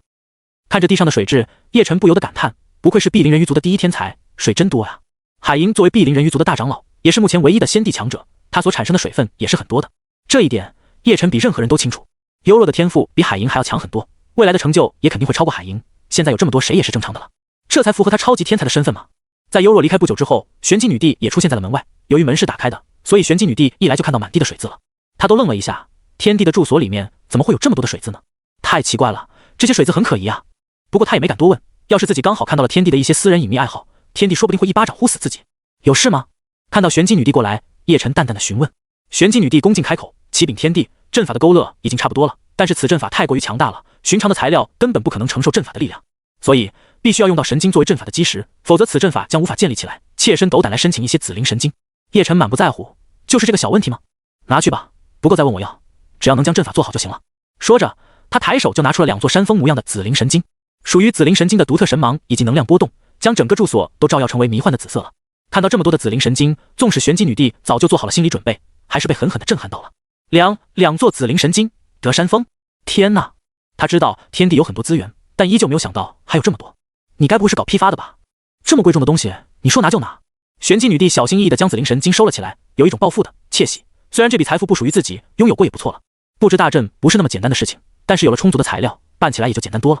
在玄机圣地这边忙活的时候，外界已经掀起各种风风雨雨了。4位仙帝之死不是那么容易就能掩盖住的，4大圣地的变动也会引起整个原仙大世界的注意。而且仙帝死亡的消息已经开始传开，根本就瞒不住。当外界的人在听到4位仙帝都死了的时候，没有任何人会相信这是真的。那可是仙帝啊，号称永生不死不灭的仙帝，诸天万界最顶端的强者，如此无敌的大人物，又怎么可能会死亡？但是随着这个消息越演越烈，很多人不相信都不行了，没有人敢拿仙帝来开玩笑，这是极其严重的事情。谁要是敢拿仙帝的死亡来开玩笑，不说仙帝亲自动手了，所属的那个圣地也一定会用最强力的手段清除谣言的。但是现在消息满天飞，很多人都开始陷入恐慌了。那些圣地不仅没有出来辟谣，反而有了很奇怪的举动。这算不算是默认仙帝已经死亡的事实呢？整个原仙大世界看热闹的修士们都纷纷有了各种猜测，有的人觉得仙帝肯定没死，有的人则是觉得仙帝确实死了。当大众都吵得沸沸扬扬的时候，有知道内幕的人忍不住出来爆料了。实不相瞒，确实有4位仙帝死了，我也不怕说出来，那就是青天仙帝、赤帝、苍梧仙帝、极云剑帝，他们已经没了，都被杀了。有人透露出了这个惊人的消息，一旦激起千层浪，很多人都被这个消息深深的震撼到了。那4位仙帝被杀死了，真的吗？也有很多人在质疑这个消息来源，因为那4位仙帝在原仙大世界留下的传说太多，他们就是无敌的代名词，怎么可能有人能杀得了他们4人？那对方要多强才能做到？但这些质疑都没有人能提出来，因为出来爆料的这位是仙王大佬，也是参加宴会的大人物，连仙王大佬都这么说了，还能有假吗？于是乎，4位仙帝最终确认已经死亡的消息，还是如同狂风一样席卷了整个原仙大世界，震惊每一个人。什么？仙帝真的死了？而且是4位仙帝，不是1位啊！就算只有1位仙帝，也不可能被人杀死吧？逆天了！原来仙帝也是会被杀死的，到底是谁做到的？怪不得那4个圣地面对满天飞的争论都没有出来摆平，原来是自身难保了。没有了先帝坐镇的圣地，在其他超然势力的眼里，不就是待宰的羔羊吗？极云见帝死了，为什么会这样？他可是无数剑修心目中的标杆啊，他怎么可能会被人打败？我不活了！原先大世界已经被翻了天，从来没有人听说过先帝还会被杀死的。4位先帝的死亡，彻底打破了无数生灵对先帝的至高幻想。大家这才明白，原来先帝也是会死的。4大圣地也没有出来回应这些事情。没有了先帝坐镇之后，他们慌得不行，总感觉圣地变得风雨飘摇，随时都会被敌人攻打。为了自保，也为了今后的复仇，他们4大圣地第一时间就联合在一起，用以对抗叶辰。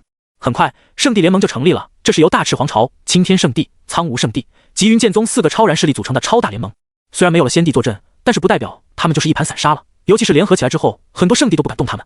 圣地联盟之内，光是仙王强者都一大堆了，如此海量的顶尖强者，无论是谁都不会轻而易举的攻打过来。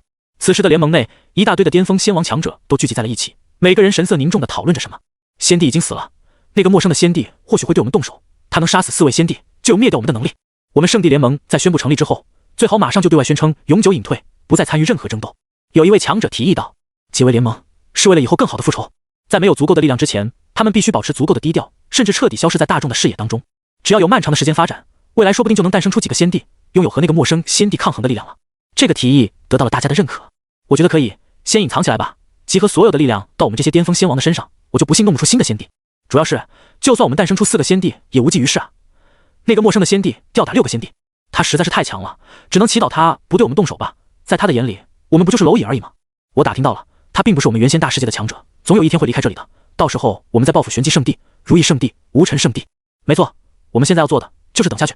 众多巅峰强者达成了一致，可他们不知道的是，有2道凌驾于众生之上的身影，正在透过虚空静静地凝视着他们的一举一动。